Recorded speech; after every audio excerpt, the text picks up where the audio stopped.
Zeke Draker had been born into the famous House Draker, a noble family whose name carried enormous weight, a bloodline remembered throughout history because generation after generation had produced legendary warriors who hunted and slew dragons. Yet the glory that should have surrounded someone born into such an extraordinary house never remained in Zeke's hands for very long. That proud family name, instead of protecting him, soon became the very thing that crushed him. The reason was simple and cruel. Zeke could not handle a sword the way a true Draker was expected to, and because of that one failure, his own family quickly judged him as worthless and pushed him aside. While his ancestors had stood proudly as terrifying knights, Zeke awakened something completely different, a healing power that others dismissed as cursed, shameful, and utterly useless. But Zeke refused to accept a life where he stayed weak and discarded forever. Leaving behind the home that had rejected him, he crossed one continent after another, wandering through unfamiliar lands while desperately searching for any road that could lead him to genuine strength. After that long, exhausting journey filled with desperation and struggle, Zeke finally found himself standing before an ancient relic, an artifact so priceless and mysterious that even the Emperor himself desired to claim it. However, before Zeke could even begin to grasp what the relic truly was, or awaken whatever power had been sealed deep within it, Imperial soldiers closed in around him without warning, trapping him in a sudden ambush. The injuries they carved into his body were horrific. Bloodied and torn apart by wounds far too severe, Zeke reached the point where even his own healing magic could no longer repair the damage fast enough. And then, just as death seemed ready to swallow him completely, the ancient relic suddenly stirred to life. A mysterious upgrade system burst awake, twisting time itself backward and restoring Zeke's wounded body to the younger form he once had. Along with that impossible return to the past, the ancient powers that had been lying dormant somewhere deep inside him also began to awaken, as if something long asleep had finally opened its eyes. From that moment forward, Zeke Draker's true story began once again. His second chance brought him back to the very place where everything had first started to fall apart, the Draker household's training institution, known as the Cradle. But before anyone could truly understand the burden Zeke carried, they first needed to understand just how overwhelming the power of his bloodline really was. House Draker was not merely a famous noble family. It stood as one of the three great transcendent households, and its fearsome reputation could be traced all the way back to its mighty founding ancestor, Tarakan Draker. 1,000 years in the past, Tarakan had risen as a hero after slaying the wicked dragon Bahamut. That single legendary achievement etched his name into history and secured the Draker family's authority for generations. From that era onward, nearly every descendant of House Draker inherited the blessing of Aura. With that power awakening inside them, they naturally grew into exceptional warriors, standing above ordinary fighters, almost as if it were their birthright. Every descendant received that sacred blessing. Every single one, except Zeke. Zeke had entered the world without Aura, and in a proud family like House Draker, that one missing gift was enough to make everyone look at him as an outsider unworthy of the name. Now, after being sent back into his younger body, Zeke lay quietly on his bed, surprisingly calm despite everything that had happened, but that fragile stillness shattered the moment a sudden system notification flashed before his eyes, jolting him fully awake. Before his thoughts could even catch up, his body moved on pure instinct. He shot upright from the bed, his senses sharpening all at once as if danger had appeared right in front of him. Zeke's eyes immediately swept across the room, cutting from one corner to the next as he searched for any sign that someone had broken in. After a short, tense pause, he decided it must have been his imagination. But then more system windows began appearing one after another, glowing directly in his vision, and one message in particular made his face tighten. It declared that his soul had merged with the will of the Elder Dragon, giving him partial authority over the system. As the activation process completed, countless luminous panels flooded his sight, and the first window displayed his stats, his class, and a unique ability known as Draconian Skill, a power that could only be unlocked after he collected 10 karma points. The issue was that, right at that moment, Zeke had not gained a single one. His karma points were displayed clearly before him, sitting at an absolute 0. Once the first wave of confusion faded, curiosity began to take over.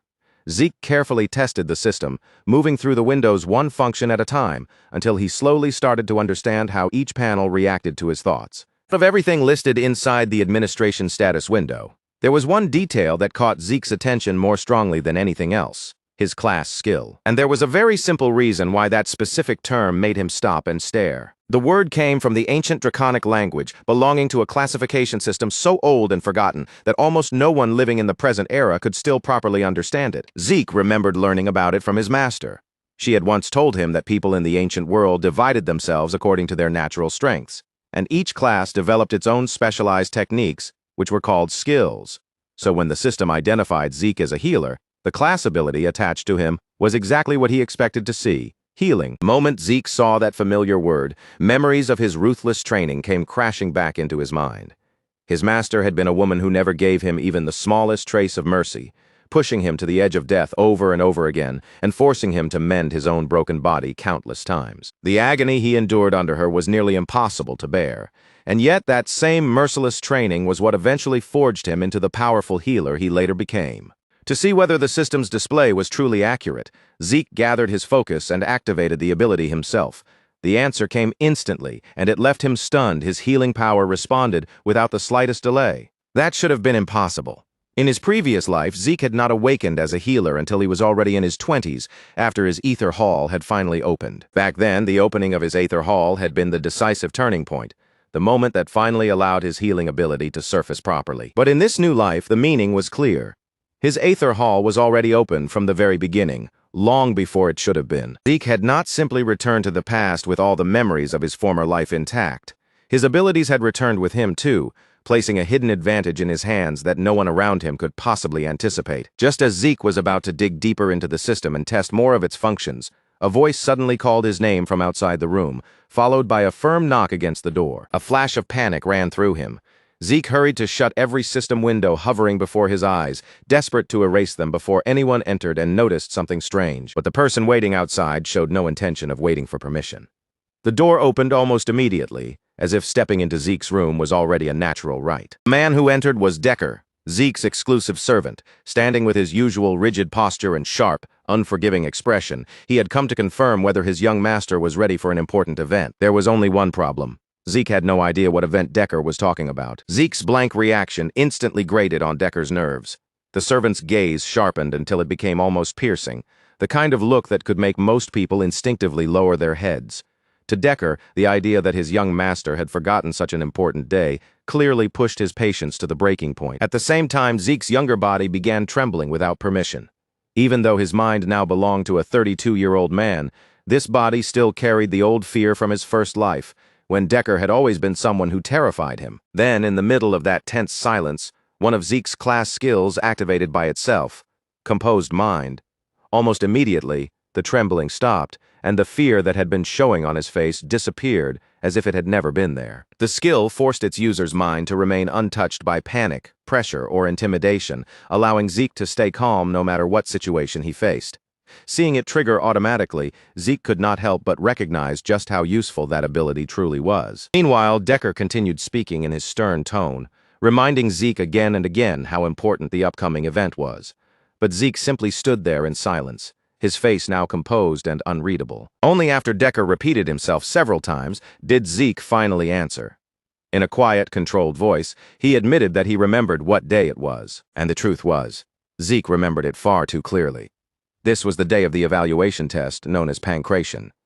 But to understand why that name carried such heavy meaning, one first had to understand how the Draker training system inside the cradle actually functioned. Starting at the age of 7, every child of House Draker was forced into 5 full years of harsh training, drilling the fundamentals of combat into their bodies until movement, defense, and attack became second nature. Every year, those students were put through severe evaluations, tests designed to measure how well they had developed their swordsmanship and their hand-to-hand fighting skills. Among all of those evaluations, pancration was the most important and the most brutal.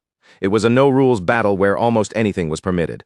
Most of the time, instructors decided who would fight whom, though students could also challenge each other if both sides agreed.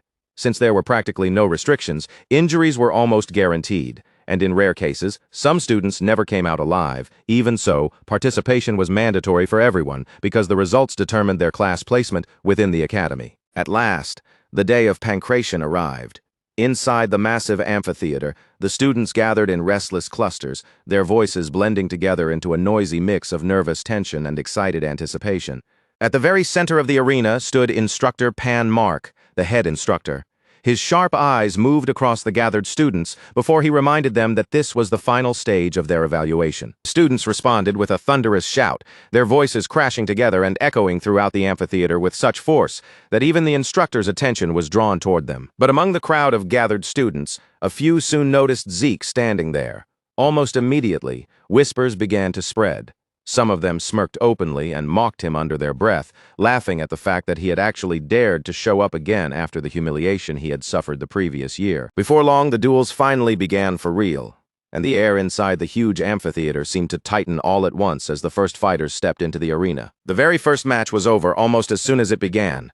It ended so abruptly that several of the watching students barely even had time to understand what had just happened. A student named Aaron walked in, closed the distance without hesitation, and drove one sharp uppercut straight into his opponent's body. In a single clean motion, he knocked the other student unconscious before the fight could gather even the slightest momentum. The students around the arena stared at the scene in stunned admiration, clearly impressed by how easily Aaron had ended it.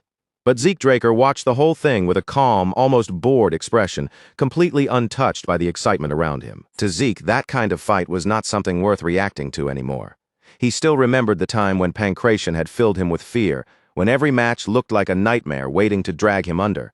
But after all the brutal experiences he had survived in his previous life, the combat in front of him now felt almost immature. As the matches went on one after another, Zeke kept yawning, waiting for his own turn, with the lazy attitude of someone watching an event that barely concerned him.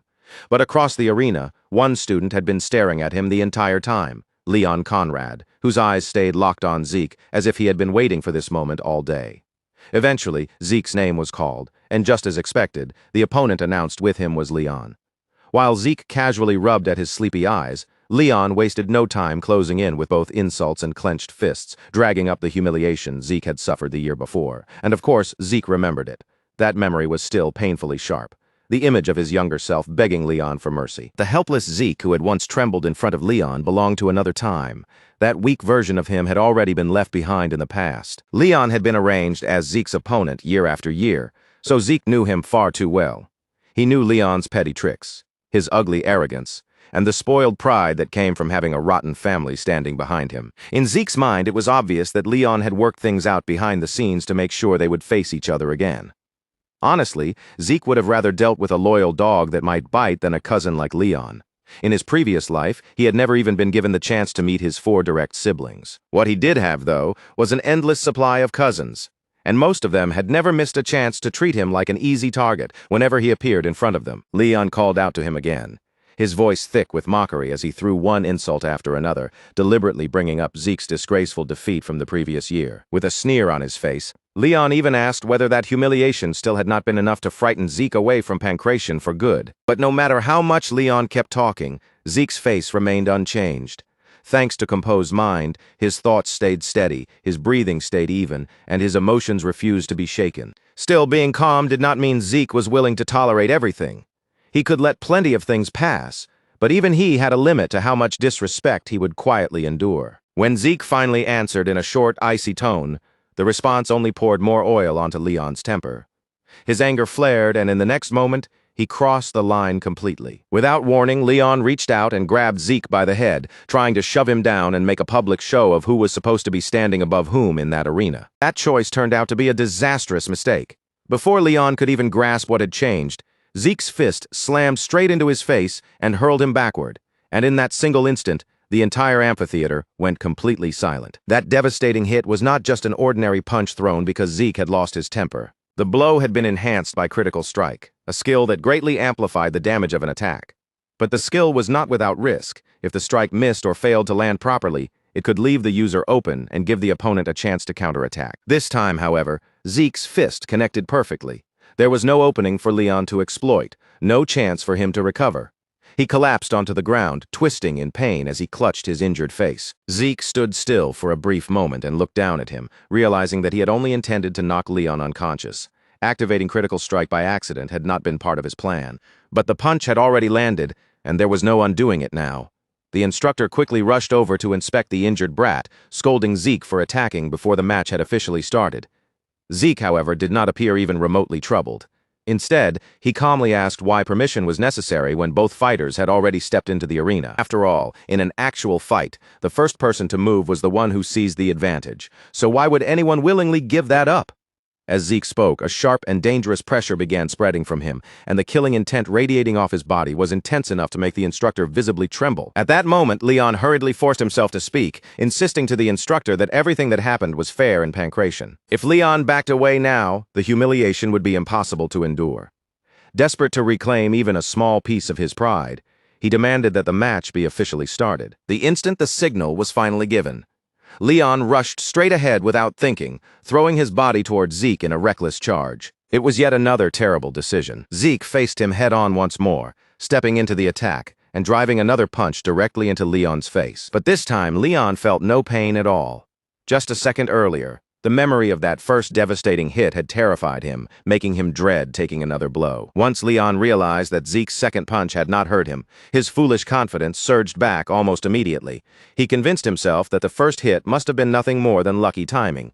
As long as he stayed alert and guarded himself properly, Leon believed Zeke Draker would never be a real threat. Then Leon noticed a subtle shift in Zeke's stance, the slight movement of his body showing that he was preparing to strike again with his left hand. Reading that motion, Leon ducked at the perfect moment, slipping beneath the incoming attack before latching onto Zeke and trying to slam him down against the arena floor. But in the very next instant, Leon was hit by a strike so fast that even the spectators watching closely could not follow what had happened. His entire body jolted violently from the impact, the force rattling through him so hard that his face went blank with shock. Even the instructor, who had been certain Leon had just seized the advantage, froze where he stood with a stunned expression, unable to understand how the flow of the fight had reversed so suddenly. Zeke had slipped out of Leon's hold with frightening precision and struck him cleanly on the chin.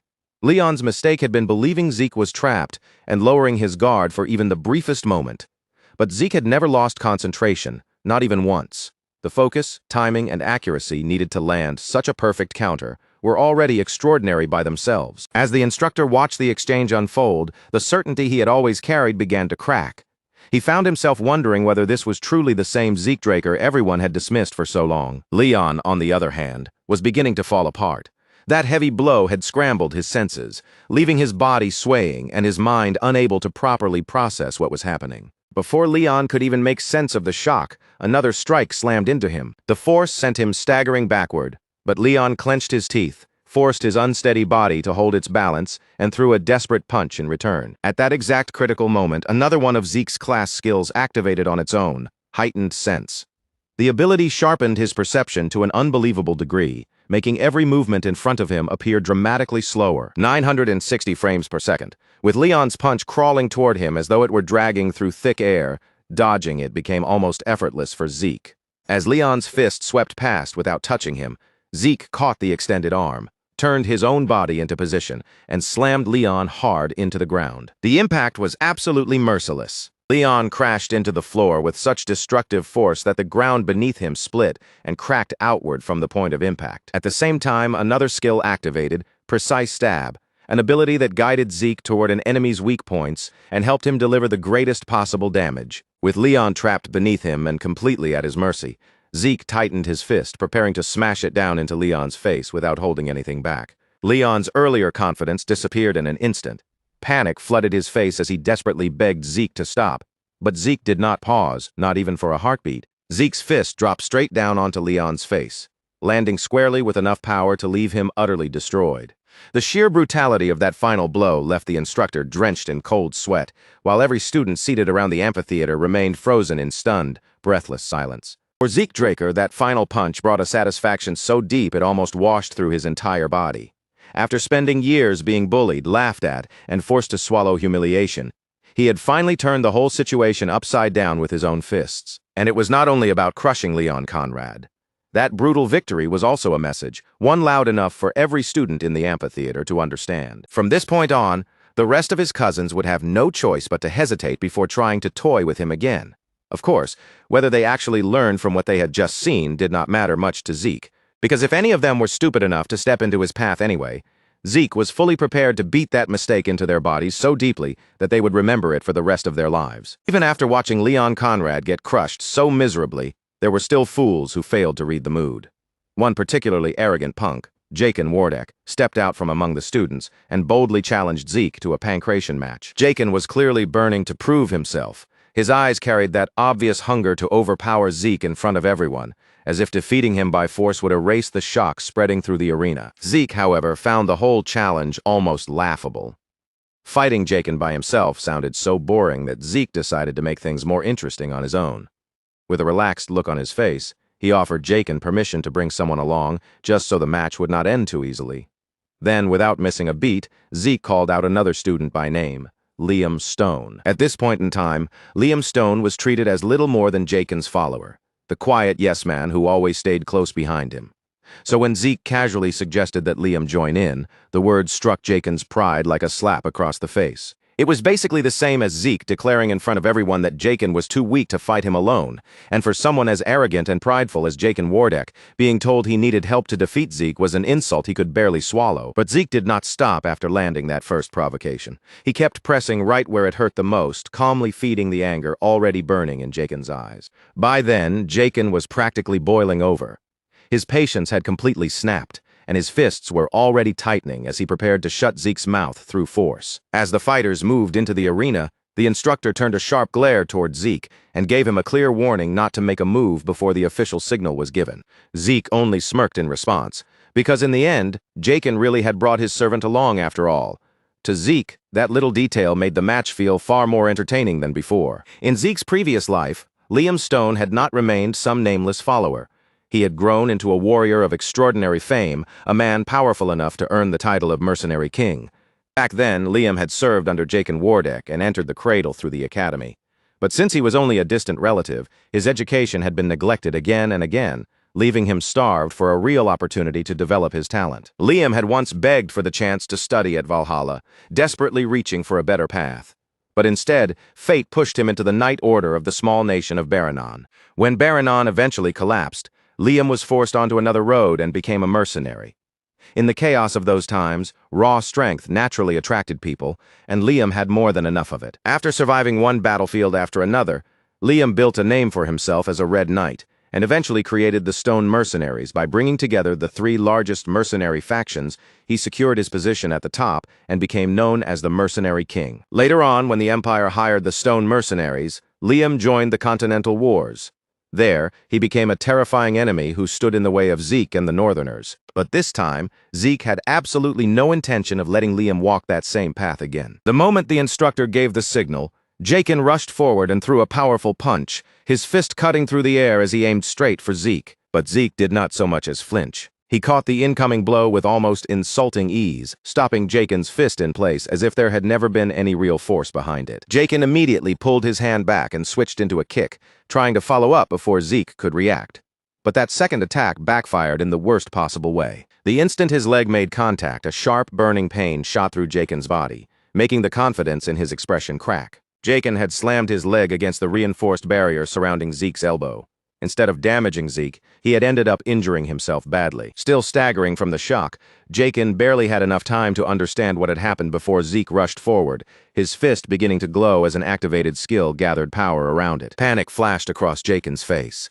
He instantly raised both arms to protect his head from the incoming strike, but he had completely misunderstood where Zeke was aiming. Zeke had never been targeting Jaken's face in the first place. Instead, he drove the attack straight into Jaken's already injured leg, striking the damaged spot with ruthless precision exactly where it would hurt the most. Jaken barely had time to register that fresh wave of pain before Zeke followed up with a crushing punch into his ribs, the impact hitting so hard that blood burst from his mouth.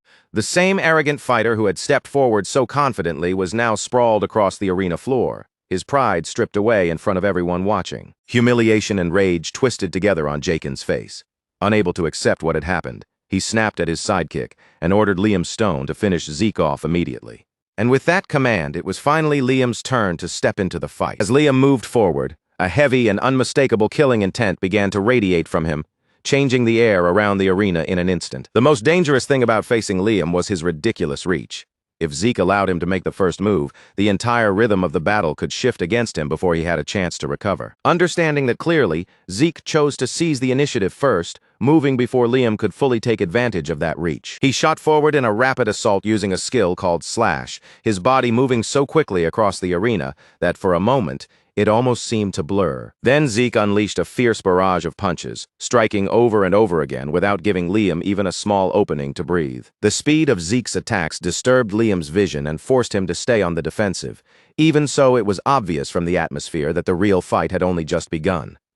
The students watching from the sidelines could hardly believe the sight unfolding in front of them. A cold sense of despair slowly spread through the crowd as they realized just how overwhelming Zeke Draker's strength truly was. They were curious, stunned, and utterly confused all at once because none of them had ever seen anyone fight in such a strange and explosive way before. In a world where swords ruled the battlefield and warriors built their pride around blades, someone who fought purely with his fists was almost unheard of. Zeke's technique was impressive without question. But even that sharp and relentless movement was beginning to put a serious strain on his body. And yet the burden on Zeke's body was not even the greatest problem. The true obstacle standing in front of him was Liam Stone's monstrous physique. Liam did not counterattack. He did not try to dodge. He simply planted his feet firmly, lifted his guard, and absorbed every single hit Zeke threw at him.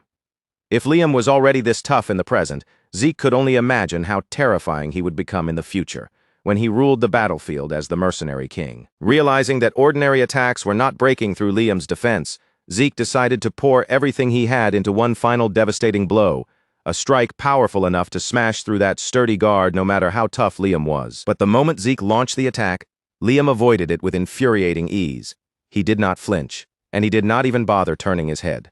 He simply redirected the strike as though it meant nothing, and that calm arrogance immediately irritated Zeke. Before Zeke Draker could properly recover or adjust his stance, Liam Stone seized the opening right in front of him. With terrifying raw strength, Liam grabbed hold of Zeke and hoisted him high into the air, clearly preparing to crush him down against the arena floor through sheer brute force. But Zeke had no intention of simply letting himself be thrown around like a helpless rag doll. Even while his body was hanging in midair, his mind moved fast, and he twisted sharply before driving a precise strike straight toward Liam's head. At that exact moment, Zeke's class skill, heightened sense, triggered once again. His perception sharpened dramatically, allowing him to catch the tiny gap he had created and use it before Liam could fully react. In the next flash of movement, Zeke wrapped both legs tightly around Liam's neck. He locked himself in place with a firm grip, cutting off Liam's breathing before the larger fighter could shake him free. No matter how unbelievably tough Liam Stone's body was, even someone built like him could not continue fighting properly once oxygen stopped reaching his brain. But Zeke had miscalculated one crucial thing. He had underestimated just how dangerous Liam could still be, even while trapped in a chokehold.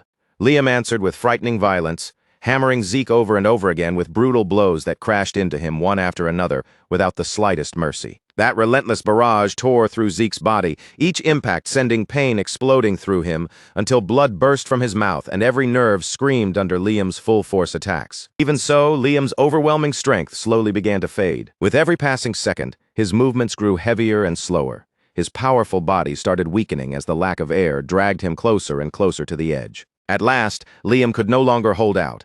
His body finally gave way, and he collapsed unconscious on the arena floor, defeated by the chokehold that had drained him completely. All around the arena, the spectators were left utterly speechless, their breaths caught in their throats as they stared at the result in disbelief. The sheer intensity of the battle had overwhelmed them.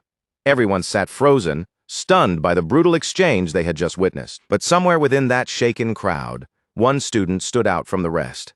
She was not trembling, and she did not look frightened like the others. Instead, her eyes were shining with excitement, as if that fierce battle had ignited something inside her. Rather than being scared of Zeke Draker's strength, she looked as though she could barely wait for the day when she would finally get to face him herself. Later that evening, after the long day of exhausting and brutal matches finally came to an end, Zeke returned quietly to his quarters. Decker had already heard about the savage match, and the moment Zeke came back, he immediately asked about his condition.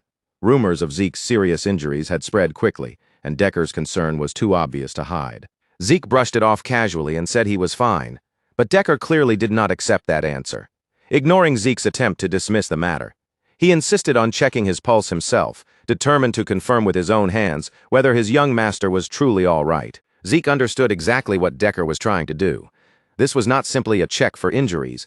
Decker was also using the opportunity to find out whether Zeke had awakened his aura. In the end, Zeke extended his hand without resistance, and Decker immediately sent a thin stream of blue energy flowing into his body. The sight made Zeke pause for a brief moment. That blue energy instantly raised a question in his mind. Could Decker actually be a blue knight? Under normal circumstances, when someone examined another person's awakening, they only checked the dantian. But Decker was going much deeper than that, using a technique so refined and precise that Zeke noticed it right away. Sending aura into someone else's body was already difficult on its own. Controlling it with such delicate accuracy, however, required a completely different level of mastery. And if Decker really was a blue knight, then that only created an even greater mystery. Why would a man with that kind of skill be serving as an attendant? After all, not every knight stood on the same level. A knight's rank was determined not only by martial strength, but also by how deeply they had mastered the manipulation of aura. At the lowest level were white swordsmen, the stage where most children remained before they received their blessing rite. Once someone awakened aura and opened their dantian, they became a yellow swordsman, the level all cradle trainees reached after the ritual. Those who learned to control that aura properly earned the title of knight, and those capable of reinforcing their swords with aura advanced even further, becoming purple knights. The rank of blue knight belonged to warriors who could manifest an aura blade, a difficult feat that only a limited number of people were ever able to achieve. Above them were those who had truly pushed beyond ordinary limits. The Red Knights, the very rank that both Liam Stone and Zeke had reached before Zeke's regression. And beyond even that stood the almost legendary Black Knights, a rank so rare that only a small handful of people across the entire continent had ever held it. With all of that in mind, Zeke could not stop himself from wondering why someone as capable as Decker, someone who could easily lead soldiers on a battlefield, was stuck acting like his personal babysitter. Still, no matter how skilled Decker might be, there was no chance he could detect Zeke's ether, a rare power that only 2 people in the entire world were capable of using. Eventually, Decker finished his examination and slowly withdrew his hand. His voice turned firm as he looked directly at Zeke, asking whether there was something his young master was hiding from him. Zeke stayed perfectly calm. Without allowing even the smallest trace of panic to surface, he acted as if he did not understand the question and calmly turned it back on Decker, asking whether Decker knew something that he did not. For a brief moment, a heavy silence settled between them. Then, before that tension could grow any sharper, Zeke casually brushed it away and said he had only been joking. Decker hesitated, clearly unsettled by the way Zeke was acting. Even so, one question slipped out of him before he could hold it back. Why had Zeke changed so much? That question made Zeke stop where he was. Slowly, Zeke turned back toward Decker, his eyes growing noticeably sharper. He told him that he was asking the wrong question. Instead of wondering why Zeke had changed now, Decker should have been asking why it had taken him so long to change in the first place. The moment those words left his mouth, a heavy silence stretched between them. But before Decker could respond, Zeke broke the silence himself. He made it clear that this was only the beginning, and that far more surprises were still waiting ahead. So instead of being shocked every time something unexpected happened, Decker only needed to follow his orders. Decker lowered his head with humble obedience, accepting his young master's words and showing that he was prepared to follow Zeke's will without question. Then Decker reported that the training room Zeke had requested had already been prepared and was ready for him to use. Satisfied with that answer, Zeke dismissed him and told Decker to get some well-earned rest. As Zeke walked away alone, one thought continued nagging at him. Decker might have been ordered by someone to keep a close eye on him. If that was true, then leaving Decker nearby would actually be the smarter choice. By keeping him close, Zeke could influence him and eventually draw out whatever information he needed. The real question was who had given the order. It was unlikely that anyone from his mother's side would dare make a move like that, which meant the command had most likely come from one of his siblings. When Zeke stepped into his personal training room, he paused for a moment, caught off guard by how extravagant the space was. The sheer quality of the room reminded him once again that Housebreaker truly deserved its powerful reputation and name. Before starting his training, Zeke decided to open the system and check his current status. With a single command, the system panel appeared in front of him. Right away, Zeke noticed that his slash skill had already reached proficiency. He did not know exactly how it had happened, but one likely explanation quickly formed in his mind. It had probably improved through repeated use. Unlike certain abilities, slash activated naturally through his movements, meaning he did not have to consciously trigger it every single time. If that was how the system worked, then any new techniques Zeke learned in the future might also be registered as skills. Still, one thing remained unclear: the difference between an ordinary skill and a class skill.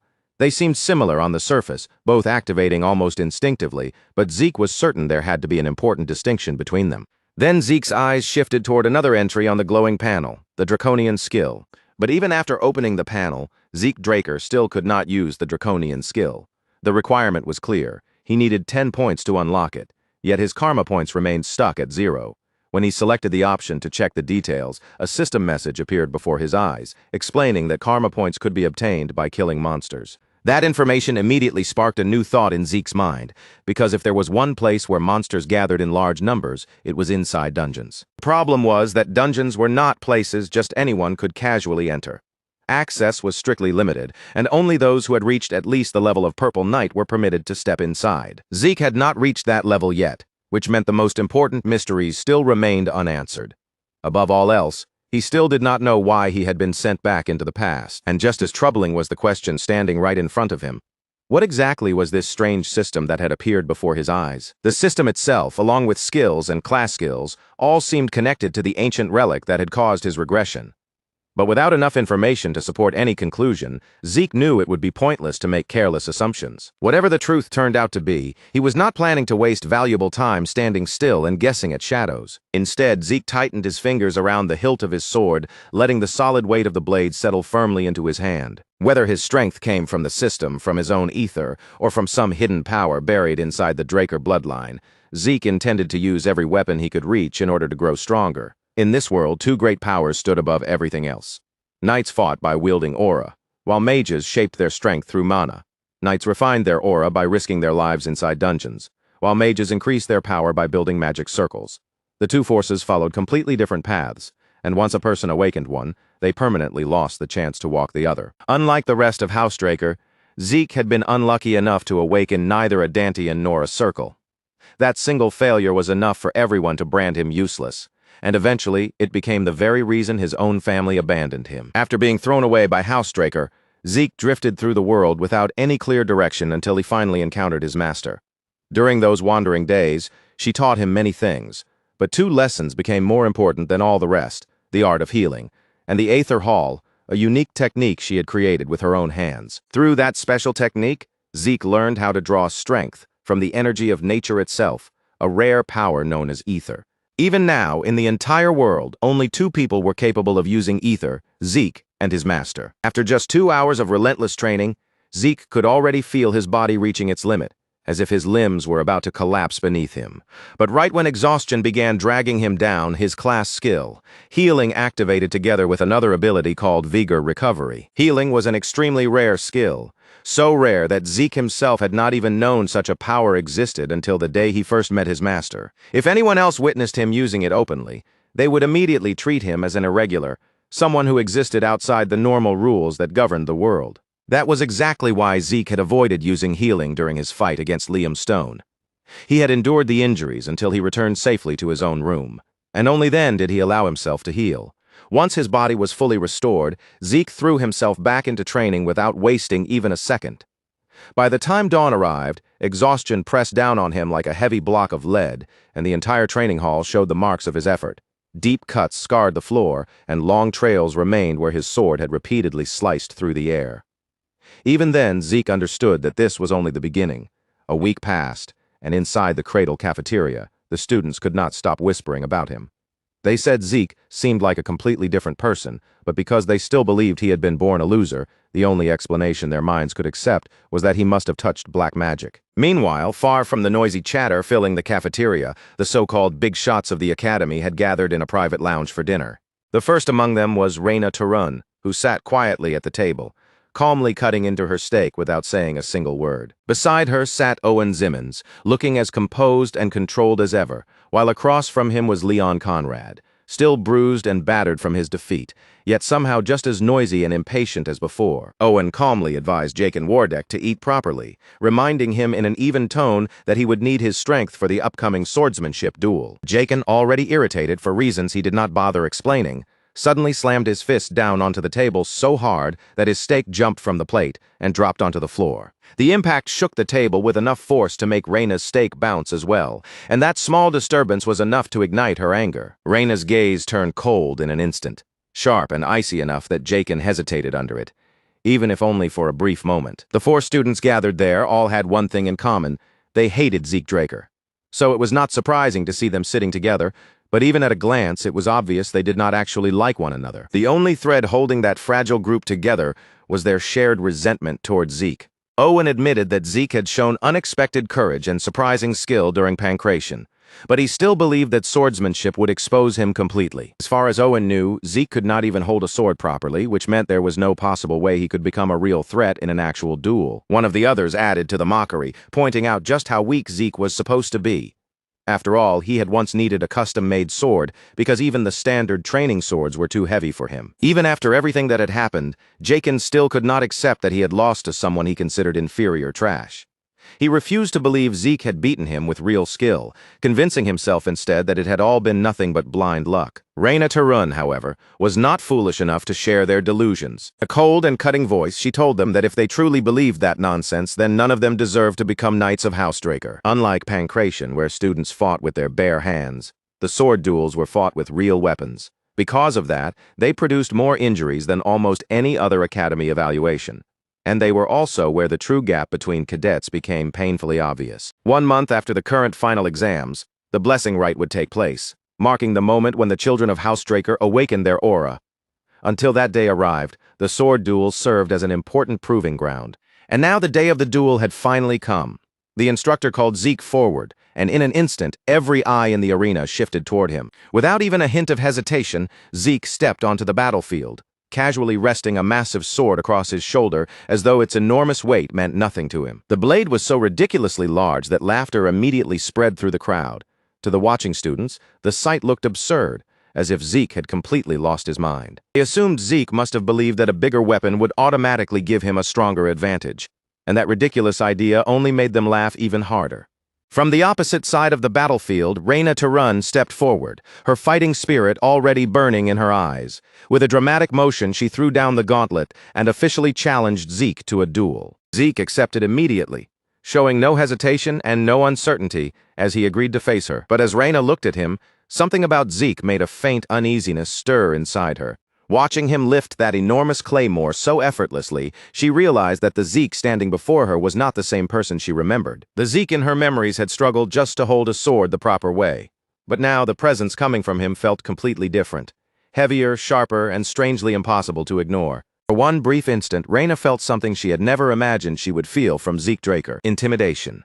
But the moment that thought entered her mind, she forced it away, disgusted with herself for letting such a feeling rise in the first place. She was the one who had issued the challenge, so retreating now was absolutely out of the question. At the same time, Zeke could also feel the pressure settling over him as he stood across from Reyna on the battlefield. Zeke Draker realizes almost immediately that the usual tricks he depends on, the subtle feints and easy reads that normally let him control a fight, will not be enough to secure a clean win this time, because this is not the kind of casual sparring match where he can simply study his opponent for a few moments, figure out their rhythm, and slowly take the entire duel into his own hands. The one standing across from him is Reyna Tarun herself, the girl destined to become famous across the continent as the Lightning Knight. And to be completely honest, just knowing who she is already makes the air around the arena feel heavier, sharper, and far more dangerous than an ordinary duel should ever feel. In Zeke Draker's previous life, Reyna Tarun had already burned her name into the history of the Continental Wars, earning recognition as one of the most fearsome warriors produced by her entire generation. Reyna Tarun was nothing like the average cadet.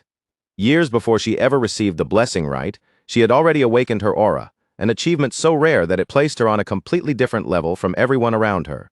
And yet, despite possessing that absurd talent, she refused to lean on aura inside Side Cradle. Instead, she obsessively threw herself into refining the most fundamental pieces of swordsmanship. But the fact that Reyna Tarun chooses not to use that power does not make her any easier to face. If anything, that restraint only makes her more frightening. The very instant the duel begins, a sharp metallic ring slices through the air, announcing the first clash between them. Their swords slam together with brutal force, sparks bursting out between the crossed blades as Zeke Draker and Reyna Tarun hold their ground, neither one willing to give even a single step. Right after that first crushing collision, Reyna Tarun springs back, adjusts her stance in a flash, plants her feet again, and launches herself forward without hesitation. With just one heavy strike, she forces Zeke Draker backward, the impact driving through his guard as his feet scrape and slide across the arena floor. That one exchange alone tells Zeke Draker everything he needs to know about the situation in front of him. Reyna Tarun is faster, stronger, sharper, and far more refined than even he had expected her to be. Without allowing him even a single breath of space, Reyna Tarun attacks again. Her sword flashes forward at a terrifying speed, each swing carving through the air like a bolt of lightning, filling the gap between them with bright, lethal arcs of steel. Behind them, the cadets who are supposed to be cheering for Reina to run begin to grow impatient. One of them yells for her to stop dragging things out and finish Zeke Draker already. But another person watching the duel with clearer eyes immediately snaps back, calling them idiots. Reina to run is not holding back at all. In fact, if they look closely, Zeke Draker is the one gradually pressing her and forcing her backward. From Reina to run's side of the fight, she can clearly spot gaps in Zeke Draker's guard, tiny openings that look like they should be easy to cut through. But every time she steps in to punish one, his sword is already waiting there, stopping her blade as if he had deliberately shown her the weakness just to lure her in. That is the part that irritates her the most. The longer their swords continue to clash, the more it feels like Zeke Draker is not treating this as a serious duel at all. From the way he moves, it feels less like he is fighting her and more like he is teaching her. Whenever Reina to run manages to push closer or land pressure on him, Zeke Draker leaves another gap behind, almost daring her to step into it, challenging her to prove that she can truly break through his defense. After several fierce exchanges, Reina to run finally pulls back by a step, her shoulders rising and falling as the relentless back and forth begins to show in her breathing. But Zeke Draker shows no sign of exhaustion whatsoever. There is no sweat running down his face, no tightness in his posture, and not even the smallest hint that the pressure is getting to him. If anything, he almost looks bored. Reina to run is fighting honestly, refusing to touch her aura and relying only on pure sword technique, exactly as he expected from someone so obsessed with perfecting the basics. But now that the duel has reached this point, Zeke Draker decides it is time to push her even harder and help crack open that stubborn shell, lowering his entire body into a much deeper stance. From the way his weight settles and his posture tightens, it looks like he is preparing to close the distance in a single explosive burst. Reina to run, fully confident in her own speed, does not treat Zeke Draker's lowered stance as anything she needs to fear. In her mind, as long as she maintains enough distance between them, she will have more than enough time to read his movement and respond properly. But in the very next blink, Zeke Draker wipes that distance away completely. Suddenly, he is right in front of her, so close that Reina to run barely has time to understand what just happened. Before she can fully process his movement, he brings his massive sword crashing downward with enough force to split the ground beneath their feet. The impact detonates through the arena, and a heavy shockwave rolls outward from the point where his blade slams down. Even after seeing that frightening burst of power, Reina to run still clings to her belief. As long as she can keep space between herself and Zeke Draker, she should still be able to find a way to counter him. Zeke Draker swings his sword again, but this time, the heavy blade slices through nothing but empty air. At first, it looks like a complete miss, almost as if he misread the range between them. But that strike was never meant to land directly on Reina to run in the first place. The sheer force behind the swing rips fragments from the ground and sends debris shooting straight toward her face. The pieces smash into her nose, leaving it bruised, battered, and burning from the sudden hit. The moment Reina to run flinches from the impact, Zeke Draker closes in without the slightest hesitation, his sword already rushing toward her before she can recover. The shining edge comes to a stop just a few centimeters from Reina to run's neck, close enough for her to feel exactly how near defeat truly is. In that single frozen instant, Reina to run is absolutely certain the duel has ended, but then something no one in the arena expects suddenly happens. Zeke Draker's sword slips out of his hands and flies away, clattering down several feet from where he stands. The crowd bursts into noise immediately, and the cadets rush to declare Zeke Draker the loser.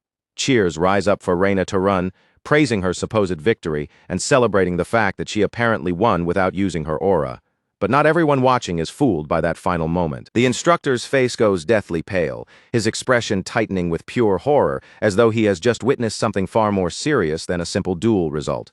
The cadets around him completely fail to notice the truth hidden inside that last exchange. Just as Zeke Draker's blade was closing in on Reina to run, she instinctively released the faintest trace of aura, so subtle and brief that almost no one in the arena could sense it. And that tiny moment means far more than the crowd realizes.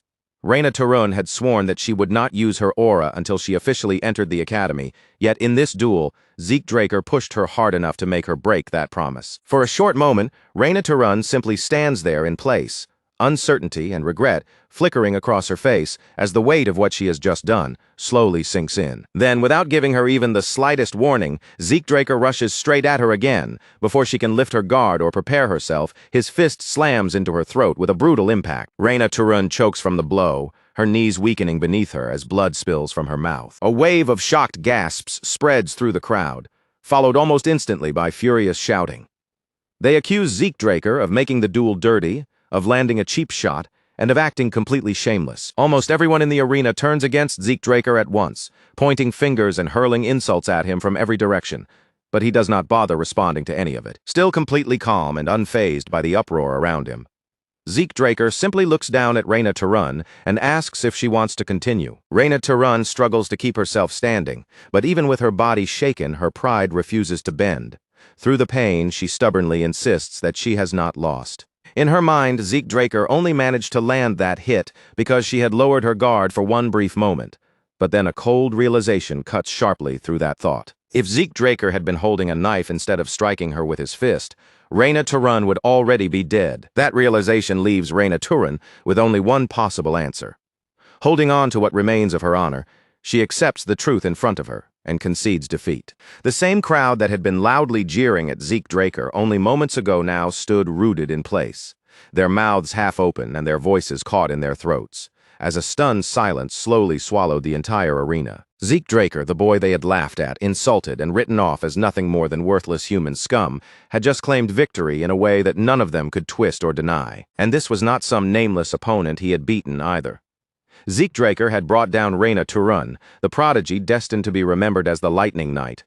For most of the spectators watching from the side, the idea of Reina Turun actually losing felt almost impossible to accept. Meanwhile, far away from the cradle, at Abel Draker's castle, the aftermath of a merciless battle painted a much darker scene, with bodies strewn across the pit below like the remains of a brutal slaughter. William Zimmons stared down at the carnage with disbelief written across his face, unable to understand how Abel Draker could sit there so calmly, lifting his tea as if the bloody scene around them was nothing out of the ordinary.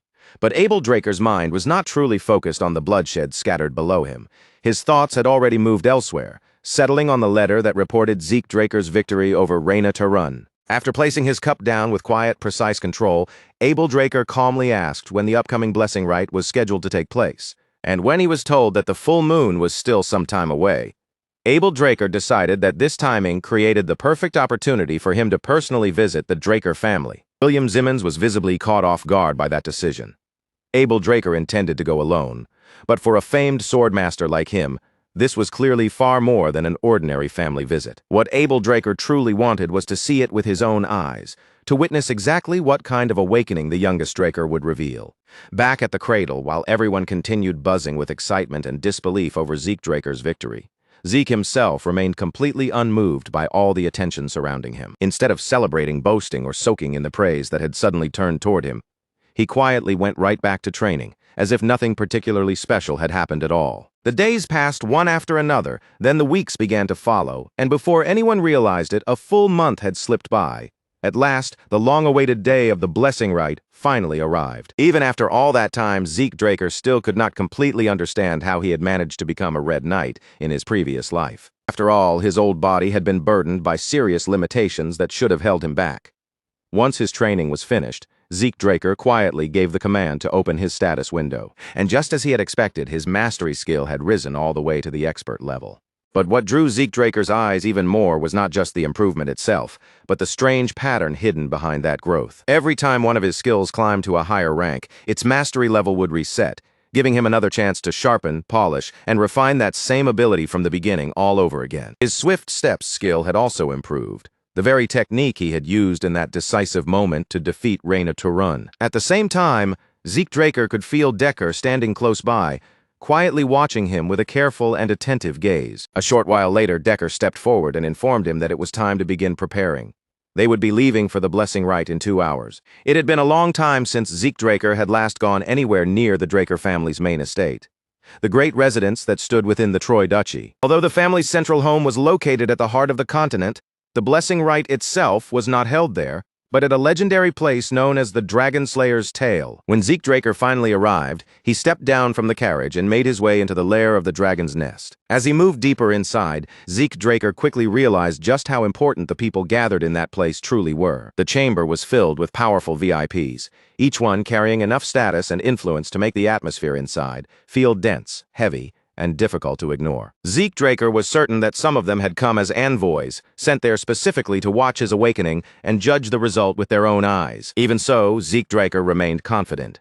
Once his true awakening was revealed, every expectation those people had brought with them would be completely shattered. That steady confidence wavered the instant his gaze landed on one particular man standing among the crowd. It was a man whose very presence alone was enough to make Zeke Draker's blood burn hot beneath his skin. Abel Draker was there, casually shaking hands with another guest, acting as though his sudden appearance at the ceremony was perfectly normal.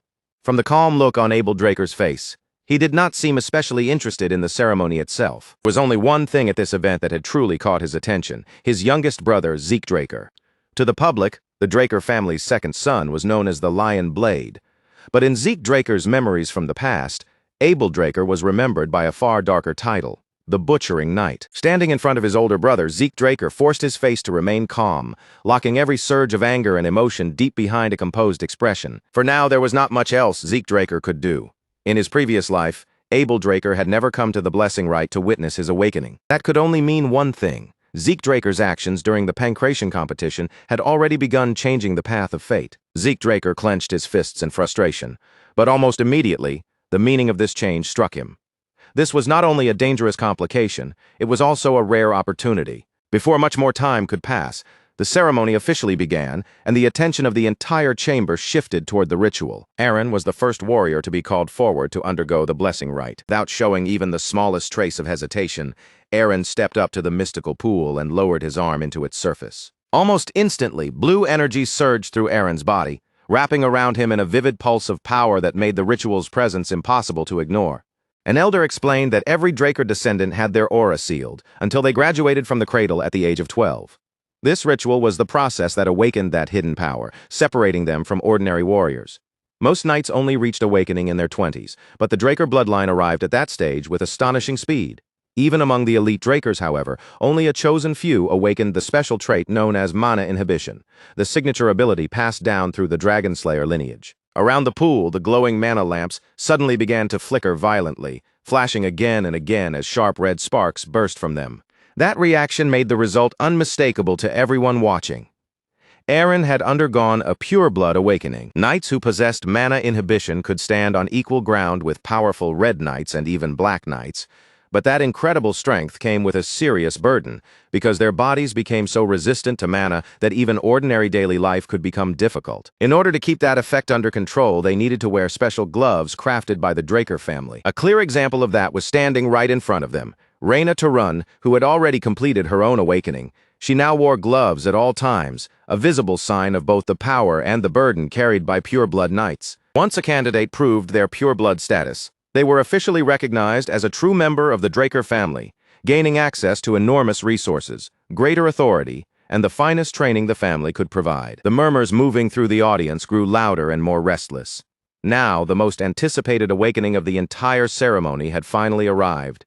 It was Zeke Draker's turn, and whispers filled the room, as many believed his awakening might surpass even Reyna Tarun's. As Zeke Draker walked forward, a strange and unsettling sense of déjà vu washed over him, as if the heavy air around the ritual site had dragged him straight back into a memory he had never been able to erase. He had stood in this exact place once before, facing this very same moment. Only back then, the heart beating in his chest had been completely different. In Zeke Draker's previous life, this day had not brought him glory or pride. It had left him with shame, bitterness, and a crushing disappointment that stayed with him for years.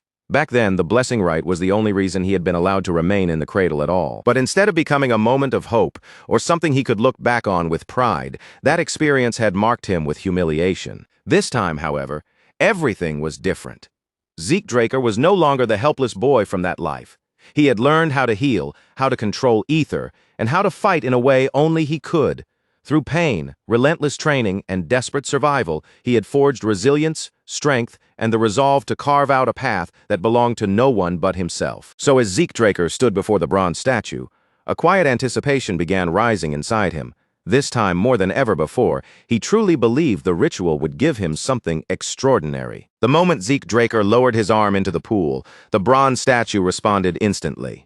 It started to tremble violently, shaking, as though something buried deep inside it had suddenly been disturbed, and then, without warning, it froze completely still. Thick silence dropped over the entire room. No one moved and no one dared to speak. Across the long history of the blessing rite, nothing like this had ever happened before. Even Abel Draker, a man known for keeping his composure no matter what kind of monster or disaster stood before him, was left speechless for a brief moment. Zeke Draker slowly withdrew his arm from the pool, and in that instant he already understood what the result meant.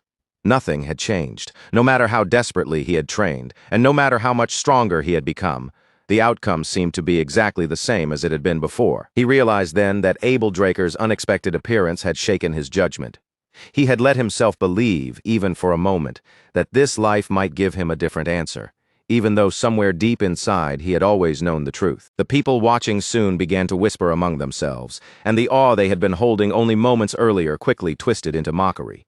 The candidate everyone had waited for had failed to awaken, and sneers began spreading through the hall as they stared at a direct descendant of the Draker bloodline. And yet, there was not a single clear sign of awakening from him.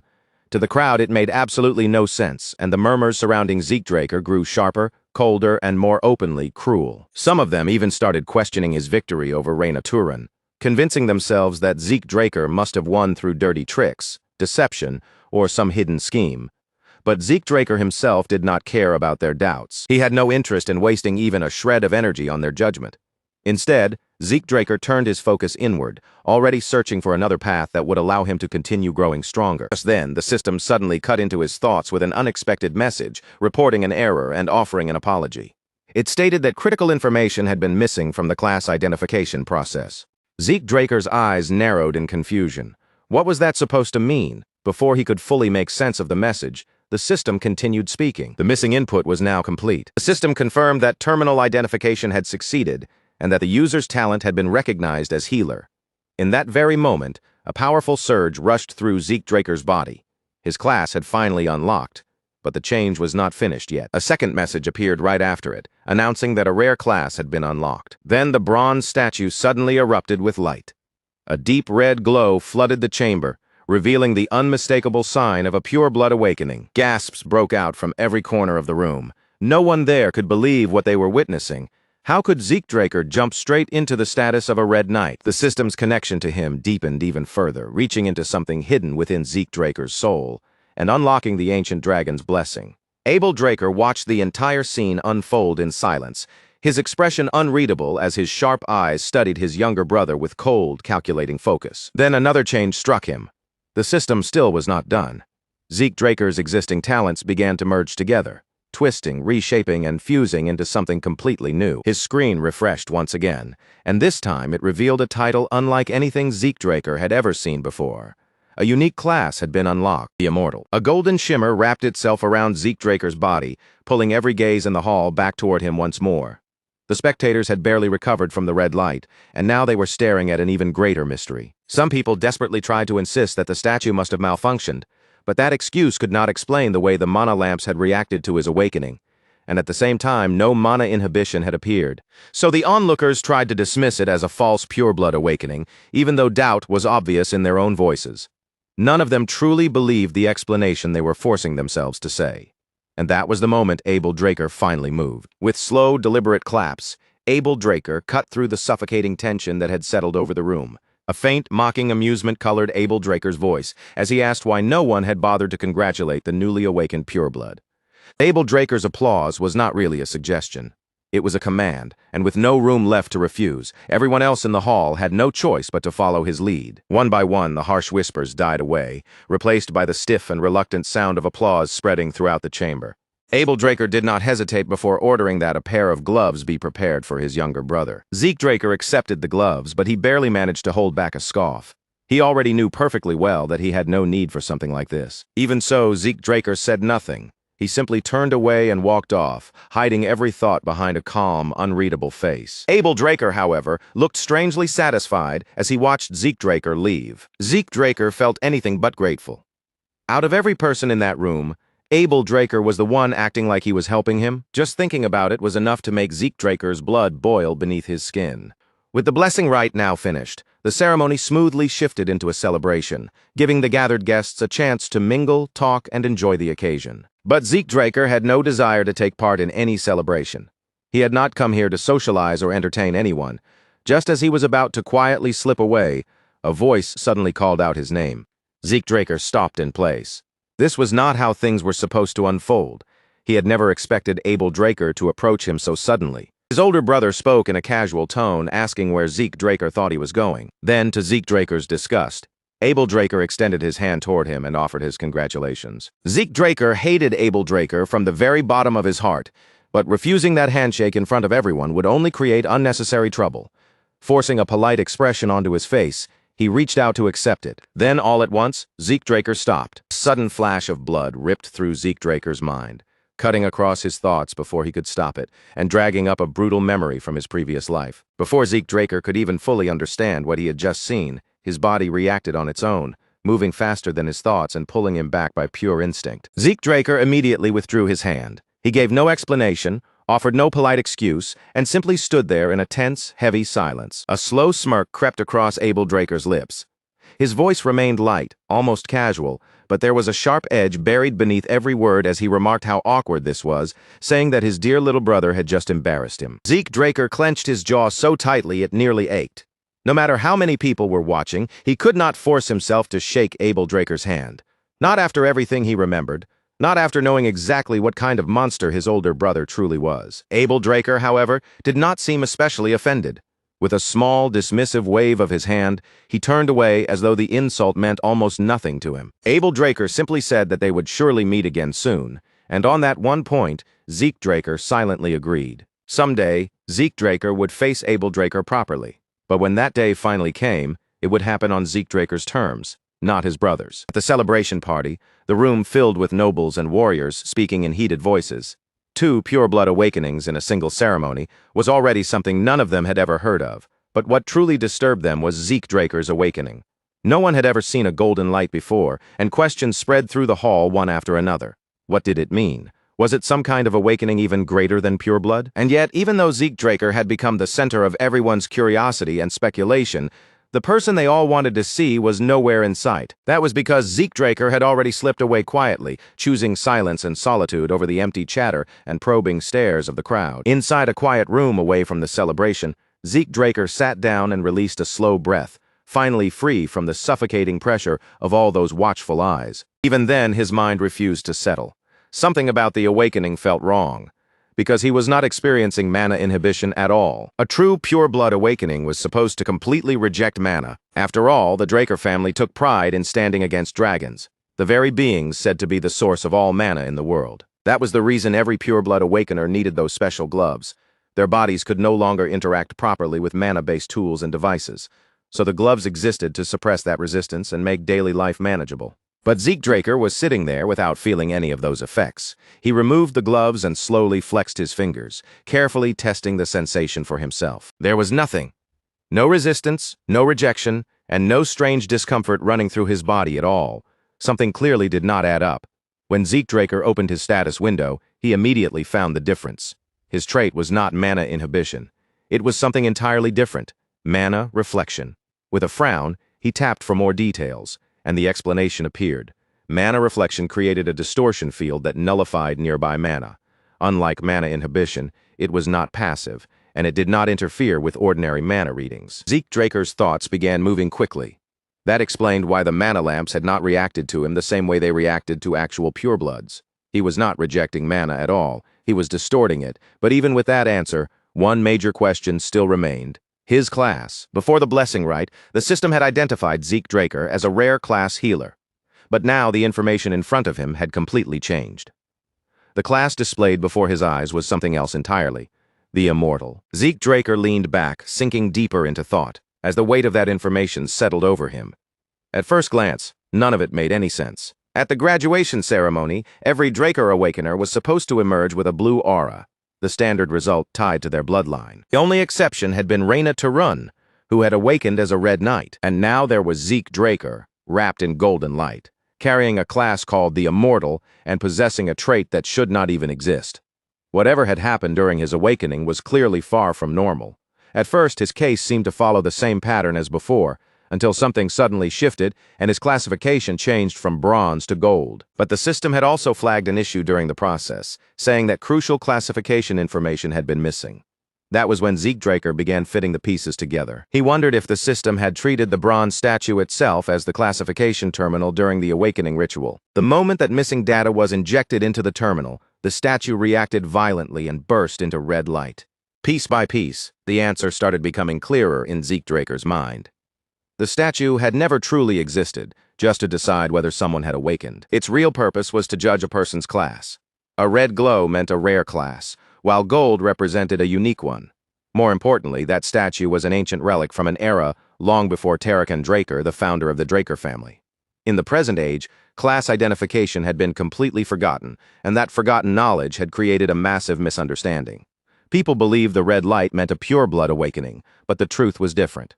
Red meant the person had reached a rare class. Not even the current head of the clan understood the true meaning behind the statue's reaction. While Zeke Draker was sorting through all of that information, he noticed another unexpected change waiting for him. He had received 100 karma points. Zeke Draker guessed that the points must have been awarded during the ceremony, and he did not waste any time deciding how to spend them. His choice was the draconian skill. The instant Zeke Draker purchased it, a flood of knowledge poured straight into his mind. Several beginner abilities opened at once: Dragon Eyes, Might of the Dragon, and Devour. The first two sounded easy enough to understand, but Devour left him genuinely puzzled. Its only clear function seemed to be supporting digestion, which made it sound almost useless compared to the other abilities he had just unlocked. Since Zeke Draker had no intention of gambling blindly with unknown powers, he decided to focus first on the abilities that seemed immediately useful. Might of the Dragon required aura to activate, which made it the riskier option for the moment. So Zeke Draker chose to test Dragon Eyes first. At first, nothing in the room around him seemed to change. His senses did not pick up anything unusual until Zeke Draker shifted his gaze toward the outside. His eyes settled on the statue standing out in the garden. That was when Zeke Draker realized what the skill had done. His vision had been dramatically enhanced, allowing him to see distant objects with the same clarity as if they were standing right in front of him. But Dragon Eyes did not stop with improved sight alone. Zeke Draker could now pull detailed information from anything he focused his gaze on. A rush of data flooded into him all at once, revealing the statue's structure, the materials it was made from, and countless intricate details layered throughout it. The sheer amount of information crashed into Zeke Draker's mind with overwhelming force, draining his strength so badly that his body nearly gave out. If using his new powers always came with drawbacks like this, Zeke Draker knew he would have to handle them with extreme caution. Fortunately, his body's natural healing ability activated soon afterward, slowly restoring the stamina that had been drained from him. What truly surprised Zeke Draker was that he had not consciously tried to heal himself. The recovery had triggered entirely on its own. When Zeke Draker checked the system again, he found yet another unexpected surprise waiting for him. All of his class skills had automatically converted into passive abilities, and on top of that, they had already started leveling up. Zeke Draker could tell right away that his healing factor had evolved into something far more advanced. Unlike before, it no longer waited for him to consciously activate it, and instead began repairing his body on its own the moment damage appeared. At first, that sounded almost ridiculously powerful, the kind of ability that could make anyone think they were untouchable, but Zeke Draker knew better than to mistake it for true invincibility. If it really had no restrictions at all, then he never would have died in his previous life. Its nature might be close to endless regeneration, but even something that incredible still had to have limits somewhere. Wanting to see the effect for himself instead of relying on guesses, Zeke Draker picked up a blade and calmly made a shallow cut across his arm. In only a few seconds, the wound sealed shut completely. The torn skin closed cleanly, leaving behind no scar, no mark, and not even the faintest sign that a cut had ever been there. Most students needed 5 full years to graduate from the academy, but Zeke Draker was already confident that he could clear that same path in just 2. Draker Academy was known as the most prestigious knight academy in existence, the kind of place every aspiring knight dreamed of entering, no matter how difficult the road might be. Located in the city of Troy, the academy became especially lively whenever a new semester began, with fresh students pouring across the grounds, their faces filled with ambition, hope, and nervous excitement. As Zeke Draker walked among them, he noticed that the higher-ranked students carried themselves with the discipline, confidence, and sharp posture of fully grown adults. They were clearly strong and capable, far beyond the level of ordinary recruits.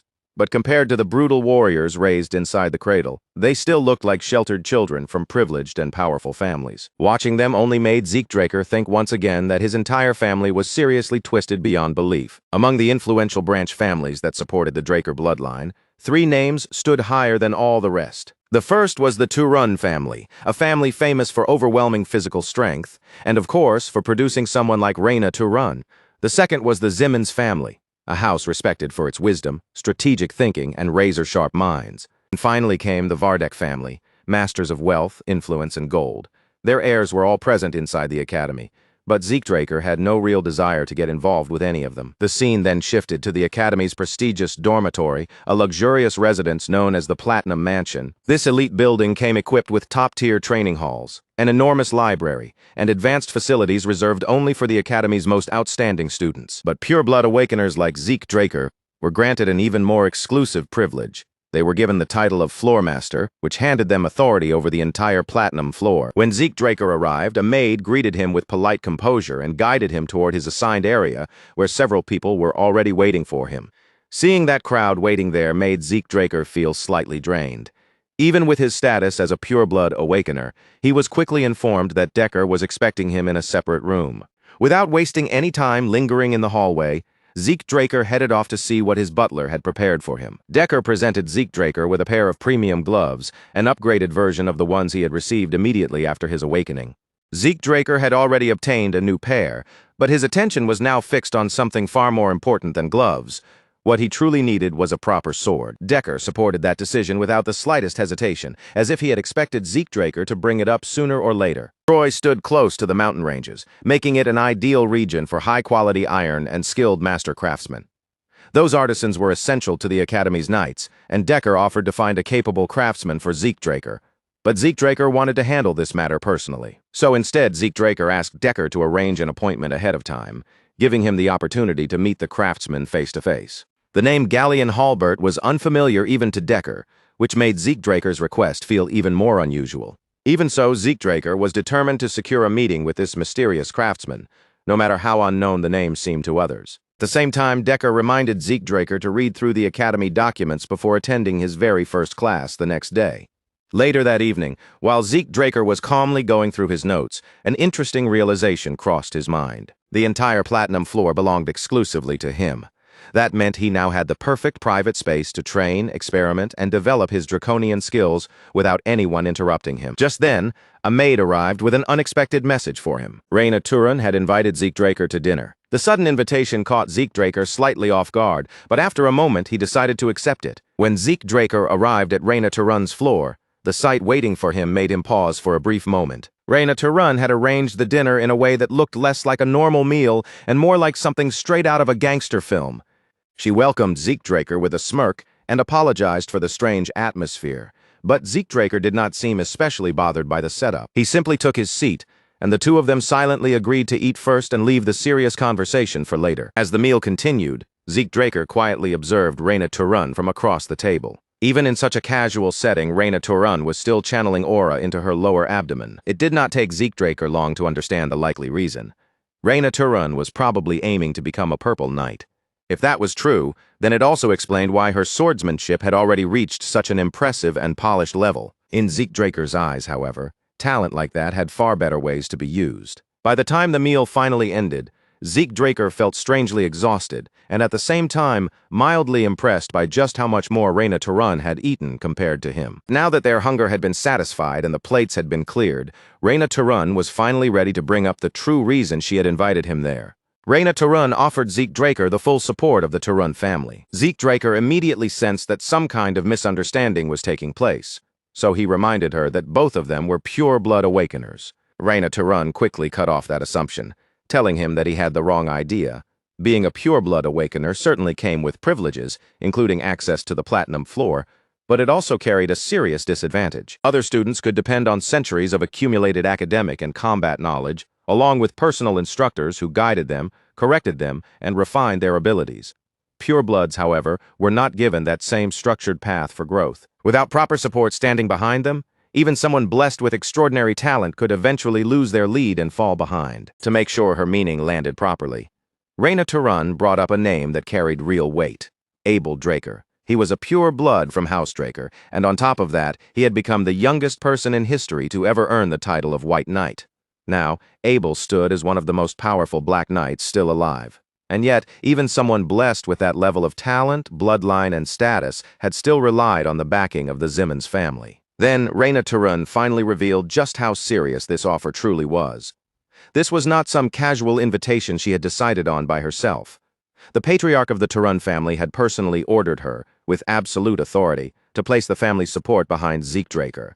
With that command standing behind every word she spoke, Raina repeated the proposal once again, clearly expecting Zeke to realize just how rare and valuable this chance was. But Zeke Draker was already watching the confidence written all over Reyna's face, and he seemed almost amused by it.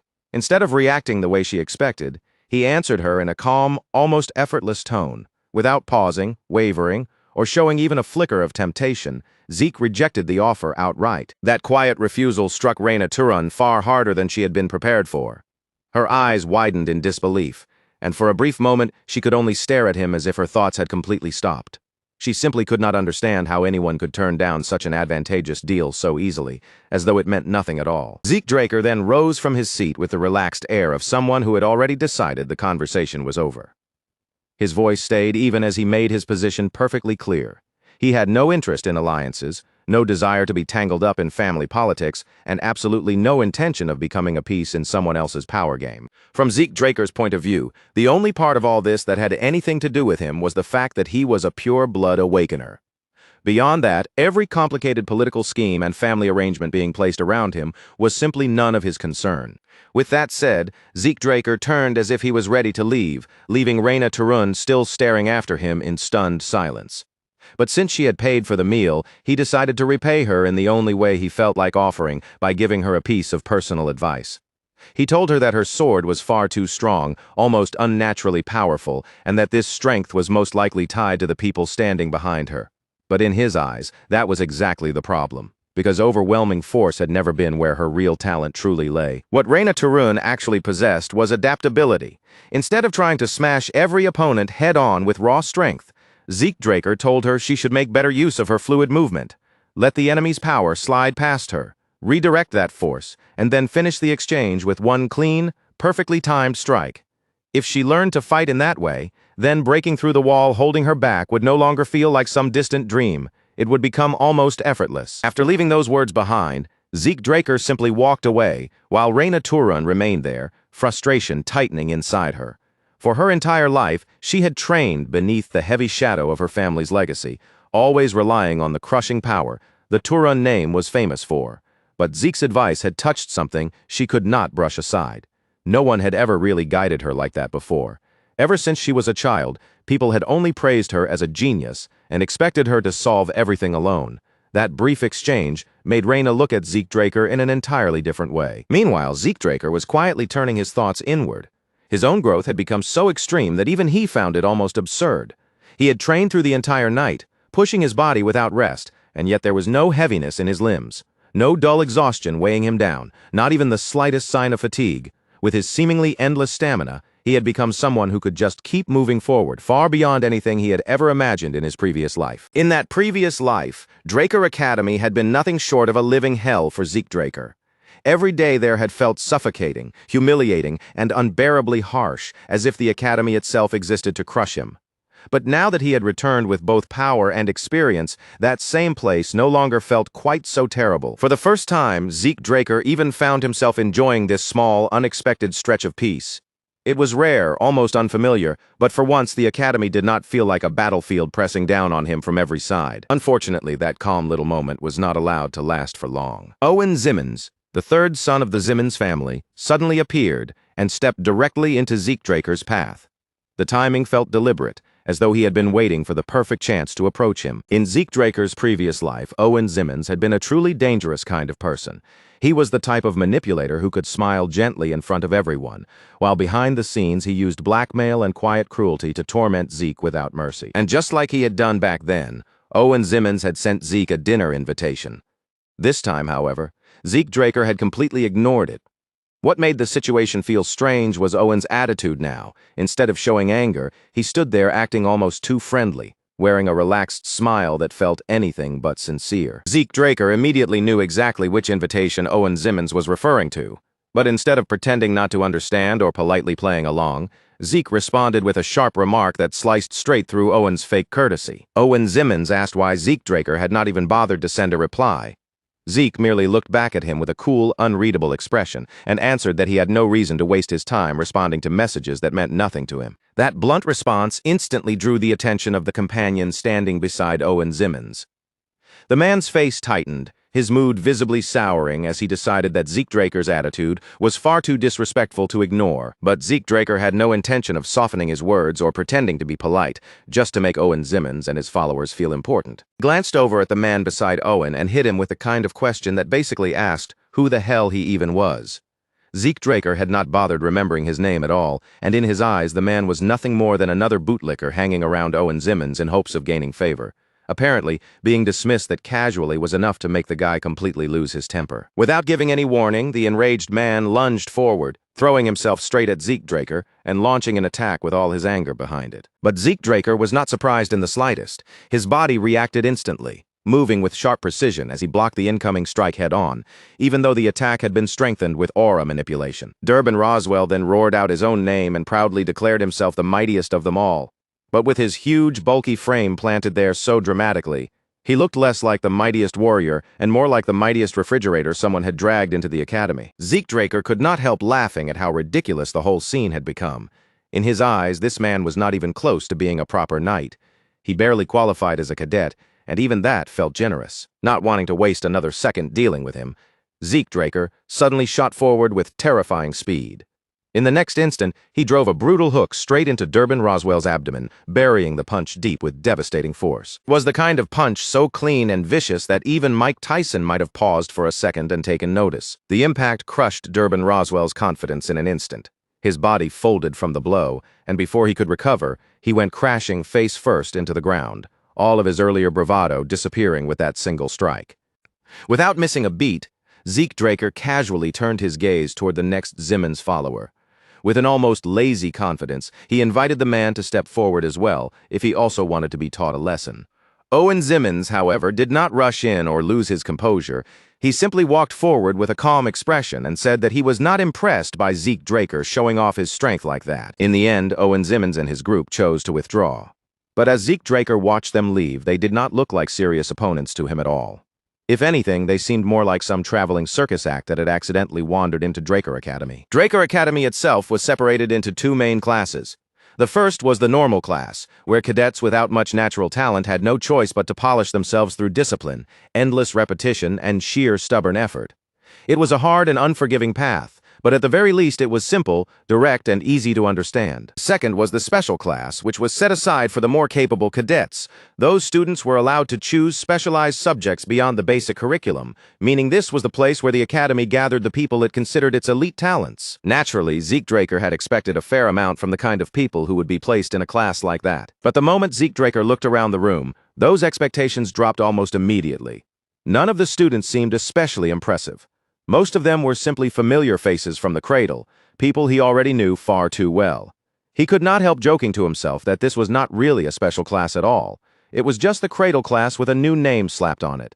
Before long, the lesson began, and the instructor standing at the podium announced that they had a special guest for the day, a man who had once held the title of Commander-in-Chief of the Empire. That man was the same legendary war strategist who 20 years earlier was said to have stopped an imperial invasion through unmatched tactical brilliance, and now he was also the one standing at the very top of Draker Academy as its dean, Howard Draker. The moment Howard Draker entered the room, the entire atmosphere changed. The cadets burst into excitement, their faces lighting up with admiration as they welcomed him with open enthusiasm. To everyone else in the world, that kind of reaction probably seemed completely natural. After all, Howard Draker was viewed as a war hero, a symbol of hope, and a genius tactician whose name was praised all across the empire. But Zeke Draker knew what was hidden behind that shining reputation. To him, Howard Draker was no hero at all. He was a fraud. The only reason Howard Draker had survived long enough to be praised as the Empire's savior was because he had leaked critical information to the enemy in order to protect himself. Pure luck had let him escape without being harmed, and ever since then, he had been bathing in glory he had never earned. Zeke Draker despised him from the bottom of his heart. After all, Howard was the very man responsible for Zeke being expelled from the academy in his previous life. After that expulsion, Zeke Draker had been left with nowhere to go, cut off and directionless. He wandered through the streets of Troy until slave traders eventually captured him and sold him away to the Southern Cartel. Just seeing Howard Draker standing there was enough to pull Zeke Draker back into the darkest chapter of his life. One day, he would make that man pay for everything. But for now, Howard finished his speech, and once the room settled, the teacher stepped forward to begin the actual lesson. Soon after, the cadets were called over to the arena for an indoor training session. the wide training space filled with the sound of footsteps, shifting bodies, and the quiet buzz of anticipation. Zeke Draker was not exactly excited about it. What awaited him was a lesson on the fundamentals of dragon slaying, the very same basic material that had once frustrated him endlessly in his previous life. Back then, because Zeke Draker had been unable to use aura, he had spent 2 long years struggling with material that an ordinary cadet should have been able to understand in only 3 months. Their instructor stepped forward in front of the cadets and introduced himself with a composed presence as the Rose Knight Andre Draker. Most of the students did not look particularly impressed, mainly because the name meant nothing to them. They simply did not recognize who he was. Zeke Draker, however, knew exactly what kind of person Andre Draker truly was. Andre Draker had not been born from an Awakener bloodline, and he did not have the advantage of that kind of inherited power. Even so, he had graduated from Valhalla Academy as the valedictorian. His talent had been so overwhelming and undeniable that he was granted the prestigious Draker name, despite having no blood connection to the family at all. In other words, Andre Draker was precisely the kind of person no one should ever look down on. Zeke Draker also remembered one important detail about the instructors assigned to the special class. Their actual ability could be wildly inconsistent, with some being impressive and others falling short. But when it came to Andre Draker, there was one thing everyone seemed to agree on. His skill was real, and his personality was absolutely terrible. Andre Draker did not bother easing the cadets into the lesson with a friendly introduction or some long, polished speech. He simply stepped out in front of them, swept his sharp gaze across the entire class, and gave a direct command for every single student to draw their sword. The cadets quickly followed his order, the sound of blades being drawn spreading through the arena. But as Andre Draker looked over them, his eyes suddenly came to a stop on the weapon in Zeke Draker's hands. Compared to the swords carried by the other cadets, Zeke Draker's blade was almost ridiculously large. It stood out immediately, heavy and intimidating, yet Zeke held it with complete ease, as if the massive weapon had no weight at all. There was no shaking in his arms, no stiffness in his posture, and not the slightest hint of strain on his face. Andre Draker clearly did not take that sight in a positive way. To him, Zeke Draker's oversized sword did not look like confidence or proper preparation.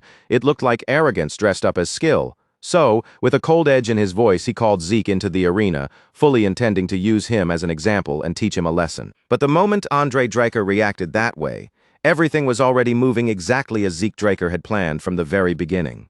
Zeke Draker stepped forward without hesitation and openly declared that he could defeat Andre Draker while using that very sword. The challenge landed exactly where he wanted it to. For a brief instant, Andre Draker's expression shifted, and irritation flashed across his face before he could fully hide it. The atmosphere between them immediately tightened.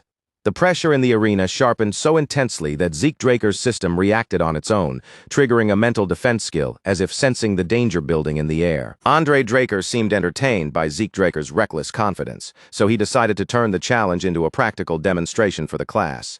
He even laid out a condition. If Zeke managed to win, then from that point on he would be given complete freedom during class. And to make sure the match looked fair, Andre promised that he would hold himself back and fight without using aura. But that restriction was exactly what made the situation favorable for Zeke Draker. He already knew where Andre Draker's weaknesses were hidden, and as long as the fight stayed inside those limits, Zeke was confident he could find a way to exploit them. Even so, Zeke Draker knew he could not afford to go completely overboard. Abel Draker was watching him closely, and with his brother's eyes on the match, Zeke did not want to reveal too much or attract more attention than necessary. So Zeke Draker settled on a simple and controlled goal. He did not need to defeat Andre Draker outright. All he needed was to land one clean, precise cut across the instructor's uniform. That single mark would be enough to prove his point in front of everyone. After that, Zeke Draker could step back, accept defeat on his own terms, and make the whole outcome look controlled rather than suspicious. The instant the fight began, Zeke Draker did not waste even a fraction of a second.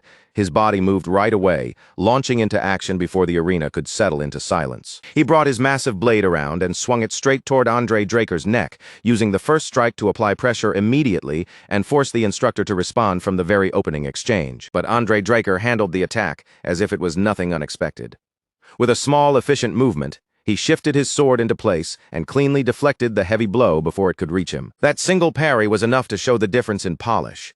Andre Draker's movement was refined, practical, and precise, the kind of swordsmanship one would expect from someone who had truly earned the rank of Blue Knight. Zeke Draker understood immediately that this match would not be easy. Even with Andre Draker deliberately holding himself back, the man's foundation was still far too solid to be treated like an ordinary opponent. Zeke Draker began moving around the arena. dashing from one position to the next and sending attacks in from different angles. But no matter where the strikes came from, Andre Draker stopped them with almost flawless timing, his defenses landing with calm and precise efficiency every time. The other cadets could only watch in stunned silence as the fight stretched on. Andre Draker stood his ground while Zeke Draker kept up a relentless assault, and somehow that exchange continued for a full 30 minutes. Yet the longer the match went on, the more something about it started to feel strange. Andre Draker's hand tightened around the grip of his sword. A faint tremor began to run through his blade, and little by little, the first signs of exhaustion started creeping into his movements, dulling the clean sharpness he had shown at the beginning. He could not make sense of it. Zeke Draker was still moving freely, still attacking without pause, and there was not even the smallest trace of fatigue on his face. His breathing remained steady, his expression unchanged, as if the long exchange had barely affected him at all. Even though Andre Draker had chosen to suppress his own power, he had never expected a simple sparring match against a cadet to become this difficult. The pressure Zeke kept applying was far greater than he had anticipated. In that moment, the reality became painfully clear. This was the kind of overwhelming potential a pure-blooded Draker Awakener could possess when their body and talent were pushed into motion. Compared to someone like that, measuring an ordinary cadet by the same standard almost felt unfair from the very beginning. Zeke Draker, meanwhile, was not attacking blindly. He was deliberately taking advantage of Andre Draker's biggest weakness, the one flaw he knew would eventually begin to show his stamina. The aura cultivation method unique to House Draker was not something that simply turned on and off comfortably. It required constant activation, even during moments when the body should have been resting. For someone like Andre Draker, forcing himself to fight while suppressing that aura felt deeply unnatural. It was almost like moving while holding his own body back from instinctively doing what it was trained to do. Zeke Draker understood that weakness perfectly, and he was pressing on it without mercy. Andre Draker deflected yet another incoming strike, but Zeke Draker showed no sign of retreating. He had no intention of backing down now, and he certainly was not planning to accept defeat while the instructor was still holding back. Zeke Draker's pride would not allow that. If he was going to lose, then Andre Draker would first have to be pushed far enough to break his own condition and use aura. So Zeke Draker shifted his strategy. Instead of continuing to slowly search for a small opening through repeated attacks, he abandoned the safer approach and chose a much riskier path. He would drag Andre Draker into an all-or-nothing moment, a single decisive exchange where the instructor would have no choice but to reveal his real power. Then Zeke Draker suddenly flipped backward, creating distance between them in an instant. But the retreat lasted only a heartbeat before he launched himself forward again, closing the gap with blinding speed. It was swift step, an advanced movement skill that made his body streak across the arena floor like a blur, too fast for the watching cadets to follow clearly. Andre Draker barely had enough time to respond.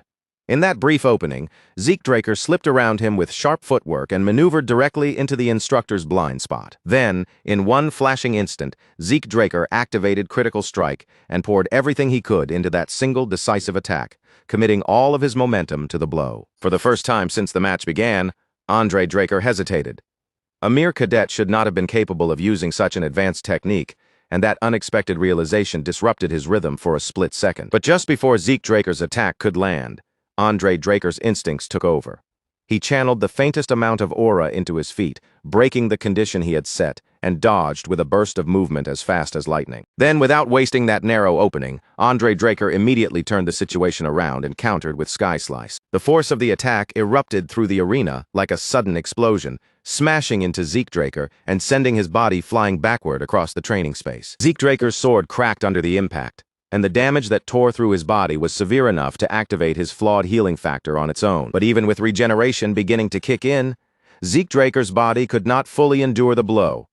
His strength finally gave out, and he collapsed heavily onto the arena floor. Andre Draker quietly slid his sword back into its sheath and turned away from the fallen cadet. But his expression did not carry the satisfaction of victory. Instead, his face was tight with clear frustration. Then Andre Draker formally announced that, from that point forward, Zeke Draker would be exempt from participating in the class. After that, he looked across the rest of the cadets and asked whether anyone else had the courage to challenge him. But after watching Zeke Draker get blasted away so violently, not a single student dared to move forward. With that, the lesson continued for the remaining cadets as if nothing more needed to be said. Zeke Draker, however, was carried off to the infirmary, where he lay resting while quietly replaying every moment of the fight in his mind. His original goal had been to slice Andre Draker's uniform and leave behind a clean, visible mark. That part of the plan had failed. But forcing the instructor to use aura was an even greater victory than the one Zeke had first intended. By pushing Andre Draker that far, Zeke Draker had forced the instructor to acknowledge his strength. In the end, he had proven himself in a way that even he had not completely expected when the match began. That final attack, Sky Slice, was actually the most basic technique found within the dragon-slaying arts. But when even a basic technique was amplified by the power of a Blue Knight, it transformed into a devastating strike capable of crushing almost anyone who faced it. And despite that, Zeke Draker had still managed to endure the exchange and hold his own against it. Zeke Draker's bottomless stamina and imperfect healing factor had been the only reasons he could keep enduring against someone as skilled as Andre Draker. Those advantages had let him stay in the fight far longer than a normal cadet ever could.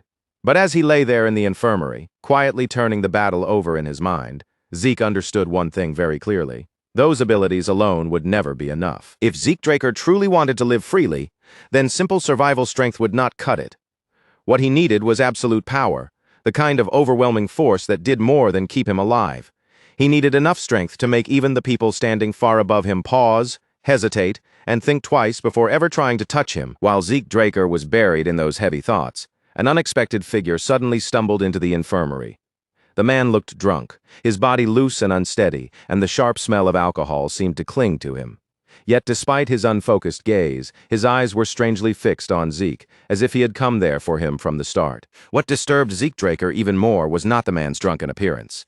It was the fact that he had not sensed him approaching at all. Not a footstep, not a presence, not even the faintest warning before the stranger appeared. Of all the things Zeke Draker had expected to run into while recovering in the infirmary, a wandering drunkard barging in out of nowhere was definitely nowhere on the list. And then the situation became even more bizarre.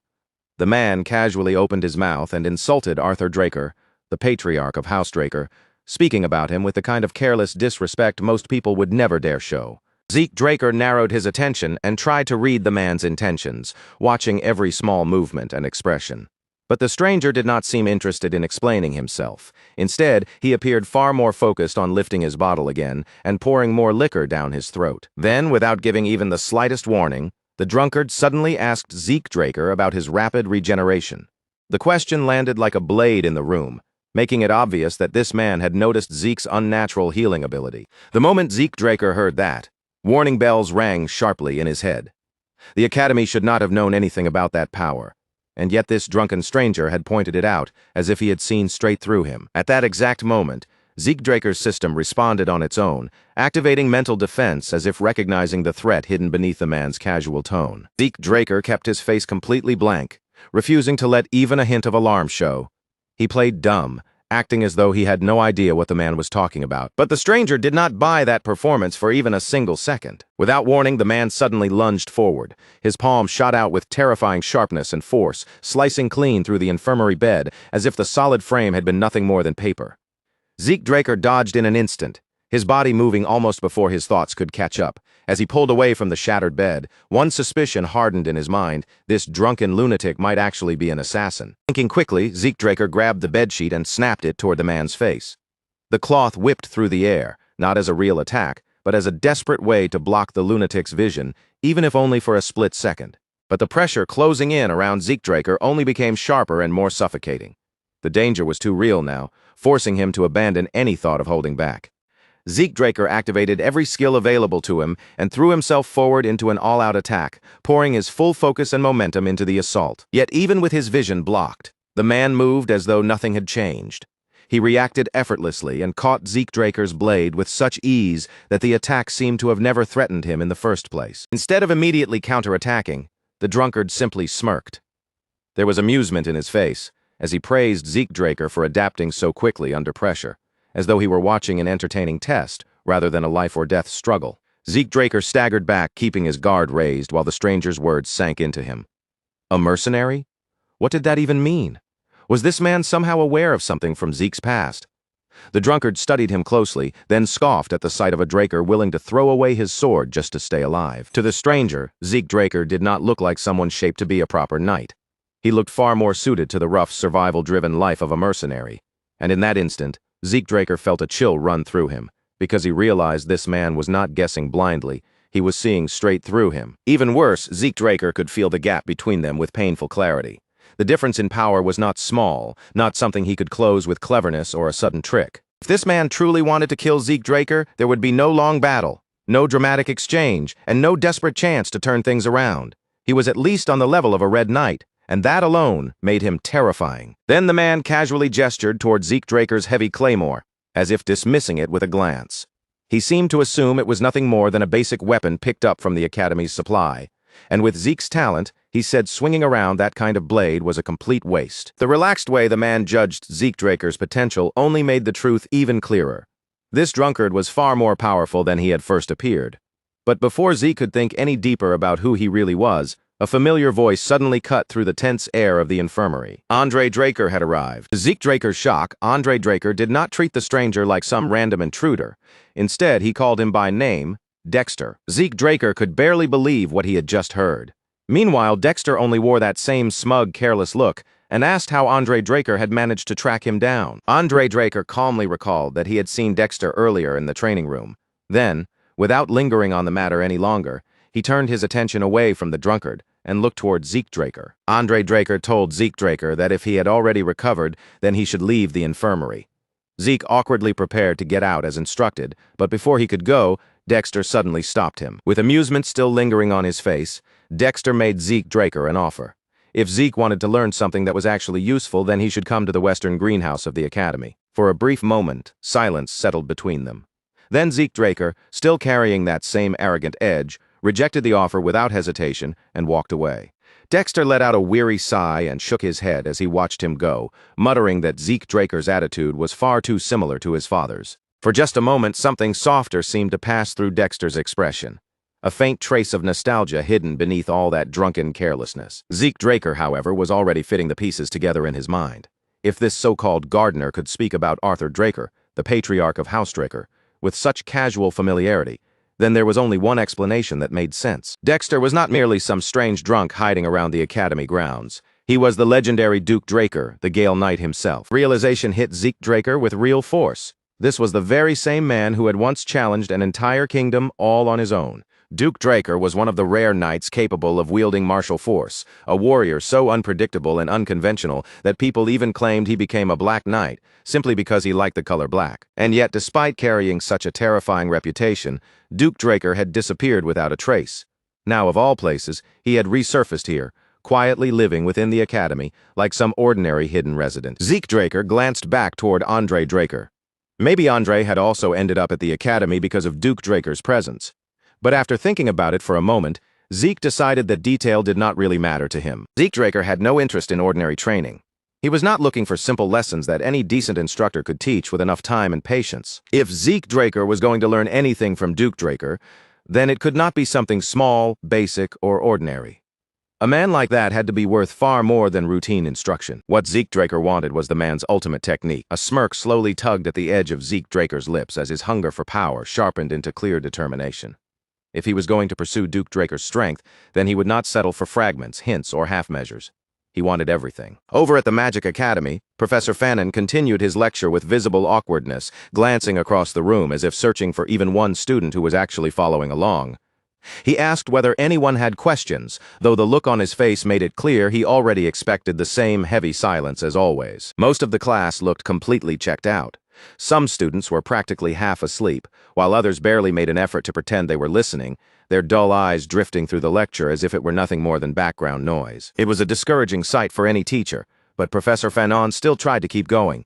Then, just when he seemed prepared for no response at all, a single hand rose from among the students. Zeke Draker asked Professor Fanon about the mana energy transfer law he had just mentioned, his question cutting through the sleepy atmosphere of the classroom. Professor Fanon's entire demeanor changed almost instantly. The awkwardness in his face disappeared, replaced by genuine excitement, because it had been ages since any student had shown real interest in his lecture. With obvious enthusiasm, he began explaining the concept in detail, carefully breaking it down, so Zeke Draker could properly understand the idea. After the class ended, the other students grumbled that the subject was far too theoretical, treating the entire lesson like nothing more than a scheduled nap they had been forced to sit through. Zeke Draker, however, walked away with a completely different impression. The material had been surprisingly easy for him to understand, and for the first time, he began to see Professor Fanon differently. The man was not just an awkward lecturer, he was actually competent. Just as Zeke Draker was about to step out of the classroom and leave the lecture behind, Professor Fanon suddenly called after him. His voice stopped Zeke right before he could pass through the doorway. For once, Professor Fanon's usual awkward expression softened into something much more genuine.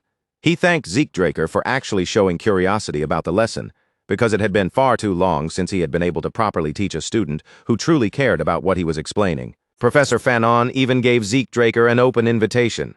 If Zeke ever had questions, he could come to him any time without hesitation. Then, almost bashfully, Fanon added that he was still an alumnus of Delphoa Magic University, the very place known as the birthplace of modern magic. That unexpected detail immediately drew Zeke Draker's attention. He had not imagined that Professor Fanon carried such a serious academic background. And since there was no downside to keeping a capable mage within reach, Zeke decided it would be worth accepting the offer. In Zeke Draker's mind, magic users who were skilled in mathematics usually had sharp, orderly ways of thinking. They were the kind of people who could break complicated problems down with structure instead of relying only on instinct. And honestly, having a smart mage as a potential ally sounded far more useful than being forced to deal with yet another rigid, prideful knight who only knew how to posture. Zeke Draker figured Professor Fanon might become useful to him someday. But the moment he stepped out of the academy and let his thoughts continue, that train of thought was suddenly cut off. Dexter was waiting for him outside. And judging from the look on his face, whatever little patience he had been trying to hold on to had already burned away completely. Dexter stood there with his arms crossed, staring at Zeke Draker as he asked whether he was finally done. But before Zeke could even give him an answer, Dexter skipped past the small talk and went straight to the real reason he had been waiting. Dexter demanded to know why Zeke Draker had never shown up at the Western Greenhouse like he was supposed to. Clearly, when Dexter had first offered to teach Zeke Draker something useful, he had expected the meaning behind his words to be obvious. In his mind, Zeke should have understood the hint immediately and come running without needing another invitation. But Zeke Draker only gave a careless shrug, completely unmoved by Dexter's impatience. In the same blunt tone as before, he repeated that he simply was not interested. Dexter's irritation flared almost instantly. He started acting less like a legendary figure and more like a sulking child who had been ignored after offering something important. Even then, Zeke Draker's stance did not soften in the slightest. Zeke Draker admitted that Dexter was clearly no ordinary person, but right now he was already focused on his own training path. For one brief moment, Dexter looked as though he might accept that answer until, just as suddenly, he clearly decided he would not. Without warning, Dexter vanished from Zeke Draker's sight. Before Zeke could even process where he had gone, a sharp impact struck him, and in the next instant, his vision was swallowed by complete darkness. When Zeke Draker finally regained consciousness, he immediately realized he was no longer in the same place where he had been standing before. Blinked slowly, his senses returning piece by piece as he took in the unfamiliar space around him. The air, the surroundings, and the feeling of the place all told him he had been moved somewhere else. It was the Western Greenhouse. Dexter stood above him with a tired sigh, looking down at Zeke Draker as if Zeke had been the one making this whole situation unnecessarily troublesome. Dexter asked if Zeke Draker was finally awake. Zeke, still gathering himself, slowly crossed his arms and stared back at him with a look that made his annoyance perfectly clear. Zeke Draker pointed out, with obvious irritation in his voice, that Dexter had basically just abducted him and dragged him here against his will. Dexter did not look even remotely guilty. He only shrugged as though kidnapping someone into a greenhouse was the most normal thing in the world, flashing a shameless little smirk that said everything about his attitude. By this point, Dexter's interest in Zeke Draker was completely obvious. He was no longer bothering to hide his curiosity, and every look he gave Zeke made it clear he had no intention of letting him walk away easily. Zeke Draker thought to himself that Dexter had absolutely no patience whatsoever. But even so, he had no plan to stay there and entertain the man's whims. Without wasting time, Zeke Draker activated Swift Step and shot forward, trying to blast out of the greenhouse in one sudden burst of speed before Dexter could stop him. At least that was what Zeke Draker intended to do. In the blink of an eye, Dexter appeared directly in front of him. He blocked Zeke Draker's path with effortless timing, cutting off the escape before Zeke could even reach the exit. Annoyed but still refusing to give up, Zeke Draker tried to break away again. Yet the moment he moved, Dexter intercepted him a second time, stepping into his path as if he had predicted it from the start. No matter which direction Zeke Draker tried to run, Dexter matched him with ease and shut down every possible escape route like it was nothing. Refusing to keep being treated like some helpless child, Zeke quickly shifted his approach. With a smirk tugging at his face, Zeke Draker decided to prod at him instead. He teased Dexter and asked what exactly he found so fascinating about him. Dexter did not even pause before answering. Dexter's answer was simple and direct. What interested him was Zeke Draker's absurd healing ability, that insane regeneration that no ordinary cadet should have possessed. Zeke Draker grinned as the real reason finally became clear. Since Dexter wanted answers so badly, Zeke decided he might as well turn the entire situation into a challenge. Zeke Draker told Dexter that if he really wanted to know the truth, then he would have to force it out of him himself. Dexter vanished. Zeke Draker's body tensed at once. His eyes darted from side to side, scanning the greenhouse as he tried to catch even the smallest sign of where Dexter had disappeared to. Then a sword cut through the air behind him, whistling sharply as it came straight toward Zeke Draker's back. Zeke Draker barely managed to react in time. His hand shot out and caught the weapon before it could land cleanly, stopping the strike just short of doing real damage. Holding the sword steady in his grip, Zeke Draker narrowed his eyes and fixed his focus on Dexter, refusing to let the man slip from his awareness again. Zeke Draker could not understand what Dexter was trying to prove with this sudden attack. Taking his stance, he demanded an explanation, his guard still raised and his body ready to move. But Dexter only answered with another smirk. He reminded Zeke Draker that he was the one who had started this challenge in the first place. Then Dexter said the current setup was too boring, so they might as well make it more interesting before laying out the terms. If Zeke Draker could land even a single strike on Dexter's clothes, then Zeke would be declared the winner, and as a reward, Dexter would grant him one wish. If Zeke Draker lost, Dexter's expression suddenly sharpened into something far more terrifying. In that case, Zeke would have to tell him everything he was hiding. For the next 3 relentless hours, Zeke Draker fought with everything he had, pushing his body through exchange after exchange without letting himself slow down. But Dexter was not simply fast in the normal sense. He moved like someone who was practically untouchable, slipping away from danger as if attacks could not reach him at all. No matter how many times Zeke Draker swung, thrust, adjusted his footwork, or changed the angle of his attacks, he could not land even a single clean hit on Dexter. Even so, Zeke Draker refused to stop. No matter how many times he failed, he kept pushing forward, unwilling to accept that he had no way through. His endless stamina and rapid regeneration kept dragging him back into motion again and again. Wounds closed, pain faded, and his body continued moving like something that was almost impossible to wear down. Dexter began to take real notice of him. Zeke Draker was not just some kid blessed with ridiculous endurance. There was something far stranger and more persistent about him. Zeke Draker simply would not stay down. Every injury healed, every setback vanished within seconds, and each time Dexter knocked him to the ground, Zeke rose again as if the fight had only just begun. Still, Zeke Draker understood that stamina alone would never be enough to win. If he wanted to reach Dexter, he needed something stronger. Then one thought surfaced in his mind: the might of the dragon. It was a skill so powerful and dangerous that he had never dared to use it before. But against someone like Dexter, holding back would only leave him trapped in the same hopeless cycle. His gaze hardened, and this time, Zeke Draker decided he would not restrain himself. As Zeke Draker rose back to his feet, his entire presence began to change. The air around him seemed to crackle with raw intensity, and the pressure rolling off his body grew heavier with every passing second. Duke Draker noticed the change in Zeke Draker the instant it happened. His sharp eyes caught the shift in the air around him, the sudden rise in pressure wrapping around Zeke's body like something dangerous had just awakened. A satisfied grin slowly spread across Duke Draker's face.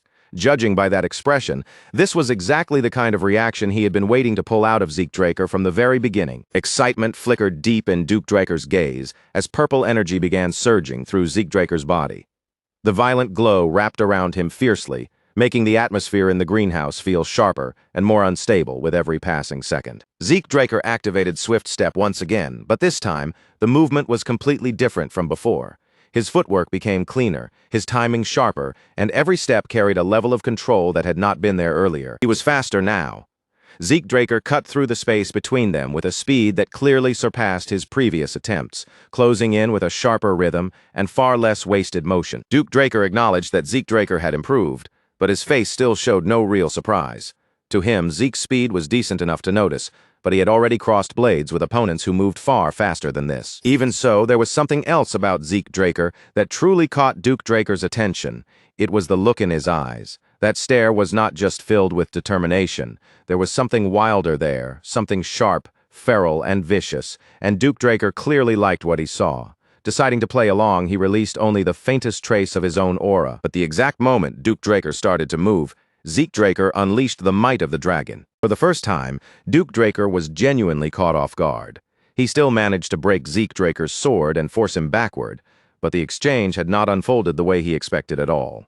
A flash of confusion passed through Duke Draker's mind. For a brief moment, even he could not immediately understand what had just happened in that clash. A thick cloud of dust burst up around Duke Draker, filling the space and blurring the area around him. Using that cover, he tried to figure out whether Zeke Draker had used some kind of technique to interfere with his vision. With the dense dust screen hiding his movements, Duke Draker assumed Zeke Draker would not be able to follow him properly. In that haze, tracking him should have been nearly impossible. Zeke Draker had dragon eyes. Through the dust, the confusion, and the shifting air, he locked onto Duke Draker's presence and struck at him from behind. This time, Zeke Draker finally landed a hit. But in the very next instant, the Black Knight vanished from where he had been standing, leaving Zeke frozen in surprise as his attack met empty space. Then, little by little, understanding began to settle in Zeke Draker's mind. That had to be Duke Draker's secret technique. It was some kind of movement ability that allowed him to shift positions instantly while leaving behind a violent gust of wind in his wake. Only then did Zeke Draker truly understand why Duke Draker had earned the name Gale Knight. While Zeke Draker was still trying to process the technique he had just witnessed, Duke Draker suddenly appeared behind him as if the space between them had never mattered. With almost no effort in his voice, Duke Draker declared the match a draw. Then, before Zeke Draker could respond, he completely overwhelmed him and brought the fight to an abrupt end. The system immediately sent Zeke Draker a warning. Because he had used too many skills in such a short period of time, his fatigue had exceeded the safe limit, and his body had finally reached a point where it could no longer keep up. His consciousness began shutting down by force. No matter how much Zeke Draker wanted to resist, his body was no longer giving him a choice. Zeke Draker's vision started to fade as he struggled to move, but his limbs refused to listen. Darkness closed in around him, swallowing everything until he finally lost consciousness completely. Several hours later, Zeke Draker opened his eyes in his own room. From the situation, it seemed likely that Duke Draker himself had carried him back after the fight ended. Although the sting of defeat still lingered inside him, Zeke Draker understood the result clearly. Losing against a Black Knight was only natural, no matter how frustrating it felt. He had thrown everything he had at Duke Draker. Every skill, every trick, every burst of strength he could force out of his body. And even after all that, it still had not been enough. Zeke Draker looked back over his strategy, remembering how he had repeated the same attack pattern again and again on purpose. He had wanted Duke Draker to lower his guard, only to change everything at the final second by unleashing the full force of the dragon's power. And yet, even with all that preparation and risk, Zeke Draker had barely managed to land a single hit. Zeke Draker felt certain that the movement Duke Draker had used at the end was his trump card, the hidden technique that defined his strength. Regret washed over him as he thought about it. If Zeke Draker had not pushed his draconic skills too far, he might have stayed conscious long enough to observe more of that technique. Still, even for just a moment, he had seen it with his own eyes. That absurd speed paired with Duke Draker's perfectly trained physique was probably the same kind of skill that had allowed Andre Draker to rise through the ranks despite his weak stamina. Zeke Draker wished he could have learned that technique for himself, but for now he could at least feel somewhat satisfied, because one undeniable truth had been proven through the fight. The might of the dragon was powerful enough to make even a Black Knight hesitate. If Zeke Draker ever unleashed it against weaker opponents, most of them would have almost no chance of standing against him. Just then, a system notification appeared before Zeke Draker. Curious about what had changed, Zeke Draker checked his status and discovered that Swift Step had leveled up, and that was not the only change. His soul had developed even further, unlocking new system functions that could now be accessed through karma points. As Zeke Draker scrolled through the available options, he was surprised to see features like a mini-map, an inventory, and a quest book, each one ready to unlock as long as he had enough points to spend. After taking his time to look over the choices and understand what each function might offer, Zeke Draker decided that the inventory should be unlocked first. The system explained the function in a simple and direct way. Zeke Draker could store and retrieve items just by thinking of their name or their shape. To test whether it worked as smoothly as the system claimed, Zeke Draker selected his sword. The moment he activated the function, the claymore disappeared from his hand and appeared inside the inventory window.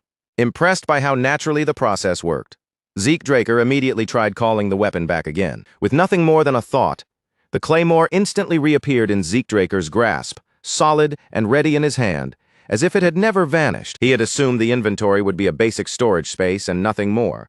But after trying it himself, Zeke Draker realized it was far more advanced, convenient, and useful than he had expected. Zeke Draker remembered how much he had struggled in his past life to find secure places to hide valuable artifacts. If he had possessed this function back then, so many things would have been completely different. The system also revealed that the storage capacity could be expanded by spending more karma points. Surprisingly, even with that level of usefulness, the entire function was still considered only a low-rank administrator skill. That made Zeke Draker wonder what kind of powers might appear once he reached the high-rank administrator level.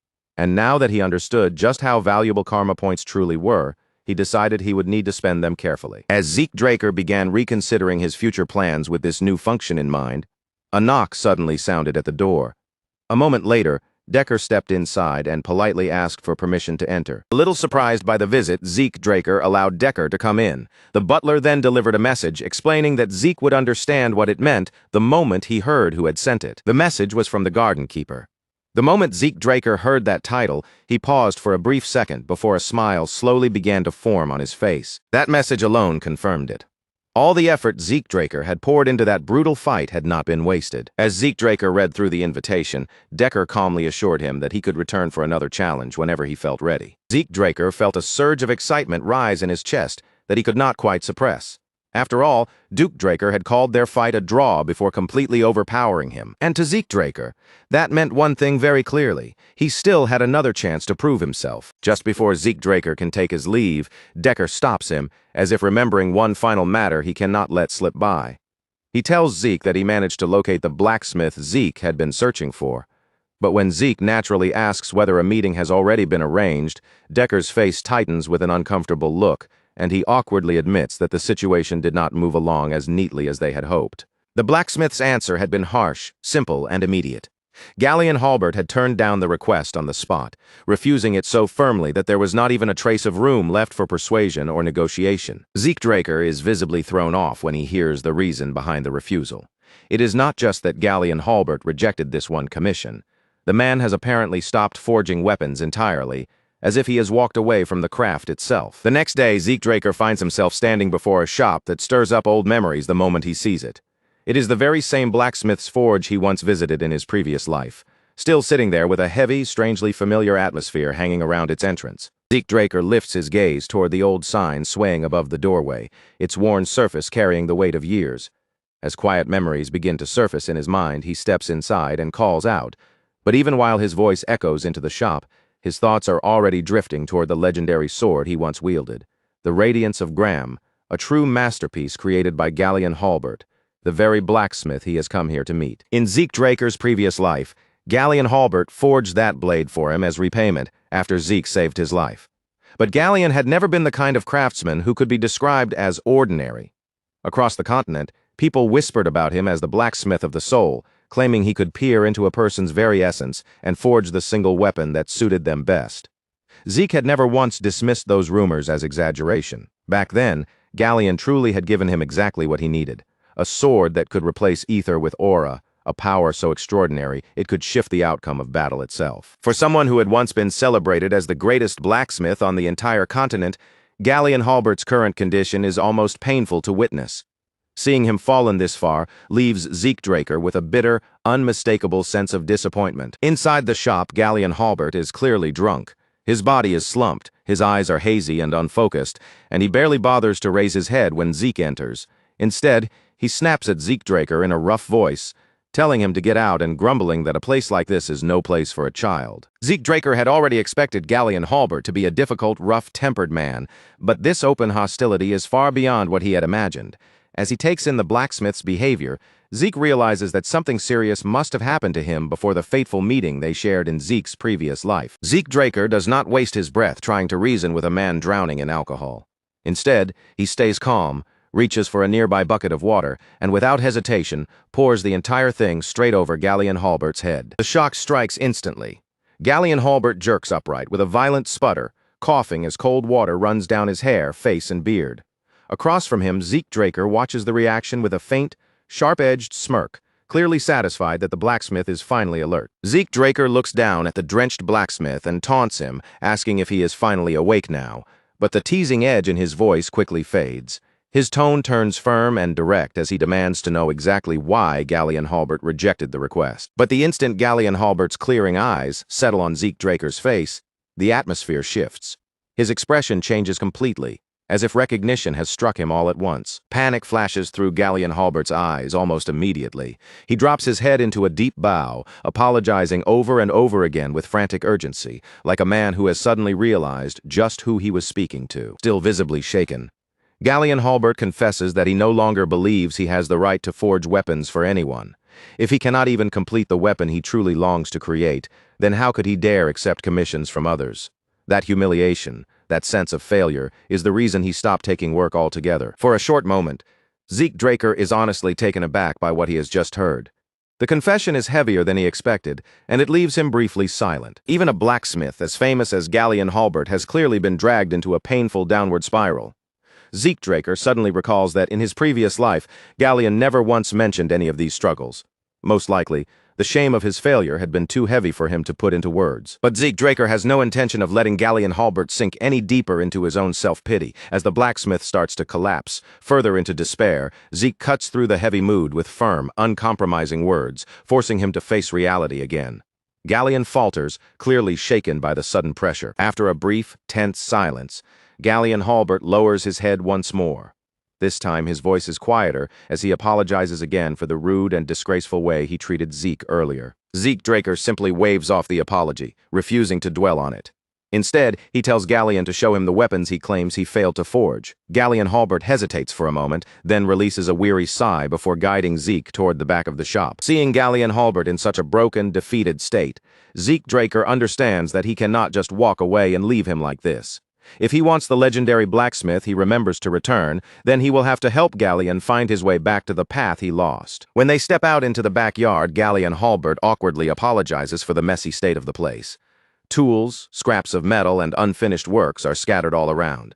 But Zeke Draker only sweeps his eyes over the chaotic scene and casually says that, honestly, it looks pretty cool. Galleon Halbert gives a quiet word of thanks, while Zeke Draker begins inspecting the weapons laid out across the yard. The blacksmith warns him to handle them carefully since the blades are still sharp. But as Zeke studies one sword after another, his eyes narrow with interest because he quickly notices something unexpected.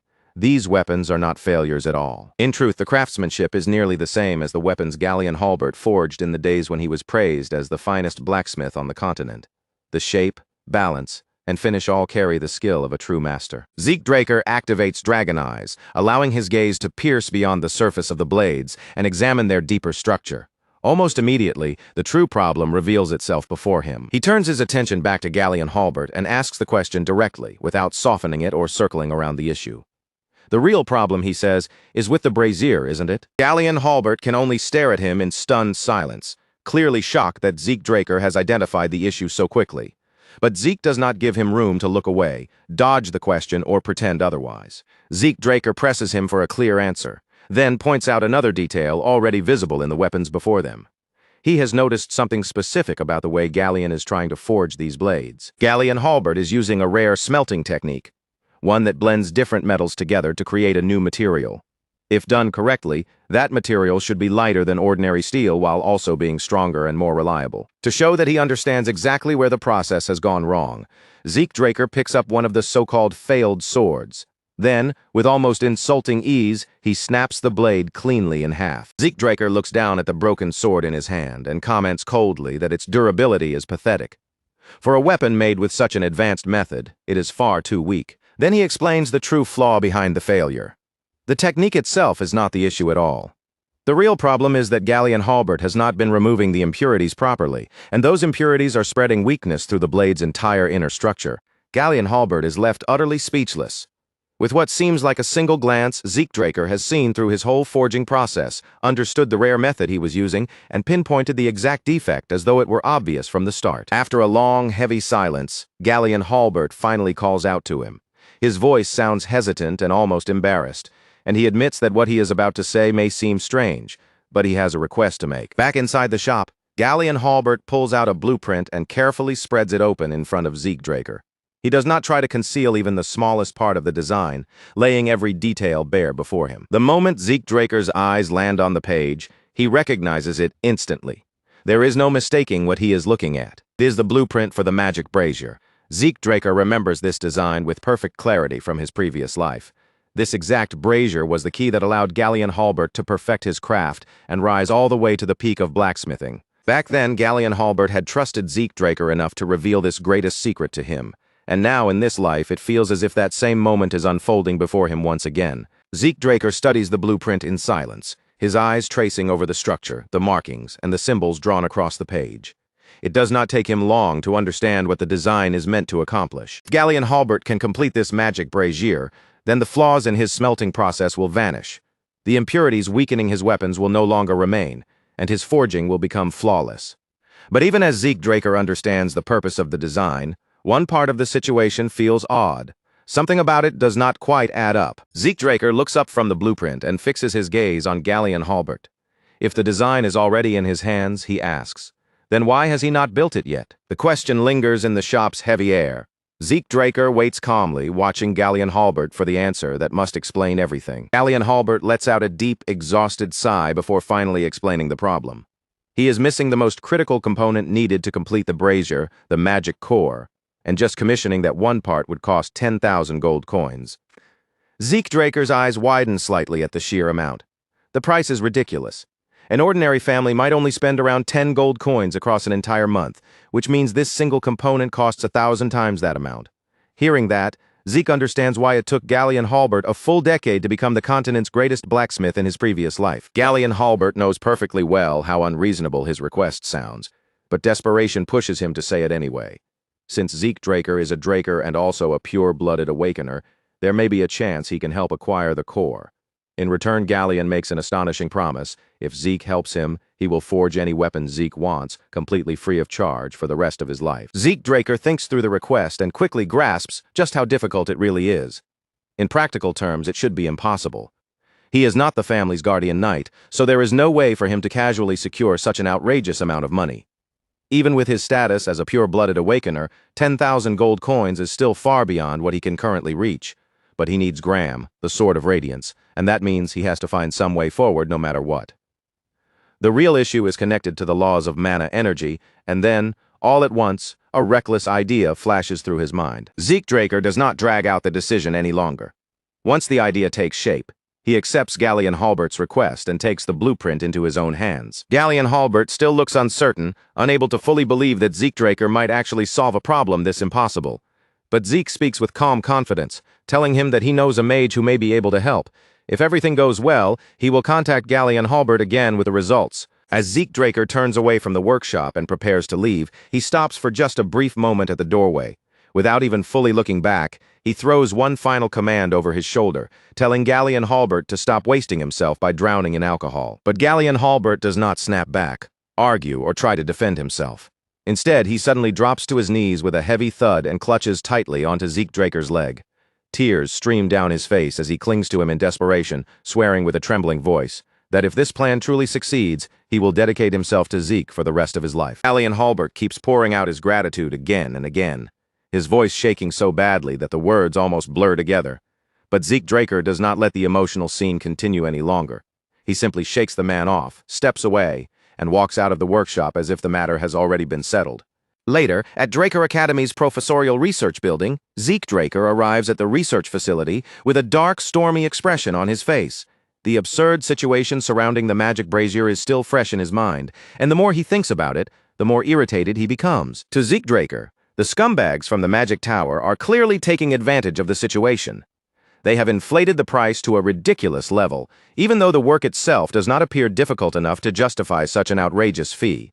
In his eyes, it is nothing more than shameless greed disguised behind the name of professional expertise. As Zeke Draker moves through the quiet halls of the research building, he remembers that Fanon's specialty happens to be closely connected to this very field. If he can locate Fanon's research lab, then there might be a way to avoid dealing with the Magic Tower's absurd demand entirely.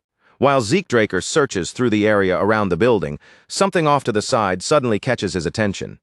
From a nearby alley, an unpleasant scene begins to unfold right in the corner of his vision. There, hidden away from the main path where fewer people would notice, a young boy is being brutally beaten by a group of bullies. The narrow alley makes the scene feel even more cruel, with the boy trapped and surrounded. The boy cries helplessly, his voice breaking as he begs them to stop.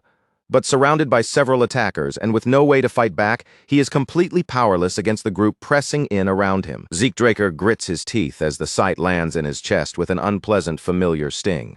He has seen this exact kind of scene before. Memories from his past life flicker through his mind, dragging back the same bitter disgust he felt back then. His fists tighten at his sides, frustration hardening across his face. Without hesitating for even a second, Zeke Draker changes direction and walks straight toward the alley. At the center of the group, Leon Conrad looks down at the battered boy with a cruel sneer spreading across his face. He spits out that the kid is worthless, using the helpless boy as nothing more than a target for the anger boiling inside him. But Leon Conrad's rage is not truly directed at the boy trembling on the ground. Beneath all that cruelty, the real source of his bitterness is still the humiliation of losing to Zeke Draker. By crushing someone weaker than himself, Leon Conrad is desperately trying to feel strong again. It is as if tormenting a helpless target can somehow restore the pride that Zeke Draker shattered in front of everyone. Leon Conrad drives his foot down, stomping the boy's head against the ground.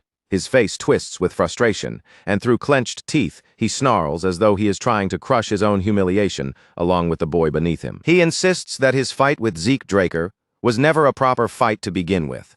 In Leon Conrad's mind, it was nothing but a cheap trick, a lucky strike that should never have been counted as a real defeat. Leon Conrad refuses to accept the idea that Zeke Draker deserves to be called a pure-blooded awakener. To him, admitting that would mean admitting his own defeat was real. But the moment Zeke Draker steps into the alley and speaks, Leon Conrad's expression shifts instantly. The arrogance on his face freezes, as if the very sound of Zeke's voice has cut through the scene. At first, Zeke Draker wears a cocky, almost playful smirk. But in the next instant, that faint warmth disappears from his face, and his eyes turn frighteningly cold. His voice drops low, sharp, and commanding, slicing through the tense air of the alley. Every word lands with enough force to make the bullies feel the pressure behind it. Zeke Draker tells Leon Conrad that if he values his life, he should get down on his knees. Leon Conrad scoffs at the threat, trying to laugh it off, still refusing to believe that Zeke's awakening could possibly be genuine. But Zeke Draker does not waste time entertaining Leon Conrad's denial. His voice grows even colder as he orders him to bow immediately, warning him that if he refuses, this will be where it ends for him. Chilling pressure suddenly spreads through the alley, like a wave of ice.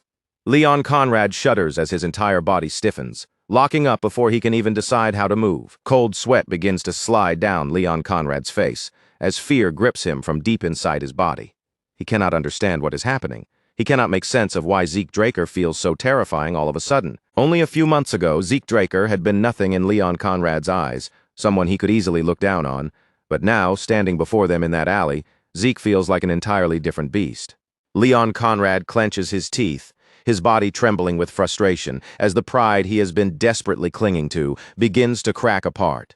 He can feel his confidence slipping, and it only makes him angrier, desperate to reject the fear crawling through him.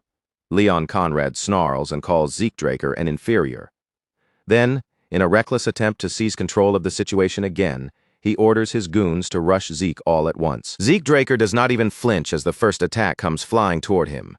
He slips away from the incoming punch with effortless ease, and while moving, he gives them one final warning. Then, without showing even the smallest sign of strain, Zeke Draker begins dismantling the entire group.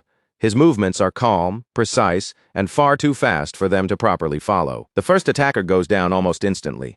One clean counter is all it takes, and the bully collapses before he can even understand how badly he has misjudged his opponent. The next one barely has enough time to react before Zeke Draker brings him down as well, and just as that body falls, another attacker comes hurtling toward Zeke from the side. Zeke Draker simply catches the incoming attacker as if stopping him requires no effort at all. Then he hurls him backward with ease, tossing him aside like he weighs almost nothing. In only a few short moments, the entire gang is scattered across the ground. They are beaten so quickly and completely that none of them even have time to understand what just happened. Leon Conrad watches the scene unfold in pure horror. Sweat pours down his face as the confidence he tried so hard to maintain collapses completely in front of Zeke's overwhelming strength. He cannot believe what his own eyes are showing him. The reality standing in front of him feels too impossible to accept. This is supposed to be the same Zeke Draker he once looked down on so easily. Yet now Zeke Draker walks toward him with a cocky smirk and mockingly tells him to relax, because the pain will only last for a second. Terrified, Leon Conrad staggers backward and yanks out his sword. He holds the blade out in front of himself like a shield, using steel to hide the fear he can no longer control. Leon Conrad shouts for Zeke Draker to stay away, his hands trembling around the hilt of the sword.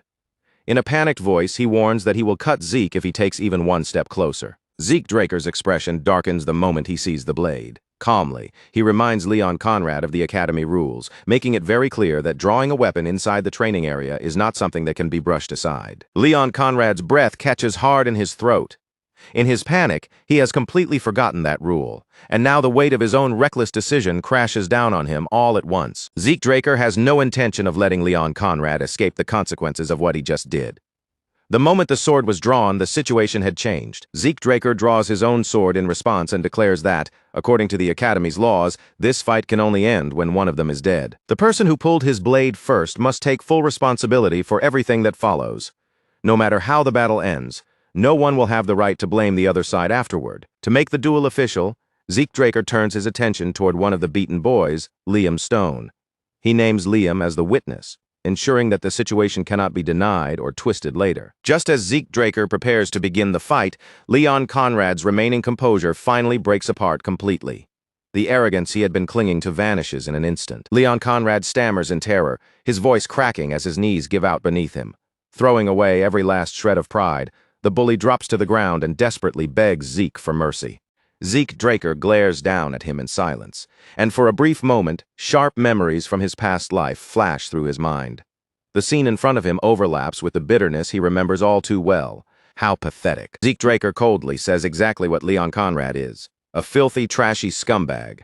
There is no sympathy in his voice, only disgust. Then, in a sudden flash of movement, Zeke Draker swings his blade, but instead of taking Leon Conrad's life, he cuts off only his ear, leaving him alive with the consequence of his own cowardice. Leon Conrad lets out a sharp scream as pain explodes through him.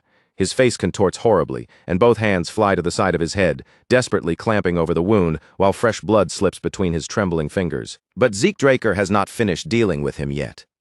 His gaze remains icy and unmoved, and when he speaks again, his voice carries such a deadly warning that the entire alley seems to fall into silence around them. Zeke Draker tells Leon Conrad not to even consider having the severed ear reattached. Then, with the same cold stare, he warns him that if they ever meet again, he will not be generous enough to stop with only an ear next time. The boy who had been beaten is still lying weakly on the ground, barely able to raise his head after everything that happened. In a faint, shaking voice, Liam Stone calls out to Zeke Draker and asks why he bothered stepping in to save him. Zeke Draker does not respond as though he performed some grand, righteous rescue. Without showing any sentimental softness, he coolly tells Liam Stone that he was not helping him at all. He was simply helping himself. As Zeke Draker turns his back on the alley and begins walking away, a strange thought quietly rises in the corner of his mind, slipping in before he can ignore it. Could it have been Gallion Halbert? Maybe the blacksmith's words, along with that broken, wounded look in his eyes, had reached Zeke Draker more deeply than he wanted to admit.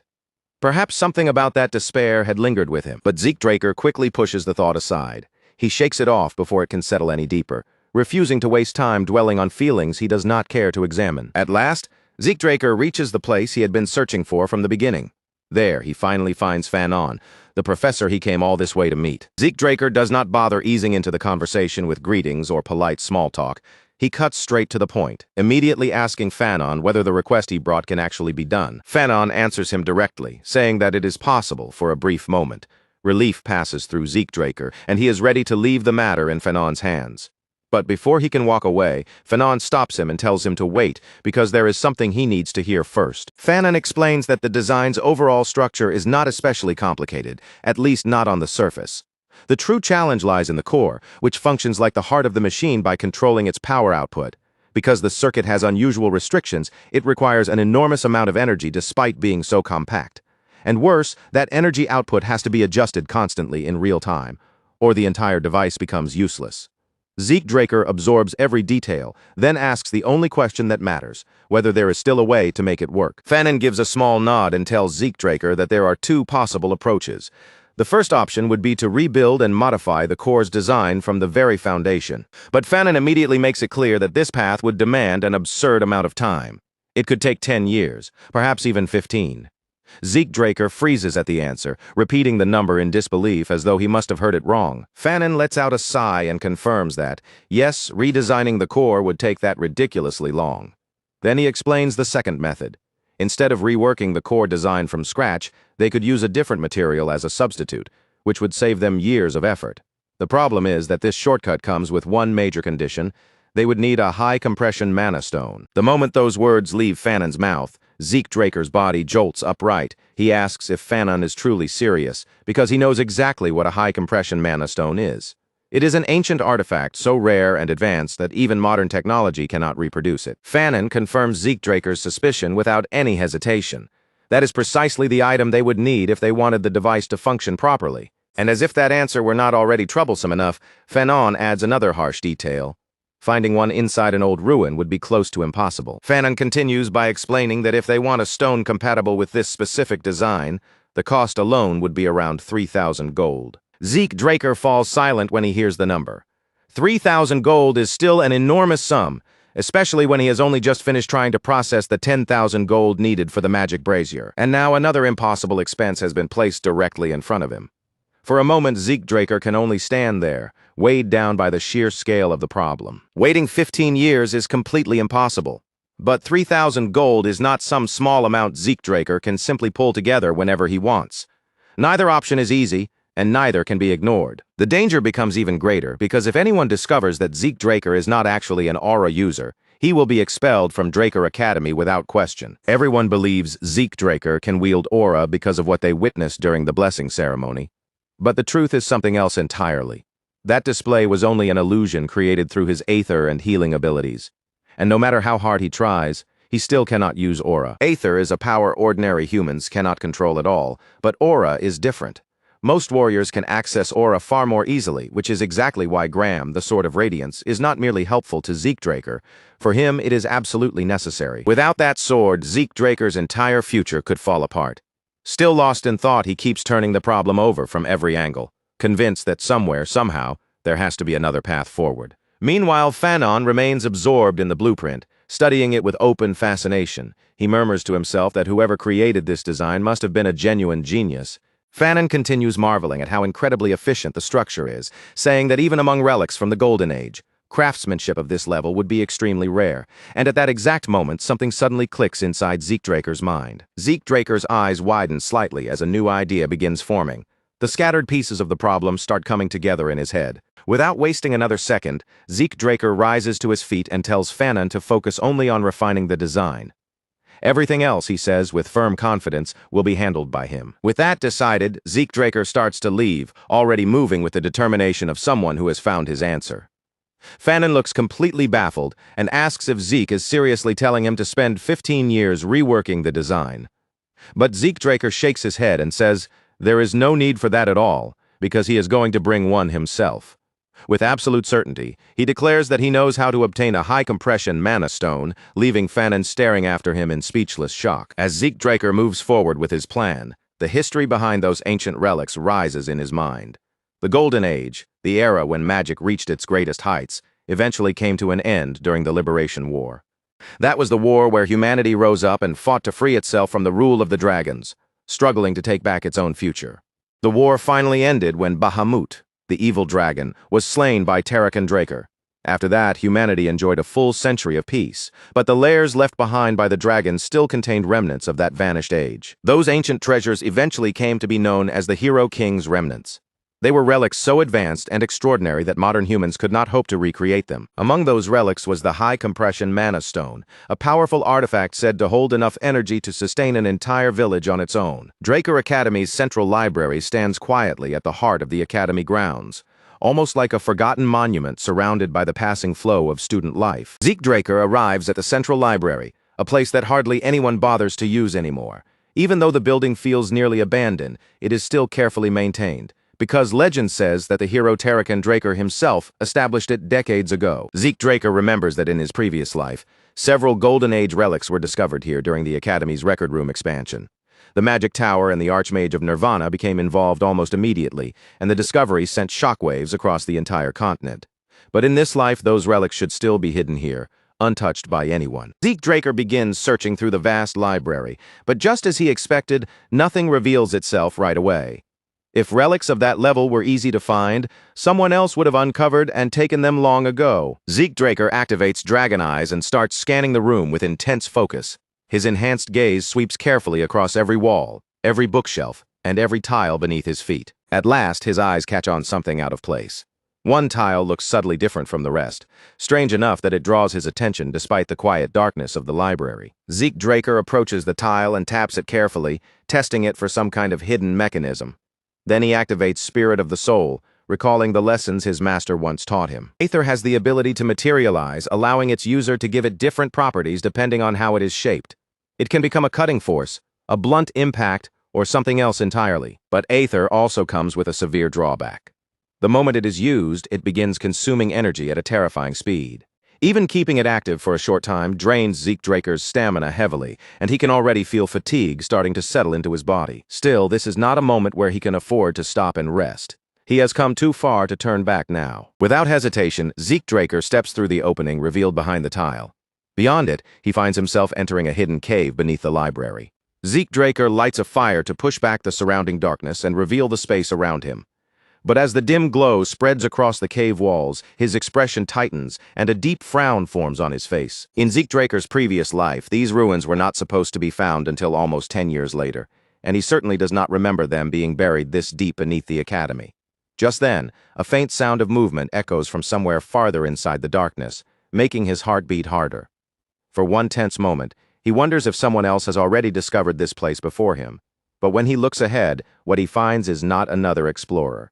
It is a group of skeletons, undead workers, not lifeless remains, gripping shovels and pickaxes as they continue digging endlessly, as though they are searching for something buried in the depths. Zeke Draker immediately scans them with dragon eyes and confirms one important thing. They are not being controlled by a lich. That is good news. If there is no lich commanding them from behind the scenes, then these undead workers are nothing more than enemies that can be destroyed without hesitation.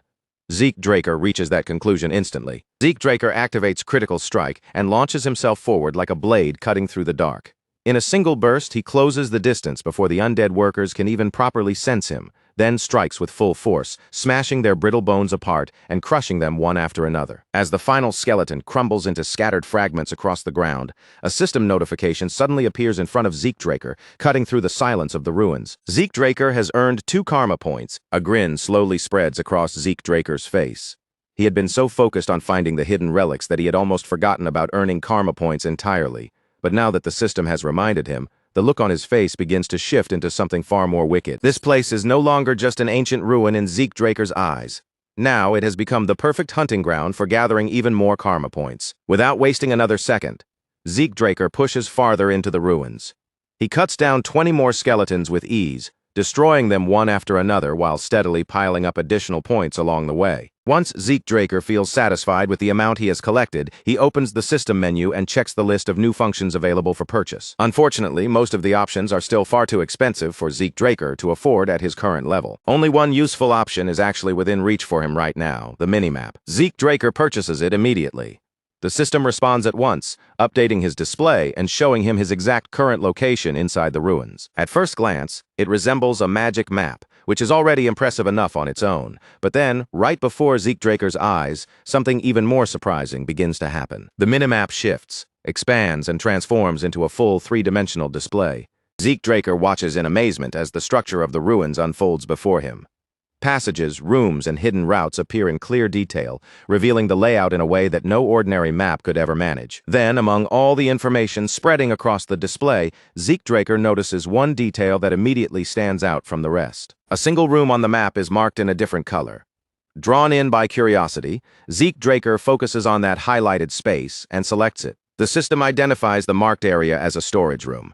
Then, without missing a beat, it offers to guide Zeke Draker along the most efficient route to reach it. Zeke Draker is stunned by how convenient it is. In his past life, the search party needed several days just to locate the storage room, yet now the system has found it for him almost instantly. To test the function, Zeke Draker follows the route shown by the system. As he moves through the maze-like ruins, he quietly marvels at how smoothly and precisely it guides him forward.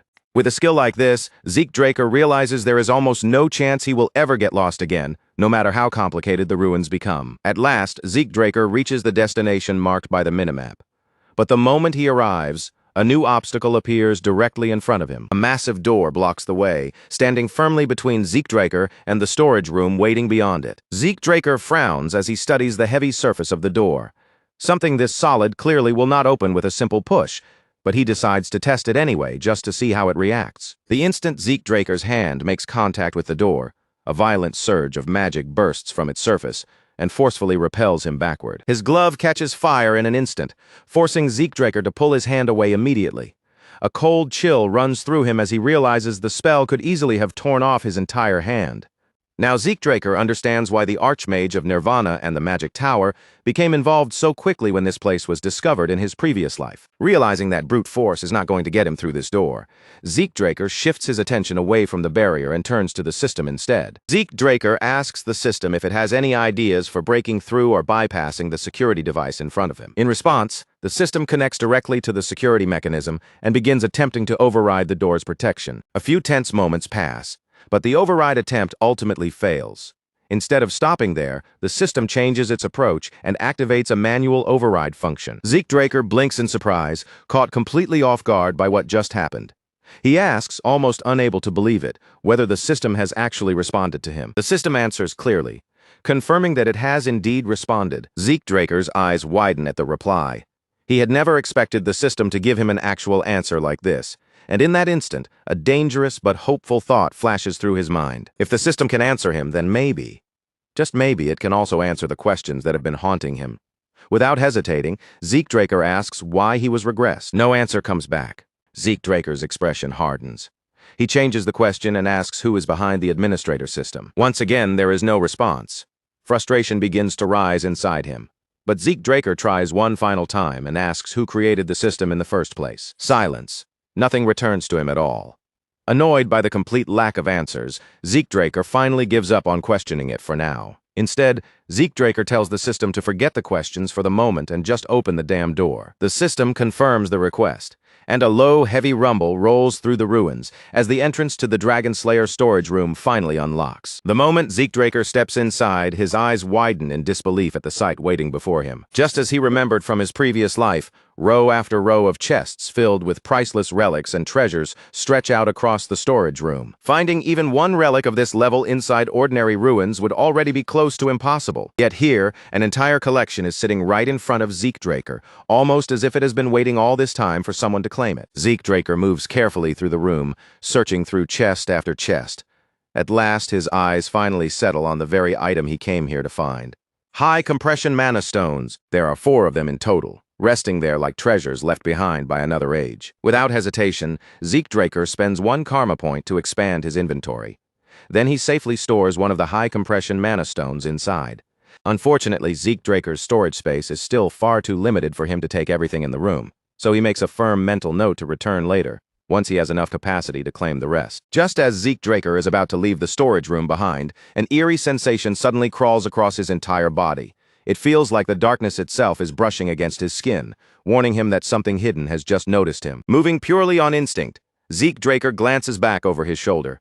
And in that exact instant, glowing magic circles burst to life around him, flaring up from every side and locking around his body before he can take another step. Before Zeke Draker can even react properly, the spell completes itself.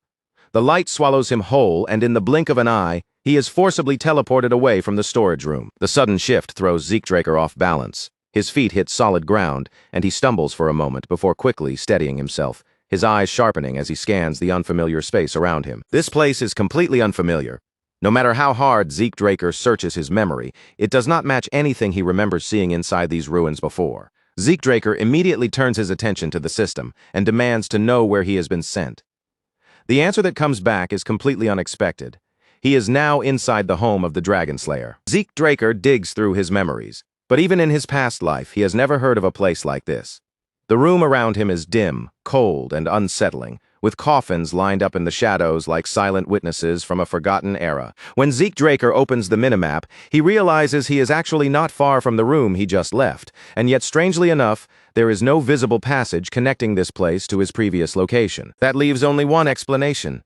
Zeke Draker has stumbled into a hidden area that no one else has ever managed to discover. Knowing how rare an opportunity like this is, Zeke Draker does not waste a single second.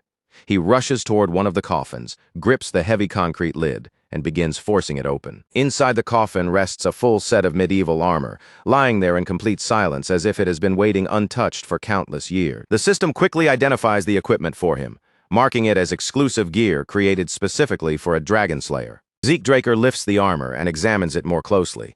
Across its surface, he can see scratches, dents, and worn battle marks, all of them traces left behind by conflicts from a distant past. But something about this armor feels different from the Golden Age equipment Zeke Draker already knows.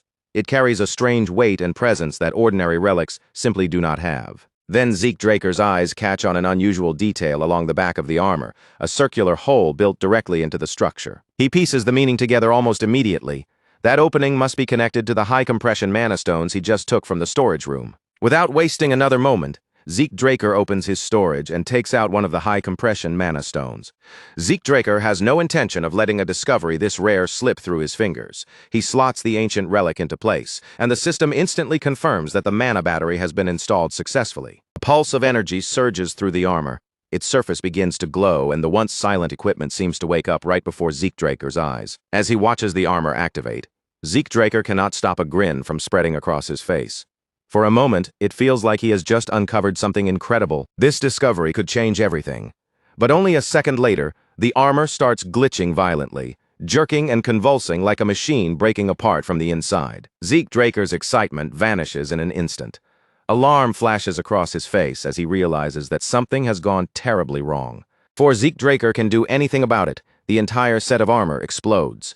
A violent blast tears through the chamber, and thick smoke surges outward, filling the room. Only after the explosion does the system finally chime in, explaining that an overload has caused a critical equipment failure.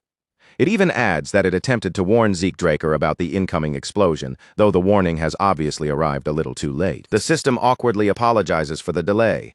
At the very least, though, the blast has not caused Zeke Draker any serious injury. On the bright side, Zeke Draker has confirmed one important fact. The high-compression mana stones really are the power source meant to activate these ancient suits of armor. But that answer only raises an even larger question.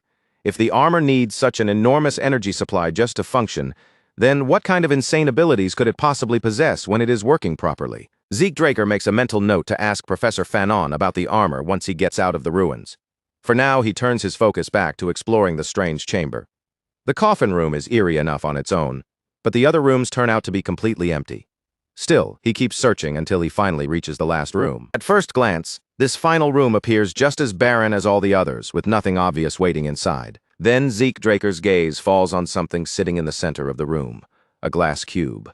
The instant his eyes lock onto it, a system prompt flashes into view. Zeke Draker's breath catches in his throat. For one brief second, his mind goes completely blank, as if he cannot process what he is seeing. Then the realization strikes him all at once, and beads of sweat begin forming across his forehead. This is not just unexpected. This is completely insane. Zeke Draker can only wonder how unhinged Terrakan Draker must have been, because sealed inside that cube is nothing less than the founder's legacy. It is the heart of the cursed light dragon Bahamut. Zeke Draker can barely believe his own eyes. His ancestor had actually preserved the heart of the legendary dragon he killed, and left it behind like some twisted final gift for his descendants. Now Zeke Draker understands why he felt that ominous presence back in the storage room. But compared to the unsettling aura he sensed earlier, what is coming from this heart is on an entirely different level. As if confirming the thought running through Zeke Draker's mind, the system suddenly sends him a new notification. The heart of the cursed light dragon is reacting to Zeke Draker's presence. At that exact moment, dark energy surges through the air. It coils around Zeke Draker like invisible chains, tightening around his body before he can escape. A voice echoes inside his mind, deep, venomous, and soaked with malice.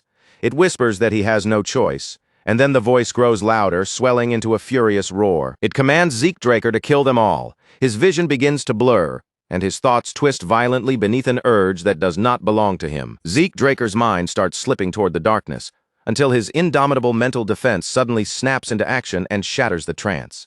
A sharp pain stabs through his skull as he gasps for breath, but even after breaking free, something still lingers inside him. Zeke Draker's body feels wrong. His senses are distorted as if some part of him has been pulled out of place and forced into a shape that does not belong. Then Zeke Draker sees it. One of his eyes has turned pitch black. A cold dread creeps through him as the reality of what just happened begins to settle in. Zeke Draker clenches his fists and forces himself to remain calm, but the weight of the situation is impossible to ignore. The cube, the dragon's heart, and the presence that almost swallowed his mind are all far more dangerous than he expected. This is beyond dangerous. Still shaken by the encounter, Zeke Draker takes an uneasy step back, fully aware that he came terrifyingly close to losing himself to the darkness sealed inside that cursed artifact. A sudden system notification appears in front of him.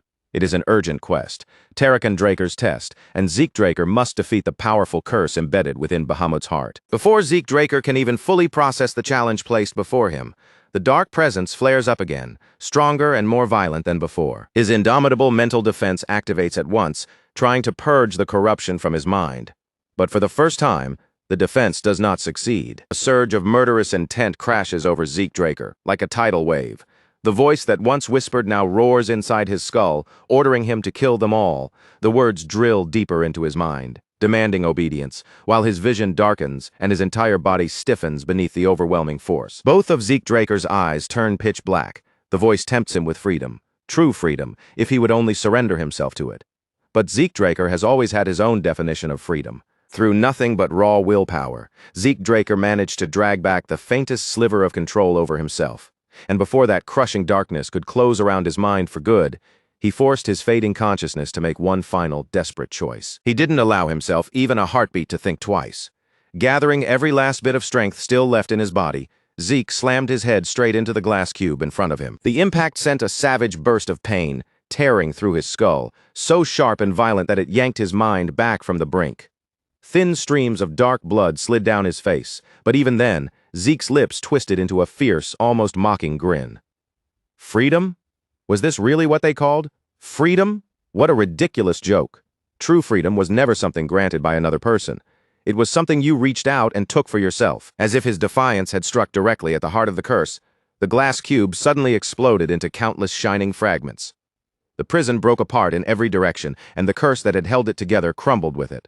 A moment later, the system gave its answer, confirming the result of his struggle. The urgent quest had been cleared. And with that, Zeke Draker had finally claimed Terrakan Draker's last remaining gift for himself. But that victory was anything but painless. The instant the tension inside him finally snapped, an overwhelming wave of mental exhaustion crashed down on him, heavy enough to feel like a mountain had fallen onto his shoulders. If his determination had wavered for even a single second, everything could have ended in a completely different way.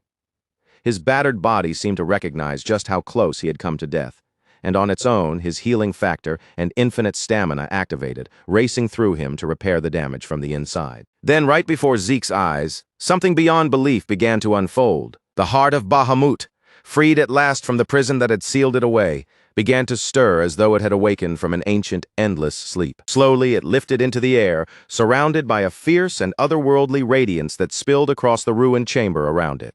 Then, bit by bit, it began drifting toward Zeke's chest, moving as if it had known its rightful destination from the very beginning. The moment it made contact, a massive surge of raw, overwhelming power burst through Zeke's entire body, flooding every part of him at once. And right behind that power came pain, an unimaginable scorching agony that burned through him from the inside out. A source of mana so dense, so pure, and so far beyond anything Zeke had ever encountered before poured into his body, forcing itself deep into every single cell. But there was one horrifying problem Zeke could not ignore. He had no mana circles strong enough or even capable at all of containing such an enormous torrent of energy. With no proper place to settle, that violent power began rampaging through him from within, ripping at his body as though it might tear him apart at any second. There was no time left to hesitate. If Zeke wanted to live, he had to act immediately. In one desperate, high-risk gamble, Zeke summoned his purple ether through the spirit of the soul. He poured everything he had into that single move, creating a tiny black hole in the palm of his hand and using it as a makeshift seal to contain the monstrous mana. It was reckless, dangerous, and almost insane. But with the abilities Zeke had right now, it was the only possible path to survival. Zeke clenched his jaw so hard it began to ache, forcing every remaining shred of focus into keeping that ether hole from collapsing. But the power inside him resisted like a living beast, thrashing violently against his control. The pressure kept building, swelling higher and higher inside his body, until at last it erupted all at once. A gigantic explosion blasted outward, and Zeke was standing right at the heart of it. The force tore through the entire room, wiping it out completely and carving a massive crater into the ground, where solid floor had stood only moments before. Smoke billowed through the wrecked space. Broken debris rained down all around him, and for one brief moment after the destruction, an unnatural silence settled over the ruins. When the dust finally started to thin, Zeke was still there, standing alone in the middle of the shattered remains, but only barely. His entire body felt as if it had been thrown into fire, and every nerve screamed in protest from the unbearable strain. He released a sharp, ragged breath, and as the worst of the pain slowly began to recede, a wave of relief finally washed through him. He had lived. His uniform was hanging from his body in torn, ruined strips, but across his chest, something entirely new had appeared. A mark had formed there, the unmistakable mark of Bahamut. The broken remnants of the glass cube had disappeared completely, leaving not even the smallest trace behind. Bahamut's raw mana was far from something anyone could take lightly, and the fact that Zeke had managed to endure it at all was nothing short of a miracle. In the end, it was his quick thinking that had kept him alive. As his eyes lowered toward the shattered pieces scattered across the floor, a faint reflection flashed back at him, revealing the mark now engraved on his chest. It looked like sealing away Bahamut's rampaging energy had left Zeke with more than just survival. There had been unexpected consequences as well. Just then, a new system notification appeared in front of him. The absorption of the cursed light dragon's heart had been completed. Immediately afterward, a torrent of new information surged into Zeke's mind. The immense amount of mana he had absorbed had completely remade his body. His constitution was no longer normal, and in the usual sense, it could hardly even be called human anymore. It had been elevated into something far greater, a divine body, but there was a dangerous limitation attached to it. According to the system, Zeke's current abilities were still far too weak to fully control this new power, so in order to prevent him from destroying himself, 95% of that energy had been forcibly compressed and sealed away. And that was not the only thing he had received. As the inheritor of his ancestors' legacy, Zeke had also been granted access to Terrakan Draker's secure library. Along with that authority, a beginner quest book had been unlocked, and a low-level administrator tutorial had become available as well. Zeke raised one hand and scratched his head, staring at the flood of information with open disbelief. A divine body, a hidden secure library, and now even a tutorial? What the hell was he supposed to do with all of this? The sheer amount of new information pressing into his head was almost too much for him to process all at once. So for now, Zeke shoved most of the notifications aside, deciding that he would deal with them later. There was only one exception. Apparently, the first Dragon Slayer had been feeling especially generous in his final moments. A fresh system prompt appeared before Zeke's eyes, asking whether he wanted to open Terrakan Draker's second dying gift. Just when Zeke thought there was no possible way anything else could surprise him, yet another hidden secret was placed directly in front of him. After barely surviving the cursed chamber and escaping death by the thinnest margin, Zeke finally made his way back to his mansion. Once he returned, he carefully secured every treasure he had managed to bring back with him. Even then, his gaze kept drifting back to the system prompt, still floating before his eyes. His title had changed. Zeke was now recognized as the one who had received the blessing of the ancient dragon, as well as the inheritor of Terrakan Draker, and those titles were not empty decorations meant only to look impressive.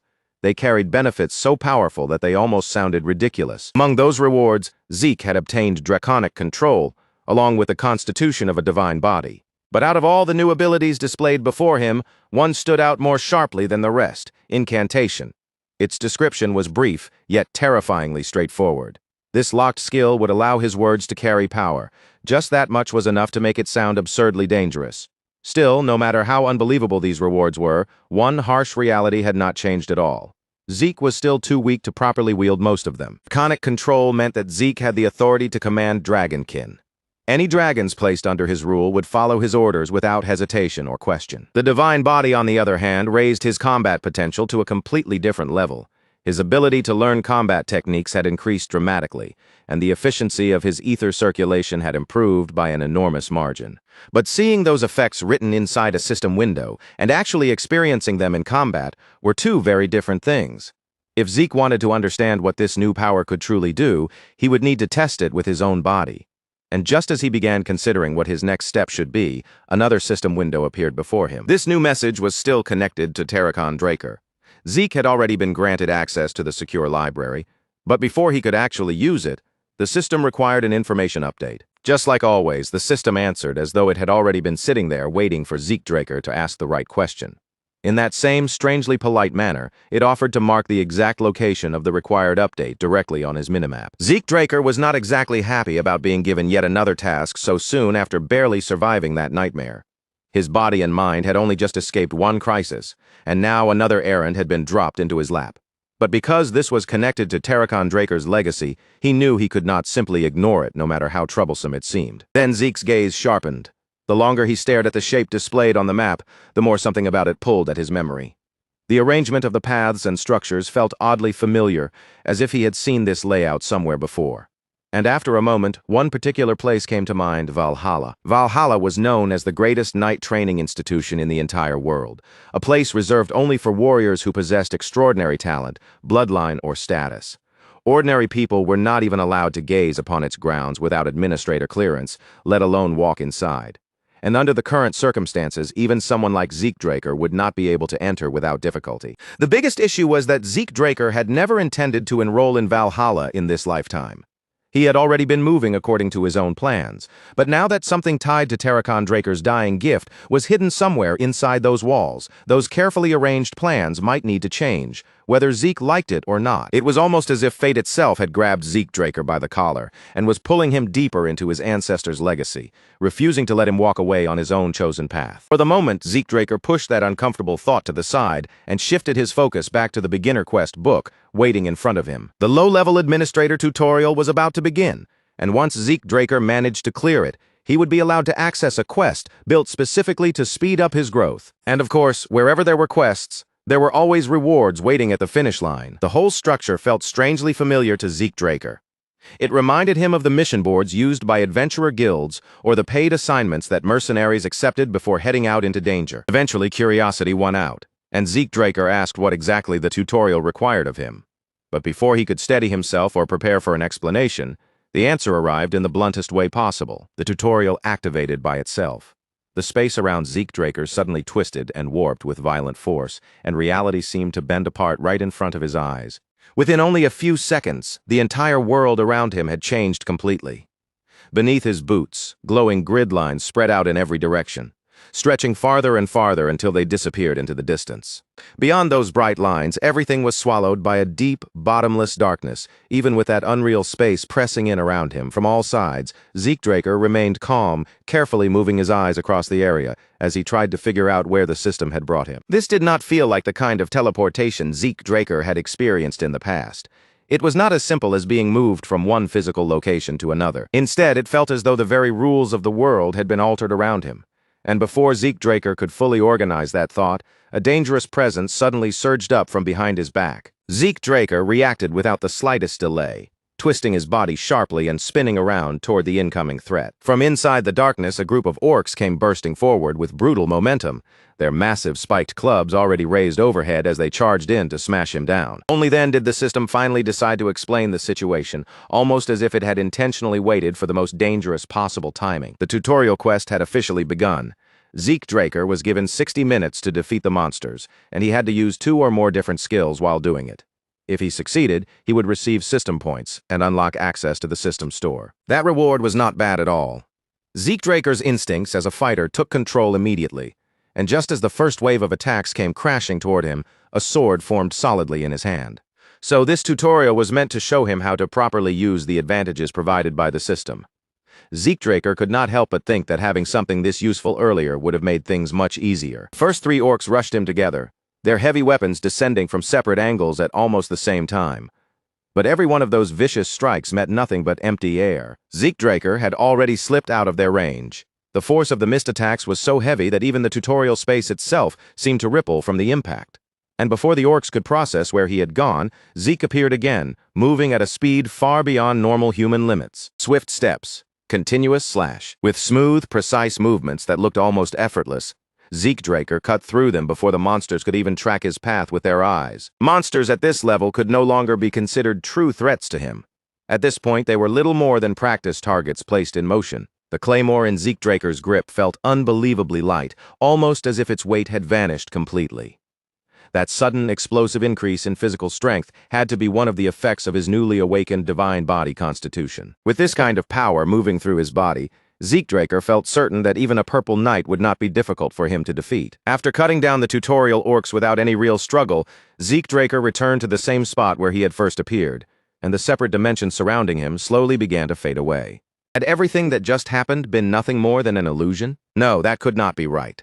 It had felt far too clear, too vivid, and too physically real to be brushed off as a simple trick of the mind. Whatever the truth was, clearing the tutorial had given Zeke Draker a very generous reward.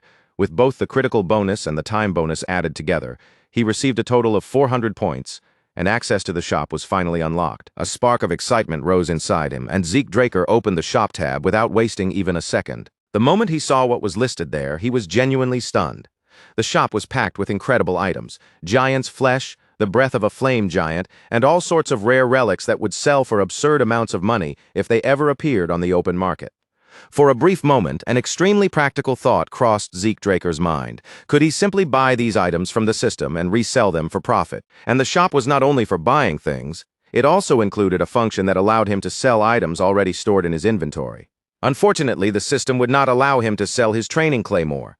His elven dagger, however, did show up on the list, but the listed value was only 4 points. That number instantly got on his nerves.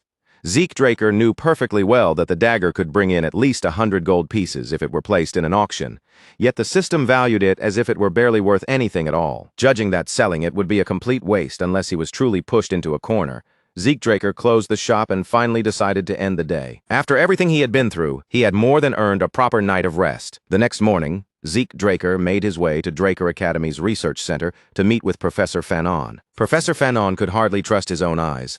Zeke Draker had somehow managed to obtain a high-compression mana stone in only a single day. When the professor questioned him about where it had come from, Zeke simply brushed the matter aside.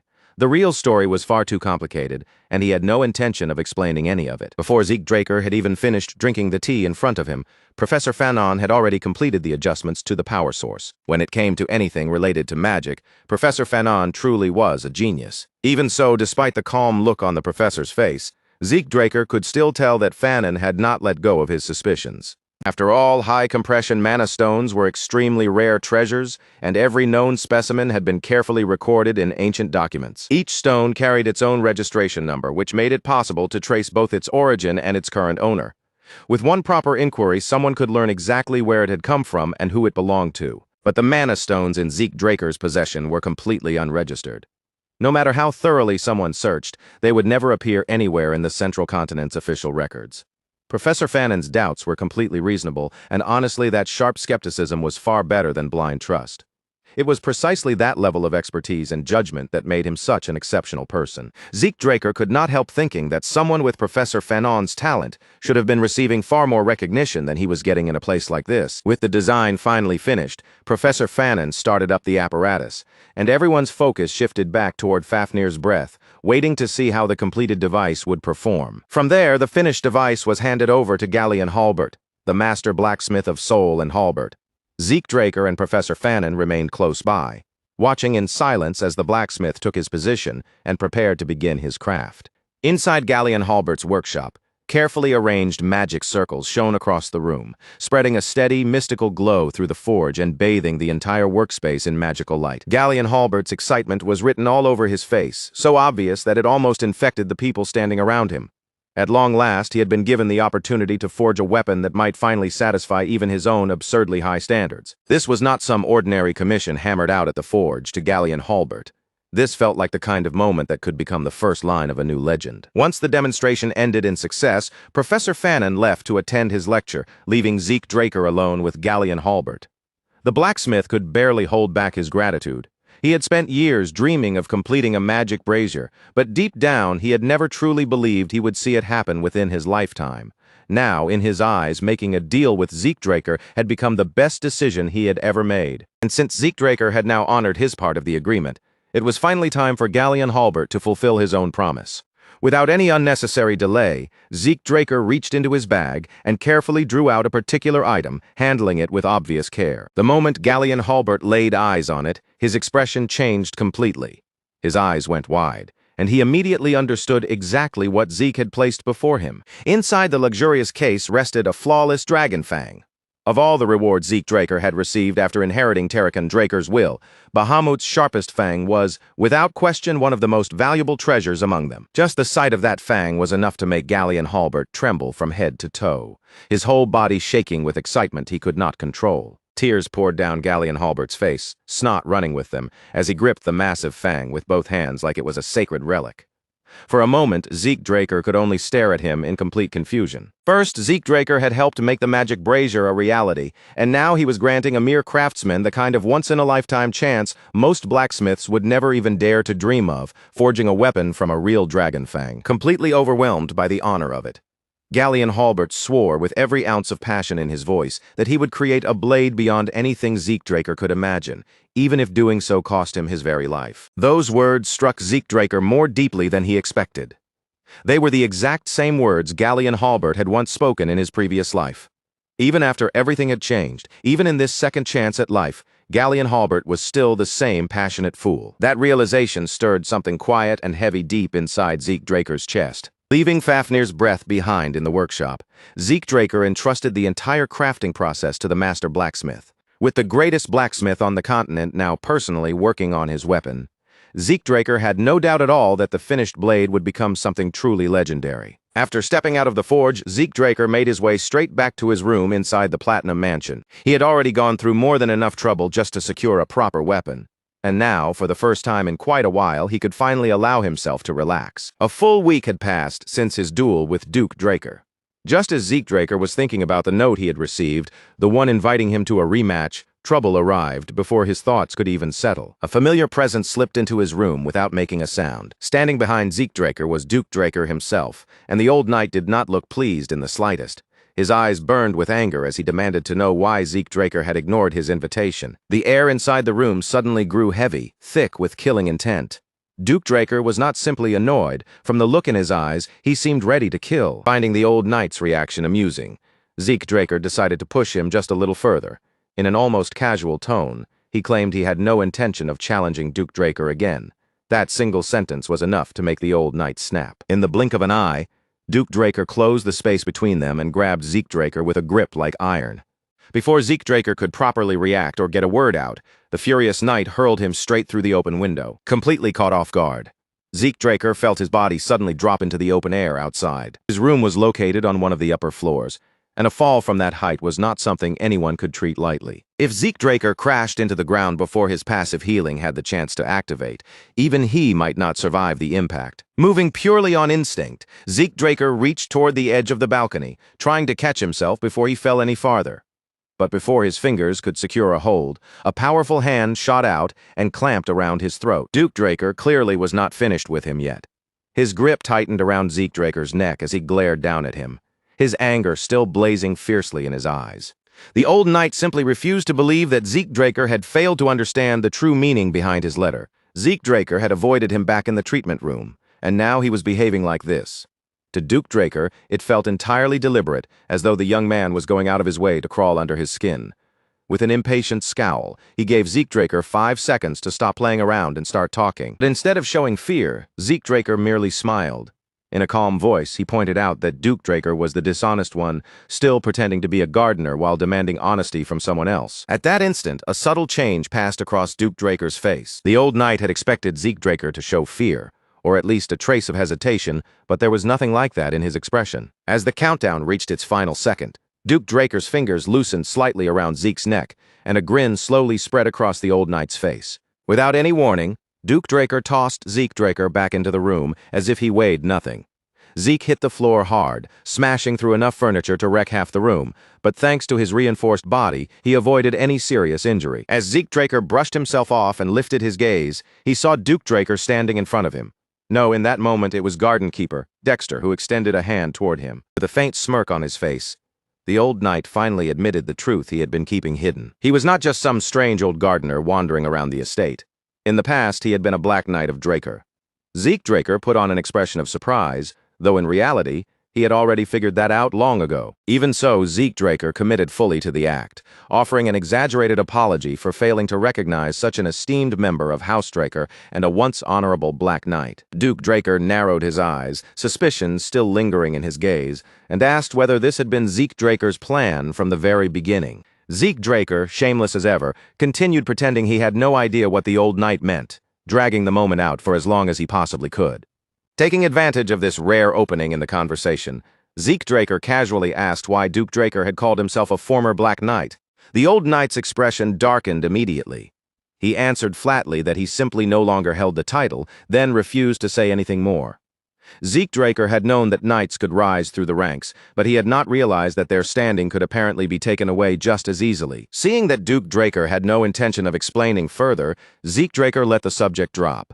Even so, he did not fail to notice the faint tremble in the old man's hand. Perhaps Duke Draker's past carried far more weight than Zeke Draker had first assumed.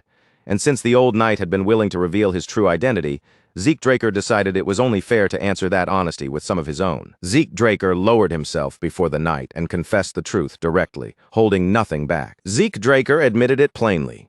He had known who Duke Draker really was from the very start. In fact, every move he had made until now, the provocations, the reckless attitude, even the moments that looked careless, had all been aimed at one goal: forcing Duke Draker to accept him as an apprentice. But Duke Draker did not explode in anger the way Zeke had expected. Instead, the old knight's mouth slowly curved into a smile, as though the sheer audacity of the boy in front of him had genuinely amused him. And in that moment, the Gale Knight finally made his decision. "Fine," Duke Draker said at last. From that moment forward, Zeke Draker would officially become his apprentice. For a brief second, Zeke Draker froze where he stood. That was all it took.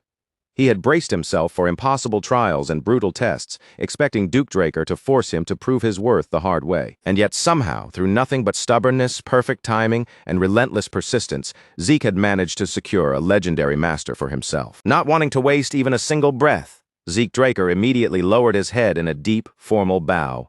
With sincere resolve in his voice, he gave the apprentice's vow, swearing as Zeke Draker to bring honor to his master's name, follow his teachings, and pursue both wisdom and strength under his guidance. Duke Draker lifted an eyebrow, clearly caught off guard. Zeke Draker actually knew the old apprentice's vow. Most young knights these days had already forgotten traditions like that completely. But to Zeke Draker, those traditions still carried weight. Culture, discipline, and respect were not just empty decorations used to make knights look noble. They were virtues that every true knight should hold on to. Still, before they could move forward, there was one last question Zeke Draker wanted answered. He raised his eyes carefully and began by asking permission to speak to his master. The instant Duke Draker heard that word, his face twisted into a deep frown, and he snapped at Zeke Draker not to call him that. Zeke Draker smirked faintly at the old knight's reaction, but he continued as if nothing had happened. What he truly wanted to know was simple. Why had Duke Draker decided to accept him as an apprentice? After all, Duke Draker was infamous for turning away almost everyone who approached him. Even Andre Draker, the genius praised as the talent of the century, had been forced to beg for years before Duke finally took him in. Zeke Draker already had a few guesses of his own, but he wanted to hear the reason directly from Duke Draker's mouth. The old knight let out a low chuckle, then casually threw the question right back at him, telling Zeke Draker to try guessing for himself. Zeke Draker grinned without the slightest hesitation and answered that maybe it was because he was the family's genius.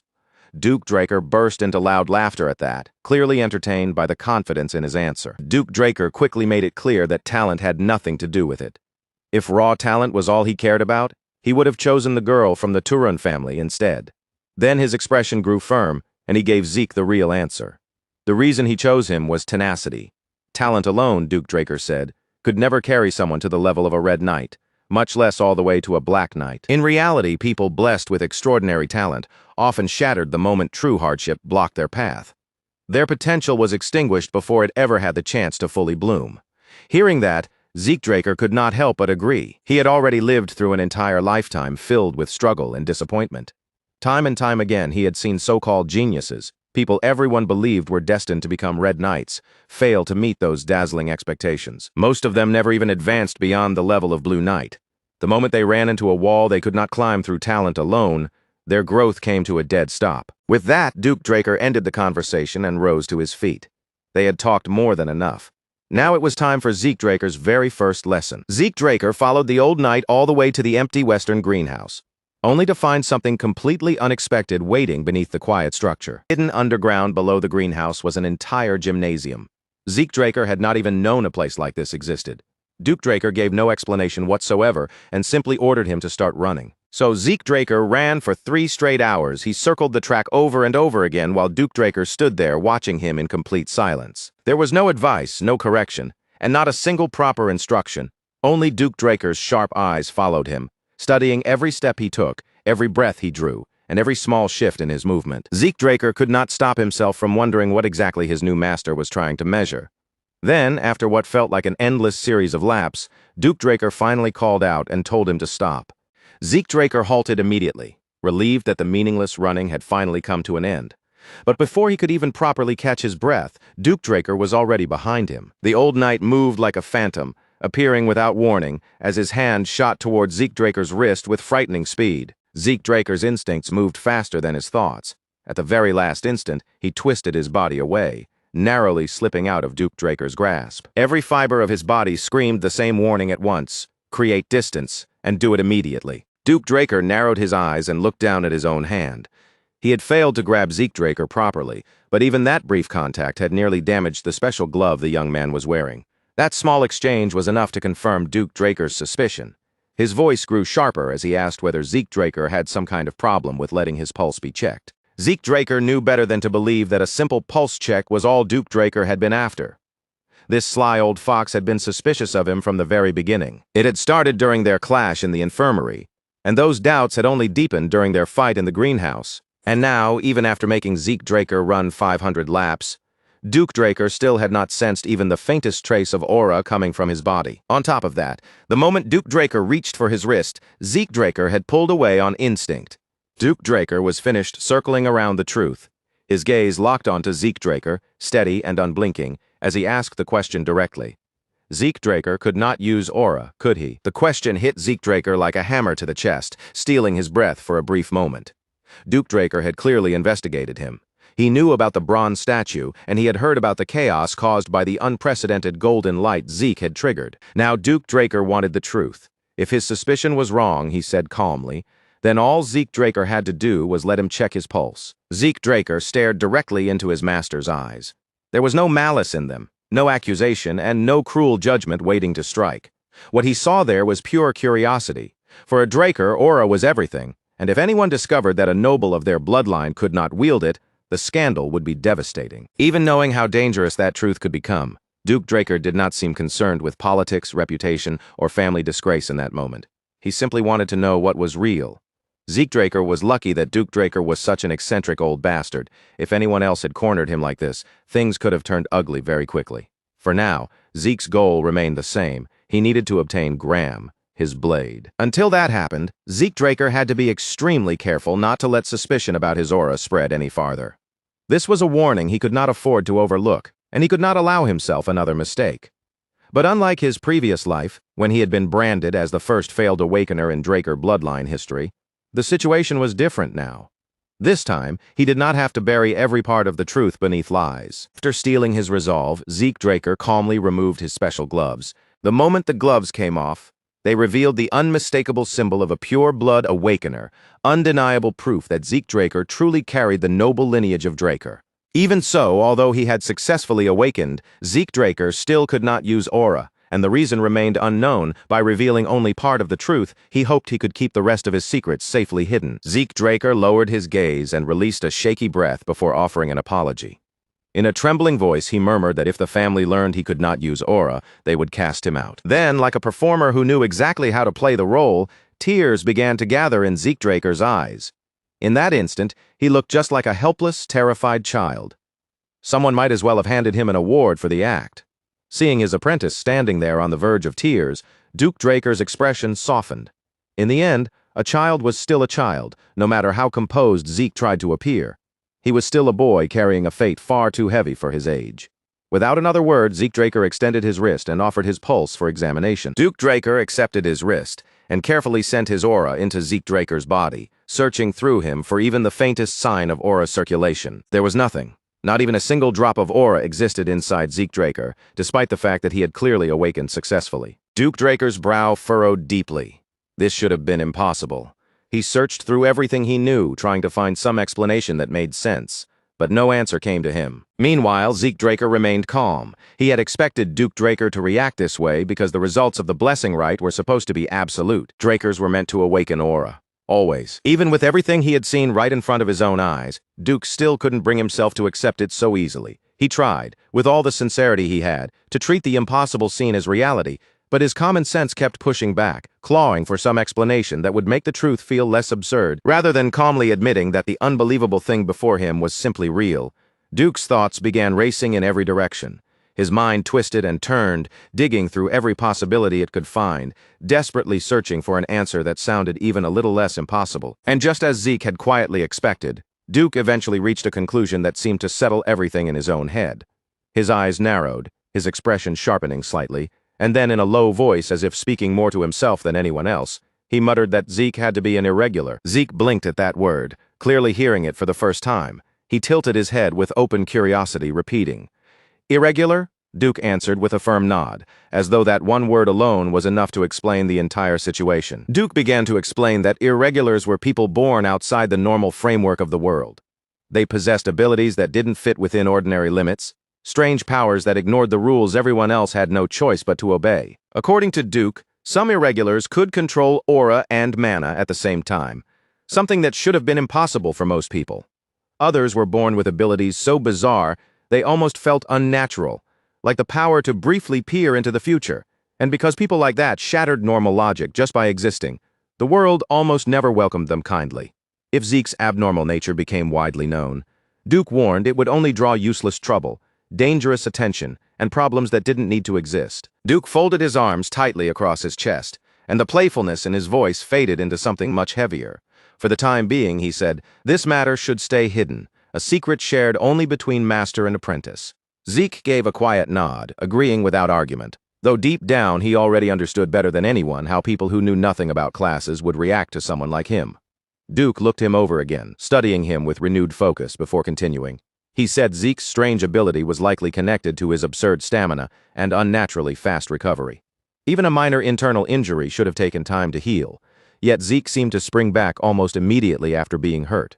Zeke chose not to say anything. He simply let Duke keep building the explanation by himself, because if this misunderstanding helped conceal Zeke's true secrets, then correcting it would only make things harder. Duke's gaze grew sharper as he thought it through even more deeply. Zeke's recovery was far beyond normal, almost as though even serious wounds could be repaired in an instant. After a brief silence, the old knight finally shaped his theory. If Zeke's stamina and regeneration were operating at such an extreme pace, then they had to be burning through an equally ridiculous amount of energy. And to Duke, that energy could only be aura. Zeke lifted an eyebrow slightly, but Duke pressed on without slowing down. His aura must have been constantly draining away to support his body's recovery, which would explain why there was almost nothing left for others to sense, or for Zeke himself to use. Zeke was genuinely impressed. For such an eccentric old knight, Duke had somehow stitched together an explanation that actually sounded believable. Keeping up his act, Zeke furrowed his brow and asked, with just the right amount of hesitation, whether that meant he would never be able to use aura at all. The moment Duke heard that, he burst into loud laughter, clearly amused that this was the part Zeke had decided to worry about. Duke shook his head like that concern was hardly worth losing sleep over.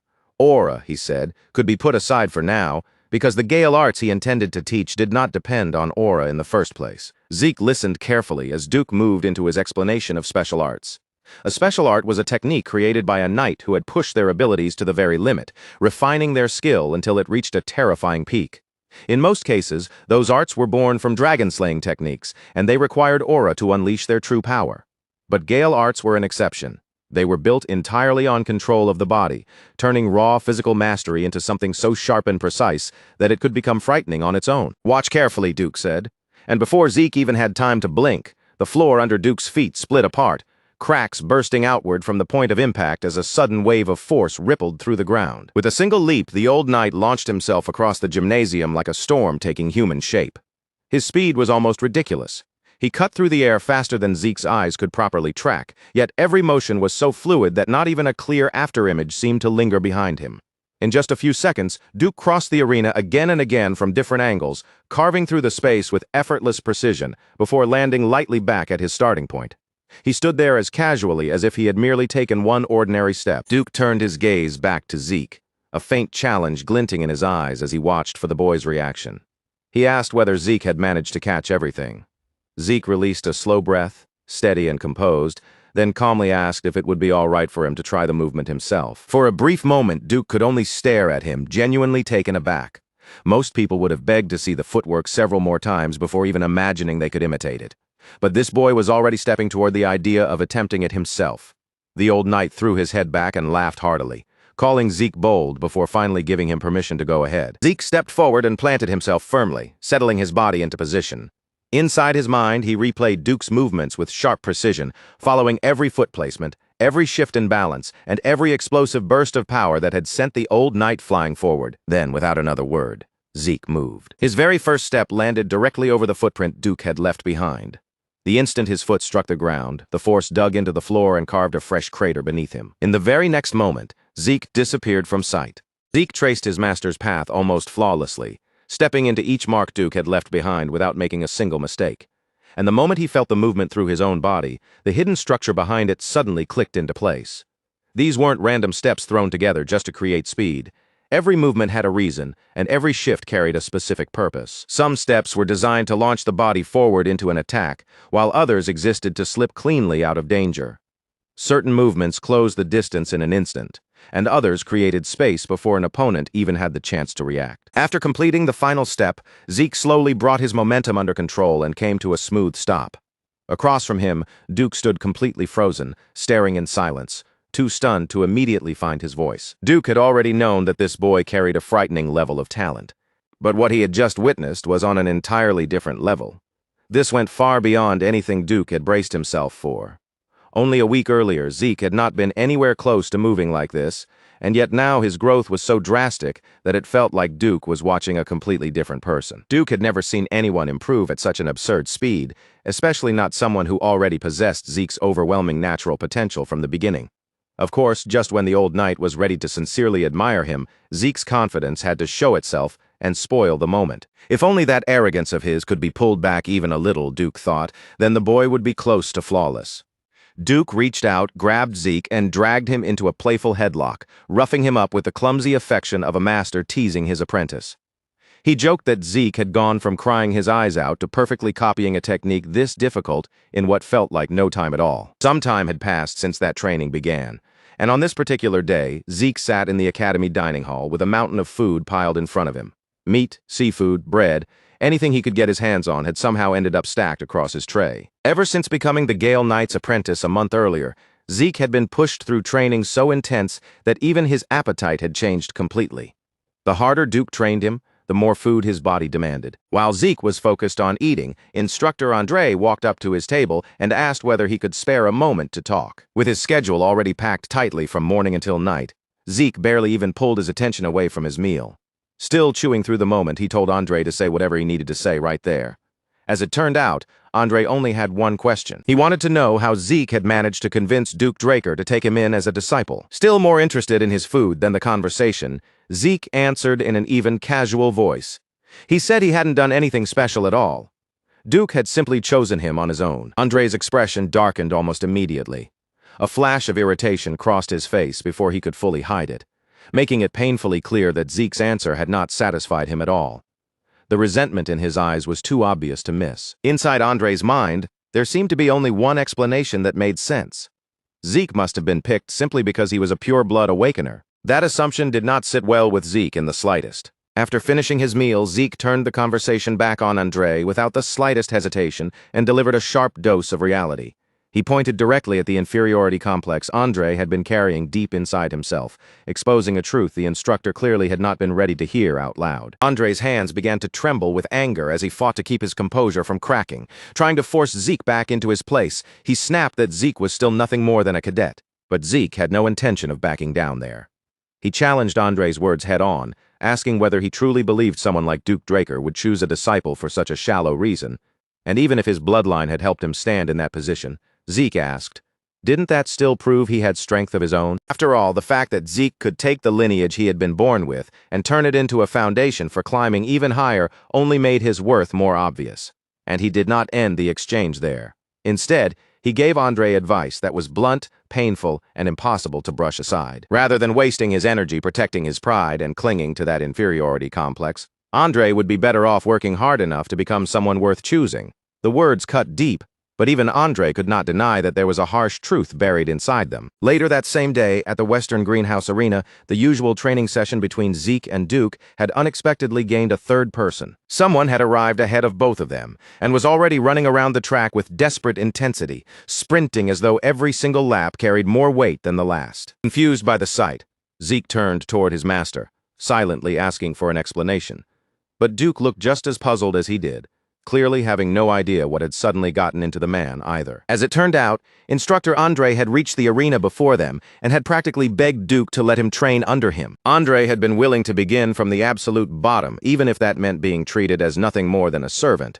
Amused by the sudden desperation in front of him, Duke decided to give him a test. If Andre could run 300 laps around the track without using aura, Duke told him, then he would at least consider accepting him. Now, right there in front of them, Andre was forcing his body forward one lap after another, driving himself closer to his limit through sheer determination alone. Duke could not completely hide his surprise at Andre's sudden resolve, and even Zeke had to admit that the instructor's effort was genuinely impressive.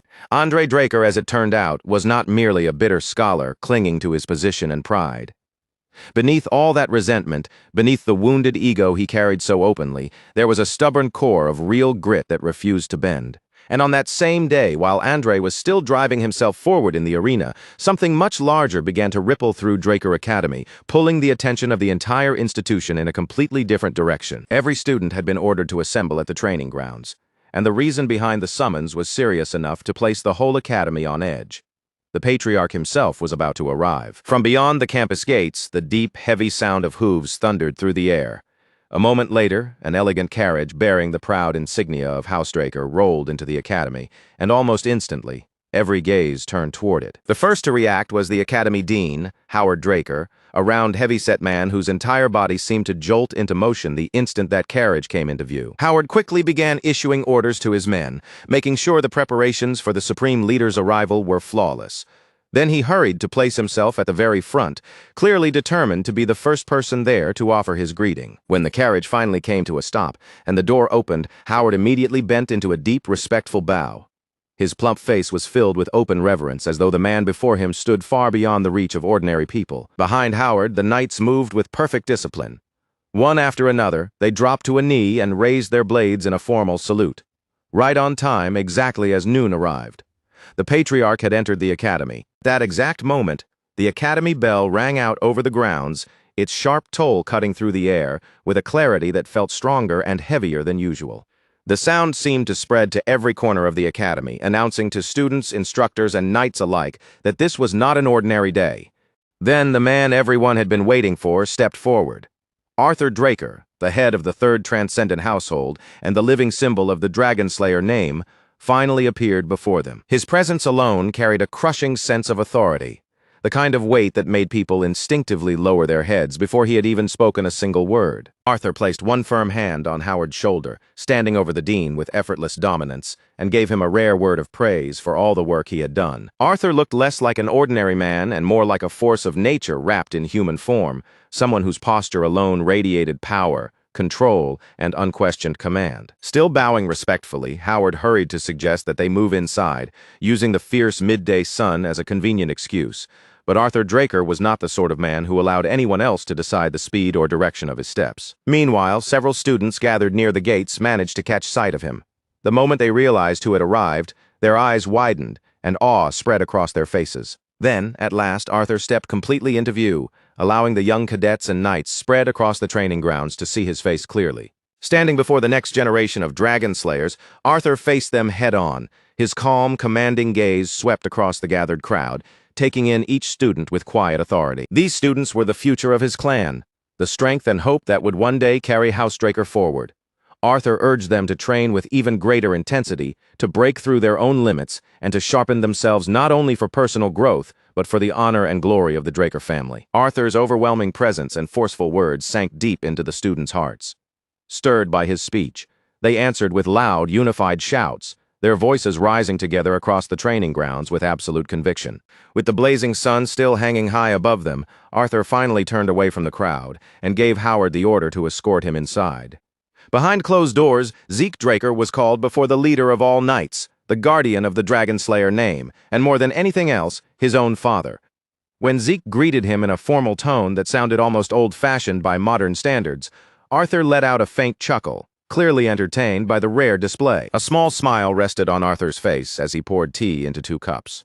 Then, with a calm motion of his hand, he invited his son to sit across from him. Arthur said that he had heard Zeke was fond of tea, so he had prepared a particularly rare variety, hoping it would suit his son's taste. To anyone looking at the scene from outside, it might have seemed like a considerate gesture from a caring father. But Zeke understood the hidden meaning right away.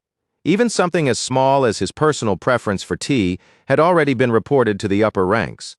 There was an old saying that the emperor might fail to notice certain things, but nothing ever escaped the eyes of a Draker. And now, in that quiet room, seated directly across from his father, Zeke could feel the full weight of that saying pressing down around him. Arthur did not waste much time circling around the real reason he had called Zeke there. He had summoned Zeke because he had heard that Duke Draker had taken him in as a disciple, and true to his nature, the patriarch showed little patience for meaningless small talk or gentle lead-ins. Zeke, however, kept his voice humble and restrained. He downplayed the matter, saying that Duke was merely doing him a favor.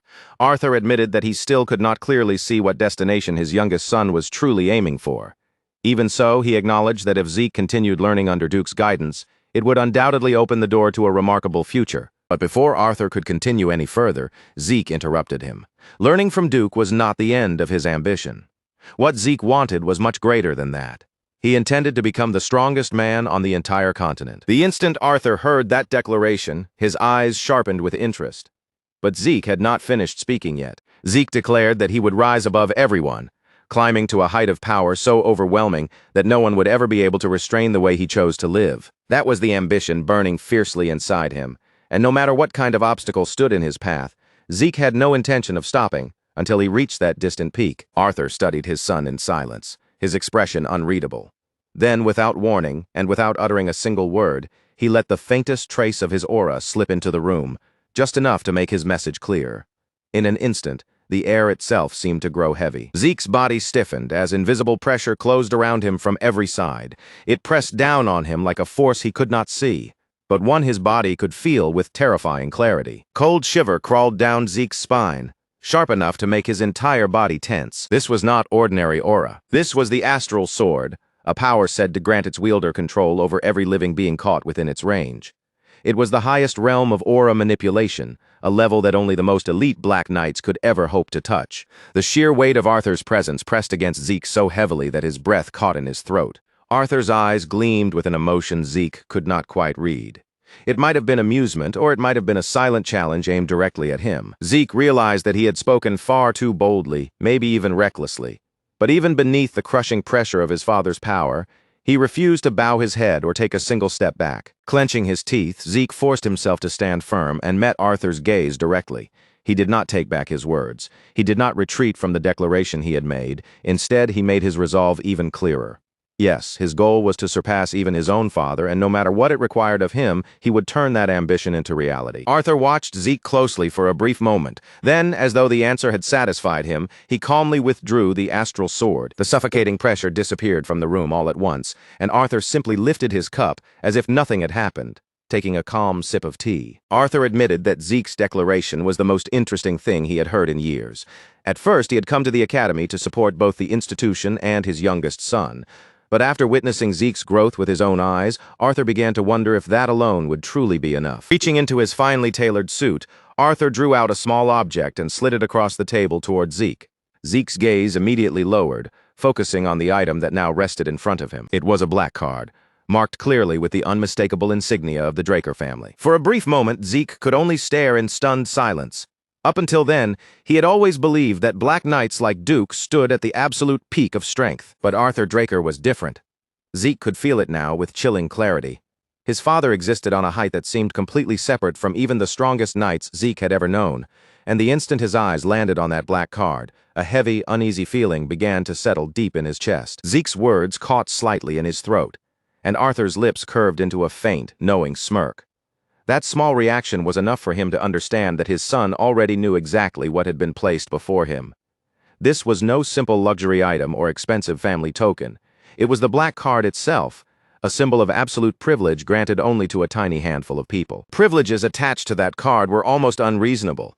It had no spending limit, carried none of the usual restrictions, and opened doors to elite establishments and powerful circles that ordinary people could never even get close to. Put simply, it was like holding an endless stream of wealth and authority in the palm of one's hand. Arthur explained it as if it were nothing unusual, saying the card would be registered under both his name and Zeke's, which meant Zeke could use it however he wished. But Zeke was not innocent enough to accept such generosity at face value. He understood there had to be another intention hidden beneath the gift. Every transaction made with a black card would leave a record behind, which meant it could also serve as a perfect tool for tracking where he went and what he did. Even so, the fact that Arthur chose this method, instead of sending a squad of Black Knights to follow him, revealed something important. For now, the patriarch did not consider Zeke a genuine threat. At least, not yet.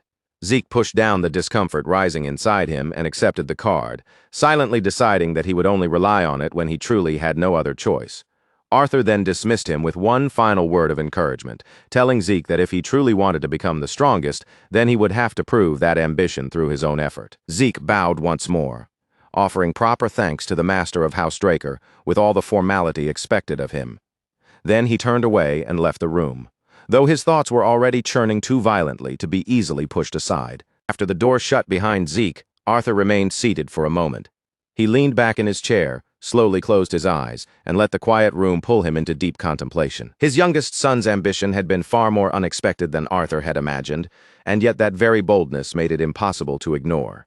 Then, right in the middle of that heavy silence, the stillness of the room was suddenly broken. Duke Draker strode in as if formalities meant absolutely nothing to him.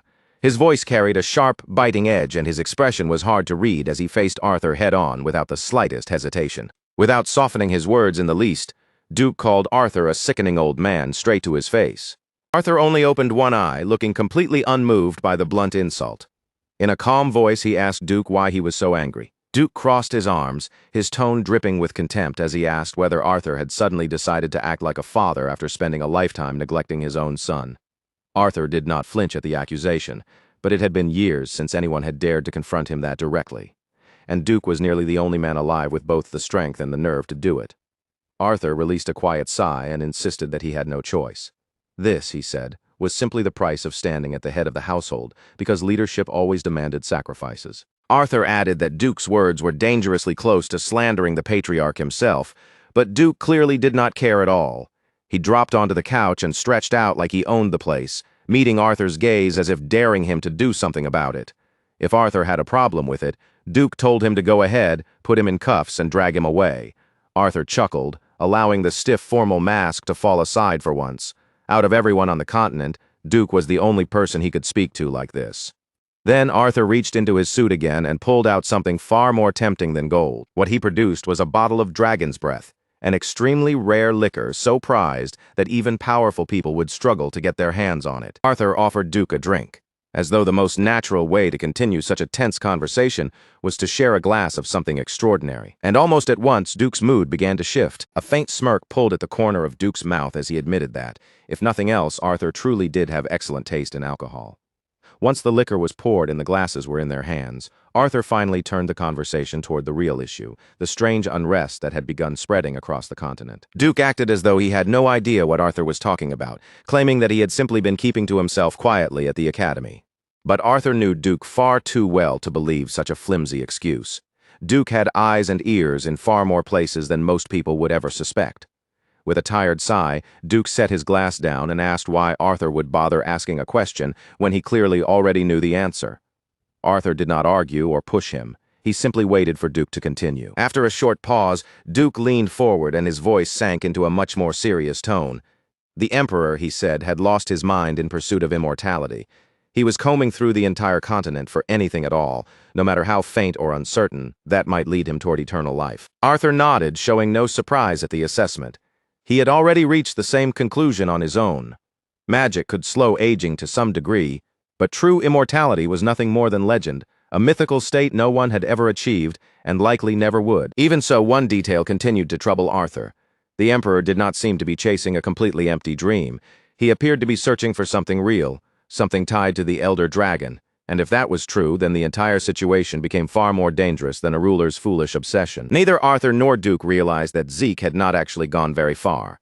In the room next door, he stood leaning casually against the wall, with his hands tucked in his pockets, silently catching every word. Using soul manifestation, Zeke absorbed the entire conversation from beyond the wall, while continuing to refine his aura at the same time, forcing himself to endure the heavy strain because the information was simply too valuable to miss. To Zeke, every word he was hearing was priceless. Arthur suspected that the Emperor's search had most likely brought him close to a relic connected to the Elder Dragon.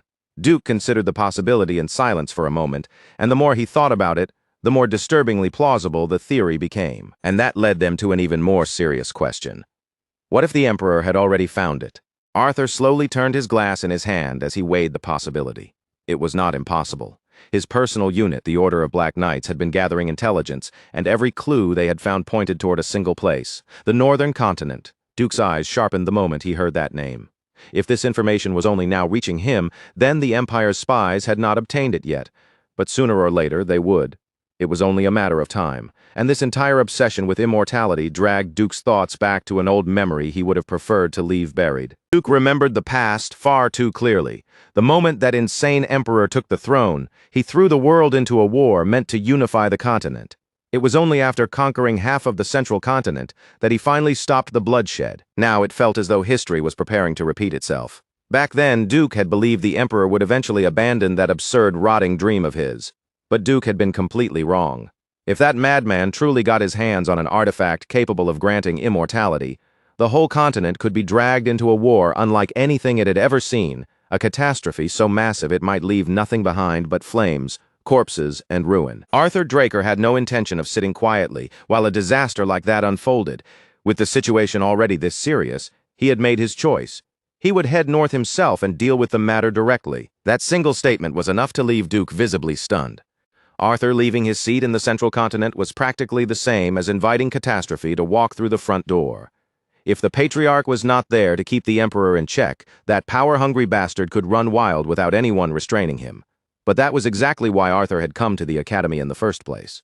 Aside from giving a half-hearted speech to the trainees, he had come to inform Duke of his plan, and because Arthur understood Duke so well, he had already predicted precisely how the old knight would react. There was no point in resisting the decision. Realizing that there was no real way to talk him out of it, Duke let out a long, heavy sigh. Then, wearing a reluctant smirk, he lifted his glass for a toast. Duke told Arthur fine, but warned him not to expect polite behavior from him while he was gone. Arthur chuckled at that because he had never expected Duke to behave nicely in the first place. The grumpy old guardian of the academy groaned in annoyance, but Arthur knew the truth very well. No matter how loudly Duke complained, he was more than capable of holding the fort. Meanwhile, in the room next door, Zeke was beginning to pay the price for listening in for far too long.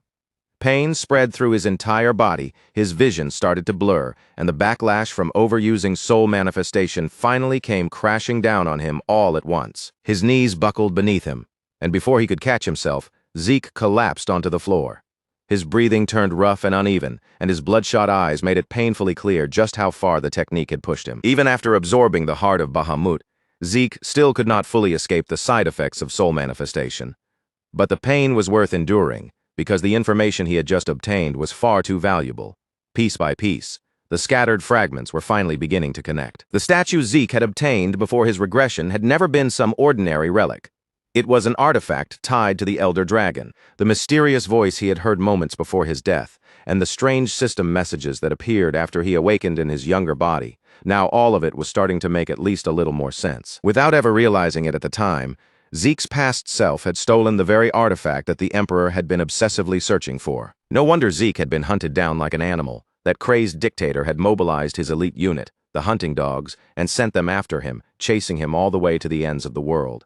Back then, Zeke had been so swallowed by revenge that he never stopped to question why the pursuit had been so relentless. His attention had been locked completely on the enemies in front of him, leaving him blind to the true reason behind everything. But now, at last, he had a concrete clue about his regression and the administrator system that had thrown him back through time. It was connected to the Elder Dragon's artifact, but that answer only led him into even deeper mysteries. Who could have created something capable of that? How much power would such a being have to possess? And most importantly, Why had something like it been made in the first place? Sitting there on the floor, Zeke drew in a deep breath and forced his mind to settle.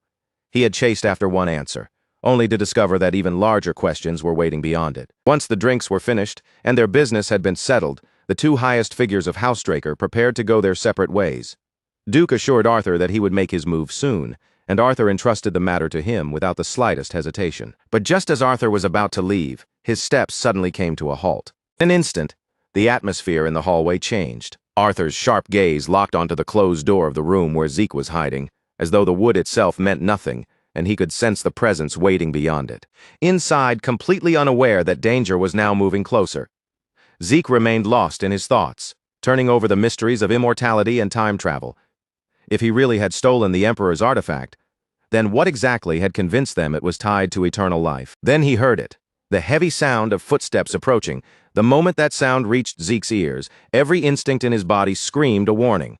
Arthur Draker was getting far too close. In the very next instant, the door was thrown open, and Arthur Draker stepped into the room. His sharp, unreadable gaze swept from one corner to the other, scanning the entire space with the calm precision of a man who missed almost nothing. But the room was empty.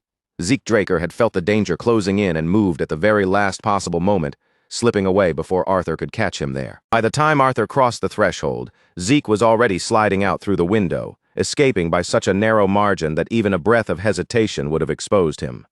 Arthur silently looked over the empty room for a moment, then allowed that strange sensation to fade from his thoughts and turned away. Later that same day, Zeke returned to the Western Greenhouse Arena and threw himself back into his usual brutal training. It should have been one of those sessions where no one dared to bother him, but Decker, the ever-diligent old servant, ignored that unspoken rule for a reason. Decker bowed with an apologetic look and explained that a fellow student had come to see Zeke. Zeke's brows immediately pulled together in confusion. Who in the academy would go out of their way to visit him? He barely had anyone there he could honestly call a friend. Still, curiosity got the better of him, and he told Decker to let the visitor in. Zeke had not expected the person to be Liam Stone. The moment the large, sturdy student stepped into the arena, he lowered his head in complete submission. Zeke's eyes narrowed at once, suspicion rising immediately as he wondered what this guy was trying to pull. Then Liam opened his mouth, and his voice came out filled with raw, unfiltered sincerity as he pleaded for Zeke to accept him. Zeke let out a sharp breath, already regretting that he had not simply ignored Liam back when he had been humiliating Liam's so-called master. With irritation creeping into his tone, Zeke asked if Liam was seriously saying he wanted to become his subordinate. Liam lowered his head even further, keeping his voice steady despite the tension in the air, and swore his loyalty to Zeke. That answer was not what Zeke had expected at all. Raising an eyebrow, he asked what had happened to Liam's loyalty toward Jaken Wardek. The moment that name came up, Liam's face darkened. Anger flickered across his expression before he forced out the truth. Jaken Wardek had abandoned him. And without a powerful Draker standing behind him, Liam had no realistic chance of entering Valhalla as a trainee. Zeke's thoughts immediately drifted back to his previous life. Liam had been exactly the same back then, too. Zeke had never learned why Liam was so obsessively determined to enter Valhalla. But one thing had always been painfully obvious. Liam Stone would beg, crawl, and throw away every last scrap of pride if that was what it took to get inside. Clicking his tongue in annoyance, Zeke rejected him on the spot, calling him an idiot. If Liam was that desperate, Zeke told him to go chase after the Turan family or the Zimmons family instead. With a dismissive wave of his hand, Zeke made his position perfectly clear. He was not some convenient pillar for desperate people to cling to whenever they had nowhere else to go, and more importantly, even Zeke himself had no way to help Liam enter Valhalla. Zeke had no reason to believe anything coming out of Liam's mouth. For all he knew, this brute could have been sent by Jaken Wardek as a spy, waiting for the perfect chance to take revenge. The distrust in Zeke's voice was obvious, but Liam did not waste time arguing his case. Instead, he chose to prove it through action. In one quick, decisive motion, Liam reached down and pulled a knife from his waistband. Zeke's eyes sharpened instantly, and his body prepared itself for an attack, but Liam did not charge toward him. Instead, that fool turned the edge of the blade toward himself. Then, without even a flicker of hesitation, Liam made one vicious slash, cut off his own left ear. Blood burst across the arena floor, splattering down in dark, ugly drops beneath him. Zeke said nothing. He simply watched in silence as Liam let the severed ear drop to the ground, treating it as though it were nothing more than a useless object he had thrown away. Liam drew in a shaky breath, but the look on his face did not collapse. He admitted that Zeke had every reason to doubt him, then swore that he would do whatever it took to prove himself. And then he went even further, speaking with such frightening sincerity that the air itself seemed to grow colder. If Zeke wanted him mute, Liam would cut out his own tongue. If Zeke wanted him crippled, Liam would sever his own foot. Zeke could not deny what was right in front of him. This was an extreme, almost deranged display of loyalty, and Liam was not bluffing. The desperation in his voice and the blood streaming down the side of his face made that painfully clear. As Zeke watched Liam tremble while gritting his teeth through the pain, a different memory suddenly rose from the depths of his mind. It was the memory of another severed ear, one Zeke would have preferred never to think about again. And yet, seeing Liam in front of him now, watching him drive himself all the way to the edge, just for the chance to follow him, Zeke could not stop himself from remembering a time when he had once stood in a strangely similar position. In that memory, a battle-scarred veteran with hatred burning in his eyes knelt before the master from Zeke's past life, begging desperately to be made stronger than anyone else. Liam's voice shook as he pleaded again and again, clinging to the hope that Zeke would accept him. At last, after watching him for a long moment, Zeke finally moved. Without offering another word, Zeke tossed a training sword down in front of Liam, letting it land at his feet. Zeke declared that if Liam could endure even a single strike from him, then he would take him in. Liam's body was already swaying from blood loss, but the moment he heard those words, his face lit up. Even while half delirious from pain, he somehow managed to grin and rasp out his thanks, barely keeping himself upright. Zeke was not completely heartless, so he gave the idiot enough time to have his wound treated before the match began. Liam tightened his grip around the training sword, his thoughts racing wildly. He believed he still had a chance. After all, he could use draconic aura, even if only to a limited degree. But then Liam lifted his eyes and saw Zeke's stance, the way he held himself, and the sheer presence pressing out from around him. In that instant, it no longer felt like he was standing across from another student. It felt as if Liam was looking straight into the eyes of a monster. For the first time, Liam found himself wondering whether he and Zeke could even be called peers. Zeke had not taken a single step yet, but Liam could already feel the crushing weight of his aura bearing down on him. Liam's chest tightened painfully. His breathing came out in rough, uneven gasps, and his vision began to blur around the edges. The pressure was so overwhelming that even keeping his hands wrapped around the sword became difficult. Then Zeke attacked. His speed exploded in a single instant, his compact muscles compressing like coiled springs before unleashing a terrifying burst of force. Liam moved purely on instinct, lifting his blade to intercept the strike. He swung down in an attempt to parry the thrust, and the two training swords crashed together with a sharp impact that sent sparks scattering through the air. A heartbeat later, one of the swords spun violently upward, flipping through the air. The match was already over. Just as expected, Liam had been completely outclassed, his weapon knocked clean from his grip. If this had been a real fight instead of a test, Liam would have been dead before he even had time to understand what happened. Zeke exhaled slowly, disappointment clear in his voice as he looked down at Liam, who had collapsed flat against the ground. He asked if that was truly all Liam had to offer. Even Zeke felt a faint flicker of pity at just how miserable the sight looked. Even so, Zeke could still see stubborn determination burning in Liam's eyes. With a sigh, he offered him a piece of advice. Forget Valhalla and find some other path. But Liam refused to let go. He understood his situation better than anyone. After Zeke humiliated that spoiled brat Jaken Wardek, Liam had been discarded without a second thought. He came from a distant branch family, meaning that without his role as Jaken Wardek's attendant, he never would have been permitted to step foot in the cradle in the first place. And if Draker Academy could expel Zeke, a direct descendant of House Draker, then it would not hesitate for even a moment to throw away someone like Liam. Zeke turned to leave, believing the matter had already been settled. But then, something heavy suddenly clamped onto his leg. When Zeke looked down, he found Liam clinging to him with every bit of strength he had left, as though releasing his grip would mean losing everything.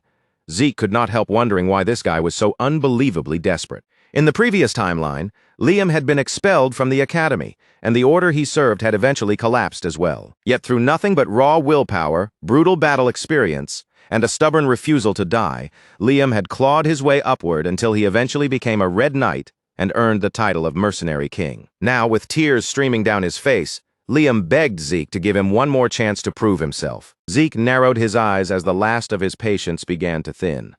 Liam Stone was seriously, almost absurdly stubborn. In the end, Zeke finally gave in and told him he would get one final chance, warning him not to waste it. With that, Zeke agreed to take Liam under his wing. But there was one condition. Liam had been the one to claim that he would do anything. Liam Stone had been the one to say it first. If Zeke Draker wanted a servant who could never speak, then he would cut out his own tongue without even pausing to think. He had even gone as far as claiming that, if Zeke ordered it, he would sever his own feet. So Zeke decided to push that declaration to its absolute limit, giving Liam a command so cruel, so unreasonable, and so impossible that almost anyone else would finally break. Zeke placed a firm hand on Liam's shoulder, his grip heavy and unyielding. His expression darkened into something impossible to read, and in a grim voice he told Liam that if he was truly serious, then he should cut off his right arm. Those words hit Liam like a blade made of ice, and a cold shiver ran straight down his spine. Zeke did not soften the demand or laugh it off as a joke. His eyes stayed locked on Liam as he asked him which mattered more, his right arm or the chance to serve under Zeke. Zeke understood exactly what kind of choice he had forced in front of him. For Liam, losing that arm would mean throwing away almost every chance he had of ever becoming a proper swordsman. Any ordinary person, anyone with even the smallest trace of sanity left, would have backed down the moment they heard that condition. After saying his piece, Zeke turned away and slipped back into his training stance, fully expecting Liam to finally face reality, give up on this madness, and walk out of the arena on his own. But Liam did not head for the exit. Instead, without saying a word, he began walking silently toward a sword. Zeke's eyes narrowed the instant he noticed Liam's movement. At first, Zeke had thought this would not matter all that much. Even if Liam was expelled, the future would still keep moving forward. Liam would eventually suffer through hardship, rise through battle, become a Red Knight, and carve out his legend as the mercenary king. But the way Liam moved now made something feel deeply wrong. Then the realization struck Zeke all at once. Liam was not giving up. He was actually going to do it. Liam's fingers closed tightly around the hilt of the blade. Then he lifted the sword high over himself, angling the sharp edge directly toward his own arm. Zeke's body moved before his thoughts had even fully caught up. Driving his legs to their limit, Zeke crossed the distance between them in an instant. And just before Liam could bring the weapon down, Zeke's sword flashed through the air, cutting Liam's blade cleanly in half. The sharp clang of snapping metal rang across the arena, echoing through the open space. Liam stared blankly at his right arm, which was still attached to his body, as though his mind could not quite understand why it had not been cut away. Zeke, however, was absolutely furious. He grabbed Liam by the collar and yanked the big fool up from the ground, barking at him like he was dealing with someone who had completely lost his mind. Yes, Zeke's condition had been extreme, but that did not mean Liam should have treated it like an absolute command. What if Zeke had been the kind of bastard who made promises lightly and then threw them away afterward? If that had been the case, Liam would have destroyed his future for nothing. But Liam's hesitation had never been about the condition itself. In his eyes, there was something in this world worth even more than keeping his own arm. Zeke dropped Liam back onto his feet and fixed him with a cold, warning stare. If Liam ever pulled something that stupid again, Zeke told him he would be thrown out immediately, no matter how loudly he talked about loyalty. Liam had better remember that. For the first time, the tight, desperate tension on Liam's face finally began to loosen. Zeke's words were harsh, even brutal, but hidden beneath them was the answer Liam had been begging to hear. He was being allowed to stay. Still, there was another problem they could not simply ignore. Zeke told him they needed to get him to the infirmary right away, because he had absolutely no intention of letting his new subordinate walk around looking like a one-eared freak. After Liam's ear had been properly treated, he was brought to Zeke's personal banquet hall, where he was invited to sit down and share a meal. As Liam sat at the table, his hand kept drifting upward on its own. Again and again, he lightly touched the ear that had somehow been restored to its proper place. He still could not fully believe how quickly such a gruesome injury had been fixed. As it turned out, Zeke had used one of his healing potions to regenerate Liam's ear. The moment Liam understood that, guilt washed over him. A potion capable of something like that was rare and valuable, and his new lord had spent it on him from the very beginning. But Zeke merely waved off the concern, telling him to think of it as an investment, and nothing more. Now that the immediate chaos had finally settled down, Zeke turned his attention to the real reason behind Liam's desperation. He asked what could possibly be important enough for Liam to value it more than his own right arm. Liam's answer was short, simple, and painfully easy to understand. It was his mother. After Jake and Wardeck cast him aside, Liam received word that his mother had suddenly collapsed from an unnaturally high fever. She had managed to recover from that first collapse, but that was only the beginning of the nightmare. Soon after, strange markings shaped like red roses began spreading across her body, draining more of her strength with every passing day. Zeke's expression grew darker as he listened. Those symptoms sounded far too familiar to ignore.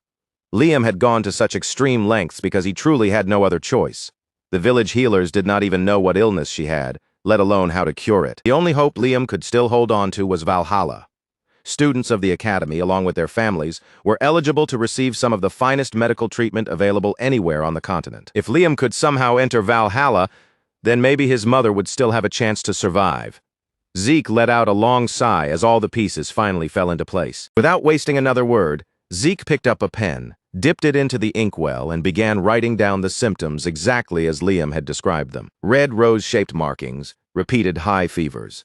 Zeke knew that disease far too well. 5 years from now, the entire central continent would be ravaged by the Rose Plague, a highly contagious illness that would leave behind an unimaginable number of deaths. Countless people would lose their lives before a radical treatment was finally discovered, a medicine powerful enough to wipe the disease out completely. After finishing his notes, Zeke leaned back in his chair for a moment, his mind already racing through everything he remembered from the future. Then Zeke held out the sheet of paper and handed it to Liam. Written on that paper was the formula for a medicine capable of treating Liam's mother's illness.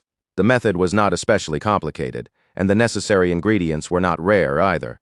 Any village healer with even basic skills should be able to prepare it. Liam stared down at the sheet, caught somewhere between disbelief, confusion, and overwhelming relief. How could something like this be possible?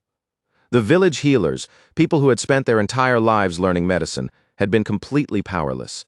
Yet Zeke, a young swordsman sitting across from him, had written down a cure in only a few moments. In the future, the genius alchemist brothers, Al and Jeff, would be the ones to create this treatment and save countless lives across the continent. But before their discovery could spread freely, the Alchemist Association would monopolize the medicine, selling the cure for outrageous prices while exploiting desperate patients and their families.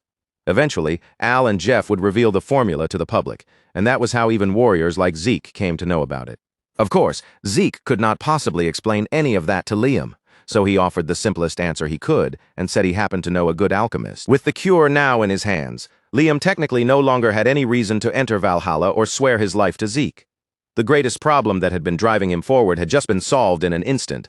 But Liam did not see it that way. He slowly rose from his seat, his expression firm, steady, and completely unwavering. Liam was the kind of man who kept his word, and he had already vowed to dedicate his life to serving Zeke. Clenching his fist tightly, Liam lowered himself onto one knee before the young lord and swore lifelong loyalty to him. Zeke had spent the entire day trying to push this big fool away, only to end up with Liam kneeling before him more determined than ever. Even so, hearing the future mercenary king pledge his loyalty out loud with his own voice gave Zeke Draker an unexpectedly calm sense of relief. He accepted Liam Stone's oath without any dramatic display, then looked him straight in the eye and left him with one final warning. Don't fall behind.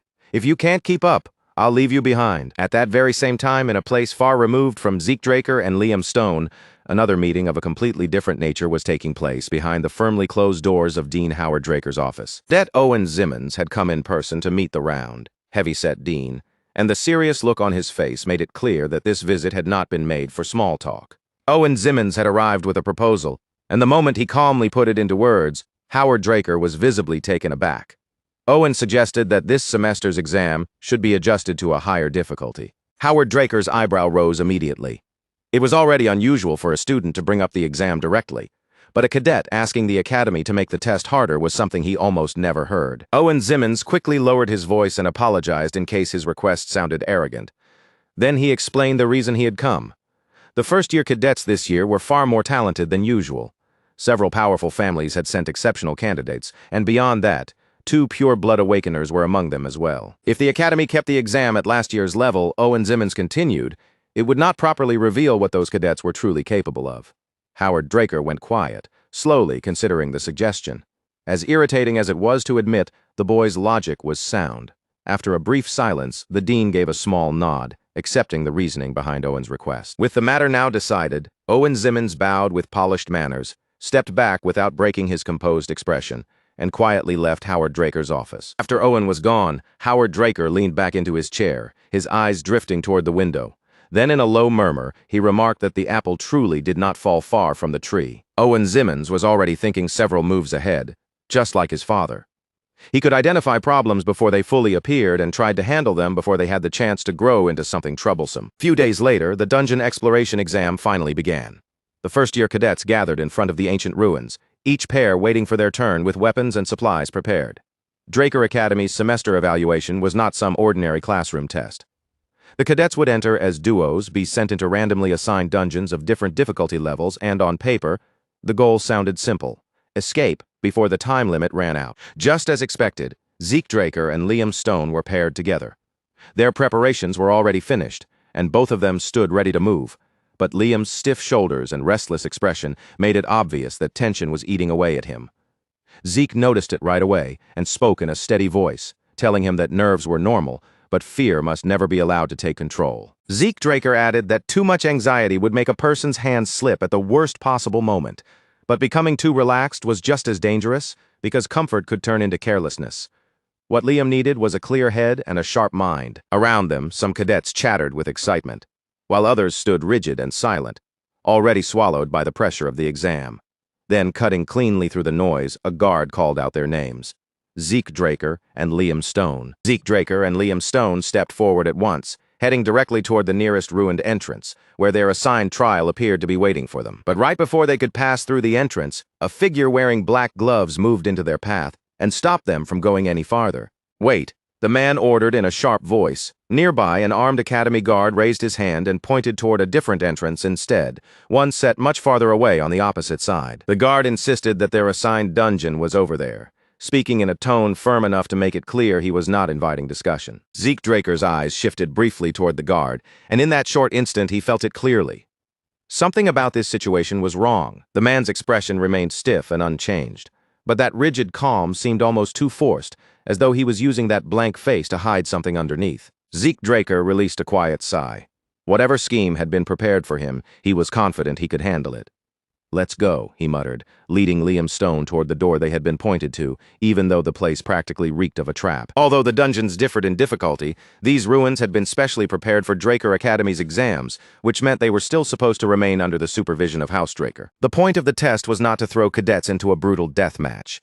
Their main objective was simply to survive inside the dungeon and locate the exit before the time limit expired. Each pair was given exactly 96 hours to complete the trial. In reality, time was the real opponent they had to defeat. Combat ability would still be judged, and students could earn additional points by bringing back monster heads as proof of their kills. But none of those bonus points meant anything if they failed to escape before the deadline.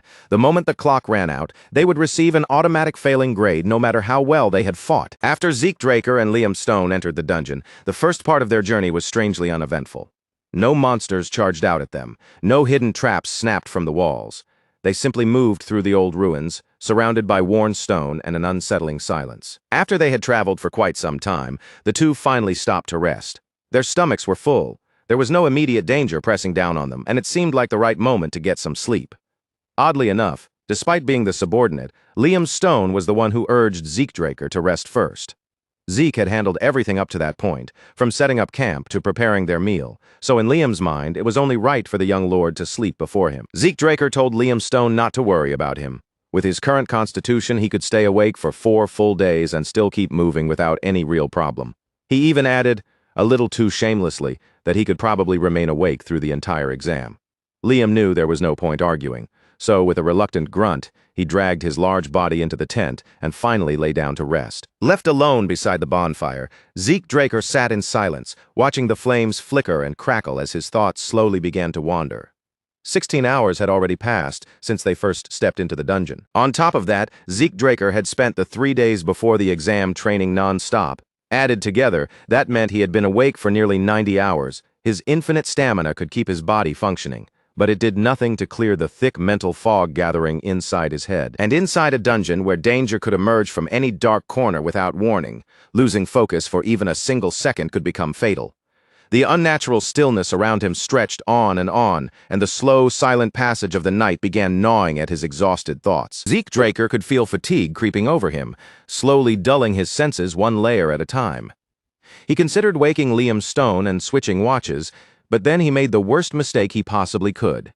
His eyes slipped shut, and before he realized it, he dozed off. In his dream, Zeke Draker was dragged back to the frozen plains of the northern regions, back to a merciless land where the Emperor's crimson flag stood as a symbol of cruelty, slaughter, and endless bloodshed. A woman's corpse lay motionless in front of him, collapsed against the snow while blood slowly seeped out from beneath her body. That red stain spread wider and wider across the pure white ground, forming a horrifying contrast so vivid that it burned itself deep into Zeke Draker's memory. Zeke Draker's eyes snapped open, his breathing came out rough and uneven, and cold sweat clung to his skin.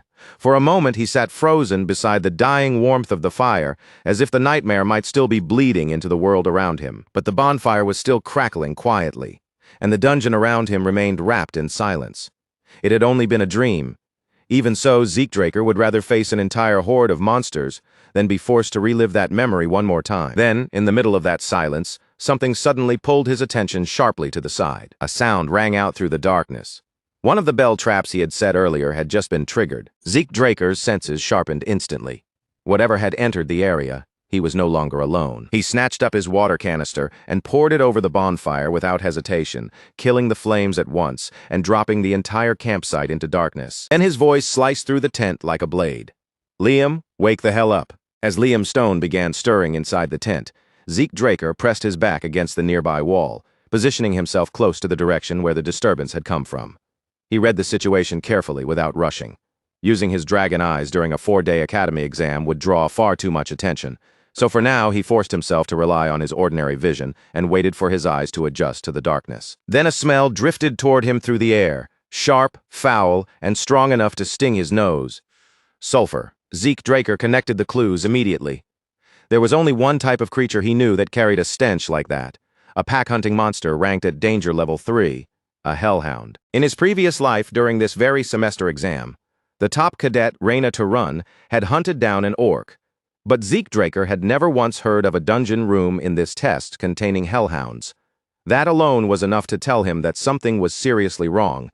He stayed perfectly still, waiting for the beast to make the kind of dramatic entrance a monster like that usually would. But the expected charge never came. Instead, Zeekdraker noticed something far stranger. Even an alpha hellhound should only weigh a few hundred kilograms at most. Yet the deep, heavy echoes shaking through the cavern sounded like something several tons in weight was drawing closer. A mutant, maybe? Holding his breath, Zeke used the polished surface of his blade like a mirror and carefully angled it around the corner. Quick decision saved him. In the reflection of the blade, Zeekdraker caught sight of an enormous monster barreling straight toward them like a runaway freight train. With terrifying brute force, the beast smashed through the door and tore apart the surrounding walls, crashing into the ruins as if Fafnir itself had come charging through. The force of the hit burst outward like a violent shockwave, blasting Zeekdraker straight off his feet and sending him flying backward through the dungeon air. But even while his body was being thrown away, Zeke twisted with frightening control, turning smoothly in midair before dropping down and landing on both feet, steady as if the impact had barely moved him at all. Liam Stone immediately rushed to Zeekdraker's side, his face drained of color and his eyes stretched wide with alarm after that sudden ambush. But Zeke wasn't looking at the monster with fear or hesitation. His gaze had gone sharp and heavy, and as his expression darkened, he muttered a curse through clenched teeth. The Zimmons. Right before the clash happened, in that tiny instant, where most people would have missed everything, Zeekdraker had caught sight of one small detail. Tucked away on the Academy Guard's uniform was a trinket, and the symbol carved into it was unmistakably tied to the Zimmons family. So this was the kind of game they wanted to play. Zeke had already expected them to rely on schemes, traps, and dirty methods, but this crossed far beyond ordinary interference. This was not just a matter of passing the exam anymore. From this moment on, Zeke had another objective: break apart the enemy's plot and drag the hidden hands behind it into the light. That was when Zeekdraker finally took in the true danger standing before him. The hellhound he had been prepared to fight was already dead. Its head had been severed cleanly from its body, lying apart as its empty, lifeless eyes stared into the darkness. It looked almost as if the creature had died before it could even understand what kind of monster had killed it. And behind that brutal corpse stood the real culprit. A huge green-skinned figure loomed there, its white beard hanging beneath a savage face, its thick limbs packed with swollen muscle that twitched with violent strength. It looked less like a living creature and more like pure rage given flesh and bone. A troll. The instant Zeekdraker recognized it, his eyes narrowed with cold understanding. Their enemies hadn't simply released hellhounds into the exam dungeon. They had gone much further than that, sending in trolls as assassination tools. Liam Stone, however, could only stand there frozen, his entire body locked in terror. Trolls were rank 1 monsters, terrifying creatures with so much raw power that beasts like hellhounds and orcs were treated as nothing more than prey beneath them. Their blood was also famously precious, used as a key ingredient in healing medicine. The reason was simple. Trolls possessed an absurd level of regeneration, allowing their bodies to recover even from wounds that should have been fatal. Finally, Liam Stone forced himself out of his dazed fear. He clenched his jaw, tightened both hands around his sword, and stepped forward until he stood directly in front of Zeekdraker, putting his own body between his lord and the monster. "I'll hold it off," Liam Stone said, pushing as much strength as he could into his trembling voice, even though fear was still obvious in his eyes. "My lord, you need to get out of here." Zeekdraker released a short breath, almost like he found the situation ridiculous despite the deadly monster in front of them. This idiot. For a moment, he didn't even bother giving Liam a proper answer. Instead, Zeekdraker simply reached out and gave Liam Stone a light tap, nudging him aside as though he were correcting a child who had stepped into the wrong place. "Don't ever say something that pathetic again." Zeekdraker kept his eyes locked on the approaching troll, his gaze sharp, calm, and completely untouched by fear. "Besides, I'm not the kind of lord who abandons his subordinate when things get dangerous." Then, still watching the monster instead of turning back, he left Liam Stone with one final command. "Don't believe in me. Believe in your own strength," because the truth was simple. Liam Stone was not weak at all. In fact, he was nowhere close to being weak. To prove that belief, Zeekdraker chose to pull himself away from the front line. He would step back and let Liam Stone face the battle with his own hands. The moment Zeekdraker moved out of the way, the crushing tension sitting on Liam Stone's shoulders seemed to ease. It was as if some invisible weight had finally been lifted from him. Confidence slowly returned to his eyes, and after fixing his focus on the troll, Liam gave Zeke a grateful nod. Then Zeekdraker and Liam Stone moved at the same time, rushing toward the troll from opposite sides and forcing the massive creature to divide its attention between two incoming blades. For a brief moment, the oversized brute just stood there in confusion, unable to properly react as their swords cut into its body from two separate angles. Zeekdraker was deliberately restraining himself, adjusting his pace to Liam Stone's rhythm instead of simply overpowering the monster on his own. And as he watched Liam fight up close, Zeke found himself quietly impressed. Even against the troll's absurdly tough hide, Liam Stone was already landing clean strikes that actually mattered, his blade biting into the monster instead of just glancing off. What impressed Zeekdraker even more was Liam Stone's choice of targets. He kept aiming for the joints, cutting toward the places where the monster's movement could be weakened, which proved he had studied monster anatomy seriously on his own time. He was sharp, diligent, and much more thoughtful than his appearance suggested. As a subordinate, Zeke could hardly ask for someone better. Still, that did not mean Liam had finished growing. One of Liam Stone's flaws almost turned deadly in the next instant. The troll swung its enormous spiked club down with terrifying force, aiming to crush Liam into the dungeon floor as if he were nothing but paste. Zeekdraker moved the very second danger appeared. His footwork shifted in a flash, and before the troll's blow could land, he closed the distance and parried the attack with clean, effortless precision. Without even giving the troll his full attention, Zeekdraker's blade flashed through the air and cut straight through its weapon, splitting the huge club neatly in half. Liam Stone stumbled back, shaken by how close it had been, but still unharmed, then lowered his head in shame. "I'm sorry, my lord. I should have handled that better." Zeekdraker only shook his head, his voice calm and steady. "There's no need to apologize for your first real life or death battle. You did well." The troll, now robbed of its weapon, threw its head back and released a furious roar, its anger spilling out in a blind, bestial scream. The muscles beneath its green skin bulged grotesquely as it lifted both of its massive arms, preparing to rip into them using nothing but its bare strength. Before Liam Stone could be pulled into another dangerous mistake, Zeekdraker took full control of the fight. "All right," he said, raising his blade with a calm finality. "Time to wrap this up." Then his body blurred forward, and in the next breath, his sword strikes came down like a storm, ripping through the troll again and again so quickly that the monster had no chance to even catch its breath. The beast barely had enough time to understand what was happening before its enormous body gave out. With a heavy crash, it collapsed onto the dungeon floor, reduced to a mangled, blood-soaked heap. By killing the troll, Zeekdraker earned 30 karma points, a reward large enough that the danger they had just faced almost felt worth it. And on top of that, bringing down a troll during the academy exam would absolutely earn them a massive amount of bonus points. Once the battle was over, Liam Stone immediately moved to dismantle the corpse, cutting away whatever useful materials could be salvaged. While Liam worked, Zeekdraker's attention shifted elsewhere, focusing on a new message that suddenly appeared in front of him. Sudden quest. The mission itself was simple but intense. Within 72 hours, he had to hunt 100 monsters from 10 different species. Every kill would grant double karma points, and the final reward also included 2 random boxes. As Zeekdraker read the details, a smirk slowly formed on his lips. Things had become much more entertaining all at once.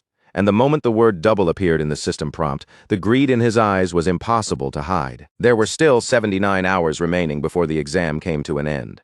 For someone like Zeke Draker, killing 100 monsters within that amount of time would not be difficult. The real problem was not the number of monsters.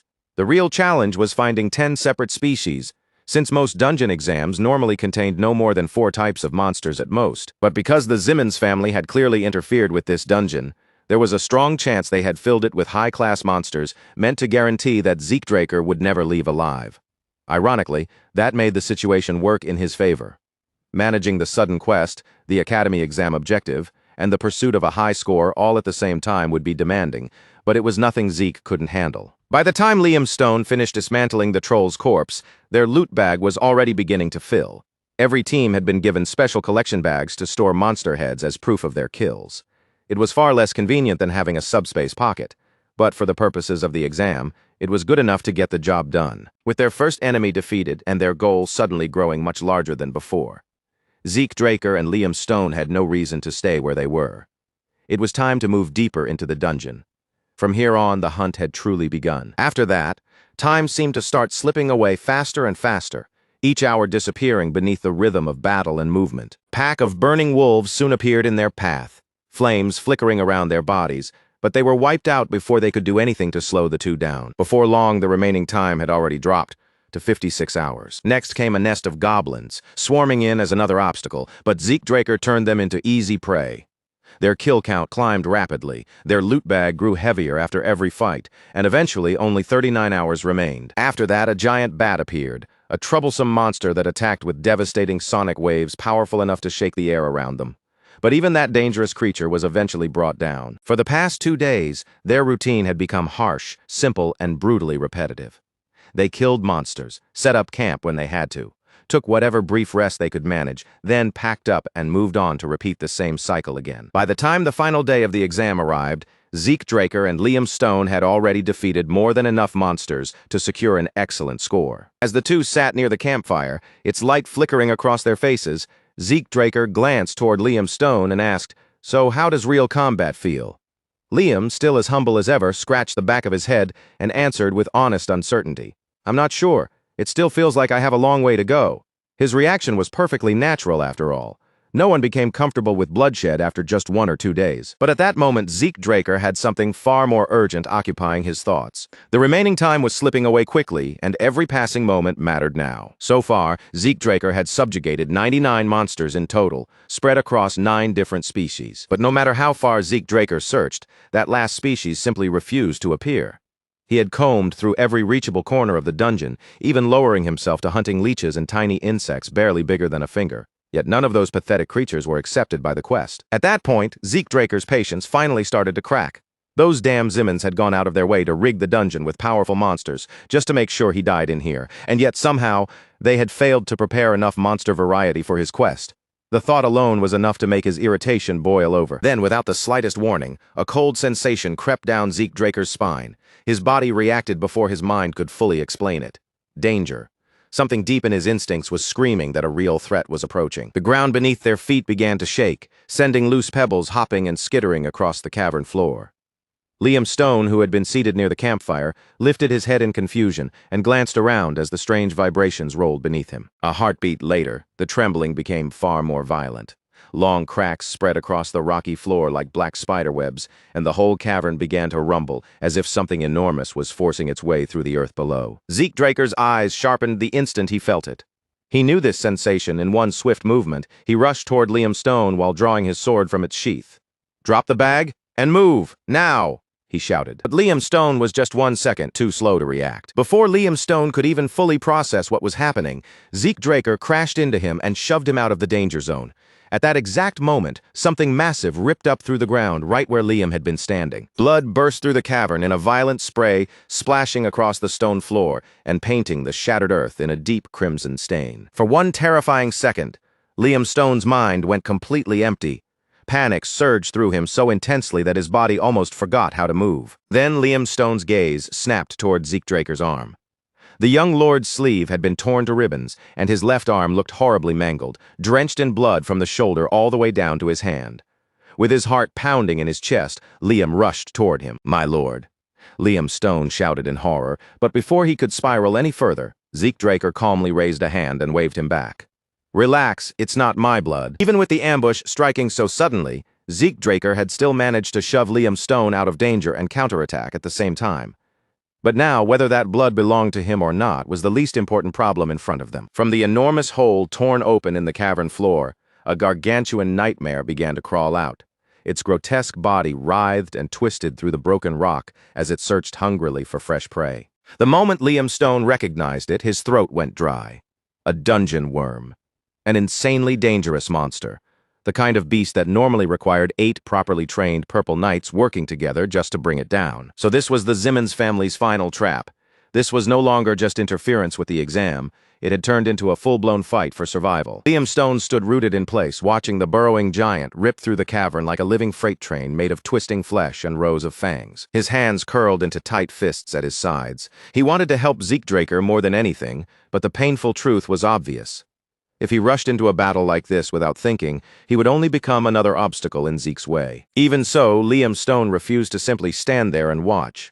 He dropped down near their supplies and started rummaging through them in desperation, searching for anything, no matter how small, that might help Zeke Draker survive this fight. Meanwhile, Zeke Draker had already locked his entire focus onto the battle. His sword flashed again and again in front of him, deflecting hundreds of razor-sharp fangs as they lunged toward his body from every angle. This time, Zeke Draker's true battle instinct rose fully to the surface, becoming sharper, colder, and far more merciless under the crushing pressure. Even a blue knight would hesitate before facing a dungeon worm, inside such a narrow, unstable cavern. The creature devoured the earth as it moved, chewing through stone and soil with terrifying ease, as if the cavern itself were nothing more than soft flesh. That meant every second that passed pushed the situation further against them. If Zeke Draker failed to finish this quickly, then he and Liam Stone would either be buried alive beneath the collapsing cavern or torn apart by the monster's endless rows of fangs. The dungeon worm lunged again, its enormous body carving through the rock as it shot straight toward him. Zeke Draker slipped aside at the very last instant, ducking away with only inches separating him from that crushing mass. What Zeke Draker needed most was space to move, and now at last he had found it. The moment the dungeon worm surfaced again, he kicked off the ground and launched himself forward. His blade plunged deep into the monster's grotesque, pulsing abdomen. The attack struck solidly and sank into its flesh. But even a wound like that was still not enough to bring the dungeon worm down. Clenching his teeth, Zeke Draker dragged his sword through the creature's body, tearing the wound open wider and wider. Purple bile mixed with dark blood exploded from the dungeon worm's mouth, splattering across the cavern walls as its huge body convulsed in agony. But Zeke Draker had no intention of stopping with just that. His killing intent climbed to its peak, sharp enough to fill the air around him. If he had to slice the creature in half to end this, then that was exactly what he would do. But just as he prepared to deliver the finishing blow, the ground beneath his feet suddenly gave way. He had stepped onto a section of rock that had already been hollowed out from below, and the sudden drop shattered his balance. That single brief opening was all the dungeon worm needed to turn the fight back in its favor. Zeke Draker barely stopped himself from falling, hanging in place with his sword as the broken ground continued to crumble beneath him. But the monster did not let that chance slip away. It lunged at once, its long, sinuous body whipping forward and wrapping around Zeke Draker like an enormous constrictor. In the next instant, the pressure clamped down on him with suffocating force. Zeke Draker felt his bones creak under the strain, and his organs were squeezed together inside his body. A sickening surge of pain shot through him, forcing blood up his throat and into his mouth. The dungeon worm continued tightening its grip, its crushing power threatening to snap Zeke Draker in two. Then, from out of nowhere, a sword drove into the monster's hide. It was Liam Stone. Ignoring Zeke Draker's order to stay back, his desperate subordinate had charged in and stabbed the worm, trying to pull the monster's attention away. The strike wasn't enough to kill it, but it loosened the beast's hold just enough to matter. Zeke Draker's automatic healing activated immediately, rapidly mending the internal damage tearing through his body. And that small opening Liam created was all he needed. In a flash, Zeke Draker twisted free from the worm's deadly coils, flipped through the air, and landed at a safer distance from the thrashing monster. Still catching his breath, Zeke Draker turned a sharp look toward Liam Stone. "Liam, what the hell did you just do?" Liam raised his sword slightly and quickly explained the move he had made. "I coated my blade with anesthetic before I struck it," Liam Stone said, his hands still gripping the weapon tightly. Zeke Draker's eyes widened as the meaning of those words clicked into place. The main ingredient in that anesthetic was belladonna against humans. It merely numbed the senses and dulled their reactions. Against worms, even one as enormous and monstrous as this dungeon worm, belladonna worked as a deadly poison. Even while trapped under extreme pressure, Liam Stone had remembered the dungeon worm's weakness and adjusted his actions right in the middle of the battle. That kind of quick thinking and instant execution showed just how much natural talent Liam Stone truly possessed. For one brief moment, Zeke Draker felt as if he had caught a glimpse of the mercenary king Liam Stone was destined to become one day. Understanding just how important Liam Stone's move had been, Zeke Draker decided to bring him into the final strike. Now fully recovered, Zeke exploded forward, driving his speed to the absolute limit. He sprinted up the dungeon worm's enormous body, raced toward the sword he had embedded earlier, and tore it free in one powerful motion. With his blade back in his hand, Zeke Draker met Liam Stone's eyes and gave him the signal to move. Liam Stone clenched his teeth, gathered every last bit of strength remaining in his body, and poured it all into one final, desperate stab. Another dose of belladonna flowed straight from Liam Stone's coated blade into the dungeon worm's body, spreading through the monster in an instant. Almost immediately, the gigantic creature began to convulse, its long, hideous body thrashing and spasming violently as the poison took hold. The dungeon worm slammed heavily against the cavern floor, its enormous frame losing strength as its movements turned slow, clumsy, and unstable. The moment Zeke Draker saw that opening appear, he didn't hesitate for even a breath. He activated soul manifestation at once. Misty purple aura ignited around Zeke Draker's sword, wrapping along the blade like a dangerous haze and coating its edge in a strange, lethal glow. And just as he had said he would, Zeke Draker stepped in with a single, smooth, precise slash. There was no wasted motion, no hesitation at all, and his blade carved clean through the dungeon worm's monstrous body, splitting it straight in two. The dungeon worm's massive corpse came crashing down with a wet, thunderous impact, its two severed halves twitching and shuddering across the cavern floor, before they finally went still. Zeke Draker landed back on solid ground as calmly as if he had only finished a simple exercise, while system notifications poured across his vision one after another. The sudden quest had been completed. Every karma point he had earned was doubled, and as promised, 2 random boxes were added to his rewards. His total had now climbed to 780 karma points, giving him more than enough room to choose his next moves. On evaluation day, outside the dungeon gates, the cadets who had managed to survive gathered beneath the open sky in a wide formation. An instructor walked forward with a firm, businesslike expression and called for everyone who had escaped the dungeon to step up for scoring, while those with no further business were dismissed from the area. When Reyna Turan's name was called, she moved forward with quiet control, her posture composed and steady. The instructor looked directly at her and announced that her assessment would now begin. Reyna responded with a respectful nod and a calm, "Yes, sir." Then the instructor lowered his gaze to the clipboard in his hands and started reading out her results. "Escaping the dungeon gives you 30 points, the instructor stated clearly. In addition, you defeated 20 goblins, 2 hobgoblins, and 1 orc. That brings your final score to 180. A low wave of murmurs immediately spread through the cadets as the number settled over them. Everyone was stunned. Reyna Turan had fallen only just short of Abel Draker's 200-point record, delivering the kind of overwhelming result people would expect from someone with true, pure-blood talent. The instructor went on, explaining that Reyna Turan had passed with a margin of 130 points. Reyna simply nodded again and thanked him with calm politeness.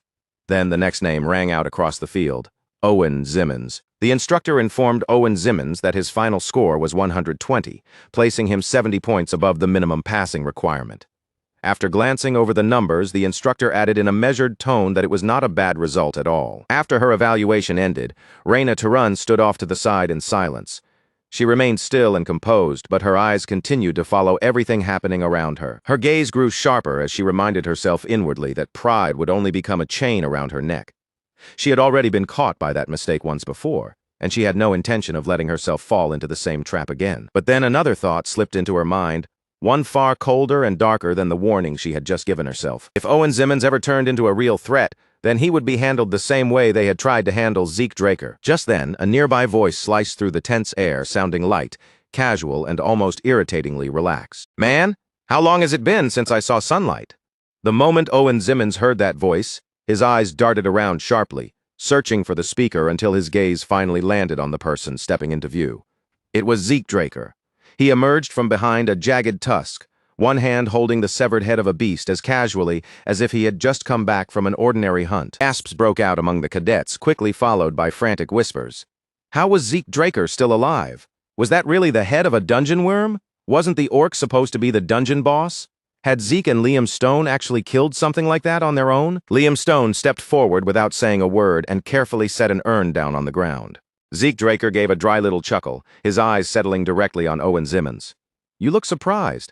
Don't tell me you're actually happy to see me. Owen Zimmons's jaw clenched so hard that the tension showed across his face, and through gritted teeth he muttered, "Cocky bastard." Zeke Draker bent down slightly, a teasing grin spreading across his face as he looked Owen over. That poker face of yours looks way better when it cracks. Owen Zimmons offered no reply. Instead, he turned sharply on his heel and stormed away, his silence making the anger burning inside him even easier to see. Behind him, Zeke Draker watched him leave with a smirk pulling at the corner of his mouth. "Leaving already?" he called out after him, openly mocking him in front of everyone. As Owen Zimmons walked away, he cursed bitterly under his breath. Pure bloods were always acting as though he belonged beneath them. One day he would make them pay for looking down on him like that. Some of the cadets glanced uneasily between Zeke Draker and Owen Zimmons, their hands tightening around their gold tokens as uncertainty spread through the group. Zeke only shrugged, letting out a small laugh as he said with dry amusement, "Terrifying." Instructor Andre Draker then stepped forward, his stern expression cutting through the awkward mood like a blade. "Are you finished showing off?" Zeke Draker tilted his head a little, almost like he was greeting someone he had not seen in a while. Andre Draker sighed, then calmly pulled on a pair of gloves. "Let's begin your evaluation." Zeke Draker glanced toward the severed dungeon worm head and asked, "Is this really necessary? What if there's nothing else?"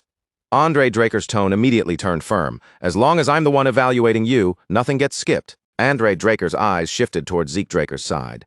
"Your collection bag is missing," Zeke answered with a simple nod. "Yeah, I lost it." Andre crouched down beside the dungeon worm's head and began inspecting it carefully before finally saying, "You got lucky." Zeke Draker remained silent, but the memory of what had happened flickered through his mind. The dungeon worm had ambushed him without warning, and in the chaos that followed, everything he and Liam Stone had gathered over 3 exhausting days had been lost.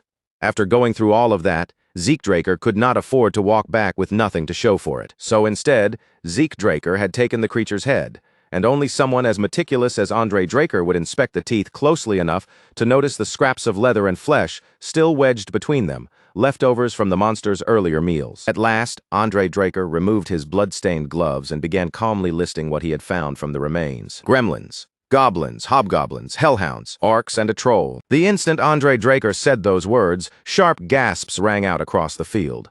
Andre Draker straightened to his full height and continued in an even voice. "There were more, but to keep the scoring fair, we'll only count one of each. Trolls and dungeon worms are not included in the normal scoring list," Andre Draker explained. "However, according to the official records, 1 troll is valued the same as 3 orcs. A dungeon worm is valued at 6. He paused for a brief moment, mentally calculating the numbers. "That makes 90 points for the troll and 180 for the dungeon worm. Your final total comes to 368. You pass." One of the other instructors stepped closer, narrowing his eyes at the score as if he could hardly believe what he was seeing. "What was the top score back in our day?" The man beside him gave a small chuckle and replied, "Back then, hellhounds weren't even part of the evaluation." The cadets fell into silence, and the weight of Zeke Draker's unbelievable score settled over the entire field like a heavy pressure. Owen Zimmons suddenly stormed back into view, his voice rising with open outrage. "This is a scam! There's only one corpse, the dungeon worm!" He jabbed a finger toward the severed head, his eyes burning with anger. Zeke Draker answered without missing a beat. "That one head alone is worth 180. Maybe think before you start yelling." Then his gaze swept across the watching cadets. "Be honest. If any of you ran into a dungeon worm or a troll, do you really think you'd still be standing?" As he spoke, Zeke quietly watched their faces and measured their reactions. To his surprise, the cadets were actually taking his words seriously. Zeke Draker could see it clearly in their expressions. Was this really such a big deal to them? They were not laughing at him this time, and they were not dismissing him like some joke either. Not bad. Maybe for once, he had done something even they could not ignore. The Zimmons family had gone so far as to tamper with the final trial itself, all for the purpose of removing Zeke Draker from their path. Zeke Draker gave Owen Zimmons a brief sideways glance. Owen was involved somehow, that much was obvious. But there was no way he had acted alone. A trap of this scale required far more backing than one cadet could provide. The Zimmons family had power, influence, and eyes spread in places most people would never notice. Zeke Draker could almost feel that invisible pressure surrounding him. They were watching him. They were waiting for him to make a move, and if Zeke Draker behaved too cautiously, they would realize he had already seen through more than he should have. So for now, the smarter choice was to stay in character and keep playing the role they expected from him. Zeke Draker's thoughts were suddenly interrupted when Raina Turun stepped forward. Her quiet movement pulled his attention away from Owen Zimmons, and from the unseen gazes that still seemed to be watching from somewhere in the shadows. Raina Turun faced him with her usual composure, her voice calm and steady as she said, "This time, you win." Zeke Draker raised one eyebrow, studying her face as if trying to read what was hiding behind those words. What's that supposed to mean? Later, the scene moved away from the noisy evaluation grounds and into the stillness of the training hall. There, without the Academy's eyes fixed on him, Zeke Draker could finally turn his attention back to his own growth. A glowing status window appeared before Zeke Draker, its pale light hovering in the air, like a panel of floating glass. The words displayed clearly, Dragonkin Skill, Level 1, Gluttony. It allowed him to consume and digest massive quantities. The cost to unlock it was 50 points, and his current karma balance stood at 780. As Zeke Draker read through the description, the corners of his mouth slowly lifted into a grin. In his previous life, he had brushed this skill off as worthless trash, something not even worth considering. But now, 50 points was practically pocket change to him. Without wasting another second, he made his decision. Activate Dragonkin Skill, Gluttony. The moment the skill activated, a strange pulse rippled through Zeke Draker's body. It spread beneath his skin like a current of unfamiliar energy, and in front of him, the status window shifted again, updating with new information. A fresh description appeared before his eyes. Gluttony mode, anything Zeke Draker consumed would be transformed into raw energy, and if whatever he consumed possessed bloodline powers, there was even a chance he could absorb that ability for himself. Zeke Draker's eyes gleamed with sudden interest. So now he could absorb the powers of monsters. The realization made his grin widen even further. Looking at it now, he should have tested this skill much earlier. He reached into his bag and pulled out a strip of dried meat, holding it up between his fingers as he examined it. Let's see how well this energy conversion actually works. The instant Gluttony activated, the dried meat jolted out of Zeke Draker's hand and vanished into a swirling black void. It disappeared as if something like a bottomless swamp had opened for just a moment and swallowed it whole. Zeke Draker's eyes narrowed as he stared at the bizarre phenomenon hanging in front of him.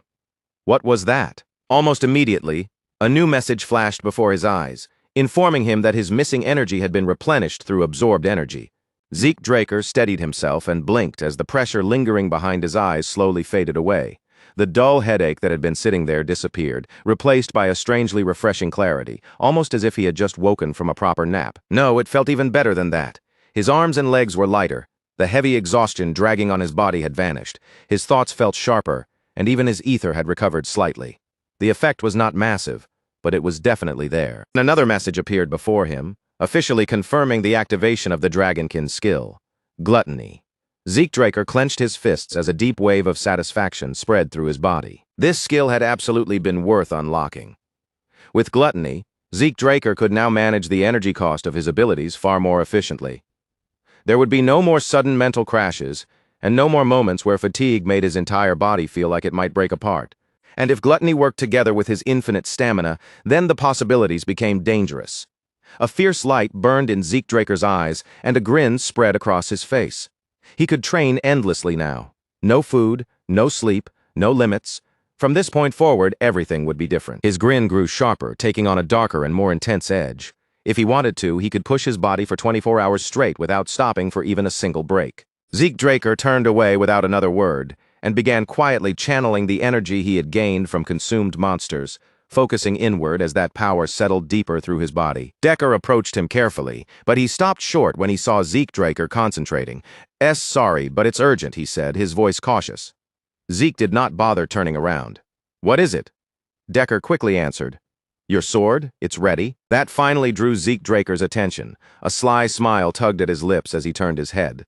At last, the wait was over, and without delay, he headed straight to Galleon Halbert. "Is it finished?" Zeke Draker asked. The moment he arrived, Galleon Halbert gave him a simple nod and told him to wait there for a moment. While Zeke Draker waited, his mind drifted back to his previous life.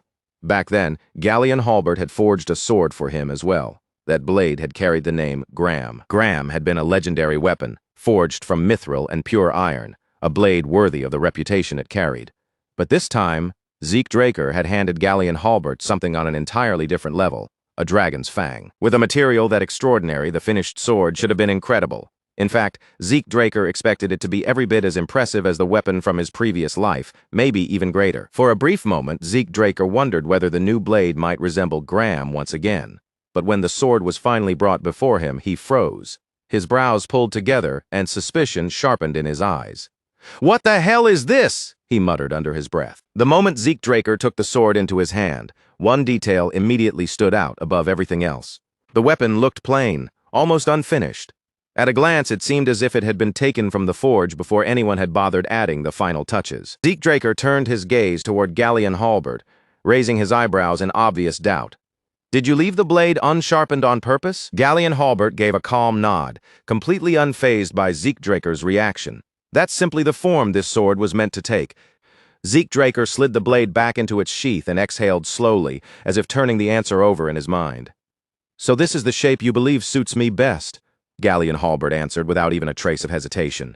"Yes." Zeke Draker fell silent. His hand moved slowly over his face, and something heavy, quiet, and certain began to settle deep inside him. Most people would have looked at a weapon like this and felt confused, maybe even disappointed. But because it came from Galleon Halbert, Zeke Draker knew there had to be a reason behind every part of it. Without Zeke Draker needing to explain a single thing, Galleon Halbert had understood something about him. Then Galleon spoke again. "It still doesn't have a name. I tried to give it one, but nothing fit. Perhaps you should name it yourself." Zeke Draker blinked, genuinely surprised by the suggestion. "Me? You want me to name it?" As the words left his mouth, his thoughts began drifting back once more. In his previous life, the name Solar Point Graham had also been given by Galleon Halbert. For a while, Zeke Draker had thought this new sword was simply Graham reborn, a familiar weapon reforged from the fang of a dragon. But now that he actually held it in his hands, he understood the truth. This was not Graham. This blade was something entirely new. "A name," Zeke muttered softly, almost without realizing he had spoken. Then he drew the blade across his own palm, slicing into his flesh without hesitation. Blood immediately welled from the wound and began running freely over his hand. Galleon Halbert's eyes widened in shock at the sight. But Zeke Draker did not flinch at all. He could already feel the familiar spark of regeneration stirring inside his body, ready to close the wound. Then, all at once, that healing came to a sudden stop. A message appeared before Zeke Draker's eyes. Administrator request confirmed. Class skill, healing factor, had been temporarily disabled. Zeke Draker let out a low, satisfied breath as the message faded from sight. It had worked. With controlled focus, he guided his mana into the blood streaming from his wounded hand. He let the blood flow over the blade, coating its surface, and the steel seemed to drink it in, as though something ancient inside the weapon had recognized the offering. From the side, Galleon Halbert stared in disbelief, his thoughts racing faster and faster. Was Zeke Draker truly doing what it looked like he was doing? Was this really a sword-naming ritual? Galleon Halbert had only ever read about this in old records, a forgotten rite from the Age of Dragons. To name a weapon in this way, the wielder had to mix aura or mana into their own blood. Once that blood touched the sword, the ritual would begin. The person performing the rite would lose consciousness, drawn into a timeless dream until the weapon's true name finally revealed itself. Then Galleon Halbert remembered the other part of the ritual, the danger. Its risks were so severe that the world had almost completely forgotten it. And yet, Zeke Draker was carrying out that ancient rite with terrifying precision. How did he know? Galleon Halbert wondered, his heart pounding hard in his chest. How could Zeke possibly know about something like this? Then Zeke Draker's body suddenly crumpled as his consciousness slipped away. Inside that strange and endless void, countless names began to twist, spiral, and drift around him like echoes searching for the one they belonged to. An endless storm of words, meanings, and half-formed impressions swirled around Zeke Draker from every direction, surrounding him like a boundless sea with no shore in sight. He floated weightlessly at the center of it all, reaching through the chaos again and again, searching for the one name that felt as though it had been waiting for him. A new path was beginning to open in front of him, and for the journey ahead, this blade could not remain nameless. It needed a title worthy of what it had become, something that could carry the weight of its power. Then, from within that overwhelming flood of countless possibilities, a single name cut cleanly through the noise. It rose above everything else, sharp, clear, and impossible to ignore. Black Sword, Bahamut. A system message formed before him, its words appearing with crisp, unmistakable clarity. Black Sword Bahamut had been registered as equipment. The very instant Zeke Draker saw those words, his eyes snapped open. Zeke Draker had returned to himself. As he lowered his gaze to the blade resting in his hand, red mana began curling around the weapon, flickering along the metal and twisting through the air, like embers that had come alive. Then the meaning of the name truly settled inside his mind all at once. Bahamut. Out of every possible name, that was the one he chose. That dragon had been nothing but pure evil. What was wrong with him? While Zeke Draker questioned himself in silence, Galleon Halbert stepped closer, his eyes widened with open admiration. "Truly incredible," he murmured, his voice low and filled with respect. Even among dwarves, hardly anyone remembers the sword-naming ritual anymore. Zeke Draker kept his face calm and answered in a steady, even voice. "I happened to come across it while studying ancient dragon history." Then his gaze lowered to the bandage wrapped around his palm. "It has been a long time since I actually needed one of these." Galleon Halbert gave him a small, respectful bow. "My lord, please rest for a moment. There is something I have been meaning to give you." Zeke Draker tilted his head slightly, curiosity flickering in his eyes. "All right, take your time, and thanks." What was he planning? Zeke Draker wondered as he watched Galleon Halbert step away. But before that thought could go any further, another system message suddenly flashed across his vision. Administrator request confirmed. Class skill, healing factor temporarily disabled. Zeke Draker blinked as the meaning of the message sank in, so even passive skills could be switched off. That changed everything. It meant he no longer had to reveal every ability he possessed. When necessary, he could hide them. Even if he were standing in front of Duke Draker himself, Zeke Draker realized he would not have to show every card in his hand all at once. His eyes drifted back down to the bandage wrapped around his palm. He could remove it later, he decided, leaving it in place for the moment. But right then, something far more important had taken hold of his attention completely: the sword. The moment Zeke Draker focused on it again, a fresh system screen appeared before his eyes. Black Sword Bahamut.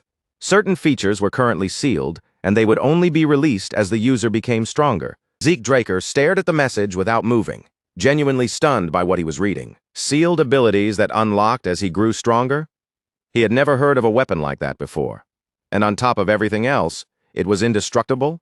It may have begun as a dragon fang, but now this blade had become something entirely beyond its original material. Then, without warning, blue mana began spiraling into the air, weaving itself together with the red energy already flickering around the sword. Even with that strange and beautiful swirl of power dancing around the blade, Zeke Draker's mind fixed on one thing above all else: aura conversion. He thought back to everything he had done to persuade Galleon Halbert to forge this sword. It had not been only because Galleon was a master blacksmith. It was also because he carried the legacy of Graham. Aura conversion, the rare ability to take ordinary raw mana and transform it into pure aura. That was the true reason this sword mattered so much. As Zeke Draker tightened his fingers around the hilt, the blue mana circling the weapon burned even brighter, casting a faint cold glow across the dark surface of the blade. "I was born unable to use aura," Zeke Draker reminded himself.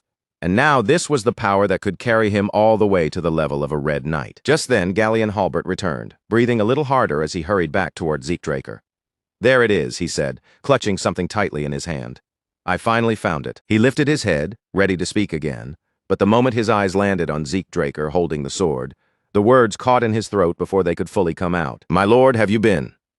Galleon Halbert stopped dead in the middle of his sentence, his eyes widening as he saw Zeke Draker surrounded by that luminous, aura-like glow. A slow, proud smile spread across Galleon Halbert's face. "You have already surpassed the Purple Knights." Zeke Draker looked down at the sword in his hand and muttered quietly, almost as if he could not believe it himself. "This thing is ridiculous." Galleon really outdid himself. Galleon Halbert gave a short, modest laugh. Compared to building that furnace, forging this was the easy part. Then his expression changed, becoming a little more serious as he added, "But I brought something even more important.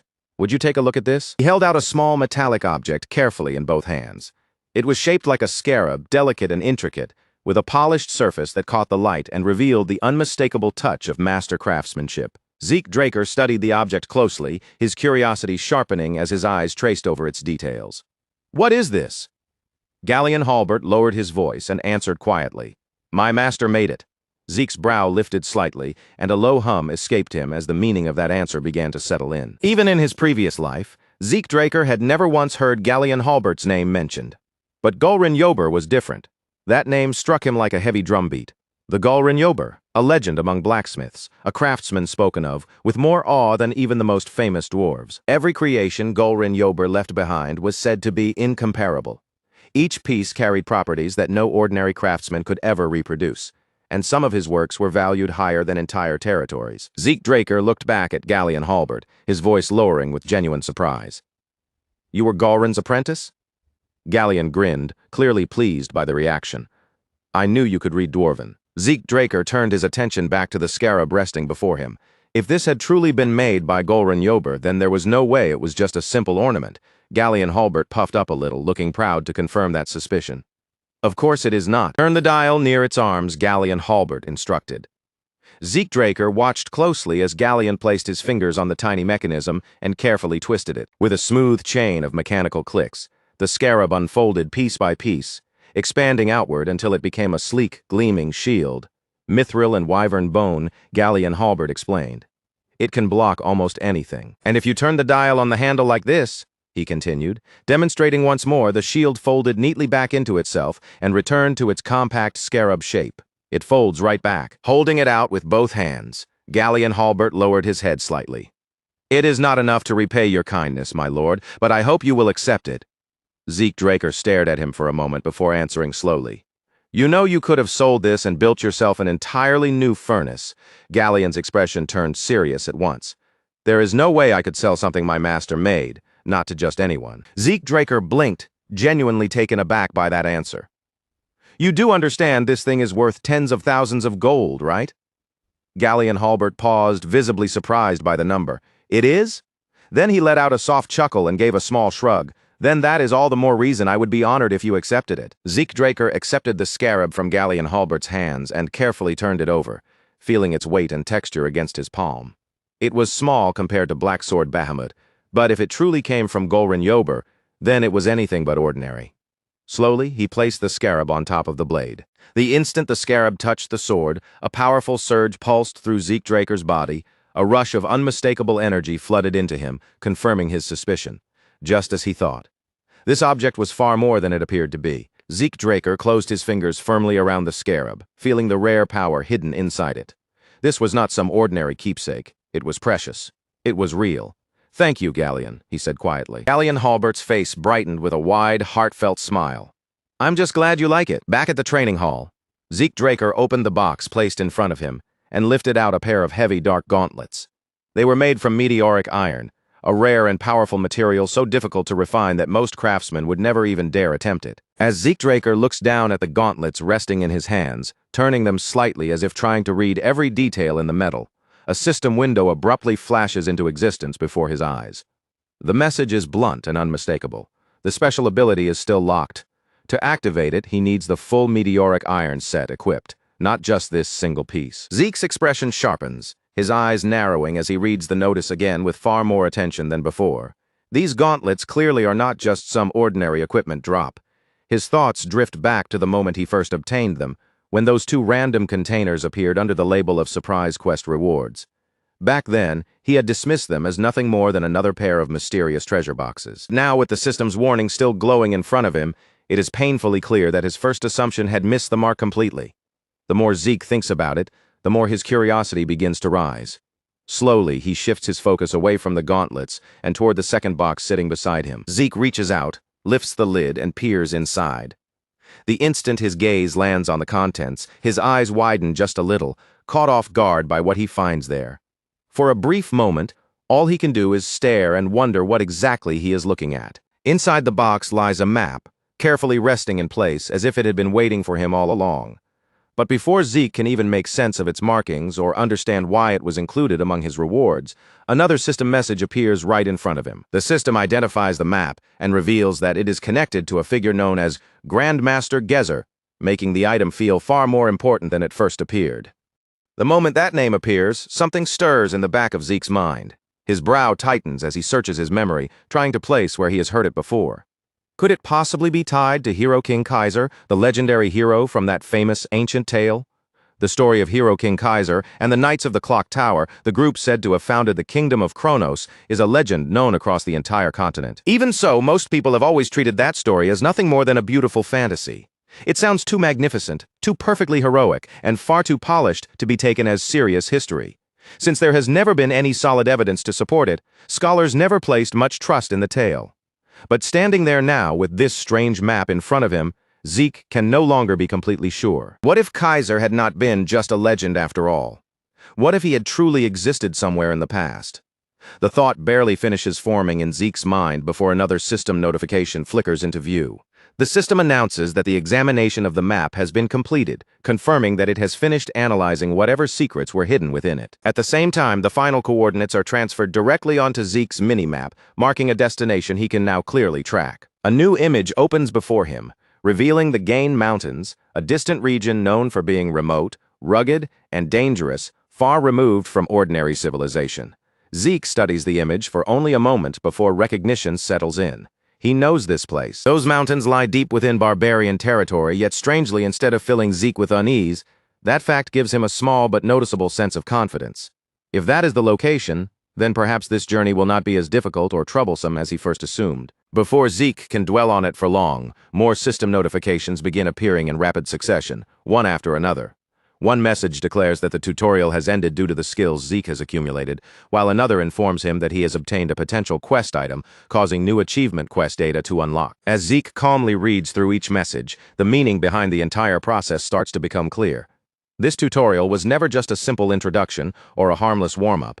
It had been deliberately structured to build him up piece by piece, sharpening his abilities and preparing him for whatever challenge was waiting beyond this point. Then the final message appears, tying everything together. The tutorial for a low-tier administrator is about to begin. Zeke reads it without the slightest tremble in his face, remaining completely steady. Now he understands exactly what this means. The real trial begins here. From this point forward, there will be no more gentle guidance, no more simple wins handed to him, and no easy path laid out in front of his feet. Zeke's gaze shifts toward the list of rewards displayed before him, his eyes moving over each item with quiet focus. Compared to the rewards he had received earlier, these are in a completely different class. Their value is obvious at a glance, and this time, Zeke has no intention of letting even a single one slip away. He is ready to claim them all. Zeke opens his status screen and finally makes up his mind. The points he has been holding back until now are no longer going to sit unused, and he begins spending them with a clear purpose. The system responds immediately. 50 points are consumed, and with that payment made, Zeke successfully unlocks level 2 draconian skills. Another message follows almost instantly, confirming that the newly unlocked skills have now been activated and are available for Zeke to inspect. Zeke looks over the updated skill list, scanning each new option carefully. But as his eyes move farther down the screen, he notices that the next stage still remains sealed away. According to the system, opening that next tier will require 80 points, making it clear that advancing further will demand an even bigger investment. Zeke still has plenty of points left to use, but he knows better than to throw them around carelessly. Chances like this will not come often, and every point could matter later. So instead of spending everything in one reckless burst, he chooses to move with caution and think ahead. For now, Zeke selects only the upgrades that matter most, choosing the skills that will give him the greatest advantage while still leaving 400 points safely in reserve. With that decision made and his preparations settled, he turns his attention toward what comes next, his eyes fixed firmly on the future ahead. Another system message appears in front of him, announcing that one of his draconian skills has just been activated. Zeke lowers his eyes toward his hand and watches the transformation begin. His skin shifts and hardens, reshaping before his very eyes, until his hand becomes a frightening dragon claw, covered in sharp, gleaming scales that look ready to tear through anything in their path. The intense power radiating from that transformed hand is strong enough to make even Zeke pause for a moment in surprise. Wanting to understand just how much force the skill can produce, he gathers himself and releases a sudden burst of power. The result is so explosive that it catches him completely off guard. The attack's strength is far beyond what Zeke had expected from the skill, making it clear that this ability is not merely impressive on paper. A small grin slowly appears on Zeke's face as he looks at the aftermath. He has to admit it to himself. The power of this skill has surpassed his expectations by a wide margin. After testing the claw, Zeke moves on to the next ability. He reaches for his sword and activates another draconian skill, Dragon Scale Armor. In the next instant, scales spread across his body like a wave, forming a smooth yet sturdy layer of protection over him. Zeke grips his blade and swings with full force, but instead of cutting through, the sword rebounds harmlessly from his own armor. He had not even infused aura into the strike. It was simply a clean, serious blow made with real strength, and still it failed to leave even the smallest scratch. To Zeke, the durability feels no different from wearing reinforced plate armor, except now he can gain that level of protection even while fighting barehanded. He commits the lesson to memory. Dragon Claw will serve as his offense, while Dragon Scale armor will become his defense. With this new power flowing through him, Zeke can feel that the situation has completely changed. The true game is finally beginning, now fully prepared. He gives himself a firm nod as if sealing his resolve. All right, it is time to move. The scene shifts to the center of Draker Academy, where the main training hall is packed with cadets standing in neat, disciplined rows. Around them, the instructors take their positions, preparing to begin the official briefing. One instructor steps forward and speaks to the gathered cadets, his voice carrying through the hall, before the semester exams and the practical aura exam can officially begin. He explains that every student must first understand the rules. He motions toward a row of humanoid training dummies lined up behind him. At first glance, they may look like simple practice targets, but these are anything but ordinary. They have been specially built to endure tremendous punishment, and basic physical attacks will not so much as dent their surfaces. To demonstrate, the instructor gathers aura around his fist, the energy tightening as he prepares his strike. Then he drives a clean punch straight into one of the dummies, and the target breaks apart under the force of the impact. The instructor turns back to the cadets, making sure every one of them understands the warning. With proper aura control, destroying one of these dummies is not difficult. But if a cadet cannot even leave a single mark on their assigned target, they fail immediately. There will be no second attempt, no chance to continue to the other exams, only an instant return to basic training. The seriousness of those words settles heavily over the training hall. A low wave of whispers begins spreading among the cadets, because none of them wants to picture the shame of being sent all the way back to the very beginning. Then the instructor calls out the first name, Aaron. Aaron steps forward, a hint of nervousness showing on his face, but he still moves without hesitation, off to the side. Owen Zimmons watches him closely, quietly noting that the first few cadets in these kinds of tests always tend to look a little shaken. As Owen observes them, he cannot help comparing their training to the education he received back at home.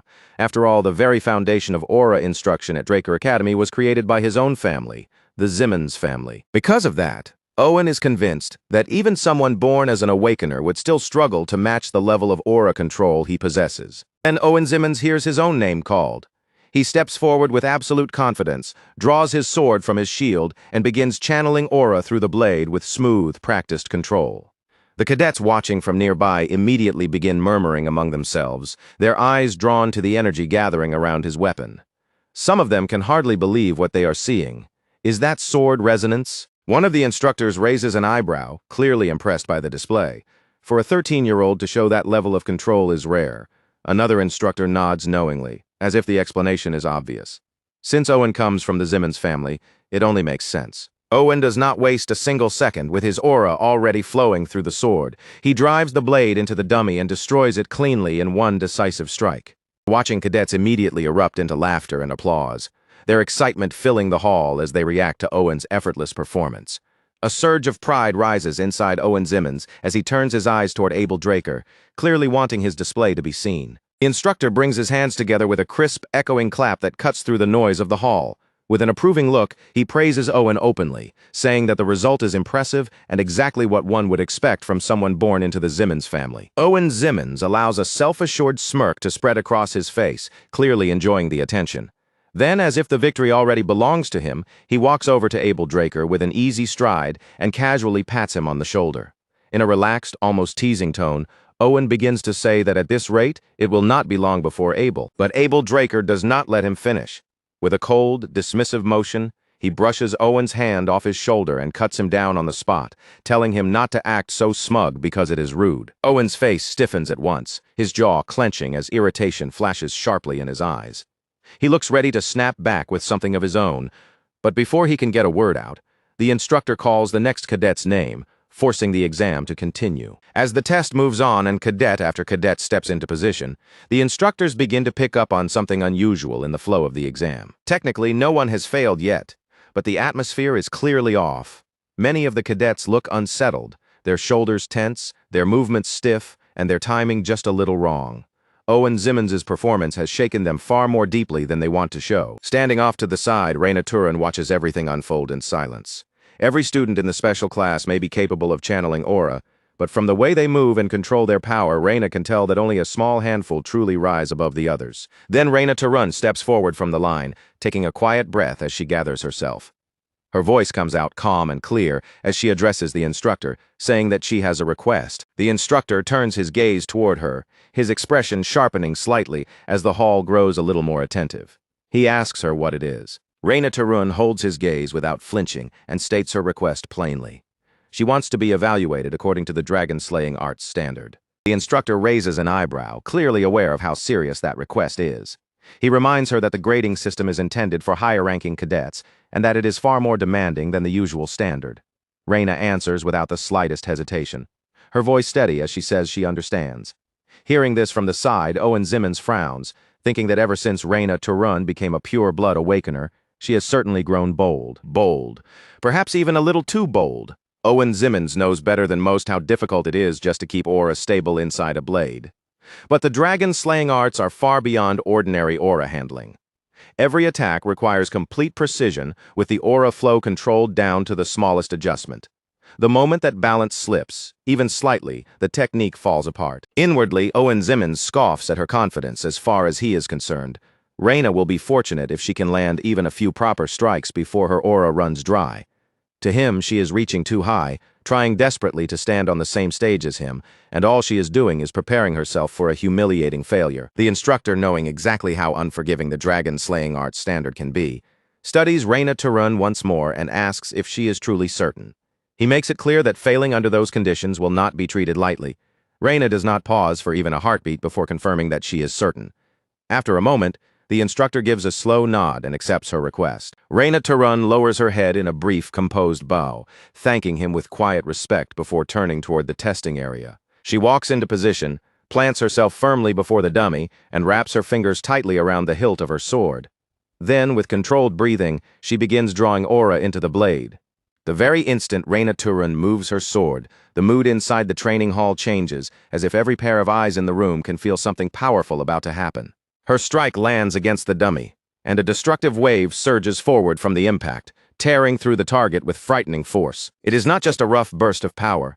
The energy explodes outward with raw intensity, yet every bit of it is focused into one clean, devastating blow. The dummy does not merely split, crack, or collapse. It is completely demolished, blown apart so thoroughly that shocked gasps immediately burst through the training hall. For a moment, the cadets can only stare at the wreckage in stunned disbelief. Then whispers begin racing through the crowd like sparks catching dry grass. Reina Tarun is not simply competing with Owen Zimmons at all. Her aura control stands on an entirely different level. Everyone had been treating Owen Zimmons as the aura prodigy of the room. But what Reina Tarun just revealed is far beyond what most of them ever imagined. Owen Zimmons hears the whispers spreading around him, and every single word seems to dig deeper beneath his skin. His hands curl into tight fists at his sides, and his jaw locks as he struggles to contain the anger rising inside him. He mutters quietly under his breath, trying to force down the fury boiling in his chest before it can spill out in front of everyone. Reina Tarun remains where she is, her sword still extended in Owen Zimmons' direction, silent and unmoving. Owen narrows his eyes at the sight, convinced that her silence is not accidental, that it is a challenge aimed at him, maybe even a quiet taunt. But behind Owen Zimmons, Zeke Draker watches the whole scene with quiet amusement. A sly grin tugs at his lips. Because from the beginning, Zeke knows Reina Tarun was never paying Owen the slightest attention. And now, whether Owen likes it or not, the gap between them has been made clear to everyone in the hall. Zeke Draker steps forward, sensing that the tension surrounding the exam is beginning to twist in a direction no one expected. A sharp memory flashes through his mind. Owen Zimmons staring straight at him, that intense gaze demanding some kind of answer. There is no real point in looking away from a look like that. And if this is what they expect from him, then perhaps, just this once, Zeke Draker should answer those expectations directly. Zeke Draker raises his hand calmly, drawing the attention of the instructors and cadets alike. In an even voice, he says that he would also like to be evaluated under the dragon-slaying arts criteria. One of the instructors lifts an eyebrow at once, his expression showing clear doubt and very little patience for what he assumes is a reckless request. He snaps back, asking whether Zeke thinks the test is easy just because Reina Tarun managed to pass it, reminding him that she is a pure-blood awakener. But before the instructor can continue scolding him, another instructor steps in, raising a hand and cutting the lecture short. The second instructor states that Zeke will be tested under the same conditions as Reina Tarun. Then he turns his attention directly to Zeke Draker and asks whether those terms are acceptable. Zeke Draker gives a quiet, composed nod, his expression barely changing. He answers simply that those conditions work for him. Off to the side, one instructor leans closer to another and mutters under his breath, asking who that kid is, because he does not remember seeing him in class. The other instructor quietly adds that the attendance records are all accounted for as well. The head instructor answers without any hesitation, explaining that Zeke won a wager against instructor Andre Draker, and since the questioning instructor is new here, he probably has not heard the full story yet. Then the head instructor identifies him plainly. That cadet standing over there is Zeke Draker. He is the Golden Light Pure Blood Awakener, who suddenly appeared from seemingly nowhere. Not only that, he is also the same cadet who shattered Sir Abel Draker's record during the dungeon escape exam. Zeke Draker walks into the training grounds with his sword in hand, the attention of the hall now fixed on him. Just as he prepares to strike the practice dummies, a system alert suddenly appears before his eyes. The system informs him that the ether Zeke Draker has lost is now being redirected, converted, and channeled into aura. A blue glow begins to gather around his sword, the energy twisting along the blade and swirling tightly around the edge, as if being drawn into a sharper form. Zeke Draker clenches his teeth slightly as he steadies the rising surge inside the blade. Controlling this flow is still not simple, and he can feel the strain of managing it, but he knows it should be more than enough to complete the task in front of him. He tightens his grip around the hilt, settles his stance, and focuses his breathing, preparing to release the technique in one clean motion. From the sidelines, Reyna Turun watches him with sharp attention. The moment she sees his stance, her eyes widen in shock, because she recognizes it instantly. It is Dragon Slaying Arts, Chapter 1, Verse 4, Skysliss Strands. A sharp breath slips from Reyna Turun as realization hits her. Zeke Draker has not simply memorized the technique or imitated its outer form. He has refined it to a level that is genuinely astonishing. In her eyes, his form may even be strong enough to rival that of instructor Andre Draker himself. Every movement Zeke Draker makes is crisp, precise, and perfectly controlled, with no visible flaw in his posture, timing, or aura flow. Then he swings. In the next instant, the dummies are blown apart, shredded by the overwhelming force and razor-like precision of his strike. Deep inside, Zeke Draker reflects quietly on the technique he has just used. To him, this is no longer merely a movement he studied or copied during training. For his regression, Zeke Draker spent 2 full years drilling this technique into his body over and over again, repeating it until the motion became part of him. Now, every step, every shift of aura, and every movement of the blade comes to Zeke Draker as naturally as instinct itself. As the final ripple from Zeke Draker's strike dies away inside the training hall, he slowly exhales, letting the tension leave his body. There was once a time when he considered the dragon-slaying arts nothing but dull, repetitive practice.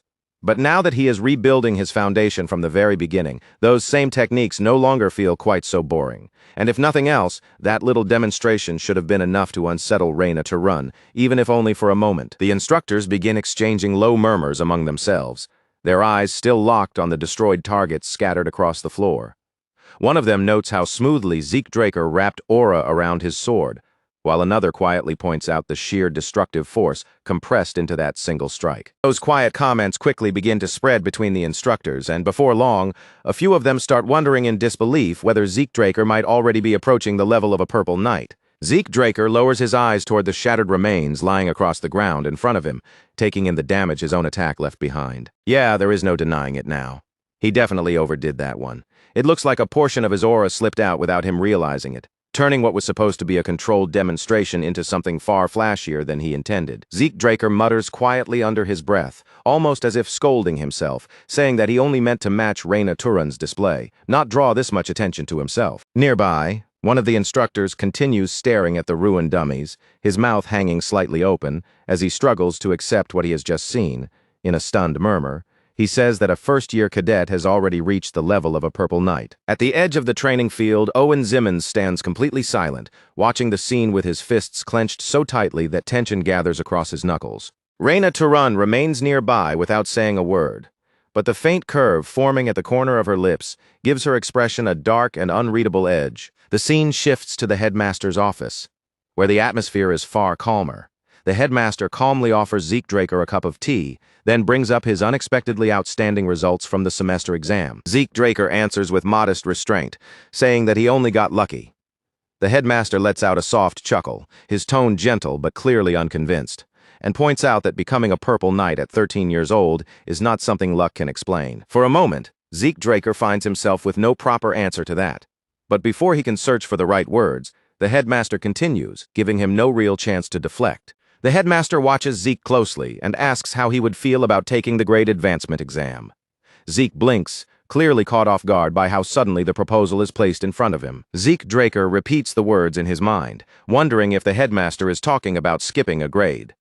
The headmaster leans back slightly and explains that Draker Academy does allow advancement when a cadet's ability clearly proves they are ready. It could mean moving ahead by one grade or perhaps even more, depending entirely on Zeke's performance. Zeke Draker thinks over the offer in silence, measuring the meaning behind it. The headmaster is moving much faster than Zeke expected, but the decision itself is not unreasonable. After all, Zeke has already attracted far more attention than he originally meant to. With a polite smile, Zeke Draker accepts the offer. He understands perfectly well that agreeing to this means stepping into something far larger than just another ordinary academy exam. After leaving the office, Zeke Draker walks away and mutters quietly under his breath that the headmaster is definitely scheming something behind that calm expression. Even so, Zeke Draker decides that for the time being there is no harm in playing along and watching where this path takes him. Back inside the headmaster's office, the headmaster turns slightly toward the person seated across from him, his calm demeanor still unchanged. In a measured tone, the headmaster says that both Raina Tarun and Zeke Draker, two pure-blood awakeners, have agreed to take the exam. The figure seated opposite him gives a small, controlled nod, answering that they understand and will make the necessary arrangements. The headmaster folds his hands together in front of him, and a faint smile slowly appears on his face. From the look in his eyes, things are about to become very interesting. Inside the upper-class aura training hall of Draker Academy, Zeke Draker and Raina Tarun stand side by side, both waiting quietly for the grade advancement exam to begin. A tense silence fills the hall, so heavy and still that even the smallest shift of posture or breath feels impossible to ignore. Raina Tarun keeps her eyes fixed on Zeke Draker without blinking, staring at him as though she is trying to read something hidden beneath his calm face. Zeke Draker lets out a quiet sigh, silently wishing that Raina Tarun would stop staring at him with such intensity. But before that silence can drag on any longer, a voice suddenly calls out from the far end of the hall. The voice offers an apology for keeping them waiting, cutting cleanly through the stillness of the training hall. A tall man strides into the room, his armor catching the light as he moves with the steady, composed presence of someone who has spent years on the battlefield. The man is Sir Owl Draker, the official examiner assigned to the Great Advancement exam, and a knight who belongs to the Draker main family. The moment Zeke Draker sees him, his expression shifts ever so slightly. He murmurs the name Owl Draker under his breath, wondering if this man could really be the same person once known as the Dieback Blade. Almost immediately, Zeke's thoughts begin drifting backward. A memory flickers through his mind, carrying with it the chill of night air, the heavy weight of a lifeless body in his arms, and the rough scrape of fingers digging into the earth to make a grave. In that memory, Zeke Murray approaches the scene and gradually slows his steps, his attention drawn to the unfamiliar man standing near the corpse. His voice turns sharp and cold as he mutters the words Empire's Mutt, clearly recognizing what the man represents. Zeke Murray then moves toward the corpse, kneels down beside it, and presses the shovel into the soil as he prepares to help with the burial. In a quiet voice, Zeke Murray says that even if he had been told not to do it, he would still have gone through with it anyway. Then he introduces himself in a steady tone, giving his name as Zeke Murray from the Northern Allied Forces. Zeke Murray looks up at the man and asks if he is a Draker. The man shakes his head and says that life is already behind him. Zeke lets out a short laugh and says he walked away as well, before asking what he should call him now. The man meets Zeke Murray's eyes directly, his gaze calm and unwavering, and answers with quiet certainty. He calls himself the Dieback Blade. As the memory fades away, Zeke Draker blinks back into the present and softly repeats that name to himself. Owl. Somehow, that name fits the Dieback Blade far too well. Zeke Draker pulls his attention fully back to the present, just as the formal proceedings of the exam begin. Zeke Draker and Raina Tarun both lower their heads in a deep, respectful bow and address him as Sir Draker in unison. Then an instructor steps forward and begins explaining the rules of the exam. The instructor announces that this exam will follow the Illumin Cradle method, meaning it will be conducted as a sword duel with no time limit. He continues by explaining that the match will only end when one side yields or becomes unable to continue, and that both examinees are expected to give everything they have. Without hesitating, Raina Tarun steps forward and declares that she will go first. But Owl Draker remains perfectly calm and raises one hand to stop her, saying there is no need for them to take turns. Instead, he tells them to come at him together. For a brief heartbeat, both Zeke Draker and Reyna Turun freeze in place, their eyes widening as the meaning of his words sinks in. Together, they are not being examined one at a time. They have to face Owl Draker at the same time. After Owl Draker openly challenges both of them to attack at once, Zeke Draker casts a quick glance toward Reyna Turun, checking her reaction. In a steady level voice, Zeke Draker tells Reyna Turun to stay calm. There is an obvious gap between their abilities and Owl Draker's, and in truth, the test has already begun. Reyna shoots him a sharp, irritated look, but Zeke remains completely unfazed. Zeke Draker warns her that if she rushes in recklessly without thinking, she will only lose points before the fight has even properly started. Reyna Turun gives no verbal response. Instead, her eyes snap forward, her gaze becoming sharper and more focused as she processes the situation. A small, hidden smile tugs at Zeke Draker's lips. Her ability to understand quickly is still as sharp as ever. He leans in just slightly, keeping his voice low, and tells Reyna Turun that they only need to land one clean hit. And there is a way to make that happen. Zeke Draker and Reyna Turun both sink into position, their feet settling against the floor as their bodies lower just enough to prepare for the first strike. Around them, the training hall seems to tighten with pressure, the silence turning sharper as the confrontation finally begins to take shape. Zeke Draker reaches for his weapon and draws his sword, revealing a worn wandu from the Eastern Empire. The blade is clearly old, its surface weathered by time, but the moment it rests in Zeke's grip, it fits him so naturally that it almost looks like part of his own arm. Zeke Draker can feel it right away. Reyna Turun's pride has been struck hard and the wound is still fresh. But no matter how bitter that humiliation feels, wounded pride will not help either of them survive this exam. Right now, there is no room for emotion, ego, or personal resentment. They already decided on a plan, and at this point, the only thing that matters is whether they can follow it through without hesitation. Zeke Draker turns his eyes toward Reyna Turun, silently checking if she is ready. Then, in the next breath, both of them move. The clash erupts instantly, their blades driving forward with explosive speed, the force of the opening exchange cutting through the tension like a thunderclap. Steel shrieks through the air as Zeke Draker and Reyna Turun attack Owl Draker together, pressing him from opposite sides and trying to trap him between their blades before he can slip away. Reyna Turun clenches her jaw as the pressure crashes down on her from every direction. In that moment, she finally understands what true strength feels like when it is standing directly in front of her. Just as Zeke Draker instructed her, Reyna Turun aims carefully for weak points, tiny gaps, and the briefest openings in Owl Draker's movements. But no matter how sharply she strikes, she cannot land even one solid hit, let alone deal damage that would actually matter. Then Zeke Draker hears the words resound inside his mind. Dragon Slaying Arts, Chapter 3, Verse 1. Blue mana begins gathering along the edge of his blade, pulsing with dangerous intensity. This technique demands more than strength. It requires the will to kill. With that intent locked firmly in place, Zeke launches himself forward, his sword carving a sharp path through the air. But Owl Draker moves aside with terrifying smoothness, his body shifting just enough to let the attack pass him by. He slips beyond the strike so effortlessly that it feels as though he had predicted Zeke's move before it even began. And in that same split second, Owl Draker turns the opening against them, unleashing a fast counterattack that slams into Reyna Turun from the side. Reyna Turun's guard shatters beneath the impact, her defense giving way all at once under the force of Owl Draker's strike. Blood scatters from Reyna Turun as her body is thrown off balance and crashes violently onto the floor of the training hall. One of the instructors cries out in alarm, their voice cutting through the hall as they urgently ask whether Lady Reyna Turun is all right. Reyna Turun refuses to stay down. She forces herself back onto her feet, breathing harshly and unevenly, her body trembling as she fights to steady herself. "I am fine," Reyna Turun answers, though her rough breathing makes it clear the blow hit hard. Then she warns the instructors not to come any closer because this fight is far from safe. And right then, the truth sinks in. She had blacked out, even if it was only for a single second. If she cannot even keep herself conscious under that pressure, how can she possibly create an opening? Reyna Turun finally understands that with her current level of skill, facing Owl Draker head-on gives her no chance of victory. Reyna Turun's eyes narrow as she looks at Zeke Draker, disbelief flashing across her face. He cannot possibly be suggesting what she thinks he is suggesting. There is no way she would stoop so low as to use such a disgraceful tactic. To Reyna Turun, relying on something that underhanded would tarnish the dignity of a proper duel.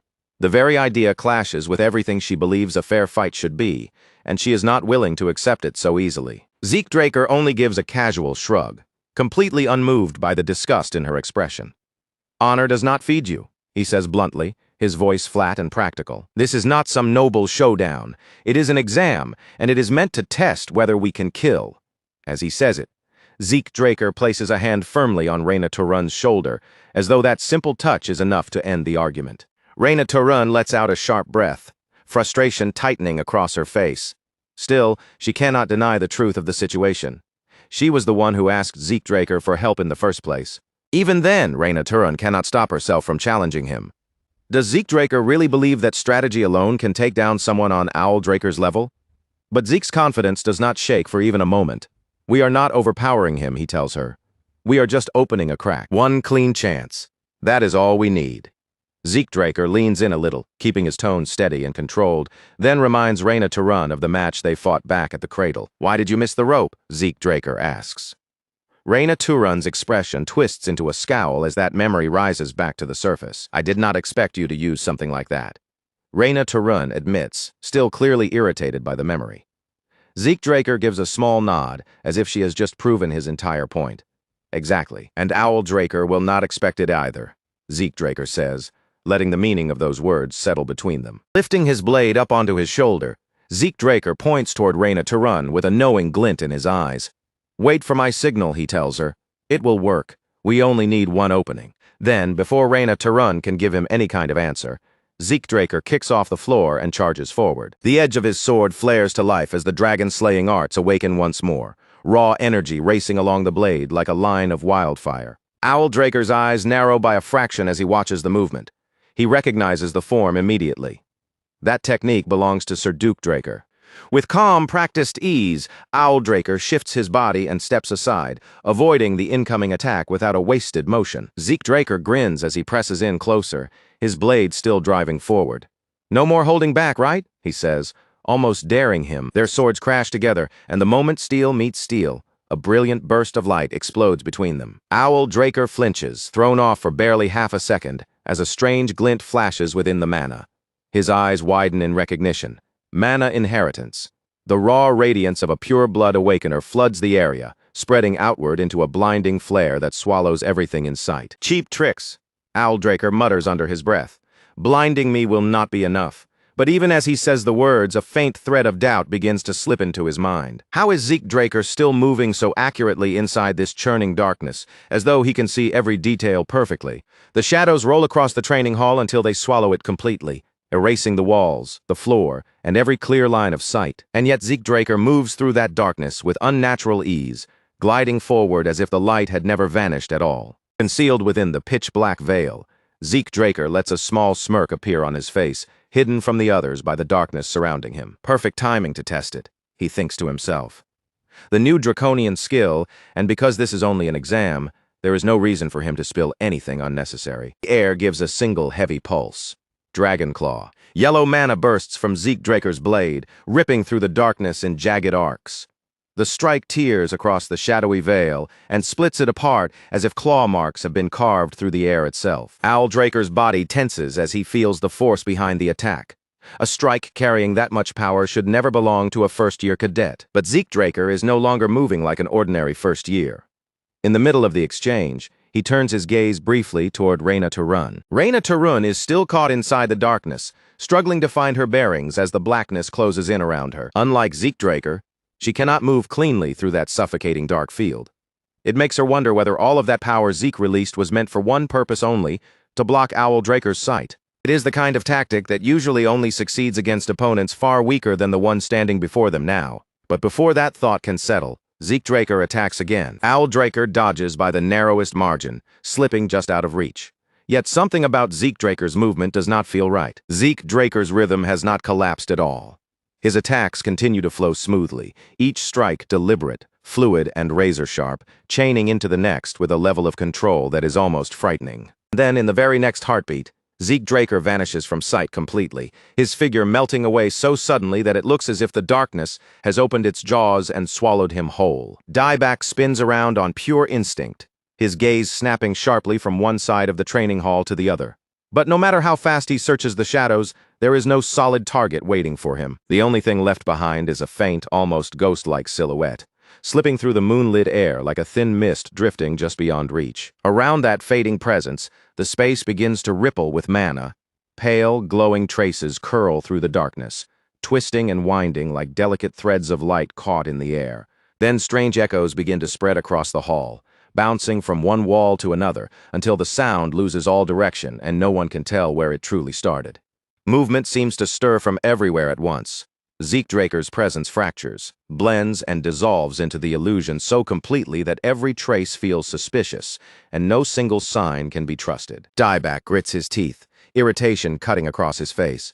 At this point, his eyes are deceiving him, his ears are misleading him, and even his instincts are handing him nothing but lies. Then Zeke Draker appears again, already closing in with his sword drawn. His eyes remain calm and steady, a quiet smile resting on his lips as he steps forward and swings without hesitation. But right as that attack comes in, alarms suddenly erupt throughout the hall. A sharp, piercing shriek tears through the air, and Dieback's thoughts jolt violently from the sudden shock. He understands the trick almost at once. This is the kind of device he has seen before. A single-use mechanism made from simple parts, small enough to conceal and driven by magic that does not need to break or destroy anything. It only needs to flash with light, it only needs to scream with sound, and in the middle of a fight like this, that alone is already enough to change everything. Deafening blast tears through the training hall, exploding outward in one violent burst and drowning out every other sound around them. Zeke Draker throws both arms up to protect his ears at that exact moment, while Reina Tarun immediately catches the opening and launches into motion. The raw force of the noise slams into Dieback like a heavy hammer crashing directly against his skull. He reels backward, both hands flying to his head as pain and shock hit him at once. But the realization arrives too late. A curse slips from his mouth. He had underestimated Reina Tarun's plan, and now that mistake is cutting into him in the worst possible moment. Reina Tarun and Zeke Draker rush in together, closing the distance side by side as their blades flare to life in perfect rhythm. Standing shoulder to shoulder, they pour their strength into the same technique, drawing on the power of the dragon-slaying art together. Chapter 4, Verse 1.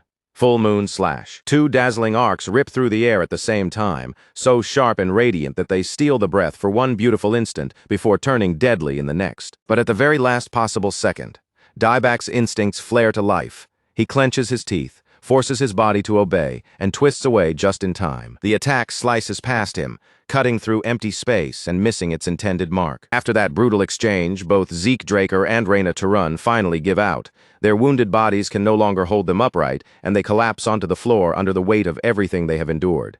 Medics rush in at once with stretchers, moving quickly across the field as they lift the two injured cadets and carry them away from the training hall. The examiner then turns toward Dieback, gives him a short nod of approval, and offers only a single, simple judgment. Well done. That is when Duke Draker enters the scene, appearing with an almost casual air as he brushes dirt from his shoulder and raises one hand in an easy greeting. He tells Dieback that Owl Draker seems to have disrupted someone else's entire technique, throwing its rhythm completely off balance. Then Duke Draker lets a faint smirk tug at his mouth and turns toward the Gale Knight. He asks if he is still as stiff and rigid as ever, casually wondering aloud how his own discipline compares these days. Dieback does not respond. His expression remains still and unreadable, but his thoughts have already slipped back to Duke Draker's final move. He remembers it with perfect clarity. In the middle of the fight, Duke Draker had actually dropped his sword just to raise his guard, throwing away a perfect chance to counterattack. Dieback cannot help wondering whether he ever truly fights to win, or if he always reveals only the absolute minimum needed to pass. His gaze slowly lowers to his injured hand, and in the silence that follows, one name settles heavily inside his mind: Zeke Draker. That boy has already gone far beyond anything I have the right to judge. The scene then shifts to a dignified meeting hall, where the instructors have gathered together with the dean to finalize the exam results. The dean rises from his seat, and in a calm voice assumes that there are no objections. One by one, the instructors give silent nods. No one speaks against the decision, and with everyone in agreement, the final result is settled unanimously. Not long after, the results are posted on the board for all to see. Reina Tarun and Zeke Draker have both advanced, moving up into the 3rd and 5th grade. After that day, Zeke Draker's life finally begins to calm down, settling into a rhythm far quieter than the chaos of the exam. For a time, he trains directly under Duke Draker in the Gale Arts, receiving personal instruction from him. But eventually, that role is handed over to Andre Draker instead. Zeke Draker also keeps exchanging messages with Professor Fanon for a while, though Fanon later transfers to the Royal Magic Laboratory in Delphoa. Bit by bit, Zeke drifts away from the world of noble families, Strangely enough, Owldraker still shows up every few months to challenge him, and whenever Zeke remembers that, he cannot help letting out a quiet laugh. Then one day, something inside him seems to click into place. Zeke Draker takes a leave of absence, shuts himself inside a training hall, and throws himself completely into improving. 2 full years pass in that secluded routine, and by the end of it, he graduates. Now the scene shifts once more, this time into the towering corridors of the Valhalla institution. Decker approaches Zeke Draker with a respectful smile and offers his congratulations. Zeke Draker has just become the youngest person ever admitted, and Decker remarks that the patriarch must be delighted by the news. On the screen, his name appears clearly, Zeke Draker, 15 years old. Then Decker adds, with a hint of genuine surprise, that even the dean personally wrote him a letter of recommendation. Zeke simply answers with a faint smile and a small nod. And with that, the quiet 2 years Zeke Draker spent in seclusion finally come to an end. Since there are still 3 months left before the entrance ceremony, Zeke tells Decker to go ahead to Atlas without him. Decker begins to speak, but Zeke Draker lifts one hand and gently cuts him off with a small wave. He says he wants to spend some time alone, with no visitors and no interruptions. Surely Decker understands exactly what he means. Decker lowers his head respectfully and answers, "Yes, young master." Zeke Draker closes his eyes, and his thoughts drift toward the Gate Mountains, where Gezer's remains are hidden away. This vacation gives him the perfect excuse. He can enter the mountains through the Argos Adventurers Guild without reporting it to anyone. But just as that plan settles in his mind, a knock sounds at the door. The person at the door is Liam Stone. Liam Stone steps inside the room, bows with polite formality, and greets him in a respectful voice. "Greetings, Zeke Draker." Zeke Draker raises an eyebrow at the stiff greeting and lightly reminds him not to be so formal, just as he has already told him before. Liam Stone immediately straightens his posture. But before the conversation can go any further, Decker excuses himself from the room. Zeke Draker gives him a small nod and reminds him not to forget about the Blackheart issue at Valhalla. As Liam Stone reaches the doorway, he pauses and asks why he was called all the way to the Platinum Mansion. Zeke Draker walks over and places a notebook directly into his hands. He explains that he heard Liam has been transferred into the special class, and that is not something he can simply overlook. Inside the notebook is everything Liam Stone is going to need. Likely exam topics, training methods, and even a checklist of essential equipment. Zeke Draker tells him that if he brings it to Fafnir's Breath, they will prepare everything for him. And by the time Liam Stone reaches his 4th year, he will need a sword of his own. Fafnir's Breath will forge that blade for him, and Zeke Draker has already handled the cost in advance. Tears start to well up in Liam Stone's eyes as he clutches the notebook with both hands, holding it as if it is something precious. His voice shakes with emotion while he looks at Zeke Draker and promises, with all the sincerity he can gather, that he will never disappoint him. Zeke Draker lets out a quiet sigh, his expression showing a faint hint of exasperation as he watches Liam Stone grow so emotional. Instead of accepting the promise dramatically, he tells him to relax a little and stop treating every single word like some life or death oath. But Liam Stone only stiffens even more. His back snaps straighter until he is standing like a board, and with complete seriousness, he earnestly promises that from this moment on, he will correct that behavior as well. Time continues to move forward, and the story slowly leaves the quiet halls of the mansion behind, opening out toward a new land and the beginning of a very different journey. At the far northern border of the central continent lies the kingdom of Argos, a powerful nation counted among the 4 great kingdoms, standing alongside Delphoa, Thebia, and Alencia. Across Argos, the enormous giant mountains rise like a massive stone wall, stretching over the land with countless dungeons hidden deep within their rugged depths. Those dungeons attract adventurers from every direction, all chasing wealth, fame, and a chance to change their lives. Long ago, the first king of Argos built the kingdom's economy around dungeon exploration and created the Adventurers Guild, an organization that has since expanded across the continent under the authority of the royal family.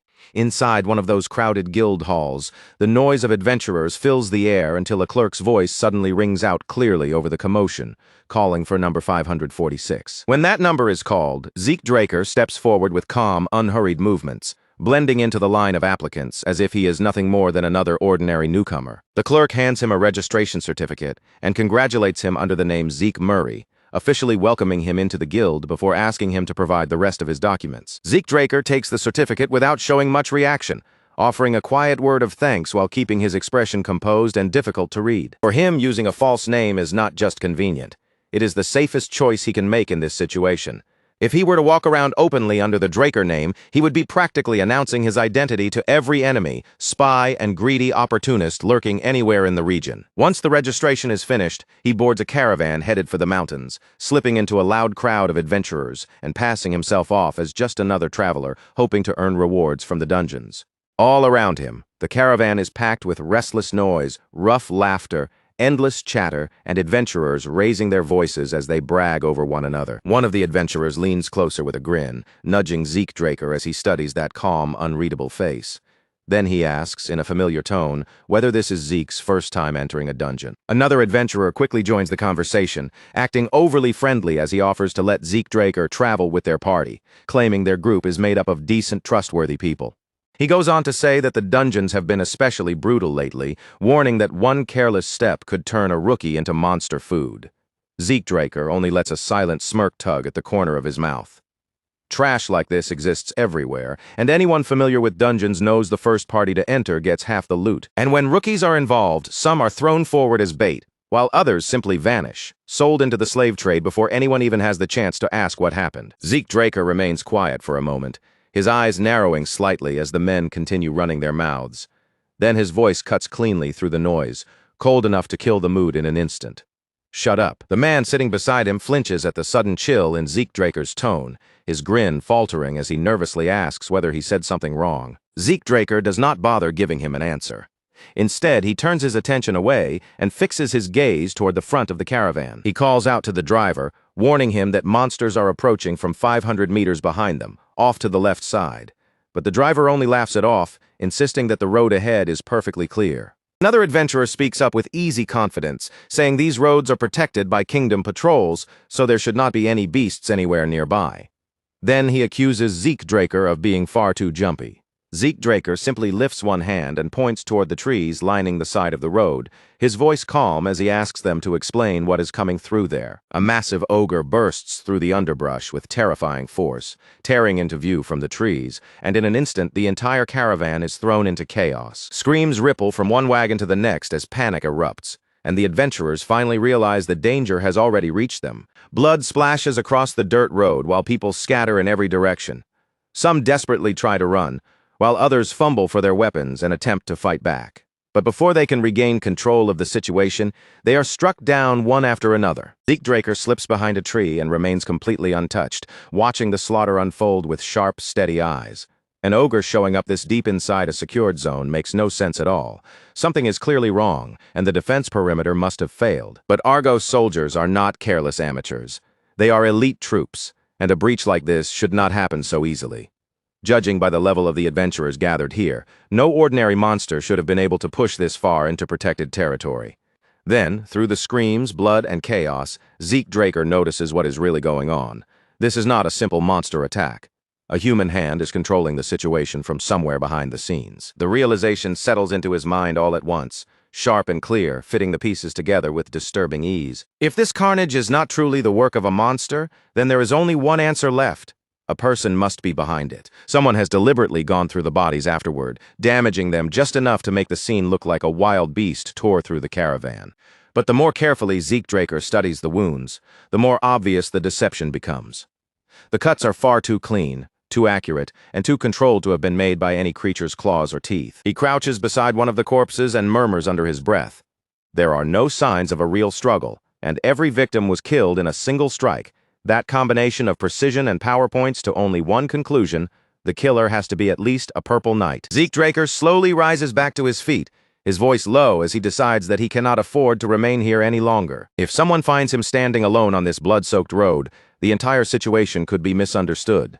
Leaving the massacre behind, Zeke Draker sharpens his focus once more, because right now finding traces of Gezer matters more than anything else. Before long, he arrives at a dark forest where skulls hang from the branches, tied in place with strips of bark like grim warnings swaying quietly in the shadows. Zeke Draker recognizes the sign without needing to think. This is barbarian territory. At the same time, his minimap flickers, signaling that he is finally getting close. The ruins of Gezer are just ahead. But then an unsettling question cuts into his concentration.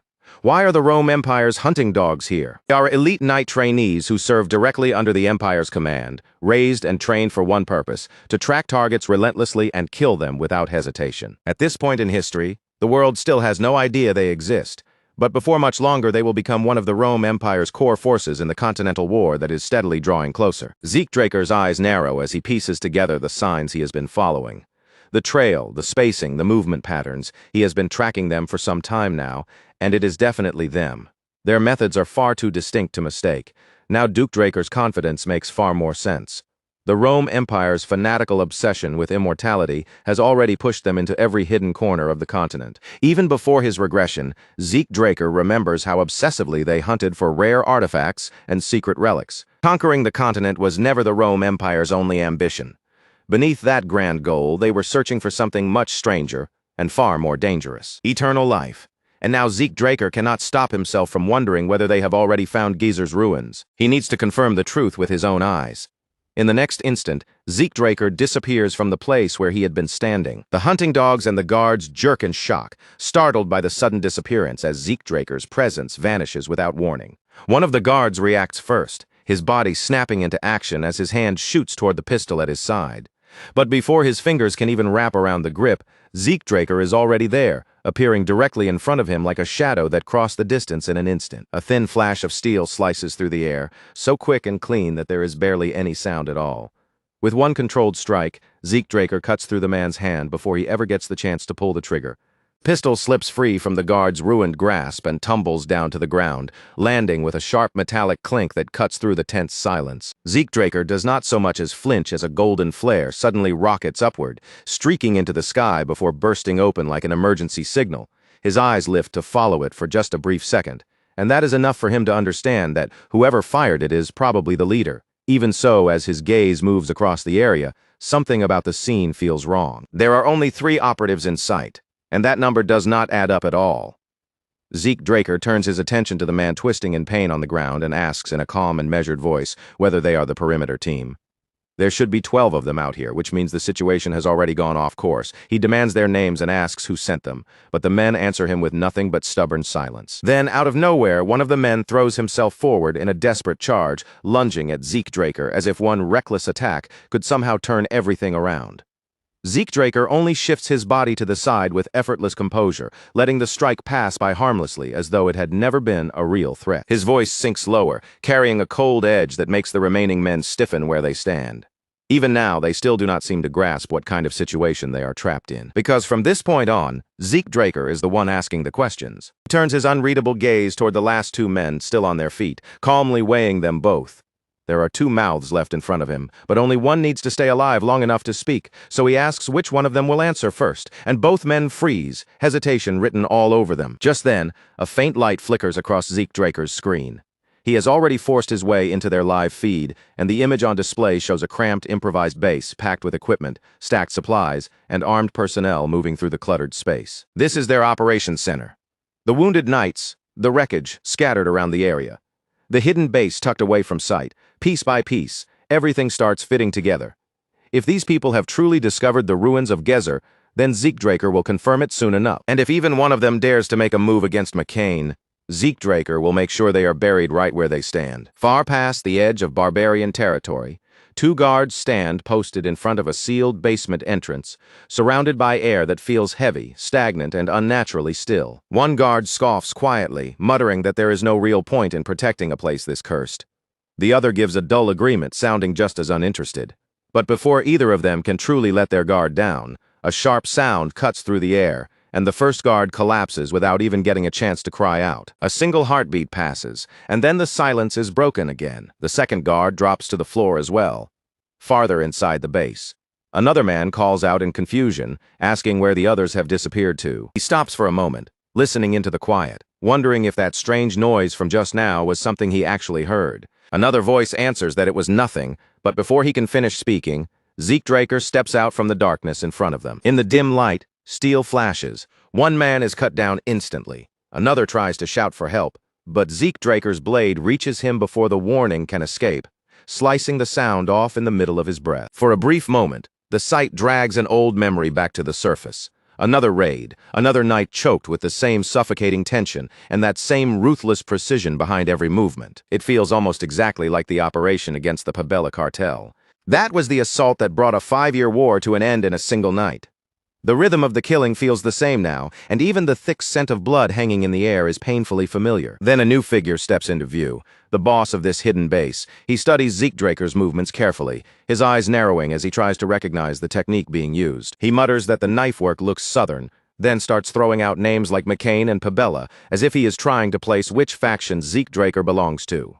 In the end, he dismisses the question as meaningless. Zeke Draker has already come too far to leave alive, so the boss orders him to surrender, promising that if he does, his death will be quick. Zeke Draker calmly looks the so-called commander over from head to toe and reaches his judgment almost immediately. At best, this man is still a rookie. He might barely be considered Blue Knighthood material, and even that assessment feels generous. Compared to the true hunting dogs Zeke Draker remembers from his previous life, this man is nowhere near their level. And yet this same man has the arrogance to offer him mercy.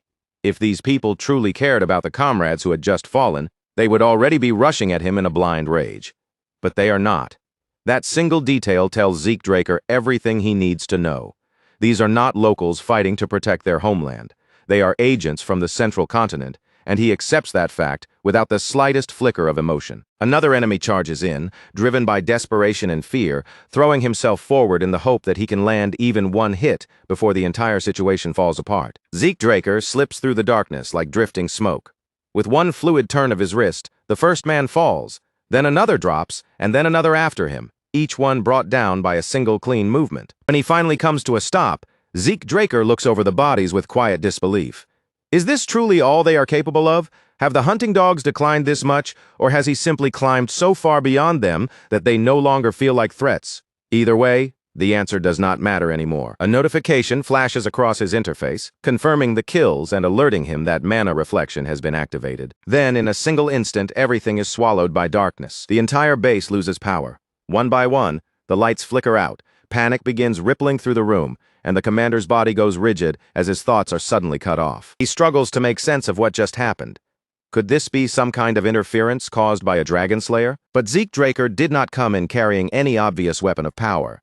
There is no visible aura surrounding him, no traceable mana trail, and nothing that clearly explains the collapse. There is only a blade, a shadow moving through the dark, and perhaps, just perhaps, a failure somewhere inside the system itself. The commander shouts to steady his men, ordering them to stay alert and hold their positions.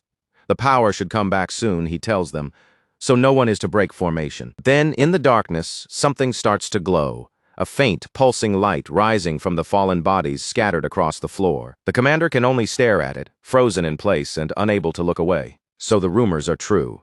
The Rome Empire is not simply interested in this location. They are desperate for it. They are searching for the ruins of hero King Gezer. Low murmurs spread through the room, and several of the soldiers glance around in confusion, clearly having no idea what ruins are even being talked about. By then, Zeke Draker is already standing behind the commander, his blade drawn and ready. He does not need any more proof, and he does not need to keep guessing. He will find the ruins himself. The commander senses the danger too late and begins to plead. With his voice shaking, he swears that he knows absolutely nothing, but at this point, his excuses carry no weight. Zeke Draker's blade comes down, and in the next instant, the commander's life is cut short. Zeke Draker steps away from the body, his expression calm, and mutters quietly under his breath. McCain will be the one blamed for everything that happened here. The thought settles in his mind with cold certainty. McCain, the cartel that rose from the ruins left behind by the fallen Cusco kingdom. It was a force born out of chaos, held together by sharp blades, spilled blood, and the weight of gold. If Zeke Draker wanted to, he could vanish from this place without leaving even the faintest trace, using Draker techniques to erase every sign of his presence and clean the entire scene. But this time he chooses not to do that. Instead, he leaves the knife work behind. That recognizable style will guide every suspicion straight toward McCain. Let the Rome Empire chase shadows if they want. Let them retaliate and strike back as violently as they please. If the cartel burns because of it, then so be it. Every flame will still move Zeke Draker's greater plan forward. Zeke Draker's mind drifts back to the letter he intercepted, replaying its words piece by piece. And the more he thinks about what was written there, the more obvious it becomes. The Emperor's fixation on those ruins is not just serious. It runs far deeper than anyone on the outside could have guessed. The message itself had been brutally simple. with only one command written as if there was no room for failure: locate the ruins, no matter what it takes. But the search was not confined to the central continent anymore. It had already spread outward, stretching past familiar borders, crossing beyond the eastern waters, and even pushing across the dark seas. The hunting dogs had been deployed everywhere, moving through every region like unleashed hounds, and even Angiotron was beginning to show itself again. That was the final piece Zeke Draker needed. His worst fear had been right. The hunting dogs had returned, and this time they were moving at full strength. Even so, there was one thing they still had not accomplished. They had not found Gezer yet, and as long as the ruins remained hidden, Zeke Draker still had a chance to reach them before anyone else. Then, without warning, a crimson streak tears across the sky, blazing against the freezing air like a red gash suddenly opening above the forest. Zeke Draker's head snaps upward immediately, his eyes locking onto the light. He knows that signal the instant he sees it. A disaster flare. Zeke Draker charges through the snowy jungle, weaving between frozen trees while his sharp gaze scans every gap, every shadow, and every narrow route that might give him a way to slip out. But by the time he searches for an escape, it is already too late.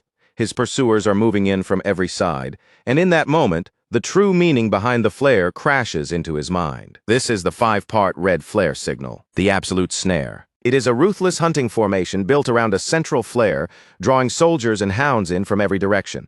Once the signal goes up, the net tightens step by step around the target, leaving no room to run and forcing them toward only two endings: capture or death. Zeke Draker remembers that tactic all too well, because he once used the exact same method after stealing an artifact in the past. But now, the Imperial troops of the northern continent are the ones using that same trap against him. When he opens his system, however, he notices something important. He has a trap of his own waiting there, one that can respond to their encirclement with a danger every bit as deadly. So Zeke Draker stops running without another moment of hesitation and turns back toward the approaching chase. One after another, his enemies close the distance, spreading out through the snow and trees as they begin to form a ring around him. Among them, a man with a scar carved across his forehead surges forward first, lifting his sword high as he rushes straight at Zeke Draker. Zeke Draker does not retreat or even blink. With a blade gripped in each hand, one held back behind him and the other poised to respond, he plants himself in place and waits for the attack. He meets the incoming blow directly, and the impact rings sharply through the trees as their swords collide and lock together in a bright crossing flash of steel. Above the center of the fight, a man dressed in yellow glides through the air, watching the clash below from overhead with careful eyes. From that angle, Zeke Draker understands the formation almost immediately. His gaze shifts toward the scarred man, who subtly covers his mouth as if passing along a hidden signal. The man in yellow tightens his fingers around his sword, sensing the change in the battlefield at the same time. These enemies are clearly different from the ones he faced in the cave. More fighters emerge from all directions, steadily shrinking the circle around him, while Zeke Draker remains trapped at the center. The situation has turned messy. He brings up his system and checks every nearby position along with their skill levels, realizing with a cold clarity that he should have escaped long before the net closed. But now that the trap has fully tightened around him, there is no clean way to turn back. Zeke Draker's hand rises to the pendant hanging from his neck, and for a brief moment, hesitation flickers across his face. He clearly does not want to depend on this power, but with the enemy pressing in from every side, he has no other option left. Places the pendant into his mouth, and the moment it disappears between his lips, smoke erupts upward. The cloud spreads fast, pulling gas from the air around him as it swells across the battlefield. "What the hell is that?" someone shouts from inside the confusion. Another alarmed voice calls out a warning, wondering if Zeke Draker is targeting one of them. Zeke Draker's eyes widen as he instantly sees through what is happening. It is only a smoke bomb, a diversion meant to blind and confuse them, and he shouts the warning out loud. Then more smoke bombs detonate one after another in every direction, flooding the battlefield with thick, choking clouds. His enemies yell over the chaos, ordering each other not to let him get away and demanding that the line close tighter. By the time they rush in to seal the gap, Zeke Draker has already slipped into the smoke, vanishing completely from their sight. Someone barks an order for the squad to hold position, insisting that Zeke Draker is still trapped within the encirclement. He commands everyone to stay alert and watch for even the smallest movement in the haze. Another sharp voice follows right after, ordering the soldiers to check the shadows. The soldiers sweep their eyes through the rolling smoke, their bodies tense and weapons ready, searching every drifting shape for any sign that Zeke Draker is still nearby. But the scarred man's expression tightens as an uneasy feeling crawls over him. Something is off. He cannot sense Zeke Draker at all. Had Zeke Draker understood their plan from the very beginning? Or had the horn they blew changed the entire situation in a way none of them expected? Then, with no warning at all, one of the soldiers is thrown through the air like a shattered doll. The scarred man's eyes go wide with disbelief as he shouts, demanding to know what is going on. There are barbarians nearby, but his squad has not done anything to provoke them, so this level of violence makes no sense. Before he can figure it out, another soldier rushes forward, yelling that the barbarians should not even be there, and swings his sword at the massive figures. The blade connects, but it barely leaves a scratch. The soldier stares at his weapon in stunned horror. In the very next moment, a barbarian charges in and tears him apart without hesitation. And only then does the scarred man fully realize how badly outmatched they are. Panic sharpens the scarred man's voice as he urgently orders everyone to retreat. He has never seen the barbarians enraged to this degree before, and he knows his men have no chance of winning against them in this state. He raises his gun and fires a signal flare into the sky, activating the absolute snare again. But this time, the purpose is not to trap Zeke Draker. It is to drag his own squad out of danger. The barbarians roar and surge after them, their voices shaking the jungle.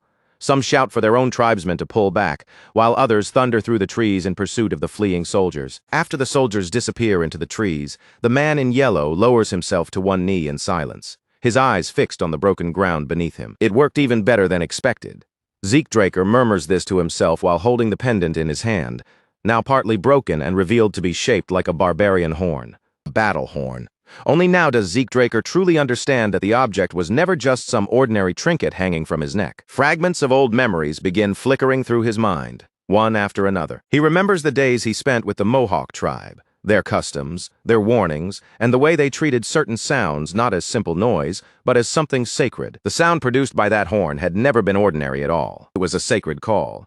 A warning signal meant to rouse the tribe whenever outsiders or invaders set foot on holy ground. Outsiders may have called them savages, but their traditions carried a depth most people never bothered to understand. Zeke Draker quietly observes that this fake horn probably has only one use left before it breaks completely. He pushes farther into the jungle, brushing thick leaves and heavy branches out of his way, as he mutters that it is finally time to find the real ruins. The path eventually brings him to ancient stone walls half buried beneath the jungle's overgrowth, and the moment he reaches them, his system suddenly reacts to something hidden inside.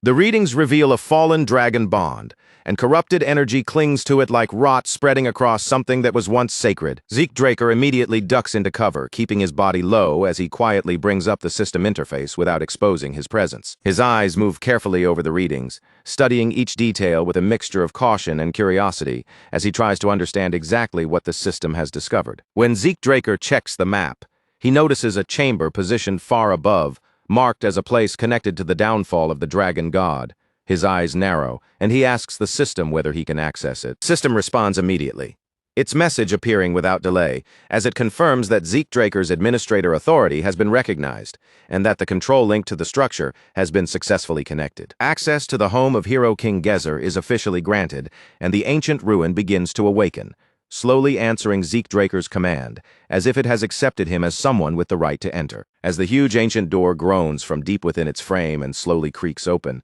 the fallen dragonborn nearby begin to move as well, their corrupted bodies twitching in reaction to the shifting structure. Zeke Draker's eyes narrow sharply, his focus tightening as he watches every small movement around him, tracking each twitch and stir with careful, practiced attention. If Zeke Draker can move before the fallen dragonborn fully react, then there may still be a narrow chance to slip through the opening without being forced into a full-scale battle. In the next instant, he launches himself forward, dragon-slaying arts driving power through his body as he shoots across the stone floor like a bolt of lightning. Wind bursts around Zeke Draker as he activates the Gale arts, and at the same time he lays shadowless traps along his route, blurring the fallen dragonborn's vision and making his path harder to follow. A mana shield pulses into place around him, masking the exact line of his movement, while the traps scatter false traces through the air, confusing anything trying to track him. Using that tiny opening before the monsters can adjust, Zeke Draker drives straight toward the ancient door without looking back. But just as he closes in on the entrance, a monstrous fallen dragonborn rises behind him, its enormous jaws stretching wide as it lunges forward, trying to swallow him in one bite. Zeke Draker does not hesitate for even a fraction of a second. He twists back with his sword already in hand and unleashes the dragon-slaying arts in a single decisive motion. Chapter 7, Verse 1, Dragon Head Severance. His blade rips through the beast in a savage flash of steel, but the moment the creature is split apart, its blood sprays outward and splatters across Zeke Draker's body. Breathing hard, Zeke Draker lowers his gaze to the blood coating him, studying the strange color and texture with a tense, wary look. So this is what fallen dragonborn blood looks like up close. He mutters under his breath, questioning whether the blood is supposed to be acidic, because the way it clings to him feels far too unnatural to be ordinary. Then, without warning, his system lets out a sudden ping. His class-based kill healing factor activates, reacting both to the damage on his body and to the fallen enemy he has just cut down. At that exact moment, a cold and terrible memory rises from the depths of Zeke Draker's mind. He remembers the nine-headed Hydra from his previous life, a monster whose blood was just as unnatural and whose body was nearly impossible to kill. Back then, Zeke Draker barely made it out alive, and now, in that memory, all 9 of the Hydra's heads turn toward him at the same time. Zeke Draker steadies his stance, refusing to back away this time. He will not run. Not here and not now. This time, he is going to test exactly how far his current power can carry him. Smoke, dust, and shattered stone whirl across the battlefield as Zeke Draker moves through the chaos, slipping past attack after attack, while his sword flashes each time he finds an opening. A massive fallen dragonborn rushes straight at him, lifting its weapon overhead as it prepares to bring down a crushing blow meant to end him in one strike. Zeke Draker clenches his teeth, his thoughts racing as he measures the threat in front of him. How are his dragon-slaying arts supposed to deal with creatures like this? In an age where true dragons have already disappeared, these dragonborn creatures are the closest remnants left behind. But every time Zeke Draker cuts them down, their bodies regenerate, and they rise again as though the wounds never existed. Frustration tightens inside his chest as the answer becomes painfully clear. His current strength still is not enough to destroy them completely. His eyes lock onto the dragonborn positioned roughly 30 meters away from the ancient door. Zeke Draker commands the system to open the door, then almost immediately follows with another order, telling it to close again. The system obeys without delay, confirming that the administrator's request has been received and carried out. The door to the home of Hero King Gezer begins to shut once more, sealing the path behind him with the heavy finality of ancient stone. With his escape route now closed off, Zeke Draker stops conserving his strength and throws everything he has into the battle in front of him. Power surges through every part of his body as he releases the dragon-slaying arts at full force, no longer holding anything back. The wind roars violently around him as he strikes with the 5th form of the Gale arts, then layers that force together with the split power of Windslip. A blue aura engulfs Zeke Draker's entire body, crackling around him like condensed lightning, wrapped tightly around his frame. In one fast, fluid motion, he launches a mana-infused projectile through the air using the single rope technique. The impact tears through the enemy formation, and for the first time in this battle, victory feels close enough for him to grasp. But the instant Zeke Draker turns to pull back, one of the dragon-born creatures barrels toward him, spinning with brutal force like a living wrecking ball. Zeke Draker throws himself to the side at the very last second, barely clearing the attack as it rips past him with enough force to tear through anything in its path. That tiny moment of relief vanishes almost as soon as it appears. The Hydra is still chasing him. Its heads lash forward one after another, spraying blood through the air until it splashes across Zeke Draker's body again. Zeke Draker's face twists into a sharp scowl, irritation and pain flashing across his expression. That thing is still coming after him? The thought snaps through his mind with clear frustration as he realizes the Hydra has no intention of slowing down. With his sword still in hand, Zeke Draker braces himself once more, planting his feet firmly as the danger closes in from the front. Fine. If the Hydra wants his arm that badly, then Zeke Draker will give it exactly the bait it is reaching for. Purple mana erupts violently around him as he slashes upward, forcing every bit of strength he can gather into that single strike. Agonizing pain tears through Zeke Draker's body as his arm begins to burn, the skin peeling away under the damage until raw muscle is exposed beneath. His roar tears through the battlefield, sharp and furious enough to cut across the surrounding chaos. Poison fog. Zeke Draker understands it in an instant. The Hydra is not fighting with raw power alone. Its body is filled with vicious tricks. The system's warning cuts into his mind, announcing that he has been poisoned by the 9-headed dragon Hydra. But even then, Zeke Draker refuses to stop moving. Even as weakness begins spreading through his body, Zeke Draker reaches deeper into himself.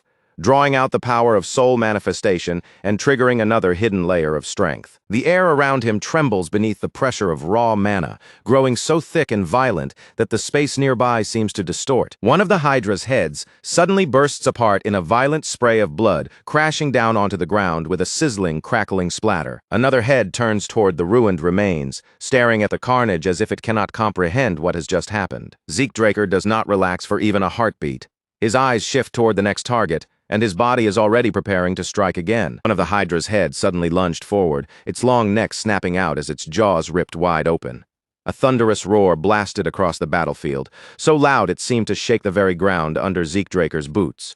But even with that monstrous pressure crashing toward him, Zeke didn't so much as flinch. His eyes narrowed instead, sharpening as they fixed on one single point. One gap, one target, one chance to break through. A sharp burst of light flashed across the system screen in front of him, cutting through the chaos like a signal flare. At that moment, the draconian skill finally activated. Dragon's dignity had awakened. An enormous wave of pure dominance erupted from Zeke Draker's body, rolling outward with crushing force. Mana twisted around him like a violent storm, thick, heavy, and commanding, each pulse carrying the weight of a true dragon's authority. The air around him seemed to warp beneath that pressure, and the Hydra was swallowed inside the suffocating aura before it could react. In the very next instant, Zeke Draker's eyes blazed with a vivid purple light. That fierce glow burned deep inside his pupils, and for a brief moment, the world around him seemed to bend and distort, as if reality itself had shifted only for him. Then, right before his eyes, a warped vision of the dragon appeared. It was massive, towering, and terrifying in form, yet its enormous body trembled as though it had suddenly been forced to stand before something far greater and far more absolute than itself. At the same time, the Hydra's actual body began to tremble too. Its huge frame locked up in place, and every one of its heads went rigid as fear dug deep into the creature's instincts and froze it from the inside out. "If you don't want to be crushed, move," Zeke Draker growled, his voice low, cold, and filled with threat. The beast hesitated for a brief moment, its many heads twitching uneasily as if torn between rage and terror. But in the end, it backed down, shrinking away as it slithered out of his path. Zeke Draker didn't waste even a single heartbeat after that. He forced his body forward and reached the door, though his steps were unsteady and his exhausted frame swayed with every breath. Barely managing to keep himself upright, he panted heavily and muttered under his breath. Why didn't I just use Dragon's dignity earlier against the Dragonborn? His fingers hurried across the system interface as he searched through the alerts, trying to find any sign that his condition was getting worse. Infinite stamina was still active, but even that couldn't stop the Hydra's poison from continuing to eat away at him from the inside. And the more he checked, the more his worry pressed down on him. Then a new system prompt suddenly flashed into view before him. Fear status had been inflicted on the fallen Dragonborn. Another line appeared immediately after it, asking whether he wished to activate Dragon Control Authority and attempt subjugation. Zeke Draker's eyes narrowed as he stared at the message. So the fear created by Dragon's dignity hadn't just shaken the creature, it had actually taken effect. The instant he tried to reach out through the system and force the creature under his control, the attempt was stopped cold, like he had slammed into an invisible wall. Access denied, administrator authority insufficient. Zeke Draker's fists clenched tightly at his sides, frustration twisting across his face. "I need administrator rights for everything," he muttered bitterly, his voice rising even though the pain was still tearing through him. "I can't even use this power the way I'm supposed to."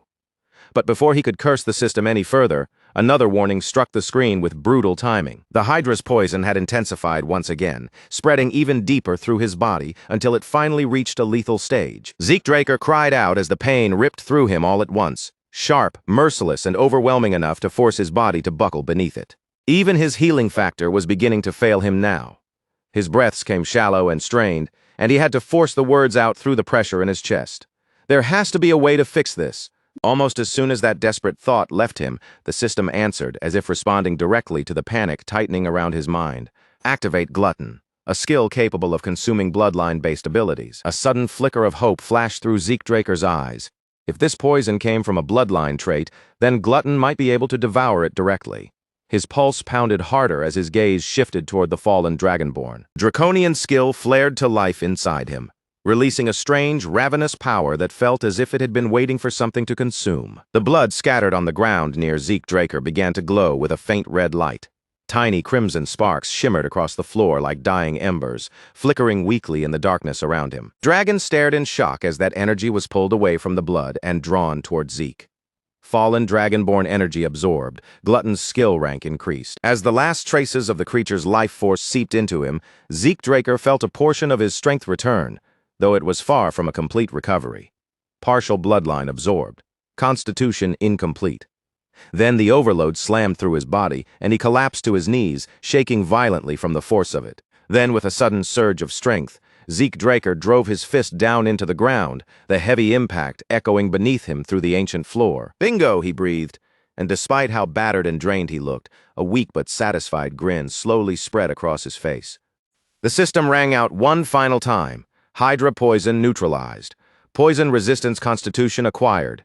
Zeke Draker looked over the updated stats, taking in the low-rank administrator privileges, the newly obtained skills, and, more than anything else, the single trait that had just saved his life. He leaned back slightly, his thoughts moving quickly as he processed what had just happened. So this was the true meaning of poison resistance. As Glutton leveled up, Zeke Draker paused and wondered whether the increase had occurred because he had absorbed an elimination target. When the system confirmed his guess, his gaze sharpened. This was not just a simple boost in power, it was a clue, and a vital one at that. Zeke Draker forced his battered body back onto its feet and pushed through the ancient doorway.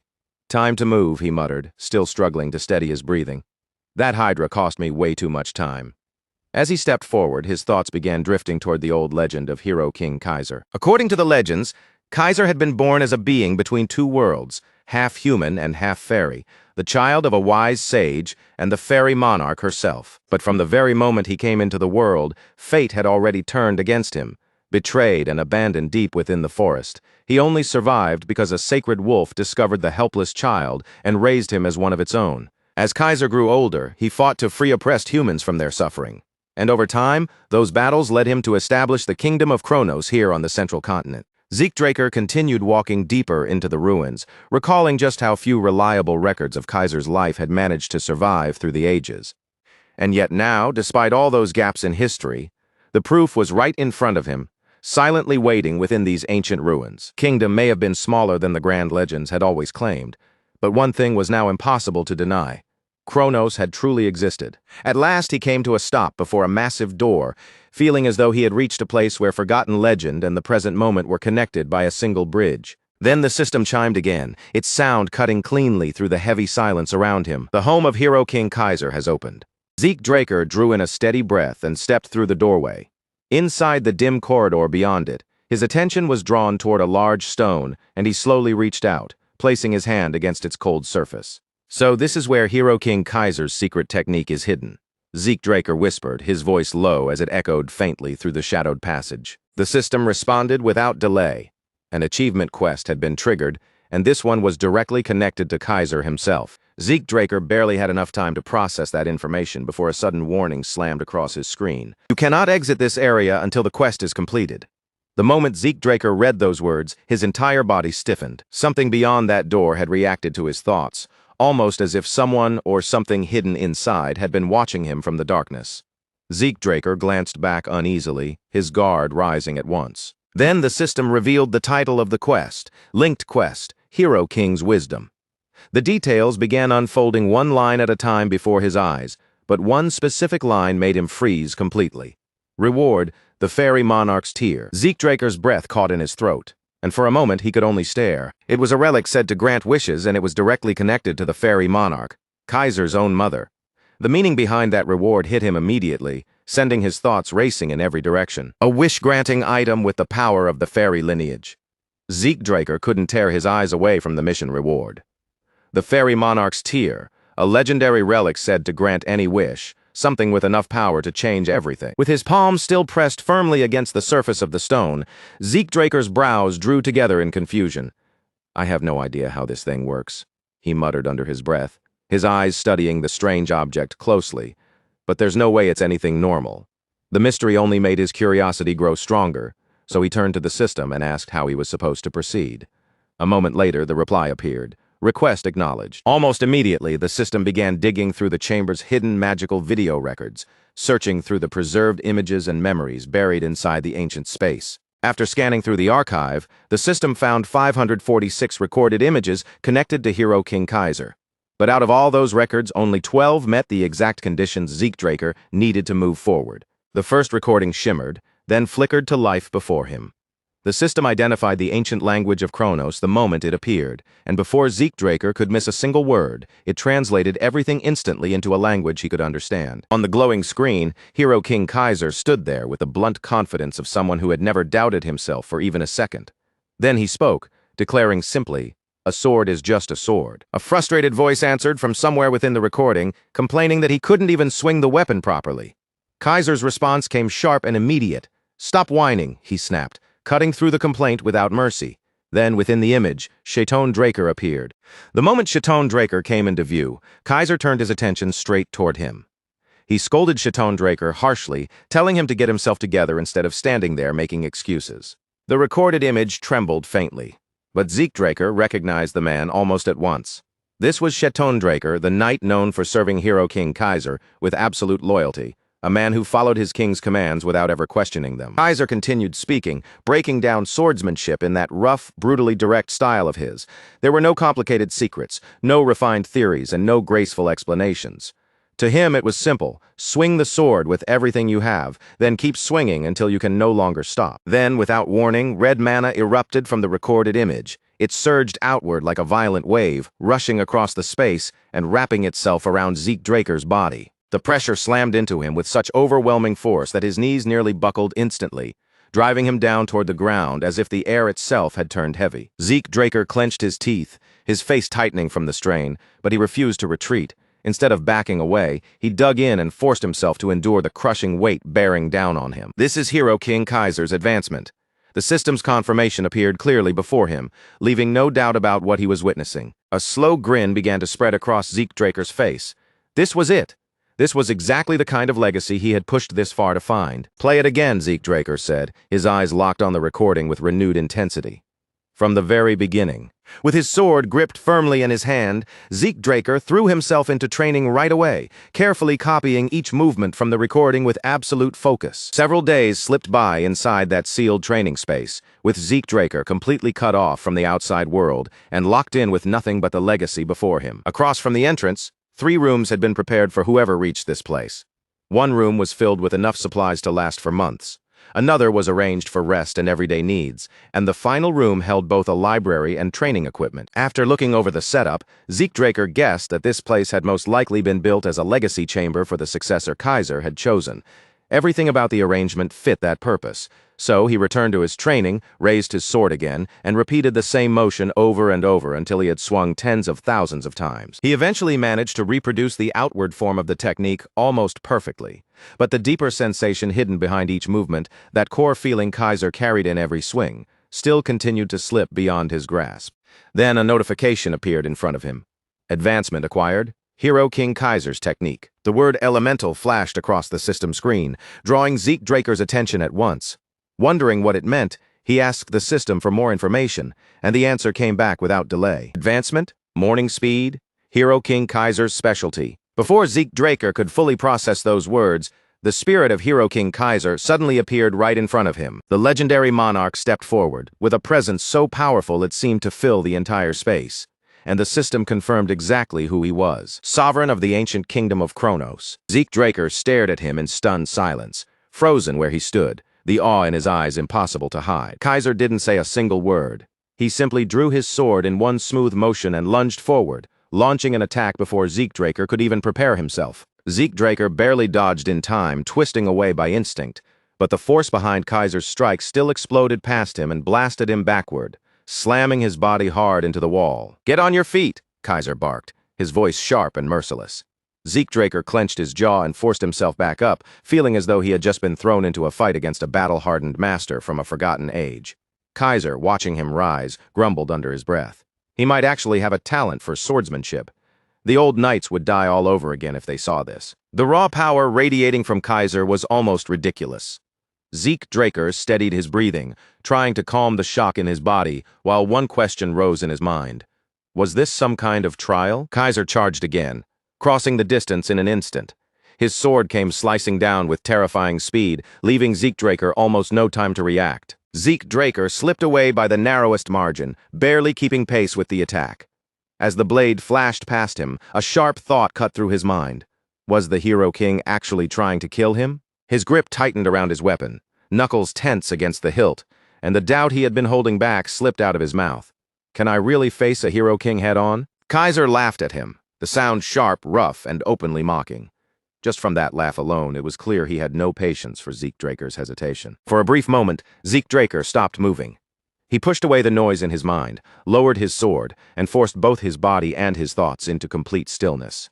Then, as he lifted the blade once again, blue mana began surging around him in a fierce, blazing glow. His eyes sharpened with focus, and he said, "All right, my turn." Kaiser looked at the blue light gathering around Zeke Draker and gave a faint smirk. "What? Are you some trainee under Chaton Draker?" he asked, amused by what he saw. "What do you call that power?" Zeke Draker didn't bother answering with words. Instead, he kicked off the ground and rushed straight toward Kaiser, blue energy crackling around his body as he closed the distance. Kaiser raised his sword almost lazily to receive the attack, his eyes glancing over the energy as if he were testing its nature. "You call that aura, do you?" With almost no visible effort, he shifted his blade and turned Zeke Draker's strike aside. "No, that's not it." Zeke Draker's eyes widened as the realization hit him. Even the smallest movement Kaiser made carried a terrifying weight, each motion packed with crushing force. The Hero King stepped in calmly, his blade steady and deadly as it came forward again. "Forget the name. If it's fun, that's enough," Kaiser said, striking once more without hesitation. Zeke Draker ducked beneath the incoming blow, his body moving almost entirely on instinct as he shouted back at him. "Then, let's enjoy it." Their swords collided with a violent crash, and radiant waves of mana burst outward from the point of impact, filling the space with explosive light. The force of the collision shook Zeke Draker all the way down to his core. "I knew it would be hard," he muttered through clenched teeth, struggling against the pressure. "But this is unreal." The gap between them felt less like a difference in strength and more like an endless void opening right in front of him. "I'm nothing," Zeke Draker whispered, the crushing weight of that difference settling over him for a single, dangerous moment. No, he couldn't allow himself to sink into that thought. Kaiser wasn't simply stronger, he was standing in an entirely different realm. Is this what it means to be a Hero King? Zeke Draker wondered, his mind racing even as the battle continued. Deep down, Zeke Draker understood something clearly. This brutal clash, as overwhelming as it already felt, was only the beginning. Then, all at once, the system lit up in front of him. Multiple skills activated at the same time. One-hit kill, high-speed movement, rapid slash, and dragon claw from the Dragon King set. Kaiser's gaze swept over Zeke Draker from head to toe, cool and unreadable, as if he were measuring every trace of power leaking from him. "So you're using Dragon King techniques without actually being one?" he said, his voice edged with curiosity and contempt. But before Zeke could even gather a response, the Hero King stepped in again, closing the distance between them with terrifying speed. Kaiser's eyes narrowed sharply as he watched the energy gathering around Zeke Draker's body. The look in his eyes changed, like he had noticed something hidden beneath the surface. "Elemental power, is that what this is?" He asked the question right in the middle of his attack, as if even striking Zeke down wasn't enough to interrupt his observation. Zeke Draker flinched under the pressure bearing down on him, but he gritted his teeth, forced his body to respond, and swung back with every bit of strength he could summon. Zeke Draker unleashed his counterattack with full force, driving all of his power into the motion of his blade. Their swords flashed across the space between them, each slash carving a bright streak through the air as the battle accelerated. Sparks exploded every time their blades collided. Each impact struck harder than the last, and the air around their swords shuddered as if the room itself was trembling from the force. Zeke Draker kept pushing back with everything he had, refusing to give Kaiser even a single easy opening. But the longer their exchange dragged on, the more painfully obvious the gap between him and the Hero King became. When the clash finally came to a halt, Zeke Draker slowly opened his eyes. His body was still tense, his breath unsteady, and the overwhelming force of the battle continued to ring through him. Kaiser was sitting nearby as if the entire fight had barely mattered, calm and composed like he had only been passing the time. "You're still weak," he said flatly, not bothering to soften the truth. "But at least now you've finally started to wake up." Faint grin pulled at the corner of Kaiser's mouth. "And I wasn't even fighting seriously," he added almost casually. "I turned off my skills, my Dragon King powers, and my elemental force. I didn't use any of them against you." Then Kaiser seemed to notice something unusual. His expression shifted, and he stepped closer to Zeke Draker, his gaze sharpening as though he were looking directly into something ordinary eyes could never see. "Your soul is partially merged with the spirit realm." Zeke Draker repeated the words with clear confusion in his voice. "The spirit realm?" Kaiser gave a small nod, his face calm, as if he had just stated something completely obvious. You've brushed against the edge of death more than once while still trapped inside a mortal body, Kaiser explained. That's probably the reason you can touch elemental power in the first place.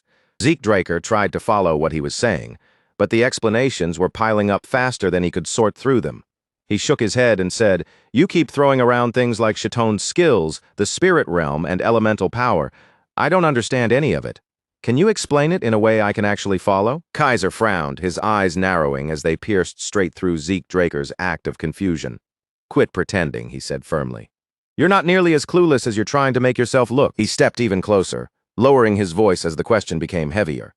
What is it you're really chasing?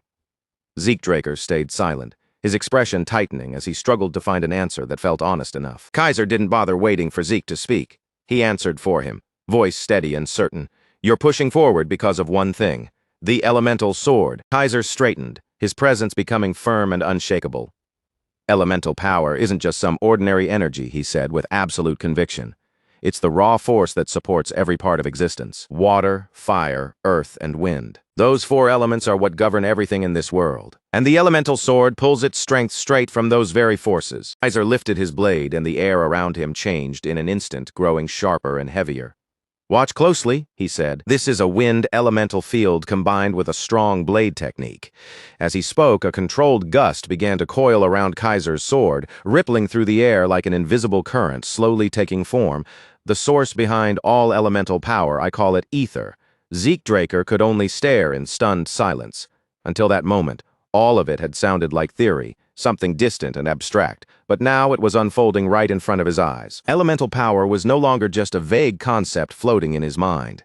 It felt alive in the space before him, breathing through the air like something closer to ancient magic than ordinary swordsmanship, something primal, deep, and far older than any explanation. Kaiser stepped back slightly and pointed his blade toward Zeke Draker, silently giving him the floor.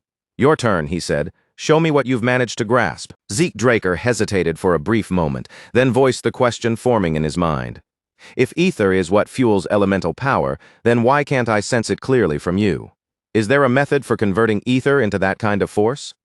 Kaiser's eyes narrowed a little, and for the first time, genuine surprise flickered across his face. Kaiser drew out more energy, and the wind circling around his sword grew even stronger.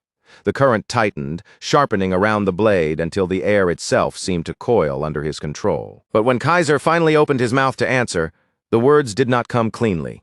He paused, then admitted with visible reluctance. I can't really explain it. Zeke Draker watched him closely, noticing the hesitation right away. That feeling was familiar. Every mentor he had learned from seemed to operate through instinct, yet none of them could fully describe the deeper mechanics behind the powers they used so naturally. His gaze lowered toward Kaiser's blade, and Zeke Draker sharpened his focus even further. It's not that there's no ether, he muttered, studying the flow carefully. It's just incredibly faint. It's buried deep inside the current. You've refined it so tightly that I can barely detect it at all.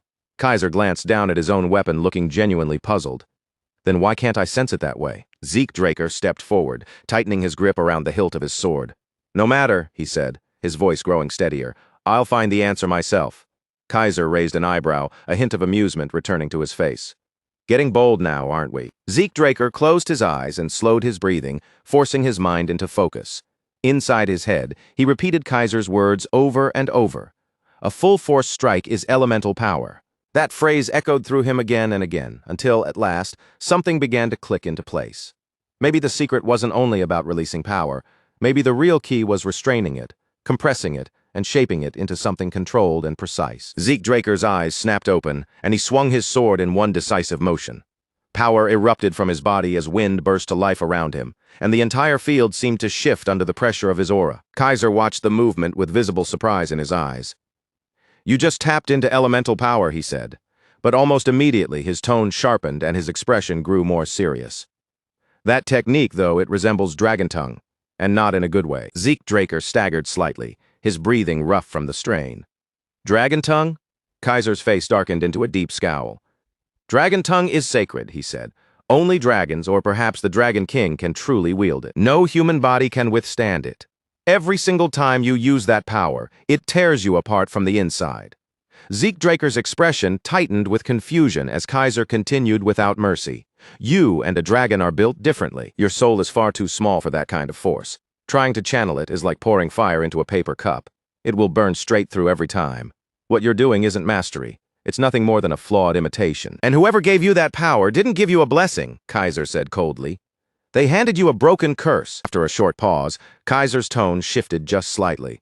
Still, if you can find a way to access that power again, then maybe it's something worth chasing. Zeke Draker's thoughts immediately started racing, memories rising one after another before he could stop them. His mind flashed back to the Dragon Slayer's sanctuary, to the moment he had absorbed Bahamut's heart. The system message from that day echoed through his memory as clearly as if it were appearing in front of him again. Dragon Tongue acquired, currently unusable. That ability had been listed as part of the Dragon King skill set. If I can unlock it completely, Zeke Draker realized, his eyes sharpening with the thought, then I could use full force strikes without holding anything back. That realization changed everything. It gave him a fresh reason to push harder, move faster, and drive himself even further beyond the limits he had already reached. But before Zeke Draker could sink too deeply into that line of thought, Kaiser raised his sword again. Do I need to beat the daydreaming out of you? Get on your feet? Zeke Draker hurriedly scrambled back up, and this time, Kaiser's voice softened just a little. Advanced training takes much longer than learning the basics. With your heavenly body and all those synchronization sessions, you're finally beginning to understand it. You're learning how the elemental sword actually works. Zeke Draker nodded, sweat running down his face as he listened. Kaiser continued. Think of it like casting a spell. A mage channels mana through a formula. This works in a similar way, except you're channeling elemental force through ether. Your sword isn't merely a weapon, Kaiser said, his gaze steady. It becomes a conduit, drawing in spirit energy and guiding the raw power of the elements through its edge. From there, the days began to blur together as their training grew harsher and more intense. Zeke Draker pushed himself without mercy, repeating and refining every movement until each swing became sharper, cleaner, and more controlled. Little by little, he learned to synchronize his spirit with the elemental field, and the more deeply he understood it, the more naturally the elemental sword began to answer him. The wind started responding to his will, and the air around him hummed with energy at his command. At last, Kaiser sheathed his blade and took a step back, finally looking at Zeke Draker as if he had become someone worth paying attention to. Now you're worth watching, he said bluntly. But don't get smug. The next phase will crush you if you walk into it without preparing yourself, Kaiser warned, his tone calm, but carrying a weight that made the warning impossible to ignore. Rest while you still have the chance.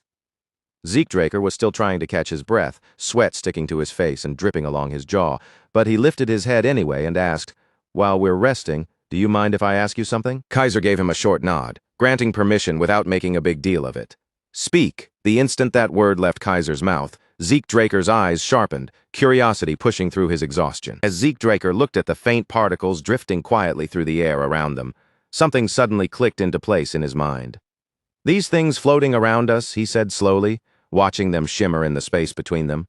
They're elemental force too, aren't they?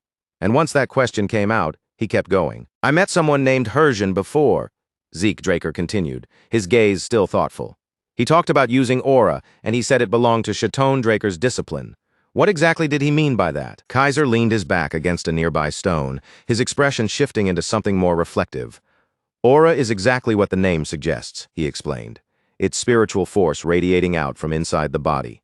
But Chatone Draker looked at things from a different angle. He believed humans could never use the elemental sword the same way dragons or spirits could, so instead of chasing the same path, he carved out a separate one for himself. Zeke Draker's brows drew together as he processed that. So everything I've been doing, that's Chatone Draker's technique? Kaiser nodded once, confirming it without hesitation. Exactly. That's why Hersian was able to recognize it. But there's something most people never knew. Chatone Draker had a title he never revealed to anyone else. Kaiser paused briefly, then said the name as plainly as possible. Chatone Draker. Zeke Draker's pulse jumped the moment he heard it. That single name changed the shape of everything he thought he knew. Chatone Draker, the man remembered as Hero King Kaiser's loyal right hand, was also the source of aura cultivation. So it had really been Chatone Draker, not Tarakan Draker? Then why had history hidden that truth so completely? I see, Zeke Draker said quietly, pulling in a slow breath to steady himself. Then he raised one last question, his voice more serious than before. Then tell me one more thing. What is the spirit realm, really? Ever since I learned the elemental sword, I felt it close by, but I still don't understand what it actually is. Kaiser didn't answer him right away. Instead of speaking, Kaiser suddenly raised his hand and slammed his palm hard against the ground beneath them. The floor split open with a violent crack. tearing apart under the force of his strike, and a fierce surge of wind burst upward from the gap. Zeke Draker stumbled backward in shock as the entire atmosphere around him changed at once. The air became thick with energy, and a deep, resonant hum of wind seemed to vibrate through his very bones. It was the same sensation the elemental's sword had been drawing from all along. As Zeke Draker looked around, the scattered pieces finally began to fit together.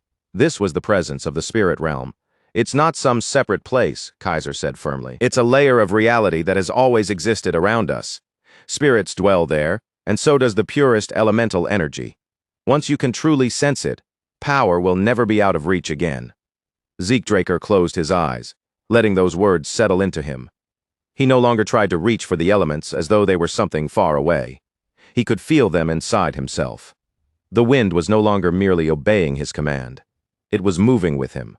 He wasn't just using it anymore. He was beginning to become one with it. Kaiser continued, speaking more carefully now, as if he wanted Zeke Draker to understand the shape of it rather than cling to the exact wording. Technically, they aren't the same thing, but you can think of it this way. The spirit realm is like the afterlife, while the material realm is the place where the living exist.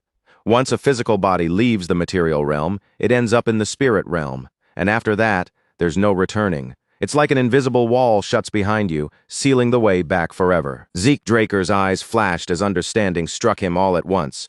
My master said my soul was partly linked to the spirit realm, he said, staring ahead as the meaning sank in. And now I'm standing here in front of you, actually experiencing it. Kaiser's voice dropped lower, becoming more serious. I've never seen another case like yours, but there are still ways to pass through that barrier. He lifted his hand and cut a path through the swirling wind, parting the current as easily as if it were cloth. In my case, a dragon helped me. Zeke Draker hesitated for a beat, then blurted out. A dragon? Wait, you're serious? Kaiser looked genuinely confused by his reaction. Is there a problem with that? Zeke Draker frowned. Dragons don't exactly go around helping humans. Kaiser folded his arms, looking as if Zeke had said something absurd. Where did you hear that nonsense? No creature cherishes humans more than dragons. Zeke Draker stiffened, disbelief spreading clearly across his face. What kind of twisted logic is that? He snapped, unable to hold back his reaction. Since when do dragons care about us? His thoughts drifted immediately to Bahamut, the dragon once known for destruction and annihilation. Maybe dragons really had been different in the ancient past.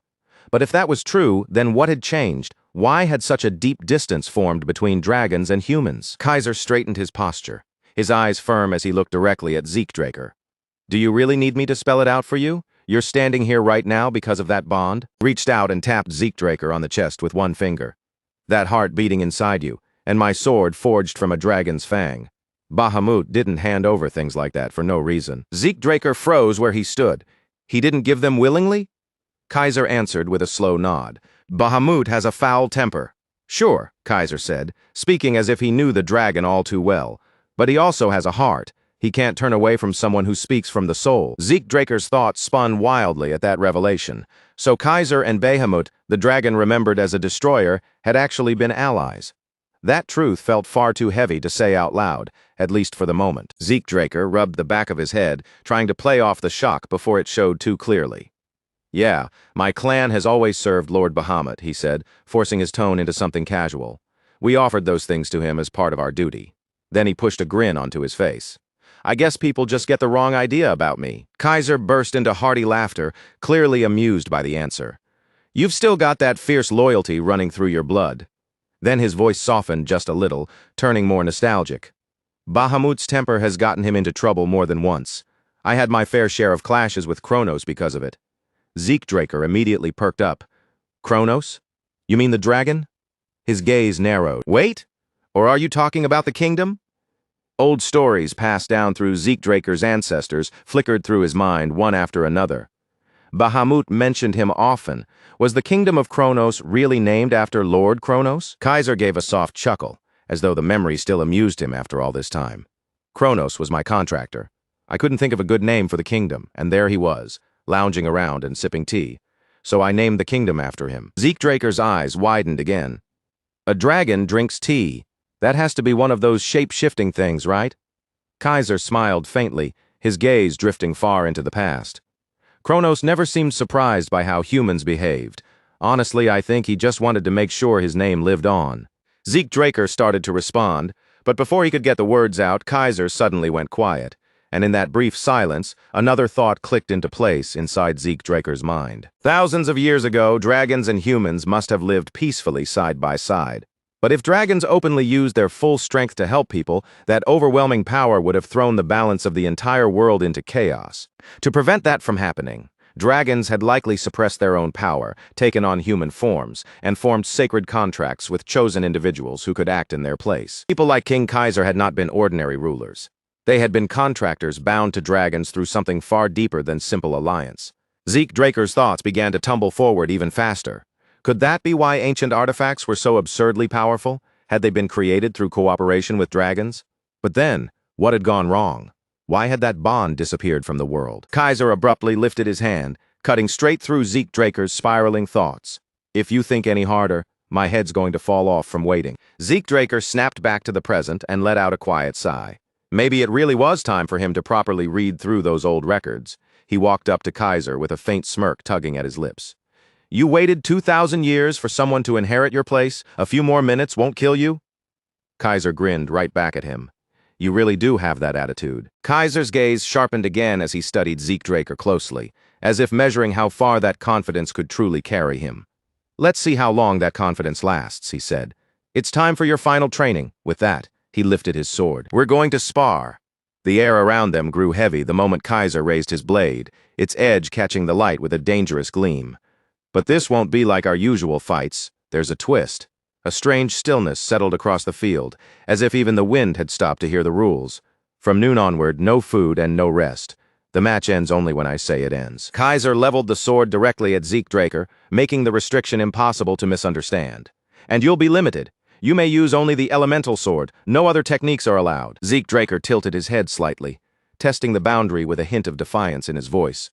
And what happens if I decide to break the rules? Kaiser's smirk deepened at once, sharpening into the kind of smile that felt less like amusement and more like a warning. In one swift motion, Kaiser unleashed the elemental sword and ignited a field of fire all around him. Flames exploded outward in wild, chaotic waves as flame dance roared to life. The temperature spiked instantly, and the air turned thick with scorching heat and raw, oppressive force. Kaiser stepped forward through the flames, fire trailing behind him as his eyes locked directly onto Zeke Draker. Want to break the rules? His grin widened, fierce and merciless. Then I hope you've got a few lives to spare because you're going to need them. Sunlight poured down from above as Zeke Draker slowly opened his eyes, finding himself lying flat on his back beneath the brightness. He blinked against the harsh light, his thoughts still groggy and sluggish as they tried to piece together what had happened. Did he black out during the test? That question drifted through his mind for a moment, and then the realization hit him. This was already the second time he had collapsed like this. The first time had been back when he was partnered with Duke Draker. A clear chime rang in his ears, and the system delivered its warning. Excessive skill usage has breached the fatigue threshold. Emergency shutdown of consciousness has been triggered for user safety. Zeke Draker sighed inwardly as the message sank in. Last time he had pushed the Dragon King's abilities too far, and the system had knocked him unconscious by force. But this time was different. This was not backlash from borrowed power. This was pure physical exhaustion. Since his regression, it was the first time his body had been pushed so completely to its limit that he had fainted from sheer bodily strain. Zeke slowly forced himself back upright, his body still heavy as he blinked and took in the dead silence pressing in around him. He turned his head through the ruined space and called out, "King Kaiser!" His voice echoed across the broken remains, but no reply came back. Everywhere Zeke looked, there was only destruction. Shattered stone covered the ground, collapsed walls leaned in jagged piles, and the place that should have been filled with life now felt painfully hollow and empty. There was no one beside him, no sign of movement, and no presence answering his call. Zeke stood there completely alone, his gaze narrowing as a cautious thought crept into his mind. Had he somehow been dragged back into the spirit realm again? He slowly swept his eyes over the broken remains of the kingdom, studying the wreckage while trying to calm the confusion in his head. As he steadied himself, his thoughts drifted back to the trial, and especially to those final moments when he had finally managed to use the field of water much more smoothly than before. Right at that moment, a system message flickered into view before him. The instant Zeke saw it, his eyes lit up. The linked quest had officially been completed. Another line of text appeared immediately after, informing him that extra rewards had been issued because he had cleared everything within the required time limit. A slow, satisfied grin tugged at Zeke's face. Somehow, after all of that, he had really pulled it off. Then the notifications began pouring in one after another. Rewards confirmed. Fairy King's tier obtained. 500 karma points awarded. 3 random skill cards received. Achievement quest complete. Additional rewards granted. Victory officially acknowledged, and on top of all that, his system authority had been upgraded to Intermediate Administrator, unlocking new system functions. Zeke stared at the flood of glowing messages, his lips parting slightly in disbelief. This was far more than he had expected to receive all at once, but the system still wasn't finished. It announced that the Wagner quest book had been raised to the intermediate tier. Item shortcut slots were now available. Minimap portal travel had been activated. The administrator's soul had been partially unsealed. As for Bahamut's heart, it was still sealed, but the seal's condition had dropped from before and now sat at 90%. After that, even more information rushed into view, stacking across the air like a waterfall of glowing windows. Skills, menus, newly available functions, and administrator privileges appeared all at once, leaving barely any room for Zeke to process them. For a moment, Zeke could only stand there and stare at the floating windows, stunned by the sheer volume of information filling his vision. It was immediately obvious that sorting through all of these changes was not going to be a quick job.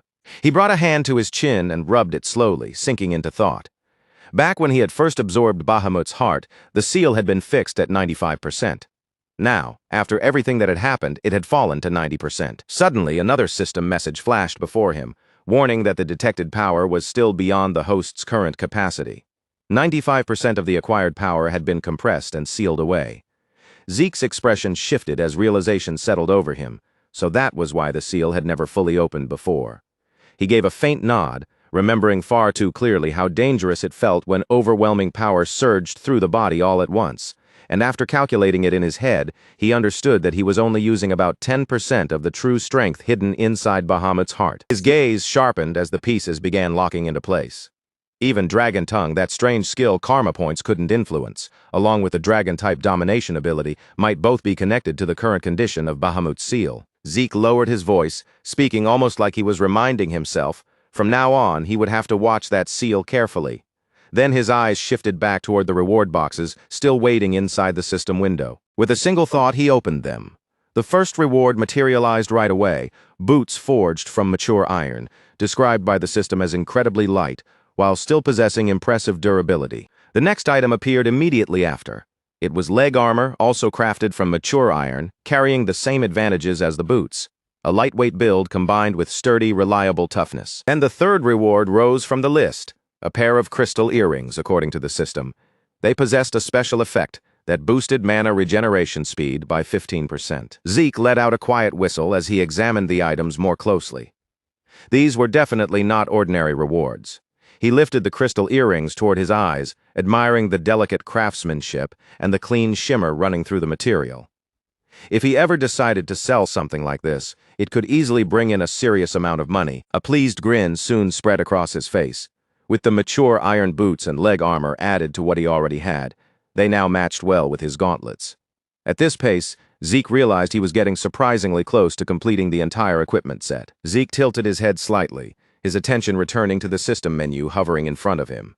Now that the equipment rewards were checked, it was time to see what those 3 random skill cards had given him. He tapped the option without delay, and the system responded to his command almost instantly. A fresh notification flashed before his eyes, announcing that a new skill had been successfully unlocked. The first skill was Static Electricity, a C-rank ability. As the system began displaying its explanation, the second reward revealed itself as well. Another skill had been unlocked, and this one was called Flash Bomb. The system continued by laying out the details of that ability too. Then, after a brief pause, the third and final card exposed its result, registering the last skill inside the system window. Zeke's brow furrowed slightly when he saw the final results. All 3 skills were C-rank. He released a small sigh, but the disappointment didn't linger for long. After all, if powerful high-tier skills were handed out that easily, then everything he had fought through to earn them would have felt meaningless. A new alert rang out as static electricity activated. At once, the edge of Zeke's sword began to spark, thin arcs of lightning crawling across the blade in sharp, flickering threads. Seeing the electricity dance along the metal, Zeke raised an eyebrow. For something ranked only at C, the effect was much stronger than he had expected. At first glance, it seemed like a simple ability, but the more he looked at it, the more flexible its applications appeared to be. He gave a small nod to himself, already running through possible combinations in his mind. If he connected Flash Bomb with Dissonance, The result might create something even more useful than the artifact he had relied on during the rank advancement test. Zeke glanced back toward his status window and muttered under his breath. Thanks to the system upgrade, several new functions had finally opened up for him. He selected one of the newly unlocked options from the menu and opened it to see what it could do. The system displayed the new item shortcut slots and explained that registered items could now be activated almost the same way as skills. Zeke let out a thoughtful hum as he read through the description. That was definitely convenient, especially as an emergency backup during dangerous situations. He studied the available choices carefully, weighing what would actually be worth placing there. With his infinite stamina and his healing factor, he wondered whether it was even necessary to waste those valuable shortcut slots on ordinary potions. But then a quiet warning tugged at the back of his mind. No ability was perfect, no matter how powerful it seemed. He thought back to Kaiser, an opponent whose overwhelming strength could not be overcome through endurance alone. There was absolutely no guarantee that he would never face someone like that again. In fact, the next enemy might be even more dangerous. And on top of that, Zeke still didn't know whether his healing factor had an actual limit. Once that realization settled in, he stopped hesitating. He quickly moved his hand and clicked the purchase button, locking in his decision without wasting another second. Through the system shop, a top-grade healing potion was purchased. The moment the purchase went through, the item was immediately registered into one of his newly unlocked shortcut slots. Zeke checked the karma points he had left and gave a small, firm nod. It had been expensive, but considering what it could save him from, it was absolutely worth the cost. He read over the potion's effects and details once more, then murmured quietly to himself. This would be his failsafe, his final backup when things truly went wrong, something even more reliable than infinite stamina in the worst possible moment. While the system continued flashing alerts in front of him, Zeke's gaze was caught by one message in particular: the Fairy King's tear. He took out the small bottle and held it carefully in his hand as the system brought up its description. According to the message, this tear had been shed when the hero king fell victim to a treacherous shortcut scheme. The system explained that by using the bottle as a medium, he could summon the Fairy King from the spirit realm one time. Zeke's fingers tightened slightly around the small bottle. Out of every reward he had received, this one might actually be the most valuable. Then he blinked, the meaning suddenly hitting him. The Fairy King he had encountered earlier that day, this item was connected directly to him. Zeke stared down at the tiny bottle resting in his hand. According to legend, the Fairy King was said to grant wishes to humans.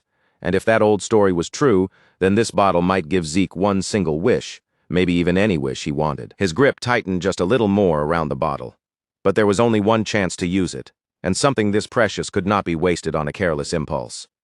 As he looked at the tear inside, Zeke quietly made up his mind. He would keep it with him until the moment truly mattered. With that decision settled in his heart, Zeke turned away from the ruins and started walking forward. When the right time finally came, he was certain he would know exactly when to use it. Not much time had passed before the world around Zeke suddenly warped and changed. He blinked once, then found himself surrounded by familiar counters, familiar walls, and that unmistakable atmosphere. After a brief look around, realization settled in. He had arrived at the Adventurers Guild. Zeke's eyes moved quickly from one side of the room to the other, checking every corner and every detail of his surroundings. It only took a moment for him to understand the situation clearly. He hadn't walked here. He had been teleported. A faint look of interest appeared on Zeke's face as he processed it. This new portal travel function from the system was not just some flashy bonus with no real use. It worked exactly as promised, and almost as if responding to his thoughts, the system chimed again. A system message appeared in front of his eyes, calmly asking whether he wanted to use system portal travel. Before he could fully react, another prompt followed right behind it, instructing him to select the destination he wanted to travel to. Zeke began scrolling through the minimap, his eyes moving over the marked locations as his curiosity grew stronger. So this meant he could simply choose a place from the map and appear there directly. One notification after another began to pop up, showing the required point costs for locations such as King Kaiser's Sanctuary and the Argos Kingdom's 8th Adventurer's Outpost. Zeke nodded slightly as he understood the rule behind it. The farther the destination was, the more points it consumed, but aside from that, there didn't seem to be many harsh restrictions. If he had enough points stored up, then in theory he could even cross between continents in the blink of an eye. Just imagining that possibility made the corner of Zeke's mouth lift into a small smirk. This function was more than just convenient. For someone like Zeke, it was practically the perfect tool for cutting off anyone trying to track him or follow his movements. It would be incredibly useful for the plans he had from here on out. But just then, something nearby pulled his attention away. Zeke glanced back, and his expression changed slightly. Flowers were blooming there, even though the winter air should have made that impossible. As he studied the area more carefully, recognition slowly settled over him, and his brows drew together. There was no doubt about it. This place was Valhalla, the most elite night training academy on the central continent. Before Zeke could continue thinking through the situation, a man's voice broke through the silence. The speaker said that in all 10 years he had served as principal, he had never once dealt with a case like this. Zeke turned his gaze toward the man who had spoken. The principal let out a weary sigh, and the displeasure on his face was obvious. A student had appeared an entire month after the entrance ceremony, and he clearly was not pleased about it. He had never imagined that he would end up spending 4 whole months tangled in a situation this troublesome. Zeke's eyes shifted toward the guide holding the recommendation letter, and one warning written on it stood out immediately. If a student failed to attend the entrance ceremony, then whether they were admitted or not would be left entirely to the principal's discretion. Technically, waiting until the next year was still an option, but Zeke already knew that was not something he could afford. He needed access to the secured archives, which meant he had to convince the principal here and now, no matter what it took. Zeke stepped forward and bowed respectfully before speaking. He explained that while he had been training on his own, he had entered a trance in an attempt to overcome his weaknesses, lost consciousness, and remained in that state for quite some time. Principal Flaubert Borges, who had been trimming something with his scissors, suddenly stopped midway through the motion. "A trance?" he repeated, his eyes narrowing as he fixed his sharp gaze on Zeke. Was that truly the excuse Zeke intended to give for missing the entrance ceremony? Zeke could feel the pressure coming from him. It was not loud or explosive, but heavy, controlled, and suffocating, like an invisible weight settling over the entire room. This man was Flaubert Borges, the former longest-serving captain of the Royal Guard, and a figure whose name was respected across the entire continent. Even now, people still talked about the fact that a third-bracket official had personally visited him 3 separate times, all for the sake of offering him the position of principal. Zeke braced himself inwardly. Persuading a man like this was never going to be simple. He quickly read the room and understood that emotional pleas or weak, convenient excuses would only make him look worse. Flaubert Borges was clearly the kind of man who placed discipline above almost anything else. Zeke lowered his head and spoke in a firm, steady voice. He admitted that there was no excuse for missing the entrance ceremony, even if he had 100 mouths to explain himself. But even so, he made it clear that everything he had just said was the truth. Flaubert Borges remained silent for a moment, simply watching Zeke with a steady gaze that revealed nothing of what he was thinking. After a long pause, the principal finally opened his mouth. Falling into a trance was not something that happened easily. If anyone else had made such a claim, he would have dismissed it as arrogance and thrown them out on the spot. However, Zeke had been personally recommended by the academy head. Flaubert Borges leaned back slightly, then delivered his decision. He would prepare a test. If Zeke could prove that the training he supposedly underwent was worth more than the time he had missed, then his admission would be approved. Zeke's eyebrows twitched slightly in surprise. So Howard Draker really had gone out of his way to pull strings for him. As annoying as it was to admit, Howard had helped open the path in front of him. Zeke gave a small nod of appreciation, accepting the opportunity for what it was. Right now, this was not the time to be picky about how he was allowed through the door. Principal reached toward the small bell resting on his desk and rang it once with a crisp sound. Almost immediately, the secretary stepped into the room.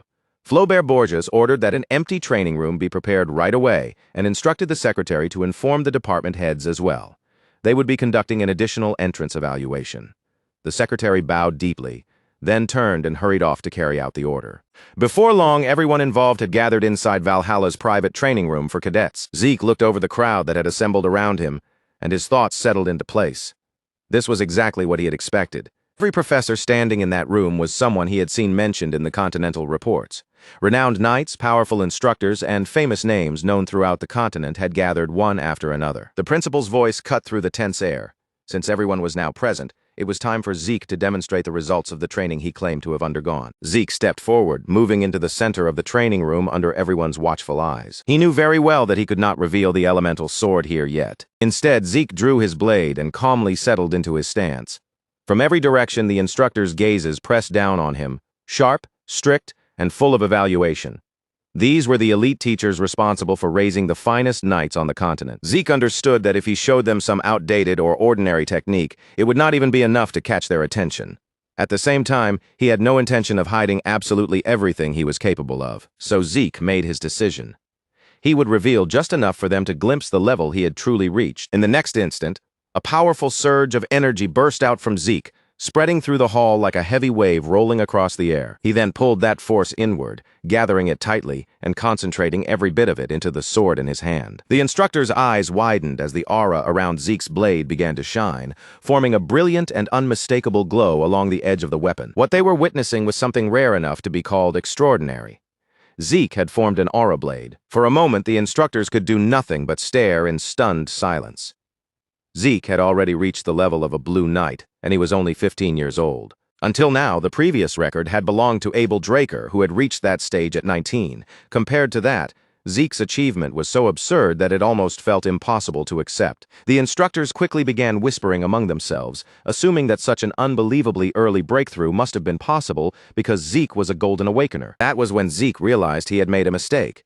A memory rose in his mind from the time he had asked Kaiser what he thought about aura. The Hero King had dismissed aura as nothing more than a cheap trick used by the weak.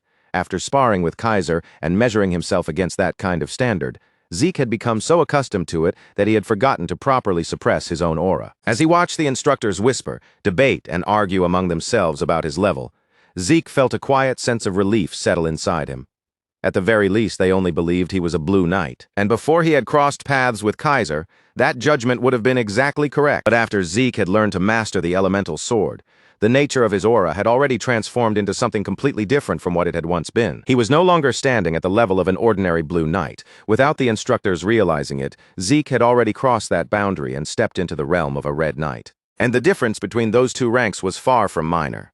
At a quick glance, Blue Knights and Red Knights might appear similar, since both were capable of creating an aura blade. An aura blade was a terrifying technique that coated the sword in an extremely thin layer of condensed, sharpened energy, turning an already deadly weapon into something far more lethal than normal steel. However, a Blue Knight could only summon the aura blade and hold its basic shape, while a Red Knight could manipulate that aura freely, changing its form without losing even the slightest bit of cutting power. Zeke felt a quiet wave of relief that he had stopped himself before showing too much. If he had pushed that demonstration even one step further, the entire situation might have become impossible to explain or control. While he watched the instructors struggle to process what they had seen, a loud voice suddenly tore through the heavy atmosphere in the room. Someone shouted out that Zeke was amazing, and the sudden burst of praise made him flinch just a little, caught off guard by how direct it was. The voice belonged to none other than Flaubert Borges, who was now looking at Zeke with a bright, genuinely impressed smile. The principal declared that Zeke had shown more in that single instant than most students managed to show after spending a full month at Valhalla. He even added that if awakening potential alone were the standard, Zeke could have skipped several years of training altogether. As Zeke calmly slid his sword back into its sheath, he stared for a brief moment, because Flaubert Borges's attitude had completely flipped. Zeke lowered his head with proper respect and apologized to Flaubert Borges for failing to attend the entrance ceremony, openly admitting that the responsibility was his. But the principal simply laughed it off, waving away the matter and telling him not to worry about it anymore. After that, Flaubert Borges turned toward the gathered instructors and asked if anyone had any objections to Zeke's admission. At that moment, it became very clear that the principal had a soft spot for truly outstanding talent.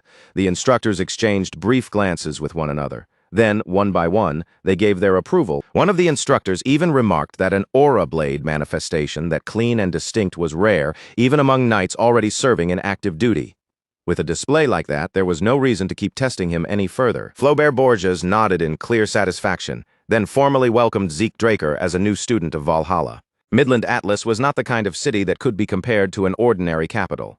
It was massive, so enormous that its scale could rival an entire kingdom, and it stood directly at the heart of Midland.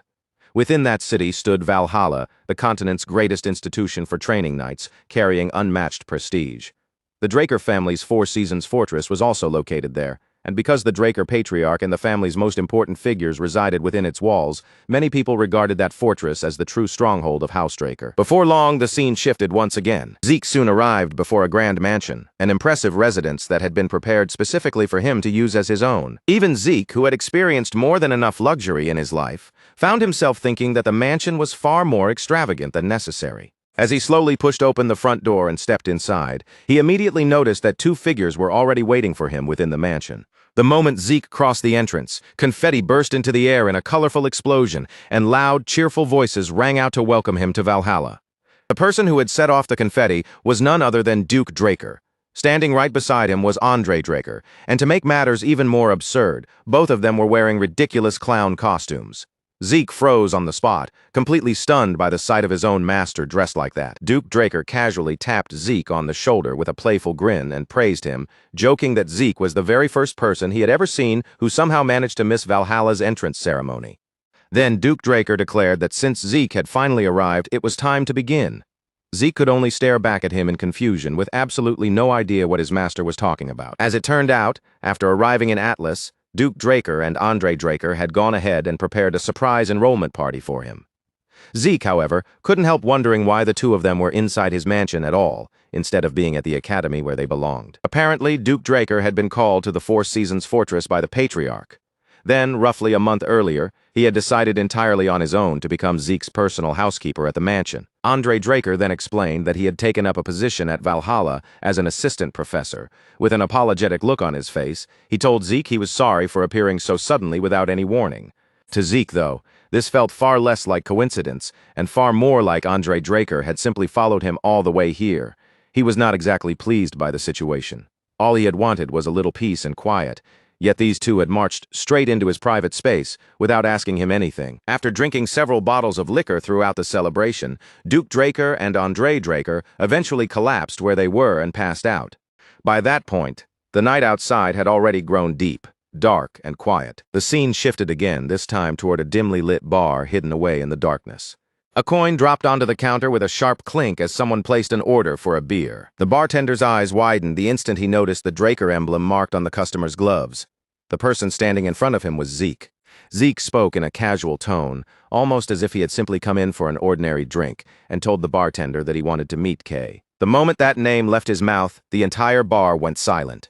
Every head turned towards Zeke, and from every direction, weapons were drawn in a flash. Zeke did not flinch in the slightest. He merely raised one hand, calm and completely unshaken, then asked if they really wanted to test him. The moment the men noticed the Draker symbol, the dangerous tension in the bar immediately began to fall apart. They quickly lowered their weapons, sat back down in their seats, and returned to their drinks as though nothing unusual had happened at all. The bartender, now visibly nervous, hurriedly apologized to Zeke for failing to stop the others before the situation escalated. Then he reached up toward the shelf, pulled down a bottle, and revealed a hidden door concealed behind it. The bartender told Zeke that he would personally guide him to the branch manager. As they made their way through the tunnel, Zeke noticed that the passage was covered in multiple layers of protective magic, including both second and third-tier enchantments.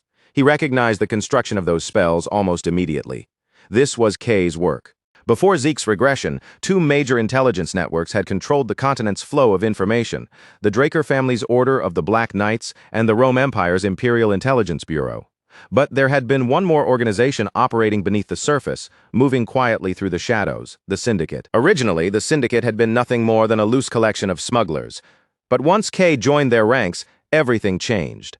She took their scattered smuggling routes and reshaped them into the foundation of a fast, efficient, and extremely dangerous intelligence network.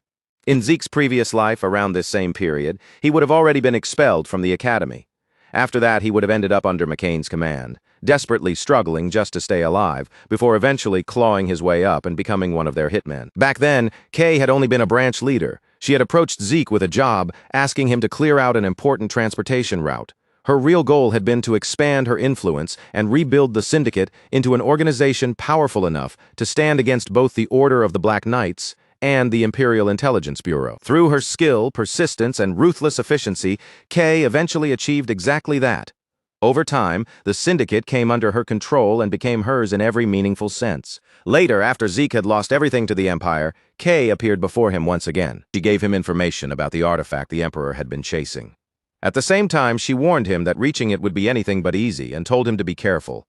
Kay had thrown the full weight of her support behind Zeke's revenge, saying it was simply her way of repaying him for helping her transform the Syndicate into what it had become. Zeke knew better than anyone just how valuable that support had been. Without Kay's information, he never would have been able to get anywhere near the artifact. He would not have even had a real chance. One truth was painfully clear to him now. Information itself was a weapon, and with the future no longer guaranteed to follow the path he remembered, securing the right information was the strongest advantage he could obtain. The bartender stopped in front of a door, knocked, and then opened it for Zeke. As Zeke stepped forward, he thought to himself that maintaining a connection with Kay through this deal would only work in his favor from this point onward. Zeke stepped through the doorway. The darkness inside swallowed him for a moment.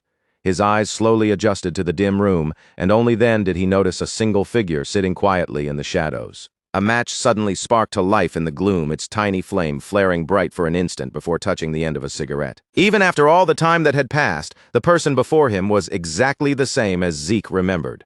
It was Kay. A moment later, a mana lamp flickered on, spreading a soft glow through the room and slowly revealing the space around them. Through the thin veil of cigarette smoke, Kay looked straight at Zeke and asked why he had come all the way there. She was a striking woman with vivid red hair and a bold presence that immediately caught the eye.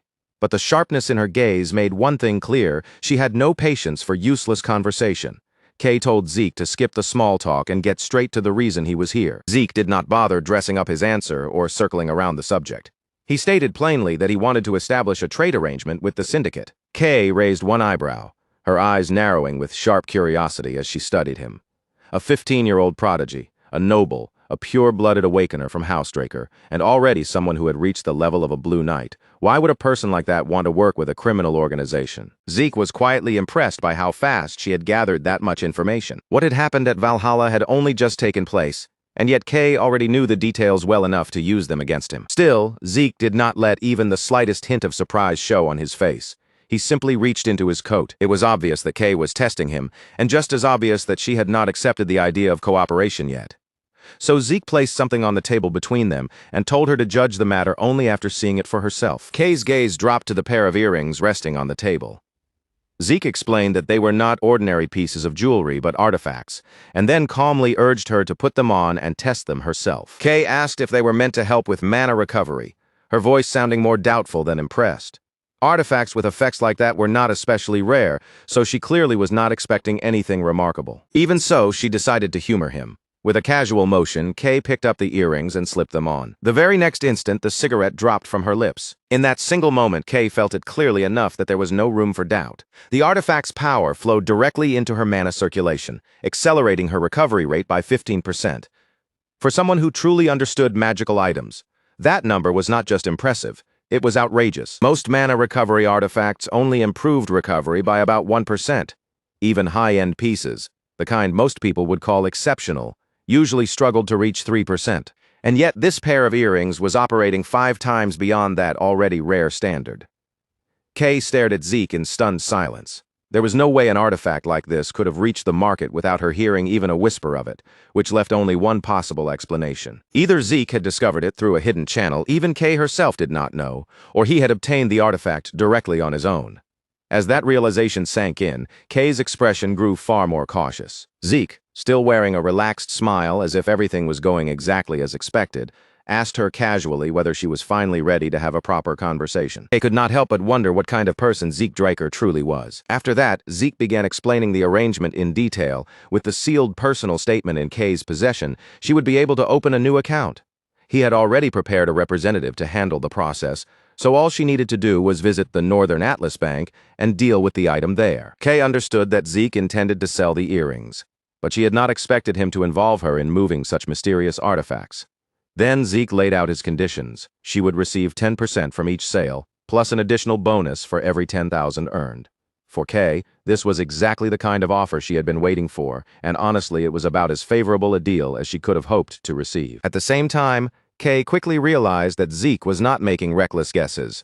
Somehow, he already knew that she was a mage. Kay took the contract into her hands and told Zeke that she accepted the deal. She then offered a brief wish for success, saying she hoped everything would go well for both of them. But just as Kay turned as if to leave, Zeke stopped her with one final question, a faint smile still lingering on his face. He asked whether her ghost ship was doing all right. Kay's eyes narrowed immediately. In the blink of an eye, several men appeared behind Zeke, each of them holding a dagger at the ready. Kay's voice dropped into something cold and sharp as she demanded to know where he had heard about that. Zeke only chuckled, brushing off the danger as if it were nothing more than a harmless question. He teased Kay for reacting so tensely and even invited her to go ahead and threaten him, if that was what she wanted. Then, in the next instant, the entire atmosphere of the room changed. Zeke released his dragon fear. Pressure crashed down over everything like an invisible force, smothering the room and overwhelming everyone within reach. To Kay, it struck as though something had clenched her very soul, forcing her to stare into a bottomless abyss. Despite herself, Kay's body began to tremble. The men standing behind Zeke started shaking as well. their hands no longer steady around the daggers they had drawn. In that moment, Kay understood something with chilling clarity. The information she had on Zeke was nowhere near enough. Even if she used the full strength of the syndicate, she could no longer be certain they would be capable of touching him. Zeke then calmly suggested that they move somewhere more appropriate for a real discussion. The setting shifted to the syndicate's Atlas branch office. Kay was now seated behind her desk while Zeke stood across from her, his eyes moving carefully over the contents of an oath contract. Zeke remembered that contracts like this were commonly used among mages, serving as a direct and practical method of binding an agreement through blood. The contract structure itself was simple, but the power enforcing it was absolute. Once both parties signed, a seal would appear on each of their arms, and if either side betrayed the other, death would be the result. Even if someone somehow used betrayal or assassination to dissolve the seal, the punishment would not simply disappear. The consequences would remain severe, leaving behind an endless restriction that would make life almost unbearable. Kay, wanting at least some form of protection, asked Zeke to sign the contract. Someone like him could easily change his mind and kill her, so she had no intention of relying on trust alone. Zeke gave her a knowing smile and agreed without the slightest hesitation. He cut his hand with the pen and signed the document using his own blood. The moment his blood touched the contract, a magic circle formed above him and began to glow. Zeke told Kay that if signing contracts was what it took to earn her trust, then he would sign as many as necessary. Immediately afterward, their signatures burned into existence on both of their arms, appearing like sealed marks etched into their skin. With the formalities finally complete, Zeke sat down across from Kay and said it was time for them to talk properly, not as strangers but as partners.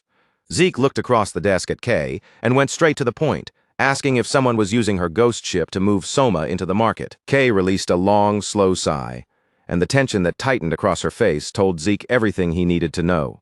Somehow, he had already found the truth, so trying to deny it now would only be pointless. In the end, Kay admitted it.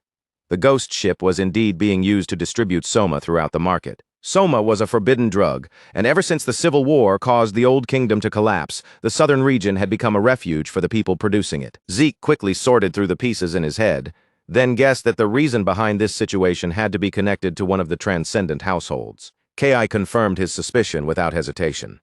Her clients wanted to avoid clashing with them no matter what. The only land route that connected the central region to the southern region cut across a massive desert controlled by Ishtar, one of the transcendent households.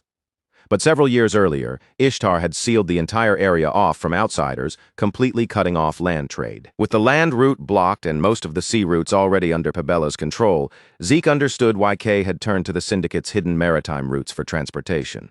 Kay admitted that she had been lucky enough to find a buyer willing to pay for that service. Markin and Pabella were the two massive criminal organizations that ruled over the lawless South. The Central Forests split their territories in two, with Markin controlling the northern side while Pabella dominated the south. Up until now, Markin had depended heavily on land routes to keep its operations moving. But once those routes were no longer available, Markin had no choice but to push its business out toward the sea. After Ishtar shut the region down, Markin was left frantically searching for new maritime paths it could use. The problem was painfully simple. Pabella already had the seas under its control. Kay brushed aside the broader explanation and returned to the question that mattered most to her. What she really wanted to know was how Zeke had learned about the ghost ship in the first place. The syndicate had hidden that vessel beneath a complete invisibility spell, specifically so it would never draw unwanted attention. Concealed from both the Navy and pirates, the ghost ship had become one of the syndicate's most valuable assets, and they guarded the secret of its existence with extreme caution. Zeke obviously couldn't tell Kay the real reason that he remembered it from his past life. So instead, he dodged with a smirk, asking if someone in her line of work was really trying to get information from him for free. Then, without giving her time to press further, he shifted the conversation to Pabella's offer. Kay froze for a brief moment, clearly thrown off by the fact that Zeke knew about that as well. At that point, pretending otherwise was useless, so she admitted he was right. Pabella had offered twice the amount Markin was currently paying, but there was one condition attached. The syndicate would have to cut every tie it had with Markin. Kay told Zeke they were still weighing the proposal. Zeke immediately told her to refuse it, explaining that staying connected to Markin was the best way for the syndicate to keep both factions in balance. If they abandoned Markin now, they would lose an important Soma client. Then Zeke revealed a truth so shocking it landed like a bomb. Pabella, he said, had originally been made up of pirates defeated by the White Silver Knight. Kay shot up from her seat in disbelief, unable to accept what Zeke had just said. Pabella had a reputation for being organized and principled, not reckless and crude like old pirate crews. Kay insisted that they were nothing like those people, but Zeke cut straight through her argument. That reputation, he told her, was nothing more than a polished mask. Zeke explained that what Pabella truly wanted was the Syndicate's greatest secret, the ghost ship and the hidden sea routes connected to it. Markin wanted the operation to keep running, but Pabella would tear everything apart the moment they uncovered how it worked. Even after hearing that, Kay still insisted that Zeke had to be mistaken. In her mind, the Southern Pirates and Pabella were completely separate groups. Zeke slammed his hand down on the table, cutting off the argument in an instant. He told Kay that information always came with a price, and now it was her turn to pay. He only had one request: set up a meeting with Don Juan, the head of Markin. If she could do that, Zeke would make her the new boss of the syndicate. Kay was left completely speechless, unable to form a response. With that final statement still hanging heavily in the air, Zeke turned away and walked out of the building. Kay's information network was impressive, but Zeke knew better than anyone where its limits still remained. As things stood now, it still was not enough. In the past, the fastest way to seize control of the syndicate's intelligence had been to level the playing field first, then absorb every rival organization standing in the way. Zeke hoped that the spark he had set today would eventually spread into a wildfire powerful enough to burn all the way to Don Juan himself. The scene then shifted back to Valhalla. Zeke looked around the academy grounds, and right away, he could feel how different this place was from both the Cradle and Draker Academy. The atmosphere here felt freer, rougher, and almost chaotic, as if every student and instructor moved according to their own rhythm instead of following one strict order. As Zeke took in the unfamiliar energy around him, he wondered when the guide assigned by Flaubert Borges would finally show up. Right at that moment, someone called out to him. A boy with a tattoo on his face came strolling toward him with an easy grin, then held out his fist as if he were greeting an old friend rather than meeting Zeke for the first time. Zeke simply stared at him, unable to understand why this complete stranger was acting so familiar. The boy gave Zeke a playful tap on the shoulder and joked that he still had that stiff academy attitude clinging to him. Zeke brushed the boy's hand away without hesitation and asked bluntly if he was supposed to be the guide. The boy copied Zeke's serious tone in a teasing voice, then immediately broke into another grin and told him to relax. Throwing up a rock and roll hand sign, the boy told Zeke to loosen up a little. Yes, he was the guide, personally chosen by Flaubert Borges to show Zeke every corner of Valhalla. And judging by the way he kept talking, he clearly loved the sound of his own voice. Halfway through his rambling, he suddenly realized he had not even introduced himself yet. With dramatic flair, he finally announced his name, Diego Villa. The moment Zeke heard that name, he was caught off guard. Diego Villa introduced himself as the evangelist of New Age fusion, a style that mixed Southern percussion with central melodies. Then he stuck out his tongue in a playful gesture and said he hoped they would get along. Zeke turned his gaze away from Diego and replied flatly that he hoped so too. Surprised by that answer, Diego leaned in closer and asked if Zeke was already starting to warm up to him. Zeke answered in a dry tone that it would depend entirely on his mood. What Zeke had not expected was to meet Diego Villa here of all places, the man who would one day become known as the Metered Knight, one of the legendary 5 Divine Knights. Those 5 would later rise into major figures during the Great Continental War. The first among them was Bishop Kastek, the Silent Knight. The second was Jeffrick Solma, the Haze Knight. Then there was Asta Elidolf, who would later be known across the continent as the Illusory Knight. After them came Reyna Tarun, the Lightning Knight. And completing that legendary group was Diego Villa himself, the Metered Knight. As Zeke thought it through, he remembered hearing that all 5 Divine Knights had once been alumni of Valhalla. This seemed like the perfect opportunity to investigate whether that rumor was actually true. And if it was, then Valhalla might give him an enormous advantage moving forward. As they walked together, Diego glanced over at Zeke and complained that he was starving. Apparently, wandering around had worked up his appetite. Then he asked if Zeke had ever tried Southern food before. Zeke answered that he could not exactly say he had pleasant memories of it. Diego chuckled and told him that he must never have tasted the real thing. A short while later, Zeke took a bite of a taco, paused as he tasted it, and then admitted that it was not bad at all. Diego's face lit up with a proud, satisfied grin, like Zeke Draker had just praised the finest dish in the entire world. Obviously, it tastes good, he said, sounding almost offended that there had ever been any doubt. This isn't the kind of ordinary taco you can just pick up anywhere. It's a special Valhalla-style mix made with shark dragon meat. Even someone from the South like me has to admit food on this level deserves respect. Zeke Draker could not deny it anymore. Whatever he had imagined Southern food would taste like, this was far beyond that. The flavor was deeper, richer, and far more satisfying than he expected, and the second Zeke admitted it out loud, Diego's eyebrow rose slightly, his expression turning smug, as if he had been waiting for this exact reaction. "Wait a second," Diego said, suddenly leaning across the table with sharper interest in his eyes. "You've actually been to the southern continent before?" Zeke Draker stopped for a brief moment, as if weighing how to answer, then replied in his usual calm tone. "Not really. I've only heard stories about it." Once the meal was finished, the two of them bought some tea and settled back down, the atmosphere loosening into a quieter conversation. Zeke Draker lifted his cup, took a slow sip, and then glanced across at Diego. "So," he asked, his tone casual but curious, "how does someone from the south end up coming all the way to Valhalla?" Diego leaned back in his chair as if that was the exact question he had been waiting for all along. "That's a long story," he said lightly, almost too casually. But then, with no warning at all, he revealed something completely unexpected.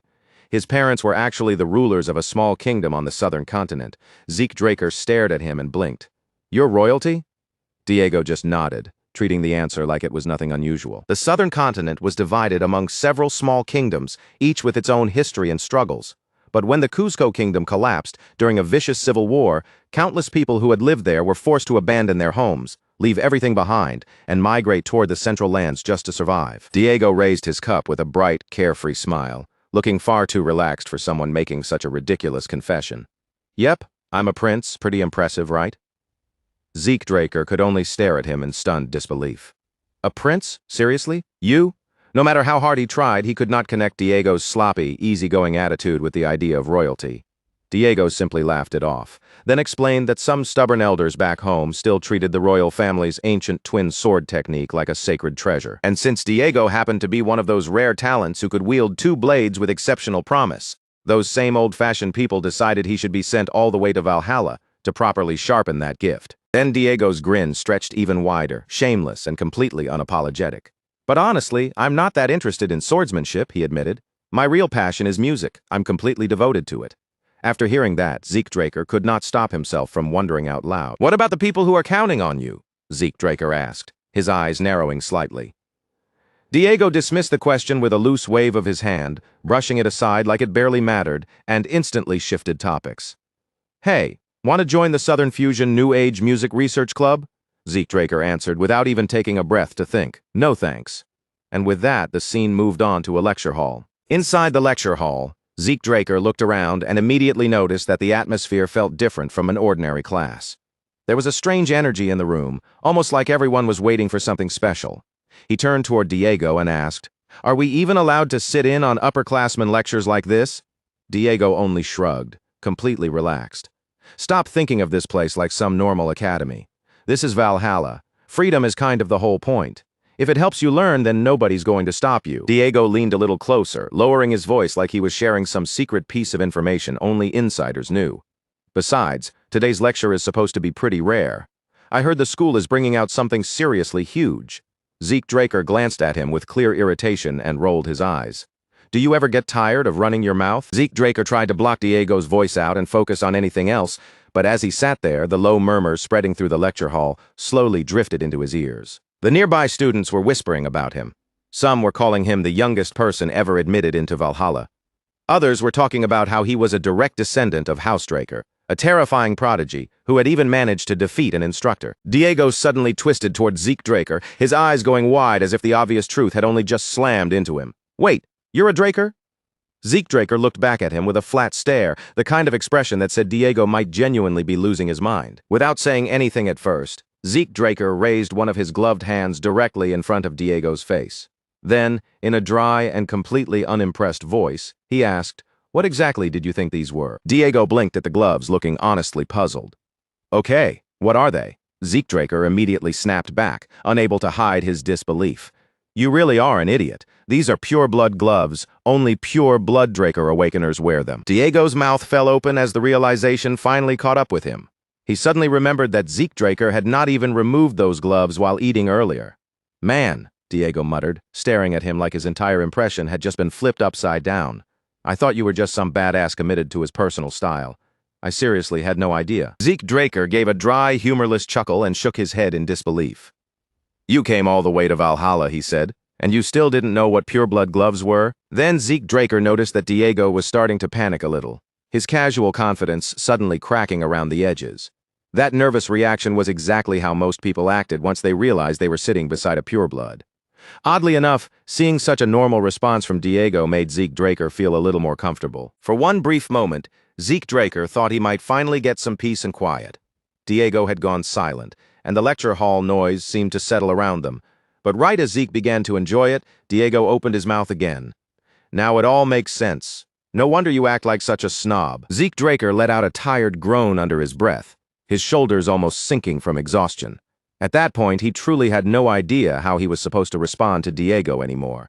Diego casually threw an arm around Zeke Draker's shoulders, acting like they had already been close friends for years. "Hey, since you're a Draker, you should have paid the bill earlier."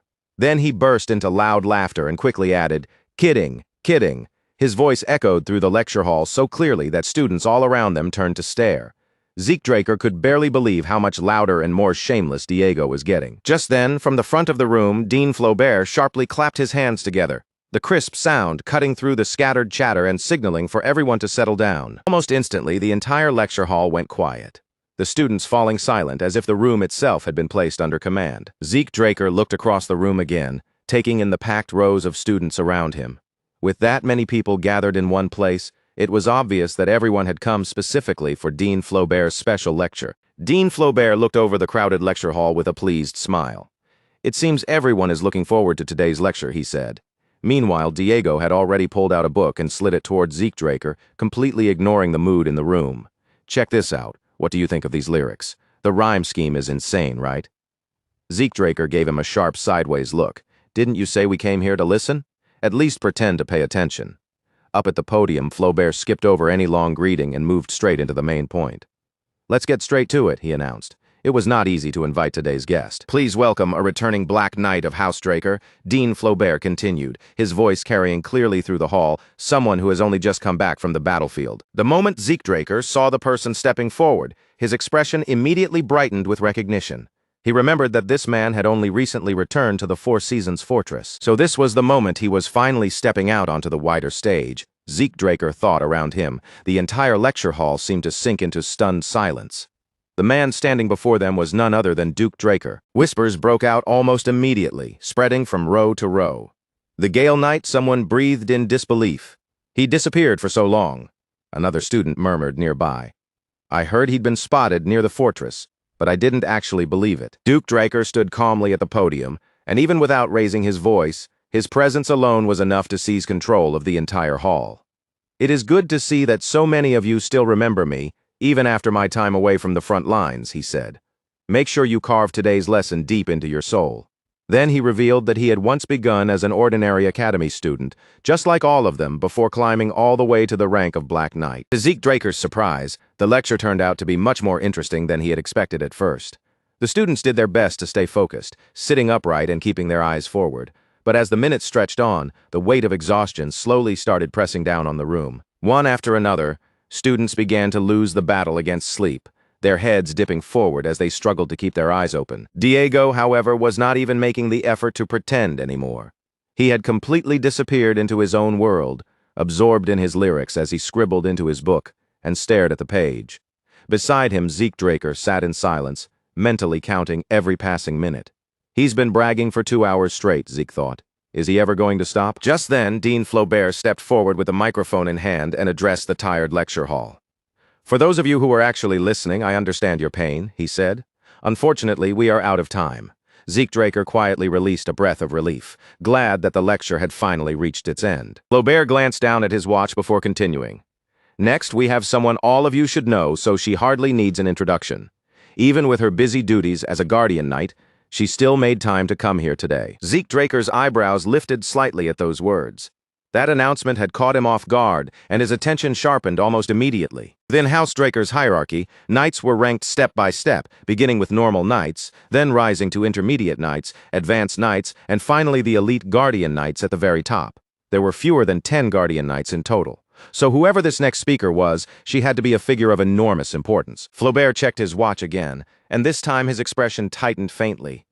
Under his breath, with a hint of impatience, he muttered, "What is keeping her?" At that exact moment, a woman with striking platinum blonde hair stepped into the lecture hall, instantly drawing attention toward the entrance. She wore gleaming white full-plate armor from head to toe, And as she moved forward, every polished surface caught the light, making her presence feel bright and impossible to ignore. Even with that unmistakable appearance, Zeke Draker did not recognize her right away. For a moment, he simply watched her enter, trying to place who she was. The students around him, however, reacted instantly. Their excitement rose all at once, spreading through the lecture hall like a sudden wave. One student whispered in barely contained awe, his voice trembling with excitement. "Man, I'm so glad I chose Valhalla. I never thought I'd actually get to see the White Silver Knight in person." The moment Zeke Draker heard that title, his head snapped toward the woman, White Silver Knight. The name hit him all at once, and recognition finally struck. Of course, this woman was the first direct descendant of House Draker, Carly Draker, Zeke Draker's own older sister. Carly Draker was already spoken of like a legend, especially in the port town of Isen, one of the most important trade hubs on the central continent. In the present day, Isen served as a crucial connection point for major trade routes leading to the Dolta Republic, the southern continent, and even the distant eastern lands. But Isen had not always been the prosperous, orderly town people knew now. Not so long ago, it had been a haven for southern pirates, a lawless and dangerous place where criminals gathered freely and danger waited around nearly every corner. But everything began to change after Carly Draker officially became a knight of House Draker. Once she turned her attention toward Isen, she started cutting through the darkness that had settled over the port town, driving out every outlaw and criminal who had taken root there. And in just 5 years, Carly Draker achieved what so many others had tried and failed to do.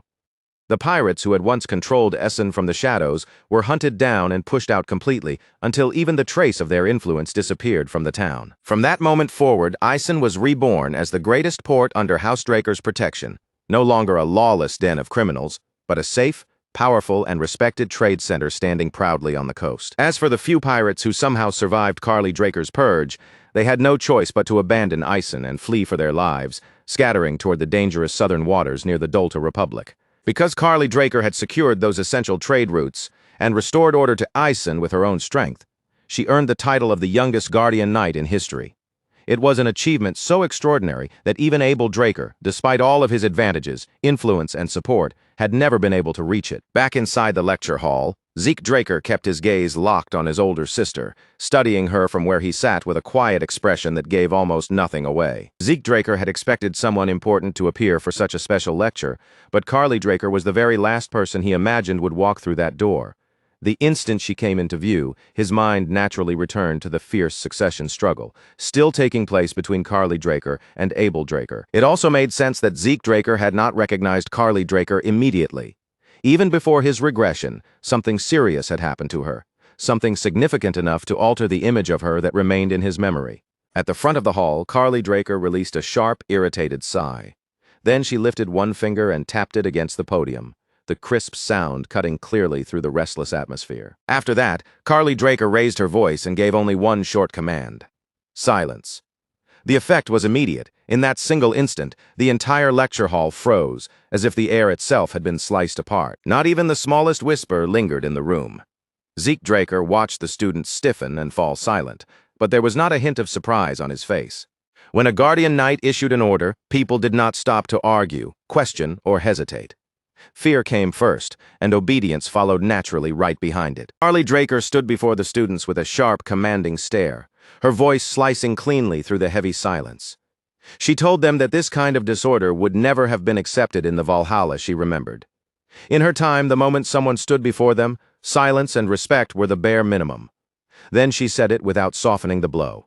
If their ancestors could see them behaving like this, they would be ashamed. Carly Draker asked them if they honestly believed the peaceful lives they were enjoying had simply been handed to them for free. It had not. That peace had been carved out through blood, sweat, and sacrifice. The room sank into an even deeper silence, and none of the students could find a response. But Carly Draker had no intention of stopping there. Carly Draker continued, making it clear that simply knowing the truth was meaningless if they failed to show that understanding through their actions. Only when their behavior reflected what they claimed to know would their words carry any real weight. Zeke Draker watched her quietly, his expression still calm and controlled. Even so, this strict, uncompromising side of Carly Draker was something he had not truly seen before. Carly Draker went on, telling them that becoming a true knight required discipline, relentless training, and respect for the rules that shaped their path. Only a life built on that kind of structure could forge the mindset of a proper knight. As Zeke Draker listened, He had to admit that his sister sounded almost like an old soul trapped inside a young body. When the students finally began leaving the lecture hall, quiet complaints started spreading among them. Carly Draker's words clearly had not landed well. Some even grumbled that they wished Duke Draker had been the one to speak instead. Zeke Draker understood that Carly Draker's lecture carried real weight, but it was painfully obvious that most of the students had not taken her message to heart. As Zeke Draker walked along with the flow of departing students, something Diego Villa had said earlier suddenly came back to him. With that same wide grin plastered across his face, Diego Villa had turned to Zeke Draker and apologized for dragging him through what felt like a 5-hour writing class. Then, instead of looking tired, Diego Villa said it had actually fired him up. After that, he proudly declared that his Valhalla tour was complete and announced that he was heading out. Zeke Draker was honestly relieved to watch Diego Villa leave. With Diego Villa finally gone, he could focus again on what actually mattered: finding new talent and tracking down Tarakan Draker's hidden library. Right now, while he was free from distractions, seemed like the perfect chance to make his move. But just as Zeke Draker was about to take his first step forward, a familiar voice called his name from behind him. Zeke Draker turned around, and the moment his eyes shifted back, he saw her standing there. Carly Draker was behind him, calm and composed, yet carrying a presence that was impossible to ignore. She looked at him directly and asked if he had a moment to spare. The next scene opened inside Valhalla's public training hall, where the wide, polished floor stretched beneath the bright lights like an arena silently waiting for a battle to begin. Carly Draker stepped forward without the slightest hesitation, then drew her sword. The blade came free with a clean, radiant glow that immediately caught Zeke Draker's attention. Zeke Draker recognized the weapon at once. It was the mithril sword that the Holy Kingdom had gifted to Carly Draker. At the time, the Holy Kingdom shared a border with Eisen, and it had suffered under the very same pirate threat that tormented the entire region. After Carly Draker drove those pirates away and secured the area, the Holy Kingdom offered her a symbol of gratitude, a pure mithril sword, along with a matching suit of armor crafted to go with it. With that brilliant white-silver sword and armor gleaming around her, Carly Draker eventually became known by the title that made students whisper in awe wherever she appeared, the White Silver Knight. Carly Draker looked straight into Zeke Draker's eyes, her gaze steady and demanding. She told him not to hold anything back. What she wanted was to see the full extent of what he could truly do. Zeke Draker laced his fingers together and stretched out his arms, still unsure why Carly Draker had approached him in the first place. A duel was not what he had expected from this sudden invitation. Then the reason clicked into place. She must have heard the rumors claiming that he had reached the level of a Blue Knight. Without showing any unnecessary reaction, Zeke Draker calmly lowered his sword sheath to the floor. Then he drew his blade, preparing himself for the match in silence. Carly Draker's words echoed through Zeke Draker's mind. She wanted to see his real skill, and he accepted that request without argument, ready to show her exactly what she had asked to witness. But deep inside, Zeke Draker also understood one thing very clearly. No matter what Carly Draker wanted from him, he could not reveal everything he was truly capable of. Carly Draker was not the only person who might be paying attention. If Zeke Draker exposed the full depth of his strength here and now, the trouble it created could become far more dangerous than the duel itself. House Draker lived by one brutal rule: only the strong survived. Reaching Blue Knight level at Zeke Draker's age was already shocking enough to shake people. If anyone discovered that he had actually stepped into Red Knight territory, the consequences could become deadly. Abel Draker's faction, already entangled in the succession battle, would not hesitate to eliminate him. And as for the Patriarch, Arthur Draker would do everything possible to drag Zeke Draker under his control. No, Zeke Draker could only show his true power after he had surpassed his father. For now, what he needed was the support and protection that came from a transcendent family's legacy. But that did not mean he planned to follow the path they had prepared for him. The instant that thought passed through his mind, Zeke Draker and Carly Draker launched themselves at each other. Their blades collided with a sharp metallic crash, and the force of the impact sent bright sparks scattering through the air between them. Carly Draker pressed down hard against Zeke Draker's sword, forcing weight into the clash. Then, without wasting even a breath, she shifted her momentum and swung fiercely toward his head. Zeke Draker twisted his body away from the attack, trying to slip past the incoming blade. But his movement was just a tiny fraction too slow. Carly Draker's blade grazed across Zeke Draker's face, leaving a clean mark behind as it passed. Without showing the slightest hesitation, Zeke Draker gave a silent command inside his mind to stop his healing. Against a guardian knight like Carly Draker, he could not risk letting anyone notice his regenerative ability. Zeke Draker had already learned that lesson once before during his time with Duke Draker, and he had no intention of repeating the same mistake. Carly Draker's attacks grew faster and more ruthless with every exchange. She drove Zeke Draker backward step by step, then closed the distance in an instant and unleashed a heavy strike that sent him flying. Another slash followed soon after, cutting into Zeke Draker again, this time carving across his shoulder. Zeke Draker began to wonder if restricting himself to Blue Knight's strength was putting him at too much of a disadvantage. Carly Draker gave him no opening and no space to breathe, and at this pace he would not be able to keep up for long. Then Carly Draker rose into the air, her body lifting as her sword came up high above her head, gathering momentum for the next decisive blow. In the next instant, she dropped straight toward Zeke Draker in a full-force dive, bringing the full weight of her attack crashing down in his direction. Zeke Draker braced himself and chose to meet Carly Draker head-on, raising his sword as their blades locked together in midair with brutal force. The power behind Carly Draker's strike exploded outward in a massive burst, and the impact shook the entire training hall like the floor itself had been struck. When the dust finally began to settle, Carly Draker was standing over Zeke Draker, her sword pressed firmly against him as the duel came to a crushing pause. Carly Draker lowered her gaze to Zeke Draker's weapon, studying the blade with a calm, assessing look. Then she said that after taking an impact like that, most swords would have already shattered or snapped clean in two. A faint trace of approval entered her voice as she added that Zeke Draker had somehow managed to obtain an excellent blade. Zeke Draker was still trapped beneath the crushing weight of Carly Draker's sword, his arms tight with strain as the pressure forced down on him. Even with his muscles trembling under the force, he managed to pull a small smile onto his face. Then, in the very next instant, Zeke Draker gathered a quick burst of strength and shoved back. The sudden force pushed Carly Draker away just far enough to open a little space between them and give him room to breathe. Zeke Draker lifted one hand to his cheek and wiped away the blood trailing from the cut.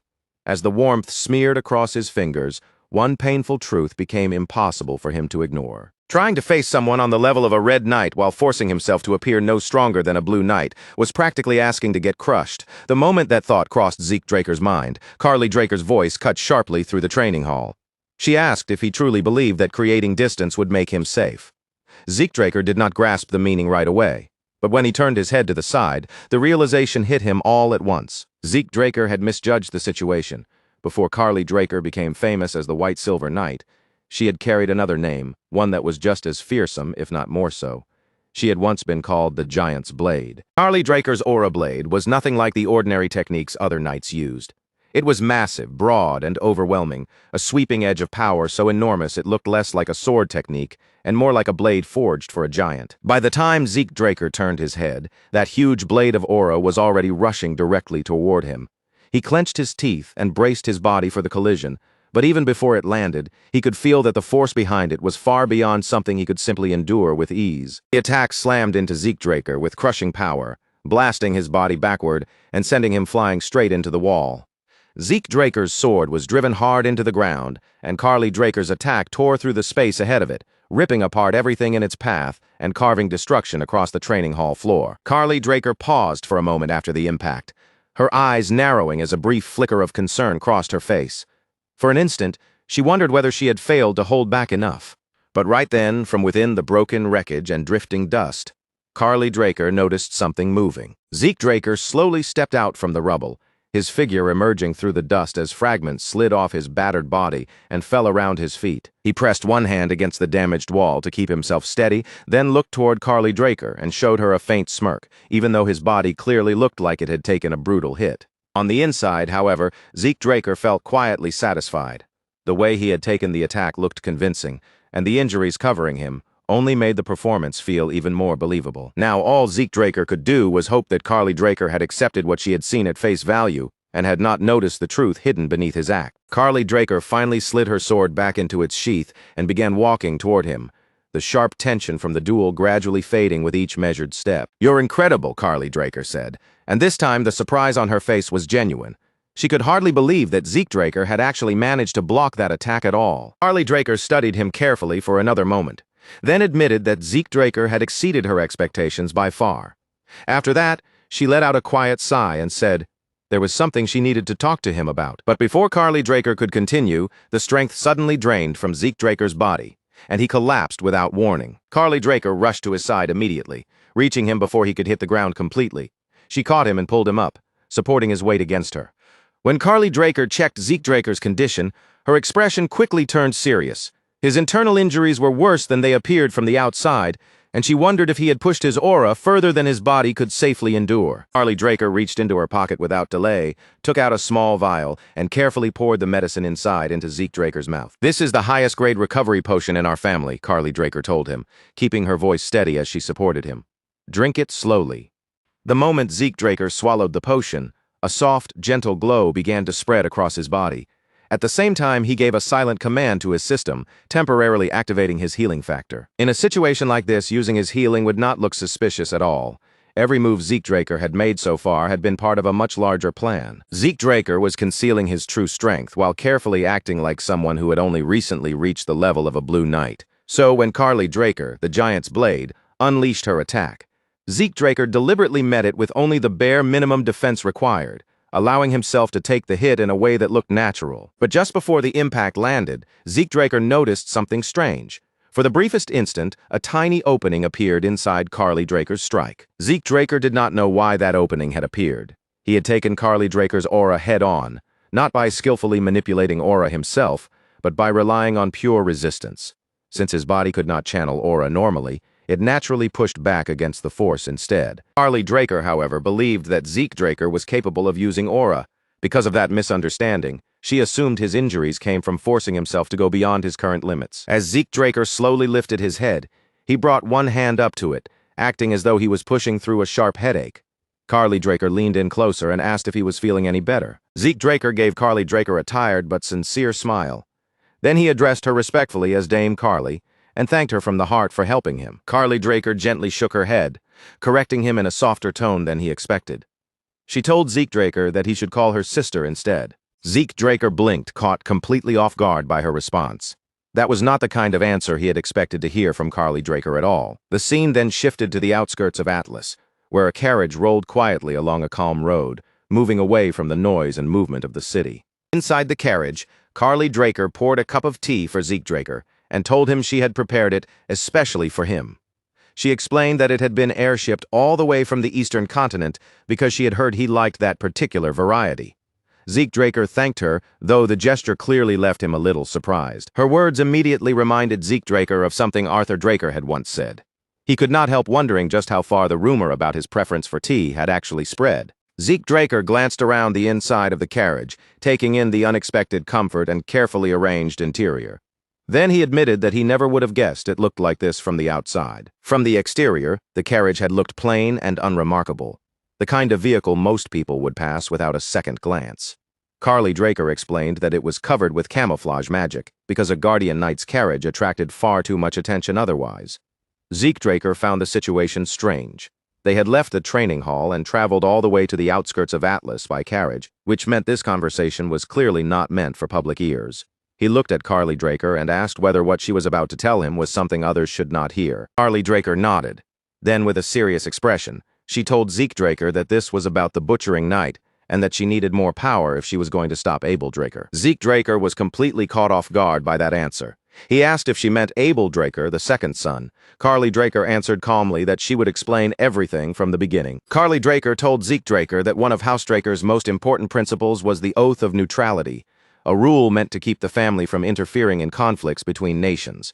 But Abel Draker had already violated that principle. He was now supporting the Rome Empire in its conflict against the Kingdom of Valencia. Only then did Zeke Draker realize that Abel Draker had been putting his plans into motion for quite some time. His eyes sharpened as he asked whether the Four Seasons Fortress truly had no idea what Abel Draker was doing. Carly Draker answered in a flat, blunt voice. They knew the problem was that they had chosen to look the other way. Carly Draker explained that the Four Seasons Fortress was no longer standing as one united force. A divide had already formed inside it, and some of the elders in the assembly were now supporting the Rome Empire by backing Abel Draker. Zeke Draker narrowed his eyes as he listened, then asked if every elder had already sided with the Empire. Carly Draker shook her head and replied that some of them were still trying to remain neutral. Zeke Draker was stunned by that response. The assembly had always been known for its rigid pride and lofty ideals, yet now some of those elders were simply sitting on the fence. Something about that did not make sense. At this rate, Zeke Draker said, his voice low with concern, it's only a matter of time before the rest of them fall in line too. Carly Draker nodded quietly, admitting without argument that she saw the situation the same way. Carly Draker admitted that she had been searching for a way to stop Abel Draker before the situation passed the point of no return.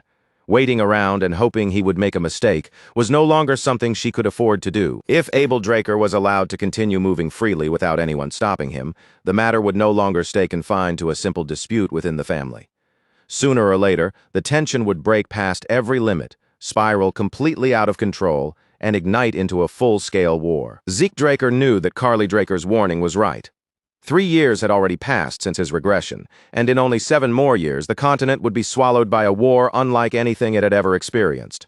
Under Abel Draker's command, House Draker and the Rome Empire would advance side by side. Nations would fall one after another. The sky would seem to darken under the weight of chaos, and blood would stain the entire continent. Carly Draker said her choice had already been made. She would obtain the strength needed to stop Abel Draker with her own hands.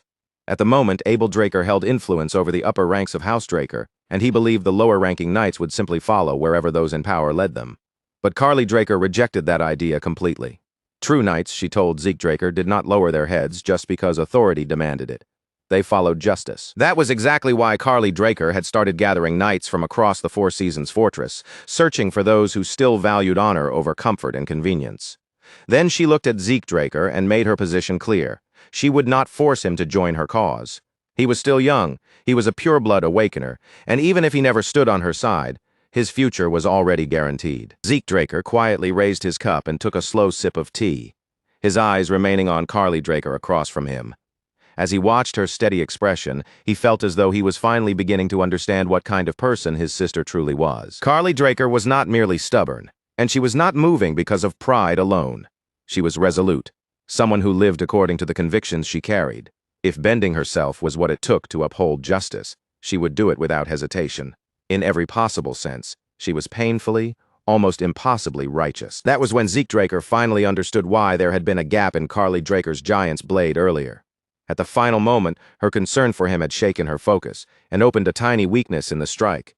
She looked as cold and unbreakable as any member of House Draker, but underneath that hard exterior, she was carrying a surprisingly gentle heart. Carly Draker warned Zeke Draker that if everything went wrong, he could be branded a traitor right alongside her. She urged him to think carefully before giving any answer. Zeke Draker appreciated that she was not trying to hide the danger or decorate it with pretty words. She was telling him the truth exactly as it was. Zeke Draker set his teacup down with quiet resolve, then rose from his seat. A moment later, he lowered himself onto one knee in front of Carly Draker. Without showing even the slightest hesitation, Zeke Draker told Carly Draker that his decision had already been made. Even if he was not yet worthy of walking that road, he wanted to follow the same path of chivalry she had chosen. For a short moment, Carly Draker could only look at him in silence, visibly stunned by the answer he had given her. Then her expression slowly softened and a quiet smile appeared on her face. With genuine warmth in her voice, Carly Draker thanked Zeke Draker from the bottom of her heart. The scene shifted to the Valhalla research facility, where Zeke Draker stood in front of a glowing status window in his previous life. He had learned about House Draker's secret movements through Kay, but he had never imagined that corruption had already taken root inside the family, long before the Continental War ever began. Zeke Draker's original plan had been simple. He would leave House Draker early, keep himself outside Abel Draker's reach, and quietly build up his strength for the war that was certain to come. But now that Carly Draker shared part of his vision, staying inside the family began to look like the more powerful move. In truth, Zeke Draker actually preferred this new direction. Remaining close to House Draker would let him monitor Abel Draker's movements far more closely. And with Carly Draker standing at the front, Zeke Draker could avoid taking the full force of the backlash himself. But to make that plan work, he needed to become an official knight and help gather public support behind Carly Draker. Even though Carly Draker was the eldest child and had already climbed all the way to the rank of Guardian Knight, she still had a serious weakness in the eyes of House Draker. She did not possess the bloodline of an awakener, and she did not come from one of the great houses. In Zeke Draker's past life, that very weakness had cost Carly Draker the struggle over the family's future, and in the end she had been defeated by Abel Draker's power. But if a pure-blood awakener like Zeke Draker openly declared his support for Carly Draker, the balance inside the family could shift. Even so, the idea of acting like a proper, upright knight felt strangely awkward to him. It simply did not fit his nature. While Zeke Draker continued turning the entire plan over in his mind, he checked the map in front of him and realized that he had nearly reached his destination. Zeke Draker arrived at Valhalla's enormous central library, a towering building packed with knowledge from end to end, and stepped inside without wasting any time. His purpose was clear from the beginning. He had come here to locate Tarakan Draker's hidden library. Deep between the towering rows of shelves, Zeke Draker entered a restricted section where ordinary students were not supposed to wander. Then a system prompt suddenly flashed before his eyes, confirming that he had arrived at the target location. Zeke Draker could barely believe that this ordinary-looking place was supposed to be the legendary secret library. Zeke Draker slowly scanned his surroundings, but disappointment settled over him almost immediately. Nothing stood out. Nothing seemed mysterious, and nothing about the room gave off the feeling of an important hidden place. Since the system had guided him all the way here, Zeke Draker had expected something far more dramatic. He had even imagined finding some kind of clue connected to Bahamut's heart, or perhaps one of Bahamut's fangs. For a brief moment, Zeke Draker wondered if coming to this place had been nothing more than a complete waste of time. But just as that doubtful thought passed through his mind, Zeke Draker took one more step forward. The system immediately chimed in, notifying Zeke Draker that it had detected a data storage point nearby. The moment that message appeared, an enormous bookshelf suddenly materialized right in front of him. Zeke Draker froze on the spot, stunned not only by the shelf appearing out of nowhere, but also by the new message now glowing across his system screen. The system confirmed that Zeke Draker had discovered the hidden library of none other than Tarakan Draker, a figure who had once held the role of an administrator. Zeke Draker could hardly believe what he was seeing. Tarakan Draker had possessed access to the same kind of system that Zeke Draker was using now, and that realization struck him with tremendous force. This bookshelf must have been designed to reveal itself only through system recognition. That would explain why no one else had ever accidentally found Tarakan Draker's secret library before. Then the system informed Zeke Draker that all of Tarakan Draker's stored data had been synced and integrated into his own records.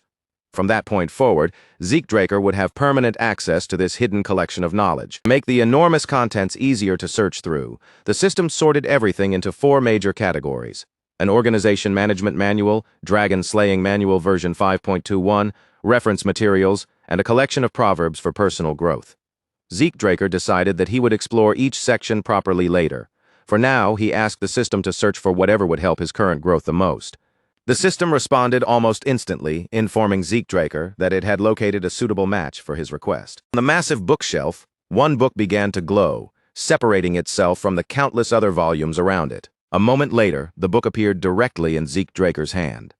When he lowered his gaze to the cover, he read the title written there: The Secret Technique of the True Dragon Swordplay.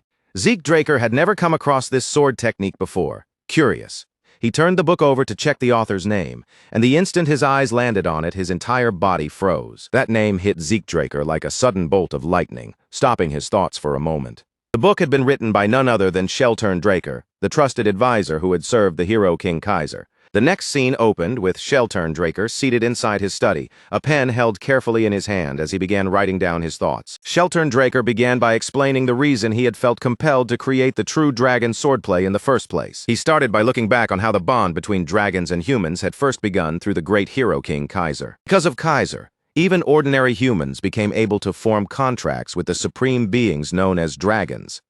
But Sheltern Draker understood something important. Dragons did not lend their strength to humans out of kindness. The truth was that the dragons pitied humanity. In their eyes, humans were fragile creatures, weak beings without the natural gifts and overwhelming power that other races were born with. Even so, because of Kaiser's influence, more and more humans became dragon contractors. Those people spread across the world, using the borrowed power of dragons to build thriving civilizations. But the more quickly humanity advanced, the more uneasy Sheltern Draker became.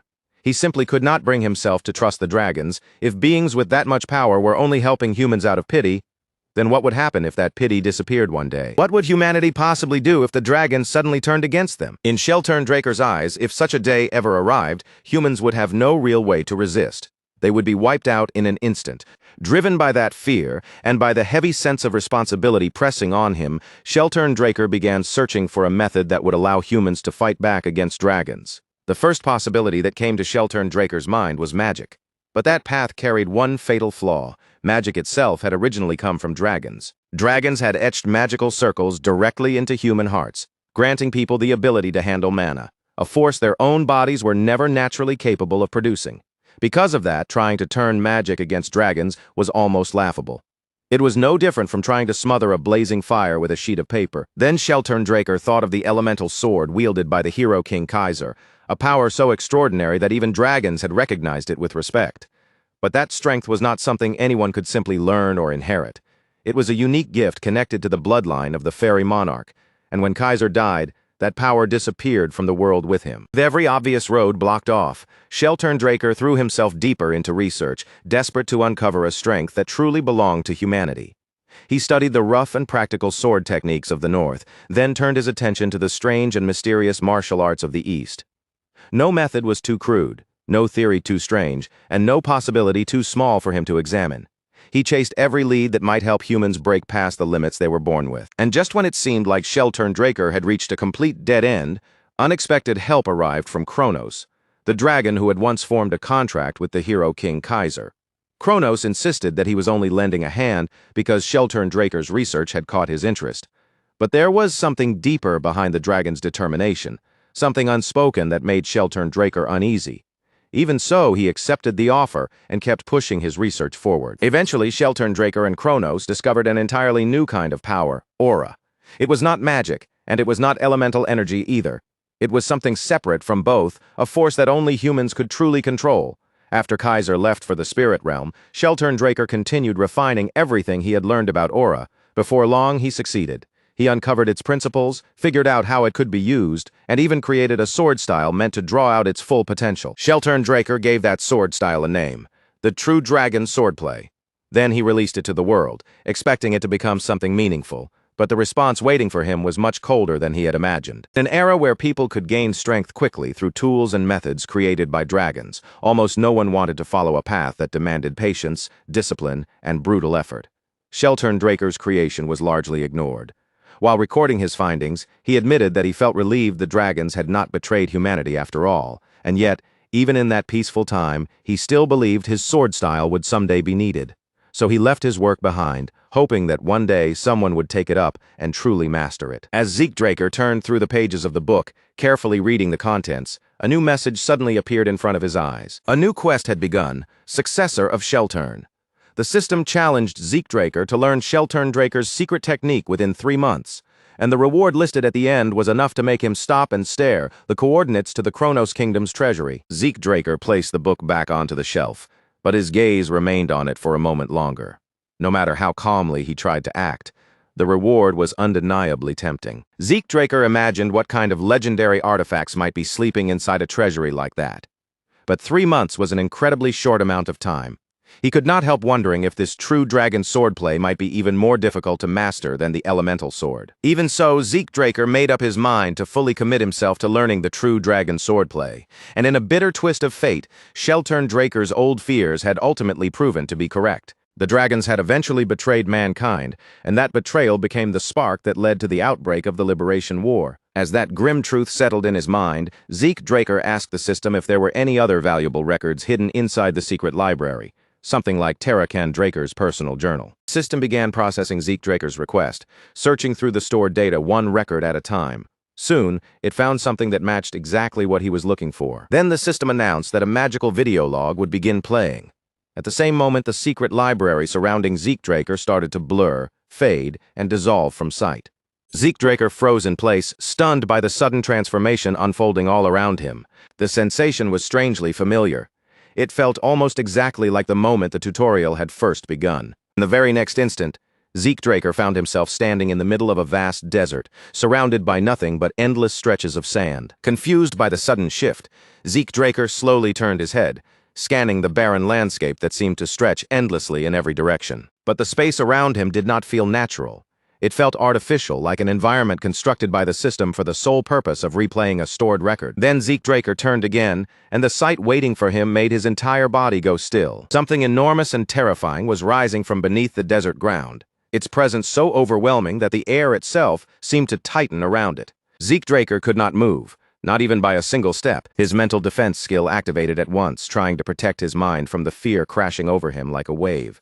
But even with that protection, it could not completely stop the tremors running through his body. The creature standing before Zeekdraker felt far too real.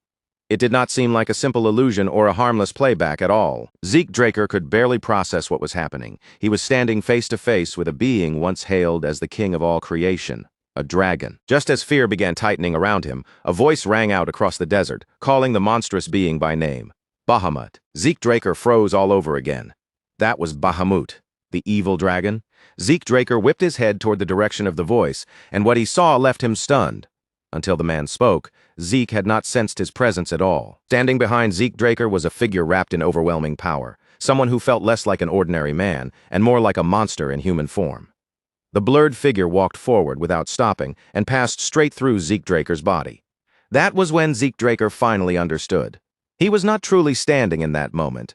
He was only watching a record, most likely a memory left behind inside Tarakan Draker's journal. Zeke Draker guessed that this might be the legendary confrontation between Bahamut and Tarakan Draker, the famous battle that had been passed down through the tales of the Dragon Slayer. Bahamut lifted one colossal claw high above the desert, casting a terrifying shadow over the sand, then slammed it down into the ground with monstrous force. Zeke Draker watched with his breath caught in his throat, excitement rushing through his chest despite the fear.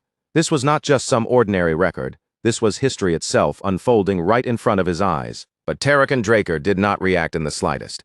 He did not flinch, did not step back, and did not show even the faintest trace of fear. Bahamut looked down toward Tarakan Draker, his attention fixed on him, and questioned him. Why the hesitation? Even after Bahamut's words echoed through the desert, Tarakan Draker remained completely silent. Then Bahamut said something that overturned everything. Zeke Draker thought he understood. In a voice filled with heavy disappointment, Bahamut called Tarakan Draker his contractor. Zeke Draker was stunned.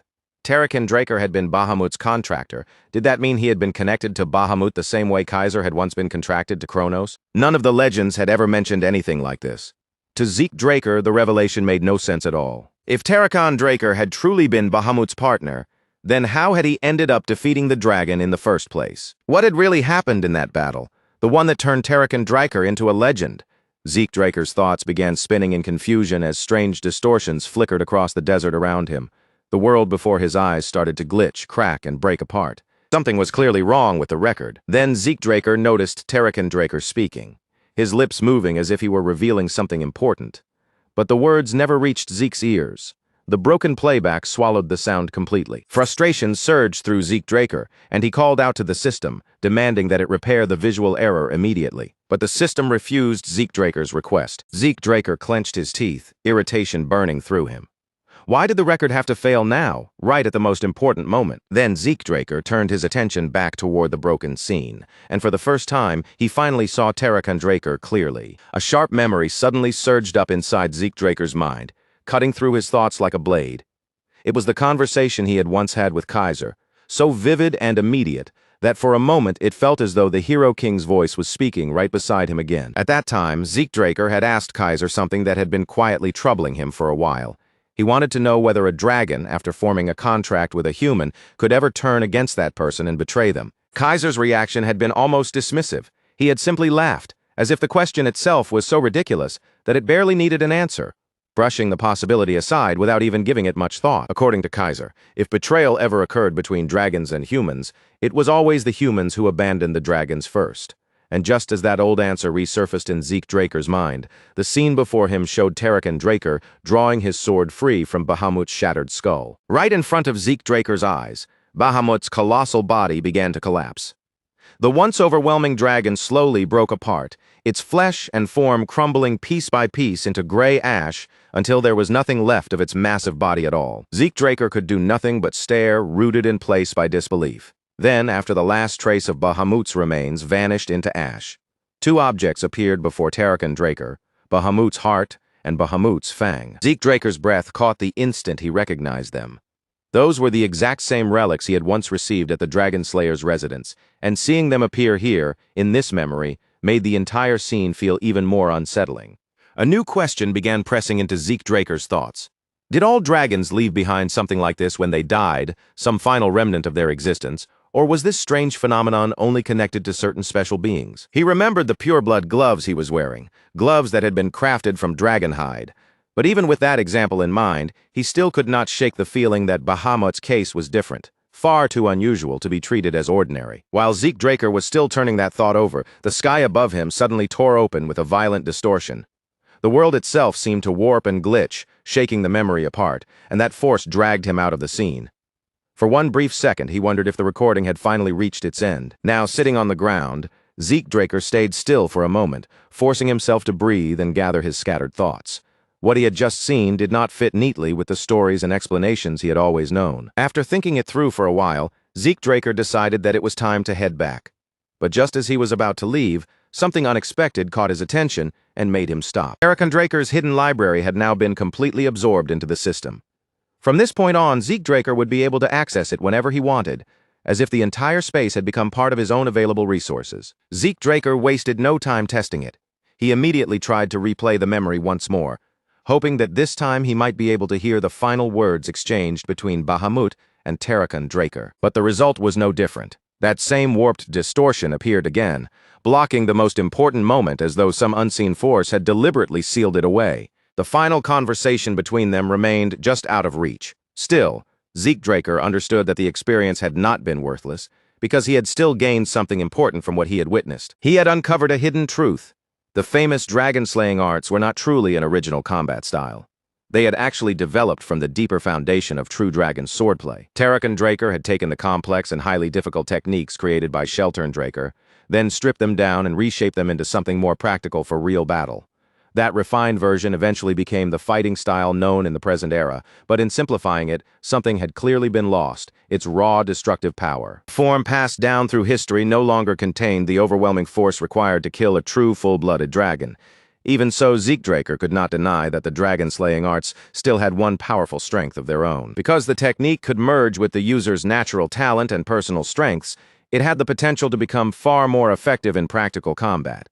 It may have sacrificed some pure destructive force, but in return it gained flexibility, usefulness, and the ability to adapt to different fighters. What disturbed Zeke Draker the most was the enormous gap between the glorious legend everyone repeated and the truth buried inside Terrakan Draker's journal. The public story said Terrakan Draker had enslaved Bahamut and brought peace to the world.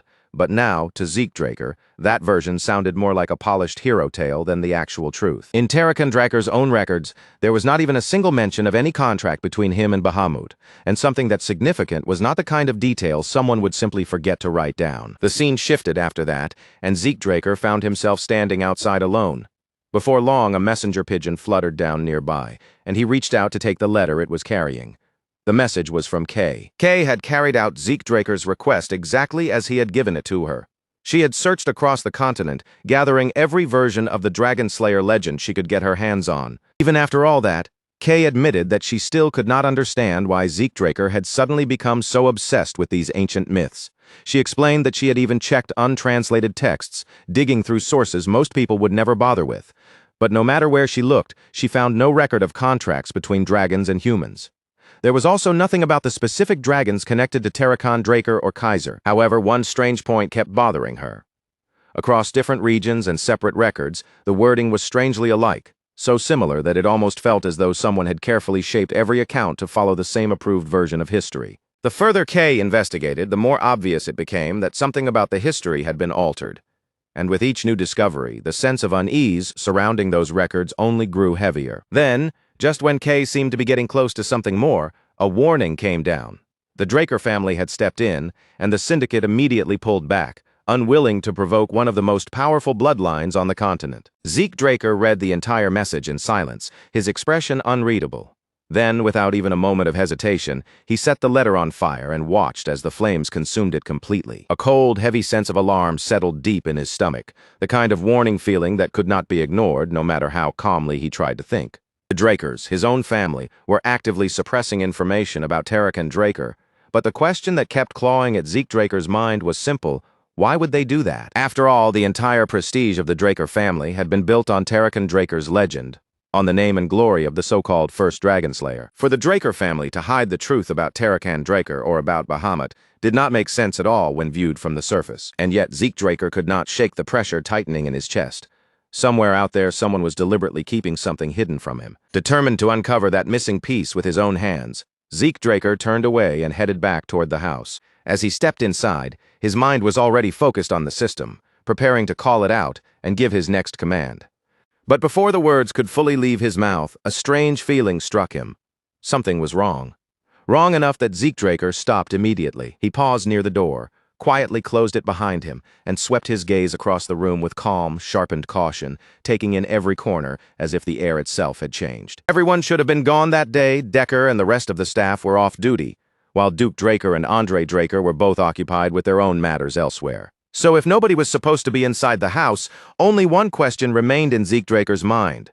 Who exactly was watching him? Zeke Draker moved carefully and started up the stairs, keeping each step quiet while his senses sharpened to a dangerous razor-like edge. Inside his mind, he gave the system a silent order to bring up the mini-map, needing a clear reading on anything or anyone hidden nearby. The system answered immediately.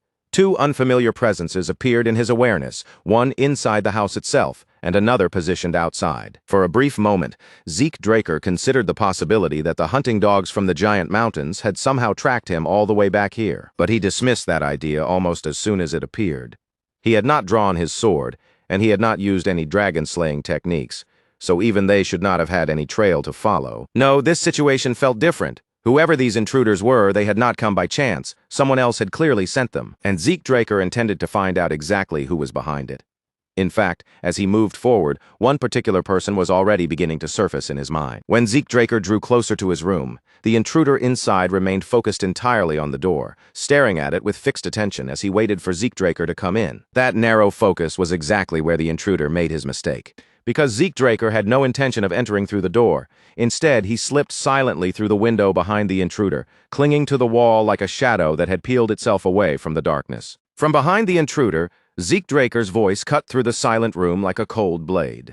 His tone was low, steady, and merciless as he asked, "Did Abel Draker send you?" The intruder's shoulders jolted the moment he heard that voice behind him. In the very next instant, he spun sharply toward the window, his body moving on instinct before his mind even had time to understand what had happened. But Zeke Draker was not truly waiting for an answer. In his head, the explanation had already taken shape. Abel Draker must have discovered his connection with Carly Draker and decided to send an assassin before Zeke could become an inconvenient loose end. Zeke Draker landed lightly inside the room, almost without a sound, and with one smooth motion of his hand, he pulled a dagger from his inventory. His eyes remained calm and unreadable as he said, "You don't need to answer." Then, before the intruder could fully brace himself, Zeke Draker shot forward in a blur, closing the distance instantly and slashing straight toward him without warning. The dagger was stopped at the very last moment, halting just before it could carve into the intruder's throat. But Zeke Draker did not retreat even a step, keeping the pressure locked on him with ruthless control. His gaze narrowed, cold and sharp, as he warned the man in an unnervingly calm voice. "I have plenty of ways to make you talk." Their weapons collided over and over again, filling the room with the piercing ring of steel. Each impact threw out quick flashes of sparks, briefly lighting the tense space between them. Zeke Draker pressed forward with relentless speed, forcing the battle to move at his pace. But the intruder was no easy opponent either, matching every strike with clean, controlled blocks that showed real skill. When Zeke Draker shifted his footing and drove in a heavier attack to break the exchange, the man read the motion immediately. He countered without delay and shoved Zeke Draker back with a level of force that was far from ordinary. Zeke Draker planted one foot against the ceiling, kicked off with precise control, and twisted his body through the air. A moment later, he landed smoothly back on the floor, as if that acrobatic movement had taken no effort at all. As the clash continued, Zeke Draker's eyes grew sharper. While his body kept moving, his mind began piecing together the intruder's identity from the details hidden inside each exchange. No matter how thoroughly someone covered their face or concealed their name, the habits engraved into their swordsmanship were not so easily erased. The rhythm behind the man's attacks, the angle of his blade, and even the way his feet shifted across the floor all pointed to one unmistakable origin. This was a combat style from the northern Gorkha kingdom. The rangers of that region were famous throughout the continent. As elite scouts and warriors from the northern lands, they were known for carrying their distinct kukri blades and were often praised as guardians who protected the continent itself. Because their skills were so specialized, Gorkha Rangers were treated as valuable assets even in the central lands, especially when a mission required stealth, discipline, and flawless precision. That realization instantly changed Zeke Draker's understanding of the situation. This was not Abel Draker's doing. He adjusted his stance and struck again, all while questioning why a Gorkha Ranger would be here in the first place, because assassination did not fit their code, and they usually avoided jobs that could spark blood feuds. Zeke Draker steadied his blade and began watching the man more closely. The Ranger was clearly holding back, and Zeke had already created several openings on purpose, gaps that any skilled fighter should have taken immediately. The man ignored every one of them. He had more than enough skill to push the offensive, yet whenever a chance appeared, he deliberately let it slip by. That was when Zeke Draker finally understood the true shape of the situation. These intruders had not come here with the intention of killing him. Their real goal was to seize Zeke Draker alive and take him somewhere else, not leave his body behind in that room. At that exact moment, Zeke Draker noticed a small round object rolling in through the window, bouncing lightly before it slipped toward the hallway. The second intruder, the one waiting outside, had finally decided to make a move. Zeke Draker recognized the object right away. It was a sedative device, the kind used to bring down a target without causing serious injuries. Without wasting even a breath, Zeke Draker swung his sword and struck the device in midair. But he was already a step too late.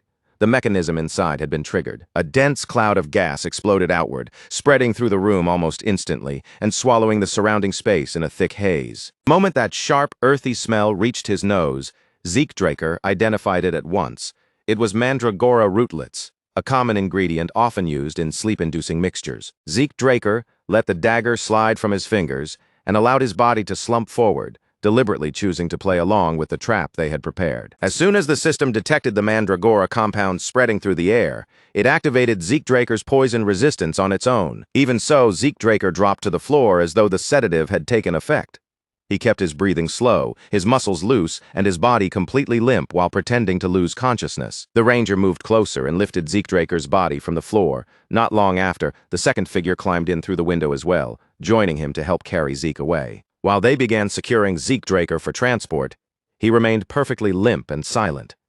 Behind that fake unconsciousness, however, his mind kept turning, wondering who had sent them and why they wanted him alive badly enough to go this far. The scene then shifted to a secluded house on the outskirts of Atlas, standing far away from the city's noise, crowds, and constant movement. Inside that isolated house, Zeke Draker sat bound in heavy iron chains. Around him, armed Gorka Rangers stood positioned on every side, watching him closely with weapons ready. Zeke Draker's eyes passed over the guards and their weapons without lingering for long.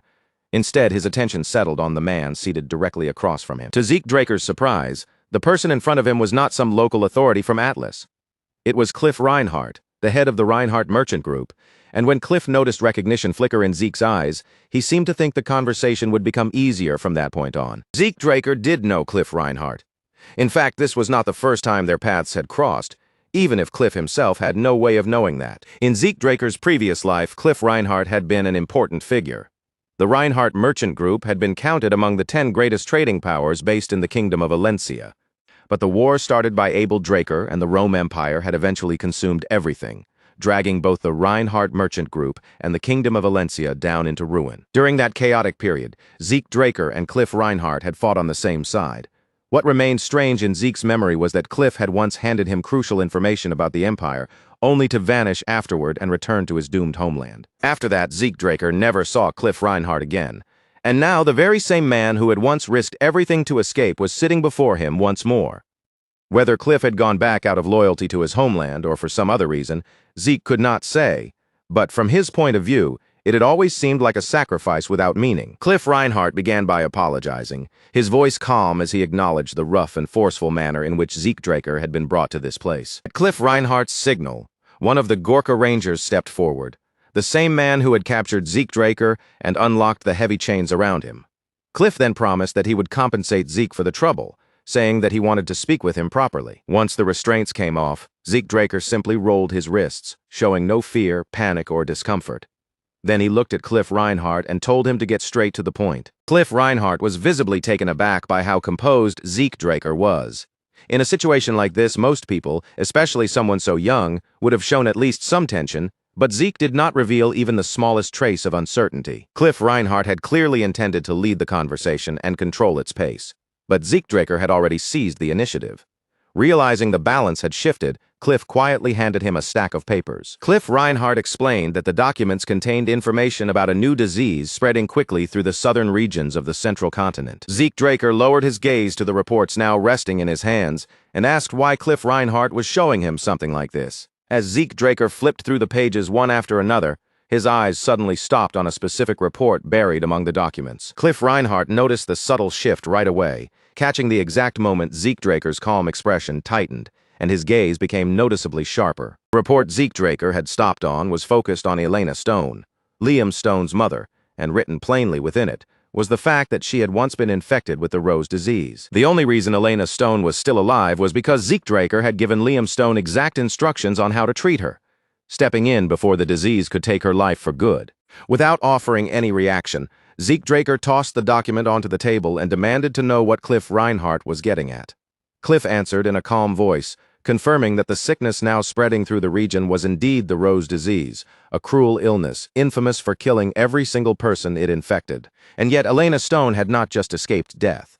She had recovered completely, as if the absolute fate tied to that deadly disease had somehow been overturned. Cliff Reinhardt explained that he had already questioned Elena Stone's attending physician, but the doctor had refused to say a single useful word.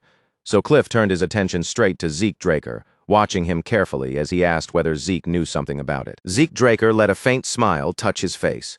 From Cliff Reinhardt's tone, his timing, and the way he was steering the conversation, it was obvious that the merchant had already guessed the truth, but was still probing carefully for confirmation like a proper businessman. Zeke Draker assumed Cliff Reinhardt was trying to get his hands on the cure for himself, and with an illness this lethal, that was an incredibly sharp move.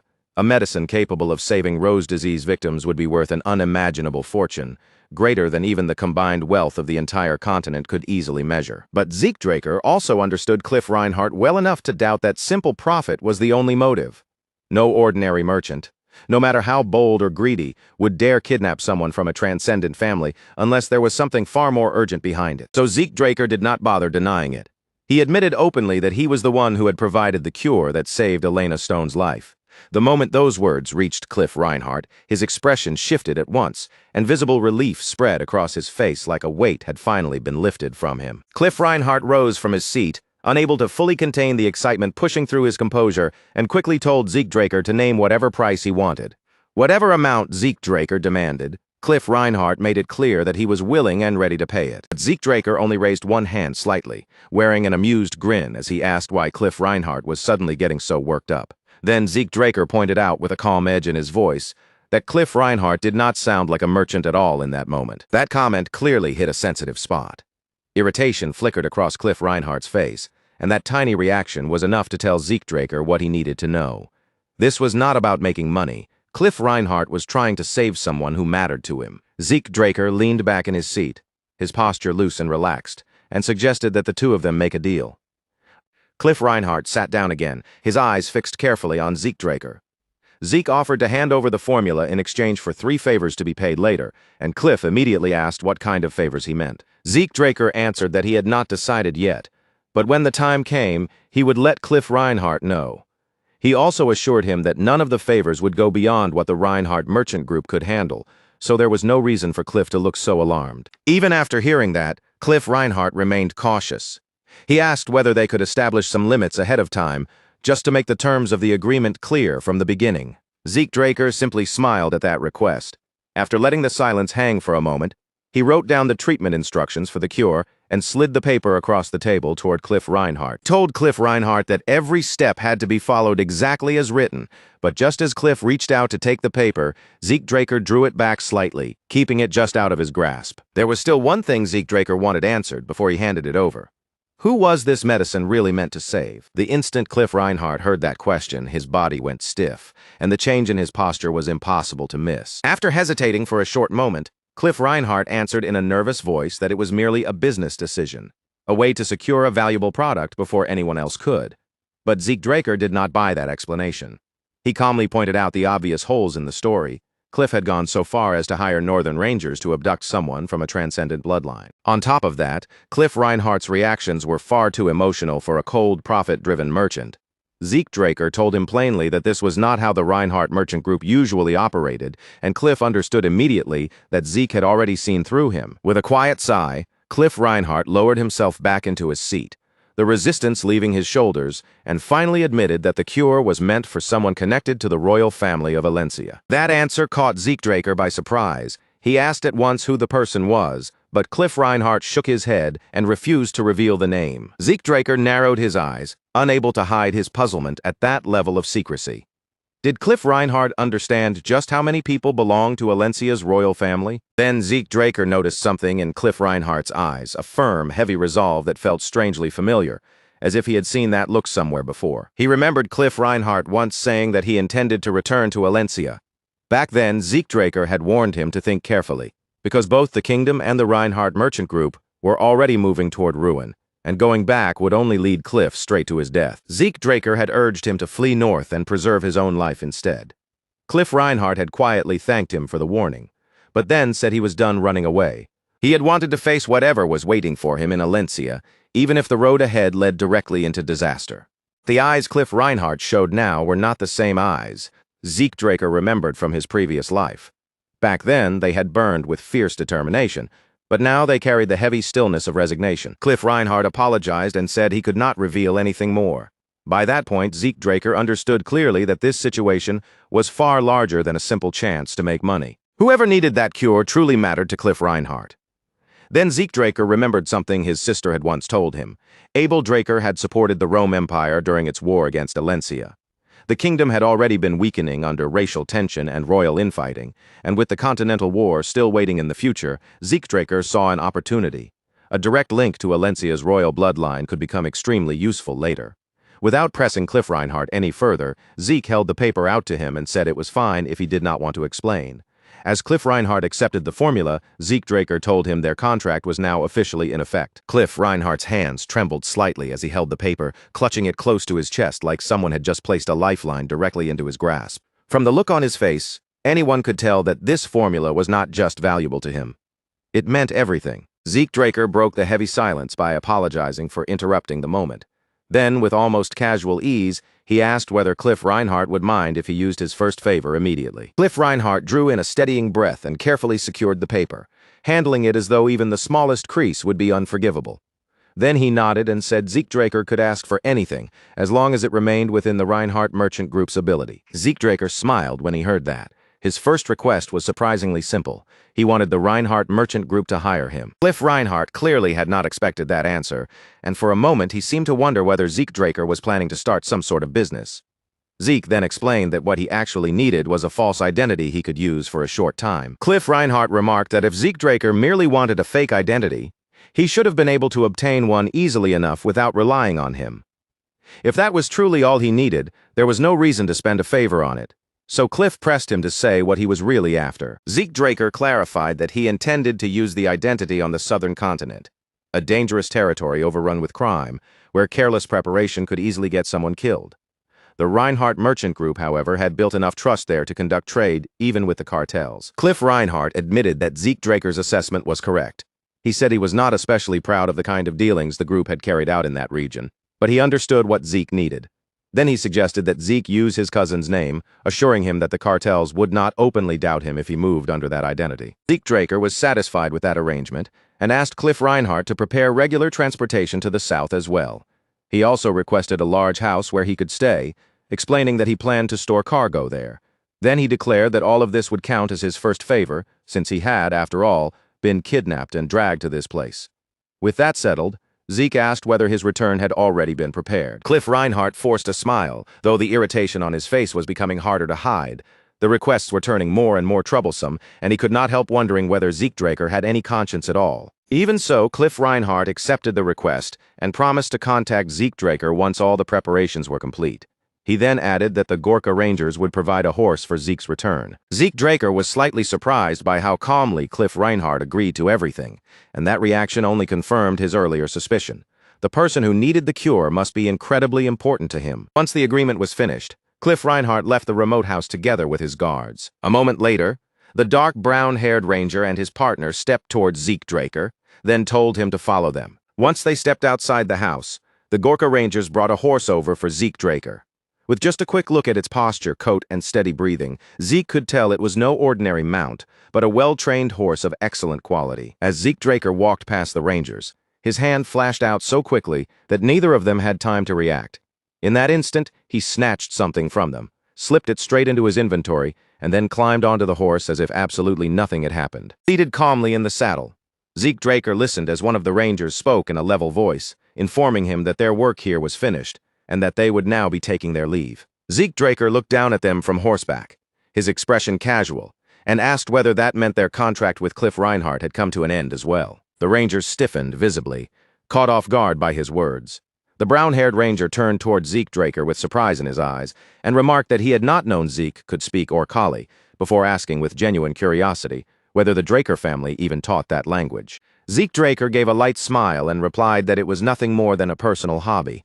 Then, still speaking in the same relaxed tone, he revealed what he really wanted. He wished to hire them for a job to rescue someone being held prisoner by McCain. The brown-haired ranger glanced toward his partner, silently checking his reaction. But the other ranger immediately shook his head, rejecting the request without even needing to say a word. Zeke Draker asked whether the reward he was offering was too low, but the ranger explained that money was not the issue. Since the request matched the kind of conditions already discussed through the Reinhardt Merchant Group, the profit itself would have been more than enough. According to the ranger, the real problem was Zeke Draker himself. Their king refused to make deals with anyone belonging to a transcendent household. Zeke Draker was honestly taken aback by that answer. For a moment, he found it difficult to believe that this was the serious obstacle they had been worried about. He reminded them that Cliff Reinhardt would be preparing a false identity for him, and that any commissions sent to Gorka could simply be written under that name. After considering it for a moment, the ranger finally conceded that such an arrangement would be acceptable, provided Zeke Draker's real identity was never exposed. Zeke Draker then added that there was still one more matter they needed to settle before anything could move forward, though the ranger did not seem to understand what he was referring to. At that moment, Zeke Draker casually tossed 2 kukri blades down onto the ground in front of them, letting the weapons land at their feet. Both rangers froze on the spot. Their eyes widened in shock as they recognized the sacred weapons lying on the ground before them. A kukri was not merely a weapon used in battle. It was granted only to rangers who had been formally acknowledged as true warriors, and to them it carried a weight equal to their lives, almost like a partner bound to their soul. For those blades to have been taken without either ranger noticing meant only one thing. Their lives had already been placed in the hands of someone whose skill stood far above their own. Zeke Draker remarked calmly that returning the weapons was simply his way of expressing gratitude for the kidnapping. The 2 men were left completely speechless, and after a tense pause, the brown-haired ranger muttered that Zeke Draker was a monster. Zeke only smiled back, complimented the man's skill with the common tongue, and said he hoped they would meet again. After his meeting with Cliff Reinhardt, Zeke Draker began seriously thinking about the comrades he would need at his side in the future. The people he focused on were the heroes who would make their names during the Continental War, and later come to be known as the 5 Divine Knights. Zeke Draker decided he would approach them now, build connections before everything truly began, and eventually draw them over to his side. He was certain that people of that caliber would become priceless allies. Fortunately, Dean Flaubert Borges supported him in an extraordinary way and revealed that all 5 of them had graduated from Valhalla. The real difficulty, however, was the timing. The Silent Knight, Bishop Kastek, had already graduated from Valhalla and had gone on to enter the Knight Order of the Thebia Kingdom. The Haze Knight, Joffric Solma, belonged to the graduating class, but at the moment he was away from the academy for field training. Asta Elidolf was currently on leave and refused to return to Valhalla because of her severe insomnia. Reyna Turun would not enroll until the following year, and since she was related to Zeke Draker by blood, he expected there would be plenty of opportunities to meet her later. In the end, after weighing all of those circumstances, the only person Zeke Draker could actually reach right away was Diego Villa. In the next scene, somehow, Zeke Draker found himself sitting behind a drum set, playing along with Diego Villa and his band. Zeke Draker could not clearly remember how the situation had turned into this. All he knew was that he had visited Diego Villa's club because he wanted to get closer to him. Diego Villa had immediately thrown an arm around Zeke Draker's neck, grinning brightly as he declared that Zeke had arrived at exactly the right time because the band desperately needed a drummer. First, Zeke Draker had no idea what Diego Villa was talking about, but Diego insisted that he wanted to jam, then cheerfully pushed Zeke toward the drum set while congratulating him on joining the Southern Fusion New Age Music Research Club. Still confused by the sudden turn of events, Zeke Draker began striking the drums anyway. Gradually, his movements started falling in line with the band's rhythm, and before long, he decided there was no harm in simply letting himself enjoy the music. By the time the performance finally ended, Zeke Draker looked completely exhausted, worn down from trying to keep up with Diego Villa's endless and overwhelming energy. When Zeke Draker returned to his mansion, his butler was already waiting at the entrance and greeted him with a respectful bow. Zeke Draker informed him that he was going to train, then ordered the servants not to disturb him for the time being. Inside the training chamber, Zeke Draker planted his sword firmly into the ground and sat down, turning all of his attention toward studying True Dragon's swordplay. The text instructed him to gather and concentrate the flow of aura until it pierced through his blood vessels, allowing him to move beyond the microcosmic orbit and enter the macrocosmic orbit. Zeke Draker had never come across terminology like that before, but once he studied the book himself, He finally understood why Draker had reworked the original style into the dragon-slaying arts. Every technique demanded an extreme level of aura compression and release. This was not ordinary swordsmanship meant for fighting humans. It was a style created purely to battle dragons, and its killing power reached the same level as an elemental sword. Draker rose to his feet, drew his weapon, and settled into a firm stance, his gaze fixed straight ahead with steady concentration. He released his energy and pushed himself to create a sword art that could surpass even the dragon-slaying arts he already knew. The method required him to compress his aura until it became so dense that it could not be compressed any further, building enough force to cut through a great dragon with a single strike. Following those instructions, Draker swung his blade. At that moment, Decker stepped into the training ground and saw his master's sword moving at a speed so astonishing that it immediately caught his attention. A smile spread across Draker's face as he continued performing each slash. His divine body allowed him to move at an exceptional level almost naturally, speeding up the way he absorbed and learned combat techniques. It also allowed ether to travel through his body at remarkable speed, making every movement sharper, smoother, and more fluid than before. The divine body seemed to show Draker the exact steps he needed to follow, as though the completed form of the technique had been laid out before him like a clear path. Draker followed that guidance without hesitation, and with each repeated motion, his understanding and mastery deepened faster and faster. At last, Draker raised his sword and unleashed a clean, flawless strike, refined to the point that it looked almost perfect. In that instant, he felt something shift inside him. It had not been long since he broke through his previous barrier and reached the level of a red knight. Yet now Draker realized that he was already approaching the threshold of the next stage, drawing close to the realm of a black knight. Under normal circumstances, Draker would never chase such rapid advancement because he believed that reckless growth could leave behind weaknesses that would limit him later. But the heart of Bahamut resting inside his Aether Hall resonated fiercely with true dragon swordplay, pulsing as if it had been waiting for this exact moment to arrive. That violent resonance drove Draker onward, pushing him to swing his sword again and again as he chased the strange sensation pulsing through him before it could fade from his grasp. While his body kept moving through the motions, a brilliant symbol suddenly spread across Draker's chest.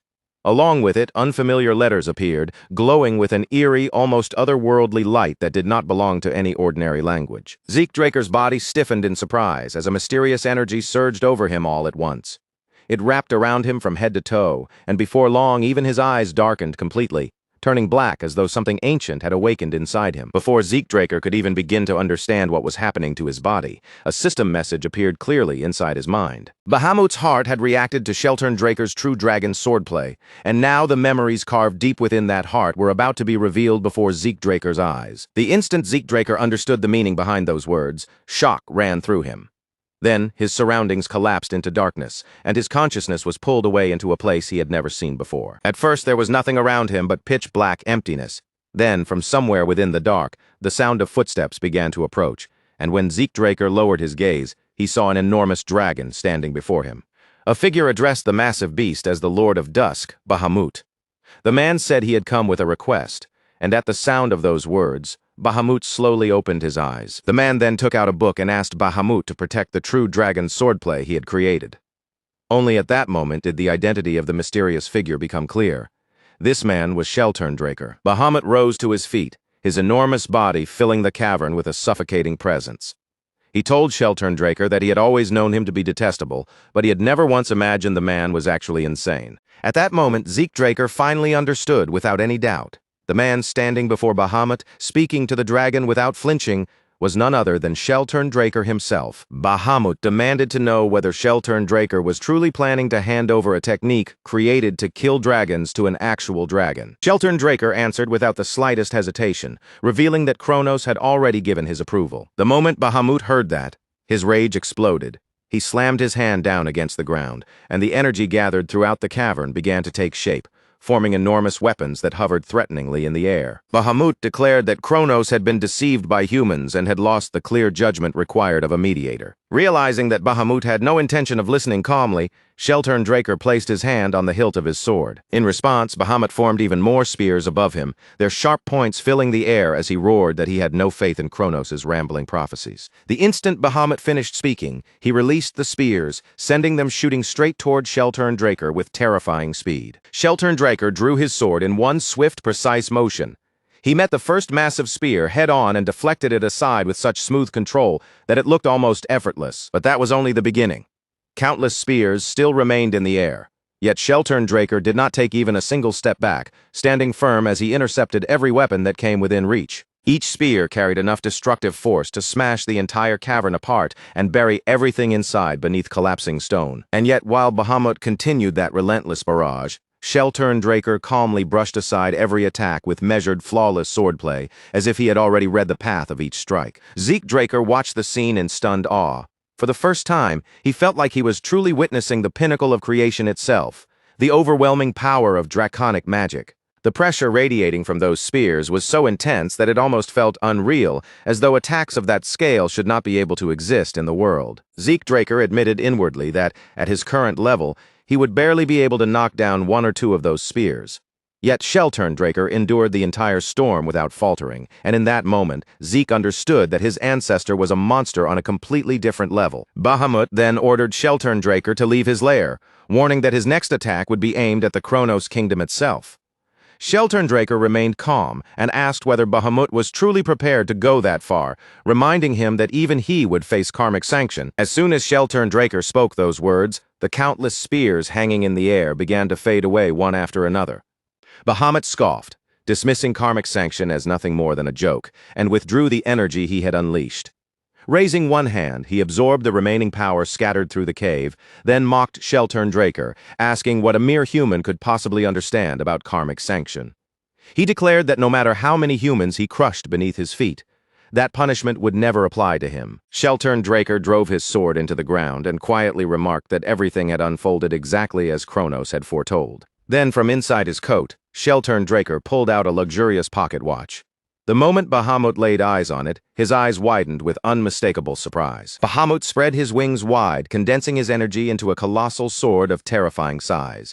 Then he mocked Shelturndraker, asking if borrowing Kronos' power had made him believe he could stand against Bahamut. With one devastating sweep, Bahamut hurled that enormous sword straight toward Shelturndraker, sending the massive blade crashing through the air. Shelturndraker did not panic.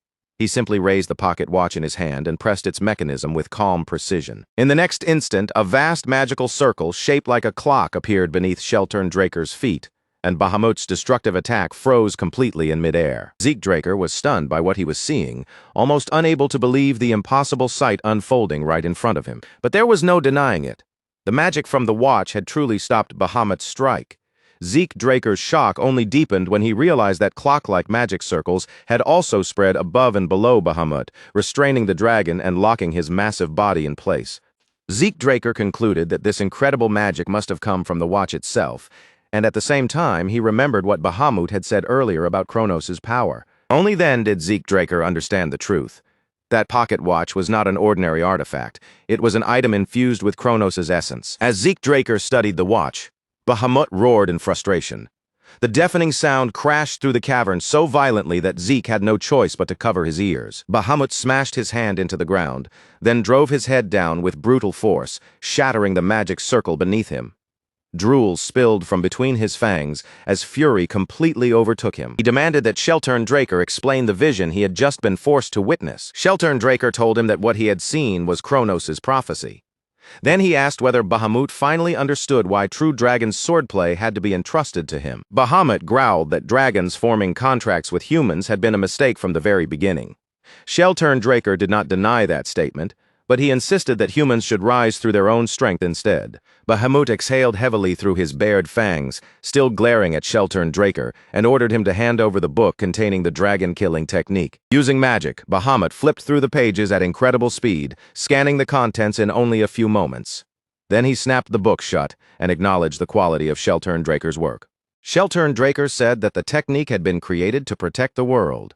But Bahamut let out a bitter laugh and declared that what Shelturn truly wanted to protect was not the world at all, but mankind. Unable to refute Bahamut's words, Shelturndraker fell silent. Bahamut then tapped the book lightly with one claw, and the entire volume vanished from sight. Bahamut declared that he would safeguard the book. It would remain sealed away, never to see the light of day unless Kronos' prophecy truly came to pass. Shelturndraker turned away and said it hardly mattered in the end. because given enough time, humans would inevitably learn how to wield aura. Bahamut warned that if such a day ever came, he would personally exterminate humanity, convinced that creatures so small and insignificant could never truly master that power. Sheltern merely smiled and explained that this was exactly why he had created true dragon swordplay, because what he feared most was not humanity, but the dragons themselves. Even after everything that had happened, he still chose to believe in Bahamut and Kronos. And for a dragon who had spent so long expecting nothing from mankind, hearing words like that did not simply pass him by. They sank in far deeper than he had ever thought possible. As Sheltern finally turned away to leave, he shared one last truth with Bahamut. Kronos had always foreseen that one day Bahamut would encounter a human contractor, someone he could stop guarding himself against, someone he might eventually allow into his heart. With those final words left behind in the quiet air, Sheltern departed without another sound. Bahamut slowly lowered his massive body back down, and a sharp, icy scoff slipped from him, as though the very suggestion disgusted him. In his mind, the idea that he would ever open his heart to something as insignificant as a mere contractor was so absurd that it was not even worth taking seriously. And with that dismissive thought still hanging heavily in the silence around him, Bahamut let his eyelids fall shut, slowly closing himself away from the world. The very next instant, was violently pulled back into the present.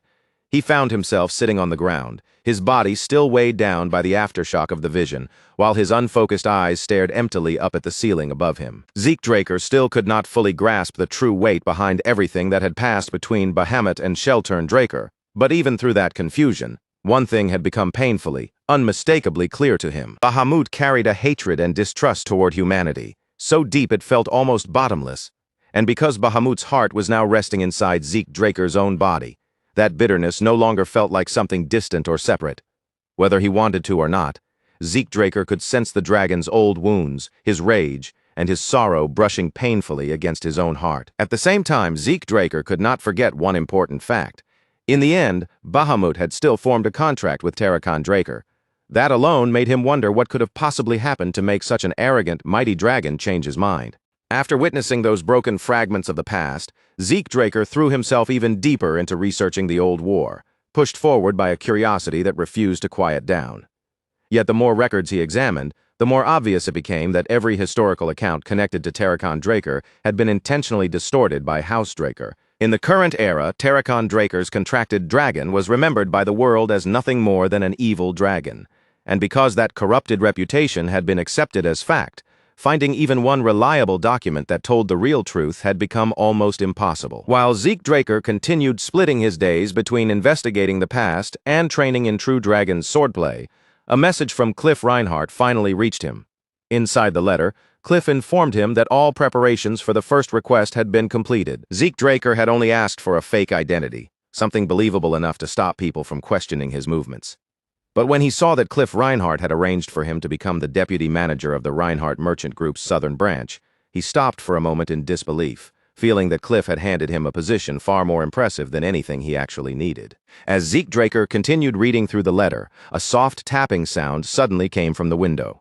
A bird was pecking lightly against the glass, and the moment he noticed the messenger pigeon waiting outside, a faint smile appeared on his face. He understood right away that Kay had finally reached her decision. Their meeting place was the Secret Garden Hotel, a hidden establishment located in Atlas, right within the syndicate's sphere of influence. On the top floor of that discreet hotel, Draker stepped into a private room, prepared away from prying eyes. Kay was already waiting for him inside the room.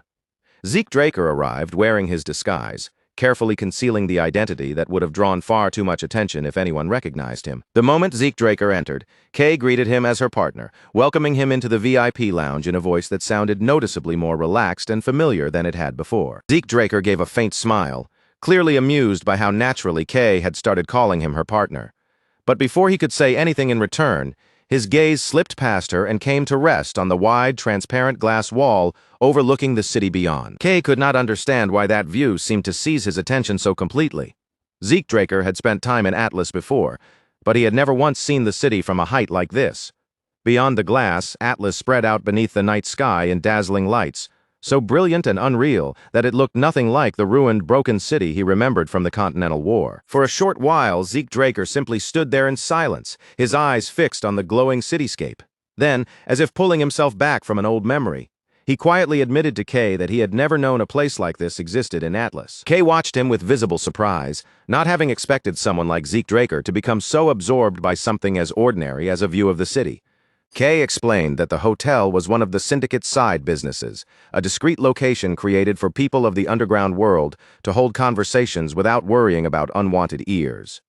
As she spoke, she poured drinks for both herself and Zeke Draker, but he calmly pushed his glass forward and told her that he did not drink liquor. Kay found his answer unexpectedly amusing, with a teasing look. She wondered aloud if he was refusing alcohol because he was still underage, then added with a sly little smile that he had a surprisingly cute side to him. Zeke Draker corrected her immediately.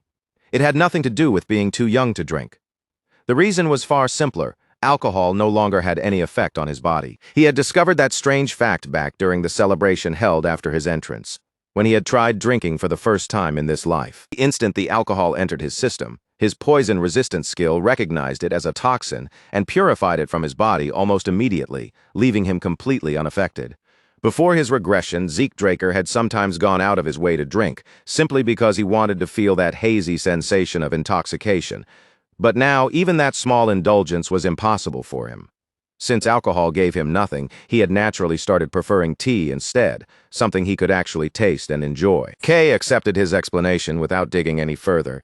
Then her expression changed, the light teasing mood fading from her face, and she remarked that there was no point wasting more time on idle conversation when she had something much more important to show him. She took out a report along with several photographs and laid them out in front of Zeke Draker.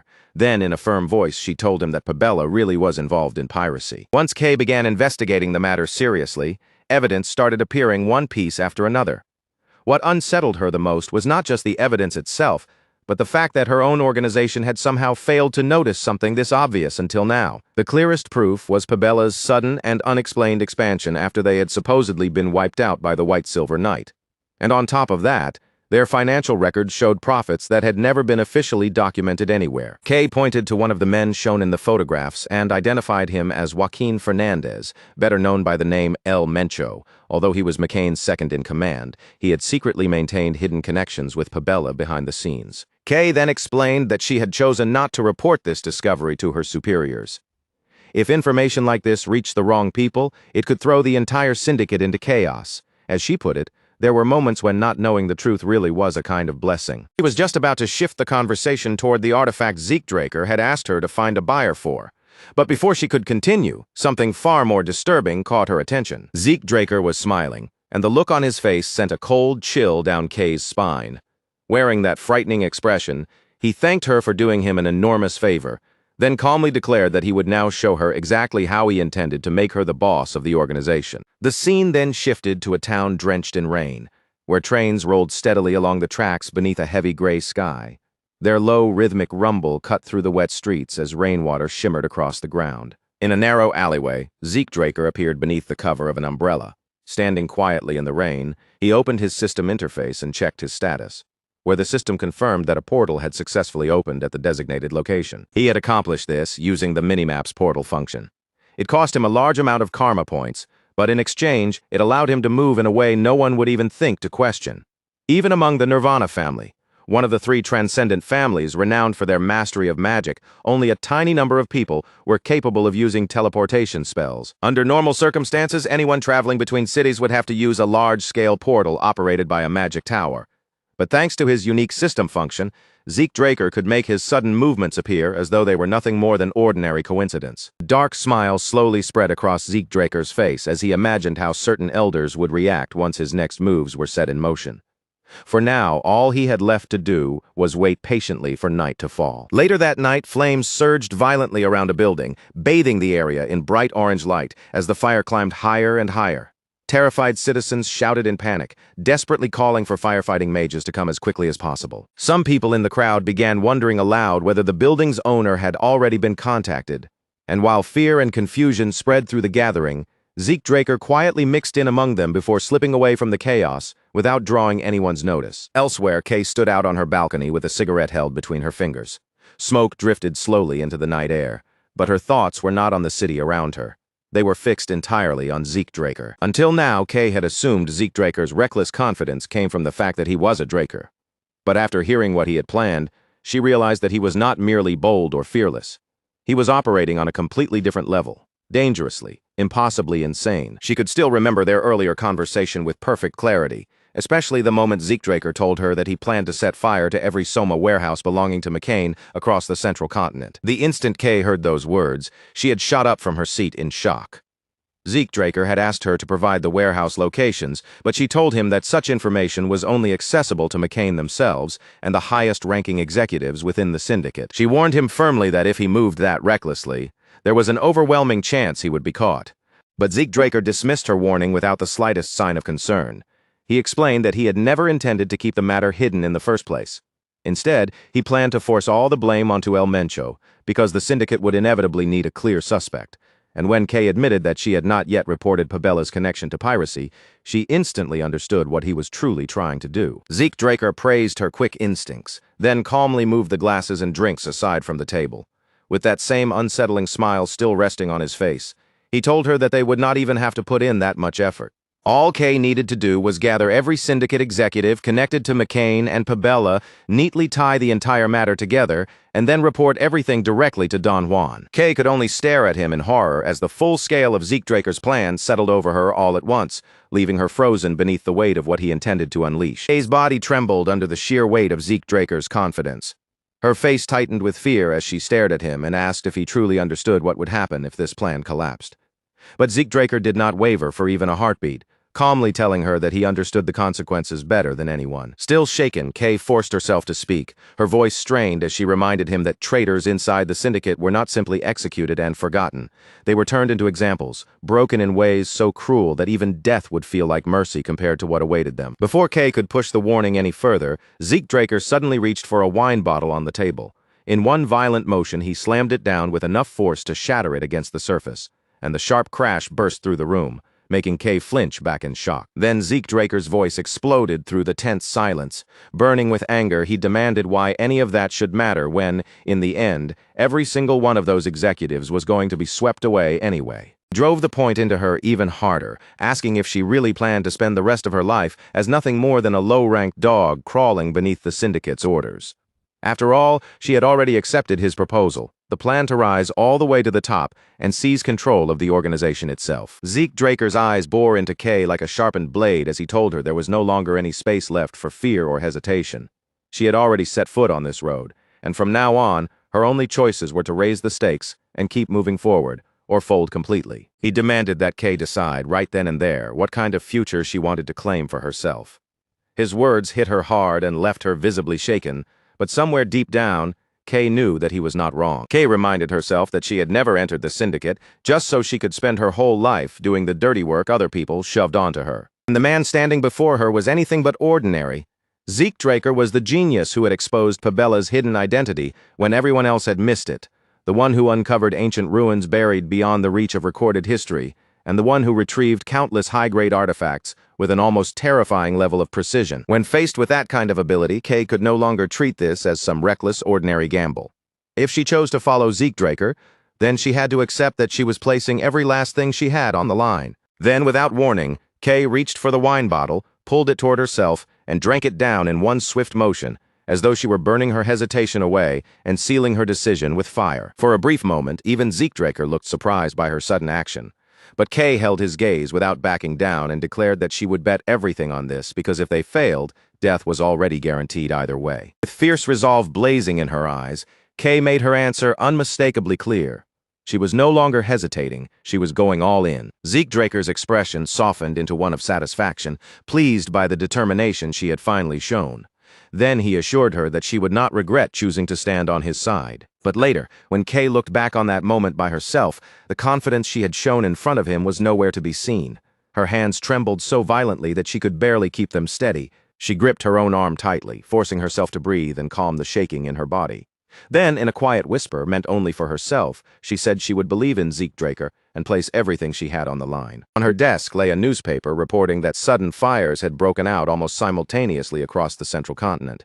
Investigators were still debating whether the incidents were coincidence or deliberate arson, but the official conclusion had already written them off as negligence. At that very same time, in a grand mansion far away from Kay's balcony, another man sat behind an expensive desk, reading the exact same newspaper with a heavy silence around him. With a drink clenched tightly in his hand, the man cursed the unknown culprit under his breath.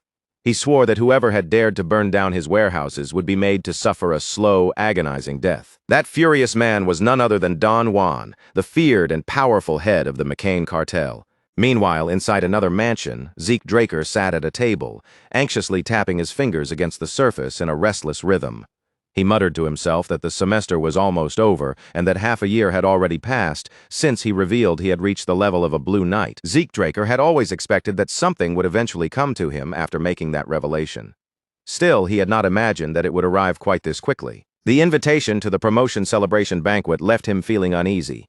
Among young Drakers, this kind of banquet was held when someone crossed the wall from being a yellow swordsman and officially stepped into the rank of a true knight. Even within House Draker, reaching the level of a purple knight or a blue knight usually happened around the age of 20. Because of that, the promotion celebration was treated almost like a Draker-style debutante, a formal occasion where one's name and status were announced to the world. Zeke Draker thought back and realized that it had been nearly 3 years since he had last stood face-to-face with the Patriarch. At this point, all he could do was hope that the entire event would pass without trouble. Before long, the scene shifted to the central banquet hall of the Four Seasons Fortress, where the celebration was about to unfold. There, the Patriarch stood, dressed in white, his presence calm and dignified as he spoke with the honored guests who had gathered for the occasion. In the middle of the gathering, Abel Draker approached him and offered a respectful greeting. The Patriarch turned toward his son, and his expression warmed as he welcomed him. Abel Draker glanced across the banquet hall, taking in the crowd of prominent faces, before remarking that this was the first time he had ever seen so many distinguished figures gather for a promotion celebration banquet. His father agreed without hesitation and explained that such attention was only natural.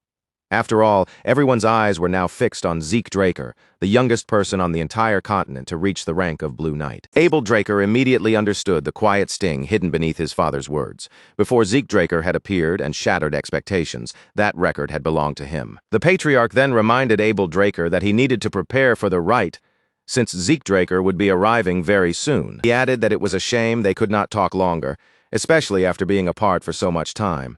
Abel Draker bowed with controlled respect and told his father not to worry, while the Patriarch smiled and instructed him to enjoy the evening. But as Abel Draker watched his father walk away, the polite expression on his face slowly faded.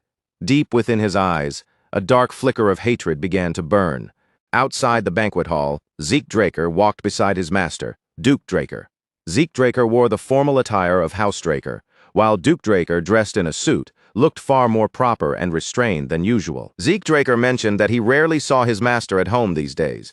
Duke Draker answered bitterly, complaining that the Patriarch had been working a retired man to the bone, leaving him with barely enough time to return home, and as if that were not enough, he had even been forced to serve as Zeke Draker's escort despite already being buried in responsibilities. Duke Draker grumbled on, saying the Patriarch had justified the order by claiming that, on such an important day, it was only proper for a master to personally escort his disciple. From the sharp irritation in his master's voice, Zeke Draker quickly understood the real reason behind Duke Draker's sour mood. He was exhausted, overworked, and clearly running on very little patience. Curious about their destination, Zeke Draker asked if they were heading to the Spring Garden. Duke Draker confirmed it, then reminded him that the Spring Garden was the only area inside the Four Seasons Fortress where outsiders were allowed to enter. As they continued walking, Zeke Draker found himself thinking about the structure of the fortress, which was divided into 4 major facilities, each one serving a different role within House Draker. The Spring Garden was used for ceremonies, receptions, and formal gatherings where guests from outside House Draker were invited in. The Summer Lock was the place where most of House Draker's business affairs, administrative duties, and internal operations were handled. The Autumn Fell served as the ceremonial hall for rites conducted within the household itself, including important events such as formal knighting ceremonies. And finally, the Winter Keeps protected the rare artifacts that House Draker had collected throughout more than 1,000 years of history. For Zeke Draker, this was the very first time he had ever entered the Four Seasons Fortress. In his previous life, he had already been expelled from the academy by this point, so he had never once been given the chance to stand in this place. When they arrived at the entrance, Duke Draker explained that only the central figure of the event was permitted to pass through those doors. Duke Draker placed a firm hand on Zeke Draker's shoulder and admitted that he would not be able to accompany him inside, since there were other matters he had to take care of. Before sending him in, Duke Draker told his disciple to stay strong, keep his mind steady, and do the best he could once he stepped inside. Zeke Draker smiled, genuinely warmed by the concern his master was showing him. Then he laughed softly and said that Duke Draker was worrying far too much. Duke Draker laughed in return and told him that, to be honest, he would be satisfied as long as his disciple managed to get through the event without causing some kind of scene. As Zeke Draker drew near the entrance, a brilliant fanfare suddenly burst through the hall. The sharp sound of trumpets sliced cleanly through the low murmur of conversation, announcing his arrival before he had even fully stepped inside. Right after the music rang out, the herald's powerful voice carried across the banquet hall, proudly declaring that the star of the evening had arrived. In that instant, the scattered conversations fell away one by one, and countless pairs of eyes turned directly toward Zeke Draker. The musicians lowered their instruments in perfect order and shifted into neat formation, opening a formal path to welcome him. With the full weight of the hall's attention pressing down on him, Zeke Draker stepped inside and began descending the stairs at a slow, composed pace. A ripple of gasps and hushed whispers quickly spread among the guests. None of them could easily accept that a boy who was only 15 years old had already reached the level of a blue knight. Some murmured that this must be the overwhelming power of a golden light, pure-blood awakener, while others whispered that Zeke Draker had not only broken Abel Draker's record as the youngest Blue Knight, but had also exceeded Abel Draker's achievements at the Academy. Zeke Draker moved forward through the watching crowd and knelt before Arthur Draker.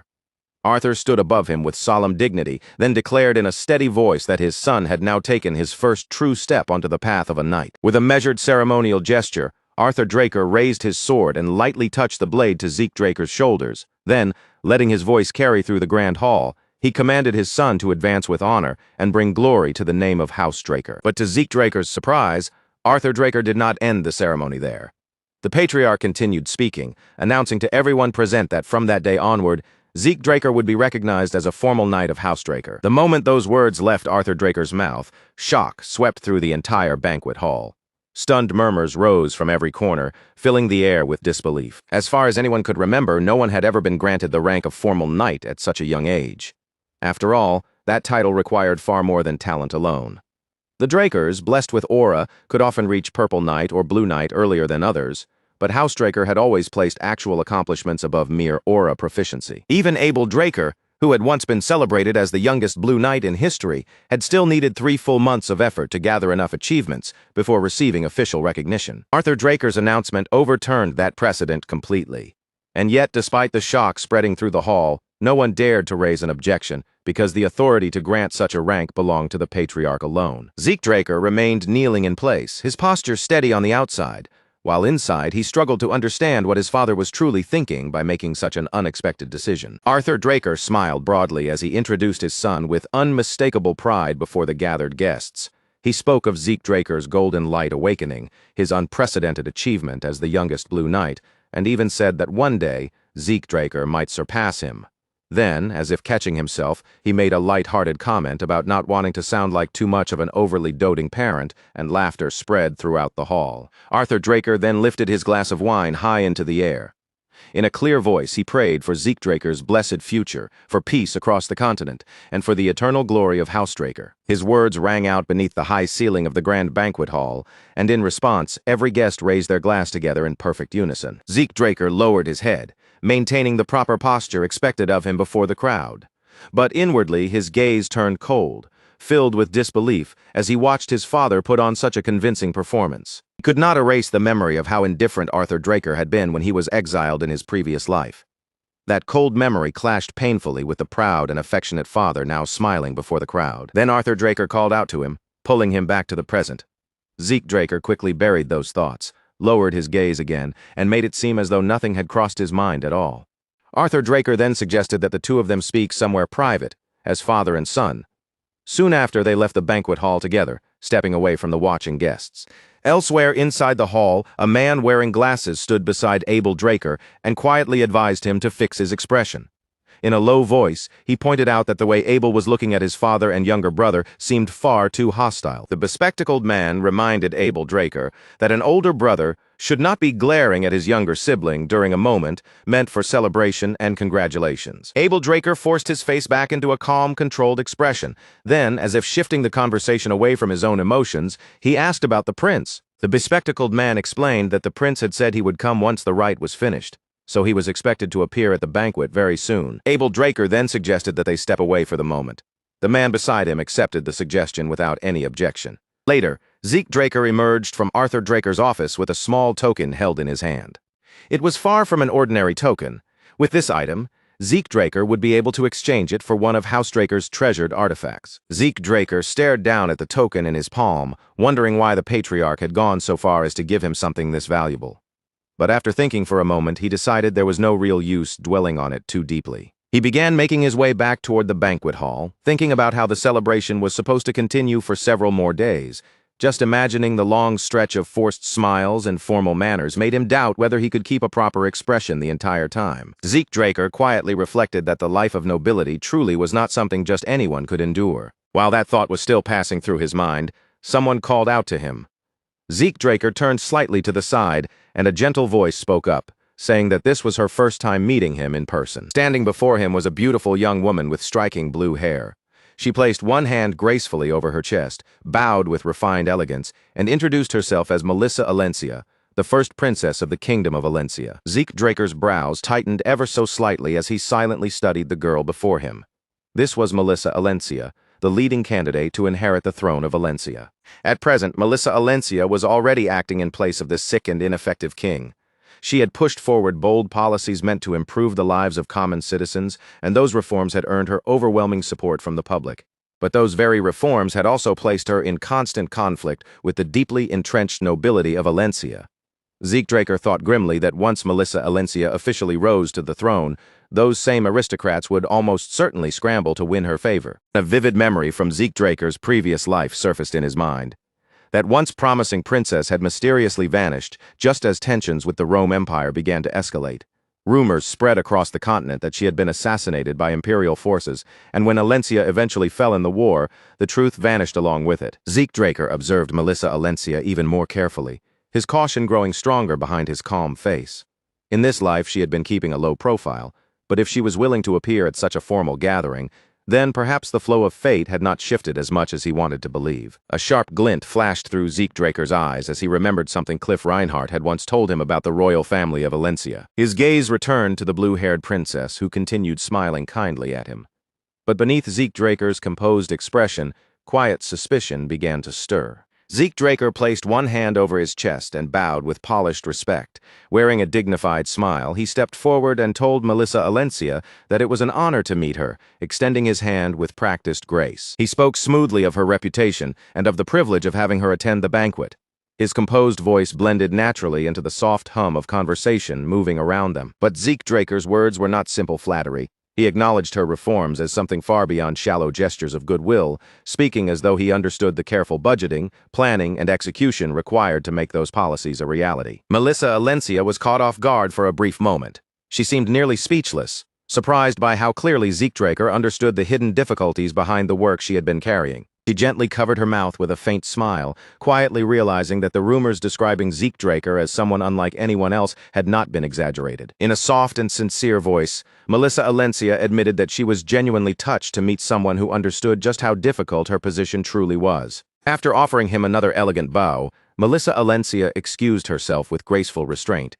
She said she could not monopolize the guest of honor for too long, then prepared to take her leave. Zeke Draker's eyes narrowed slightly as he noticed the subtle, uncomfortable glances being directed toward the two of them from around the hall. Most of the guests continued chatting as if nothing unusual had happened, but a few lingering looks remained fixed on Zeke Draker and Melissa Alencia, watching them more closely than before. Melissa Alencia gently reassured him before leaving, saying that she was certain they would meet again someday under better circumstances. Zeke Draker offered her a polite farewell and watched as she walked away with calm, elegant steps.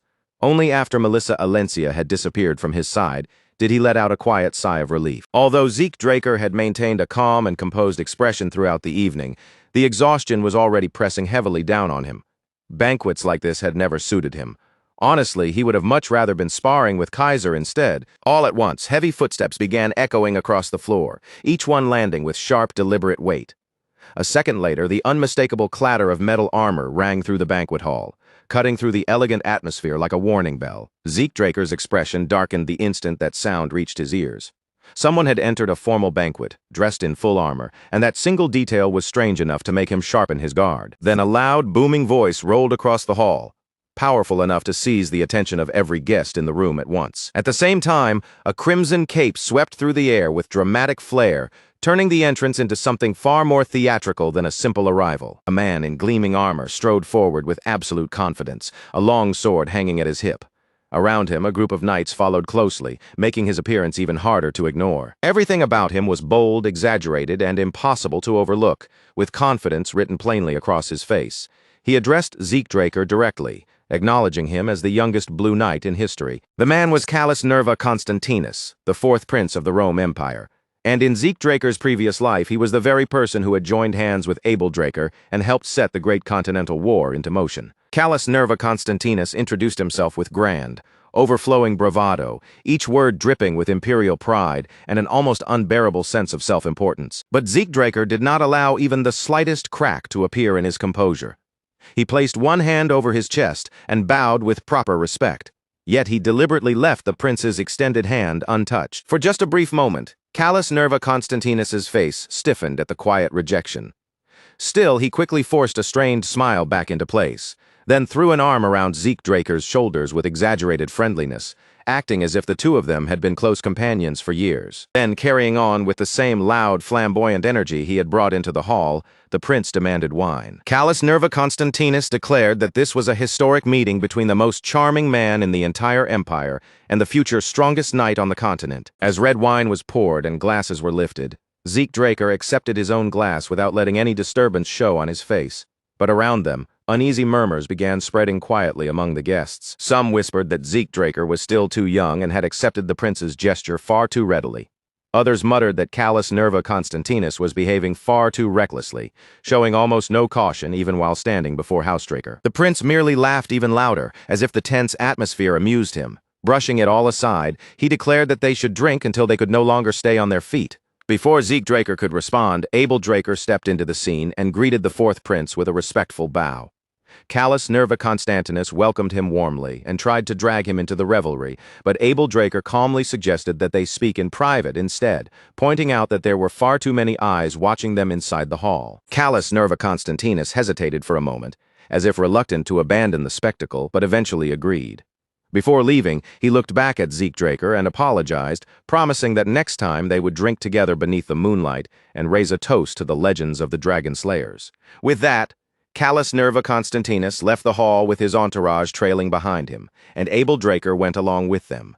Once they were gone, the banquet hall fell into a tense silence, broken only by the uneasy whispers drifting through the crowd. Guests soon began murmuring among themselves, commenting on the prince's strange behavior and praising Draker for handling the situation so smoothly. Draker listened without saying a word, his expression darkening as he realized that all that admiration was now being directed toward Draker. What bothered Draker even more was the timing. The connection between Draker and the fourth prince seemed to have formed much earlier than the timeline Kay had once reported to him. Their casual familiarity made it clear that the two had been tied together for quite some time already. To Draker, that was a grim warning sign that the Continental War might begin sooner than he had originally expected. Later, inside a grand building bathed in sunlight, Draker stood quietly while looking down at the badge resting in his hand. It was a badge that could be exchanged for internal reports belonging to Draker. As he stared at it, he thought back to his private meeting with Draker, remembering how the Patriarch had casually asked about his progress toward becoming the strongest on the continent. Draker's words had sounded friendly, and on the surface his tone had seemed harmless. But Draker could clearly feel the hidden pressure buried beneath that gentle way of speaking. Draker had then insisted that Draker call him father whenever they were alone. That request stirred up an unpleasant memory of Carly Draker once making an eerily similar demand. As Draker thought through the situation, he realized that Draker was already acting boldly enough to gather elders to his side. Carly Draker had sensed the danger and was already preparing countermeasures. Draker, however, appeared either completely unaware of it or deliberately pretending not to notice. Because of that, Draker could only assume that the Patriarch was quietly aligned with Draker for his own safety. He decided it was better to treat that suspicion as the truth, so he answered Draker with careful calm and addressed him as father. Draker gave a faint smirk, almost as if Draker's response amused him. Then he slid a token across the table toward him. Draker explained that the token could be exchanged for one of the treasures stored inside the Winter Keeps, a place known across the continent for housing rare and ancient relics. However, he also warned Zeke Draker that among those treasures were many useless objects pretending to be valuable items. If Zeke Draker wanted something worthwhile, he would need to choose with care. Zeke Draker accepted the token without showing much emotion and calmly replied that he would remember Arthur Draker's warning. Later, at the Winter Keep Sanctuary inside the Four Seasons Fortress, Zeke Draker stood silently with the token in his hand. He still had no idea what kind of scheme Arthur Draker had in mind by granting him access to such a place. But as Zeke Draker clenched the token tightly in his palm, a fierce, exhilarated smile spread across his face. Whatever Arthur Draker was planning, Zeke Draker had already decided that he would make full use of every resource placed within his reach. And so Zeke Draker stepped into the winter keeps of the Four Seasons Fortress, entering the treasury of the Dragon Slayers to claim an artifact for himself. As Zeke Draker entered, a female caretaker greeted him with polite composure, saying they had been waiting for his arrival. The interior was elegant yet imposing, carrying a refined, almost royal atmosphere, and the vault door ahead was so enormous that an entire group could have walked through it side by side. The caretaker then asked him to follow her so she could briefly explain how the storage facility operated. She explained that the Draker treasury currently held roughly 17,000 rare artifacts. As long as Zeke Draker had the required number of tokens, he could exchange them for as many items as he was qualified to claim. Hearing that, Zeke Draker's interest sharpened, and his eagerness to enter and find an artifact suited to him grew even stronger. However, the caretaker also gave him an important warning. There was no time limit on how long he could stay inside while making his choice, but once he selected an artifact and left the facility, he would not be allowed to enter again using the same token. He had to keep that in mind and choose wisely. Zeke Draker understood her explanation, but the complete lack of visible security caught his attention. When he entered, he noticed there were no guards stationed nearby, even though countless rare artifacts were stored inside. The caretaker calmly told him that guards were unnecessary, and when she saw his confusion, she explained that the security magic placed over this location was on the same level as the magic protecting the Patriarch's study. On top of that, every relic kept in storage was being tracked by magic, making theft practically impossible. Zeke Draker was reminded once again that appearances could be deceiving. The caretaker then asked him to place the token he had received into the machine. Zeke Draker took out the token and, following the caretaker's instructions, dropped it into the machine. A moment later, the enormous vault door in front of him began to open with a deep, heavy motion. What Zeke Draker had not expected was the sheer scale of the space waiting beyond the door. The inside of the vault was far larger than its outer appearance had suggested. Rows upon rows of shelves stretched deep into the storage area, lined with relics and rare artifacts that seemed to continue endlessly into the distance. Zeke Draker looked around with fascination, then stepped inside to begin searching for the artifact that would suit him best. From outside the vault, the caretaker told him that she would leave him to look around on his own. Facing the endless rows of relics, Zeke Draker imagined that it would take hours just to figure out what each item was capable of doing. So, rather than wasting his time examining every single object one by one, Zeke Draker asked the system whether it could arrange or filter the relics according to the exact criteria he wanted. The system responded at once, stating that the administration request had been confirmed, and that the relevant function had now been linked to Dragon Eyes. It then instructed Zeke Draker to select a target item by using Dragon Eyes. At first, Zeke Draker felt confused when he heard the system mention Dragon Eyes, but after a brief pause, the meaning of the instruction clicked into place. Dragon Eyes was originally a skill that allowed the user to view detailed information about a person after observing them carefully, and now, through the administrator's request, that same ability could also display information about detected objects. Without wasting a single second, Zeke Draker activated shadowless steps from the Gale Arts. His body blurred through the treasury at incredible speed, his eyes sweeping over relic after relic, so the system could register and identify everything stored inside. Once Zeke Draker finished scanning the entire storage room, the system gathered the information and neatly organized it. Then it informed him that the selected items would now be displayed on his minimap. The number that appeared before him was almost absurd. In total, 17,138 items had been selected. For a moment, Zeke Draker froze in place, genuinely stunned by the ridiculous number in front of him. He had never imagined there would be that many possible candidates, but since he could only choose one item, he quickly told the system to remove anything that was not a true artifact, including ordinary objects and consumable items. The system responded immediately to his command, sorting through the massive list exactly according to Zeke Draker's instructions. Even after that first filter, 9,032 items still remained.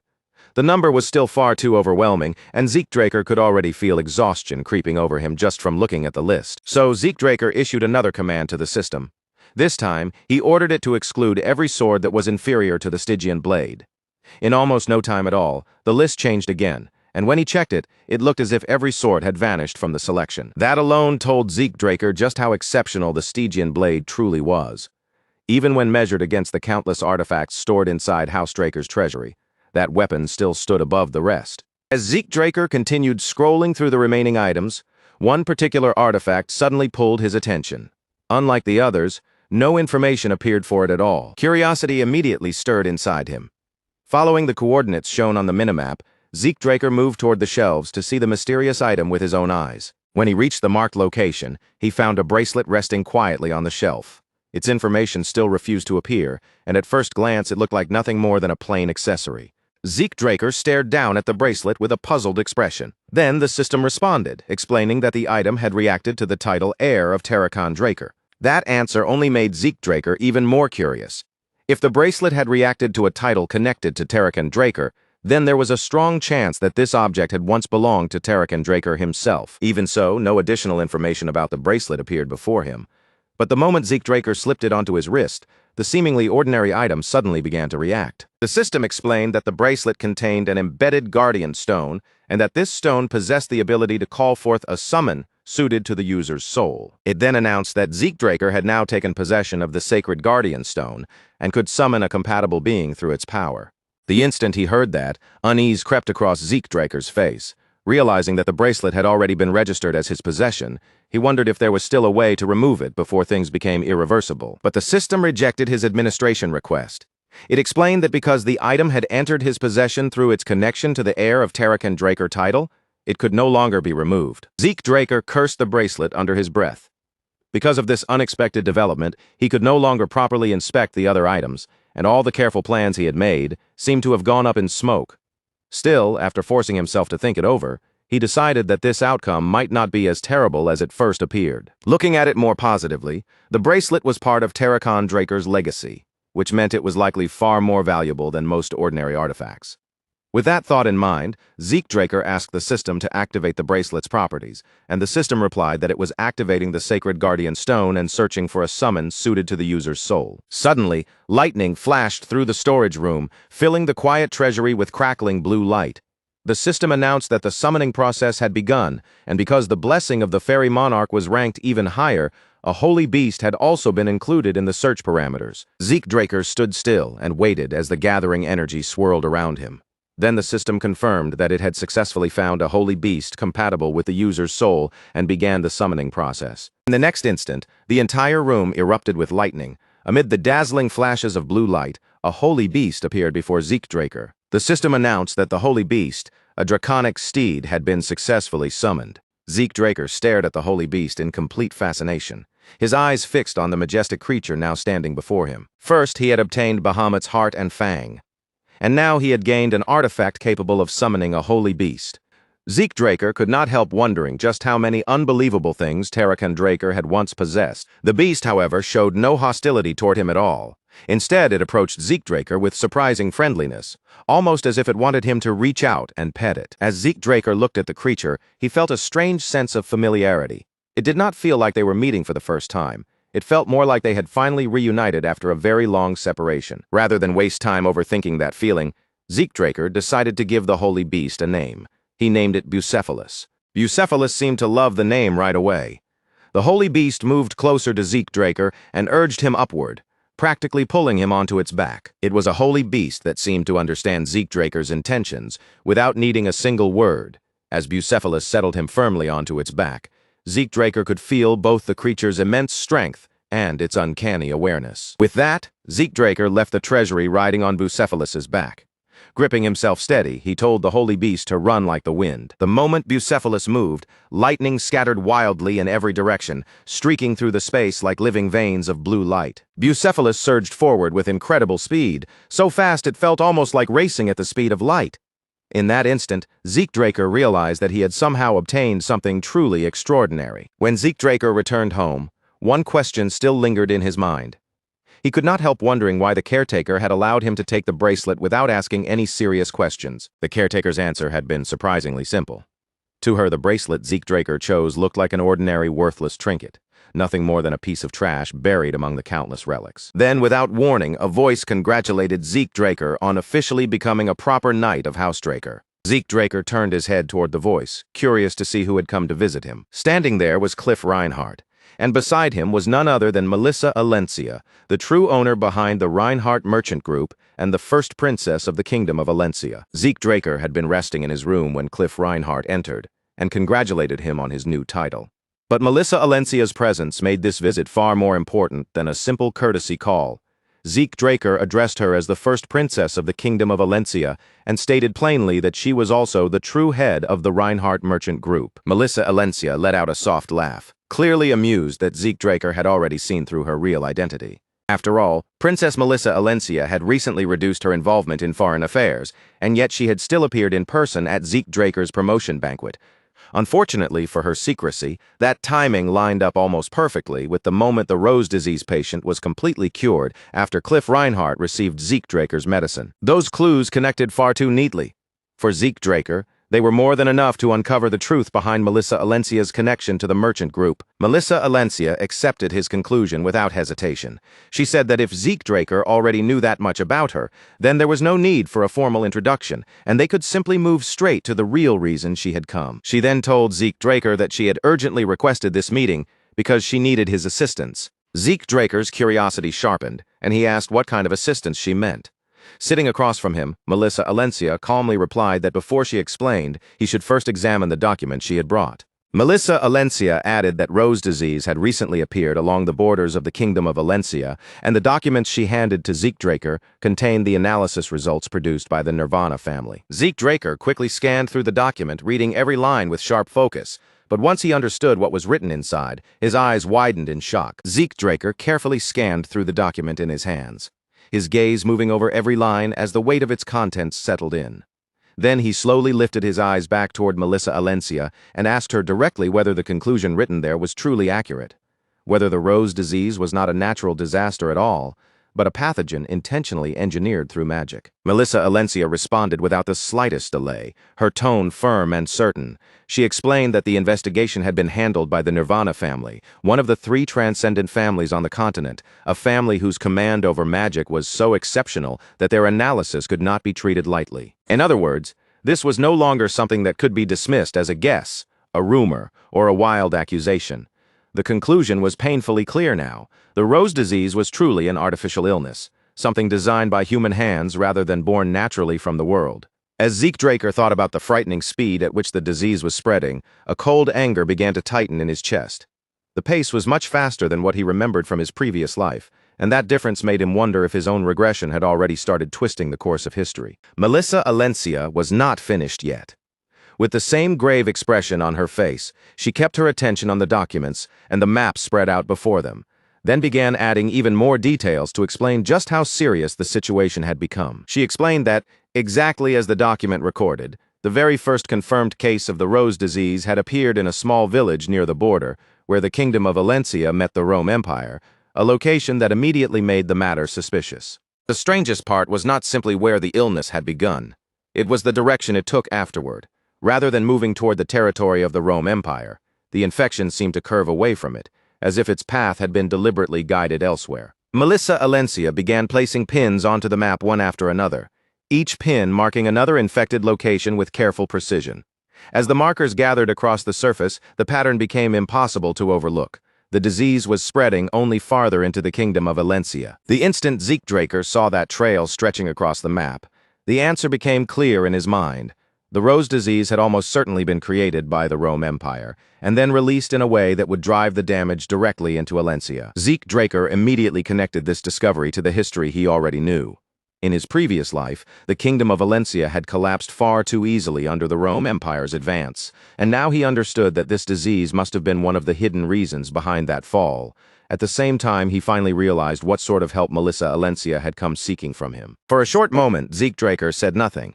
Then he looked straight at Melissa Alencia, his eyes steady, and asked her plainly what exactly she wanted him to do. Before she even needed to explain it further, Zeke Draker narrowed the matter down himself. He asked whether what she truly wanted was the authority to mass-produce the Rose disease treatment and distribute it across the kingdom. Melissa Alencia gave him a clear and direct answer, without pretending otherwise. Yes, that was exactly why she had come to him, and why she needed his cooperation. She explained that, under the contract they had already made, the Reinhardt Merchant Group had only obtained the right to produce the treatment. If they wanted to distribute it widely and continue doing so over a long period of time, they would need a separate agreement with Zeke Draker. Melissa Alencia then added that there was another interesting condition connected to the issue. However, she made it clear that she had no intention of revealing every card from Zeke Draker's point of view. As a businesswoman, she knew better than anyone that the person who exposed their intentions too easily was usually the first one to lose in a negotiation. Even so, now that she had successfully created the chance to sit across from Zeke Draker and discuss a deal, Melissa Alencia made her stance obvious. She had not come all this way just to leave with nothing in her hands. Zeke Draker let out a quiet laugh at her bold confidence. Just as he expected, the real mind behind the Reinhardt Merchant Group was not the kind of person who would simply lower her head and beg for help without preparing leverage of her own. And when Zeke Draker thought about it, that made perfect sense. The Reinhardt Merchant Group was ranked among the 10 greatest merchant groups on the continent, and an organization of that level could never have reached such heights through luck or empty words alone. Melissa Alencia then placed her offer on the table. She intended to distribute the treatment to her citizens as relief supplies, and Zeke Draker would not have to concern himself with either the production process or the distribution network. In exchange, she would compensate him properly by handing over 20% of the Reinhardt Merchant Group's shares. Zeke Draker fell silent as he calculated the true value of her proposal. The Reinhardt Merchant Group was already one of the continent's top 10 merchant groups, and if it avoided collapsing alongside Alencia during the Continental War, as it had in his previous life, its future growth would be almost unimaginable. Even based on its current value alone, converting 20% of the Reinhardt Merchant Group's shares into money would easily be worth several million gold at the very least. And if the war could be prevented, allowing the Reinhardt Merchant Group to survive and continue expanding, that same 20% stake could eventually grow into an asset worth nearly $1 billion gold. Zeke Draker could not deny that the offer was extremely tempting, but he still found himself questioning her judgment. What if he had secretly been aligned with the Rome Empire? She had revealed her plans to him without truly confirming where his loyalty stood. On top of that, she was offering him an enormous 20% share of her merchant group as compensation. From Zeke Draker's perspective, the amount of trust and risk involved in that decision was hard to fully understand. Melissa Alencia smiled faintly, as though she had already expected that exact question from him. Then, with calm confidence, she answered that she already knew Zeke Draker was not someone standing on the Rome Empire's side. She explained that living as a princess while also building and managing a merchant group had given her one particular advantage. It had sharpened her ability to read people and notice the subtle signs others often missed. To be honest, ever since their conversation at the banquet, Melissa Alencia had been quietly watching Zeke Draker from a distance. His behavior had been subtle, but to her the pattern was clear. He treated anyone connected to the Rome Empire with a coldness that could not be ignored. And when Zeke Draker refused to shake hands with Callus Nerva Constantinus, the fourth prince of the Rome Empire, her suspicion turned into certainty. To everyone else, it might have seemed like Zeke Draker was simply being courteous by bowing instead of extending his hand. But Melissa Alencia saw something else in that gesture. It felt like instinctive rejection, almost disgust, as if he could not even bring himself to touch Callus Nerva Constantinus. That was the moment she knew Zeke Draker was not aligned with the Rome Empire. Zeke Draker could not help but feel genuinely impressed. Melissa Alencia had managed to read far more from his smallest movements and restrained reactions than most people would ever have noticed. Then Melissa Alencia addressed the matter of money as well. Her expression grew firmer, and her voice carried a quiet resolve as she said she would do everything within her power to save her people. The moment Zeke Draker heard those words, his thoughts drifted to Alicia, the Queen of Alencia, who had once given up her own life without hesitation for the sake of the people she ruled. To Zeke Draker, Melissa Alencia seemed strikingly similar to Alicia. Even the unwavering determination behind her words felt almost identical, as though the same sense of duty burned within both of them. After weighing everything carefully in his mind, Zeke Draker finally made his decision and accepted Melissa Alencia's offer. Before the matter ended, Melissa Alencia gave him one final warning. There was only one thing he absolutely had to be careful about. He must never reveal her true identity to anyone. 2 weeks later, deep beneath the estate, Zeke Draker stood alone inside the basement training hall with his sword in hand, continuing his silent training in the heavy stillness of the underground room. Everything that had been placed in his path had already been smashed apart, broken into pieces as he pushed himself to test the limits of his strength, his control, and the abilities he had gained. A bright magical glow wrapped around Zeke Draker's sword, pulsing along the length of the blade as if the weapon itself had absorbed his power and was now radiating it back into the air.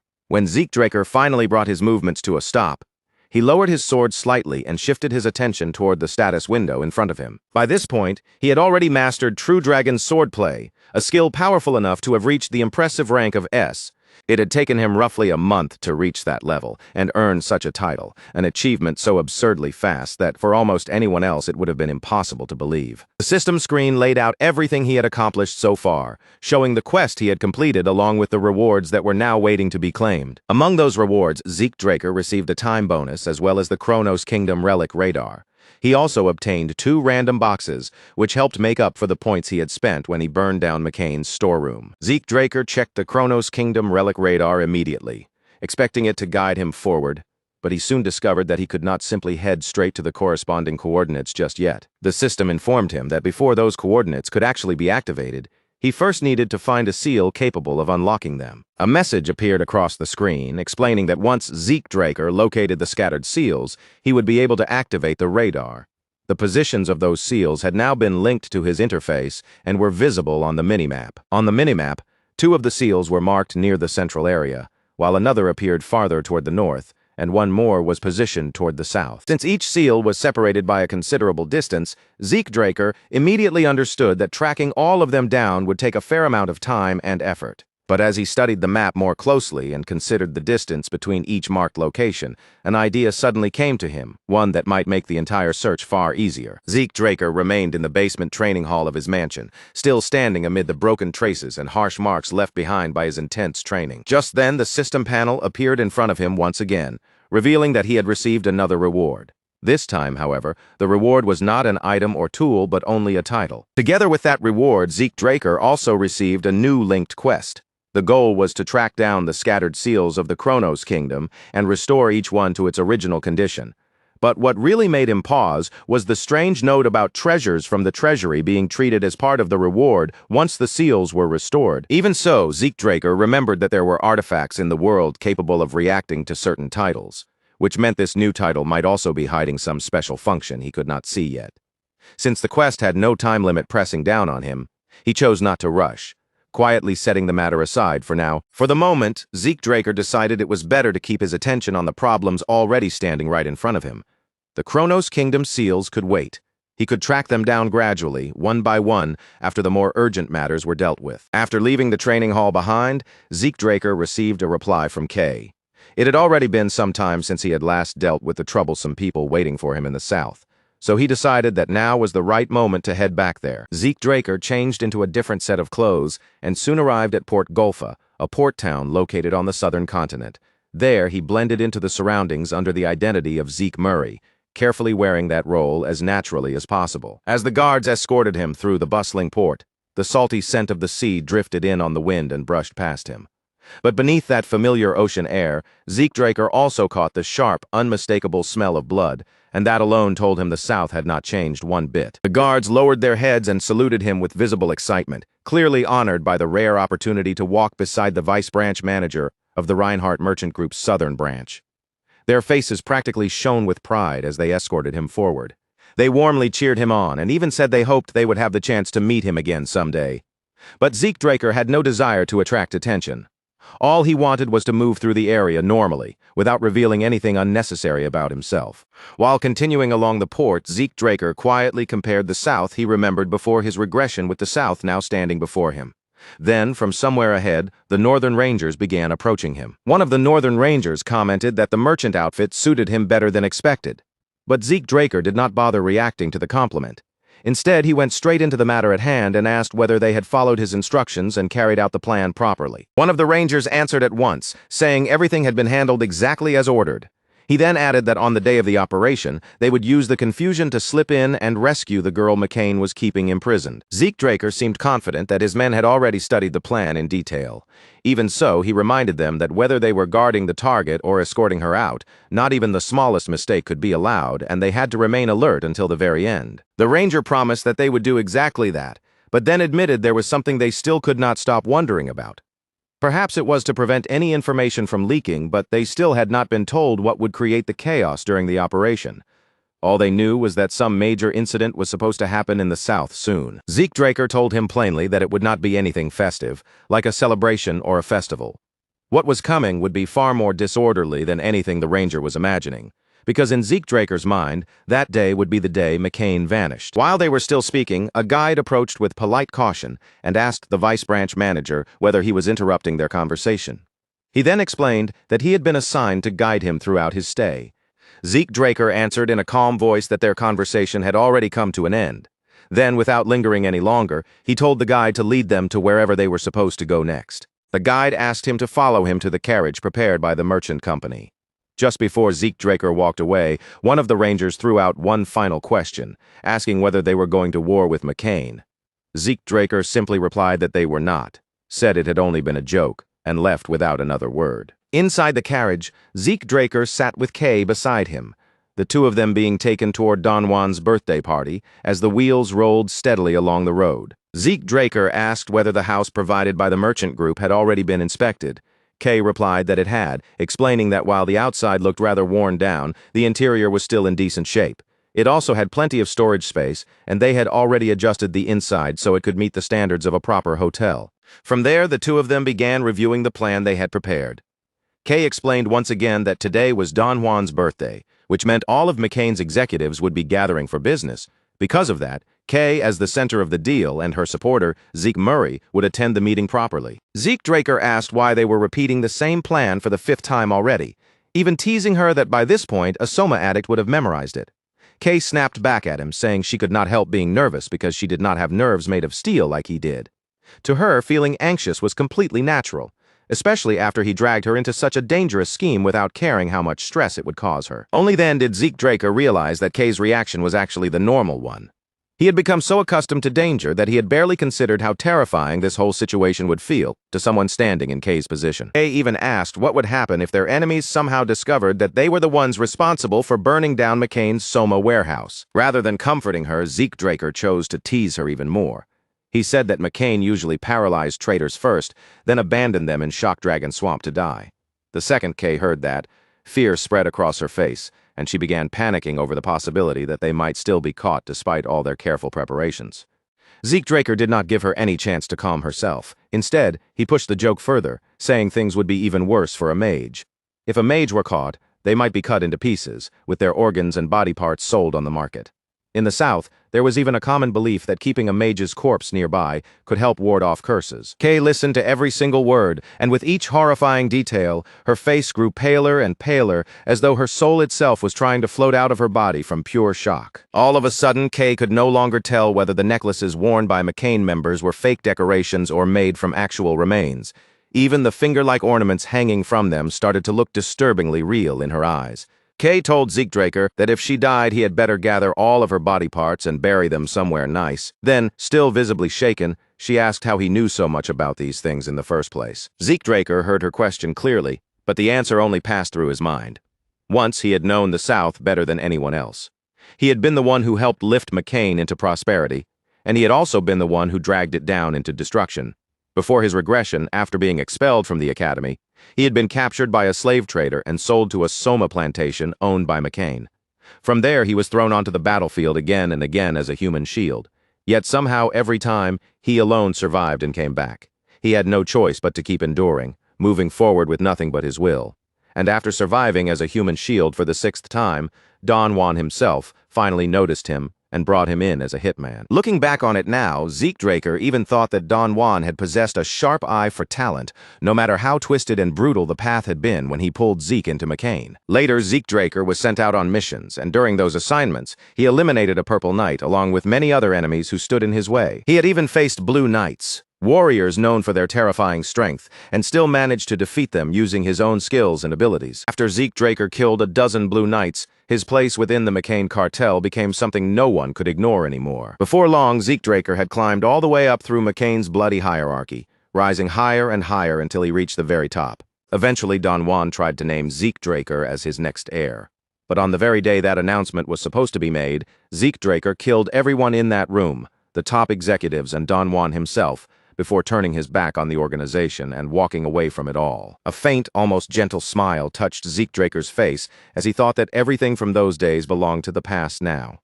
But just then, Kay's voice cut sharply through his thoughts as she shouted at him, pointing out that he had been avoiding her question for quite a while. With a stern expression fixed on her face, Kay demanded an answer from him again. If Zeke Draker knew that much about McCain, then was he actually one of their spies? Zeke Draker replied casually, his expression not changing in the slightest, and said that no, he was not. Kay continued pressing him for a real explanation, but Zeke Draker merely laughed it off, clearly enjoying just how easily he could tease and unsettle her. Soon after, their carriage arrived at Don Juan's mansion, where a lively birthday party was already unfolding in full swing. From there, they were guided away from the public celebration and led deeper behind the mansion, eventually entering a secret meeting room hidden from the eyes of the ordinary guests. Kay stepped forward and introduced herself to Don Juan, placing one hand over her chest in a respectful gesture. Then she bowed politely and said it was an honor to meet him. Meanwhile, Zeke Draker quietly studied the atmosphere inside the room. Every detail around them carried a clear sense of wealth, but beneath that luxury was a dangerous pressure that could not be ignored. It seemed that every important hitman had gathered there, and among them were infamous outlaws, rogue rangers, and other dangerous figures from across the South. Zeke Draker observed the scene with interest. All the top executives were seated around the oval table, and the secret meeting had already begun before them. Don Juan looked at Kay and said he had not expected her to be a girl, his gaze lingering on her as he openly commented on her appearance. He then told her that a beautiful mage was more precious and rare than any jewel. Since he had no intention of stopping her from speaking, he wanted to hear what sort of wisdom she had brought before him. Kay did not waste time with greetings or unnecessary flattery. She went straight to the core of the matter and brought up the Soma warehouse that had burned down several months earlier. The moment those words left her mouth, shock rippled through the room. Everyone there seemed to wonder why she would dare to mention such a sensitive incident in this place. Don Juan himself fixed his gaze on Kay and said that he could never forget what had happened that day. Then he asked her why she had chosen to bring up that incident now. Fear flickered across Kay's face as she stood before Don Juan and the dangerous men gathered around him, but she forced herself to keep speaking. With her voice held steady as best she could, she told them that someone sitting in that very place had been working with Pabella and that the same traitor was the one who had set the Soma warehouse on fire. After Zeke Draker and Kay entered Don Juan's grand banquet hall, and once Kay had finished her formal introduction, she did not waste even a second circling around the reason for her visit. Right there in front of everyone, she declared that a traitor was hidden among them, not somewhere outside McCain, not in some distant shadow, but seated inside this very room, and that this person had joined forces with Pabella to burn down McCain's warehouses. The room erupted almost immediately. Angry voices burst out from every direction. Curses flew across the oval table, and several furious members shouted for the guards to seize Kay and drag her out before she could continue saying anything else. But Don Juan ended the uproar with a single heavy blow of his fist against the table. The sharp impact cracked through the noise like thunder, cutting off every shout and forcing the entire room into a tense, breathless silence. Then his voice turned cold and low as he fixed his gaze on Kay.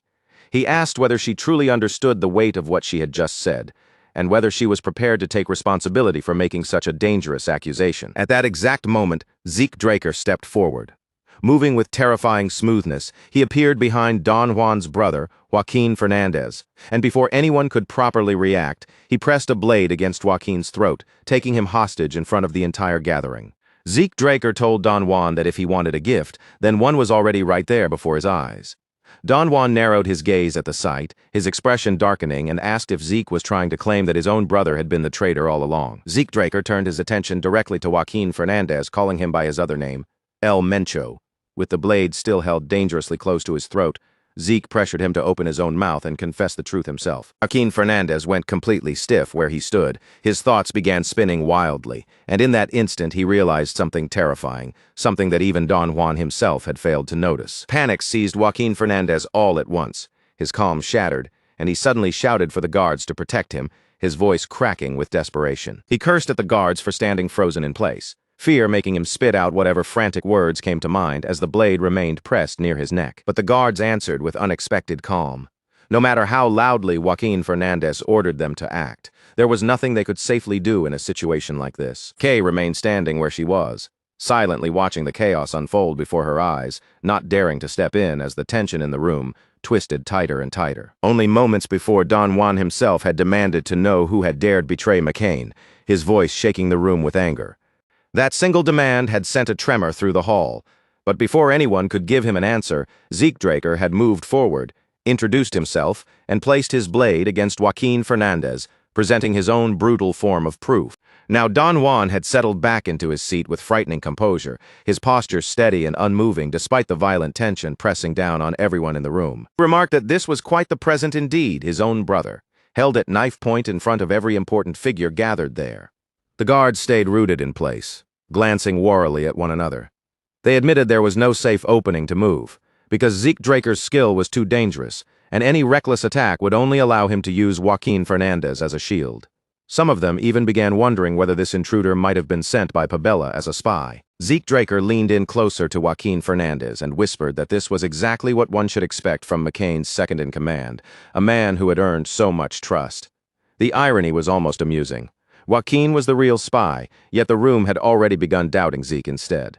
Joaquin immediately snapped back, calling the accusation complete nonsense. Joaquin Fernandez insisted that he had already found the spy, but Zeke Draker pressed him even harder. He called Joaquin bold for saying something like that, then asked if he truly believed someone would create such a scene without bringing proof. Sweat began to bead across Joaquin's forehead, and then Zeke called for Kay to show the evidence. Kay acted without the slightest hesitation. She cast her spell, and sheets of paper rose into the air, drifting forward one by one until they hovered directly in front of Don Juan. As Don Juan began reading through the documents, his expression gradually grew darker. Then, with his voice carefully controlled, he thanked Zeke Draker for bringing him such clear and undeniable proof. The documents revealed far more than Joaquin Fernandez's betrayal alone. They showed that he had worked with the syndicate and conspired with Pabella, but the most explosive truth was even worse. The Pabellas were pirates. The moment that revelation spread through the room, the hall erupted again, chairs scraping against the floor, voices rising, and suspicion thickening in the air. In the South, the word pirates carried a weight that could not be ignored. No one in that room had any reason to shield people like that, let alone defend them. The Southerners reacted more violently than anyone else, their anger immediate and raw. Because they lived closest to pirate strongholds, they had suffered the greatest losses at pirate hands, and their hatred for them ran far deeper than ordinary resentment. Don Juan himself said nothing, but everyone present understood that the resentment hidden behind his silence was far stronger than what appeared on his face. After all, it was said that pirates had once taken Don Juan's family from him. For a man like him, any accusation tied to pirates was not something he could simply overlook. Zeke Draker stood his ground, keeping his eyes on Don Juan as he carefully watched to see how the boss of McCain would respond. Meanwhile, Joaquin Fernandez felt as though the world was collapsing around him. His eyes darted toward the papers, each sheet filled with proof of his dealings with Pabella, proof of the warehouse fire from months earlier, and proof that connected him to the entire incident. He could not understand how evidence this dangerous had ended up in the hands of his enemies, or how they had managed to corner him so completely. Now, no matter what Joaquin Fernandez tried to say, suspicion clung to him like a shadow he could no longer shake off. After finishing the report, Don Juan lifted his gaze and thanked Zeke Draker, but there was a sharp weight hidden beneath his tone. He admitted that he did not know what the syndicate truly thought of Joaquin Fernandez, his own brother, and then asked Zeke if he truly believed this evidence alone was enough to make him turn against family. In his mind, Zeke Draker knew the truth very clearly. It was not enough. Documents alone would never completely sever Don Juan's bond with his brother. But Zeke had already chosen to use a method he would have preferred to avoid, and now that the moment had arrived, there was no turning back. Just then, a quiet whisper slipped into Joaquin Fernandez's ear. At the same time, Don Juan began speaking again, warning that if this evidence was all they had, then insulting his brother in front of everyone would not be forgiven. But before Don Juan could continue any further, Joaquin Fernandez's voice suddenly cut through the silence.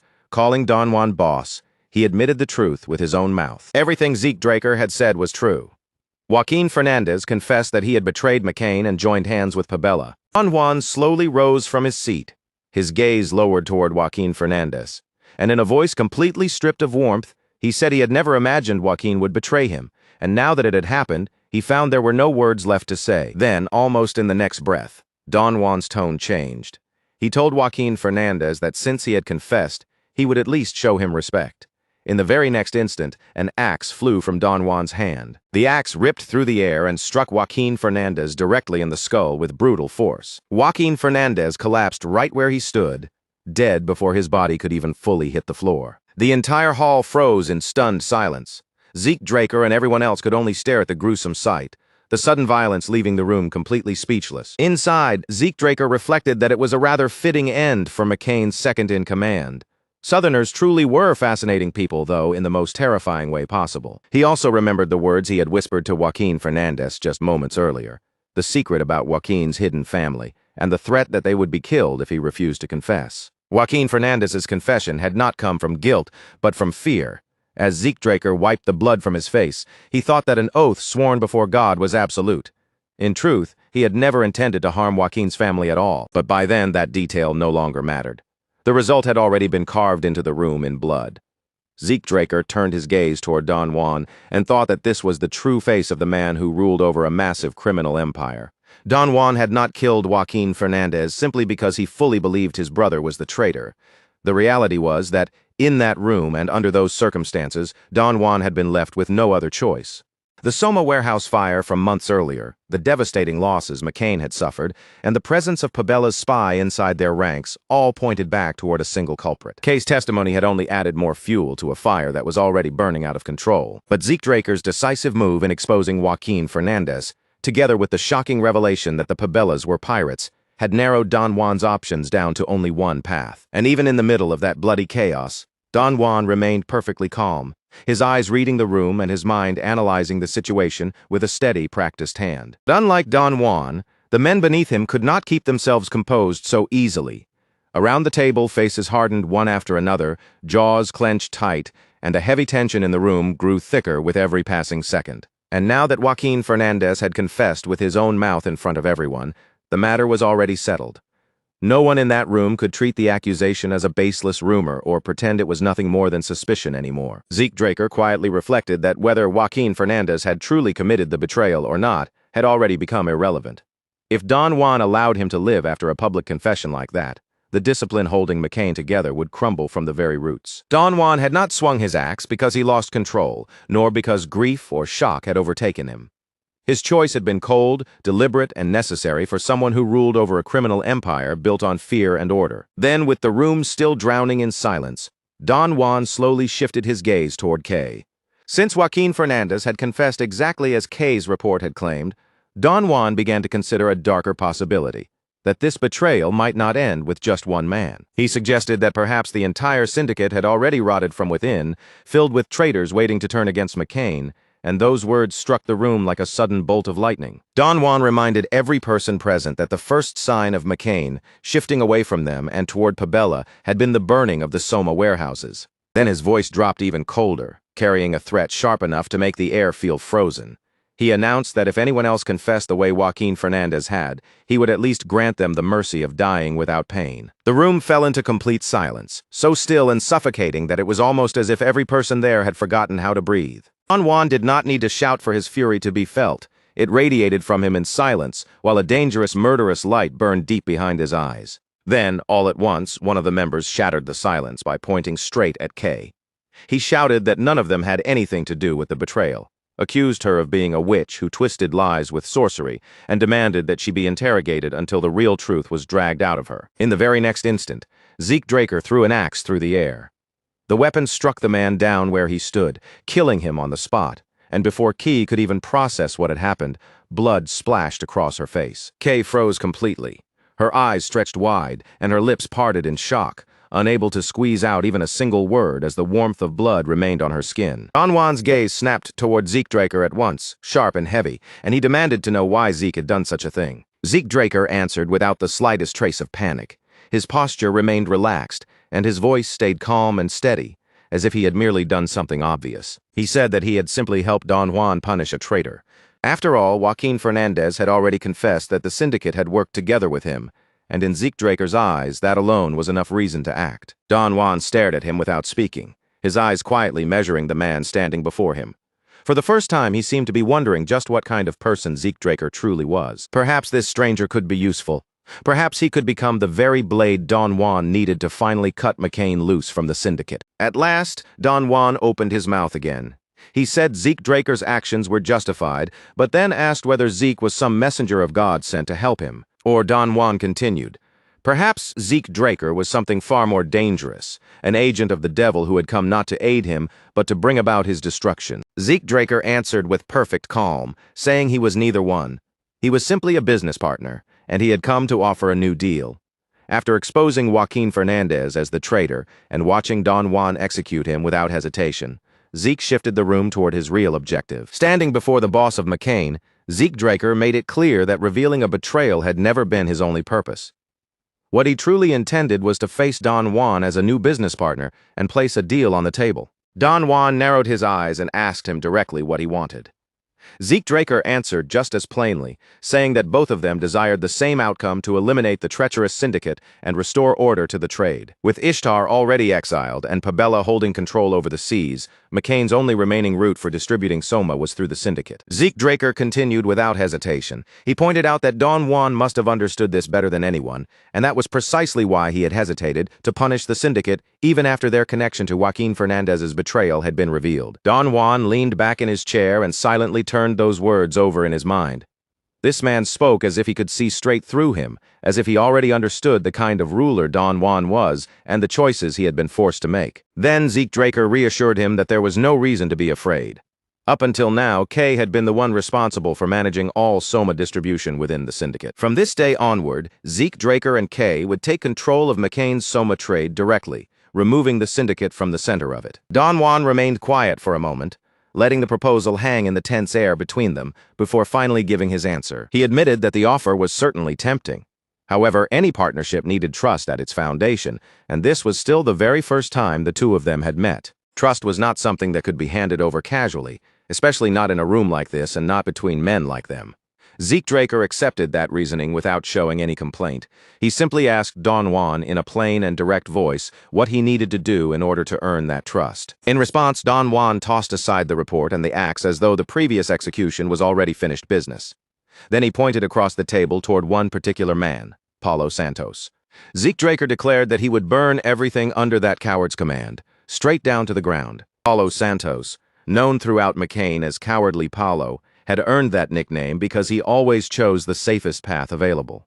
His caution had kept him alive until now, but it had also made many people within the organization look down on him. Don Juan studied Zeke Draker closely. He knew Paulo Santos well and understood the reputation attached to him.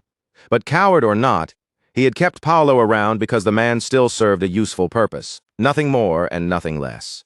At last, Don Juan gave his answer clearly. If Zeke Draker truly wanted to earn his trust, then killing Paulo Santos would be enough. Don Juan told Zeke Draker that he admired his boldness and courage, but Paulo Santos's territory was far too dangerous for one man to storm alone. For that reason, he would assign McCain's elite assassination squad to accompany him. Zeke Draker, however, understood the true meaning behind that offer immediately. Those men were not being sent to fight alongside him. They were being sent to watch him.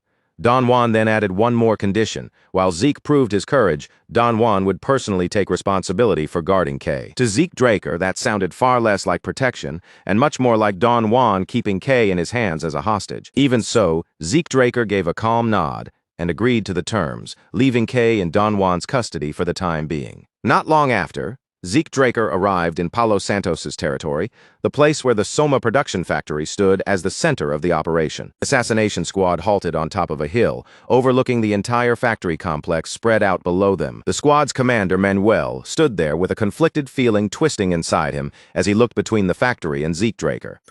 Although Manuel held the position of commander, the strange reality was that in this mission, he found himself waiting for Zeke Draker's orders instead. That fact unsettled Manuel deeply, but after seeing Zeke Draker's skill with his own eyes, he understood that resisting or challenging him would be foolish.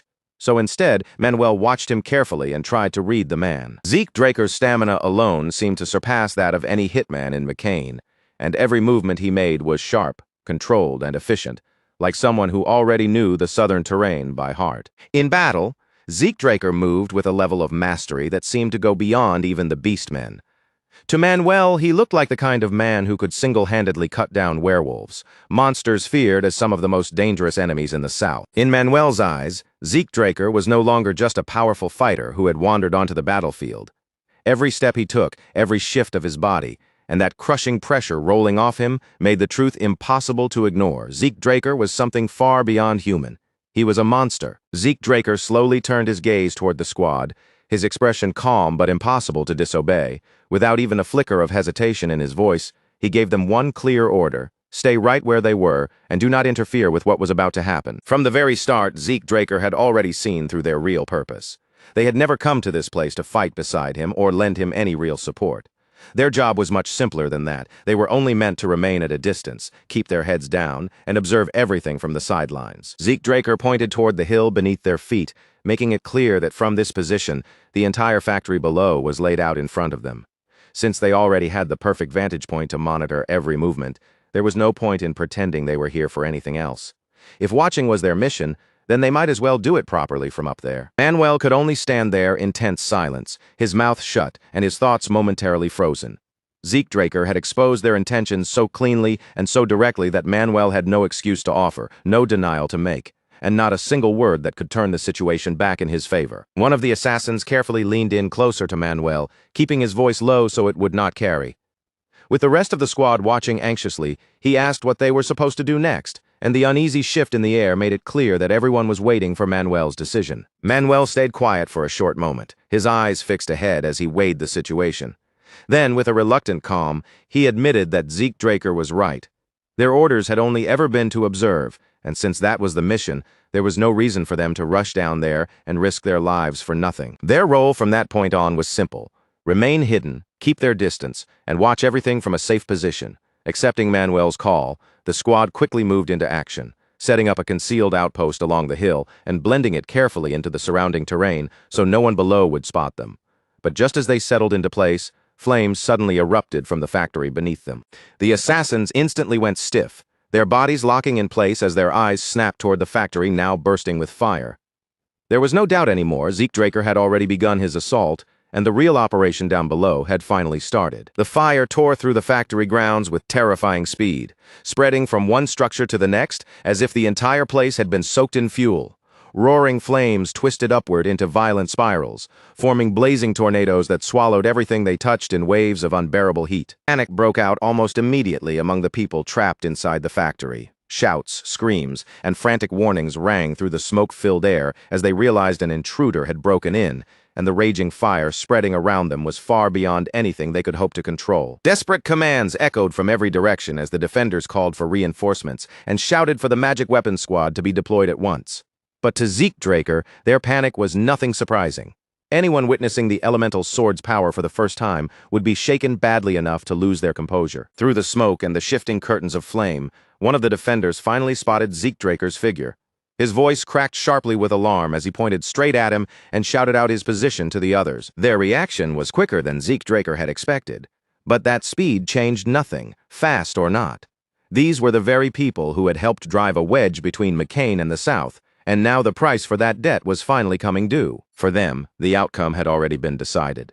As enemies began rushing toward him from every side, Zeke Draker calmly lifted the elemental sword in his hand and activated one of its terrifying abilities, Flame Field. In the very next instant, a hellish wave of fire exploded outward and devoured the area around him. The attackers who had been charging straight at Zeke Draker were swallowed before they could even reach him.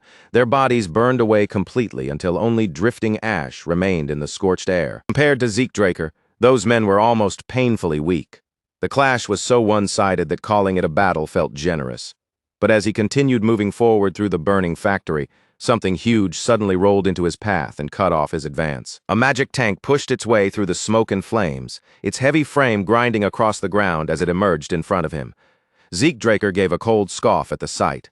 So this was where cowardly Paulo Santos had poured his fortune, not into true strength, but into expensive weapons like this. Zeke Draker muttered under his breath that hiring an actual mage would have been far cheaper than wasting so much money on awkward, oversized toys.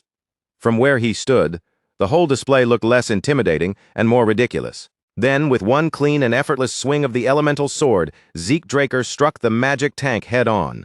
The machine could not withstand the force for even a moment, crumpling under the blow before collapsing into a useless heap of shattered metal and broken rubble. As Zeke Draker continued cutting down the enemies swarming around him, another thought passed through his mind.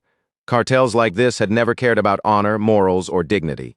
If Paulo Santos had been capable of hiring a mage, he definitely would have done it. The only problem was obvious. No mage with even a shred of self-respect would ever choose to stand beside trash like him. Next, Zeke Draker summoned his wind field. A massive tornado roared into existence in front of him, tearing through the factory with brutal force and carving open a violent path through everything ahead. Somewhere deep inside, he almost found it funny. In his previous life, the sight of a magic tank would have been enough to make him turn and run in fear. But that version of him was long gone. The Zeke Draker standing there now had no reason to tremble before weapons like that, and no machine Paulo Santos owned could make him feel even the slightest fear. Zeke Draker pressed deeper into the factory, moving through the smoke, fire, and wreckage like an unstoppable force. Every enemy who dared to step into his path was cut down almost immediately, and none of them lasted long enough to truly slow him. Bodies kept dropping around him, leaving a growing trail in the wake of his advance. As the slaughter spread further through the factory, Zeke Draker knew that Paulo Santos would not be able to keep hiding forever. Sooner or later, he would have no choice but to show himself. Then, without any warning, a poison-tipped arrow shot out from somewhere unseen. It sliced through the smoky air with a sharp whistle, flying straight toward Zeke Draker. Zeke Draker did not bother dodging. He simply raised his hand at the last possible moment and caught the arrow between his bare fingers, stopping it cleanly before the poison tip could pierce his body. Right then, a warning screen appeared in front of Zeke Draker's eyes, flickering into view like a sudden alert. Its message hung there sharply, letting him know exactly what kind of threat had just been fired at him. The system identified the toxin as black mamba venom, but almost immediately Zeke Draker's body began fighting back on its own, resisting the poison, and breaking most of it down before it could spread properly or take hold inside him. From somewhere above the battlefield, a furious voice suddenly thundered down into the chamber of chaos. The shout was harsh and enraged, aimed directly at the men gathered below. The voice roared, demanding to know how they had allowed a single intruder to break so deeply into their territory. Zeke Draker slowly lifted his eyes toward the source of the shout, and at last the person he had been waiting for appeared. Paulo Santos had finally shown himself. The moment Zeke Draker stepped into the underground chamber, a hidden trap sprang into motion.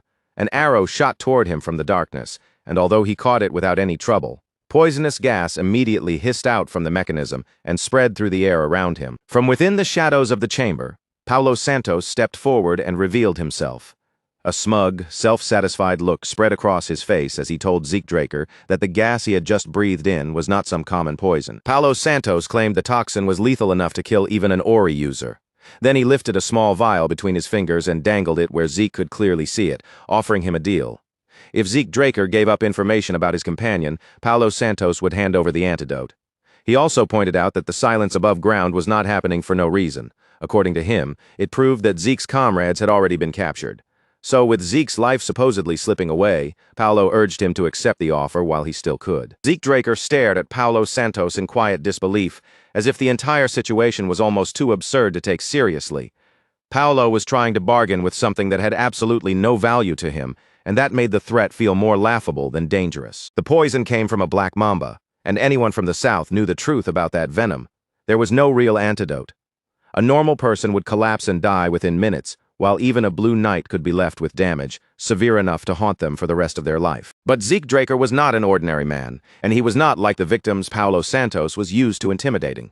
His resistance had already pushed the venom back, suppressing it and breaking it apart before it could become a true threat to his body. Without showing even the slightest hesitation, Zeke Draker suddenly hurled his blade straight toward the vial in Paulo Santos's hand.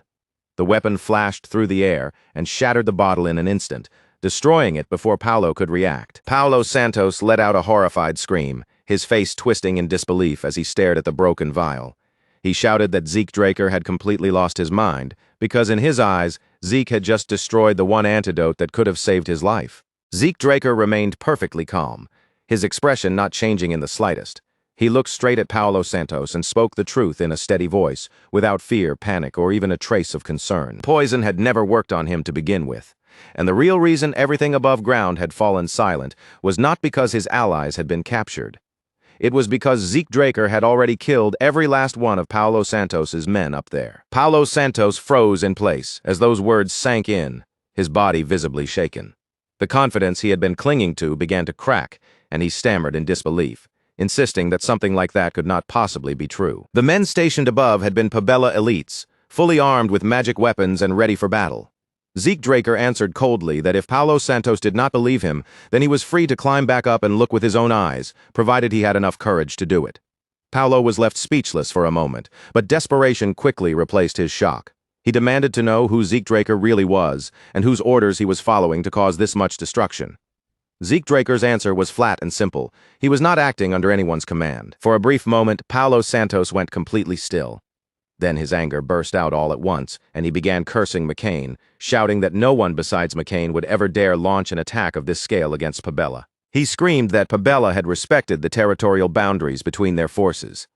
If they had kept to those lines, then why had McCain suddenly chosen to strike at them like this? Zeke Draker looked at Paulo Santos with a cold, almost pitying stare, and asked if he was really too naive to understand what was happening.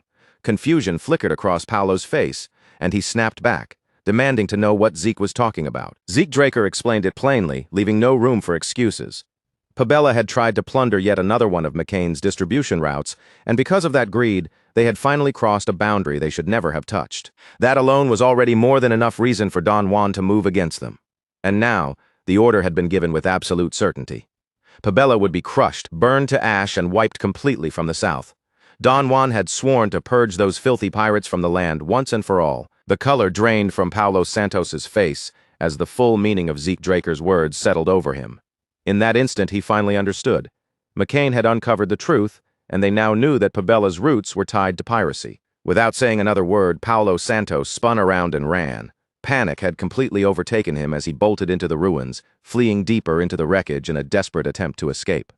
Zeke Draker pursued Paulo Santos through the broken ruins with an eerie kind of calm, his footsteps never rushing, never faltering, yet steadily closing the distance.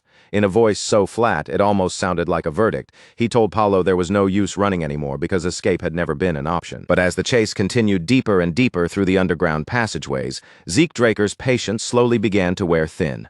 Paulo Santos kept slipping farther into the ruins like a cornered rat, and the seemingly endless path ahead only made the whole pursuit feel more irritating. Zeke Draker moved forward with a frown tightening across his face, silently questioning where this passage was even supposed to take him. The walls, the layout, and the atmosphere around him were different from the underground mines he had explored before, and that subtle difference immediately sharpened his attention. Soon, troops began flooding into the passage ahead, rushing in to block Zeke Draker's advance. Traps had also been placed throughout the ruins to slow him down. But the strange thing was how unnatural they felt, scattered in a way that seemed out of place with the ancient structure around them. It was clear these traps did not belong to the original ruins.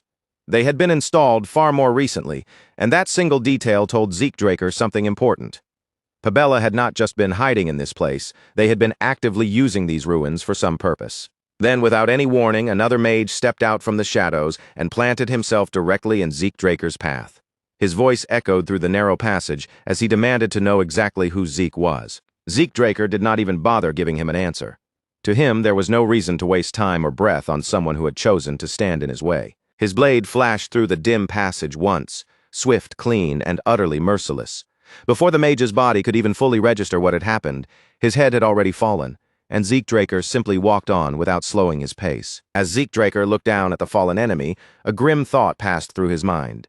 No matter where he went, why did these same kinds of men keep appearing in front of him? Zeke Draker's expression darkened as he recognized exactly what they were. These men were nothing but the Rome Empire's hunting dogs, and now more of them emerged from deeper within the ruins, shifting into formation as they moved to block his path. The men looked openly irritated, muttering curses about the southern pirates they had been forced to cooperate with. But when their eyes landed on Zeke Draker, that annoyance quickly twisted into ugly sneers. They complained that Pabella should have dealt with McCain by themselves, and now McCain had apparently sent some little rat crawling into the ruins just to die. Their leader stepped forward, his cold glare fixed directly on Zeke Draker. In a hard voice, he declared that it was already far too late for Zeke to leave this place alive. Zeke should never have entered these ruins in the first place, because now he would die here, and the secrets hidden inside would stay buried forever. Those words immediately stirred Zeke Draker's memory, bringing him back to the operation maps he had found on the giant mountain. The ruins of the southern continent had been marked there as well. If that connection truly meant what he thought it did, then this place was not just another concealed stronghold. Somewhere within these ruins, one of the very artifacts the Emperor had been desperately searching for was likely hidden away. The commander of the hunting dogs narrowed his eyes as his attention locked onto the dagger in Zeke Draker's hand. At first it appeared to be nothing more than an ordinary weapon, but when Zeke moved it, the commander was certain he had seen something unusual, like wind curling and gathering around the blade. An artifact. That possibility struck the commander almost instantly, and his posture grew sharper with caution. He quickly ordered his men to close in carefully, warning them not to underestimate Zeke Draker for even a second. Just as the hunting dogs prepared to rush forward and begin their attack, Zeke Draker calmly reached out and pulled a scroll into view. The commander froze the moment he saw it, alarm flashing across his face. He immediately barked at his men to brace themselves for impact. But Zeke Draker's calm voice cut through the rising tension, telling them there was no need to panic. After all, it was only a simple scroll. It was nothing more than a soundproof barrier, with no killing spell sealed inside it and no direct attack waiting to be unleashed. The scroll activated, and an invisible barrier spread out, sealing the space around them from the rest of the ruins. Zeke Draker told them plainly that for the next 30 minutes, no matter what happened within this enclosed area, the outside world would hear and know absolutely nothing. His tone grew even colder as he continued speaking. No one here was going to be captured, and no one would be allowed to escape. Then, with a faintly mocking edge, he added that he rarely got a proper chance to test out new abilities, so they could think of this as their entertainment. Zeke Draker reached into the empty air beside him, and a sword appeared in his hand as though he had pulled it straight out of nothingness itself. The commander's breath caught in his throat at the impossible sight. This was not the ordinary use of a subspace pocket. Zeke Draker had drawn the weapon directly from empty space, without any visible medium, container, or magical tool to explain it. First, there had been that strange dagger, then the scroll that looked like something only a mage would casually use, and now a sword had appeared out of thin air in his grasp. The commander could not stop the question from rising in his mind. Just what kind of man was Zeke Draker? With every passing second, the commander's unease grew heavier. Then Zeke Draker lifted the sword, his stance settling into place as he prepared to strike. Brilliant aura began to shimmer along the length of the blade, wrapping it in power. It was no longer just a sword in his hand, it had become an aura sword. The commander's heart sank the moment that realization hit him. Zeke Draker was no ordinary intruder who had stumbled into the ruins. The man standing before them was a blue knight. Zeke Draker had no intention of wasting another word on them. The talking was finished, and the only thing left now was the result. Using the dragon's swordplay, Sky Slice, Zeke Draker swung his blade in a devastating arc. The attack tore through the commander and his men all at once, cutting them down together with a single overwhelming strike. Their bodies collapsed silently across the sealed space, falling one after another with no chance to call for help. Without hesitation, Zeke Draker began burning the corpses immediately, making sure no trace of what had happened here would remain. His thoughts stayed cold and practical as the flames consumed the evidence. It was better to erase every sign of the fight completely. Once the bodies were burned, anyone who later discovered the aftermath would assume that McCain had not only sent knights into the assault, but mages as well, and that misunderstanding would drive an even deeper wedge between McCain and Pabella. The deception itself was not what truly bothered Zeke Draker. What troubled him more was the question of why Pabella had been cooperating with the Rome Empire in the first place. One likely explanation began forming in his mind. They were working together to search for an ancient artifact hidden somewhere in the south. Before his regression, Zeke Draker had searched these same ruins himself and found nothing of value. Now the reason finally seemed clear. 3 years later, by the time he had reached this place in his previous life, they had most likely already discovered the artifact and vanished with it. That thought gave Zeke Draker a dark sense of satisfaction. Whether it had happened by pure coincidence or because of the changes he had caused, this time he had managed to interfere with the Emperor's plans. Zeke Draker turned to leave the ruined passage behind, ready to move on from the sealed space. But at that exact moment, a voice echoed out from somewhere behind him. The unknown figure calmly remarked that this had turned into quite a terrible situation, his voice carrying through the darkness with an unsettling composure. The stranger explained that he had sensed a surge of chaotic energy coming from this place. Then, just as suddenly, that presence had disappeared, almost as if it had been erased by magic. Curiosity had drawn him here to see exactly what had happened. As the figure stepped forward into the light, his appearance finally became clear. He was covered from head to toe in a massive suit of crimson armor, the heavy plating concealing even his face from sight. His voice lowered as he stared at Zeke Draker from within that armor, declaring that Zeke was nothing more than an uninvited guest. The instant Zeke Draker sensed the armored stranger's presence, the atmosphere around him changed. A suffocating aura pressed down over the ruins, making the air feel thick, heavy, and dangerously difficult to breathe. Zeke Draker glanced toward the crimson-armored figure, and for a brief moment, the sight struck a familiar chord in his memory. His expression hardened as recognition began to settle over him. That armor looked remarkably similar to Hersian, the enchanted plate once granted to the Crimson Knight of the Rome Empire. Fragments of information surfaced in Zeke Draker's mind. Hersian was known as one of the Great Relics, a suit of armor engraved with countless auxiliary enchantments, including weight reduction, self-repair, and several other powerful functions. But as Zeke Draker observed the armor more carefully, he realized something did not quite match. The crimson armor worn by the opponent in front of him was similar to the Empire's Hersian, but it was not exactly the same. Zeke Draker turned his full attention to the armored man and questioned who he really was, pointing out that the armor resembled Hersian and asking whether he was a Crimson Knight of the Empire. But before Zeke could take another step, cold steel was already pressed against his throat. The knight had moved like a shadow, his blade drawn before the motion could even be seen. Forced to respond instantly, Zeke Draker swiftly unsheathed his sacred sword.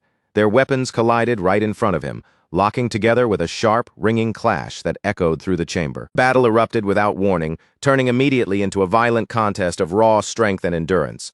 Every blow crashed with brutal force, testing just how much punishment each of them could withstand. Beneath the crimson armor, the knight's eyes glowed with a murderous blue light. Zeke Draker braced his entire body against the relentless assault, holding firm as the crushing pressure bore down on him again and again. Then the momentum suddenly shifted. The crimson-armored knight unleashed a ferocious strike, and Zeke Draker was forced to dodge with everything he had just to avoid being cut down on the spot. The shockwave from that attack exploded outward with terrifying force and slammed straight into Zeke Draker. His body was blasted backward through the ruins, flying across the broken space until he crashed hard against a stone wall. The impact sent a brutal wave of pain ripping through Zeke Draker's entire body, burning through his bones as if fire had been poured into them. Still, even with the shock rattling him from the inside, he clenched his jaw hard and refused to drop, forcing his legs to keep him standing. The Crimson Knight suddenly sprang high into the air, raising his weapon overhead for a crushing blow meant to finish Zeke Draker off.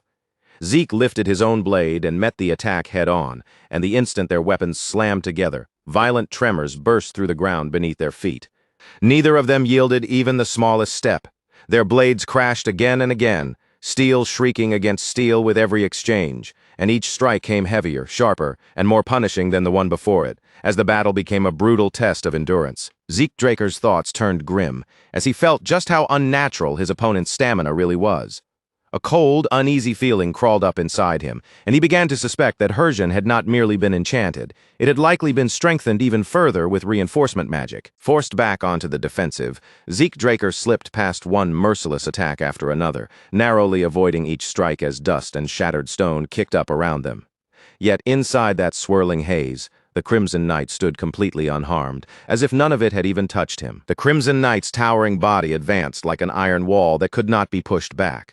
A cold, immovable menace poured from his armored frame, while the eyes hidden within the helmet burned with a terrifying, almost inhuman intensity. Zeke Draker invoked Elemental Blade and Metallic Field, and the ground beneath them violently split open.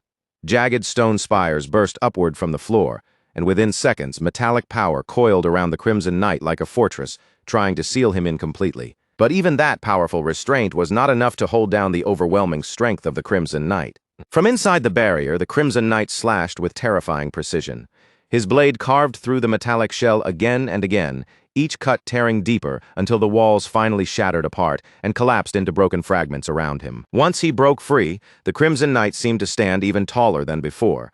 His armored figure radiated absolute dominance, as if the failed barrier had done nothing except prove how far above Zeke's restraints he truly was. Then all at once, a blinding radiance swept across the battlefield. For the briefest heartbeat, the Crimson Knight's movements faltered, his massive body stiffening beneath that sudden and mysterious burst of light. Zeke Draker seized that instant and triggered his counter-skill, Blinding Cataclysm. Huge boulders formed above and around the Crimson Knight before crashing down with merciless force, smashing against his armored body one after another. Using that tiny opening, Zeke Draker surged forward with his sacred sword gripped tightly in his hand. His body shot through the broken silence like a streak of lightning, closing the distance in a single decisive rush. For one brief moment, Zeke Draker believed he had finally broken through the Crimson Knight's defense, but his eyes widened the next instant, because even after taking the strike, the knight caught the sacred sword with ease and stopped its force completely. Even then, Zeke Draker refused to fall back. Instead, he stepped forward without hesitation and stood boldly in front of the Crimson Knight, facing him head-on as the pressure between them grew heavier and more suffocating. The rhythm of the fight had clearly shifted against Zeke Draker, but his will did not snap. A faint flicker of hesitation passed through him for only a moment before he steadied his breathing, focused his mind, and activated dragon-scaled armor. His body was already wounded and being pushed close to its limit, but Zeke Draker's determination stayed firm. He tightened his grip around the sacred sword and prepared to rise again, while the Crimson Knight loomed ahead, still bound by luminous restraints. Zeke held his defensive stance, his gaze sharpening with cold defiance. The Crimson Knight studied Zeke Draker with a measured stare, as if reassessing the opponent in front of him. Then he remarked that Zeke possessed an unusually wide range of abilities. As the Crimson Knight continued watching him, he said that anyone skilled enough to face him in battle deserved, at the very least, to hear his name. Then, with calm authority, he finally revealed who he was, Cain Jimmins Constantinus. The moment that name reached Zeke Draker's ears, it struck him like a sudden jolt. Shock flashed through his mind, and suspicion immediately began rising beneath the surface. The name Constantinus was not something an ordinary person could carry. It belonged to a bloodline recognized as part of the royal family of the Rome Empire, and there was more to it than that. Within that lineage, middle names were reserved for the elector families, the noble houses that held the right to choose the emperor. As Zeke Draker pieced those facts together, a startling realization took shape in his mind. The Jimmins family, a great house tied to House Draker, was actually one of the elector families of the Rome Empire. Before Zeke Draker could fully absorb that discovery, the system's voice echoed inside his mind. It announced that demonic energy and miasma had been detected, and that eliminating the bearer would grant him bonus rewards. Zeke Draker instinctively raised his arm in front of himself, guarding against whatever might come next. He did not know exactly what miasma was, but from the system's warning alone, one thing was clear: it was dangerous. Cain Jimmins Constantinus's body began to shine with a blinding light, the radiance growing so intense that Zeke Draker was forced to turn his eyes away from it. The air around Cain crackled with danger as he prepared something decisive, his presence swelling until it felt overwhelmingly dominant. He admitted that he had never expected to meet a knight capable of rivaling him in such a remote place. Because of that, Cain declared that he would show Zeke Draker the respect he deserved. He would fight with all his strength and grant him what he considered an honorable death. Zeke Draker understood his own limits, and he could feel the terrifying difference in power standing between them. Even so, he remained composed. Ordinary techniques would never be enough here, and even his elemental blade could not completely bridge the massive gap. Zeke Draker planted his foot firmly against the cracked ground, steadying himself as his mind raced through every possible option. After weighing everything in an instant, only one path remained. Lifting his sword high, Zeke Draker unleashed one of his strongest techniques. It was the dragon-slaying sword art, second form, dragon scale thrust. Yet even as he committed himself fully to the strike, uncertainty still lingered at the edge of Zeke Draker's mind. There was still a very real chance that even this attack would not be enough to bring Cain down. Zeke Draker had already witnessed Cain Jimmins Constantinus's terrifying abilities firsthand, defenses that seemed almost impossible to pierce, and raw strength powerful enough to overwhelm everything in its path. Cain's battle mastery was so complete that he could repel even divine swords, and as long as Hersian protected him, landing a fatal blow would be nearly impossible. Zeke Draker's sword gleamed as he ran his hand across the blade, his thoughts tightening around a desperate plan. If he could not overpower Cain directly, then his only chance was to drag the Crimson Knight down to his own level. Zeke Draker activated magic reflection. But before he could carry out the next step, Cain Jimmins Constantinus suddenly froze in place. Confusion flickered across his face as Hersian abruptly stopped functioning. For the first time, Cain's stance wavered. He struggled to understand what had just happened, unable to immediately grasp why his armor had suddenly failed him. Then, in complete disbelief, Cain Jimmins Constantinus suddenly burst into mad laughter. His aura flared violently around him, and raw spiritual power erupted from his body in a terrifying surge. That power exploded outward in savage waves, tearing through the chamber and ripping apart everything unfortunate enough to be caught in its path. Cain's strikes slammed into the walls, the pillars, and even the floor itself. Each blow crushed stone with terrifying ease, as if the entire chamber had become the target of his fury. Every impact left glowing scorch marks carved across the shattered surfaces, burning brightly against the broken stone in the aftermath of his attacks. His rampage was no longer controlled, measured, or calculated. Cain Jimmins Constantinus now fought like a beast consumed by pure fury, his movements swallowed by chaos and violent instinct. Zeke Draker stood his ground and faced the onslaught directly, bracing himself as Cain hurled wave after wave of overwhelming force at him. Each surge was meant to crush him completely. The chamber around them was torn apart piece by piece. Walls collapsed, the ground split open beneath their feet, and debris rained down from every direction like a violent storm of destruction. The once grand hall had been reduced to a devastated ruin, buried beneath clouds of dust, piles of shattered stone, and the brutal aftermath of Cain's uncontrollable rampage. Zeke Draker staggered where he stood, his body battered from the relentless assault.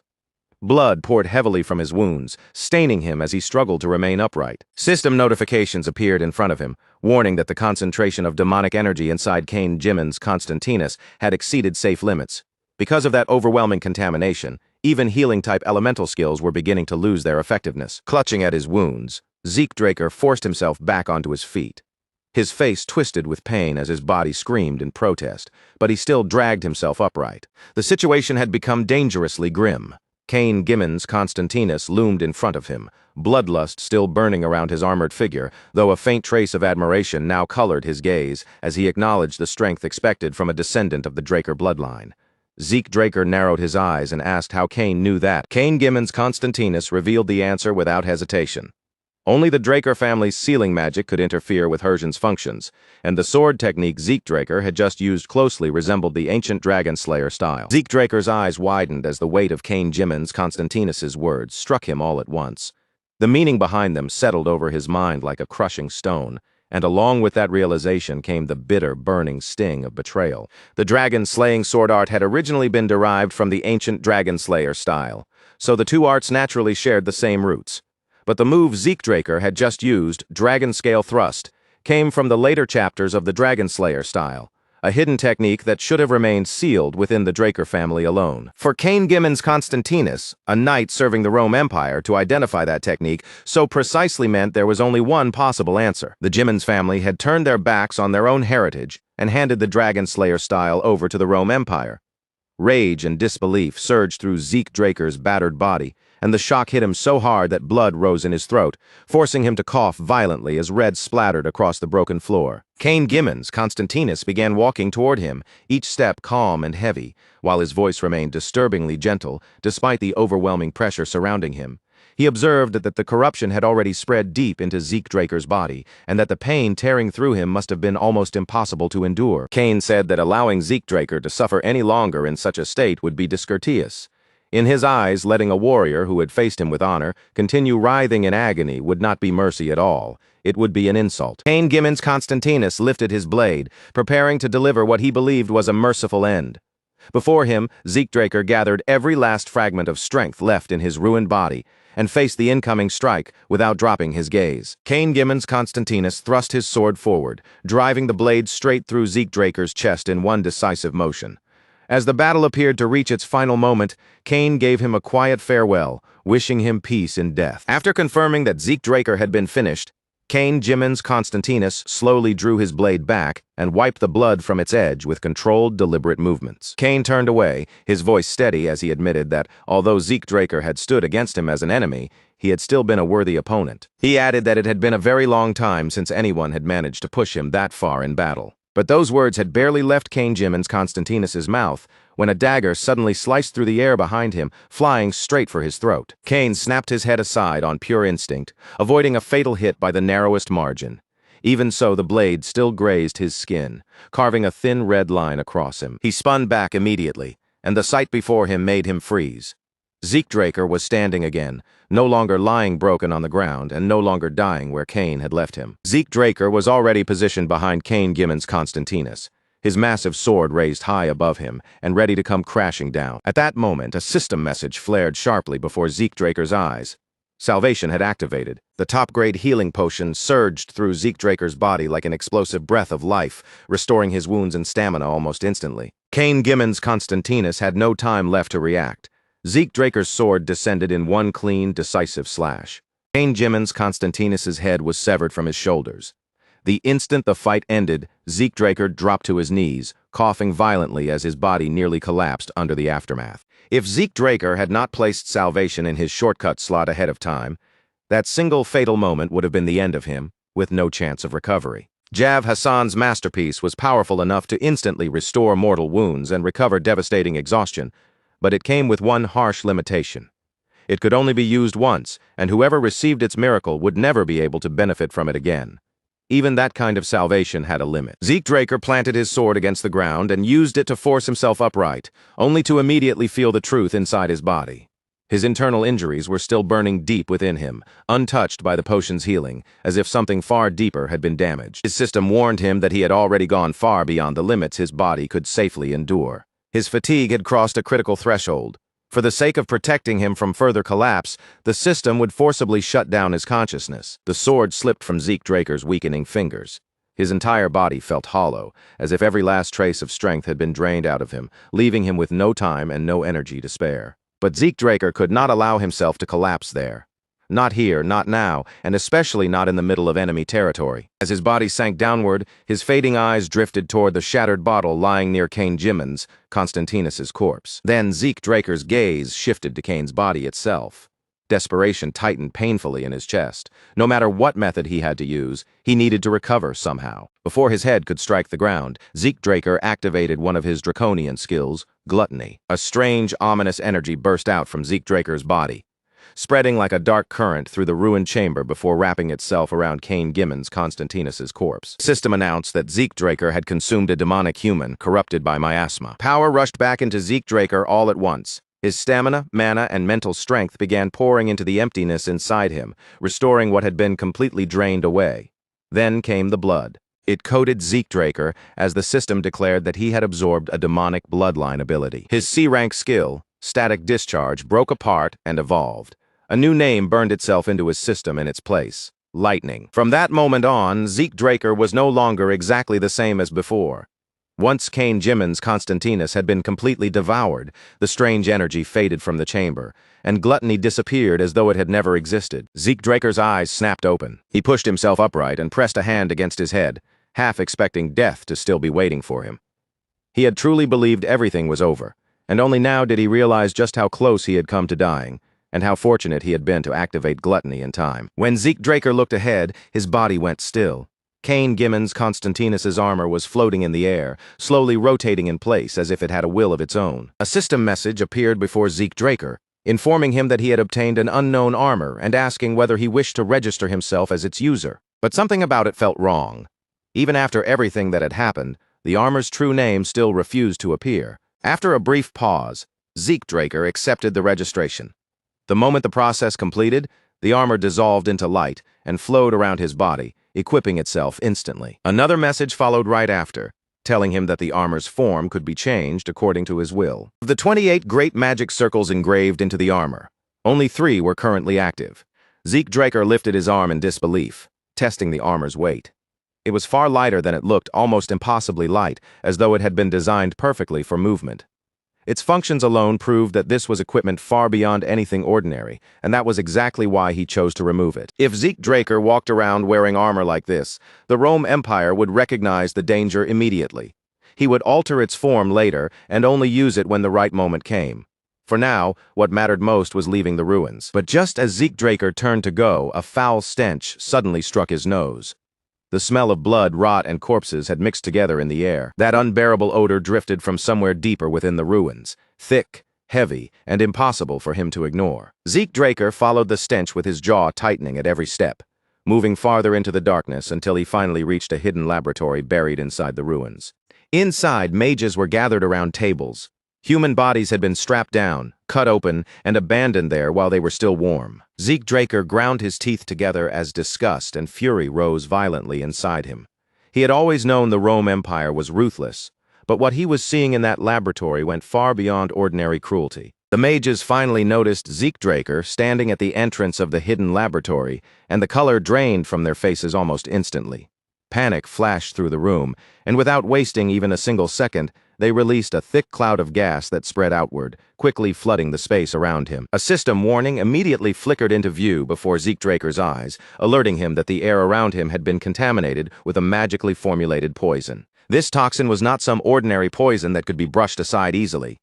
It pressed down against Zeke Draker's natural resistance, forcing it back as the poison tried to push its way deeper into his body. Zeke Draker reacted without the slightest delay. He pulled out a potion, brought it to his mouth, and swallowed it down at once before the toxin could spread any further through him. Then he slowly lifted his gaze toward the mages, his eyes cold enough to make the room feel even darker. In a low, merciless voice, he told them they had better be prepared to pay with their lives for everything they had done in that place. In the next instant, Zeke Draker moved.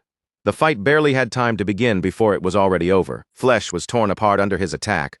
Stone cracked and shattered, and the hidden laboratory itself began collapsing beneath the force of the destruction. When the room finally fell still again, Zeke Draker moved through the wreckage and gathered the research documents the mages had left behind.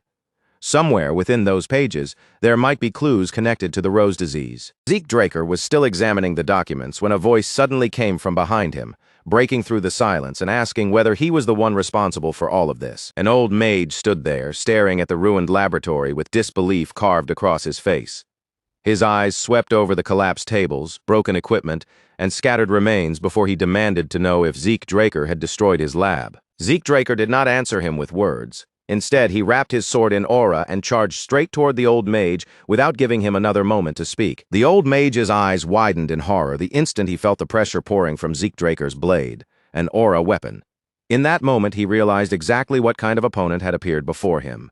Zeke Draker was a blue knight. The old mage hurriedly raised his hand, trying to shape a magic circle before Zeke Draker could close the distance. But Zeke Draker reached him first and tore through him before the spell could even fully take form. The old mage's body collapsed heavily onto the ground, only for it to crumble apart into loose sand a moment later. Then, in the very next breath, that same sand began gathering together again, swirling and reforming directly in front of Zeke Draker. Zeke Draker narrowed his eyes as he studied the reformed mage. From the crest he saw and the twisted flow of mana around him, Zeke immediately recognized where that power came from, the Scorpion clan. They were practitioners of forbidden magic, and this old mage was clearly not some disposable underling. He was an executive, a six-circle mage, annoying, dangerous, and exactly the kind of filth the Rome Empire should never have been cooperating with, seeing that only made Zeke Draker's resolve harden further. Zeke Draker activated magic reflection, and in the blink of an eye, the mana filling the room was stripped away completely. The old mage staggered in shock, staring in disbelief as he tried to form another magic circle and failed. Fear began creeping into the old mage's eyes as he looked at Zeke Draker and asked if he was a pure-blooded Draker, but instead of waiting for a response, the mage immediately tore open a scroll. Sand roared upward behind him, twisting violently as it fused together and climbed higher into the air. Piece by piece, it formed into a grotesque monster made from mismatched parts, stitched into one horrifying body. It was a synthetic chimera. The old mage laughed with warped pride as he called the creature his greatest masterpiece. He declared that not even a Draker would be able to stand against a monster like this. The chimera lunged forward and attacked without warning. Zeke Draker raised his weapon and blocked the first claw as it came crashing down. But the sheer force behind the strike drove him backward across the ground. The second claw followed immediately, tearing toward him without pause. Zeke Draker shoved it aside while coating his leg in ether, and in the next instant his body vanished into a blur. Before the creature could crush him beneath its massive body, Zeke Draker was already racing up along it, using the shadowless steps of the Gale Arts to move like a flicker of wind. He appeared above the chimera in a flash, but the monster sensed his presence right away and launched its stingers toward him. Zeke Draker tore those stingers apart in midair before they could reach him. That was when Zeke Draker realized the creature had no blind spots at all. He landed in front of the beast and tightened his grip around his sword. There was no reason to drag this fight out any longer. Zeke Draker charged straight ahead, driving toward the chimera with his blade aimed directly at its head. The chimera crossed its claws in front of itself and blocked the strike, then hurled Zeke Draker backward with savage force. Zeke Draker clicked his tongue in irritation as he steadied himself. If the fight continued much longer, reinforcements would arrive. That was when the system's voice suddenly spoke inside his mind. Draconic control could now be activated. The system gave him a direct command: subjugate the draconic target. Zeke Draker had not expected the skill to work on a creature like this, but he did not hesitate for even a second. Zeke Draker unleashed Dragon's dignity, and in that instant the atmosphere around him changed completely. An overwhelming pressure crashed down like the will of a tyrant as he commanded the creature to submit. The chimera froze where it stood. Its massive body began trembling uncontrollably as fear spread through every part of it. A final message appeared before Zeke Draker, declaring that fear had been successfully instilled in the trivial dragon. The effect of draconic control surged even higher after it merged with Dragon's dignity. Zeke Draker understood the reason immediately. Somewhere inside that stitched-together body, the mage had fused in dragon traits, and that was the only reason the chimera responded to his command. The system then asked whether he wished to fully activate draconic control. Zeke Draker accepted without the slightest hesitation. A magic circle bloomed beneath the chimera's feet, glowing across the ground before chains erupted from within it. They wrapped around the creature's massive body and bound it tightly in place. Another system message followed, confirming that the trivial dragon had been successfully subjugated. When the chains finally faded away, Zeke Draker stepped closer to the now subdued creature and gently patted its head. To the mage's utter disbelief, the chimera did not pull away from Zeke Draker at all. Instead, the beast gently leaned into his palm, accepting his touch as if it had been waiting for that hand from the very beginning. The mage could only stand there, frozen, his face locked in stiff, horrified confusion, unable to process why the monster he had sacrificed so much to create had suddenly stopped obeying him. Then Zeke Draker slowly shifted his icy gaze toward the mage, and there was not a single trace of pity in his expression. With his voice low and merciless, he gave one simple order: bite. The chimera moved the instant the word left his mouth, springing forward without a second of hesitation and crushing the defenseless mage in one savage, overwhelming attack. Once it was over, Zeke Draker calmly extended his hand again and gave the chimera another firm pat on the head, almost like he was rewarding a loyal beast for following a command properly. After that, he turned away from the mage's body without hesitation and began going through the man's belongings with steady, experienced hands. When Zeke Draker finally uncovered the file and caught sight of the name written inside, his eyes narrowed in an instant. The information in the document pointed directly to Gurav al-Rumani, the second-in-command of the Desert Scorpion clan. As Zeke Draker kept reading through the file, the chimera moved closer again and pressed its head against his side. It nudged him repeatedly, almost like an impatient child trying to steal his attention while he was focused on something important. Zeke Draker's brow tightened slightly as he looked down at the creature, irritation flickering in his eyes. He questioned why it kept bothering him like that, especially when he was clearly trying to concentrate on the contents of the document. But before the chimera could make any sort of response, the system answered for it. A message appeared asking Zeke Draker whether he wished to bestow a name upon the subjugated dragon. The system explained that once a dragon was given a name, its master would be able to summon it whenever necessary, regardless of distance, as long as the bond between them remained unbroken. Only then did Zeke Draker realize what the beast had been trying to ask from him all along. It wanted a name. He looked directly at the chimera, paused for a beat, and finally spoke one aloud. Gurav.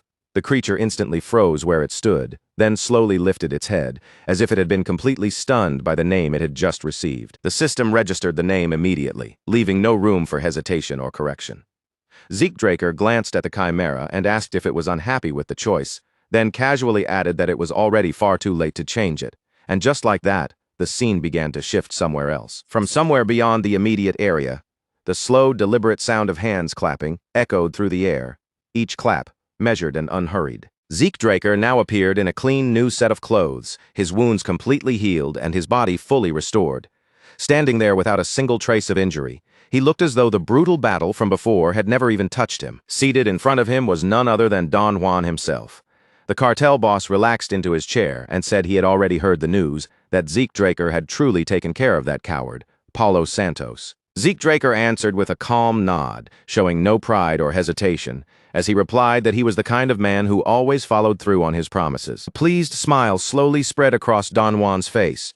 With that satisfied look, he said that now, at long last, he could truly believe the words Zeke Draker spoke. Don Juan continued, saying that brave and valiant warriors deserved to be treated with proper honor.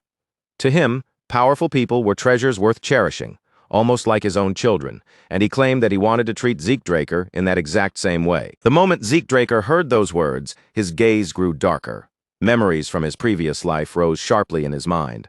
Every humiliation, every moment of suffering, and everything he had once endured under Don Juan's control. He could not stop himself from wondering whether this man truly thought of children as nothing more than useful tools to be handled, exploited, and discarded. The fact that Don Juan could say something like that so casually, right in front of him, only deepened the disgust burning inside Zeke Draker. Without letting it show on his face, he made a silent vow deep within his heart. One day, he would kill Don Juan with his own hands. Then Don Juan pushed himself up from his seat and gestured toward several boxes stacked behind him, deliberately drawing Zeke Draker's eyes toward them. He explained that the boxes were a gift, something he had personally gone out of his way to prepare as proof of his sincerity. Instant Zeke Draker looked at the boxes more closely, his body went still. His expression barely moved, but there was a noticeable stiffness in the way he held himself. Don Juan reminded him that he had already offered to become Zeke Draker's business partner.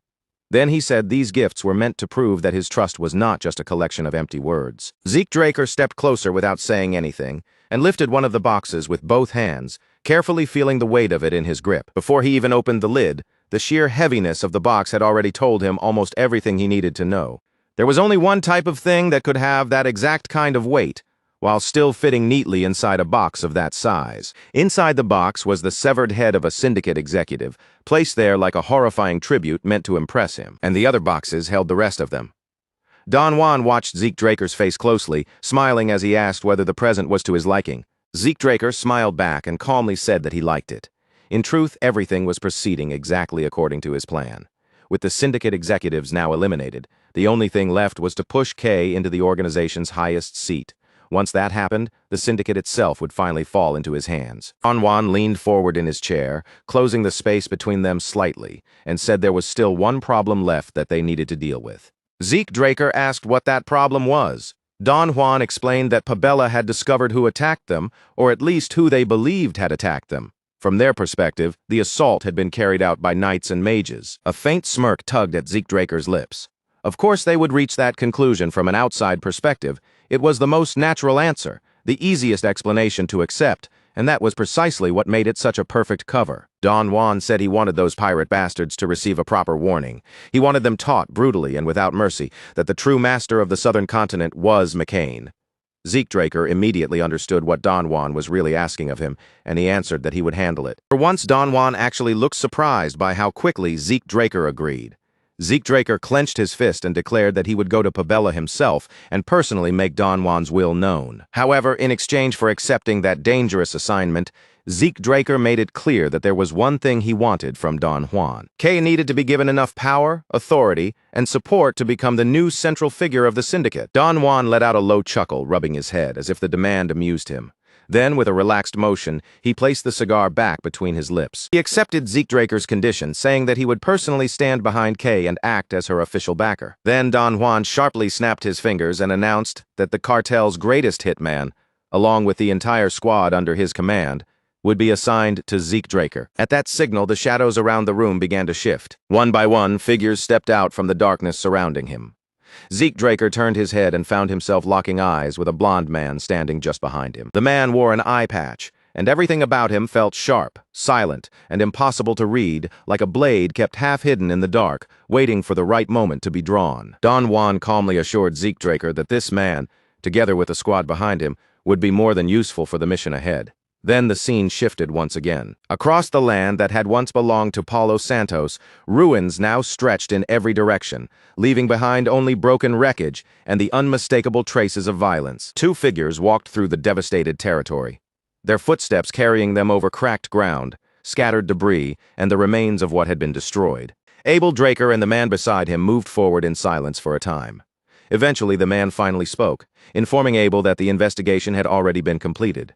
The Imperial Intelligence Bureau had already swept through the entire area, cleaning up every trace they could find. According to him, there was nothing meaningful left to uncover. He reminded Abel Draker that the official report was clear. The attack had been carried out by a squad made up of both mages and knights. Abel Draker did not answer right away.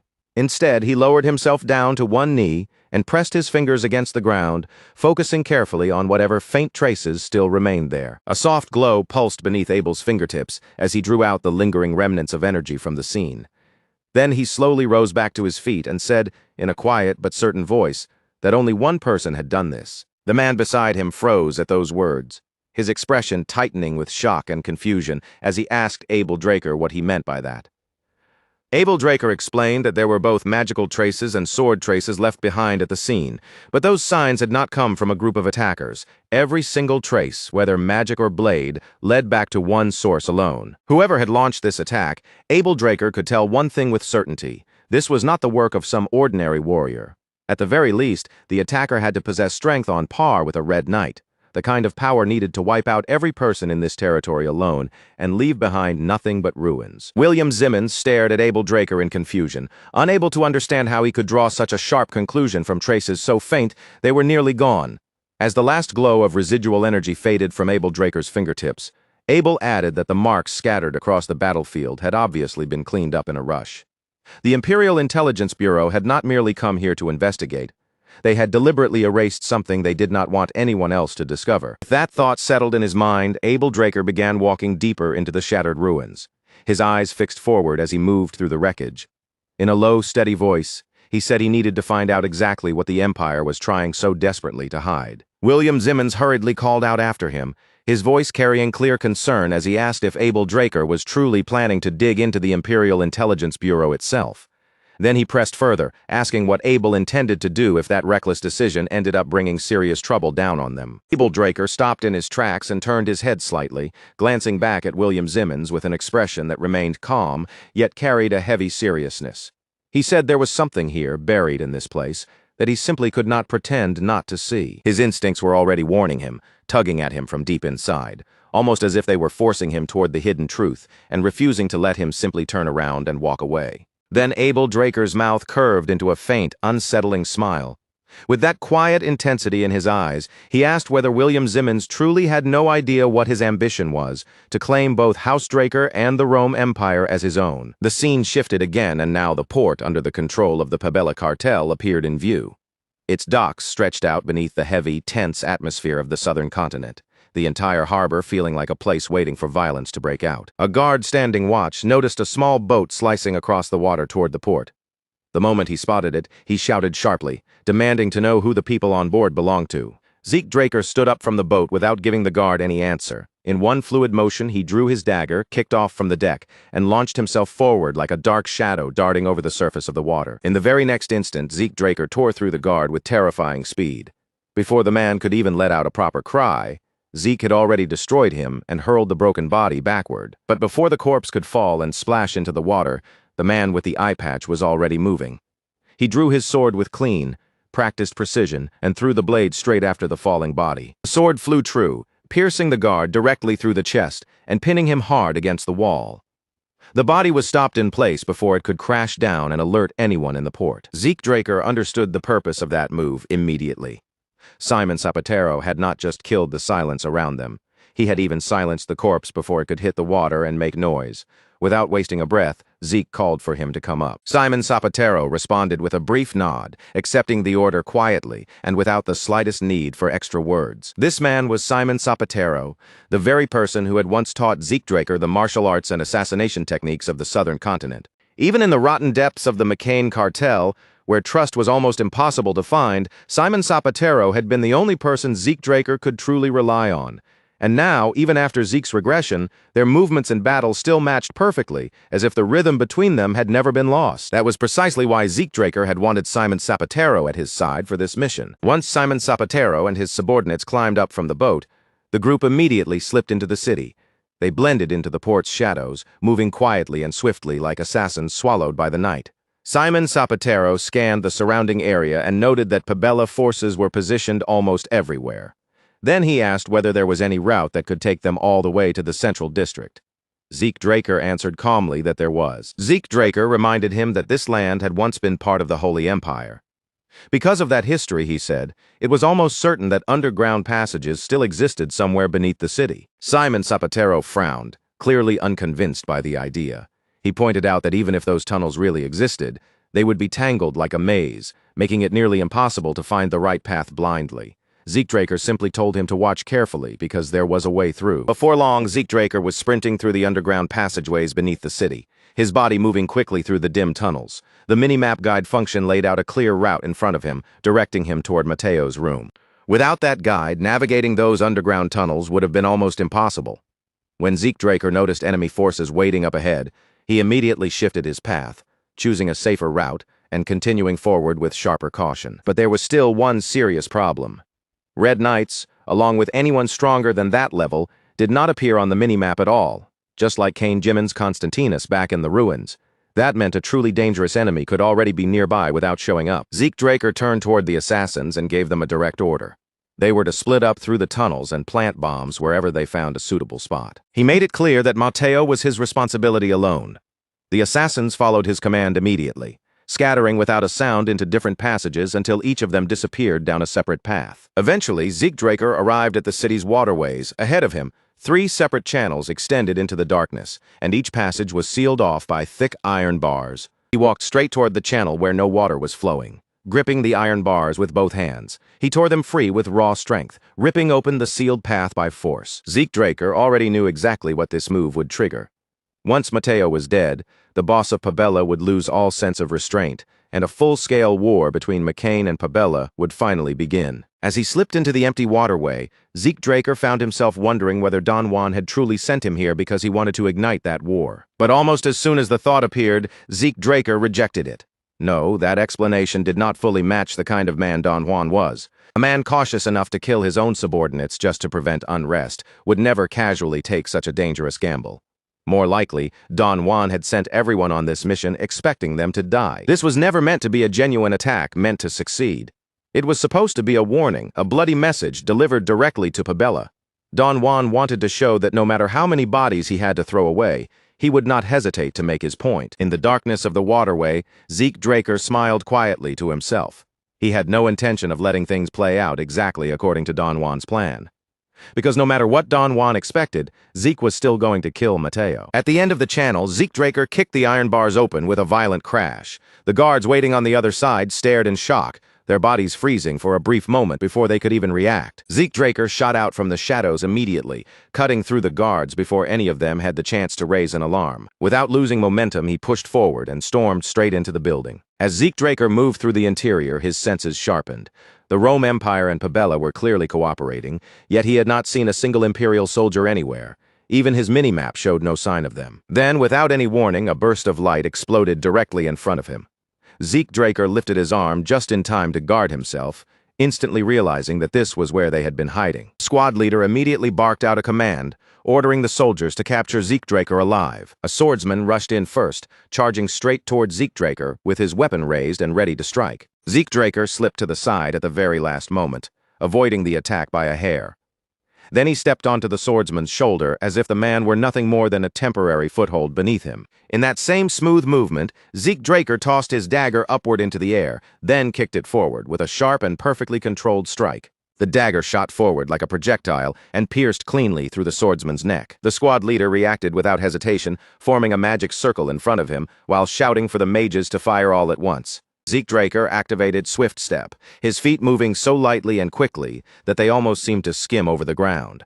He slipped through the barrage and closed the distance in an instant. Another dagger flashed into his hand. Then the wind field of the elemental sword erupted through their formation, tearing across the soldiers and scattering their ranks apart. Zeke Draker frowned as he watched the enemies collapse around him.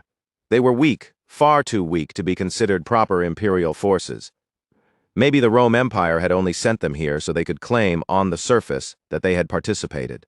Zeke Draker slowly shifted his gaze toward the few survivors who were still on their feet.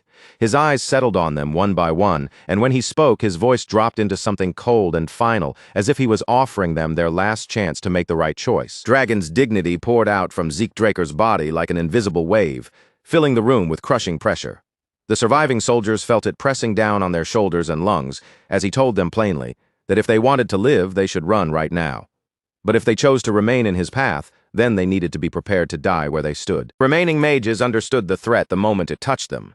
That terrifying presence crawled across their skin like death itself had brushed past them, and their faces drained of color. One after another, their courage collapsed, and they turned away from Zeke Draker before fleeing for their lives. A short while later, the room had gone quiet. Zeke Draker stood alone in the middle of the aftermath, surrounded by fallen soldiers, his eyes lowering toward the bodies scattered across the floor. As he looked down at the corpses, a heavy question settled in his mind. Why had the Rome Empire bothered to come all the way out to the southern continent? What exactly were they trying to obtain in this place? The thought slipped through him like a cold chill, sharpening his suspicion even more. Then, from somewhere above him, a thick surge of dark energy suddenly began to swell, spreading through the air like an ominous shadow gathering overhead. Zeke Draker snapped his head upward and saw a mage floating above him, completely wrapped in that sinister power. Looking down from above, the man sneered at him and spat out that a single roach had dared to interfere with their great plan. Zeke Draker had not sensed the man approaching at all, and that fact alone was enough to make his guard rise. His eyes narrowed sharply as he stared up at the mage and demanded to know who he was. The mage raised one hand, and dark energy began spilling from the ring on his finger.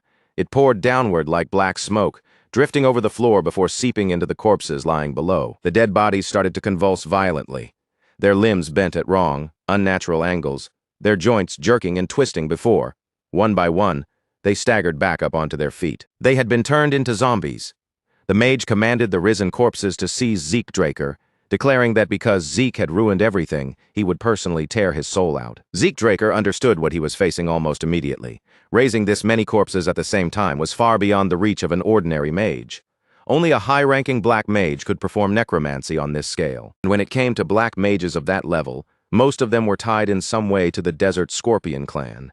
Even so, Zeke Draker still could not identify the man's exact affiliation.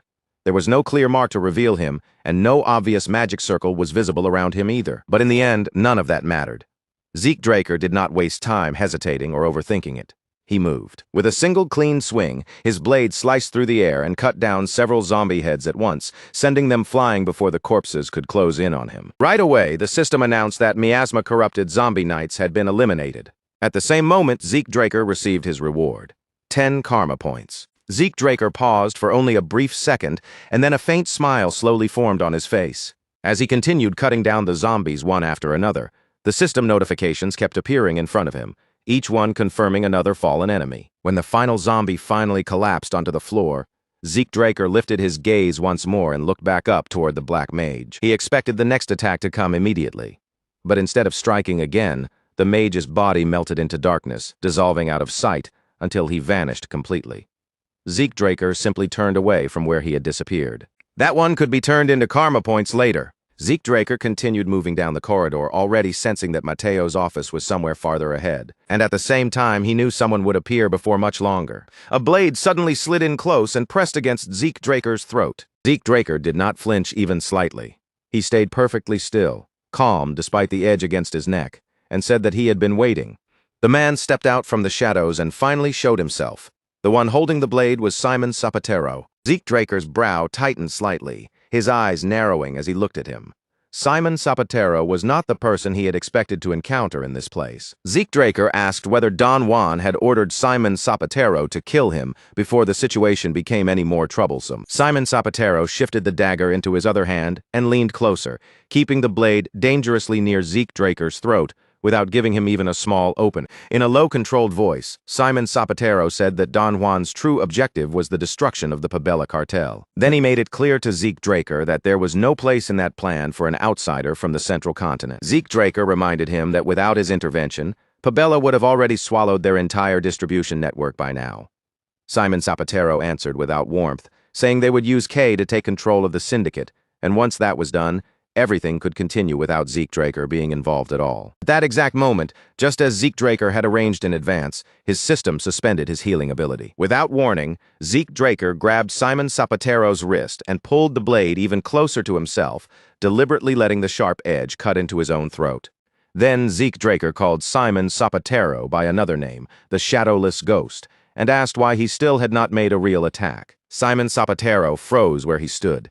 His expression hardened instantly, and his voice turned dangerous as he demanded to know how Zeke Draker knew that name. Zeke Draker told him that he knew about his past, and more than that, he knew the real reason Simon Zapatero still continued to serve Don Juan.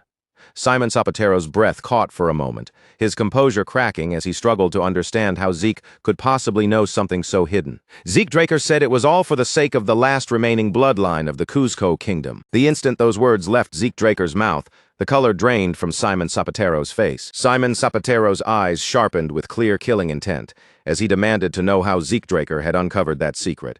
But Zeke Draker had already expected the attack before it came. Zeke Draker retreated immediately, drawing himself back while summoning a dagger from his inventory in the same motion. Zeke Draker forced Simon Zapatero's blade downward, but Simon instantly brought his weapon back up and pressed him again, demanding to know exactly how much Zeke truly knew. His questions grew sharper as he asked for Zeke Draker's real identity. Zeke pushed back and finally revealed the truth that he was a direct descendant of House Draker. The moment Zeke spoke his name, Simon Zapatero's body stiffened. He asked if Zeke was the rumored youngest Blue Knight, fully aware that if the Drakers made a move, the entire southern continent would shake. Zeke Draker told him this had nothing to do with his family. He had come here by his own choice, so Simon Zapatero had no reason to worry about House Draker interfering. But Simon Zapatero then asked why Zeke would expose such a dangerous secret now, when he could have kept it hidden until the very end. Zeke Draker knocked the dagger out of Simon Zapatero's hand, then reached his own hand out toward him. Zeke Draker asked Simon Zapatero to become his ally. He promised that he would help protect the surviving bloodline of Cuzco, and that one day He would even help rebuild the kingdom that had fallen. Simon Zapatero stood there stunned, and Zeke Draker understood exactly why those words had shaken him so deeply. Then Zeke Draker asked him whether he truly believed there was any future waiting for him inside the McCain cartel. Zeke Draker asked what Simon Zapatero planned to do after killing him exactly as Don Juan had ordered. Then he pressed further, asking what would happen when the Pabella forces finally arrived. After that, Zeke Draker asked an even heavier question. Had Don Juan ever sent reinforcements for Simon Zapatero or his men, even a single time? Simon Zapatero answered quietly, his voice low as he admitted the truth. They had always survived on their own. Zeke Draker reminded Simon Zapatero that after the Cuzco kingdom fell, the McCain cartel had moved in and taken control of whatever remained of its territory. And from the very beginning, Don Juan had wanted Simon Zapatero out of the way because a former knight carrying that much history, loyalty, and danger was not someone he could ever afford to leave alive. If Simon Zapatero disappeared, the Cuzco princess would have no protector left at all. Once she was isolated and helpless, Don Juan would simply sell her off to the Cuzco rebels for an enormous price, treating her bloodline as nothing more than a valuable bargaining chip. 10 years earlier, when the Cuzco kingdom collapsed into ruin, Simon Zapatero had taken the newborn princess into his arms and fled with her all the way toward the border. From that moment on, Simon Zapatero had lived as an outlaw, throwing himself deep into the underworld so he could survive and grow stronger. He believed that if he endured long enough, one day he would defeat the rebels and restore the princess to the throne. That was the only reason he had ever served Don Juan. It had never been true loyalty. It had always been a desperate way to stay alive and protect his mission. But Don Juan had known the truth from the very start. In the end, Simon Zapatero had been labeled as a dangerous risk that needed to be removed, while the princess herself was sold directly into the hands of the rebels. In Zeke Draker's previous life, just before Simon Zapatero died, he had desperately begged Zeke to save her. But by the time Zeke Draker finally managed to find the princess, there was already nothing left for him to protect. That was exactly why Zeke Draker was standing in front of him now. There was no time left for hesitation, suspicion, or endless questioning. Simon Zapatero could feel it too, and finally accepted that Zeke Draker was telling him the truth. Simon Zapatero quietly admitted that McCain, the cartel he had once believed would stand unshaken forever, was already beginning to tremble from the inside. And the reason for that collapse was Zeke Draker. Ever since Don Juan's birthday celebration and the conflict with Pabella, the balance inside McCain had started cracking apart. Simon Zapatero looked directly at Zeke Draker and asked what his true goal really was. Zeke Draker reminded Simon Zapatero of what he had said earlier, that there was no place for a bastard from the central continent in Don Juan's plans.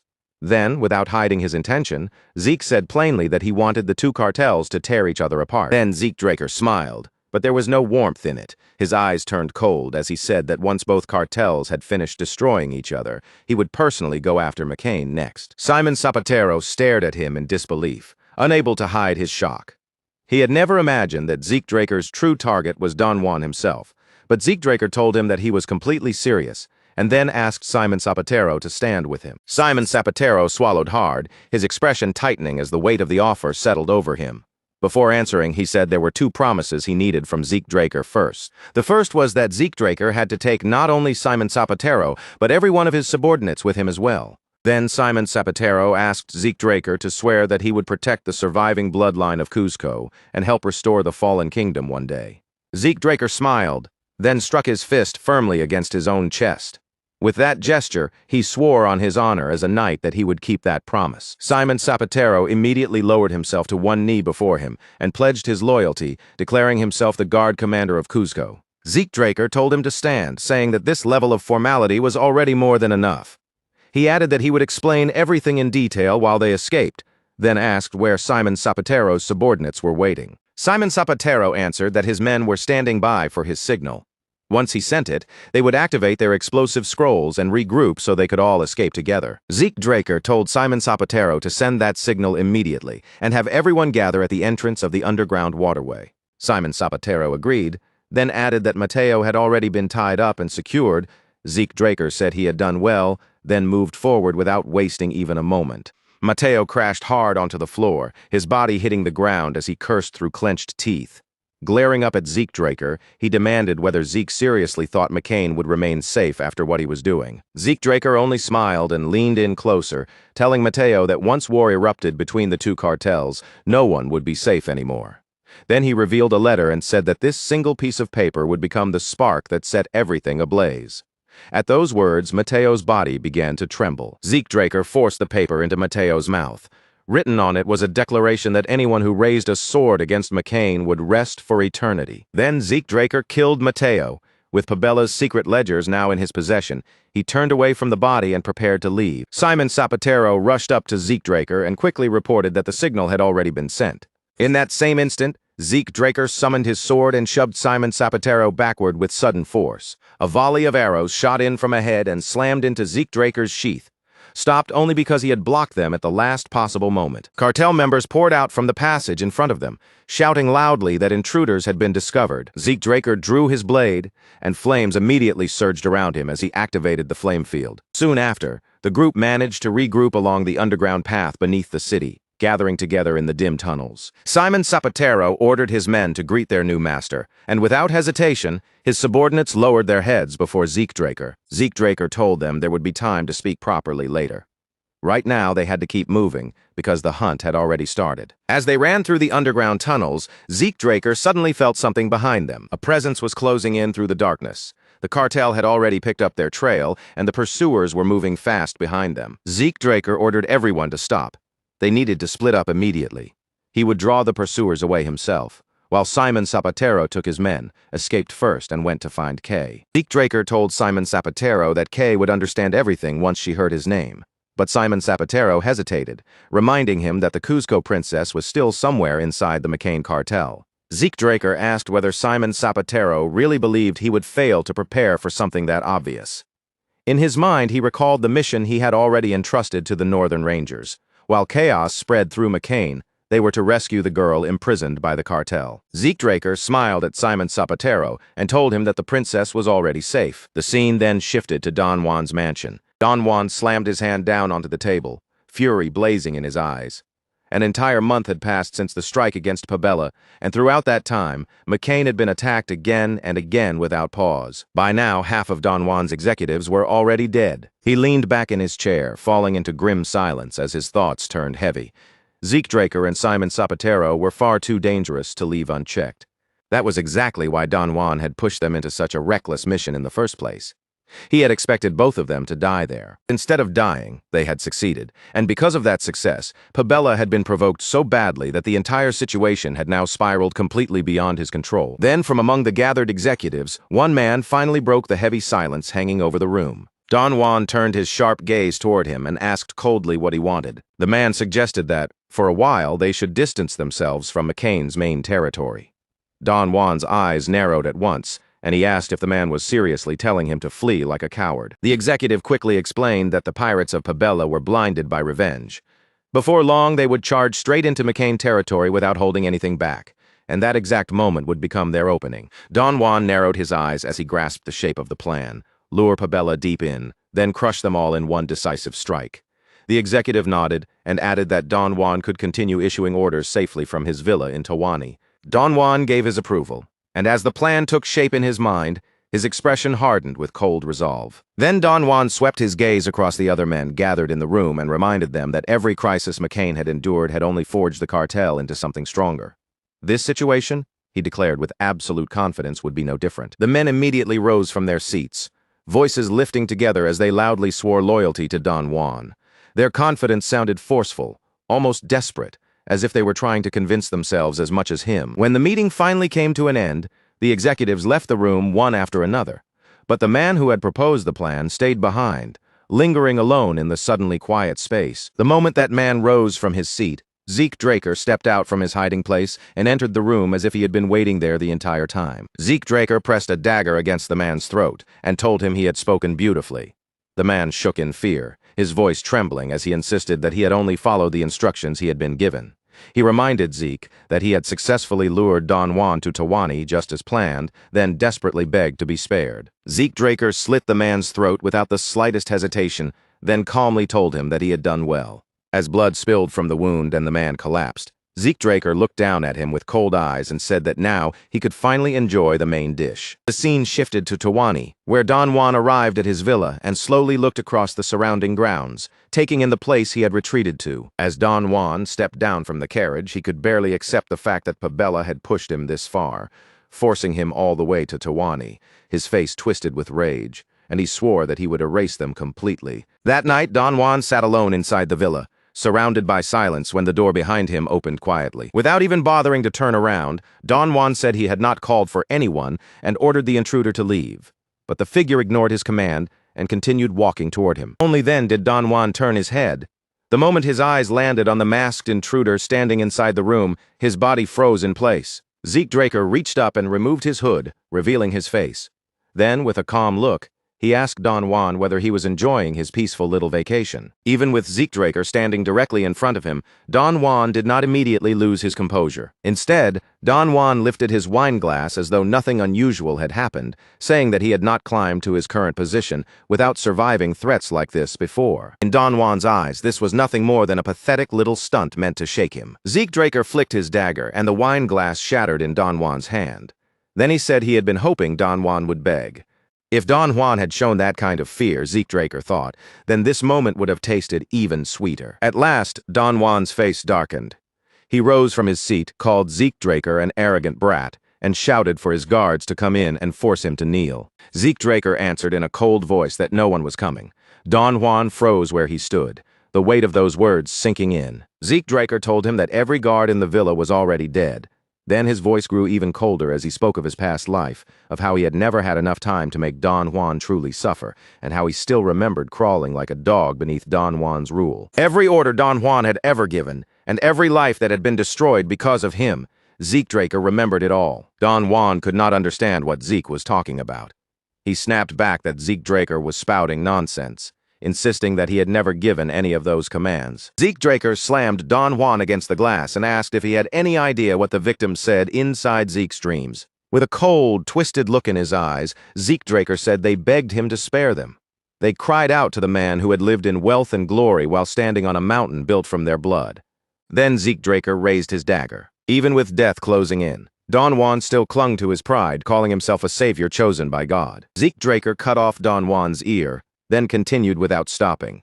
By the time it was finally over, Zeke Draker's clothes were completely soaked in blood. Zeke Draker told Don Juan to die slowly. And while Don Juan suffered, Zeke Draker wanted him to feel the pain of every person he had ever crushed beneath him. At dawn, Zeke Draker walked down the villa stairs and pulled off his blood-stained coat. Kay and Simon Zapatero were already waiting for him below. Kay looked at Zeke Draker and asked if everything was finished.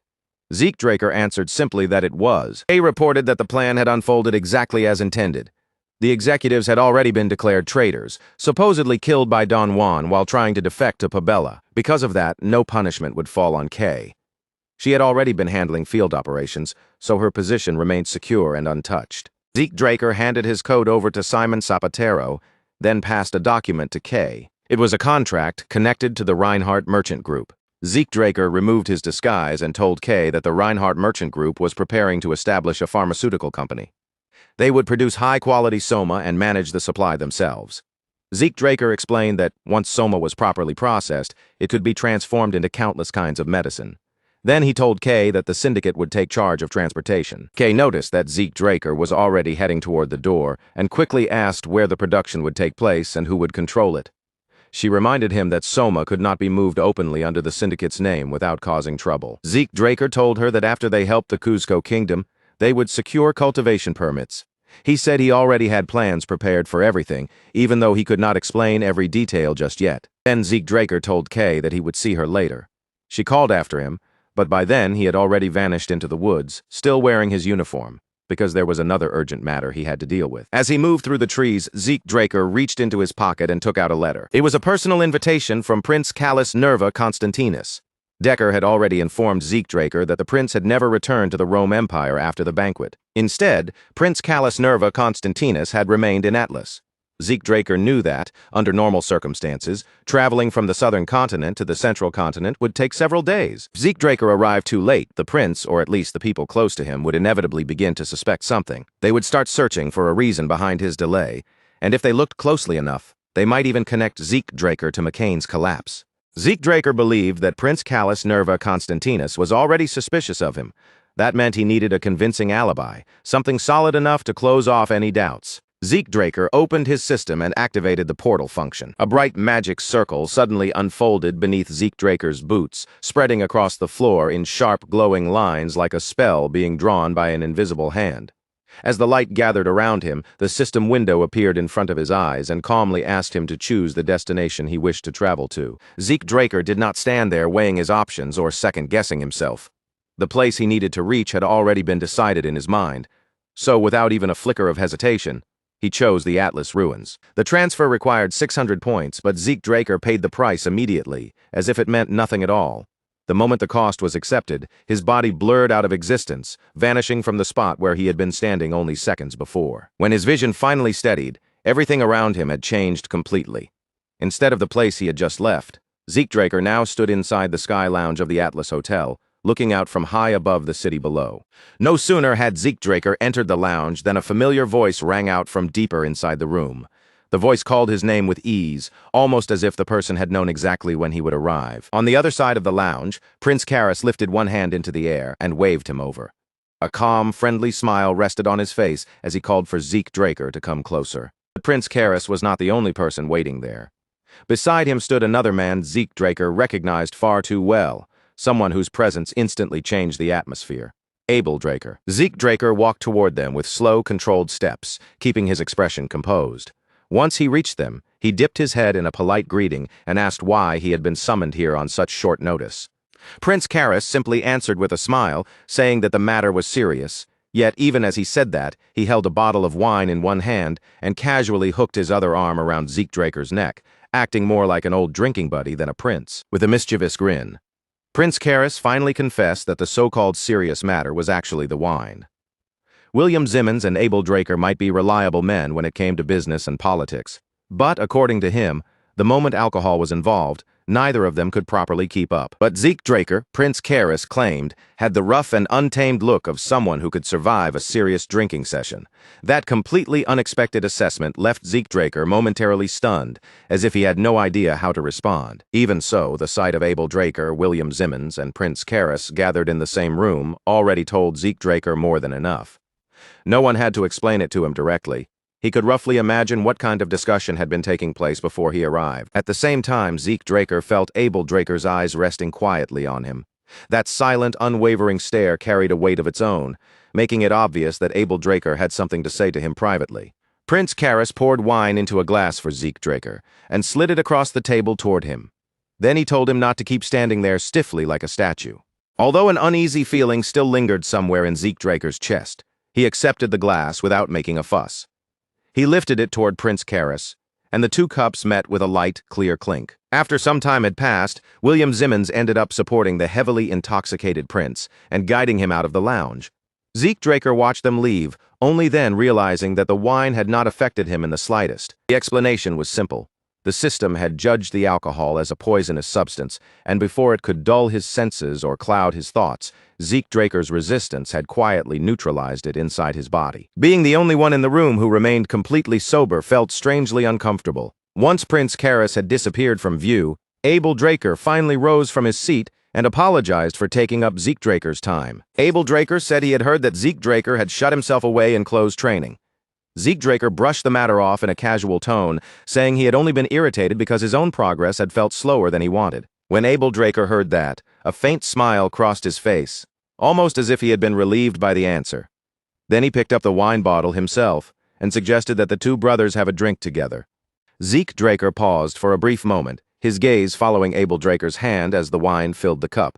This was not the kind of conversation he had expected, and the heaviness in Abel Draker's voice made it clear that something important was about to surface. Then Abel Draker asked him something unusual. He wanted to know what Zeke Draker thought of House Draker. Zeke Draker's eyes narrowed slightly, unable to immediately grasp what his older brother was truly trying to ask. Abel Draker's expression grew darker. In a low voice, cold enough to make the room feel heavier, he said that someday he intended to destroy the Drakers. Zeke Draker sprang up from his seat, shock flashing through him before he could hide it. But Abel Draker did not react to that outburst. Instead, he continued in the same steady tone, saying that the two of them shared the same scent, the smell of blood, battle, death, and victory. To him, it was the scent of a true dragon slayer. Abel Draker called Zeke Draker the perfect example of it, saying he smelled like a predator, and that only another predator could recognize that nature for what it was. A cold shiver ran through Zeke Draker from head to toe. What disgusted him most was the way this family always dragged everything back to bloodlines, instincts, violence, and the brutal inheritance they treated as fate. Zeke Draker locked his gaze onto Abel Draker and asked whether that was the true reason his brother had kept himself so close to the Rome Empire. Was he staying near them because he meant to break them apart from within? For a short while, Abel Draker did not say a word. He only remained seated in silence, letting Zeke Draker's question hang between them like a blade suspended in the air. Then Abel Draker lifted his glass to his lips and took a slow sip of wine. Afterward, he set the cup back down with the unshaken composure of someone who had made his decision long before this conversation began. Abel Draker said that people loved to call Atlas the greatest place on the continent, but he had never believed such praise. To him, a single city was nothing but a small stage, far too limited for the Drakers to be satisfied with ruling. If the Drakers truly meant to rise to the very top, Abel Draker continued, then they needed influence that reached far beyond one border. He told Zeke Draker to look at the Rome Empire, where roads were being constructed without stopping, linking region after region, and binding the north, the south, and even the eastern continent into one enormous network. Abel Draker spoke with the confidence of a man who could already see that future unfolding before his eyes. Once every road, every culture, and every resource flowed back toward Rome, he believed the world itself would be reshaped into a single unified utopia under one order. Zeke Draker stared at Abel Draker in silence for a moment, absorbing the scale of what he had just heard. Then he said those were not the words of an older brother speaking to his younger sibling. They were the words of an emperor. At that moment, Zeke Draker's thoughts turned to Cain Gimmons Constantinus, and then to the Zimmons name connected to Abel Draker through his mother's bloodline. One clue after another began to click into place inside his mind. Abel Draker, the Zimmons family, and the Rome Empire were not separate powers simply moving in the same direction. They were connected far more tightly than Zeke Draker had ever understood before. Abel Draker looked directly into Zeke Draker's eyes and said that true talent deserved a reward worthy of its value. He claimed he could show Zeke Draker the most dazzling treasure he would ever see, and then he offered the invitation without hiding its meaning, stand at his side, and together they would conquer the world. Only then did Zeke Draker fully understand why this conversation had been arranged. Abel Draker had not called him here simply to reveal his ambitions. He was trying to draw Zeke Draker into his own faction. Zeke Draker lowered his head in silence for a moment, then gave Abel Draker a formal word of thanks for making such an offer to him. After that, Zeke Draker stepped forward and gave his answer honestly. He had already decided which road he would walk, and it was not the road Abel Draker had laid out in front of him. Abel Draker watched as Zeke Draker turned away from him, his face unreadable and calm. Then, in a quiet warning, he told Zeke Draker that he would regret making that choice. Zeke Draker answered without raising his voice, saying that he would not regret it. And without turning back even once, he left Abel Draker behind and walked out of the room. But the instant Zeke Draker stepped into the corridor, the calm expression he had been holding together began to crack. His jaw tightened, his teeth clenched hard, and anger surged through him like fire. Deep down, Zeke Draker swore to himself that he would never become a murderer like Abel Draker. The fact that his own brother had dared to offer him such a path filled him with a hatred that burned even hotter. Not long after Zeke Draker had left the lounge, William Zimmons returned and found Abel Draker still sitting there by himself in the quiet room. William Zimmons asked where Zeke Draker had gone. Abel Draker replied in a low, subdued voice that his precious youngest brother had decided to walk a different path. A cold and deeply unsettling smile slowly spread across Abel Draker's face. Since Zeke Draker had rejected his offer, Abel Draker decided there was only one choice left. The young sprout had to be crushed before it could grow any further. William Zimmons froze the moment he saw that expression. Abel Draker, still terrifyingly composed, told him that he had already given his younger brother a chance. Time continued to move forward, and the world around Zeke Draker changed once again. Valhalla came into view, and Zeke Draker stood in front of the dean's office, drawing in a slow breath. By then, he was already 17 years old and had become a second-year student. Staying at Valhalla for the full 5 years had never once been part of Zeke Draker's original plan. From the beginning, he had come here with one clear goal in mind: to leave early. The letter he prepared was direct and practical. Now that he had officially become a knight, he needed to support his family, and remaining tied down as a student made it difficult for him to move freely or act openly. Because of that, Zeke Draker asked the dean to help settle the situation, and an interview was arranged almost right away. As he waited outside the office, standing there with his thoughts drifting, a voice suddenly called out and asked whether he was also there to meet the dean. Zeke Draker turned his head toward the voice and saw Diego standing nearby. And beside Diego was another boy, someone Zeke Draker did not recognize at all. The three of them stepped into the dean's office together, the atmosphere immediately turning more formal the moment they entered. Flaubert Borges looked up from his desk, his eyes briefly moving from Zeke Draker to Diego Villa before settling on the unfamiliar student beside them. Then, recognizing him at once, he called him by name Asta Elidolf and asked if a full week had already passed since their last meeting. As soon as that name reached Zeke Draker's ears, something inside his chest tightened. Asta Elidolf, just hearing those words was enough to send a sharp, almost electric shock through his mind. In the life Zeke Draker had lived before, Asta Elidolf was not some ordinary student who could be easily overlooked. He was destined to become one of the 5 divine knights, and yet strangely almost no detailed records about him had ever survived. He was like a shadow buried deep inside history, a monster whose name alone carried terrifying weight while the truth behind him remained almost impossible to uncover. And now, that very same man was standing right there in front of Zeke Draker's eyes. Asta Elidolf lowered his head in apology, his expression worn and exhausted as he explained that his insomnia had made it difficult for him to attend class properly. Zeke Draker understood the severity of it immediately. This was not just a minor problem with sleepless nights, it was the kind of condition that could slowly grind a person down from the inside. Diego Villa leaned closer with a playful grin on his face and joked that he could sing Asta Elidolf a lullaby if it would help him sleep. But Asta Elidolf snapped back at him right away, telling him to shut up while pressing a hand against his aching head, complaining that Diego's voice was making the ringing even worse. Zeke Draker clearly remembered what would happen in the future. Asta Elidolf would eventually come to serve the Rome Empire. But this time, Zeke had no intention of standing by and letting someone that valuable slip through his fingers again. Flaubert Borges leaned back in his chair and laid out the situation without dragging it out. The reason all 3 of them had been called here was the same. They had each submitted an application for early graduation. Their professors had already confirmed that they had completed the necessary academic requirements. And after saying that, Flaubert Borges pushed several documents across the desk toward them. Their final evaluation would not be handled through a simple written test or classroom assessment. Instead, they would be judged through a real mission. Zeke Draker lowered his gaze to the title printed across the first page, and the words there immediately drew his attention, a cooperation request from Delphoa. Flaubert Borges moved a little closer and asked them if they had ever heard of Yaksha, the Black Knight. Zeke Draker answered almost instantly, without needing even a moment to think. Yaksha was an outlaw, a dangerous enemy recognized across the entire continent. Public enemy was not merely some wanted criminal running from the law. It was a title given to someone every nation had agreed must be removed. Yaksha was one of those threats, and recently that outlaw had appeared in Delphoa. Flaubert Borges explained that their mission was to work together with the Delphoa Knight Order and subjugate Yaksha. Then he added that outlaws were people who had awakened their aura for one purpose above all else, to kill. Their combat methods were nothing like those of ordinary knights, and that difference made them especially dangerous. That was exactly why Delphoa had specifically requested knights of purple rank or higher. Flaubert Borges told them that by now, they should understand how harsh this mission could become. And if anyone wished to withdraw, this was the moment to speak up. Diego Villa raised his hand and asked how many rounds the graduation test would include. Flaubert Borges answered that there would be 3 rounds in total, and this mission would only count as the first one. Hearing that, Diego Villa simply nodded, accepting the explanation without pushing the matter further. Flaubert Borges swept his gaze across the 3 students and asked if any of them had more questions.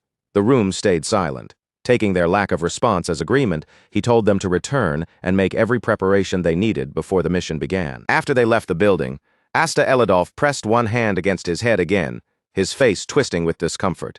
He muttered under his breath about the pain, looking as though even standing upright was wearing him down. He had only managed to walk a short distance away when a voice suddenly called out from behind him, stopping him in his tracks. Asta Elidolf turned back toward the sound and saw Zeke Draker standing there. Zeke's expression was calm, almost unreadable, and his eyes were fixed quietly on him. Then Zeke Draker asked, in a quiet voice, whether Asta Elidolf needed medicine for his insomnia. With that one simple question, the air between them shifted, and the course of their relationship began to change. Asta Elidolf froze where he stood, clearly caught off guard. He stared at Zeke Draker with surprise in his eyes, then blurted out that it was just insomnia medicine, as if he could hardly believe Zeke might actually have something that could help him. Zeke Draker casually slipped a hand into his pocket and answered with complete confidence that it was exactly what Asta thought it was.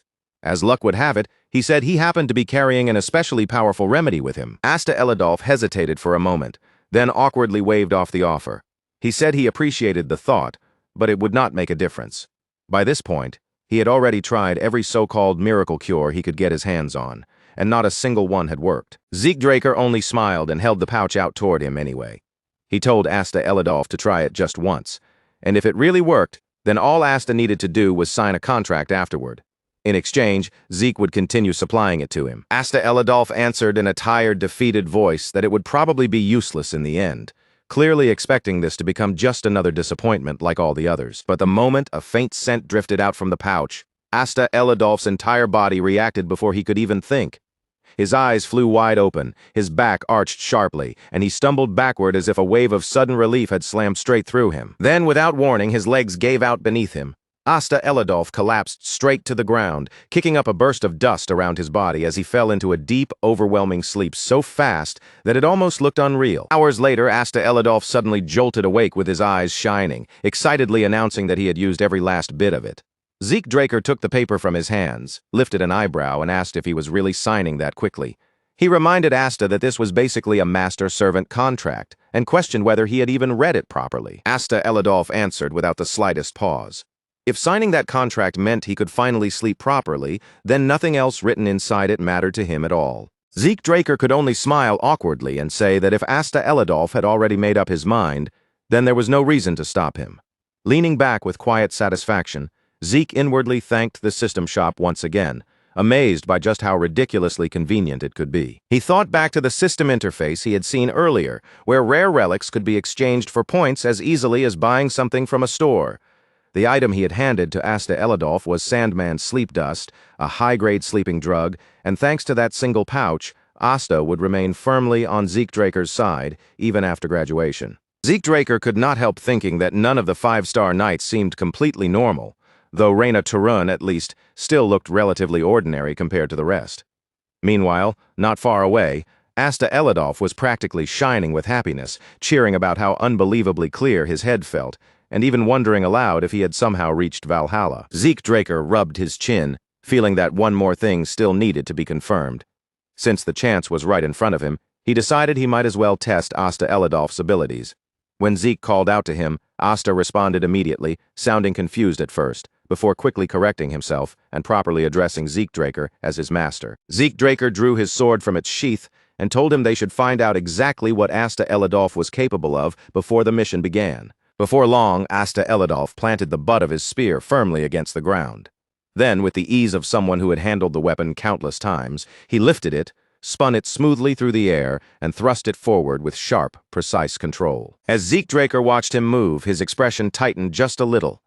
The instant Asta Elidolf held a spear, the air around him seemed to change completely. Zeke told him in a serious voice to come at him with everything he had, making it clear that he was allowed to use aura as well. Asta Elidolf answered without hesitation, saying plainly that he would not hold anything back. In the very next moment, Asta Elidolf's hands tightened around the shaft of the spear, and he charged straight towards Zeke. Their weapons crashed together with brutal force, sending bright sparks scattering through the air in every direction. Zeke Draker studied each movement carefully as the exchange continued. Because of the spear's wide reaction range, Asta Elidolf was able to block his sword far more effectively than expected, and from the way he handled every clash, Zeke could tell that Asta's fighting style leaned more toward defense than offense. After watching enough, Zeke Draker made his choice to break through that defense. He would use Phantom Step. A faint smile touched Zeke Draker's lips as he kicked off the ground and slipped out of Asta Elidolf's reach. Moving almost without a sound, he disappeared from the front and reappeared behind him, closing in for a strike from the rear. Asta Elidolf sensed the danger only at the last possible moment. For the briefest split second, his body stiffened in shock, as if instinct had warned him just before the attack landed. But by that point, Zeke Draker's blade was already coming down, its edge descending straight toward Asta Elidolf's back. Asta Elidolf reacted by twisting his hands around the spear in a subtle, practiced motion. In an instant, the weapon split cleanly apart, separating into two distinct sections. With one hand, Asta Elidolf used part of the spear to knock Zeke Draker's sword off course. At the same time, with the weapon in his other hand, he launched a fierce thrust straight forward. For the first time since their spar began, Zeke Draker was truly caught by surprise, his rhythm broken by the unexpected counter. Asta Elidolf did not let that opening slip away. He immediately pressed the advantage, driving forward as his spear flashed through the air again and again in a relentless chain of attacks. Zeke Draker stabbed his sword down into the ground and used it like a pivot point. With a sharp, acrobatic movement, he flipped his body upside down and barely slipped past the incoming strike. Even while avoiding the attack, Zeke Draker stared in disbelief. That split spear technique was the kind of unpredictable trick more commonly seen among outlaws, and that only made Asta Elidolf seem even more fascinating in his eyes. A flicker of excitement sparked in Zeke Draker's gaze. Without missing a beat, he pulled out a dagger and hurled it straight toward Asta Elidolf. Asta Elidolf reacted instantly, drawing his spear back before sweeping it upward to knock the dagger aside. At that exact moment, Zeke Draker landed on the ground, pushed forward with force, and launched a powerful kick directly toward him. Asta Elidolf responded with impressive speed, bringing the spear across his body in a firm horizontal guard.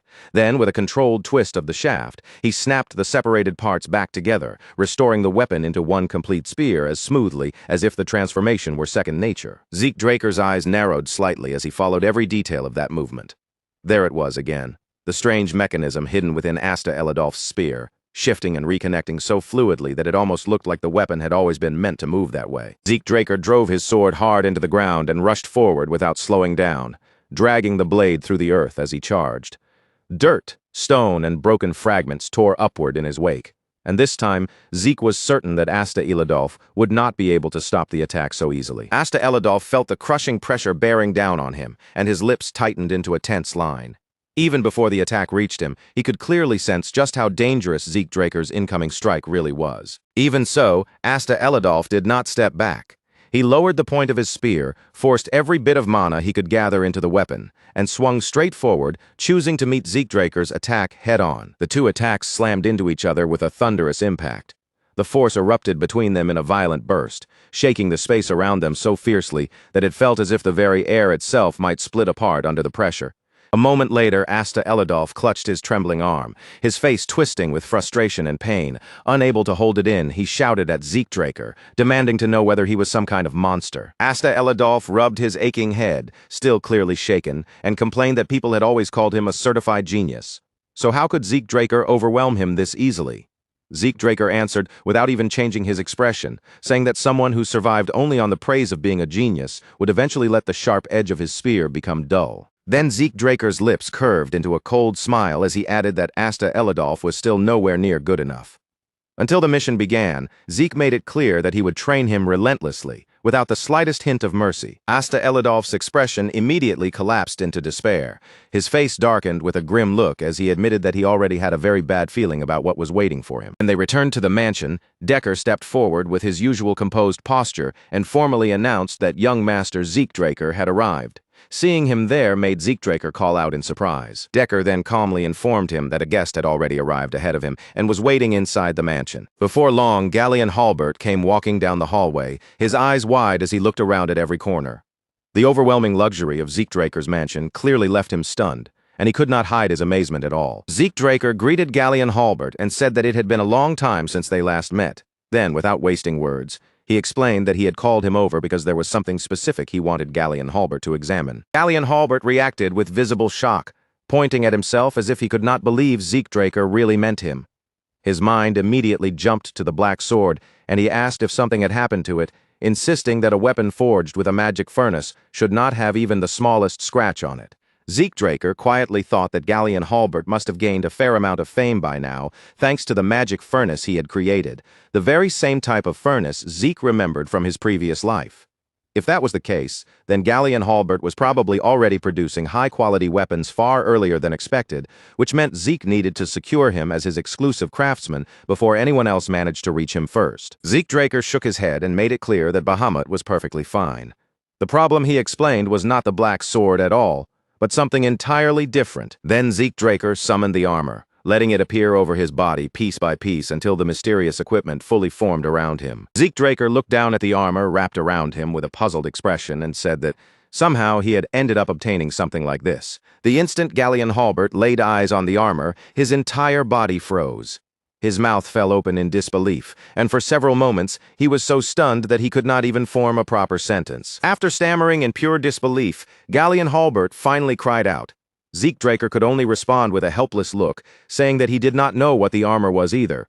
That was exactly why he had called Galleon Halbert here, because this was not the kind of thing he wanted to investigate somewhere public. Zeke Draker handed the armor over to him and asked whether Galleon Halbert would be able to inspect it properly. Galleon Halbert hesitated for a short moment, still visibly shaken by the object in front of him. But after gathering himself, he finally agreed to take a closer look. A little while later, Galleon Halbert's voice echoed out from inside the room, and the first thing he offered was a respectful apology. He rubbed his forehead with a frustrated expression and admitted that among every modern artifact he knew of, there was absolutely nothing that even came close to resembling this armor. Then Galleon Halbert asked whether the armor had any special characteristics, anything unusual at all that might help him identify what kind of material it had been made from. Zeke Draker fell silent for a moment, his expression turning thoughtful as his mind drifted back to the battle he had fought against Cain Jimin's Constantinus. After considering it carefully, Zeke Draker finally said that the armor had been able to deflect an aura blade. Galleon Halbert shot up from his seat in complete shock, exclaiming that something like that should only be possible with a single metal in the entire world. As the answer took shape in his mind, Galleon Halbert's expression turned grave. Then he spoke the name with weight in his voice, the metal of the gods, auriculum. Still stunned by the possibility, Galleon Halbert muttered that it was almost impossible to believe. He recalled that he had only ever seen auriculum once before, back when his master was still alive. Zeke Draker immediately turned his attention toward him and asked if auriculum was truly that valuable. Galleon Halbert answered with intense seriousness, saying that simply calling it precious did not even begin to describe its worth. Auriculum, he explained, was said to be the most perfect substance ever created by the gods. Its ability to conduct mana surpassed every other metal, which meant far more magical arrays could be engraved onto it than any ordinary material could ever endure.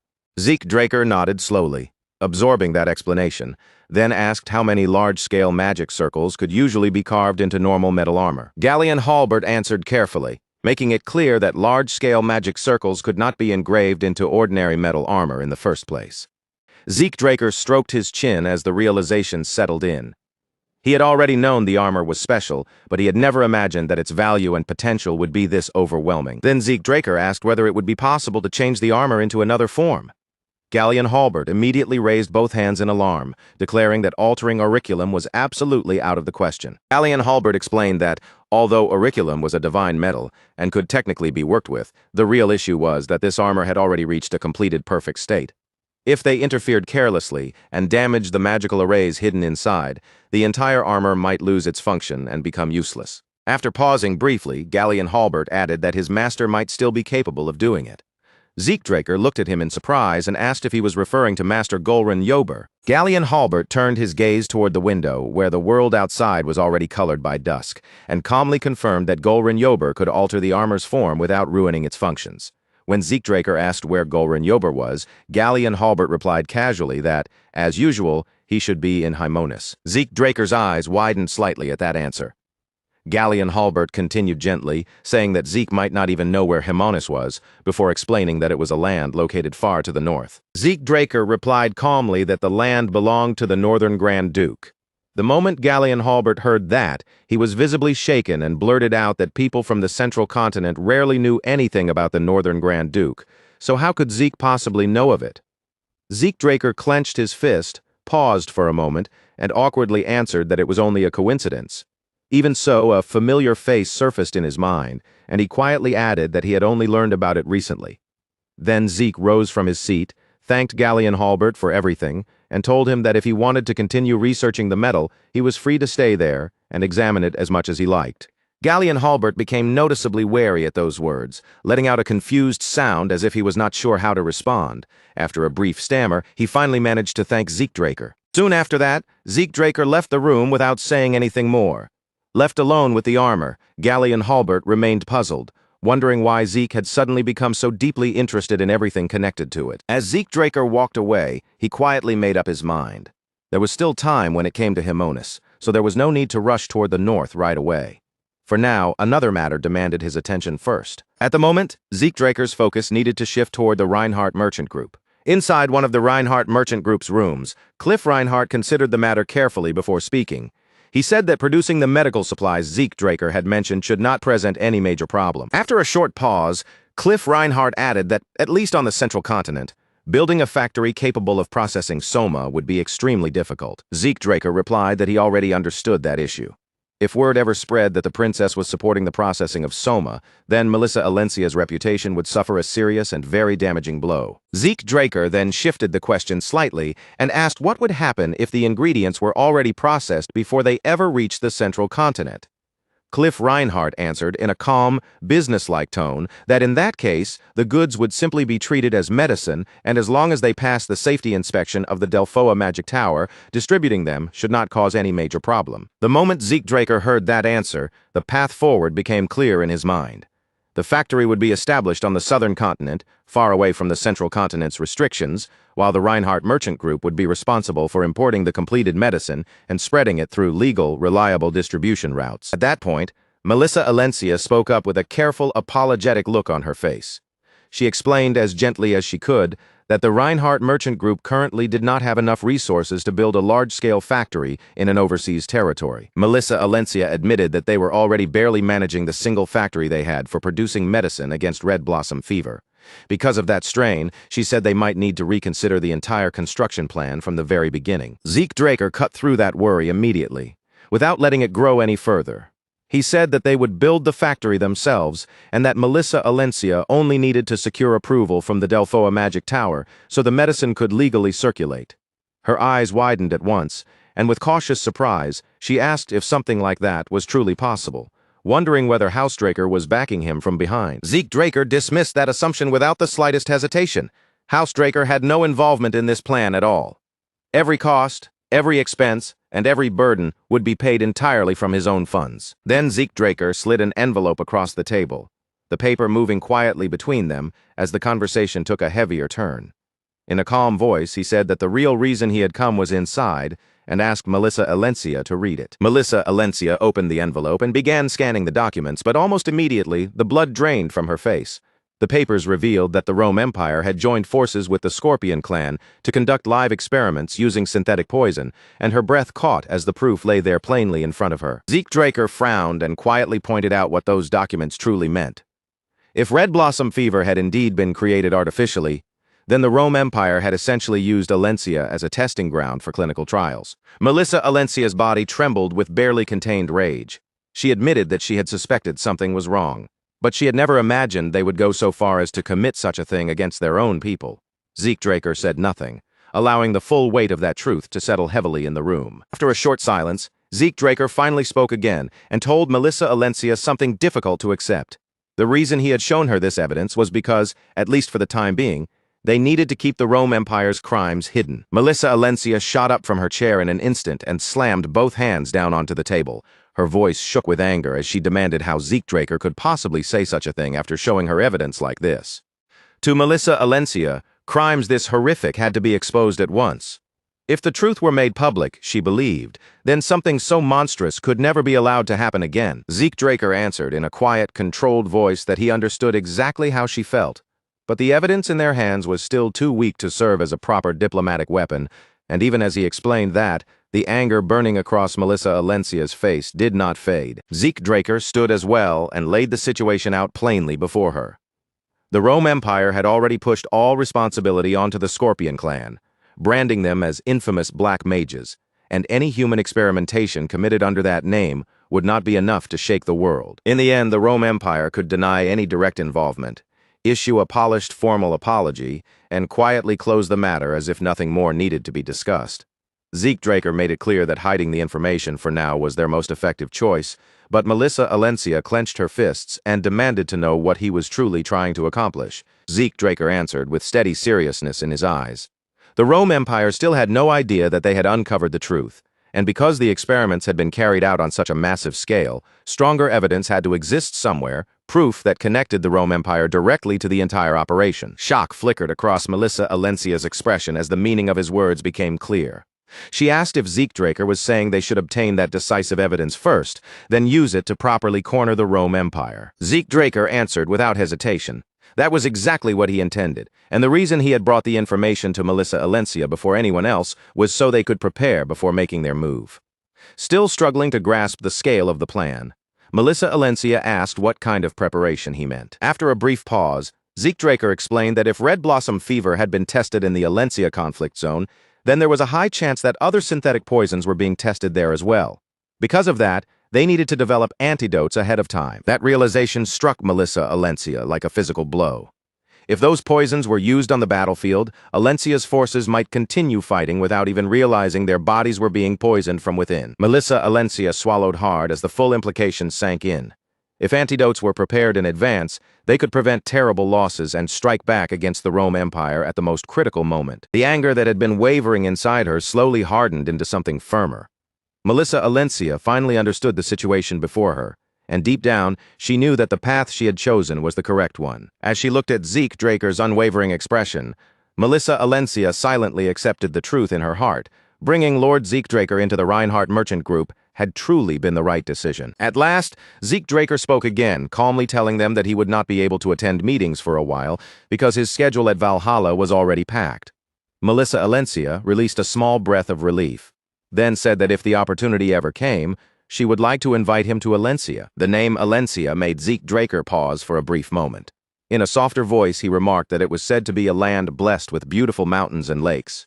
Melissa Alencia looked surprised and asked whether he had ever visited before. Zeke Draker gave her a faint, gentle smile and said that he had only heard stories about it. But when he finally did visit, he hoped Melissa Alencia would personally guide him through every beautiful place worth seeing. Touched by his words, Melissa Alencia placed one hand over her chest and promised that she would do exactly that. Then, with sincere warmth in her voice, she wished Zeke Draker a safe journey. After the meeting ended, Melissa Alencia and Cliff Reinhardt respectfully saw Zeke Draker off. They watched him leave while the heavy meaning of everything they had discussed still lingered in the air behind him. Asta Elidolf lay sprawled across the ground, completely exhausted, his body stretched out as though every last bit of strength had been wrung from him. Diego Villa had collapsed beside him, gasping for breath as he whined that he might actually die before the mission even started. Zeke Draker rested his sword across his shoulder and told him to stop complaining, adding that if Diego still had enough energy to talk, then he had enough energy left to swing his sword one more time. That only made Diego Villa flare up even harder. He snapped back at Zeke Draker, calling him a devil and swearing that Draker blood was truly terrifying, before forcing himself up and charging in with an angry slash. Zeke Draker deflected Diego Villa's attack with effortless control, the corner of his mouth lifting ever so slightly. Watching him struggle forward, Zeke thought to himself that these two only seemed to show their real fire after their pride had been properly wounded. As the training continued day after day, Zeke Draker quietly noticed the changes taking root in them. After spending a week under his harsh guidance, Asta Elidolf and Diego Villa had begun to influence each other, and Diego especially was no longer just the carefree joker he had once been. The repeated drills and brutal sessions had sharpened Diego Villa's discipline far more than before. Then, right in the middle of their exhausting training, a voice from nearby suddenly praised them for their hard work.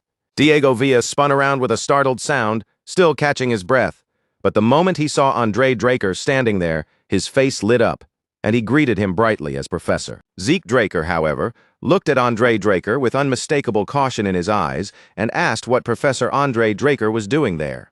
Andre Draker answered in his usual calm tone that there was something important he needed to tell all three of them. When Zeke Draker pressed him to explain, Andre Draker revealed the matter plainly. The three of them had been assigned to a mission involving the subjugation of a threat recognized on a continental level. A mission of that scale was far too dangerous for students to simply be sent into on their own. Andre Draker's expression tightened with firm resolve as he made his decision clear. For that very reason, he would be accompanying them on the mission. A train tore through the forest, its iron wheels shrieking against the rails as rows of trees and passing scenery blurred beyond the windows. Inside, someone muttered gloomily that they had never expected to be dragged along on the Black Knight Yaksha mission. In one of the carriages, Andre Draker sat with his arms folded, completely unaffected by the heavy mood around him.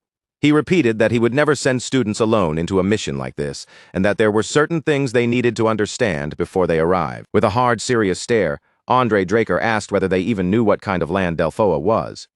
Sitting across from him, Zeke Draker answered calmly that they had learned a little about it in class, though he added that Delphoa was known to be different from other places, because mages held true authority there. Andre Draker nodded once, confirming that Zeke Draker's understanding was correct. Delphoa, Andre Draker explained, functioned under a strange and rigid system. Even its knights did not fight in the same manner as knights from other regions. The knights of Delphoa were trained around massive shields, standing firm at the front line to block incoming attacks and push enemies back, while the mages remained protected behind them and rained down destructive magic from a safe distance. Asta Elidolf raised his hand and asked whether that meant the knights fighting up close were forced to take all the damage themselves. Andre Draker actually praised the question, acknowledging that Asta had understood the heart of the problem. Andre Draker said that was exactly why Delphoa's knights trained by running while carrying their heavy shields, all to endure that brutal role on the battlefield. It was also the reason so few Valhalla graduates ever wanted to serve in that land. Diego Villa clicked his tongue in irritation and said it sounded like a knight order built purely to protect mages, as if the knights themselves were treated as disposable shields. Andre Draker turned his gaze toward the scenery rushing past outside the train window and answered in a cool voice that Diego Villa had understood it perfectly. Then he warned them not to be too surprised when they finally saw Delphoa with their own eyes. Before long, the silhouette of a castle began to appear in the distance, rising slowly beyond the horizon as the train drew closer to Delphoa. As the shape grew clearer, Andre Draker lowered his voice and warned them that the mages of Delphoa were infamous for their arrogance. Beneath the clear and peaceful sky, Andre Draker stepped forward with a composed expression. Standing before the welcoming party, he formally introduced himself as an assistant professor from Valhalla. The man who came to receive them smiled warmly and reached out to shake Andre Draker's hand. From the look on his face, it was obvious that he was both surprised and honored that someone tied to House Draker had personally traveled all the way here. After the greeting, the man introduced himself in return. His name was Jorge Otter, and he served as the commander of Delphoa's 8th Knight Order. Andre Draker gave a brief glance toward Diego Villa, Zeke Draker, and Asta Elidolf standing behind him. Then, with quiet confidence, he explained that the cadets accompanying him were among the best Valhalla had to offer, so there would be no problem carrying out the mission. Jorge Otter gave a light laugh, visibly relieved by that assurance, and said hearing that put his mind at ease. Then he gestured toward a nearby carriage and explained that their captain was waiting inside. Diego Villa frowned the moment those words reached him, muttering suspiciously that the bearded man from earlier had already introduced himself as the captain. Zeke Draker answered in a low voice, warning Diego to keep his mouth shut, because this was Delphoa, and in this place, strange treatment like this was considered perfectly normal. Just then, the carriage door swung open. Sitting inside was a man with a rigid face and an openly irritated expression, as if the simple act of meeting them was already too much trouble. Diego Villa narrowed his eyes and muttered that the man looked like he had been angry since the day he was born. Zeke Draker immediately warned him once again to stay quiet before his mouth caused trouble. But inside, Zeke Draker had already guessed who the man was. This had to be Delphoa's mage captain, and the uneasy way Jorge Otter behaved around him told Zeke everything he needed to understand about the power balance here. Jorge Otter leaned closer to the carriage and whispered something to the man inside. After a short, uncomfortable pause, he turned back toward the group from Valhalla with an awkward expression on his face. Jorge Otter explained that the captain would be traveling separately from them. Because of that, Andre Draker and the 3 cadets would have to take a different carriage. Diego Villa could only stare in stunned disbelief as the carriage door shut right in front of them. Without another word, the vehicle rolled away, leaving them standing there as if they had barely been worth acknowledging. The instant the carriage was gone, Diego Villa finally exploded. He shouted that they had been completely ignored, treated like trash, and abandoned on the spot as though their presence meant absolutely nothing. Diego Villa continued raging, saying this was completely unacceptable. They had crossed half the world to take part in a joint mission, and yet Delphoa was acting as if the Valhalla group did not even exist. Before Diego Villa could keep shouting, Zeke Draker cut him off with one sharp kick to the knee. Diego Villa dropped with a yelp, grabbing his leg as he cursed Zeke Draker in pain. Still fuming, he immediately turned his frustration toward Andre Draker and demanded to know why the professor was just standing there without saying anything. After a brief moment of silence, Andre Draker answered in a calm, steady voice. Once they graduated and became proper knights, he said, situations like this would become a common part of their lives. Thinking back to the man seated inside the carriage, Andre Draker told them to carve everything they saw and everything they felt from this moment onward deep into their memories. Eventually, night fell over Delphoa, covering the unfamiliar land in darkness. Zeke Draker lay flat on his back inside the room they had been assigned, staring up at the ceiling with a quiet sigh. After a moment, he muttered to himself that things really were different in this place. The room prepared for them looked old, worn down, and thrown together in a hurry. Yet every mage facility they had passed earlier had been polished, well-maintained, and clearly funded with an entirely different level of care. Even so, Zeke Draker admitted inwardly that this was about what he had expected from Delfoa. He had never truly believed they would be welcomed with proper treatment here. With a tired expression settling over his face, Zeke Draker pushed himself up and said he was going outside to get some air. As Zeke Draker walked down the quiet corridor, he thought that this kind of treatment did not truly bother him. After everything he had endured in his previous life, being looked down on was hardly enough to shake his composure. What actually weighed on Zeke Draker's mind was not Delfoa's arrogance, but the mission involving Black Knight Yaksha. He recalled the strategy meeting, where Jorge Otter and the other knights had stood stiffly like statues, while the mages spoke over them without hesitation. Zeke Draker had expected Delfoa's hierarchy to be unbalanced, but he had not expected it to be this severe, and another slow breath slipped from him. Just then, someone suddenly stopped him in the hallway, asking why he was wandering around alone at this hour. Zeke Draker lifted his gaze in surprise and saw the same mage captain from earlier standing directly in front of him. The man spoke in a cold, emotionless voice, saying that he had something to tell Zeke Draker anyway, so running into him like this was actually convenient. With clear indifference in his tone, the mage captain told Zeke Draker that Valhalla had no meaningful role to play here. He warned him not to get tangled up in unnecessary magical affairs and advised him to return quietly instead. A faint spark of irritation stirred inside Zeke Draker. Inwardly, he scoffed, wondering why Delfoa had even asked for cooperation if this was the attitude they planned to show. Of course, no matter how tempting it felt, he could not simply punch the man in the face. Then the mage captain's eyes caught the emblem on Zeke Draker's glove. The moment he noticed it, his expression tightened, as if he had recognized something deeply unpleasant. The mage captain's voice sharpened as he asked whether Zeke Draker was a pure-blood Draker awakener. Zeke Draker answered without hesitation that he was. Then, meeting the man's gaze directly, he asked whether that was supposed to be a problem. The mage captain's face darkened with anger at that response. He snapped back, saying Zeke Draker had no right to speak to him in such a casual manner. Gritting his teeth, the mage captain warned Zeke Draker that it would be wiser not to remove that glove for as long as he remained in Delfoa. Then, with a sharp flick of his cloak, the mage captain turned away. In a cold voice, he added that this warning was for Zeke Draker's own sake, assuming he wanted to finish the mission and return alive. Zeke Draker remained silent, watching as the mage captain walked away down the corridor. At the same time, the captain inwardly acknowledged that pure-blood awakeners really did possess the power to disrupt mana. Just then, a hesitant voice called out Zeke Draker's name from behind. Zeke Draker turned around in surprise, and a small sound escaped him when he recognized the person standing there. Looking closely at the man before him, Zeke Draker asked if it was really Professor Fannin. Fannin laughed warmly, saying he had known it was Zeke, then stepped closer and greeted him with a friendly smile, asking how he had been after all this time. Zeke Draker replied that he had been doing well. Then, without wasting much time, he asked what Fannin was doing all the way here in Delfoa. Fannin scratched the back of his head with a slightly sheepish look and explained that Delfoa was the best place for a mage to build a reputation. Research alone had not been enough for him, so he had volunteered to come here. Then he asked what had brought Zeke Draker to Delfoa as well. Zeke Draker answered plainly that he had come here because of the Black Knight Yaksha mission. The moment Fannin heard that name, every trace of warmth disappeared from his face, and his expression went completely still. Fannin urgently motioned for Zeke Draker to come closer.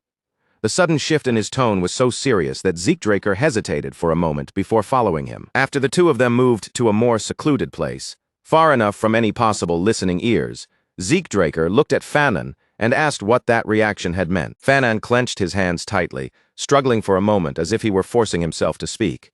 Then he finally warned Zeke Draker not to take part in the mission the next day. Zeke stared at him in disbelief and asked what he was talking about. Fannin's expression hardened, and his voice grew firm as he said the mission was already doomed to fail.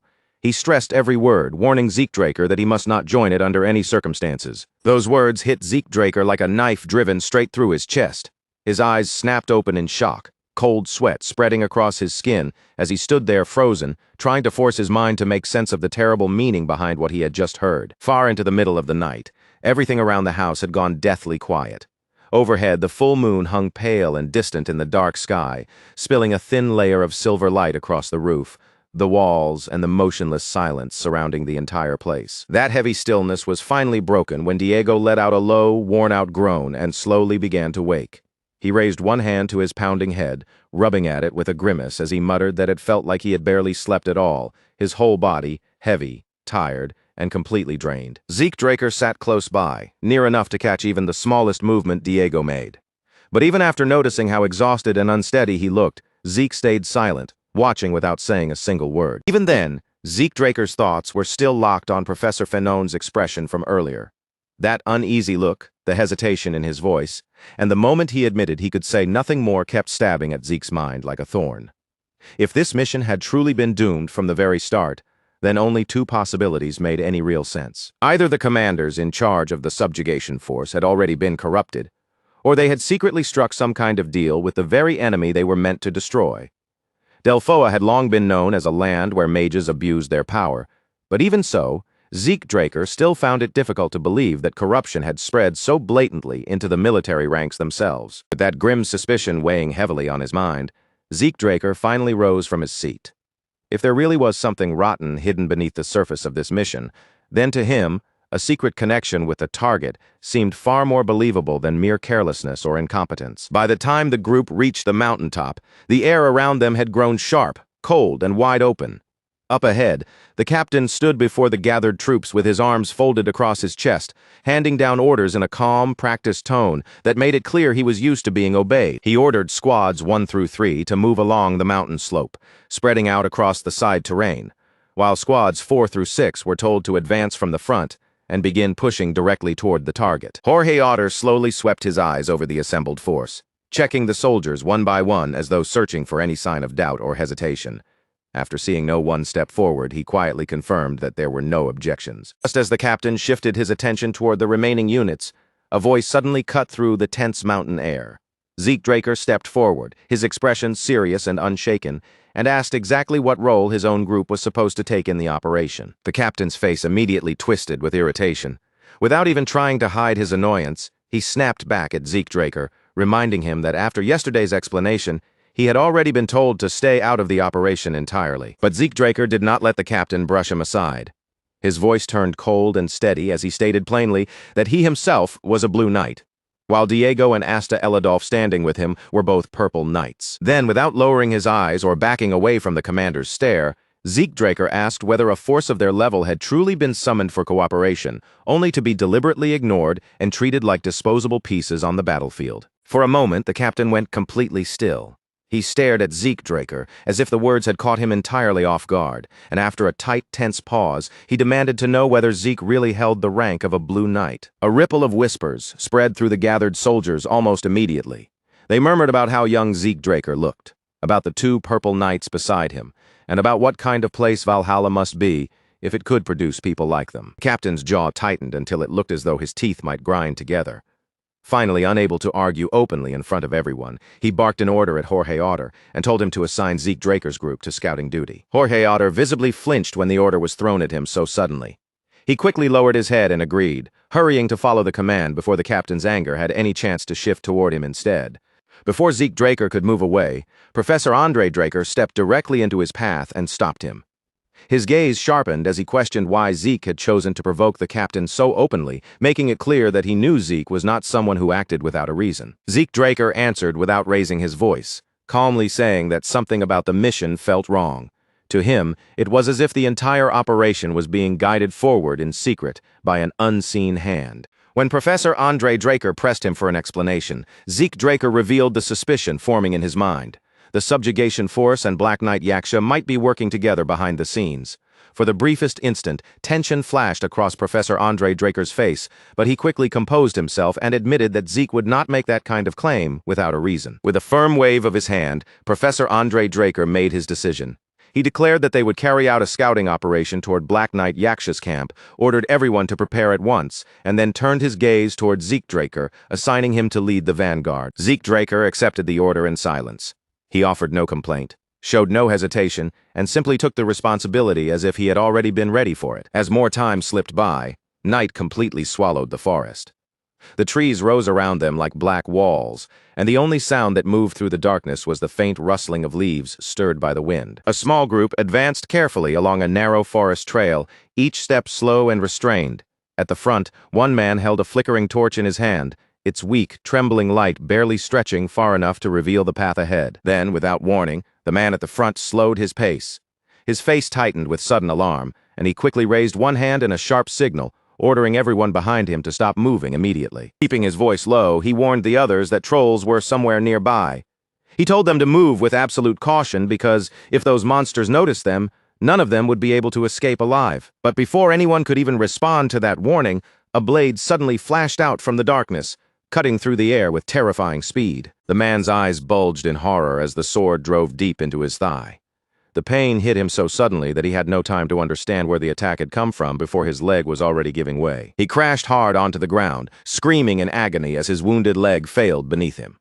That scream tore through the quiet forest, and almost instantly, something massive began moving closer through the darkness. A monstrous figure stepped out from the shadows, releasing a low, bone-chilling growl. The sound alone froze the wounded man where he lay, draining the strength from his body as fear overtook him. Then the attacks came crashing down one after another, heavy blows hammering into his helpless body. Panic exploded through the rest of the group, and the others spun around in terror, screaming for help as they fled blindly into the forest darkness. At that exact moment, two figures shot forward from the shadows with incredible speed, cutting into the scene before the monsters could continue their rampage. Asta, Elidolf, and Diego threw themselves straight into the fight. Their movements were quick, sharp, and decisive as they struck the monsters down before the creatures could keep slaughtering the helpless patrol. One by one, the monsters were brought down around them. Nearby, the wounded man shook violently on the ground, clutching at himself in desperation, as though trying to hold his battered body together through sheer fear. Zeke Draker landed beside him with a cold, steady look in his eyes. Staring down at the trembling man, he asked whether they were part of Black Knight Yaksha's patrol. Then Zeke Draker's voice dropped even colder. He told the man that if they really were connected to Black Knight Yaksha, then he had better start talking and reveal exactly where the group was hiding. Not long after, Zeke Draker, Asta Elidolf, and Diego crouched low behind cover, keeping their bodies hidden as their eyes fixed on a distant fortress rising out of the darkness ahead. Asta Elidolf frowned as she carefully examined the structure from afar. The fortress had been built from thick, natural stone, and just from looking at it, she could tell that forcing their way through would be anything but easy. Zeke Draker shifted his attention toward Jorge Otter and asked where the Mage Corps had been positioned. With a fortress like that standing in front of them, he pointed out that a small group alone would never be enough to handle whatever was waiting inside. Jorge Otter hesitated, his expression turning stiff and awkward before he finally admitted the plan. Once the surrounding area had been secured, the mages were supposed to begin bombarding the fortress with support fire from the rear, and the moment he said it, disbelief spread through the entire group. Zeke Draker immediately spun toward Jorge Otter, his voice cutting through the tense air like a blade. He demanded an explanation, accusing Jorge of sending such a small force against a fortress as though he were trying to have everyone massacred. Before Jorge Otter could even form a response, Diego suddenly lifted his head. Terror flashed across his face as his eyes locked onto something above them in the night sky. Diego screamed out a warning, throwing his arm upward and pointing toward the sky at something that was plunging down toward them with terrifying speed. Zeke Draker turned sharply in the direction Diego was pointing, and the instant he saw what was falling, his entire body went rigid with alarm. They were shells. Zeke Draker immediately shouted for everyone to scatter, ordering them to get away from the impact zone as fast and as far as they possibly could. In the very next instant, the night exploded around them. Fire burst across the area, shock waves tore through the battlefield, and screams of pain and panic erupted from every direction at once. Jorge Otter stood frozen in the middle of the chaos, his face drained pale as he whispered in disbelief, unable to accept or even process what had just unfolded right before his eyes. Zeke Draker seized Jorge Otter by the collar and roared at him to pull himself together, demanding to know if he was seriously trying to get them all killed. Jorge shook his head desperately, swearing over and over that he had nothing to do with it. Zeke Draker clenched his teeth as a cold, grim certainty settled deep inside his chest. Whatever was happening on that battlefield, one thing was painfully clear: it was no accident. The enemy had known exactly where they were from the start by now. Zeke Draker could no longer brush it off as rotten luck, or some impossible coincidence. Someone inside their own side had been leaking information, quietly guiding the enemy straight to them. A sudden roar tore across the battlefield, snapping Zeke Draker's focus back to the chaos in front of him.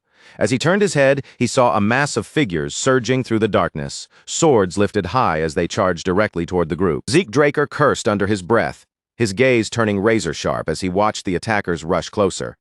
Their movements had none of the control or discipline of trained soldiers. They were hurling themselves forward like madmen, as if death meant absolutely nothing to them. As the attackers closed the distance, Zeke Draker narrowed his eyes and focused on their faces. Their eyes were bloodshot, their expressions twisted, and their bodies moved with a reckless violence that told him more than any report ever could. In that moment, a cold shock ran through Zeke Draker's mind as the truth finally snapped into place. This was far more than an ordinary ambush. The men rushing at them were Soma addicts, mercenaries whose minds had already been eaten away by madness until only violence remained. The Soma burning through their bodies had originally come from the southern cartels, a dangerous drug that had slowly spread across the central continent, poisoning more and more of the land as time passed. Mages normally treated Soma with extreme caution, only using the tiniest amount when they needed to force out a temporary burst of magical power. Mercenaries were nothing like that. Men who survived from battlefield to battlefield, chasing money and bloodshed, often swallowed far more Soma than their bodies could withstand, until their judgment, fear, and reason were completely burned away. The moment Zeke Draker recognized the sword-wielding figures charging at them, he shouted a warning to everyone nearby. These were Black Knight Yaksha's mercenaries, and their own side had been drawn straight into a trap prepared in advance. The group reacted almost at once, lifting their weapons and bracing themselves against the sudden flood of attacks. Diego Villa swore at the sight of the deranged fighters rushing in, while Asta Elidolf shouted that there were far too many of them to cut down so easily. Even with the battlefield collapsing into chaos around him, Zeke Draker kept his mind clear. He warned Diego Villa and Asta Elidolf not to burn through their aura too quickly, telling them to preserve their strength before the fight dragged on and wore them down. Clenching his teeth, Zeke Draker quickly measured the danger in front of them. If the enemy had gathered this much strength, then the Night Order alone would never be able to handle it. Scouting mission or not, wiping out everything between them and the fortress might be the only way forward. At that very instant, a sharp golden light flashed through Zeke Draker's pupils. An explosion thundered across the battlefield, followed immediately by a scream that tore through the smoke and noise. Zeke Draker spun toward the sound without hesitation, feeling magic stir in the air and realizing the situation had just taken another dangerous turn. When Zeke Draker noticed a formation gathering not far from them, a small flicker of relief passed through his mind. Delphoa Mage Corps had finally reached the battlefield. On the other side of the field, the mage captain furrowed his brow and poured even more power into his spell. Under that crushing pressure, the maddened mercenaries began to fall apart, scattering in all directions as voices shouted that the Mage Corps had arrived and ordered everyone to retreat. Zeke Draker watched the shift in the battlefield with a cold, steady gaze. The Mage Corps may have arrived late, but their power was undeniable. If they pressed the attack now, there was still a real chance to seize the momentum and turn everything around. But right then, someone stepped forward and called for everyone to stop. Zeke Draker turned in disbelief, unable to understand why they would abandon such a perfect opening at the exact moment the enemy formation was breaking. The captain's face hardened as his eyes locked onto Zeke Draker in a sharp, accusing tone. He blamed Zeke for ruining the entire mission and demanded to know whether he even understood the damage he had caused. For a brief moment, Zeke Draker's expression went completely blank, as if the sheer absurdity of what he was hearing had made the whole situation feel unreal. Then his jaw tightened. He ground his teeth in silent fury, cursing inwardly at the unbelievable nonsense being thrown at him in the middle of a battlefield. The captain continued without letting up, accusing Zeke Draker of provoking the enemy when, according to him, Zeke's only assignment had been a simple scouting mission. With a sharp turn of his back, the captain ordered Professor Andre Draker to take the cadets and withdraw at once. He declared that everything that had happened here would be reported directly to Valhalla. Zeke Draker's fist slowly tightened at his side. His voice dropped cold as he asked whether that meant their cooperation with Delphoa was officially over, and the captain visibly stiffened as the weight of that question settled over him. Zeke Draker continued, making his meaning clear. If they no longer had an assigned role in Delphoa's operation, then they were no longer obligated to follow Delphoa's commands. From that moment on, they would continue the mission according to their own judgment. Anger flared across the captain's face. He snapped that this was Delphoa's territory, then demanded to know who Zeke Draker thought he was, acting as if he could simply move wherever he pleased. Professor Andre Draker stepped in with a calm voice, not showing the slightest trace of panic. He stated that Black Knight Yaksha was an enemy of the entire continent, and as official knights of House Draker, both he and Zeke Draker had the authority to act independently when the mission took priority. They could make their report after everything was finished. Captain clicked his tongue in clear irritation, turned away, and coldly told them to do whatever they wanted, but his warning was just as clear. Whatever consequences came afterward would be theirs alone to carry. As the Mage Corps began to pull back from the battlefield, Jorge Otter remained standing in place, stunned into silence. He could only stare, unsure what would happen to the subjugation effort now that the operation had fallen into complete disorder. Zeke Draker walked up to Jorge Otter and told him there was something he wanted to ask. Jorge looked back at him in surprise, and Zeke, holding his gaze firmly, asked whether he truly had the resolve to capture Black Knight Yaksha. Jorge's daughter answered without even a moment of hesitation. As a knight, he said, he would never turn his back on evil. Zeke Draker gave a faint nod, saying that he understood that feeling very well. Then, after a short pause, his voice lowered as he asked Jorge Otter for one single favor. Not long afterward, the fortress stood beneath the quiet moonlight, its stone walls covered in a pale glow, while the heavy night pressed down over everything around it. Suddenly, a commotion rose from below. Two guards, stationed high on the wall, leaned over the edge, peering down into the darkness to see what was causing the disturbance. In the distance, a huge group of soldiers was rushing straight toward the fortress. Their shouts echoed through the night as they advanced without slowing, closing in on the walls with determined force. At the very front of the charge, Jorge Otter roared for the cowards hiding inside to stop cowering behind their stone walls, come out and face them in a proper fight. One of the guards on the wall raised his bow, muttering under his breath that the attackers had to be completely insane to charge in like that. A heartbeat later, two arrows cut through the night air at the same time. Jorge Otter's soldiers lifted their shields in perfect unison. The metal plates locked together with practiced precision, catching both arrows cleanly without even a single man breaking formation. Jorge Otter dug his feet firmly into the ground and shouted for everyone to hold the line, determined to show that the enemy's attacks meant nothing. Faced with that unshaken wall of shields and spears, the two guards on the fortress wall fell silent. One of them sneered to himself, convinced the entire display was pointless. But in the next instant, all the color drained from his face, and he suddenly coughed up a mouthful of blood. Mocking voices rang through the tense air as Zeke Draker and the others openly taunted the defenders. Their words made it clear that they had no intention of backing away from the fortress gates. Then a sharp creak cut through the noise. Zeke Draker turned his head at once and saw someone driving a horse forward, racing away from the fortress in a desperate rush. For someone to charge out on horseback in the middle of this chaos made no sense at all. The instant that thought crossed Zeke Draker's mind, a surge of dread rose in his chest, and his pupils flashed with golden light. The rider's face came clearly into view, and Zeke Draker recognized him immediately. He matched the description perfectly. That fleeing man was Black Knight Yaksha. Zeke Draker stepped to the edge of the wall and announced that he would chase Black Knight Yaksha himself. He ordered Professor Andre Draker to create chaos inside the fortress, open the main gate, and fire a signal flare, and Professor Andre Draker responded at once before moving to carry out the order. Zeke Draker did not hesitate for even a single breath. He launched himself off the wall and dropped into the darkness below, plunging through the night after his fleeing target. With a voice as cold and clear as the night air around him, Zeke Draker called out the name of his summoned holy beast, Bucephalus. The instant that name left his lips, lightning split across the darkness. A surge of blue aura exploded beneath him, roaring outward like a storm, and from within that brilliant light, the shape of a massive warhorse began forming directly under Zeke Draker. Zeke Draker spoke to Bucephalus with calm, absolute confidence, never taking his eyes off the fleeing figure ahead. He knew this steed's speed well enough to be certain that catching up to their prey would not be a problem. Bucephalus launched forward like living thunder, tearing across the ground and devouring the distance in an instant. The man running ahead cried out in panic, unable to comprehend how anything behind him could close the gap with such terrifying speed. As Zeke Draker watched that fear spread across his target's face, the corner of his mouth slowly curled into a thin, satisfied grin. Then, without even a flicker of hesitation, Zeke Draker sprang up from the saddle.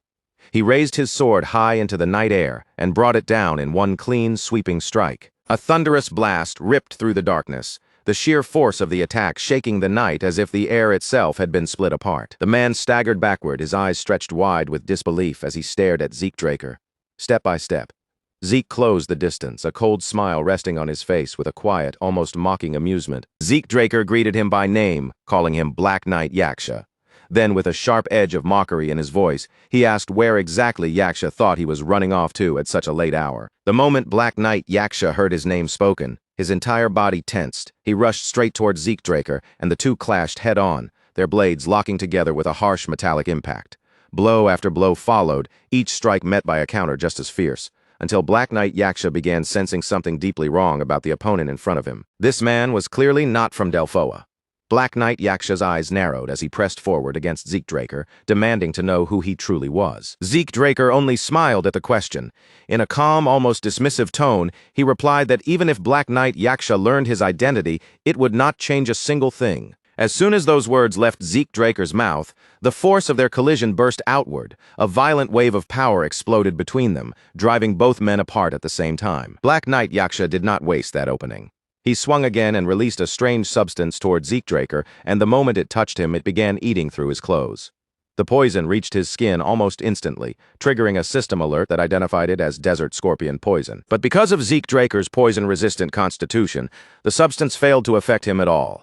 Even so, the trick caught his attention, and he quickly understood what kind of fighter Black Knight Yaksha really was, an outlaw who would use any dirty method available if it gave him an advantage. Black Knight Yaksha seemed to prove that suspicion when he asked whether Zeke Draker was from the desert or the southern borderlands. Zeke simply brushed the question aside, commenting that Black Knight Yaksha was surprisingly curious for someone in his situation. Black Knight Yaksha ignored the remark and drew several daggers into his hands. He declared that Zeke Draker's origin made no difference because no matter where he came from, he was going to die. Then hurled the blades in a coordinated attack from every direction. Zeke Draker reacted instantly, knocking part of the barrage aside with his sword while activating his dragon-scale armor to withstand the rest.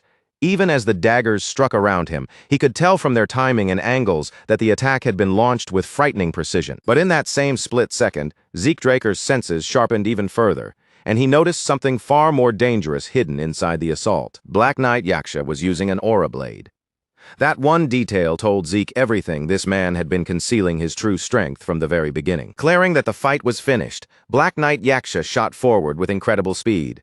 He struck with deadly force, tearing into Zeke Draker while commanding him to die. But at that moment, Zeke Draker calmly said that Black Knight Yaksha's swordsmanship had already exposed him. From the way he fought, Zeke could tell that he belonged to the Imperial Intelligence Bureau, and that revelation left Black Knight Yaksha completely stunned. Before Black Knight Yaksha could properly respond, a searing pain suddenly spread through his entire body. His strength drained away, his knees buckled beneath him, and his sword slipped from his hand as he collapsed. Zeke Draker closed in with his own aura blade ready, standing over the fallen man with an unwavering gaze. Then he said it was now his turn to ask questions, demanding to know why an agent of the Imperial Intelligence Bureau was causing trouble in Delphoa. The moment those words reached Black Knight Yaksha, he bit down on his own tongue without the slightest hesitation, choosing death before allowing Zeke Draker to drag any answers out of him. Black Knight Yaksha tried to end his own life, but Zeke Draker reacted at once, forcing a potion into his mouth before death could take him. Zeke told him the attempt was useless, adding that he knew exactly how determined agents of the Imperial Intelligence Bureau could be. With a faint smile touching his face, Zeke Draker remarked that he might allow Black Knight Yaksha to die eventually, but only after the man gave him something worth hearing. That single sentence left Black Knight Yaksha staring up at him in shock. Slowly, he began to understand that the man standing over him was not merely ruthless, he was frighteningly unhinged. In the next moment, Black Knight Yaksha was barely managing to breathe, his wounded body trembling as it struggled to hold together. Nearby, Zeke Draker stood calmly with a dagger in his hand, asking whether he was finally ready to talk. Broken down and left with no strength to resist, Black Knight Yaksha finally gave in and asked what Zeke Draker wanted to know. Zeke demanded his identity and the reason he had been operating there, and Black Knight Yaksha revealed that he was an agent from the 13th Unit of the Imperial Intelligence Bureau. That answer genuinely surprised Zeke Draker, because as far as he knew, the Imperial Intelligence Bureau was supposed to have only 12 units. His reaction, in turn, shocked Black Knight Yaksha, making the agent question how Zeke could possibly know anything about their internal structure. Zeke Draker stepped closer with the dagger still in hand and reminded Black Knight Yaksha that he was the one asking the questions here. Then he pressed him again, demanding to know exactly what he had been doing in this place. With the blade hanging over him and Zeke's pressure bearing down, the agent's composure finally started to crumble. Under that threat, Black Knight Yaksha admitted that he had been conducting experiments involving stimulants. Zeke Draker was taken aback, and his mind immediately went to the mercenaries who had attacked them earlier. He asked whether they were not simply soma addicts, but Black Knight Yaksha explained that the stimulants had actually been derived from soma itself. When Zeke pressed him about their purpose, the agent confessed that the goal was to create soldiers who could feel neither pain nor fear. Once he heard that, Zeke Draker understood what this entire situation really was. The Empire had been running human experiments, using the drawn-out war of attrition against Delphoa as a live testing ground to see how these enhanced fighters performed. Black Knight Yaksha had only survived inside the fortress for 3 years, gathering bandits and mercenaries under him, because the Empire had been supporting him from the shadows. As the truth settled heavily in his mind, Zeke Draker began wondering what the Empire was truly doing across the continent. Then he looked down at the agent again and asked whether he understood that the Empire would be the first to erase him, and Black Knight Yaksha answered that he already knew. After revealing everything, Black Knight Yaksha begged for death, asking Zeke Draker to kill him right there. But instead of granting the request, Zeke asked what he would do if there was still a way for him to survive. Black Knight Yaksha rejected the idea immediately, insisting that escaping the Imperial Intelligence Bureau was impossible. Zeke Draker answered without hesitation, saying that it could be done through the power of House Draker, and those words visibly shook the agent. Then Zeke Draker removed his glove and cleared the surrounding mana from the air around them. In that instant, Black Knight Yaksha finally understood exactly who was standing before him. Zeke Draker was a pure-blooded awakener of House Draker. Faced with that truth, Black Knight Yaksha no longer wanted to throw his life away in a place like this. After countless dirty assignments, whatever loyalty he had once held was already worn thin, and he knew that even if he returned alive, the Empire would silence him for security reasons. His best chance was to become a witness under House Draker's protection, so he asked Zeke Draker whether a complete change of identity could truly be guaranteed. Zeke Draker replied that he had an even better option, catching Black Knight Yaksha completely off guard. With a slight smile, Zeke explained that he could arrange a new line of work for him, because there were plenty of places that would value someone with experience from the Imperial Intelligence Bureau. Later, Zeke Draker ran swiftly through the forest, only to realize that the fortress still had not been captured. That made no sense to him at all. Professor Andre Draker's group should have had more than enough strength to take it on their own, so Zeke began to suspect that something had gone wrong and redirected his path toward the night camp. As Zeke Draker moved toward his destination, he noticed a group of mages standing together and speaking among themselves. The sight immediately struck him as strange, and just as he wondered why they were gathered there alone, one of them suddenly spotted him and raised his staff, aiming it straight at Zeke. Caught off guard by the sudden hostility, Zeke demanded to know what the man thought he was doing. Before Zeke Draker could question the mage any further, a voice rang out across the area, accusing him of allowing Black Knight Yaksha to escape, and declaring that Zeke would be transferred to the barracks. The one making that accusation revealed himself as the mage captain, claiming that Zeke Draker had committed a serious offense. Anger flared inside Zeke as he tried to understand what this man was attempting to pull, but he quickly forced himself to remain calm and asked for an explanation. The captain insisted that their target had been lost because of Zeke's reckless attack plan. The mage captain argued that they never would have lost track of Black Knight Yaksha if Zeke Draker had not interfered. But Zeke pushed back at once, asking whether the captain had actually confirmed that Yaksha was alone inside the fortress. The captain answered that the enemy's defenses were still too strong for them to make that kind of claim, then abruptly ordered Zeke Draker to be quiet. He added that he had seen someone escape from the fortress earlier, but Zeke countered that the rider could have been a messenger sent to call for reinforcements. Then Zeke pressed even harder, asking how the captain could be so certain that the person was Yaksha himself. The mage captain clenched his teeth in frustration, and that reaction alone told Zeke Draker enough. Zeke became certain that this man had been the one who ordered Black Knight Yaksha to flee, secretly communicating with the enemy for the past 3 years. The worst part was that the captain likely did not even understand he had been helping the Empire all along. But to Zeke Draker, that detail changed absolutely nothing. Whether the captain knew the full truth or not, Zeke still saw him as utterly worthless. Captain Ingrid Haxon snapped at Zeke Draker, telling him to stop talking nonsense and follow him without saying another word. Then he turned his back as if the matter had already been decided, declaring that he would personally testify to Zeke's crimes. Zeke only let out a quiet sigh, choosing for the moment to go along with him and see where this would lead. Not long afterward, Zeke Draker returned to the base together with the mages.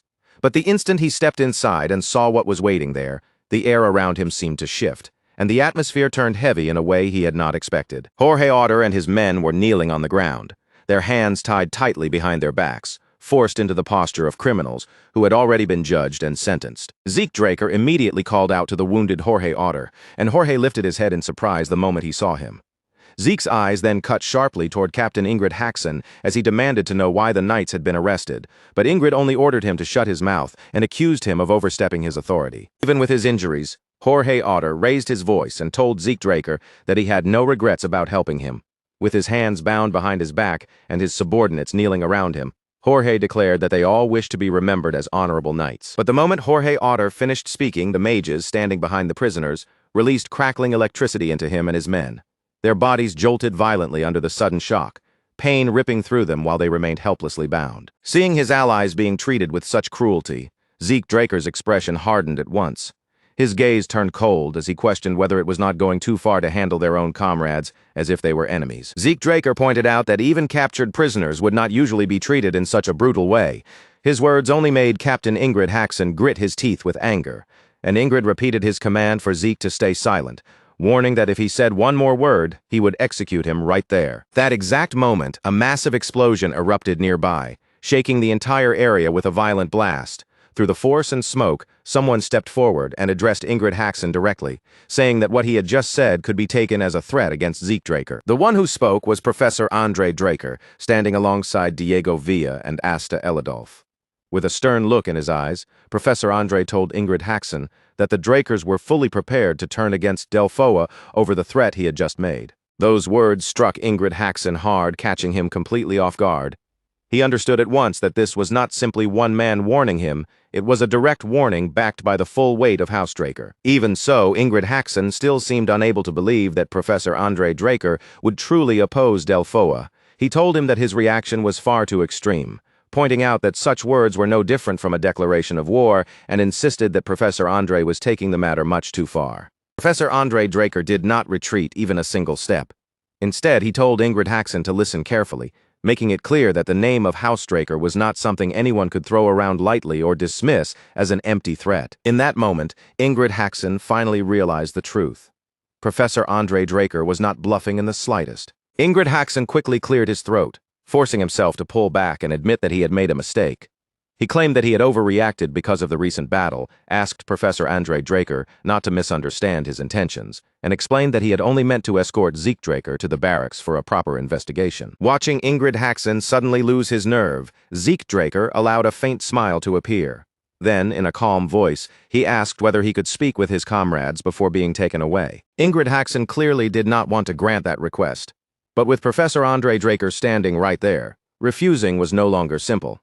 After a reluctant pause, he allowed Zeke Draker 20 minutes. Inside their room, Zeke Draker gathered with his companions and immediately removed his gloves.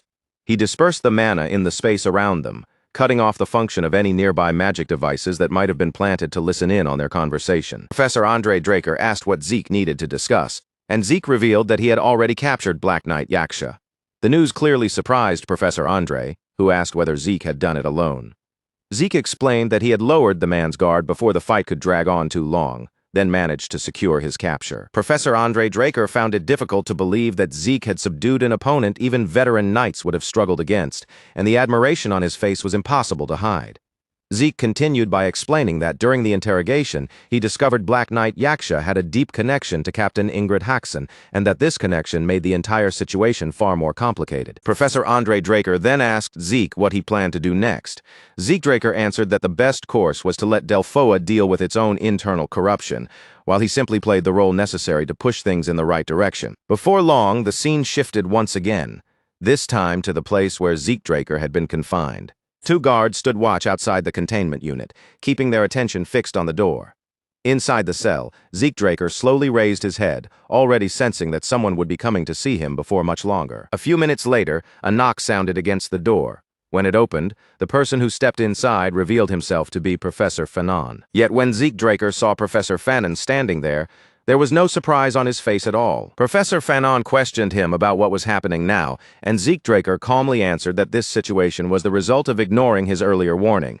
That reply caught Professor Fanon off guard, because he had not expected Zeke to disregard the advice he had given him before. From that exchange, Zeke Draker understood that Professor Fanon had already known about Captain Ingrid Haxon's corruption, just as many of Delphoa's higher-ranking mage officials had at least some idea of what was going on. And because Delphoa mages needed core experience in order to climb higher, Zeke intended to offer Professor Fanon a way to cut himself free from that requirement. Zeke Draker told Professor Fanon that there was something important he needed to say. When Professor Fanon urged him to explain, Zeke instead asked whether he knew about the Empire's stimulant experiment. Then Zeke Draker calmly told Professor Fanon everything he had learned from Black Knight Yaksha. Faced with that truth, Professor Fanon found himself standing at a difficult crossroads. He could expose the corruption that had now been confirmed, or he could look away, stay silent, and protect himself. At that moment, Zeke Draker added that he had a request. Looking straight at Professor Fanon, He asked whether the mage would help him drag this corruption into the light, and the question left Fanon visibly shaken. In the following scene, several mages approached Captain Ingrid Haxon, and one among them stepped forward to call out to him. When Captain Ingrid Haxon asked what had happened, the mage reported that Professor Fanon had rejected Zeke Draker's proposal. A satisfied smile spread across Ingrid Haxon's face as he asked whether the report was true. He was convinced that Professor Fanon had chosen his position over his principles, certain that Zeke Draker could never have convinced him to do otherwise. Turning his eyes toward the fortress ahead, Ingrid Haxon declared that it was time to begin.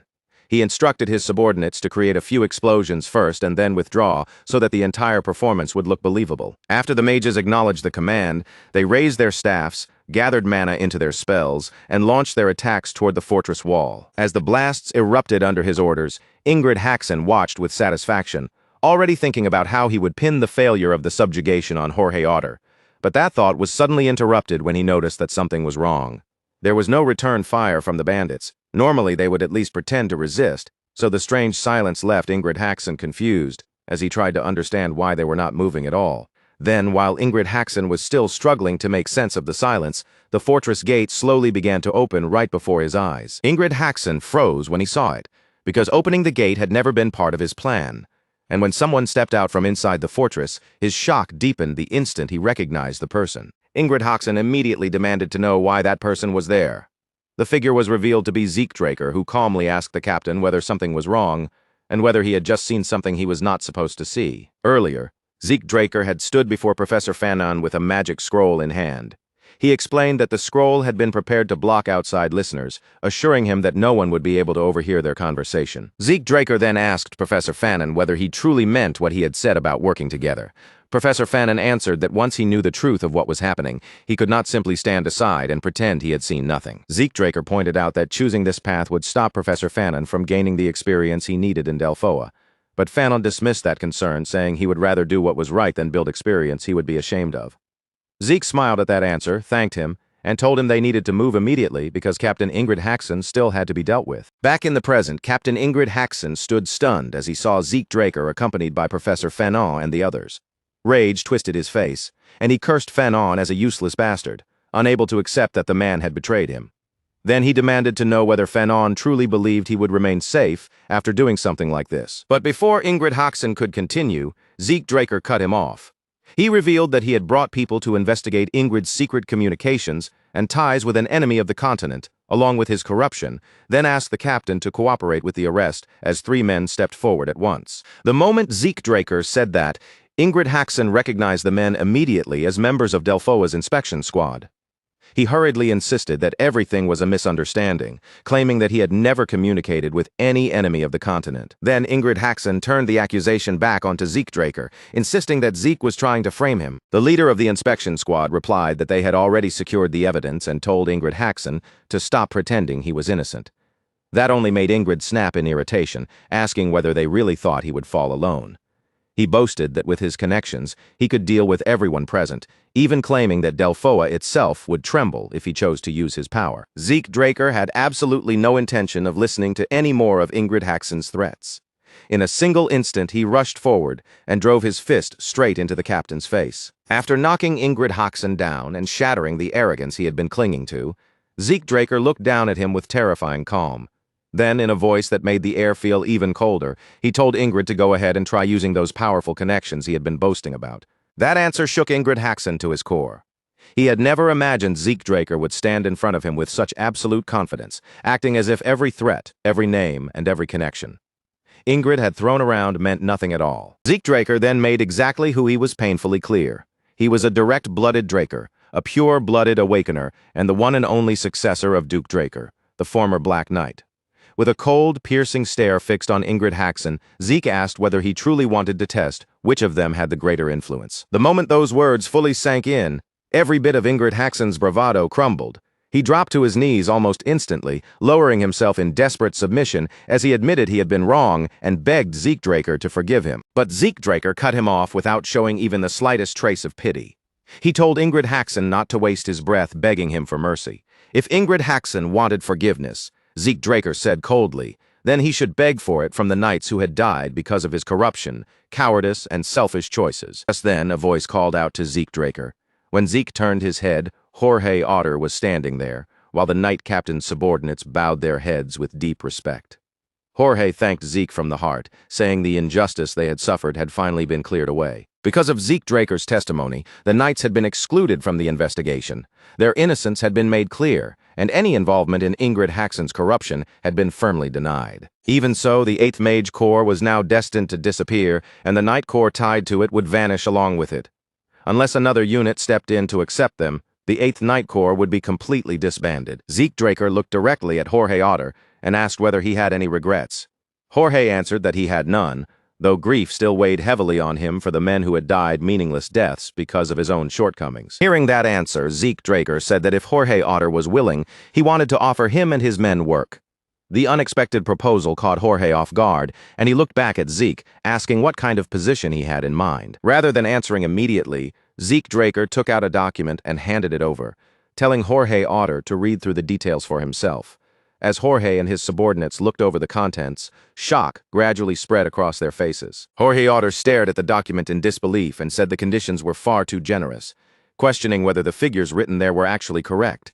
Zeke Draker simply told him that anyone working under him should expect treatment at that level, then revealed that he had recently established a merchant group and wanted them to serve as its guards. The knights were left stunned by the sudden offer, unable to hide their surprise.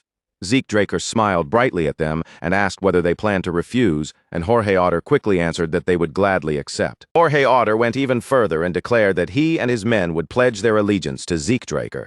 He immediately ordered his subordinates to greet their new master, and after they had done so, Zeke turned toward Professor Fanon and called out to him, telling him to come to Atlas as soon as his work here was finished, because there was still plenty waiting for him there. Professor Fanon placed one hand over his chest, addressed Zeke Draker as master, and confirmed that he understood.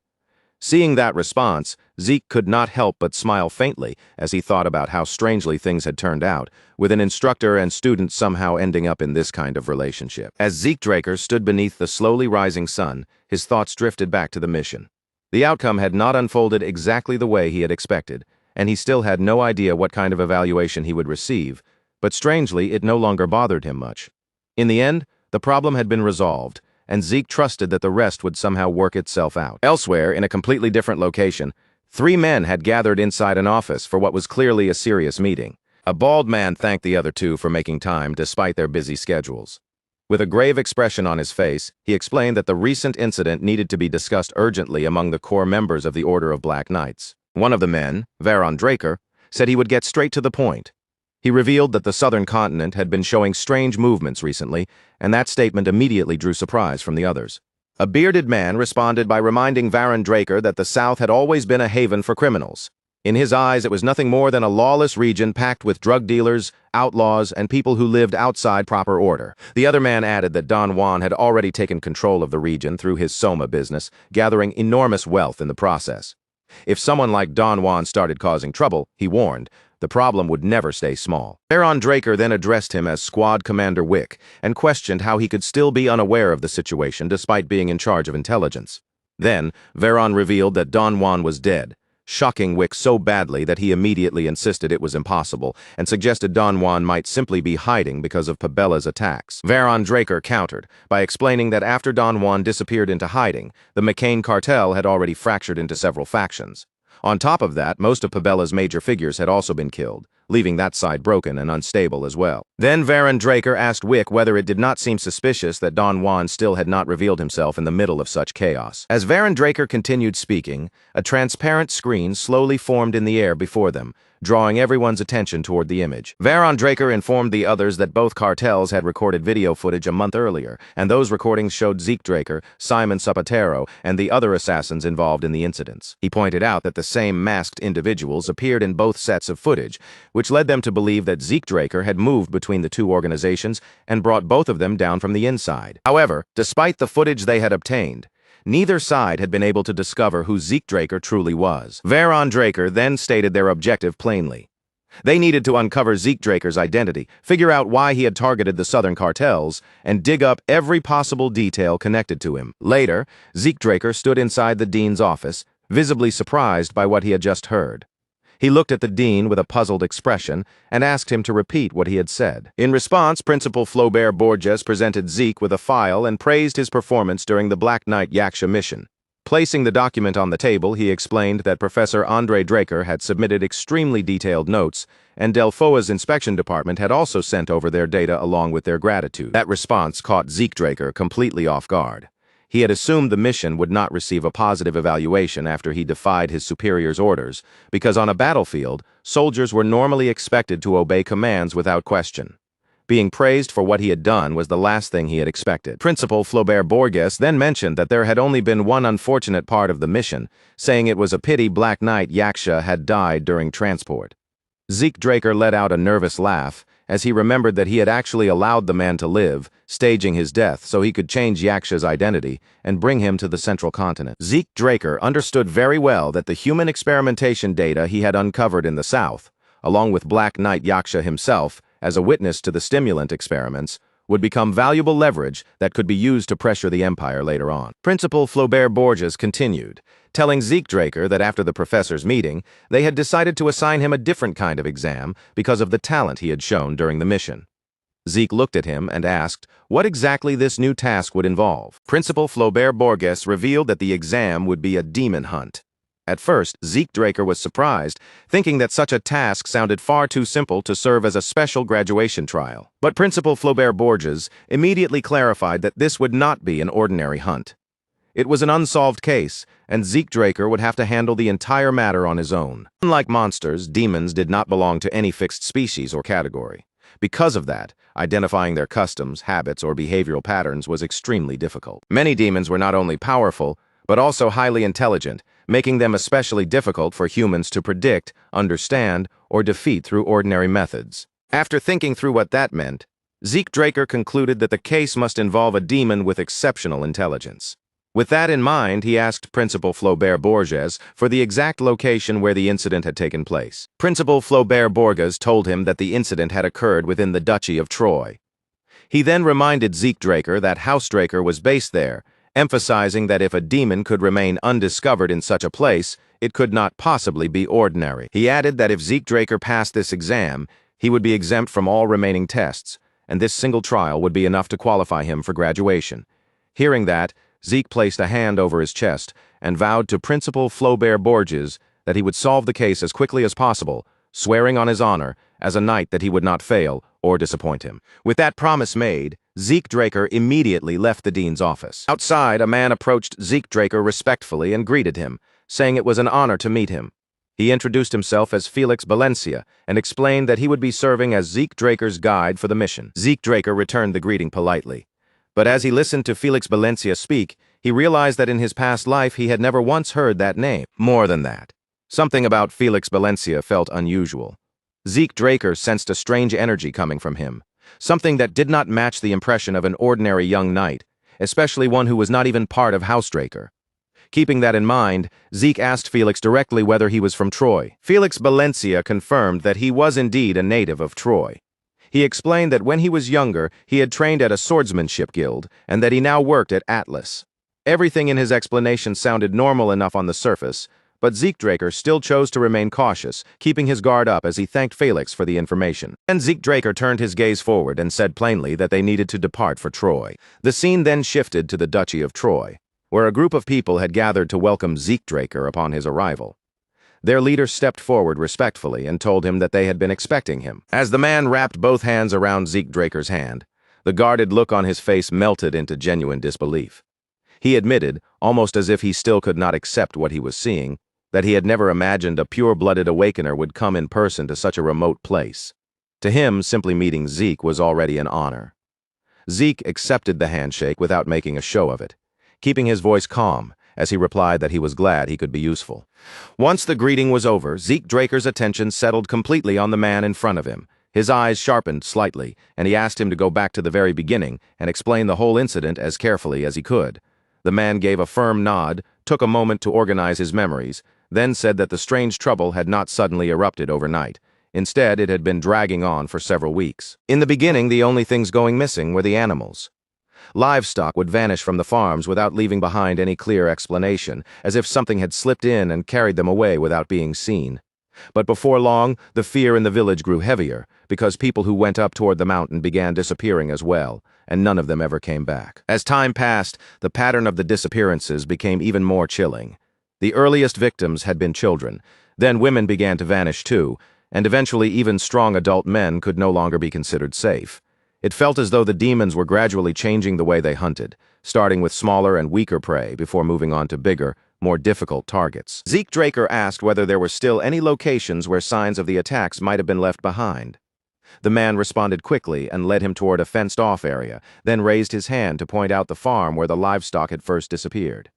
He explained that the earliest traces had been discovered there, before the trail seemed to stretch onward toward the mountain path. Zeke Draker stood before the fence in silence, carefully letting his gaze travel over the wooden rails and the dirt surrounding them.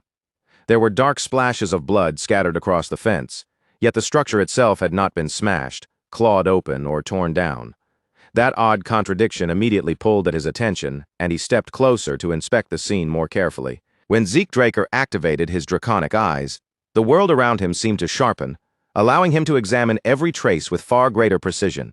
Soon he found deep, oversized footprints pressed heavily into the soil, each mark clear enough to show the weight behind it. Whatever had left those tracks was strong enough to leap clean over the fence without damaging it, and that kind of movement was nothing like what an ordinary demon would do. The more Zeke Draker connected the clues, the colder his expression became. His eyes remained fixed on the trail leading away from the farm, and in a low, quiet voice, he came to the conclusion that this mission was not going to be simple at all. By the time night had fully settled over the forest, Zeke Draker and Felix had already made camp between the trees.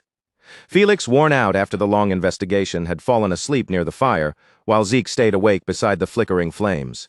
He glanced over at Felix's sleeping form and silently thought that the journey must have drained him completely. Their search had continued well past nightfall, with Zeke and Felix following the demon's trail higher up the mountain until it led them into a dense forest, far removed from any trace of human presence.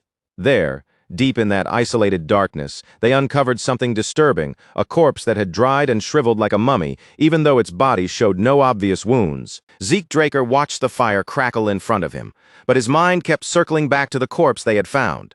The body's condition made no sense. He wondered what kind of demon could remove every drop of fluid from a person so completely, while leaving the outside of the body without a single clear mark. That strange corpse gave Zeke Draker a direction, allowing him to narrow down what kind of demon they might be dealing with. But just as he began to settle on a possibility, another detail refused to fit. The huge footprints found near the village were completely wrong for the creature he had in mind. The moment that contradiction crossed Zeke Draker's thoughts, a heavy crash suddenly tore through the quiet forest. Felix jolted awake at once, his body snapping up in alarm as he asked if Zeke had heard the sound too. Zeke remained composed and answered that it had come from about 2 kilometers to the west, then told Felix to stay where he was, calmly assuring him that he would return before sunrise. Zeke Draker did not waste even a heartbeat after that. He pushed off the ground and shot into motion, racing straight through the trees toward the place where the noise had erupted. As Zeke Draker moved swiftly through the forest, slipping between trunks and shadows, he reasoned that a blast-like sound in such a remote place could hardly be anything normal. A demon had to be involved. But when he finally reached the area, what stood before him was not only a monster, there was also a massive shirtless man, broad-armed and powerfully built, with tattoos spread across his body. With a roar that shook the surrounding trees, the enormous man seized a tree by its trunk and tore it straight out of the earth. He swung the entire thing at his opponent like it was no heavier than a sword. Even Zeke Draker, watching from nearby, was briefly stunned by the ridiculous strength on display, and he found himself wondering whether this man was some kind of barbarian. Zeke Draker quickly pulled his focus away from the giant man and studied the creature locked in battle with him. The opponent was unmistakably a demon, and as soon as Zeke got a proper look at its shape, the suspicion he had been carrying finally turned into certainty. The demon was huge, with a monkey-like body and a long tail whipping behind it as it moved. Zeke recognized it as Yahello, an ancient species of demon known for being especially troublesome. In his previous life, Zeke Draker had once encountered a corpse dried out in that exact same unnatural manner. At the time, his master had explained that such a death was the work of an ancient demon species, and had specifically warned him to be careful of one that moved with the agility of a monkey. Yahello were not only fast, but also cautious, which made them extremely difficult to trap or corner. However, the most dangerous part of them was their tail. They could wield it almost like a flexible tentacle, striking in an instant and draining a person's vitality before the victim even had time to react. When the demon suddenly launched itself at the giant man again, the remaining pieces finally slid into place inside Zeke Draker's mind. The one stealing livestock from the village had most likely been the barbarian. Meanwhile, the true culprit behind the human disappearances was not him at all. It was the Jueyuan. But before Zeke Draker could act on that realization, a scream tore violently through the forest. His eyes snapped back toward the battle, and he saw the demon's tentacle-like tongue driven straight through the barbarian's stomach. The barbarian gritted his teeth, forcing himself not to lose consciousness despite the pain ripping through him. His eyes shifted toward the demon's open mouth, and in that instant he understood something important. The attack had not come from the creature's tail, it had shot out from its tongue. That exact moment, Zeke Draker appeared behind the demon with his sword already drawn, the blade poised to cut it down. But the creature's instincts were frighteningly sharp. Before Zeke's strike could connect, the demon sensed him and reacted immediately. The Chueyan lowered its body in a sudden, fluid motion, dipping its head just enough for the sword to miss. Then, with terrifying speed, it shot away from Zeke Draker and created distance in an instant. Zeke Draker clicked his tongue under his breath, irritated by just how nimble the creature was.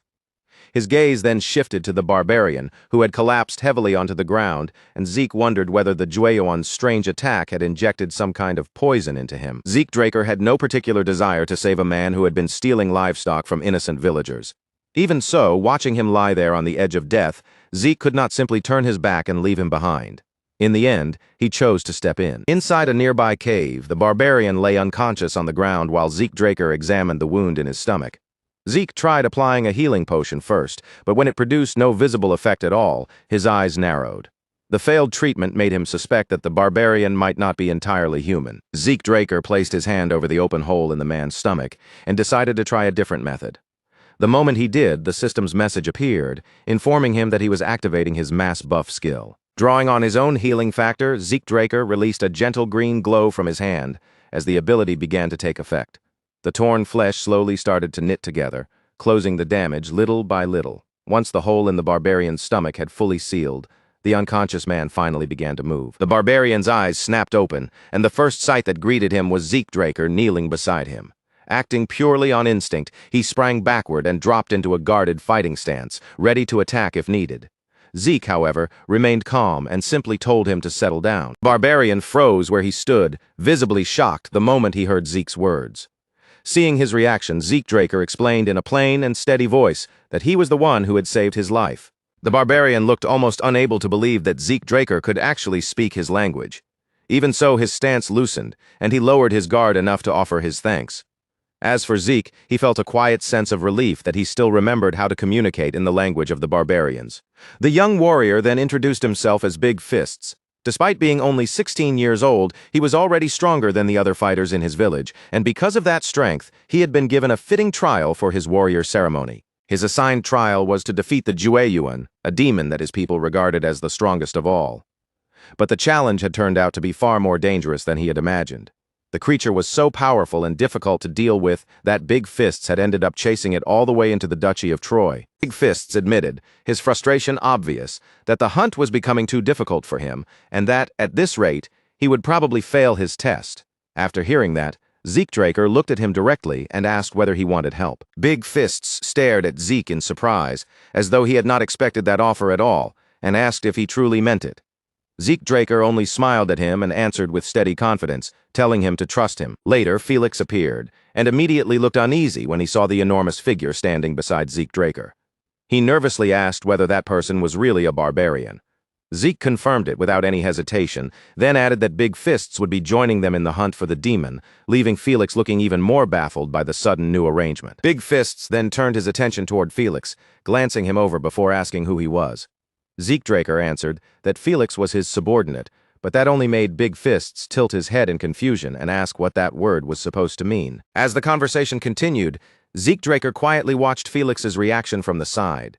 Even with a barbarian standing right in front of him, Felix never once reached for his sword. That level of calm would usually require serious training to imitate naturally.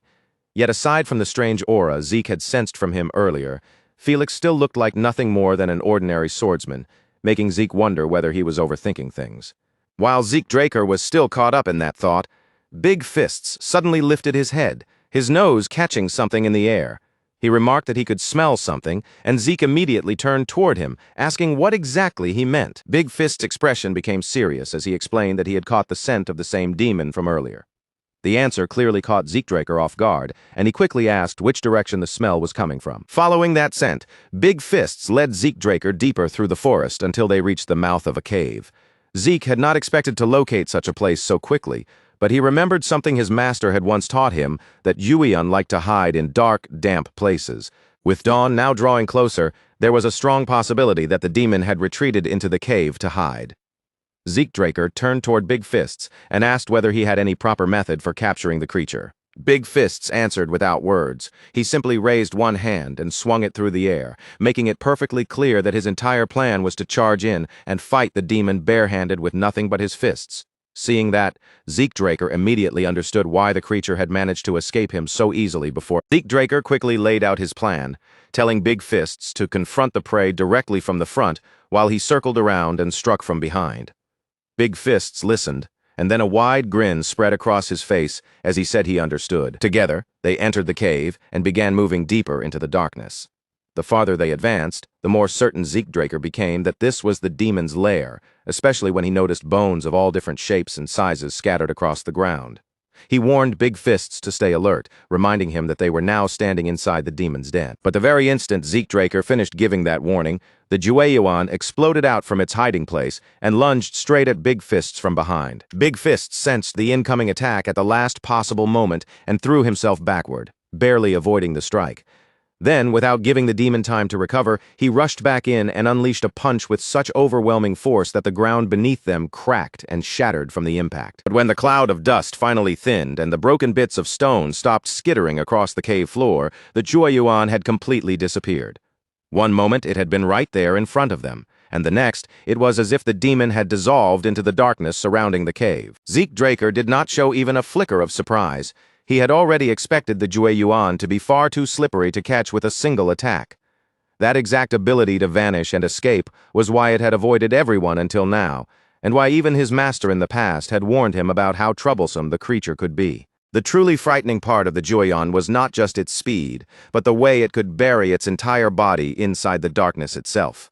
It blended so perfectly with the shadows that its form vanished from sight, then moved silently through the cave and reappeared behind Big Fists once again. As soon as Zeke Draker understood where the demon had gone, his hand moved to his sword without the slightest delay.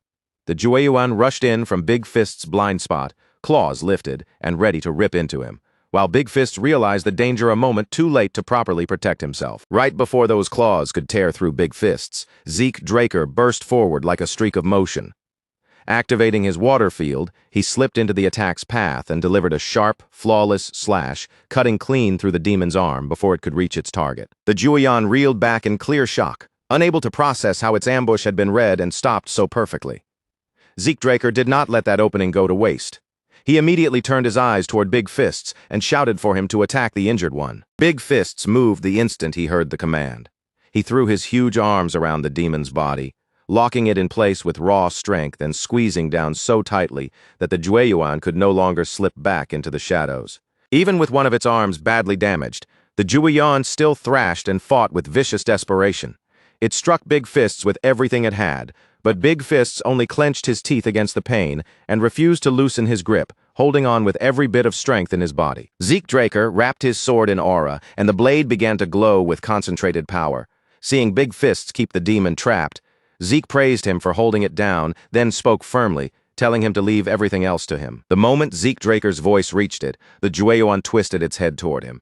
At nearly the same time, Big Fists sprang aside, clearing the path in front of Zeke and creating the perfect opening for him to unleash the first verse of Chapter 2 of True Dragon Swordplay. Earth Slice slammed into the Jueyuan with tremendous force, striking its body cleanly and tearing through it.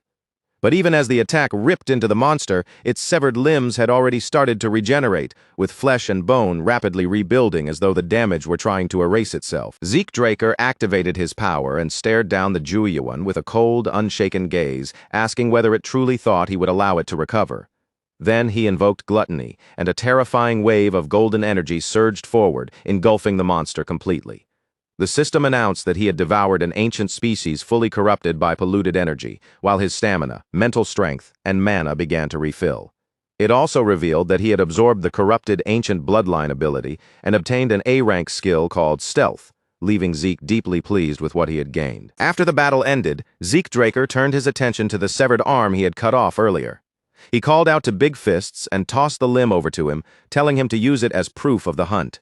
Then Zeke held up one of the demon's fingers, saying he would keep that piece for the same purpose. Tears gathered in Big Fist's eyes as he stepped forward, overwhelmed with gratitude, and pulled Zeke Draker into a tight embrace. After thanking him from the heart, Big Fists took the demon's arm and started toward the cave entrance. Before leaving, he asked Zeke to visit his village someday when he had the time, which made Zeke ask what tribe he came from. Big Fists proudly declared that he was from the mighty Boulder tribe. The name immediately stunned Zeke Draker because he remembered it as the strongest barbarian village.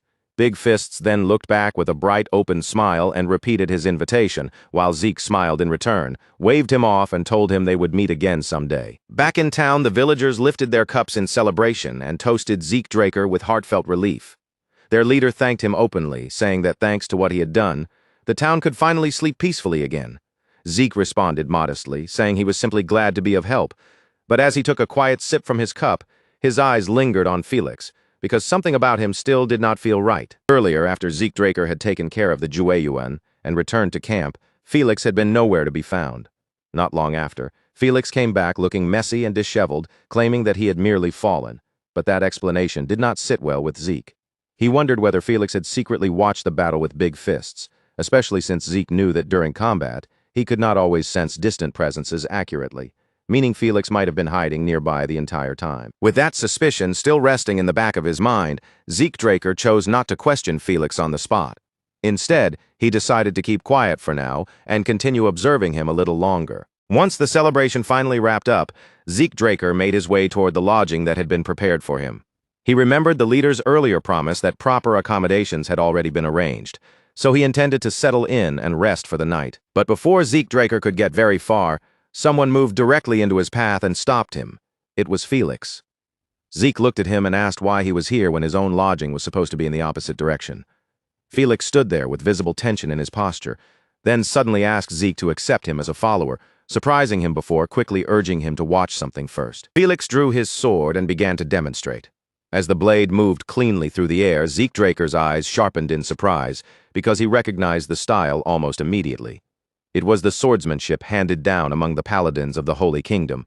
After continuing the demonstration for a while, Felix finally brought his movements to a stop and said he was finished. Zeke Draker remembered very clearly that Felix had once claimed he learned swordsmanship at a guild, so he pressed him on how he could possibly know a technique reserved for paladins. Felix was visibly shaken by the question, because even within the Holy Kingdom, the paladins of the Holy Knights rarely dealt with outsiders, and their secret techniques were known only to a small chosen group. Felix admitted that he had never expected Zeke Draker to identify the technique so quickly, much less understand exactly where it came from. For a brief moment, Felix said nothing. He seemed to be weighing the truth in his mind, as though asking himself whether there was any point in continuing to hide it now. Realizing that there was no use pretending anymore, Felix took out an item and handed it to Zeke Draker to examine. Zeke recognized it at once as an official paladin insignia. Felix then explained that it had belonged to his grandfather, a former paladin who had been caught up in a hidden internal conflict within the Holy Kingdom, falsely accused of wrongdoing, and eventually forced into exile. The revelation genuinely caught Zeke off guard, making the situation far more complicated than he had first imagined. Felix continued the story, explaining that his grandfather had risked his life fighting countless enemies inside the kingdom in order to expose corruption. But despite everything he had done, he had never been able to escape the false charges placed on him. In the end, he was not only exiled, but also threatened with a dishonorable execution, and only with the help of his family and allies did he barely manage to flee the kingdom alive. After his escape, Felix's grandfather concealed who he really was and lived quietly in the Duchy of Troy. Then, shortly before his death, he finally revealed the entire truth to Felix. He had personally taught Felix that very same paladin swordsmanship, passing down everything he could before his life came to an end. This surprised Zeke Draker even further, and he asked whether Felix's grandfather had attempted aura transmission before dying. Felix looked genuinely confused and asked what aura transmission was supposed to mean. Rather than explaining right away, Zeke Draker told him to hold out his hand, and Felix obeyed without hesitation, allowing Zeke to take it. As Zeke Draker held Felix's hand, he sensed the flow of energy moving inside him and quickly noticed something unusual. Felix's aura conductivity was extremely high compared to his current level, and his aura circuits were already clear, open, and free of obstruction. When Felix nervously asked whether something was wrong, Zeke calmly told him that nothing was wrong at all and that he should be thankful to his grandfather. Felix was stunned by that answer and immediately asked what Zeke Draker meant. Zeke explained that Felix's grandfather must have once been an Arc Paladin, a person whose level could be compared to a Black Knight, leaving Felix struggling to accept the weight of what he was hearing. Zeke Draker went on to explain that since the Imperial Age, the Paladins of the Holy Knights had possessed a special technique known as aura transmission. Its purpose was to accelerate a person's growth through aura, but in Felix's case, his grandfather had gone even further. He had not only strengthened Felix's aura, but also improved his aura conductivity and cleared his circuits. Felix admitted that he had never known any of this before. His expression gradually turned serious, as the truth about what his grandfather had done for him began to sink in more deeply. Zeke Draker then looked Felix straight in the eyes and asked whether his desire to become a follower came from wanting revenge for his grandfather, who had been wrongly accused. Felix answered that revenge was only part of it. After witnessing Zeke fight the demon, he had sincerely come to want to serve him, and he firmly promised that accepting him would not be a mistake. Zeke Draker silently considered the situation from every angle. In the end, he found no real disadvantage. If Felix turned out to be an ordinary spy, keeping him nearby would make it easier to uncover whoever had sent him. And if he was not a spy, then Zeke would gain a follower with truly impressive potential. So Zeke Draker turned slightly away and told Felix that walking behind him would not be an easy path. He then added that they would return to Atlas the next day and instructed Felix to prepare himself. Felix's face immediately brightened with joy as he thanked Zeke for the chance and promised to do everything he could. The scene then shifted to Valhalla, where Flaubert Borges welcomed Zeke Draker into his office. As he looked over the report in front of him, he remarked that the contents were truly remarkable, admitting that even he had not expected Zeke to heal a barbarian and then cooperate with him to bring down a demon. Flaubert Borges continued by saying that confining someone with Zeke Draker's talent to Valhalla alone would be a loss for the entire continent. Zeke responded with humility, saying he had simply been fortunate, which made Flaubert laugh lightly and comment on just how modest he was. Flaubert Borges tossed a document onto the table and told Zeke Draker to take it. He explained that it was a temporary graduation certificate, since the semester had not yet officially ended, and issuing a full graduation would be difficult for the moment. Even so, with that provisional certificate, Zeke would have no trouble pursuing whichever path he chose next, prompting him to smile and thank Flaubert for his support. Flaubert Borges then asked whether Zeke Draker had already decided what he intended to do after graduation, especially whether he planned to return to his family. Zeke confirmed that he did, explaining that he wanted to first gain experience as a knight within his own household. Hearing that answer, Flaubert smiled with satisfaction and said he looked forward to seeing how Zeke would develop from here. Just then, a knock sounded from the door. After Flaubert Borges gave permission to enter, Andre Draker stepped inside and politely apologized for interrupting. He then informed them that the Four Seasons Fortress had requested Zeke Draker's presence. Flaubert Borges remarked that Zeke Draker's father must have already heard about his graduation. Zeke then said he would take his leave, and Flaubert responded by telling him to come visit again whenever he had the chance. As they walked toward Arthur Draker's office, Zeke Draker asked Andre Draker if he knew the exact reason behind the summons. Andre admitted that he did not know for certain, but guessed that the patriarch likely wanted to congratulate him on graduating. Zeke gave a faint smile and said that the patriarch he knew would not usually go out of his way for something like that, though Andre replied that it was still possible, reminding him that completing Valhalla in only 2 years was an impressive achievement. Andre Draker then added that, on his way to the dean's office, he had seen Zeke Draker's friends. Zeke looked briefly surprised until he realized Andre was talking about Diego Villa and Asta El Adolf. When Andre Draker mentioned that both of them had looked rather gloomy and asked whether something had happened, Zeke Draker explained that they had been stationed at the northern borders, where their entire assignment was clearing snow. Andre nodded as if that explained everything, then commented that people often said snow could be even more terrifying than monsters. When they reached the entrance to the patriarch's office, Andre Draker gestured for Zeke Draker to go in. Zeke thanked him for escorting him, then stepped through the door. Inside, Arthur Draker greeted him and congratulated him on graduating. Zeke accepted the congratulations with thanks, and Arthur invited him to sit down and make himself comfortable. Arthur Draker set his cup down and asked whether Zeke Draker was curious about why he had called him there. When Zeke nodded, Arthur stated his intention plainly. He wanted to send Zeke to the upcoming Draker martial arts competition, and he wanted him to take first place. Arthur Draker explained that the tournament was hosted by the Draker family and was open only to young knights who had reached the level of Purple Knight within the last 5 years. In other words, it was a stage meant for the continent's rising rookies, the promising young talents who might one day lead the next generation. Zeke Draker answered that he understood. Arthur Draker then pressed him further, asking if that meant he would win. Without even a trace of hesitation, Zeke replied that he would claim victory at the Draker martial arts competition. Arthur Draker smiled as he heard the confidence in Zeke Draker's answer and said he hoped to be the one who placed the medal on him when the competition was over. Then he set a box down on the table and told Zeke that he had prepared a graduation gift for him, asking him to open it. When Zeke Draker opened the box and lifted the lid, his eyes immediately widened. Inside, carefully placed beside a formal-looking document, was a golden plaque that caught the light at once. He read the words engraved on it, and only then did he realize what he was looking at, a title certificate granting ownership of a territory. Still unable to fully process it, Zeke raised his gaze toward Arthur Draker and asked if his father was truly giving him land. Arthur Draker confirmed it plainly, without the slightest hesitation in his voice. He explained that the territory lay to the north of the Duchy of Troy, in the very same region where Zeke Draker had captured the demon. Zeke could hardly believe that he was being given land immediately after becoming an official knight.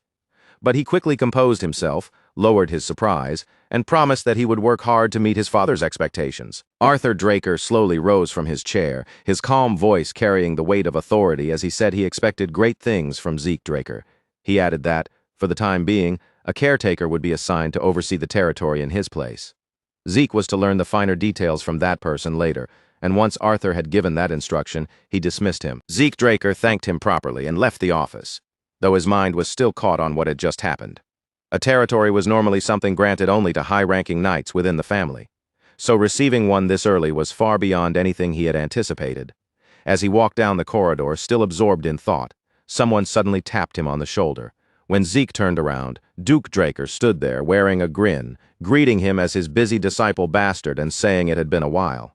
Zeke blinked in surprise and asked what his master was doing there. Duke Draker admitted without shame that he had only come to stay close to Zeke Draker and spend some time relaxing. Unfortunately for him, the patriarch had caught him and immediately dragged him into work instead. Zeke dryly reminded him that he had already been resting for 10 full years, then asked whether handling at least this much work was really such an unbearable burden. Duke Draker let out a tired sigh and muttered that Zeke Draker really was Arthur Draker's son, because the two of them spoke in almost the exact same irritating way. Then, without giving any warning at all, Duke turned toward the nearby window, pushed it open, and jumped straight out.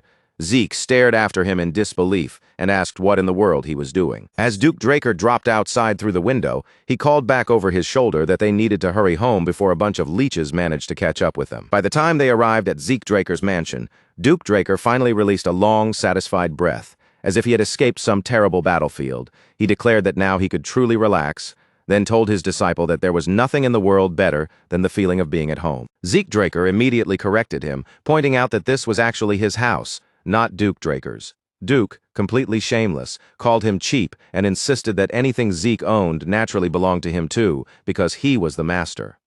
Zeke was left speechless by the logic, but Duke quickly moved on and asked why Arthur Draker had summoned him, already convinced that the patriarch would never call him over just to celebrate his graduation. Zeke Draker then told him that he had received a graduation gift. Duke Draker casually guessed that it might have been a sword or perhaps a fine set of armor suitable for a newly recognized knight. But Zeke shook off both guesses and corrected him, saying that his father had given him a territory instead. At first, Duke Draker nodded as if that sounded like a decent reward and casually praised it.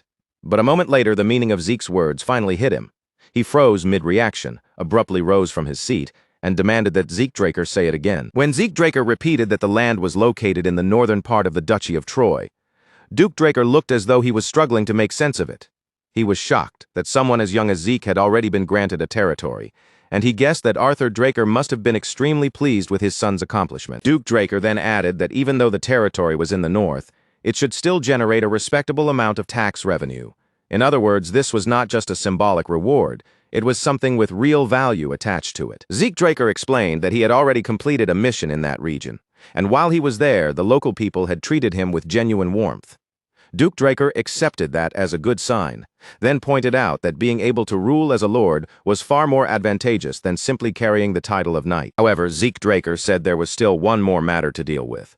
Duke Draker's eyes immediately sharpened with curiosity, and he asked if Zeke had received yet another gift. But Zeke shook his head and revealed that Arthur Draker had ordered him to win the Draker martial arts competition. That command was clearly not what Duke Draker had been expecting. His expression changed at once, and he asked whether Zeke Draker was serious. Zeke simply looked back at him and asked if there was a problem, wondering whether the competition was really that difficult. Duke Draker answered that the competition itself was not the difficult part. If it were only a matter of skill, talent, and winning through strength alone, then with Zeke Draker's ability, there should be nothing especially troublesome about it. When Zeke Draker asked what he meant by that, Duke Draker asked whether he had ever actually watched the Draker martial arts competition in person. Zeke admitted that he only knew it was held once every 5 years. Duke then explained that the event was not merely a simple tournament.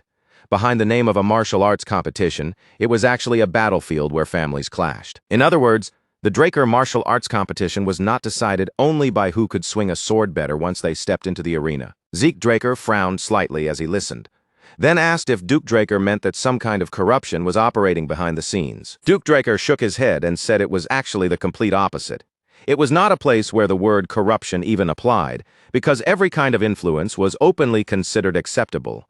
Family pressure, political connections, personal backing, and raw power could all be brought to the table, and the final winner would be decided with all of those forces in play. That explanation caught Zeke Draker off guard. He had assumed that all he needed to do was enter the arena and fight his way to victory.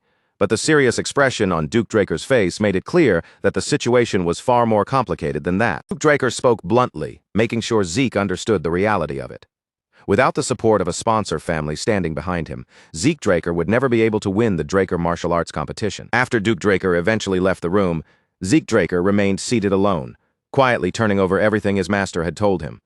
Duke had pointed out how detached Zeke was from the family's political world and mentioned that there was still time to find a suitable sponsor family. That made Zeke realize that he was just as inexperienced in politics as he had once been in other unfamiliar fields, and he began to wonder if there might be another way around the problem. Just as that thought settled in his mind, someone entered the room and greeted him. Zeke Draker turned his head and asked Decker what he needed. Decker answered that he had something important to say, then explained that he had overheard the earlier conversation with Duke Draker and had learned that Zeke would be participating in the Draker martial arts competition. Zeke Draker confirmed that it was true, adding that his master had warned him it would be difficult to enter the competition without a sponsor family. Hearing that, Decker asked Zeke to watch closely. Then he drew his sword and released his aura. Zeke Draker's eyes sharpened in surprise as he asked whether Decker was a blue knight. But Decker calmly slid his blade back into its sheath and told Zeke to stop pretending. Decker said that he already knew Zeke Draker had figured out the truth a long time ago. That made Zeke feel slightly embarrassed because he had not expected Decker to realize that he had been aware of it all along. Decker then revealed that he had once served as a knight of the Draker family and that his assigned duty had been guarding Zeke Draker's mother. The confession visibly shocked Zeke. Then Decker asked whether Zeke knew why no one in the family ever talked about her. When Zeke Draker asked for the reason, Decker explained that it was because his mother came from the Agamemnon family. The name only deepened Zeke's confusion, because he had never heard of that family before. He looked at Decker and asked what kind of family they were. Zeke Draker waited for Decker to answer, trying to understand why a family connected to his own mother had been buried so completely in silence. Decker explained that the Agamemnon family had once been the greatest force among the Draker family's blood allies. Their influence had been so immense that they had surpassed even the present-day Turin family and Zimmons family. Zeke found that hard to believe, because if they had truly been that powerful, he could not understand why he was only hearing their name now. Decker replied that people avoided mentioning the Agamemnon family because they were remembered as a cursed family. When Zeke Draker asked what kind of curse they supposedly carried, Decker explained that women of the Agamemnon bloodline often gave birth to stillborn children, and even among the few children who were born alive, most failed to survive past the age of 5. Zeke Draker's mother had been the only one to escape that fate, surviving the curse long enough to grow into adulthood. Zeke Draker then asked if Decker was suggesting that he seek support from this so-called cursed family. Decker confirmed that this was exactly what he meant. He explained that the Agamemnon family had once been the strongest power in the central region, and that Zeke himself possessed the qualifications to become their sole heir. After hearing that, Zeke answered that he would consider the suggestion carefully. Decker lowered his head respectfully and thanked Zeke Draker for taking the time to listen to what he had to say. Then, just as Decker turned to leave the room, he paused and glanced back. He said that Zeke Draker had trusted him even while knowing he was a Blue Knight, and for that trust, he was sincerely grateful. A faint smile appeared on Zeke Draker's face, and he told Decker there was no need to bring it up. The scene then shifted to Mekine, where Zeke Draker and Felix Valencia were walking side by side through the city streets. Felix looked around at the buildings and atmosphere, remarking that it felt as if they had stepped into the era of the Holy Kingdom itself. Zeke, meanwhile, observed the city calmly and noted that it looked much better than he had expected. Mykene was one of the Midland cities supported by the Draker family. According to Decker, the Agamemnon family had once ruled Mekine and its surrounding territories for a very long time. But roughly 50 years earlier, a series of misfortunes had begun to strike the family, and rumors of a curse spread until they became isolated. That was likely the reason their name had become so difficult to uncover, even within the Draker family itself. As they continued moving through the streets, Zeke Draker suggested that they stop somewhere nearby and get something to eat. Zeke Draker and Felix Valencia entered a restaurant, where the owner greeted them with a natural, welcoming warmth. When they came up to the counter, Zeke asked for whatever item was most popular on the menu. The owner answered cheerfully that he would bring out the house's special soup. While they waited for the food, Zeke Draker quietly scanned the inside of the restaurant. The customers looked relaxed. The conversations were easygoing, and the whole atmosphere felt calm enough to suggest that public safety in Mekine was quite good. The more Zeke observed, the more the city seemed far better than he had originally expected. A bald man sitting beside Felix Valencia leaned over and asked whether the two of them were travelers. With a friendly smile, he offered to treat them to grilled short ribs if they had not eaten yet. At the same time, another man seated near Zeke Draker encouraged him to try the dish, saying that since he had come all the way to Mekine, he should not miss it. Zeke Draker smiled at their easy hospitality, thanked them, and said that the people of Mekine truly seemed kind. Then he turned to the owner and ordered beer for everyone in the restaurant.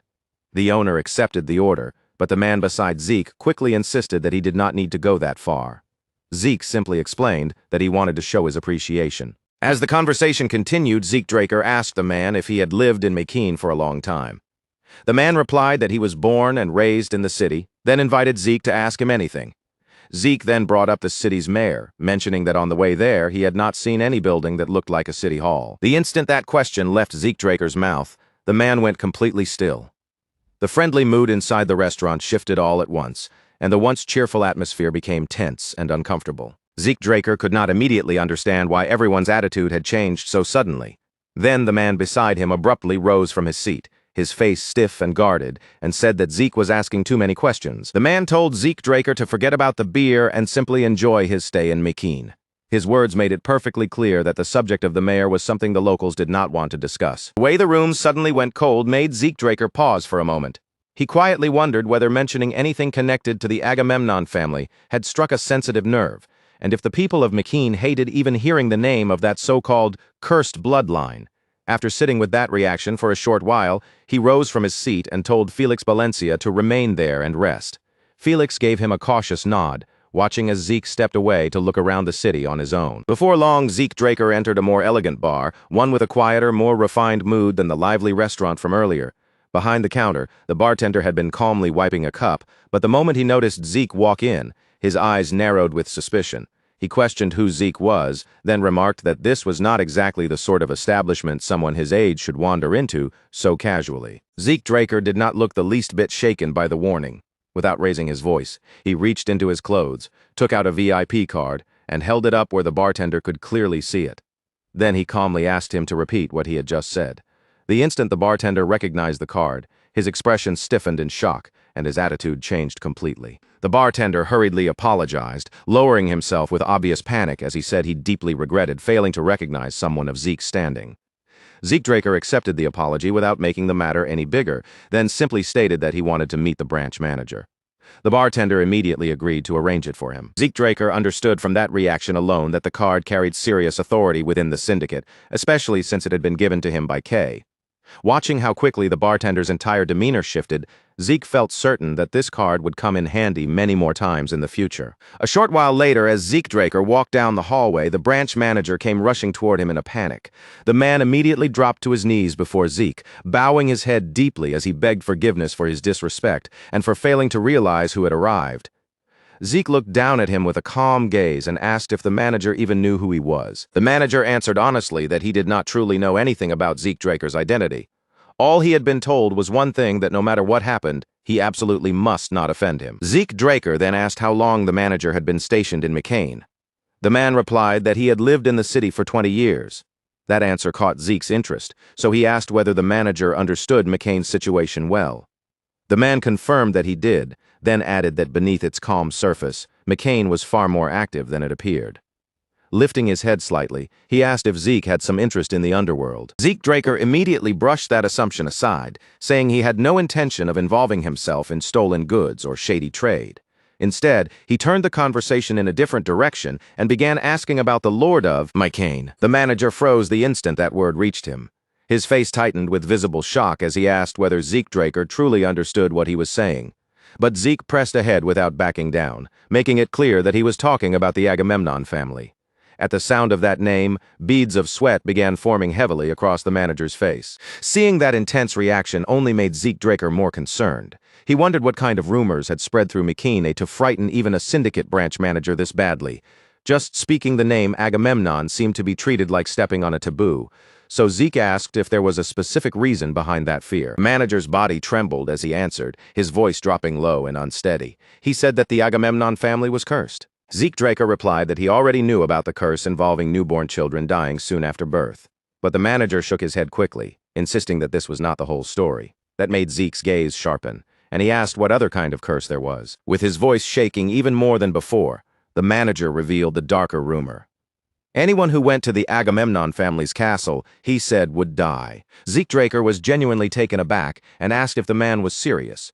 The manager insisted firmly that he was, then added that even people who spoke the name Agamemnon too freely often ended up finding themselves in danger. Zeke Draker could tell that the manager was not simply repeating some empty superstition for dramatic effect. The stronger people feared and believed in the so-called curse, the more real its presence seemed to become. From that, Zeke concluded that this curse truly existed in some form. Zeke Draker then asked the manager directly whether anyone had truly died after visiting the castle.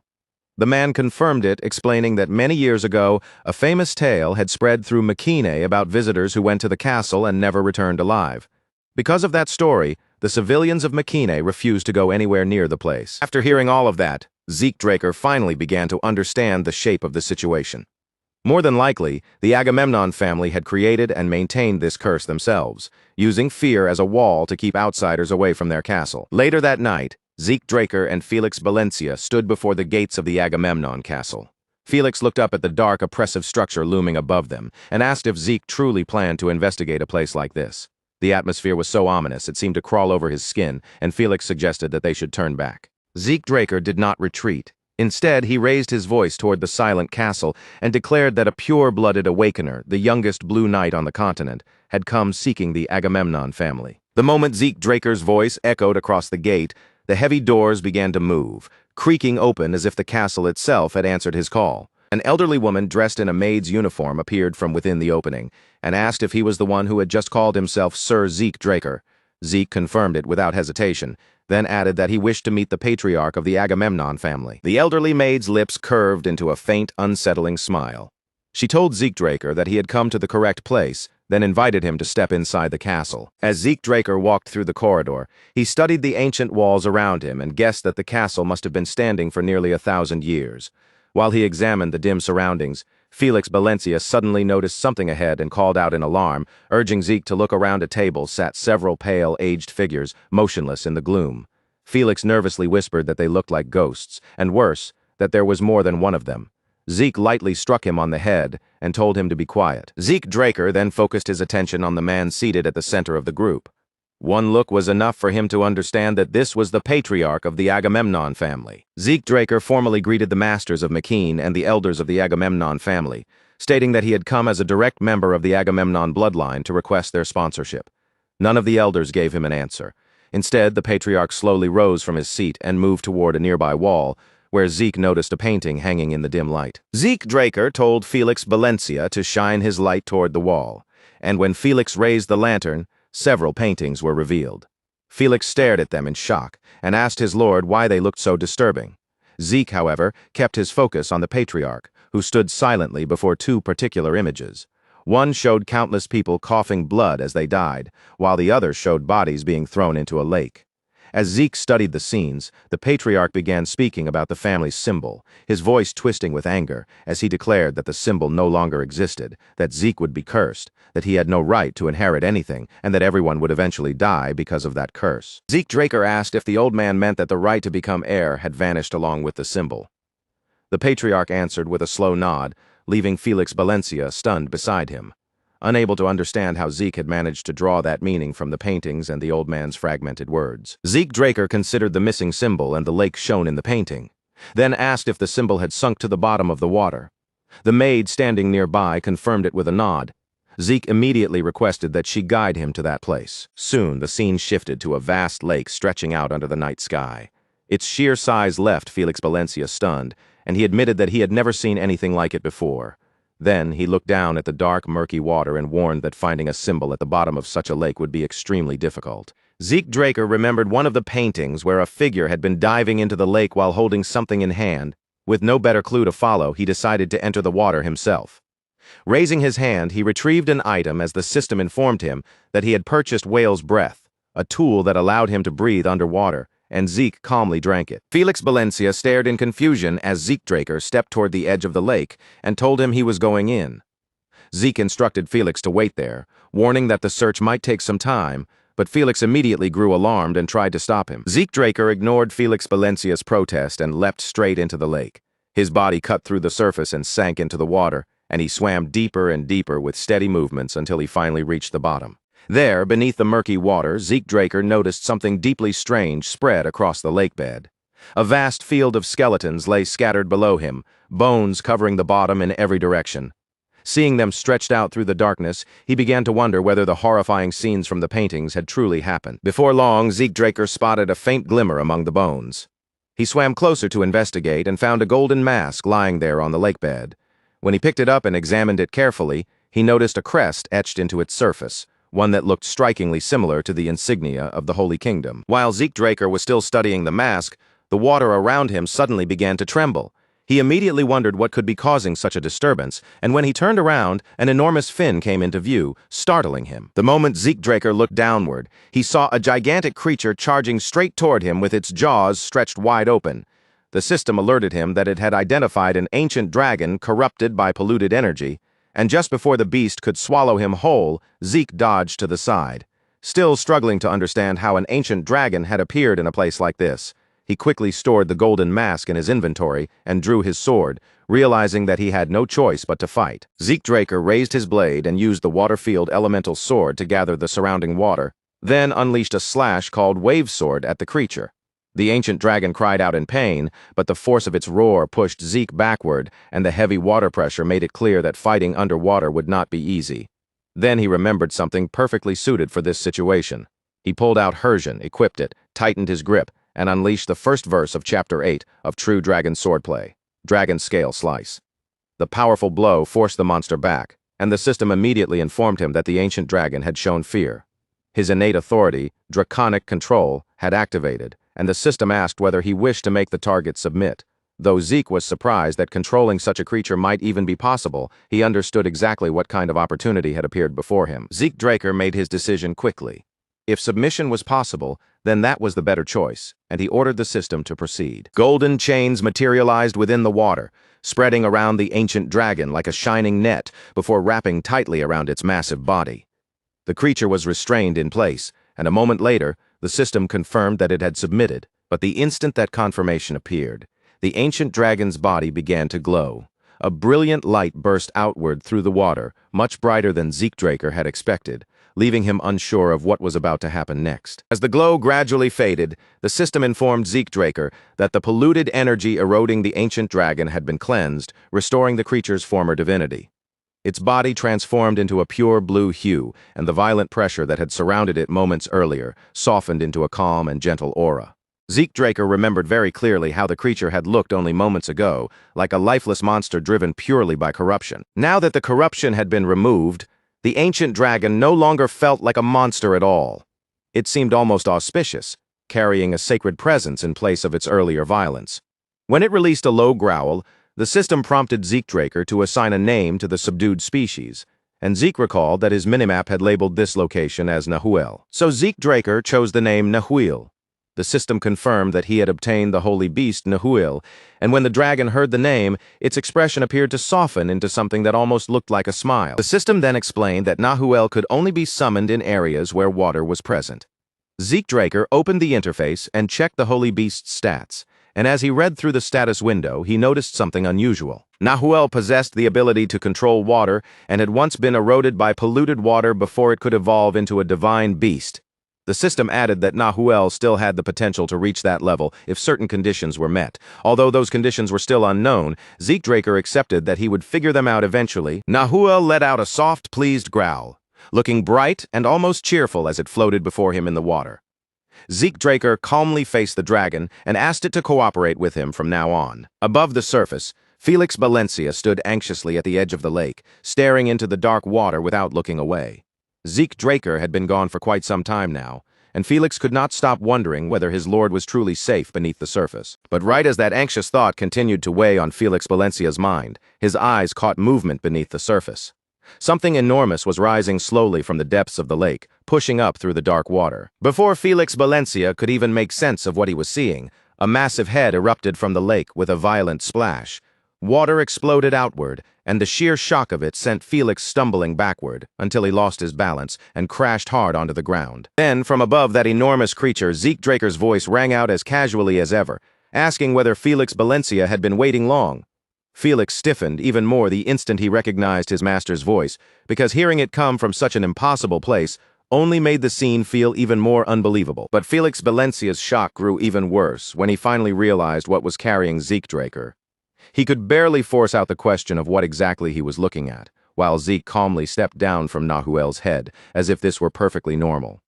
The dragon then lowered itself gently back into the lake, slipped beneath the surface, and disappeared into the water once more. Zeke Draker explained that there had been a monster hidden inside the lake, and that the creature Felix Valencia had just seen was what remained after its curse had been lifted.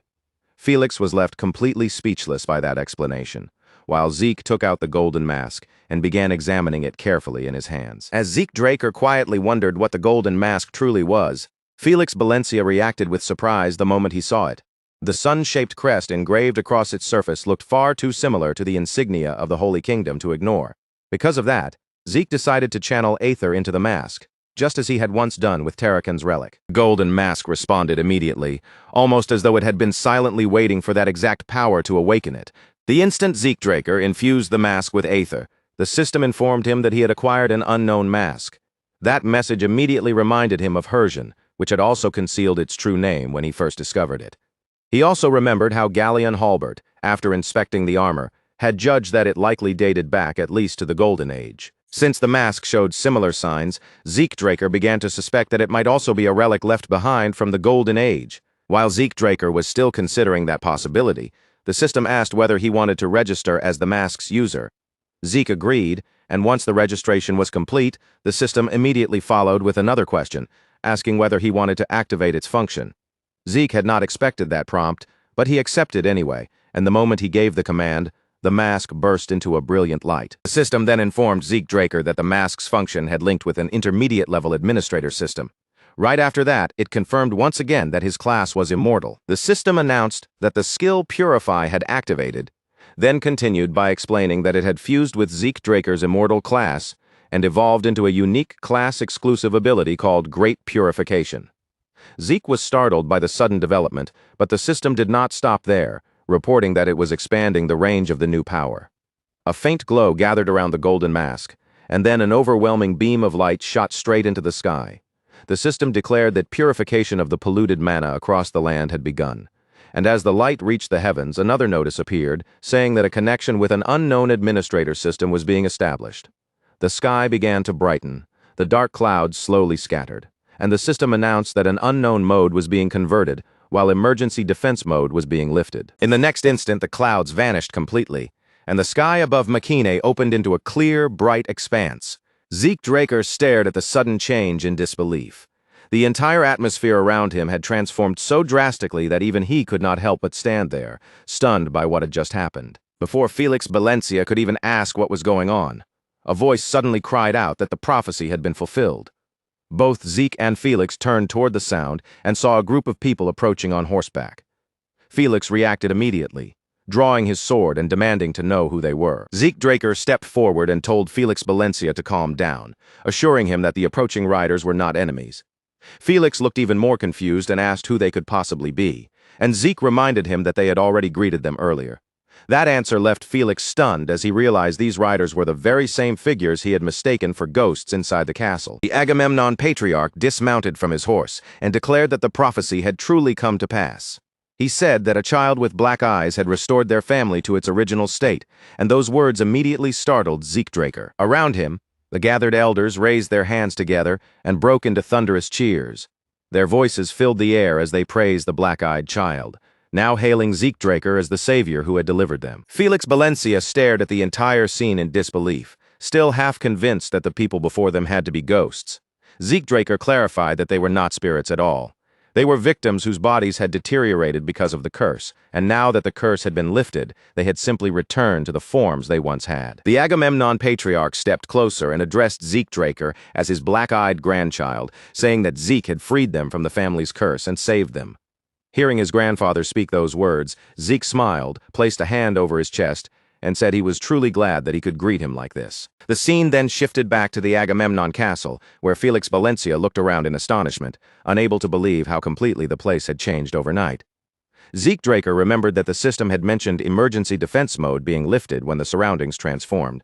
Since the golden mask was linked to the system, just like the Dragon Slayer's residence and King Kaiser's home, he realized that the system's power had to be connected to the Elder Dragon's artifact. As Zeke Draker continued turning that thought over in his mind, an elderly maid approached and called him young master. She asked whether he had enjoyed his meal, then mentioned that it had been the first time in 50 years she had used her cooking skills. Seeing Zeke eat so well, she said, had made her genuinely happy. Felix Valencia looked puzzled at first, trying to figure out who the woman was, before his expression suddenly changed as he remembered she was the maid who had guided them the day before. The woman confirmed his realization, and then the Agamemnon patriarch explained to Zeke Draker that because of the curse they had been unable to endure sunlight or properly eat the food needed to live. Their condition worsened with time until they eventually lost even the ability to speak clearly. After hearing that, Zeke Draker placed the golden mask on the table and told his grandfather that he had something to show him.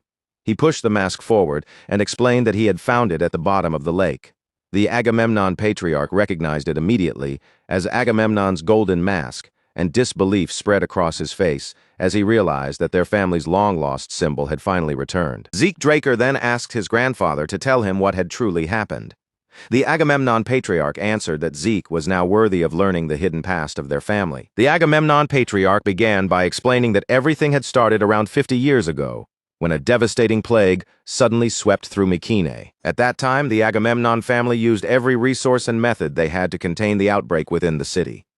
The elders isolated those who were already infected, while gathering the remaining citizens into the castle under strict and careful preparations. But no matter how desperately they tried to control it, the disease spread at a terrifying pace. It began with a burning fever, then red spots would appear across the victim's body, and after that they would start vomiting blood before dying within just 3 days. Zeke Draker wondered if the illness might have been Rose disease. The exact timing of death did not match perfectly, but the symptoms were similar enough that he could not simply dismiss the possibility. The true nightmare began after sunset, when the people who had died from the disease suddenly rose again and started attacking the living. Zeke Draker listened with a serious expression, then asked whether they had turned into zombies. The Agamemnon patriarch explained that they were not the same as zombies controlled by black mages. These creatures could infect living people through their bites, turning them into the same kind of undead, as if the curse itself were spreading like a contagious disease. Clenching his fist tightly, the Agamemnon patriarch told Zeke Draker that the only way they could describe what happened was to say a curse had fallen upon their kingdom, The entire situation had been too bizarre, too horrifying, and too unnatural for ordinary people to comprehend. In response, the Agamemnon family fortified the castle and waited behind its walls, hoping that the outbreak and the chaos outside would eventually calm down. But without any true solution, the number of corpses only kept growing. The Agamemnon patriarch then revealed that the golden mask had been handed down from the time of their earliest ancestor. Hearing that, Draker immediately asked whether he knew who had created it. The Agamemnon patriarch admitted that he did not know. Most records from before the Golden Age had already been lost, so even their own family no longer had a clear answer. Draker silently wished the Agamemnon patriarch had known more. This had been a rare chance to uncover the mask's possible connection to the Rosian. He had not expected the answer to come easily, but even so, the disappointment settled heavily in his mind. The Agamemnon patriarch rose to his feet and continued the explanation. Both the castle and Agamemnon's golden mask had long stood as symbols of their family, and because of the holy power contained within them, the dead had been unable to enter the castle. Even with that protection surviving behind the castle walls could not continue forever. Eventually, the patriarch of that era was forced to make a grave decision. He and the elders chose to become bait themselves, drawing the dead toward the holy lake, so that the corrupted bodies could be submerged in its waters and purified. But as the plan unfolded, an unexpected disaster struck. The Agamemnon patriarch explained that the corrupt energy eventually polluted the holy lake itself, spreading through its waters until even the lake's guardian deity was twisted into a monster. Draker immediately connected that story to Nahuel, realizing that the holy beast had been transformed by that very same contamination. As Draker studied the paintings, the Agamemnon patriarch added that the decision had been made in order to save the city and its people. Yet no one had imagined that their desperate attempt to protect Mycenae would end up creating another disaster. Draker stepped closer and asked whether they had spread the rumors of the curse in order to protect the citizens. The Agamemnon patriarch confirmed it, explaining that the remaining corrupt energy still carried the risk of causing the plague to erupt again. Then asked whether the curse that caused children to die was also connected to that same energy. The Agamemnon patriarch answered that he believed so, adding that weaker children were especially vulnerable to being affected by its influence. Draker then shifted the conversation and said that he wanted to know more about his mother. The Agamemnon patriarch asked whether Arthur Draker had never told him anything about her. Draker replied that the entire Draker family avoided speaking about his mother so completely that he did not even know her name. Anger flashed across the Agamemnon patriarch's face as he clenched his teeth and cursed Arthur Draker, calling him a bastard and saying he should have stopped Laura from marrying him. From those bitter words, Draker finally learned that his mother's name had been Laura Agamemnon. Draker then mentioned that he had heard the Agamemnon family had once held greater power than any other house within the Blood Alliance. The Agamemnon patriarch revealed that the Draker household had originally been one of the allied families under them, which shocked Zeke. Still visibly angry, the patriarch explained that back in the era of the Holy Empire, the Drakers were nothing more than a rural knight family, one that never would have dreamed of stepping into the central continent without the Agamemnon family's support. But once Mycenae was struck by the plague, the Drakers seized the opportunity that appeared before them. They absorbed other families, expanded their influence, and eventually climbed to the powerful position they held in the present day. Draker was not particularly shocked by that revelation because he already knew what his own family was capable of doing. He remarked that his mother must have understood what kind of people the Drakers were, then asked why Laura Agamemnon had chosen to marry Arthur Draker anyway. But even Rufus Agamemnon could only lower his gaze and admit that the full truth was still beyond him. With a shadowed, heavy look on his face, he explained that Laura had always been surrounded by mysteries, especially because she had somehow endured the corrupt energy and still been born into the world, when others would have never survived it. The moment Draker heard that, his eyes sharpened with suspicion, and he immediately pressed Rufus to explain why only his mother had been able to overcome that corruption and come into existence. Rufus Agamemnon looked at Draker and told him that there was, in fact, a reason behind Laura's survival. He paused for a brief moment, as if weighing the importance of what he was about to say, and then revealed that Laura Agamemnon had belonged to the healer class. As soon as those words reached him, Zeke went completely still, staring in disbelief, unable to easily accept the idea that his own mother had possessed the power of a healer. In that world, a person's class was never treated as some minor label or passing detail. It shaped the course of their entire life, determined the road they were expected to walk, and even influenced how others measured their value from the moment their talent became known. Someone born with a natural gift for the sword would be recognized as a swordsman, A person whose instincts and skill leaned toward the bow would be guided onto the path of an archer, while those whose bodies and talents suited the spear would become spearmen. Put simply, a class was considered the clearest sign of a person's role in the world, the talent they carried, and the true ability hidden within them. Rufus Agamemnon then explained to Zeke Draker that his mother, Laura Agamemnon, had been a member of the healer class, a rare and powerful path that gave her the ability to resist and push back against corrupting forces. According to him, the ancient class system had originally been created to awaken and strengthen the natural gifts each person was born with. But as the era of knights gradually came to dominate the world, that older meaning faded away, and most people eventually came to be sorted in a much simpler way, usually as swordsmen or mages. Almost as an added note, Rufus also mentioned that the people of House Draker typically began their lives as swordsmen. As Zeke Draker quietly absorbed Rufus's explanation, his face became still and distant.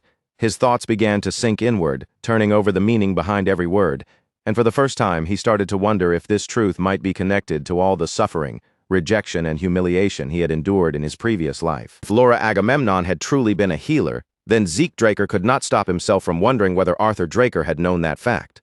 When Rufus Agamemnon confirmed that Arthur had indeed been aware of Laura's class, Zeke felt the unease inside him deepen even further.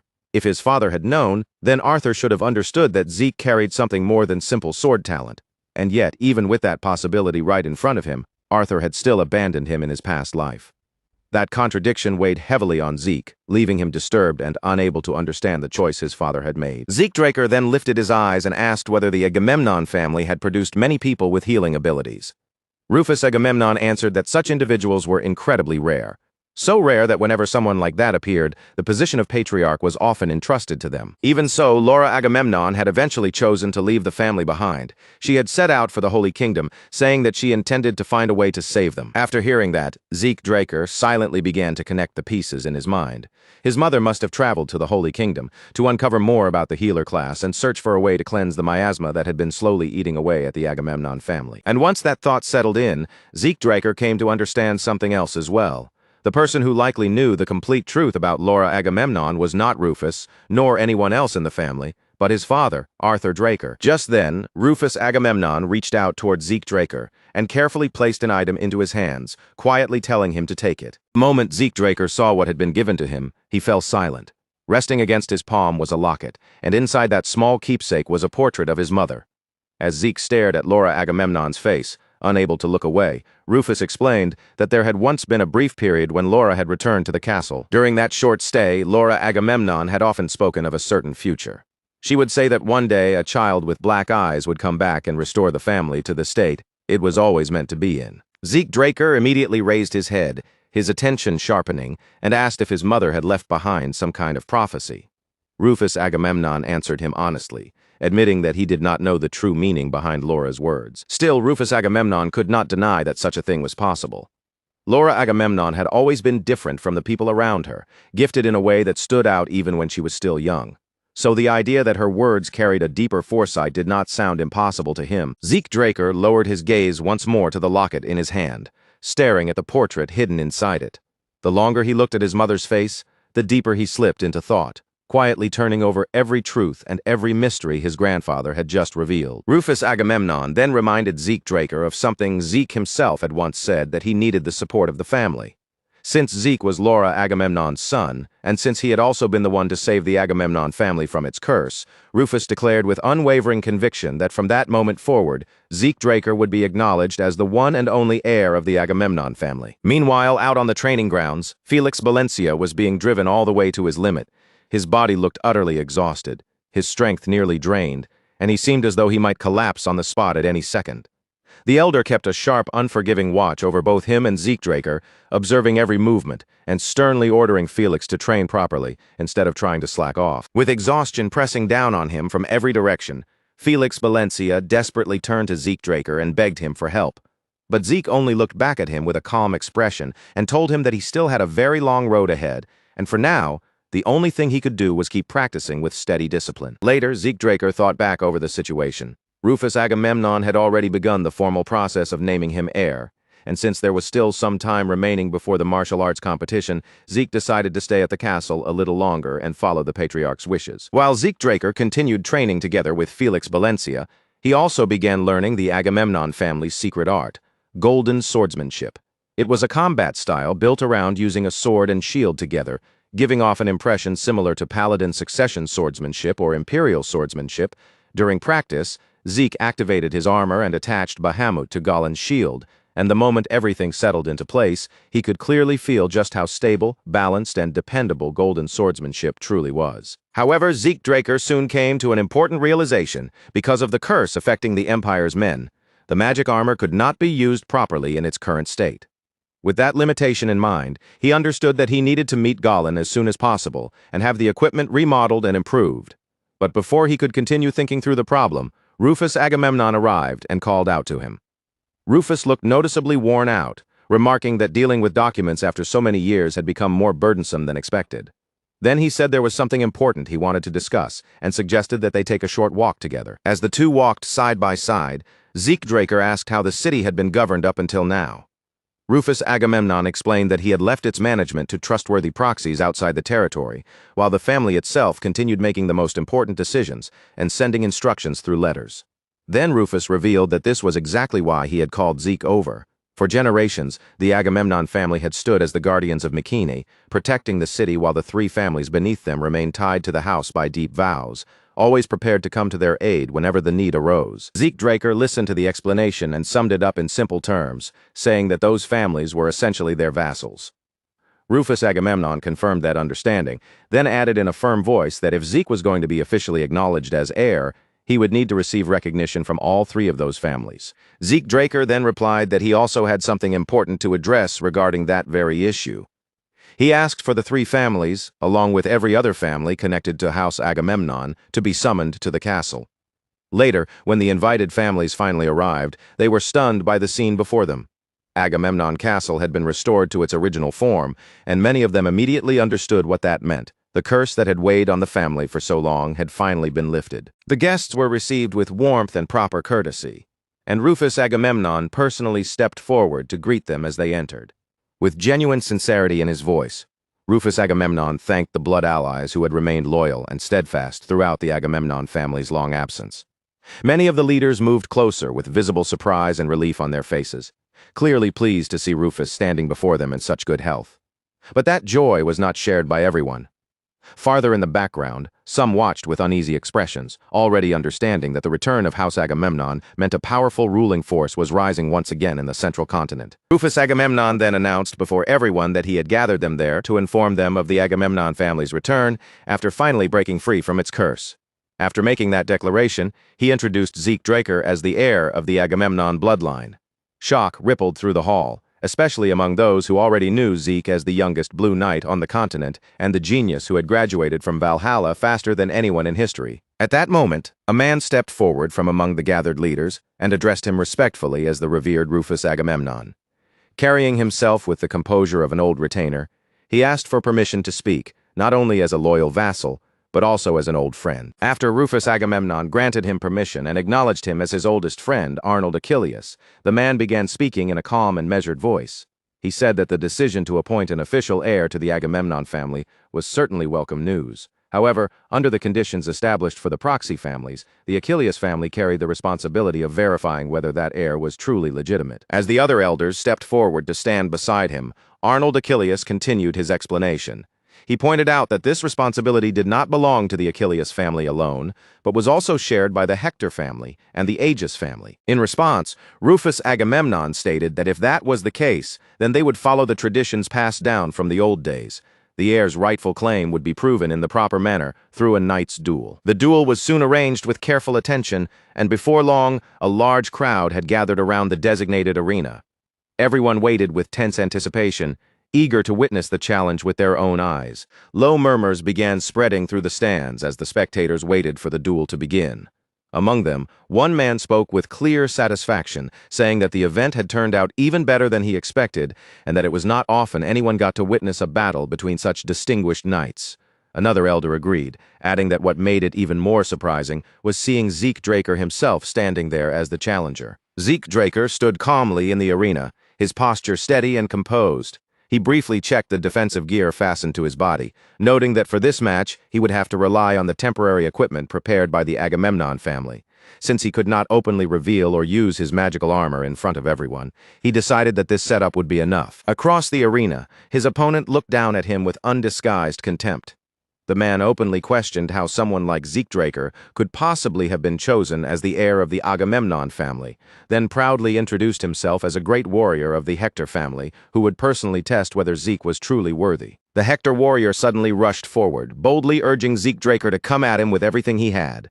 But in the very next instant, the entire atmosphere shifted. Before most of the crowd could even process what was happening, Zeke had already ended the fight almost as soon as it began. With overwhelming force and no wasted movement, Draker crushed his opponent decisively, leaving the proud warrior sprawled across the ground. A moment later, the result of the duel was announced clearly for everyone in the arena to hear. Draker had won. The high officials of the Hector family stood frozen in place, staring in disbelief, unable to accept that their great warrior had been defeated so quickly and with almost no meaningful resistance at all. Not long after that shocking defeat, the elder from the Aegis family stepped forward with confidence and announced that it was now their turn. As their warrior entered the arena, he was ordered to show the true strength and pride of the Aegis family. The warrior charged towards Draker with aggressive force, but halfway through his attack, Zeke caught him off guard with a precise, powerful counter and sent him flying before he had any chance to recover or strike back. Draker closed the distance immediately and drove in a devastating punch that landed with crushing impact, inflicting serious damage and drawing a sharp scream of pain from the warrior. The man's eyes widened in disbelief as the truth sank in. Zeke, despite being only 17 years old, possessed an overwhelming level of power that should have been impossible for someone his age. Even though the Aegis warrior tried to steady himself and regain his composure, Draker looked at him calmly and said that it was enough. When the warrior anxiously asked what he meant by that, Zeke answered in a firm voice that he was going to end it. Without the slightest hesitation, he stepped forward and crushed him once more, leaving him collapsed on the ground as the result was declared in Zeke's favor. Draker cast a brief glance at the fallen opponent and understood that only one challenger remained. Then the final great warrior slowly entered the arena, and the crowd immediately recognized him as the current champion of the traditional dueling league, Pharrell Achilles. Standing face-to-face with Draker, Pharrell Achilles approached him with calm respect and introduced himself, saying that it was good to meet him. Zeke responded in the same composed manner. But as Zeke observed him more closely, he immediately realized that Pharrell was completely different from the previous two opponents. There was no hesitation in his stance, no weakness or instability in his presence, only firm composure and a mind sharpened through strict discipline. Without dragging things out any further, Draker made the first move. He rushed forward to test Pharrell Achilles directly, and their weapons collided head-on with a heavy burst of force that rang through the arena. As the exchange continued, Draker found himself genuinely impressed by what he was seeing. Pharrell Achilles had exceptionally solid fundamentals, and every movement he made carried the weight and precision of someone with extensive real combat experience. The high officials of the Achilles family could not hide their surprise as they watched someone stand against their elite warrior on equal footing. Around them, the other spectators began whispering that Draker was already nearing the level of the reigning champion of the Central Region's Night Dueling League, a fact that felt almost unbelievable to everyone witnessing it firsthand. Among the crowd, Rufus Agamemnon watched the duel without saying a word. His eyes stayed fixed on Draker the entire time, and deep within his heart, he believed without the slightest doubt that this would be the moment Zeke proved himself as the true heir of the Agamemnon family. As the battle grew fiercer with every passing moment, Pharrell Achilles slowly began to struggle beneath Draker's increasing pressure. Forced back by the overwhelming force in front of him, he could not stop the thought from crossing his mind that the rumors calling Draker a monster might actually be true. Pharrell Achilles could feel the difference with painful clarity now. Little by little, his stamina was being carved away, each exchange stealing more strength from his body. His breathing turned rougher, his movements began to lose their sharpness, and yet Draker remained standing across from him with the same steady composure, completely unshaken by the pressure of the duel. Pharrell Achilles quickly understood that if the fight continued at this pace, he would only be driven deeper into a corner with no chance to turn things around. So he made his choice. Since there was no other path left for him, he would gather every last bit of power he had and pour it all into one final decisive strike, forcing the duel to reach its absolute breaking point. With that determination surging through his entire body, Pharrell Achilles finally unleashed the shield spear technique passed down through the Achilles family. It was their ultimate charge, Black Spear Fury.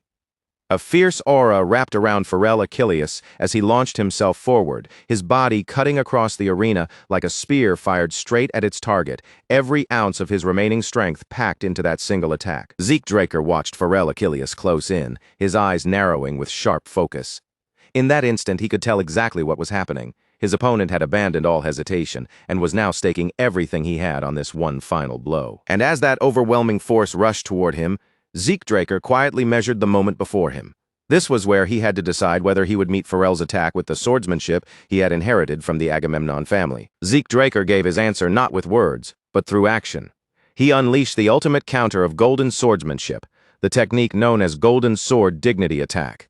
Both warriors charged forward with tremendous force, and the instant their attacks collided head-on, the entire arena was engulfed in a blinding flash, created by the explosive energy of their clash. The strongest techniques from both great families smashed together head-on, and in the middle of the arena, a blinding surge of light exploded outward. The whole arena shook as black smoke shot up into the sky, and the crowd instantly rose from their seats, confused and desperate to know what had just happened, and who had actually won. Then someone suddenly spotted movement and yelled for everyone to look, because somehow neither fighter had gone down. When the smoke finally thinned out, Zeke Draker and Pharrell Achilles were still on their feet, standing across from each other in the arena. The spectators stared in disbelief.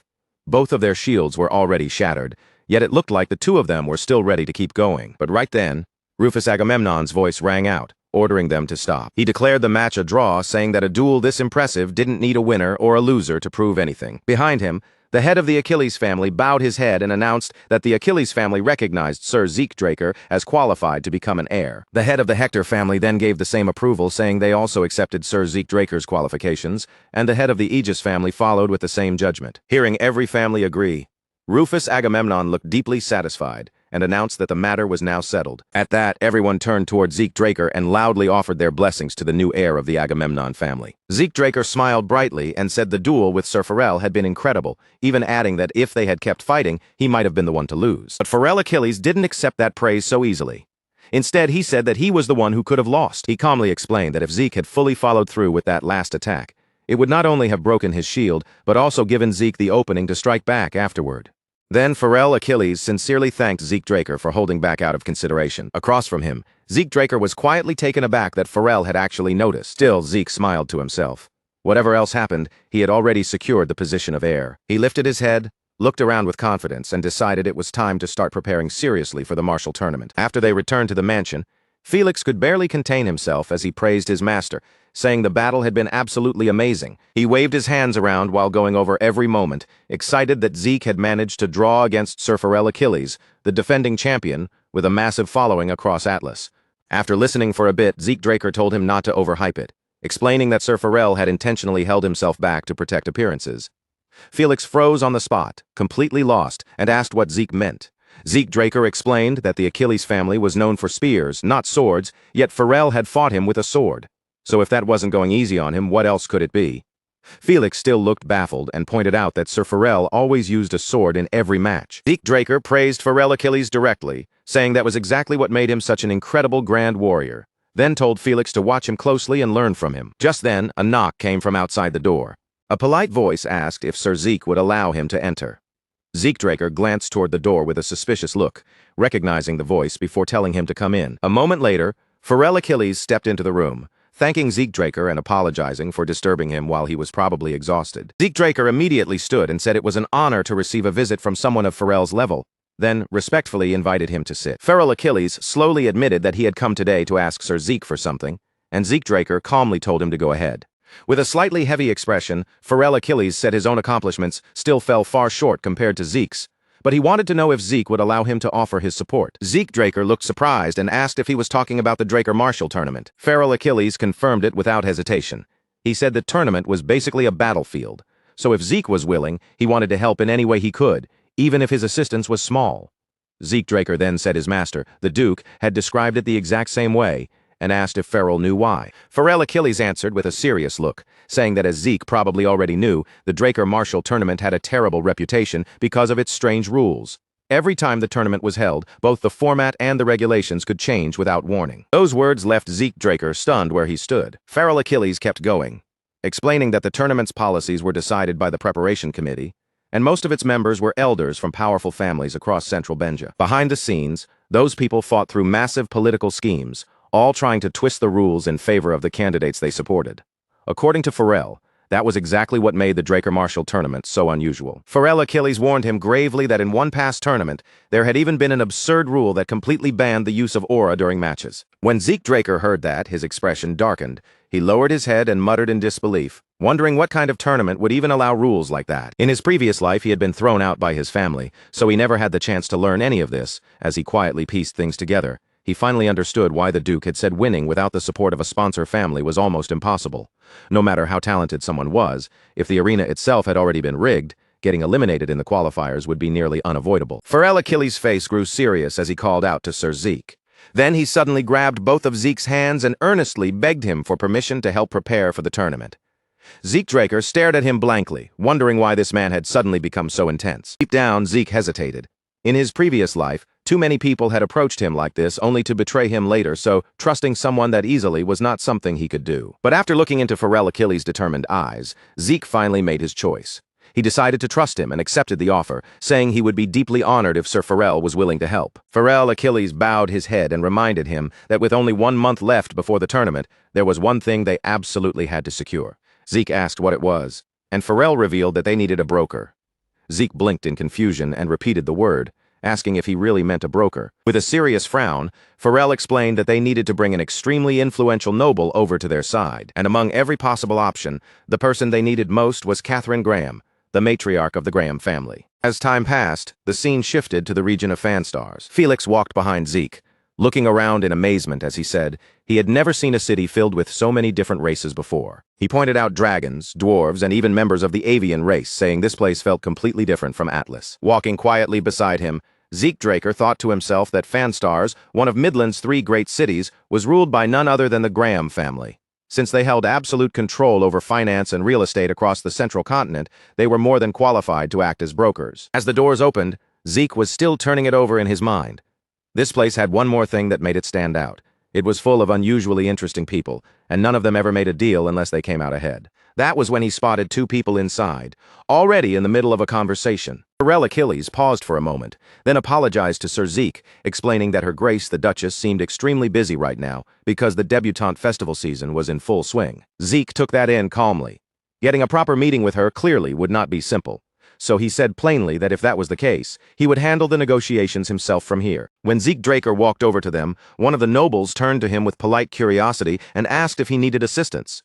Zeke answered directly that he wanted to request an audience with Her Grace the Duchess. The noble carefully asked what business he had with her, and Zeke replied without hesitation that it involved an investment in a mithril mine. The man's face went stiff, and he echoed the words, "mine investment," as if he could barely believe what he had just heard. Zeke calmly confirmed it.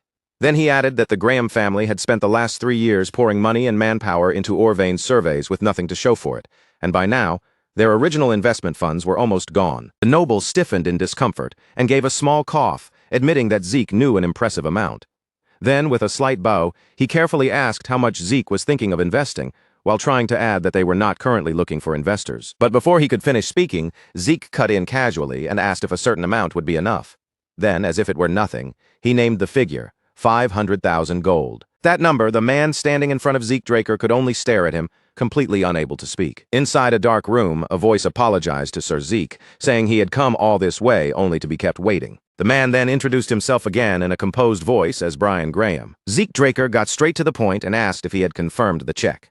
Brian Graham answered awkwardly that of course he had, and that he was truly grateful for the investment. After clearing his throat, Brian Graham said he could assist if Zeke had interest in any other investments.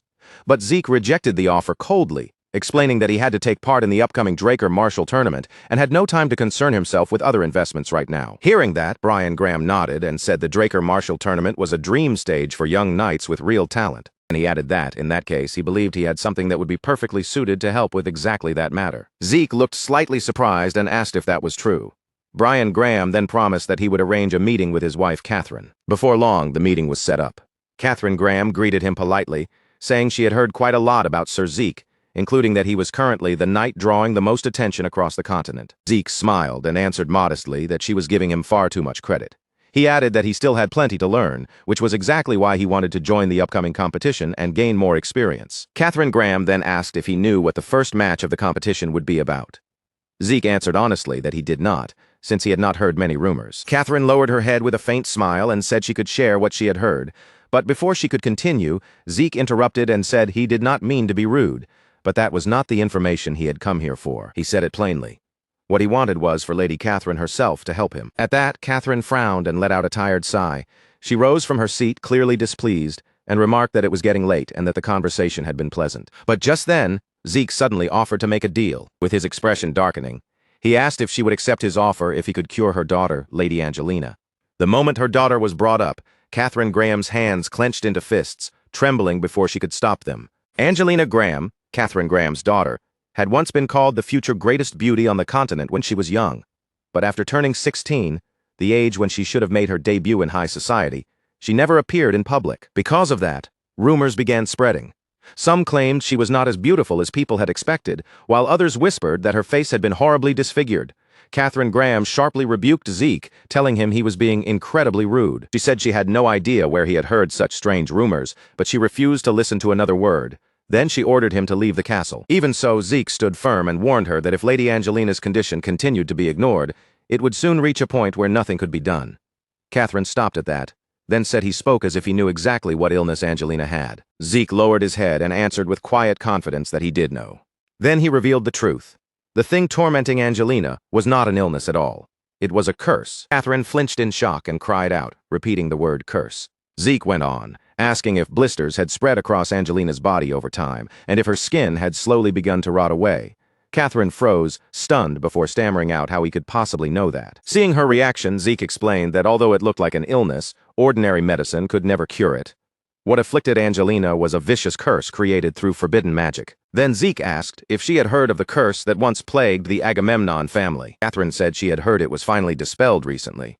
Then something clicked in her mind, and she remembered the Agamemnon family's new heir. Zeke openly admitted that he was the one who had resolved that curse with the help of the Radiance God. The moment he said that, Catherine's entire attitude changed. She rushed toward him in desperation and asked if he could dispel Angelina's curse too. Zeke answered calmly that everything depended on God's will, but there was one thing he knew for certain. The longer they waited, the more dangerous the curse would become.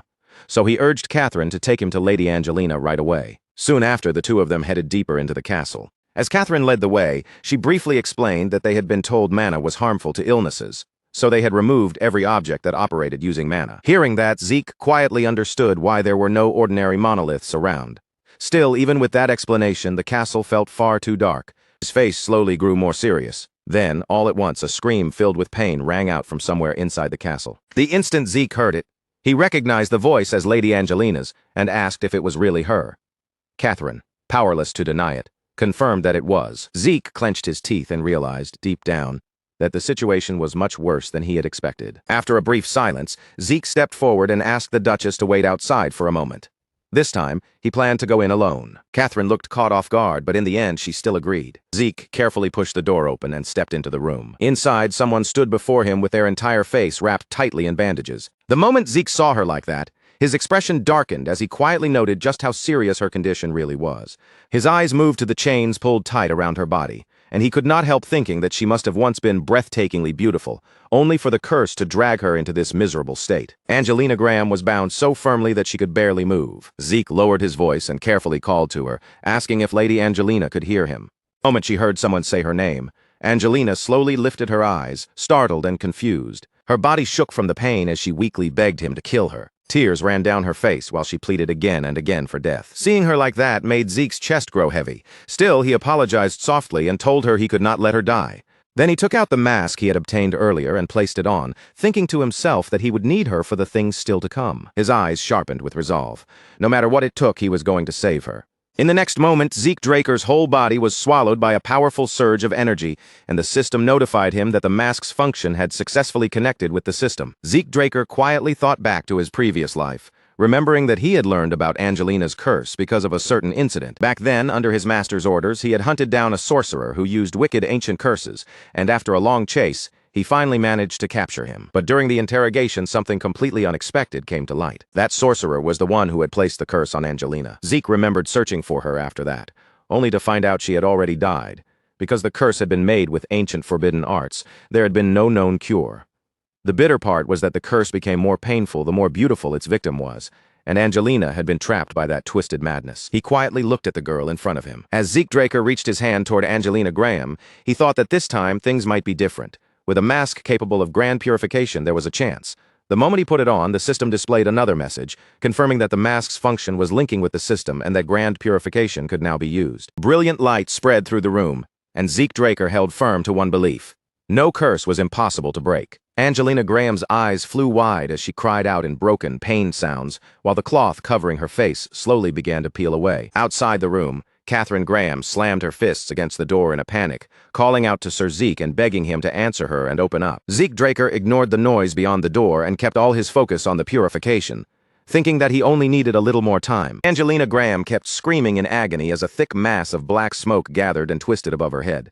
Zeke Draker stared at it with a faint sense of contempt, thinking that in the end, this was all it amounted to. Then, without losing his calm, he decided that if the curse wanted to resist, he would answer it in kind. At that moment, the system announced that the dragon race skill, Gluttony, had activated. Outside, Catherine ordered the guards to break open the door, then rushed inside while desperately shouting Angelina's name. But as soon as she saw what was happening inside, she stopped dead and could not move for a long while. Catherine Graham stared at the fallen strips of cloth, then quietly called out to Sir Zeke, barely able to believe what she was seeing. Zeke Draker simply turned away in silence, his back cold and unreadable. After a short pause, he addressed her politely as Lady Catherine, then gave her a gentle smile and thanked her for waiting. Once the news spread, the other two hurried over as well. They all stared in disbelief, asking Sir Zeke if he had really lifted Lady Angelina's curse. Zeke Draker only smiled and said it had all been the will of the sun god. Nearby, Catherine Graham softly called his name, then thanked Sir Zeke with emotion in her voice, admitting she had no idea how she could ever repay such kindness.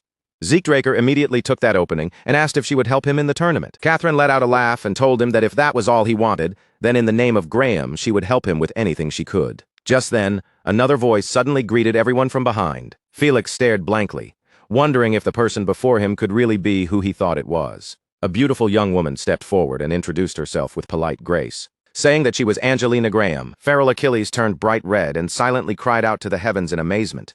Beside him, Felix was just as stunned, wondering if beauty like that could actually exist in real life. Angelina Graham happily thanked Sir Zeke Draker, and Zeke Draker replied with courtesy, saying he was glad to see her looking well. Feral Achilles was completely shaken, thinking that Sir Zeke truly was a knight among knights if he could stay so composed in front of such a beautiful woman.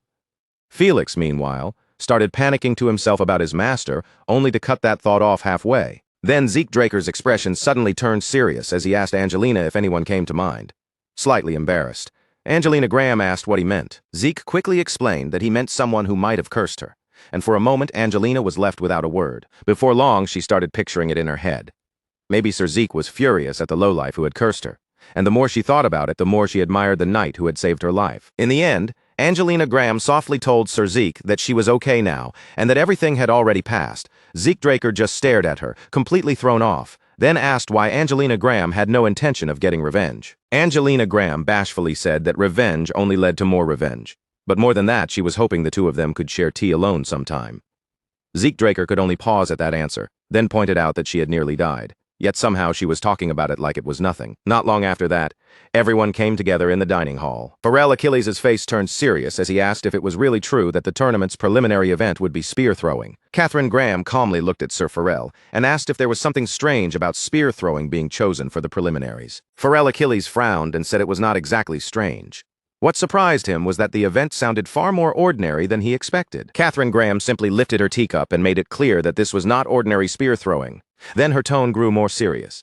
She explained that compared to normal spear throwing, the distance would be absurdly long, and from what she had heard, the target would be set somewhere beyond the mountain. The moment Zeke Draker heard that, he began running through it in his head. Without both overwhelming power and sharp accuracy, the spear would never even make it to the target. Just then, Feral Achilles turned to him and said he thought he knew which family had gathered the votes ahead of everyone else. Zeke Draker looked back, confused, and asked which family he was talking about. Feral Achilles said it was probably the Siemens family. Zeke Draker agreed that it made sense, while quietly remembering that most of the people in that family used spears as their main weapon. Zeke Draker let out a laugh and wondered whether that brat bastard would be joining the tournament too. Then he rose from his seat and asked Sir Feral if the people who already knew about the preliminary event had started training early. Pharrell Achilles immediately admitted that of course they had, and by now they had probably already wrapped up most of their practice. Zeke Draker suddenly looked pressed for time and said they needed to hurry too. Pharrell Achilles blinked in confusion and asked what he meant by that. Zeke Draker answered with complete confidence. Now that he knew what the preliminary event was, he was going to practice for it just like everyone else. Zeke stood completely still in the middle of the training field, his hand wrapped firmly around the shaft of his spear. The atmosphere around him felt unnaturally tight, like the entire field had fallen silent, just to watch what he would do next. Even the faint breeze seemed to pause as his narrowed eyes locked onto a target set far away near the edge of the grounds, and for one short moment, nothing moved at all. Then, without the slightest warning, Zeke moved. In one clean, fluid motion, he hurled the spear forward with terrifying precision, and the sheer force behind the throw seemed to distort the air itself, sending ripples spreading outward from the path of the weapon. The spear tore across the field like a flash of lightning, slicing through the wind so fast that it almost looked less like a weapon and more like a streak of pure force racing toward its mark. As it shot forward, a thin cloud of dust lifted from the ground beneath its path. The weapon flew in a straight line, aimed directly at the distant target waiting at the far end of the training field. Felix watched the spear fly, and without even realizing it, held his breath. For a second, it looked like the attack might land perfectly, but the spear passed just beside the target by a narrow margin before slamming into the ground nearby with a heavy, powerful impact. Felix immediately raised his voice, unable to hide the excitement in his tone. He said that the throw had been incredibly close, and if it had only traveled just a little farther, it would have struck the target cleanly. Sir Farrell nodded as well, sounding encouraged as he said that this level should be enough for the preliminaries. But even after hearing their praise, Zeke did not turn to look at him. Zeke's face stayed calm, almost impossible to read. He lowered his hand only slightly, as if his mind had already moved on from the throw, and then asked in a quiet voice what the opponent's profession was. Sir Farrell frowned a little, caught off guard by the sudden question, and asked what Zeke meant by that. Zeke slowly turned his gaze back toward him, his sharp eyes carrying a cold, calculating light. In a steady tone, Zeke explained that if they modified the spear in advance and prepared it properly, wouldn't that allow them to fight under conditions much better suited for that particular event? Sir Farrell crossed his arms and fell into thought, carefully weighing Zeke's suggestion. After a brief pause, he admitted that it was a good idea, but he also pointed out that the other families would eventually come to the same conclusion, which meant the real deciding factor would be who managed to prepare the most suitable weapon first. After hearing that, Zeke quietly shifted his eyes toward Lady Catherine. The sharpness in his expression eased just a little as he spoke to her directly, saying that he had a favor to ask. Lady Catherine answered with a graceful smile, not hesitating for even a second, and told him that he could ask her for anything. Felix and Sir Farrell could only watch in amazement as Zeke and Catherine began talking through the strategy for the competition. What started as a simple request quickly turned into a detailed discussion, and the depth of their conversation went far beyond anything Felix had expected. Zeke laid out his thoughts in a calm and organized way, explaining the weapon's structure, how its balance would affect movement, and what kinds of modifications could provide an advantage during the preliminaries. After listening to his full explanation, Lady Catherine blinked in surprise and asked if he truly wanted to change it into that kind of shape. A small, faint smile then appeared on Catherine's face. She admitted that she did not know much about weapons herself, but if Zeke wanted it done that way, then there had to be a proper reason behind it. Without pressing him any further, she accepted his request. Zeke said nothing more and quietly clenched his fist, the movement small, but filled with certainty. Inside his head, however, countless calculations were already moving at full speed. With Catherine agreeing to help, every piece he needed for the preliminaries had finally fallen into place. A cold smile briefly surfaced in his thoughts as he inwardly cursed the Seaman's family. No matter how desperately they struggled or what tricks they tried to prepare, in the end, every move they made was still sitting right in the palm of his hand. The setting then shifted to the dormitory at Valhalla Academy.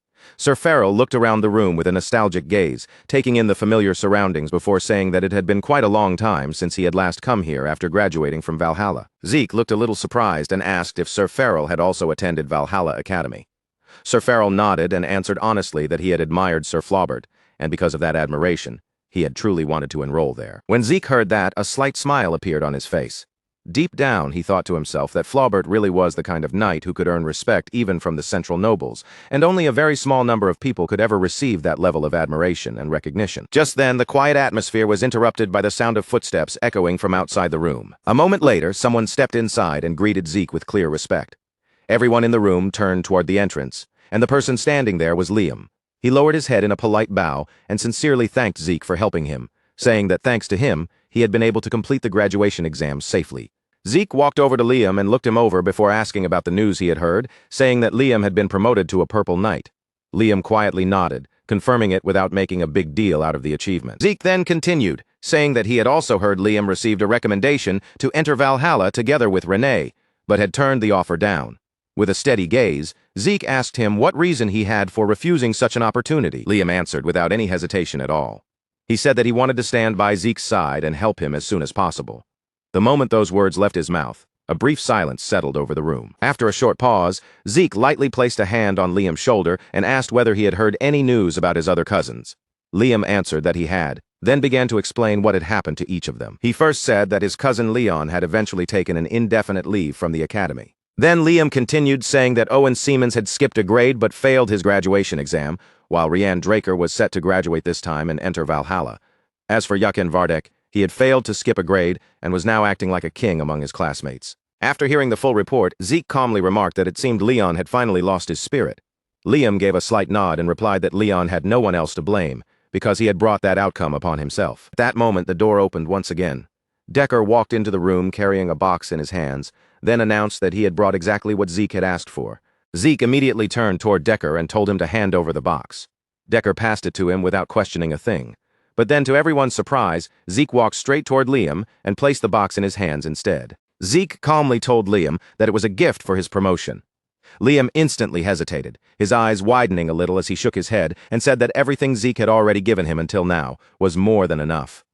Zeke frowned slightly and told him to stop complaining and just take it. With no way to refuse any further, Liam carefully opened the box. The instant Liam looked inside, his entire expression froze. His eyes widened in pure shock, as if he could hardly believe what he was seeing. Zeke watched his reaction and asked in the same calm tone whether he liked the gift. Liam's hand clenched tightly from excitement as he answered without holding back, saying of course he liked it. Inside the box was a custom-made set of armor. The craftsmanship was on another level, with a refined structure that looked carefully designed to allow both flexible movement and solid defense. Even Felix stared at it with obvious envy in his eyes. Liam quickly put it on, and once he adjusted the armor into place, he looked stunned all over again. In disbelief, he said that it fit him perfectly, then immediately thanked Zeke with complete sincerity. Meanwhile, Zeke silently thought to himself that in his previous life, he had used the armor of the mercenary king as a reference. This time, he had specially ordered this set from Gelion for Liam, so from the very beginning, he had been confident that Liam would be pleased with it. After that, Zeke told Liam to keep working hard from now on as well. Then his gaze slowly moved away from Liam and settled directly on Felix. In a calm voice, Zeke explained that Liam was the first subordinate who had sworn loyalty to him, and that Liam was also a squire.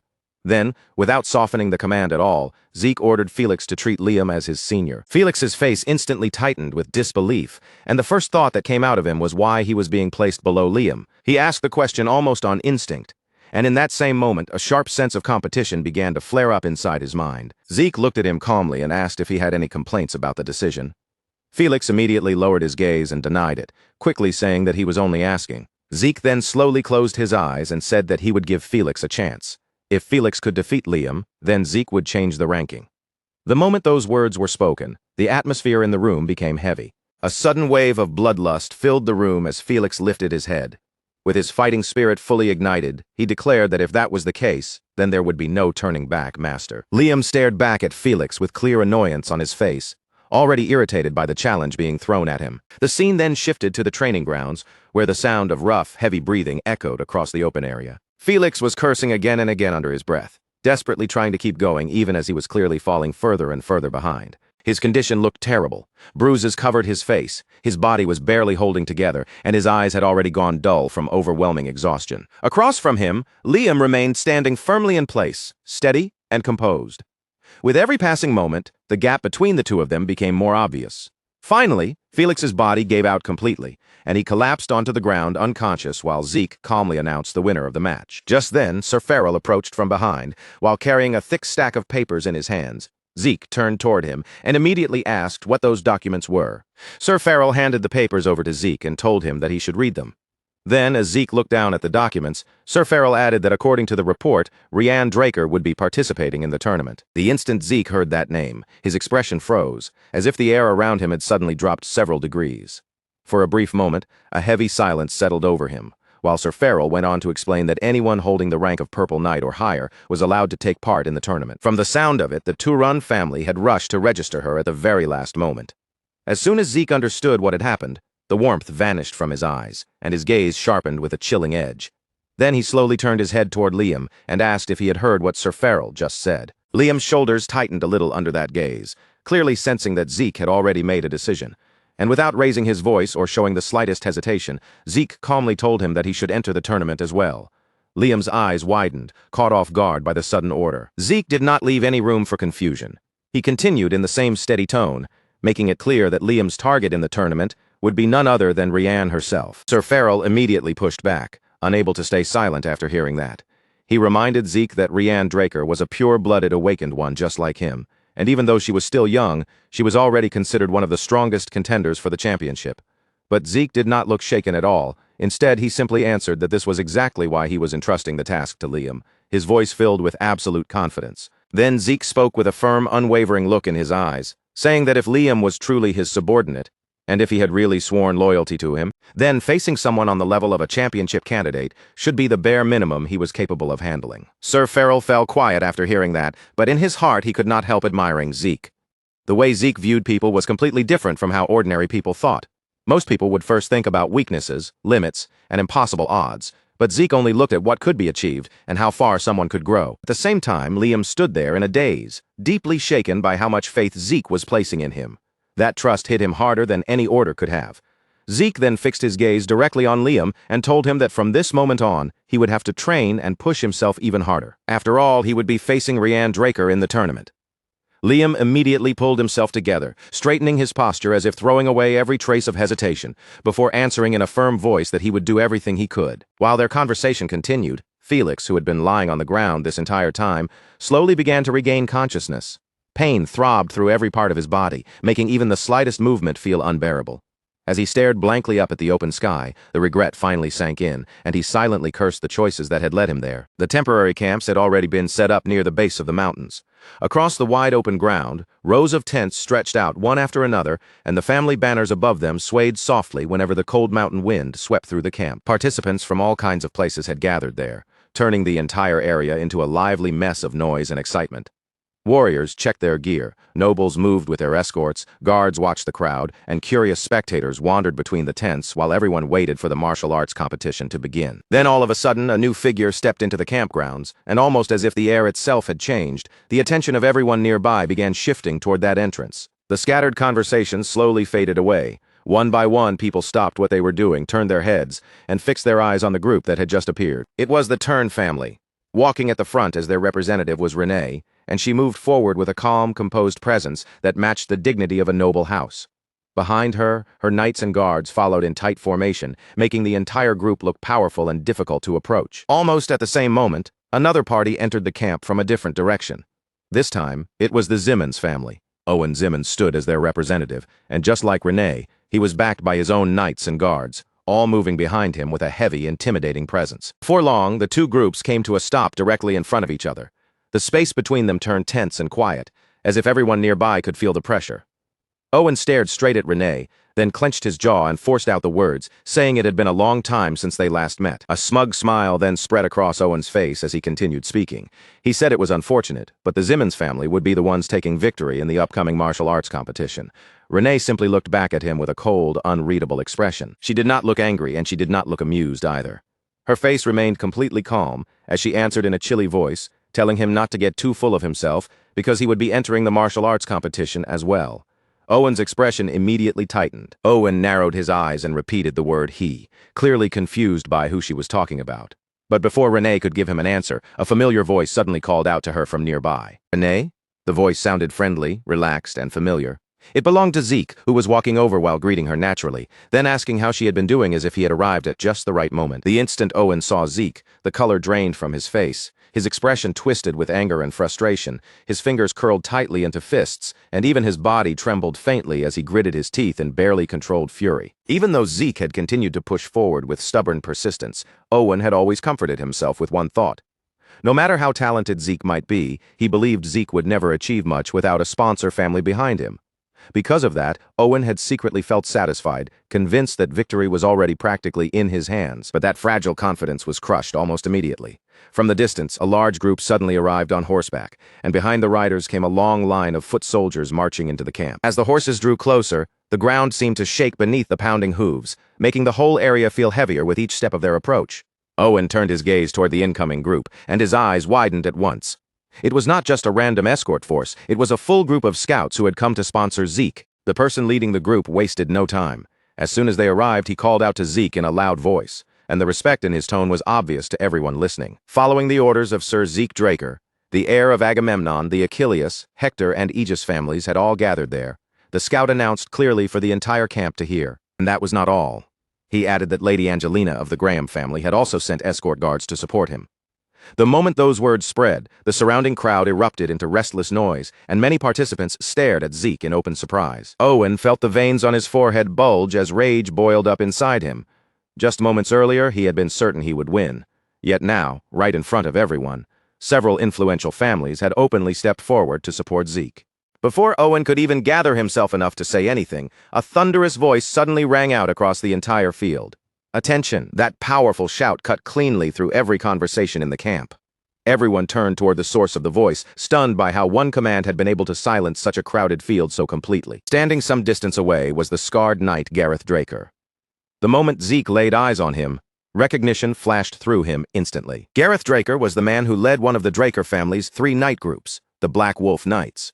In Zeke's previous life, during the Third Continental War, Gareth had fought on the front lines and built a terrifying reputation through his achievements in battle. It was exactly why Zeke recognized him with a single glance. Gareth Draker stepped forward with a firm, commanding presence and declared that the preliminary round of the competition was about to begin, his voice carrying across the field with unquestionable authority. He announced that the preliminary round would now begin, then ordered all participants to take their chosen weapons and come forward when they were ready. As the competitors started moving around and preparing themselves, Felix quietly edged closer to Zeke and lowered his voice. After glancing at the other participants, he whispered that it looked like everyone had modified their weapons for spear throwing. Felix carefully looked around the field once more before continuing. Normally, he said, they would have just taken ordinary spears, but these weapons were wrapped in fabric, which meant the rumors they had heard were most likely true. Zeke, however, barely seemed interested in Felix's cautious warning. Instead, he calmly picked up a fabric-covered spear and handed it straight to him.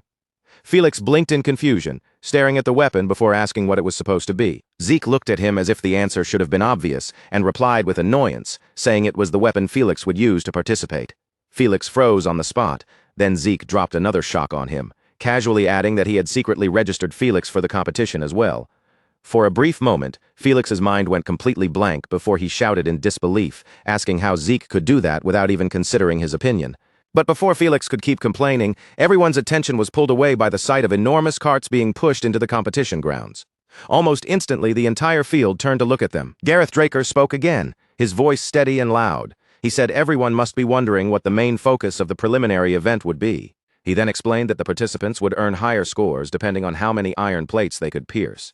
As soon as he finished speaking, soldiers pushed forward several carts stacked with enormous iron plates, each one thick, heavy, and sturdy enough to make the competitors swallow nervously. After seeing the iron plates up close, one participant asked in a tense voice whether piercing them was really that difficult. Another immediately answered that just putting proper power behind a spear thrust was already hard enough.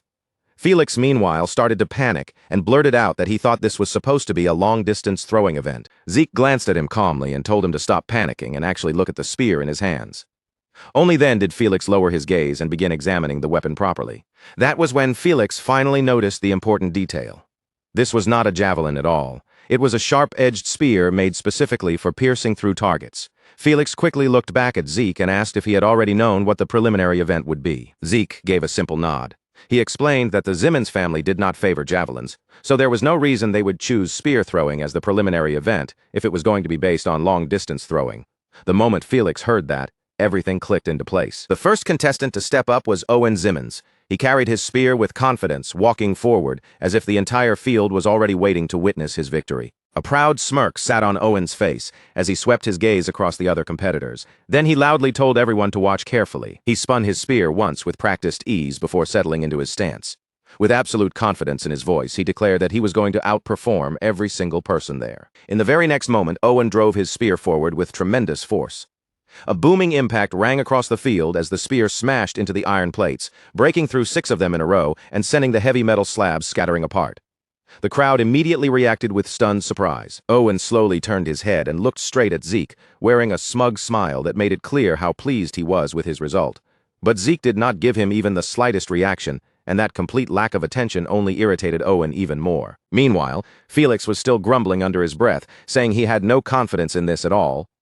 Zeke cut him off without much sympathy and told him to stop making such a fuss. Eventually, Felix had no choice but to step forward for his own turn. He took a deep breath, tightened his grip on the spear, and thrust it with all the strength he could gather. His attack pierced through 3.5 iron plates, and when he saw the result, relief washed over his face. After Felix finished, Liam stepped forward next. He took his position, attacked with steady force, and managed to break through 3 iron plates. Then it was Renee Draker's turn.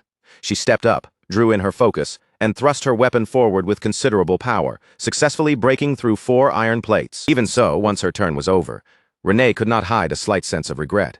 Her spear had not been made specifically for piercing, and because of that, she knew its design had held back the full strength of her attack. After finishing, Renee turned her gaze toward Zeke. At last, it was his turn to step forward. Zeke walked out calmly, without the slightest trace of nervousness. The weapon in his hand immediately caught everyone's attention, because it looked almost like a sword mounted onto a spear shaft, with a long spear-like handle and a blade shaped more like a sword than a normal spearhead. Owen stared at the strange weapon with visible confusion, his brows pulling together. After a moment, he questioned whether Zeke had actually attached a sword to the end of a spear pole. Zeke didn't say a word. With that faint, calm smile still resting on his face, he simply stepped forward as if he had already decided exactly how this was going to end. The moment the instructor noticed the strange weapon in Zeke's hand, even he couldn't hide his curiosity. His eyes lingered on it for a second before he asked, "Are you really planning to compete with that spear?" Zeke gave a quiet nod, answering without the slightest hesitation. Then Zeke tightened his grip and began pouring mana directly into the weapon. Almost at once, a clear, radiant blue light spread across its surface, shining brighter with every passing moment. The mood around the testing ground shifted in an instant. Several spectators widened their eyes, sensing that something unusual was about to happen. Zeke slowly lowered his body into position, and as he took his stance, the blue glow around the weapon grew even stronger. Then, without wasting another breath, Zeke moved. What he released was the true dragon swordplay of the dragon-slaying arts. In the next instant, the spear blasted forward like a streak of light cutting straight through the darkness. Its speed was so overwhelming that most people could barely follow the movement with their eyes. The spear tore through the iron plates as though they were nothing more than thin paper. One plate, then a second, gave way instantly, and the metal didn't seem to slow it down at all. The weapon kept driving forward with terrifying force, smashing through plate after plate without pause. Owen's eyes flew wide open, his expression freezing in pure disbelief. Rienne, standing nearby, was just as stunned, clearly shaken by the power Zeke had just displayed. The other participants around them were no better, staring at the result as if they couldn't trust what their own eyes had seen. Felix, however, looked completely different. He stood there with his chest lifted and a proud grin on his face, watching his master's performance with obvious satisfaction. For a brief moment, the entire competition ground fell into a heavy silence. The instructor stared at the ruined iron plates in front of him, his hands trembling slightly as he tried to process what had just happened. Even someone with his experience couldn't immediately believe the result. After a short pause, he finally forced the words out in a shaky voice. 10 iron plates. The crowd instantly stirred, and the instructor swallowed hard before repeating the result again. Zeke had pierced through 10 iron plates. The surrounding area erupted with shocked voices, and many people looked as though they still couldn't accept what they had just witnessed. Zeke himself, however, remained composed, and deep down he was clearly satisfied. The outcome had landed exactly within the range he expected. But while everyone else was still reacting to his shocking achievement, Zeke's attention suddenly drifted away from the broken plates. His eyes shifted across the grounds and settled on another figure. That person had taken the test almost at the exact same time as him. She wore a deep red hood that covered her face completely, hiding her identity and making it impossible to tell who she was. Even so, her result had clearly caught Zeke's eye. She had pierced through 8 iron plates, and what made it even more striking was that she hadn't used a spear to do it. She had done it with a sword. As that fact sank in, Zeke's eyes narrowed slightly. Anyone capable of producing that kind of result with a sword was definitely not some ordinary participant. Zeke kept watching the mysterious woman beneath the red hood, his gaze steady and thoughtful. Where had someone like her come from? That question remained in his mind as the preliminary competition continued moving forward around them. Zeke's eyes widened as he watched the hooded figure in awe. The competitor who had taken the exam alongside him moved with astonishing strength, slicing through 8 iron plates in a flawless display that sent ripples of shock through the crowd. Everyone turned their gaze, murmurs spreading like wildfire at the sheer skill on display. Narrowing his eyes, Zeke leaned forward, trying to pierce the veil of mystery around the participant.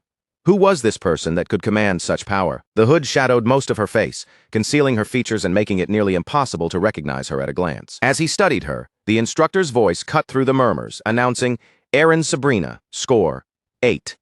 The name rang unfamiliar to Zeke, completely new to him, offering no clues to the identity of the formidable competitor. Then, as the hooded figure stepped away from the testing area and lowered her hood slightly, a spark of recognition ignited in Zeke's mind.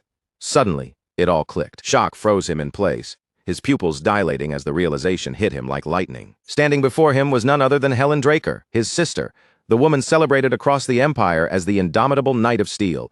For a long moment, Zeke could do nothing but stare, his mind struggling to accept what his eyes were seeing. Memories from his past life surged uncontrollably. He recalled vividly the aftermath of the White Gold Knight, Carly Draker's death at the hands of the Pirate King in the Southern Sea. Her death had plunged the Draker family into chaos, a whirlwind of internal strife as rival factions scrambled for control and influence across the lands. Before Abel ascended to patriarch, the Draker family was split into two dominant factions. At the heart of one of those factions stood Helen Draker herself, poised to counter Abel's growing power. But Abel, once patriarch, began methodically consolidating authority and rallying his supporters. Refusing to accept his rise, Helen fortified her position within the Duchy of Troy, preparing to oppose him. Yet fate was unkind. In the ensuing battles against Imperial forces, she met her end in combat. The memories ebbed, leaving Zeke pulled slowly back into the present moment. Back at his camp, Zeke sank into the sofa, letting his thoughts swirl. In his past life, Helen had remained true to her role until her very last breath. She had fought as a knight should, fiercely, honorably, without hesitation, caring little for politics or personal gain. And that was exactly what baffled him. What could have driven her to participate in this martial arts competition? Why would Helen Draker, the steadfast Knight of Steel, step into this arena? The question lingered, gnawing at the edges of his mind, until Lady Catherine's voice broke through, snapping him back to the present. A small, approving smile curved her lips as she commended Zeke for accurately predicting the Zimmons family's tendencies. She noted how he had correctly foreseen their choice of a spear-focused event, centered on precise stabbing techniques. Zeke inclined his head respectfully. "Thank you for your help," he said, sincerely. "Without your guidance, I wouldn't have been able to prepare a spear for the competition." He paused briefly, then added, "And thanks to you, 3 of our men also advanced to the main round." Lady Catherine's eyes brightened at the compliment. "Thank you," she replied. Then her expression grew more serious. "I've gathered some solid intel regarding the first round of the main event." All attention in the room snapped toward her. Felix blinked, disbelief etched across his face. "The first event is running?" he asked, incredulously. "Running in a martial arts competition?" Before he could finish, Sir Farrell cut in, his expression unusually stern. "The running in question is the Draker family's survival run." The room grew tense instantly. Sir Farrell folded his arms, his voice colder as he continued.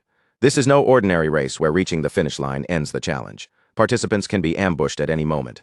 They are allowed to engage in combat openly if necessary." Silence fell like a heavy shroud. "Without a sponsor family," Sir Farrell added, "elimination is inevitable." The weight of his words sank deep. Liam and Felix paled instantly, understanding that this was far more than a mere martial arts contest. It was a battleground where political power played out through their representatives. While others fretted over the looming challenge, Zeke's mind wandered back to Helen Draker. Why had she entered the competition? What was she aiming for? Despite endless contemplation, he couldn't find an answer. Yet one certainty burned bright. Helen was not aligned with the Zimmons. In her own camp, Helen trained silently with her sword. Each swing cut through the air with precision, her movements sharp and controlled. At that moment, Carly Draker stepped into the room. "Helen," she called softly. Helen immediately halted and turned to face her. "Sister Carly," she replied with a respectful nod. Carly smiled, a trace of amusement in her expression. "Don't be so formal when we're alone. Just call me sister." Helen inclined her head silently. After a pause, Carly's gaze sharpened with curiosity. "And what about Zeke? What do you make of him?" Hearing his name made Helen's hand tremble slightly, not from fear but from an undercurrent of excitement. Carly noticed instantly, a knowing smile forming. "You want to face him, don't you?" she asked. Helen said nothing at first. Her thoughts drifted back to the competition. She recalled Zeke's technique, the dragon-slaying arts, the dragon scale pierce. The strike remained vivid in her mind, an extraordinary move that earned quiet praise from her heart. Then she murmured softly, almost to herself. Zeke's dragon scale pierce lingered in her mind, so vivid it was as if she could see herself striking down an actual dragon. A hush fell over the room. Carly snapped back to reality and stepped closer, her presence commanding attention. Placing a hand on Helen's shoulder, Carly spoke with gravity. "Zeke will be invaluable to us. Keep testing him until you truly acknowledge his worth." Her gaze locked with Helen's, unflinching. Helen remained silent, the words sinking deep without a single response leaving her lips. Yet beneath that calm exterior, a thrill stirred. The more she considered Zeke's potential, the deeper her interest grew, a pulse of excitement she could not deny. The scene shifted to the dawn of the main event. A sea of participants crowded the starting area, bracing against the biting winds that swept across the region. Standing tall before them, Gareth Draker's commanding voice cut through the chill. "Are you ready?" His words echoed over the frozen landscape. Receiving nods and murmurs of affirmation, he began outlining the challenge. "Nothing unusual awaits in this round," he explained, gesturing toward the towering snowy mountain behind him. "Reach Atlas Summit within 48 hours. Participants' eyes followed his gesture upward, the mountain's snow-covered peak vanishing into clouds, a daunting challenge far beyond the simplicity Gareth's words suggested. Without hesitation, Gareth signaled the start of the competition, sending the participants surging forward into the frosty expanse. Elsewhere, Owen Zimmons revealed a sly, confident smile, certain that this round would allow him to easily suppress Zeke, but Zeke paid him no mind. He turned instead toward Felix. "Go inside the cave," he ordered. Felix blinked in surprise. "What's inside the cave?" he asked hesitantly. Zeke's glare cut through him instantly, sharp and unyielding. "Do you really not want to go?" he demanded. Felix forced an awkward smile, trying to ease the tension. "I'll go slowly," Felix stammered, stepping into the cave. Silence stretched across the group, thick and tense. Suddenly, a terrified scream pierced the air from deep within the cave. Everyone jumped, their hearts skipping a beat at the sudden cry. Moments later, Felix burst out of the cave, screaming for help. Hot on his heels, 3 enormous polar bears thundered forward, their roars shaking the air as they lunged in relentless pursuit. Zeke's eyes narrowed calmly. Turning to Liam, he instructed, "Draw your sword." Liam froze, disbelief and fear crossing his face. "What? What are you asking me to do?" he stammered. A small, confident smile crept across Zeke's face. "Those bears' pelts will be very useful to us," he said with a hint of amusement, as if the danger were already under control. Meanwhile, Renee and her group trudged through the snow-laden forest. Leading the way, Riane pressed forward, her every step cutting through the relentless cold. Behind her, her subordinates shivered violently, the freezing wind gnawing at them. Though they kept silent, their minds buzzed with complaints, enduring the harsh conditions with gritted teeth. Suddenly, a prickling sensation crawled up Riane's spine. Something was off. She halted abruptly, every sense alert. Turning her head, her eyes widened in shock, the source of her unease coming into sudden, terrifying view. A herd of colossal beasts pressed through the dense forest behind them, their massive forms shaking the underbrush with every step. These weren't ordinary creatures, they were yetis, towering figures cloaked in thick white fur, their glowing eyes cutting through the dim light filtering between the trees. Rihanna froze, her breath catching in her throat. In all her years, she had rarely witnessed yetis reveal themselves so brazenly in front of humans. The sheer size and presence of these creatures left her momentarily paralyzed, heart hammering as the forest trembled with their approach. The sight was impossible to ignore, and slowly a chilling realization washed over her. Her eyes narrowed, and her expression darkened in an instant, a storm of anger brewing silently behind her gaze. "This is the Zimmons' doing," she muttered under her breath, her voice low but edged with bitter clarity. The truth was undeniable now. The Zimmons had orchestrated this, somehow manipulating the yetis to track and confront them, turning nature itself into a weapon against her. Riane ground her teeth so hard it nearly hurt, her fists curling tightly at her sides. She hissed a curse under her breath, each word a dagger aimed at the Zimmons who dared interfere. The pieces of the trap snapped together in her mind, leaving no room for doubt. She knew exactly what had been set into motion, and the rage simmering within her was fierce and unyielding. The contest had barely begun, yet already, the hidden games of politics were showing their sharp fangs. Beneath the surface of the competition, a silent battle for advantage had erupted, subtle yet deadly, weaving tension and deceit into every move. Rihanna could feel the undercurrents pressing around her, a reminder that in this world even the fiercest displays of skill were entangled with cunning plots, and the real danger often hid where the eye couldn't immediately see. One of the yetis suddenly staggered forward, then launched itself straight at Reyna. For something so enormous, its speed was terrifying. Its massive body tore through the snow, and its thick arm came swinging down through the freezing air with enough power to smash a person apart in a single blow. Reyna reacted at the very last instant. She twisted her body aside, narrowly slipping past the direct hit. But even though the yeti's arm missed her, the force behind that swing was still monstrous. The shockwave crashed into her like a wall, blasting her backward across the snow-covered ground. While she was still flying through the air, Reyna forced herself to regain balance. The moment her feet touched the snow, she kicked back and adjusted her stance, doing everything she could to soften the impact.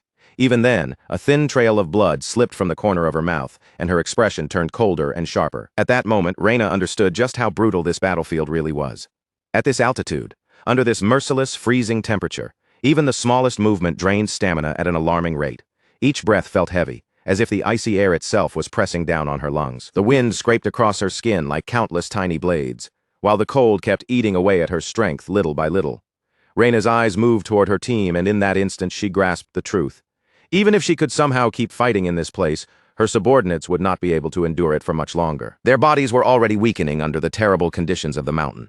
Their movements had grown slower, their breathing rougher, and on top of that, the enemy in front of them was far too overwhelming.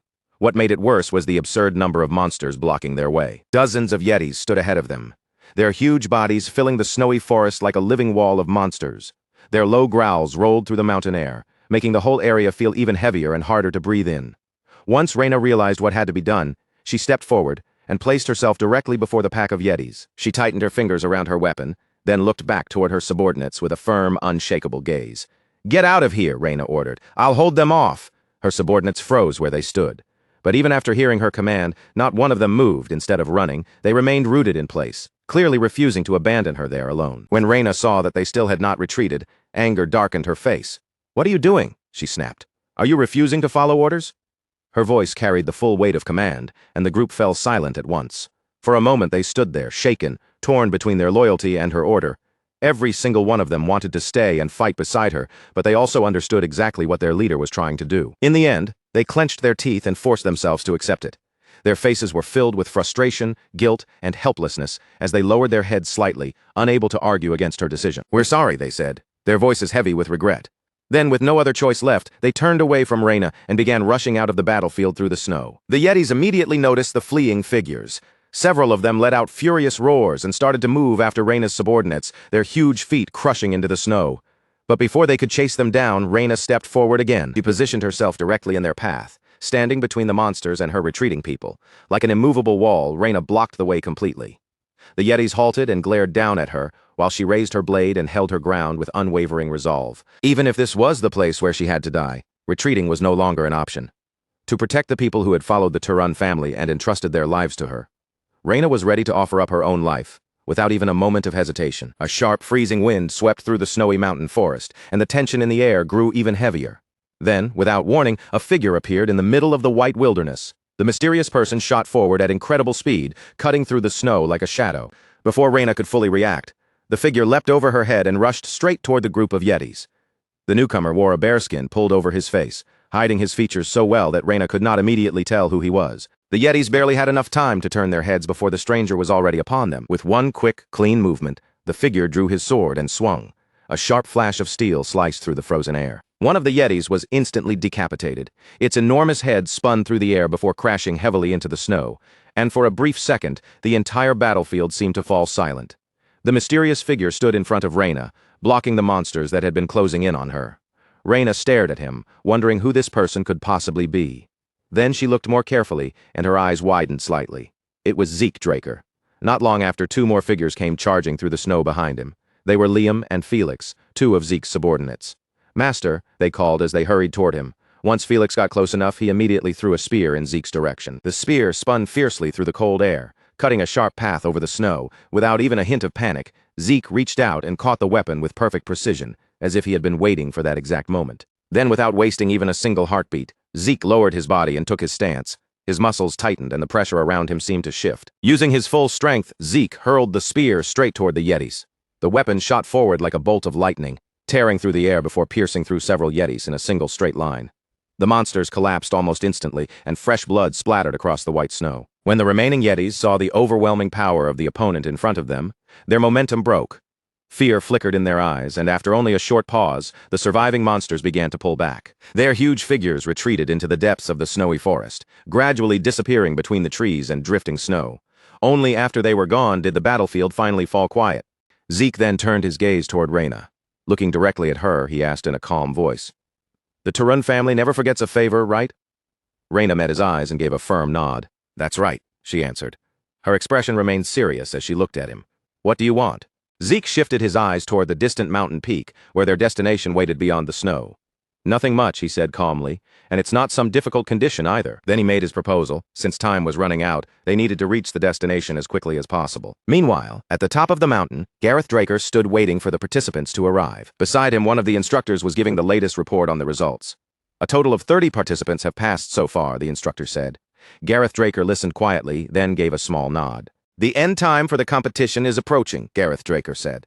Nearby, Owen Zimmons watched the situation with a satisfied smile spreading across his face. In Owen Zimmons' mind, his plan had worked perfectly. Using the Yetis to stop Reina had clearly been the right move, and he believed everything had unfolded exactly according to his expectations. Just as Gareth Draker was about to announce that the designated time had ended, a voice suddenly rang out from the distance. Wait a moment. Everyone immediately turned toward the source of the voice. Several figures emerged through the snow. It was Reina, along with Zeke's group. The moment Owen Zimmons saw them, his expression changed completely. Shock flashed across his face because they had actually arrived within the required time. Zeke looked completely relaxed as he stepped forward and casually remarked, "Looks like we made it too." Seeing their arrival, Gareth Draker gave a measured nod. "That was close," he said. Then he officially declared that since they were the final participants to reach the destination, the first round of the main tournament had come to an end. He informed everyone that they were to rest for now and prepare themselves for the second round, which would take place tomorrow. As soon as the announcement ended, the participants began murmuring among themselves, discussing the results and what might come next. At that moment, someone approached Zeke and called out his name. "Zeke!" He turned around and saw Helen Draker standing there. She looked at him with a calm, unreadable expression before speaking. "You managed to break through all of the Zimmons family's interference." Zeke stared straight into her eyes, not backing away from her gaze for even a second. "What are you trying to say?" he asked. Helen's expression did not change at all. "I have no interest in childish games like that," she replied, her tone cold and composed. Then her voice grew more serious. "I only wanted to test your limits and your abilities." After saying that, Helen turned away as if the conversation was already over. Without even looking back, she added, "Don't disappoint me. I'll be keeping my eyes on you until the very end of this tournament." Then she walked off, leaving Zeke to silently watch her retreating figure. As he looked after her, a thought crossed his mind. Since she was observing him this closely, she must have entered Sister Carly's faction. Zeke quietly murmured to himself that Helen had probably joined the tournament, specifically to judge whether he was truly qualified or not. And honestly, with that sharp presence and unshakable attitude, she really did live up to the title of the Knight of Steel. Just then, a familiar voice pulled him out of his thoughts. "Zeke," Reina called. He turned toward her as she approached, her expression sincere and steady. "I owe you my life," Reina said directly. "What do you want?" Zeke smiled slightly. Since things had turned out this way, he immediately saw an opportunity. "How about we do the second round together?" he asked, a faint smirk appearing on his face. "There's no doubt those Zimmons bastards will try something like that again." As soon as he said those words, Owen Zimmons looked over at them. His eyes burned with rage, but even with all that anger, he could not say a single word. Reina thought about Zeke's proposal for a brief moment. Then she nodded, accepting the logic of the situation. "It seems like working together is the right choice," she admitted, and with that she agreed to join forces with him. After that, Reina looked at Zeke again and continued, "Since we're in the same boat now, I'll tell you something special." Zeke's curiosity immediately rose. Whatever Reina was about to reveal, it clearly was not something ordinary. Reina's expression suddenly became much more serious. She lowered her voice slightly and said, "The next match, the second round of the main tournament, I know what the event will be." The instant those words slipped from Reina's lips, Zeke, Liam, and Felix froze on the spot, their faces changing all at once as shock spread through the group. For a moment, none of the three could even respond. Zeke, Liam, and Felix simply stared straight at Reina, their eyes wide with disbelief, clearly caught off guard by what she had just said. Reina watched their stunned expressions and immediately understood the truth. As expected, they really hadn't known. Keeping her voice steady, she went on to explain that this information had been incredibly difficult to obtain, and even her side had only barely managed to get their hands on it. The moment those words settled in, the air around them grew heavy, and the mood turned tense. Only then did Reina stop holding back. With everyone's attention locked on her, she finally revealed the secret they had all been missing. It was about the second round event. Reina paused for a brief moment, letting the suspense hang in the air before she finally continued. The next stage was rope wrestling. As soon as that unexpected answer came out, Zeke, Liam, and Felix fell silent again, staring at her while they tried to process what this meant for the tournament ahead. After Renee finished laying out the details of the upcoming event, Zeke and Sir Farrell stayed seated together, quietly turning over every possibility behind whatever scheme the Zimmons family might be hiding. A thick, focused silence hung over the room. Zeke and Sir Farrell remained at the table, their attention locked on the problem, while Felix and Liam stood off to the side without saying a word, listening closely to every exchange. Sir Farrell had fallen deep into thought. His brows were drawn tight, and his expression only grew more troubled as he tried to imagine what kind of trap the Zimmons family could possibly prepare for tightrope wrestling. But no matter how long he considered it, the answer refused to come clearly. Seeing that look on his face, Zeke finally spoke up and asked if something was wrong. Farrell gave a slow shake of his head before answering. The event itself was not the issue, he said. After a brief pause, his tone became more serious. What truly bothered him was that the Simmons family had chosen this event at all, and that single fact was enough to make him uneasy. Zeke went quiet after hearing Farrell's concern. He leaned back slightly, gathering his thoughts. From what he understood, tightrope wrestling was not the kind of event that could easily be twisted with cheap tricks. It depended on balance, reflexes, and raw personal skill. That was exactly why the Simmons family's confidence in selecting it felt so unnatural. Before the discussion could move any further, the door suddenly swung open. Lady Catherine stepped into the room and announced that everyone was gathered at the perfect time. Her arrival instantly cut through the heavy mood, pulling every pair of eyes toward her. Lady Catherine did not bother with a long introduction. With clear pride in her voice, she declared that she had already figured out what the second-round event was going to be. Zeke immediately rose from his seat and thanked her sincerely for the effort. But then he added that Renee had already informed him about the event. Lady Catherine gave a small, knowing smile and remarked that news certainly traveled fast these days. Then her expression sharpened slightly as she added that this time she had brought something new. The moment Zeke heard that, his attention sharpened. He looked straight at Lady Catherine and asked what she meant, his voice carrying clear interest. Lady Catherine walked to the table and took out a detailed design for the event. She laid it carefully in front of them so everyone could see. This version of tightrope wrestling, she explained, would be a group competition. As they leaned in to study the drawing, several parallel ropes could be seen stretched across the arena, with members from each faction positioned together at the same starting side before the match began. After looking over the design, Sir Farrell quickly grasped what it implied. The more people one side had, the greater their advantage would become, he pointed out, narrowing his eyes. If it had been a clean one-on-one match, defeating Zeke would have been nearly impossible, so the Simmons family must have altered the event as soon as they realized that. Zeke stared at the design for a moment, caught off guard, but even he had to acknowledge how fast they had adapted. Seeing Zeke's reaction, Lady Catherine spoke with calm confidence and told him there was no need to worry. Zeke snapped out of his thoughts and turned his gaze toward her, immediately asking whether she already had a plan. A faint, mysterious smile slowly spread across Lady Catherine's face, as if she had been waiting for that exact question. Sponsor families existed for moments like this, she replied smoothly. Her confidence settled over the room, easing some of the tension that had been hanging in the air. The day of the event soon arrived. The arena was packed shoulder to shoulder with spectators, and the air buzzed with anticipation for this strange competition. Across the stage, several long ropes had been pulled taut in parallel lines, turning the open platform into a narrow and dangerous battlefield. At the center of the stage stood Gareth Draker. He lifted his voice above the crowd and began announcing the rules of the event. As soon as he started speaking, the noisy audience gradually settled down to listen. Gareth explained that any participant who fell from the tightrope would be eliminated on the spot. Then a slight smile touched his face as he added that, while they remained standing on the rope, they were allowed to do anything they wanted. The words immediately stirred the participants. Quiet murmurs spread among them as they realized the meaning behind the rule. As long as they stayed balanced on the rope, they could respond to the situation however they pleased. After hearing the rules, Felix began edging away, trying to slip out before anyone noticed. He muttered that he would simply abstain right there.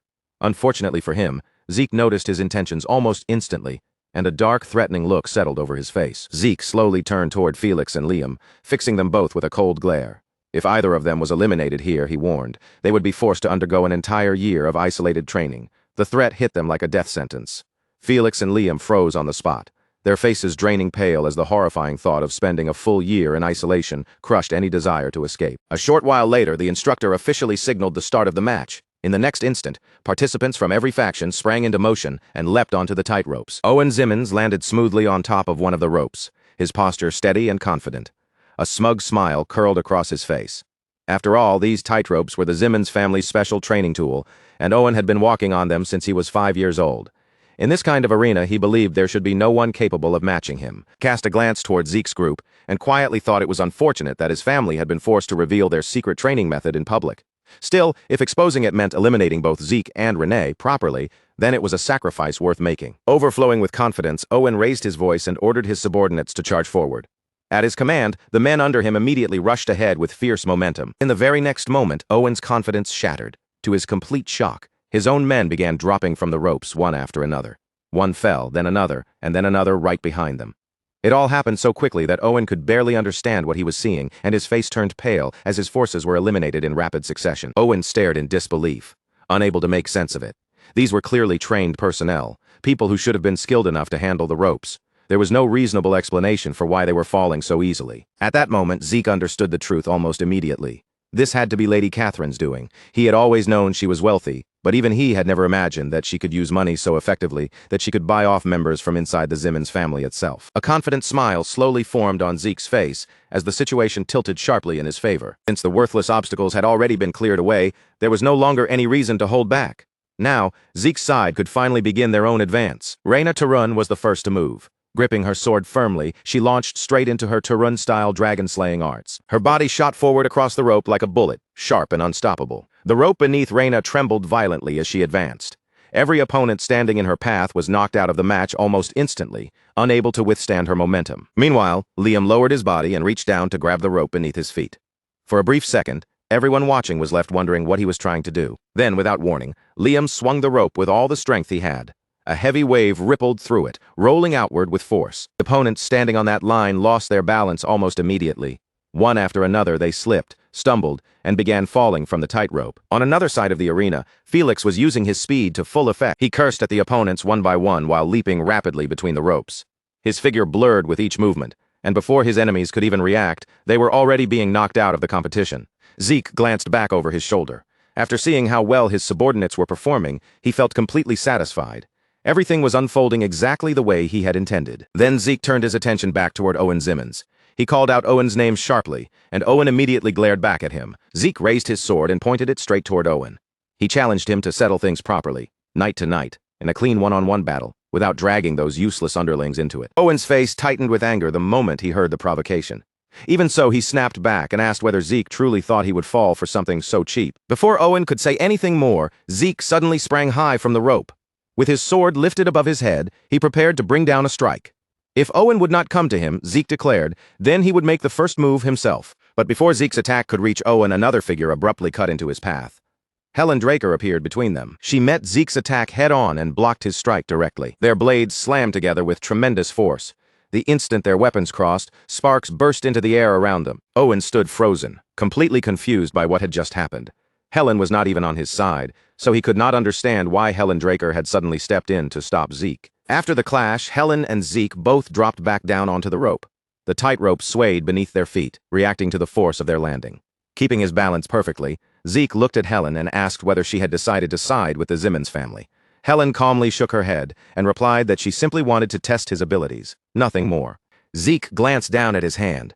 Even after the clash had ended, it was still numb from the impact. The force behind Helen's attack had been extraordinary, and he quickly realized that if he had not been holding the Bahamut's sword, he probably would not have been able to withstand that blow. A smile slowly spread across Zeke's face as he looked at Helen. Then he asked if this was the test she had mentioned the last time they met. Helen answered without the slightest trace of panic, simply saying, "It is."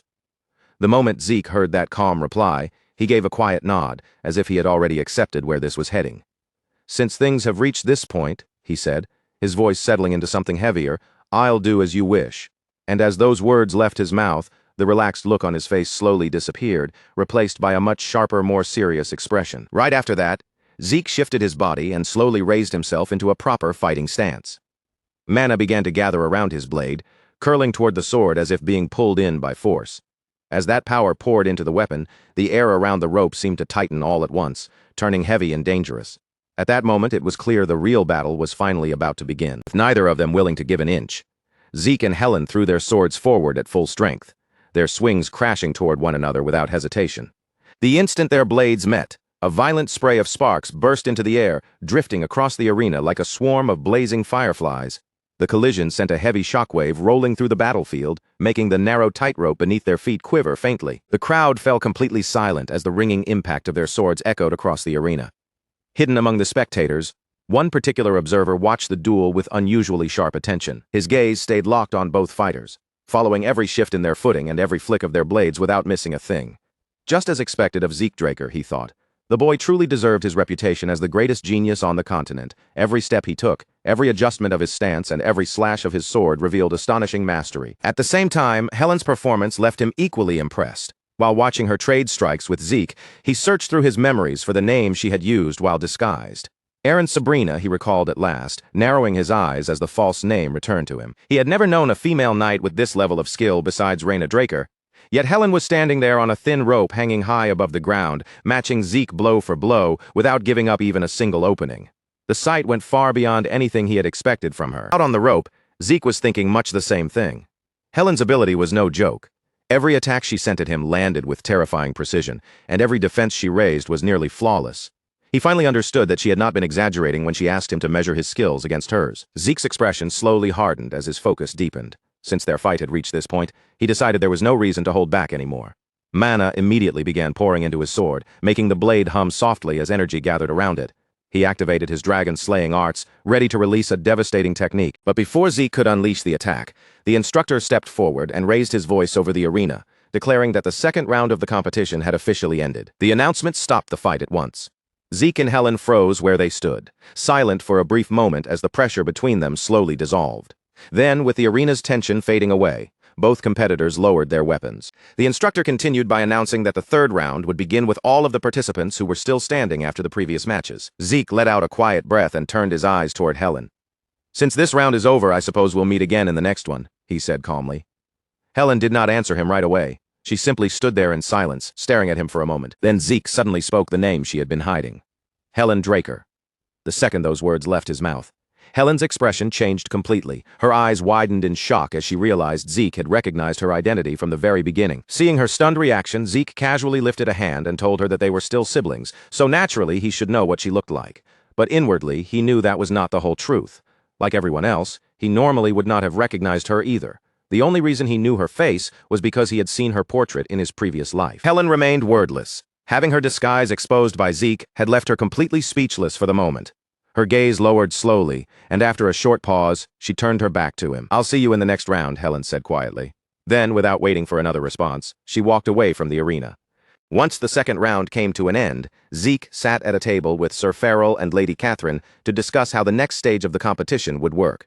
Felix and Liam stood nearby, listening carefully to every word without interrupting. After the discussion went on for a while, Zeke finally summed it up by saying that the third round would be conducted in a tournament format. Lady Catherine smiled and gave an approving nod. "Starting from the third round, the public will be watching," she explained. "Using a tournament format and increasing the number of matches will be excellent for publicity." Sir Farrell nodded as well before adding his own confident opinion. "And I will personally decide the final champion, so the arrangement is perfect," he said. Then Sir Farrell broke into a grin. After all, nobody here would be able to defeat Zeke in a one-on-one match. As far as he was concerned, the championship was practically already Zeke's. But Lady Catherine immediately warned him not to become too confident. "There is one important rule for that match," she said, her expression turning noticeably more serious. "Aura will be forbidden during the next round." The mood around the table changed instantly. Lady Catherine continued, making the meaning clear. Zeke would have to fight using nothing but his own physical strength. Sir Farrell shot up from his chair the moment he heard that. "What?" he shouted, staring at Catherine as if he could not believe what she had just said.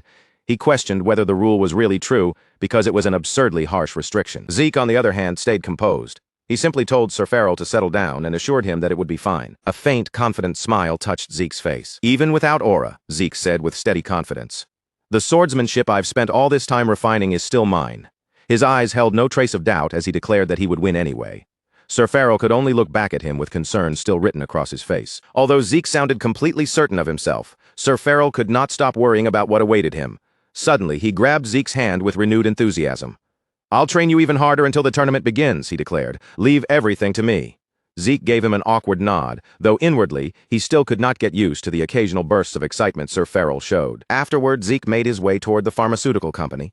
Before long, he arrived at the building and headed inside. Waiting within the company was Zeke's master, Painoon. As soon as they met, Painoon and Zeke exchanged greetings. Once that was done, Zeke asked his master whether he had managed to settle into his new surroundings. Painoon nodded honestly. "I was a little overwhelmed when I suddenly had to take on such a large responsibility," he admitted. "But I've been learning and working hard, so I won't become a burden." Painoon had been appointed president of the pharmaceutical company Zeke had been preparing. Still, Painoon's position mainly dealt with the company's public-facing affairs. The real work behind the scenes was being handled by someone else entirely. As Zeke's eyes traveled across the room, they eventually landed on a person sprawled lazily across a table. That person was Kay, the syndicate's new boss. She had stretched herself across the table as if it were her own private bed.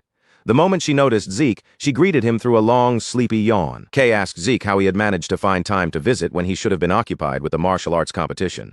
Zeke immediately reminded her that she was the one who had sent him an urgent message. He then asked why she had called him here in such a hurry. "It can't just be because there's too much paperwork," he added. Kay gave a small nod. "That is a problem," she admitted.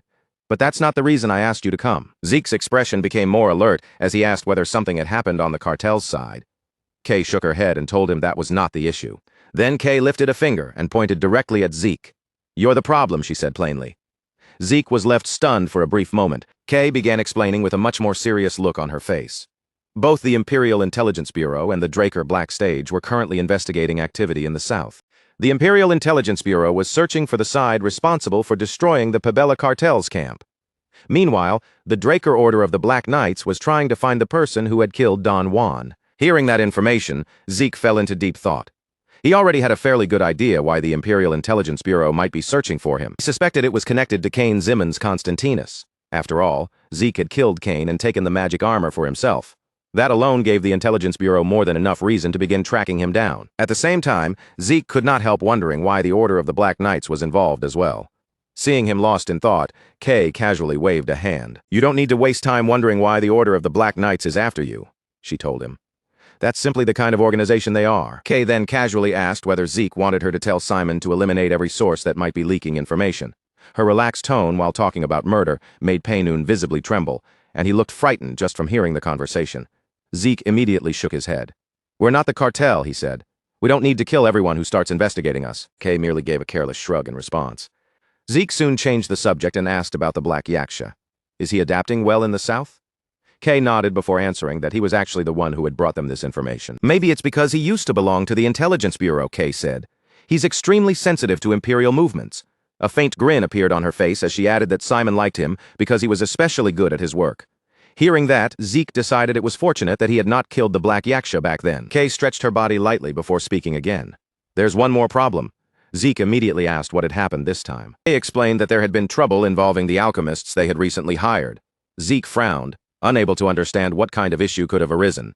Before Kay could explain any further, Painoon stepped in. "We hired them to develop a new drug using soma," he said, letting out a troubled sigh. "But some time ago they suddenly went on strike and completely stopped their research." Zeke blinked in surprise and asked whether there was a way to persuade them to start working again. Painoon shook his head with clear frustration on his face. "We already tried," he said, "but those two are incredibly difficult to handle." Without warning, an old memory suddenly flashed through Zeke's mind, making his eyes widen ever so slightly. He turned his gaze toward Painoon and asked, "Don't tell me those two alchemists are twins?" Painoon froze in obvious surprise before staring back at him. "How could you possibly know that?" he asked. A slow, knowing smile spread across Zeke's face as the answer confirmed everything in his mind. So it really was them, the same pair of gifted but endlessly troublesome alchemists he remembered all too well. They were Al and Jeff, the infamous twin brothers whose extraordinary talent in alchemy was matched only by the chaos they always seemed to bring with them. Back in Zeke's previous life, the rose disease spread across the continent like a nightmare no one could stop. As the infection reached city after city, countless innocent people fell victim to it and lost their lives. Panic swallowed entire regions as the strange disease kept taking new victims one after another. Families watched their loved ones disappear. Cities slipped into confusion, and fear raced through the streets even faster than the illness itself. There was no cure, no clear answer, and no one capable of creating a remedy. So little by little, the whole continent sank deeper into chaos. The greatest physicians, scholars, and alchemists all threw themselves into finding a solution, but every attempt ended the same way: failure. Then, just when it seemed like the world had run out of hope completely, two brilliant young alchemist brothers suddenly stepped into the spotlight. Those twin brothers, Al and Jeff, possessed a level of talent that people had never witnessed before. Through countless experiments, relentless effort, and sheer brilliance, they finally created a remedy for the rose disease. Because of Al and Jeff, the illness was no longer seen as an unavoidable death sentence. Their discovery became one of the greatest miracles of that era, saving endless lives and keeping the continent from falling even further into despair. Hearing the names of those two brothers caught Zeke completely off guard. For a brief moment, his mind drifted back to memories from his previous life. What surprised him most was not simply that the twins had managed to create a cure, it was the fact that Al and Jeff had released the formula for the remedy to everyone without asking for a single coin. They had never hidden their discovery away for money, power, or fame. Instead, they made the formula available to anyone who needed it. That was the only reason Zeke had been able to teach Melissa how to make the remedy in the first place. Remembering that, he felt a small but genuine sense of respect for the brothers. Still, he quickly pushed those thoughts aside, turned back toward Fanon, and asked, "What exactly are they demanding with this strike?" Fanon answered without delay. "They submitted a request list for alchemy ingredients." He paused for a moment, his face growing darker before he continued. "But most of the materials have little to do with the new drug research, and the costs are absurdly high. So I reduced their purchasing budget, and they immediately went on strike. Zeke did not waste even a second thinking it over. Give them everything they asked for, he ordered. Fanon blinked at him in surprise, clearly caught off guard by the response. Are you certain? He asked carefully. Those ingredients are extremely expensive. Zeke turned around and stared straight at Fanon. I'm certain, he replied in a firm, unwavering voice. For now, provide them with everything you possibly can. His tone made it clear that there was no room for debate. Then Zeke added one more order, and send them a message. Tell them they need to finish the new drug using Soma as soon as possible. Just as Zeke was about to leave, his steps suddenly stopped. The air around him seemed to grow heavier, and he slowly turned back toward Fanon and Kay. Then, in a cold voice that sent a chill down both of their spines, he said, Tell them that if they still can't give me a proper result, I'll go find them myself. The words themselves were simple, but the pressure behind them was terrifying. Fanon and Kay visibly stiffened, then hurriedly accepted the command. Yes, understood. The scene shifted to a massive arena overflowing with spectators. Every section of the stands was packed with people who had come from all corners of the kingdom, their excited chatter rolling through the stadium as they waited for the next fights to begin. The atmosphere was energetic, but beneath all that excitement was a sharp tension. In the center of the arena stood the final 8 participants of the third round, each of them having already proven they were strong enough to reach this stage. Standing before the 8 knights was Gareth Draker, his imposing presence drawing every eye in the arena. He looked across the remaining competitors and asked, Is everyone ready? When no one objected, he raised his voice and continued. This round will be a tournament-style duel between the 8 knights. The moment those words echoed through the arena, the crowd exploded into loud cheers. Gareth lifted his voice even higher and announced, The first match will be between Felix Valencia and Morton Heroes. As the announcement rang across the arena, Felix stepped forward from the group and moved toward the battlefield. Trying to give Felix a little extra motivation, Zeke looked over at him and said, If you lose, you'll be going into isolated training. Felix immediately puffed himself up, trying his best to look fearless. I got it, master, he answered with confidence. Even though Felix acted tough, the threat of isolated training had clearly lit a fire under him. He turned his attention toward Morton and carefully sized up his opponent. From Morton's build, posture, and overall presence, Felix quickly guessed that the man was a vassal of the Zimmons family. At the same time, Morton was studying Felix as well, but his expression was filled with confusion. He had never heard the name Felix Valencia before, so how had someone completely unknown managed to reach the quarterfinals? That question kept circling in his mind. Then, without any further delay, the instructor loudly announced the start of the match. The instant the signal was given, Morton shot forward toward Felix. He swung his sword with full force and shouted, I'll end this quickly. His blade tore through the air with enough power to make the crowd tense up. But at the final possible moment, Felix slipped aside with ease. Morton's eyes widened in shock. Felix had dodged the strike without even taking a single step backward. The spectators reacted with startled murmurs, while Morton's face quickly darkened. His anger rose and the careless confidence in his eyes disappeared. At that point, he finally understood that Felix was not some lucky nobody. The boy actually had real skill. Not wanting to give Felix any breathing room, Morton started swinging his sword again and again. One heavy strike chased the next in a furious barrage, his blade flashing non-stop as he tried to crush Felix through pure aggression. Yet every time, Felix dodged at the very last instant with unbelievable precision. No sweat appeared on his forehead, no panic touched his expression, and not a single movement was wasted. After watching Morton's attacks fail over and over again, Felix finally broke into a relaxed smile. I got nervous for nothing, he said. Then he looked straight at Morton and added with a mocking grin, You're actually pretty bad. Morton's face instantly turned red with rage, and the crowd could practically imagine steam rising from his head. Before Morton could even launch another attack, Felix suddenly moved. He stepped forward in one sharp motion and drove a brutal kick straight into Morton's stomach. I'll wrap this up, Felix said. Then came a deafening boom as the force of that kick exploded through the arena. Morton was blasted backward like a cannonball. His body flew across the arena and slammed into the wall with tremendous force, sending dust, broken fragments, and debris bursting into the air around him. Cracks raced across the wall behind Morton's body. For a brief moment, the entire arena fell completely silent as everyone stared at the impact. Then the instructor raised his voice and announced, Morton Heroes has left the stadium. The winner is Felix Valencia. The silence instantly shattered as the crowd burst into cheers. Felix smiled brightly and let out a relieved breath. Looks like I won't have to do isolated training now. His expression was so openly relieved that several spectators nearby started laughing. After a short pause, Gareth Draker stepped forward once again and announced the next battle. The next match will be between Liam Stone and Rianne Draker. Both participants entered the arena and took their places across from each other. Liam offered Rianne a respectful smile and said, Good luck! Rianne gave no reply, simply lowering her body and settling into a ready stance. The match began. The moment the signal sounded, Rianne burst toward Liam with explosive speed. Liam quickly raised his sword to meet her charge, and their blades collided with a loud clang. Sparks scattered from the impact, and the force of Rianne's strike pushed Liam backward across the arena floor. Rianne did not give him even the smallest chance to recover. Before Liam could regain his footing, she pressed forward again and continued attacking without mercy. Her strikes kept coming one after another, forcing Liam to block and dodge however he could.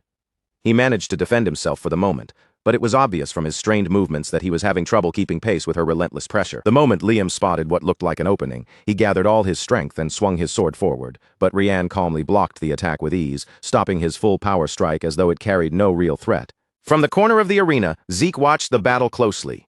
In this competition, every participant had to rely on swordsmanship and physical strength alone. Aura was strictly prohibited, so no one could use it to gain an advantage. Liam had long reach and impressive flexibility, allowing him to launch attacks from many different angles without warning.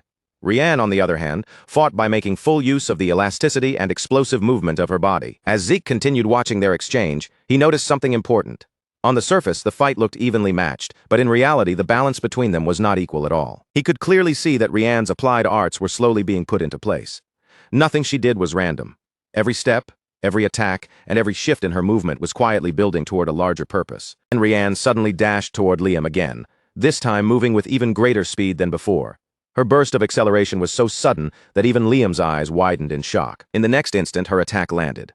A massive cloud of dust exploded across the arena floor, hiding both fighters from view. The spectators immediately leaned forward, trying to see what had happened inside the dust. Slowly, the dust began to settle and the arena came back into view. As the haze cleared, everyone finally saw the result. Liam was down on one knee on the ground. Rianne stood over him with her sword resting against his neck.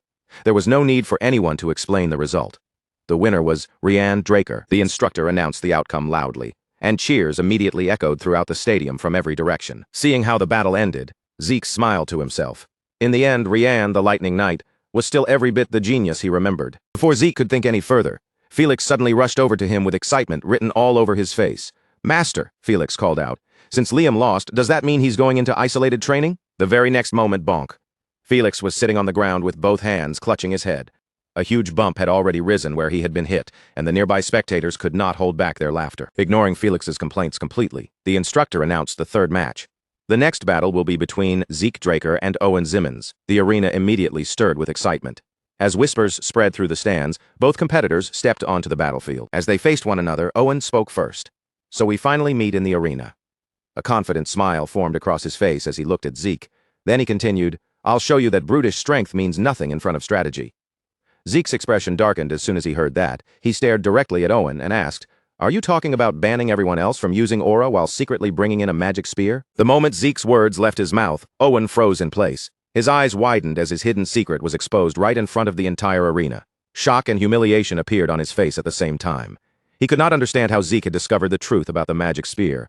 Around them, the spectators immediately began whispering to one another, and the atmosphere in the arena turned strangely tense. Owen desperately tried to make sense of what had just happened, but Zeke gave him no chance to respond. "It doesn't matter," Zeke said calmly.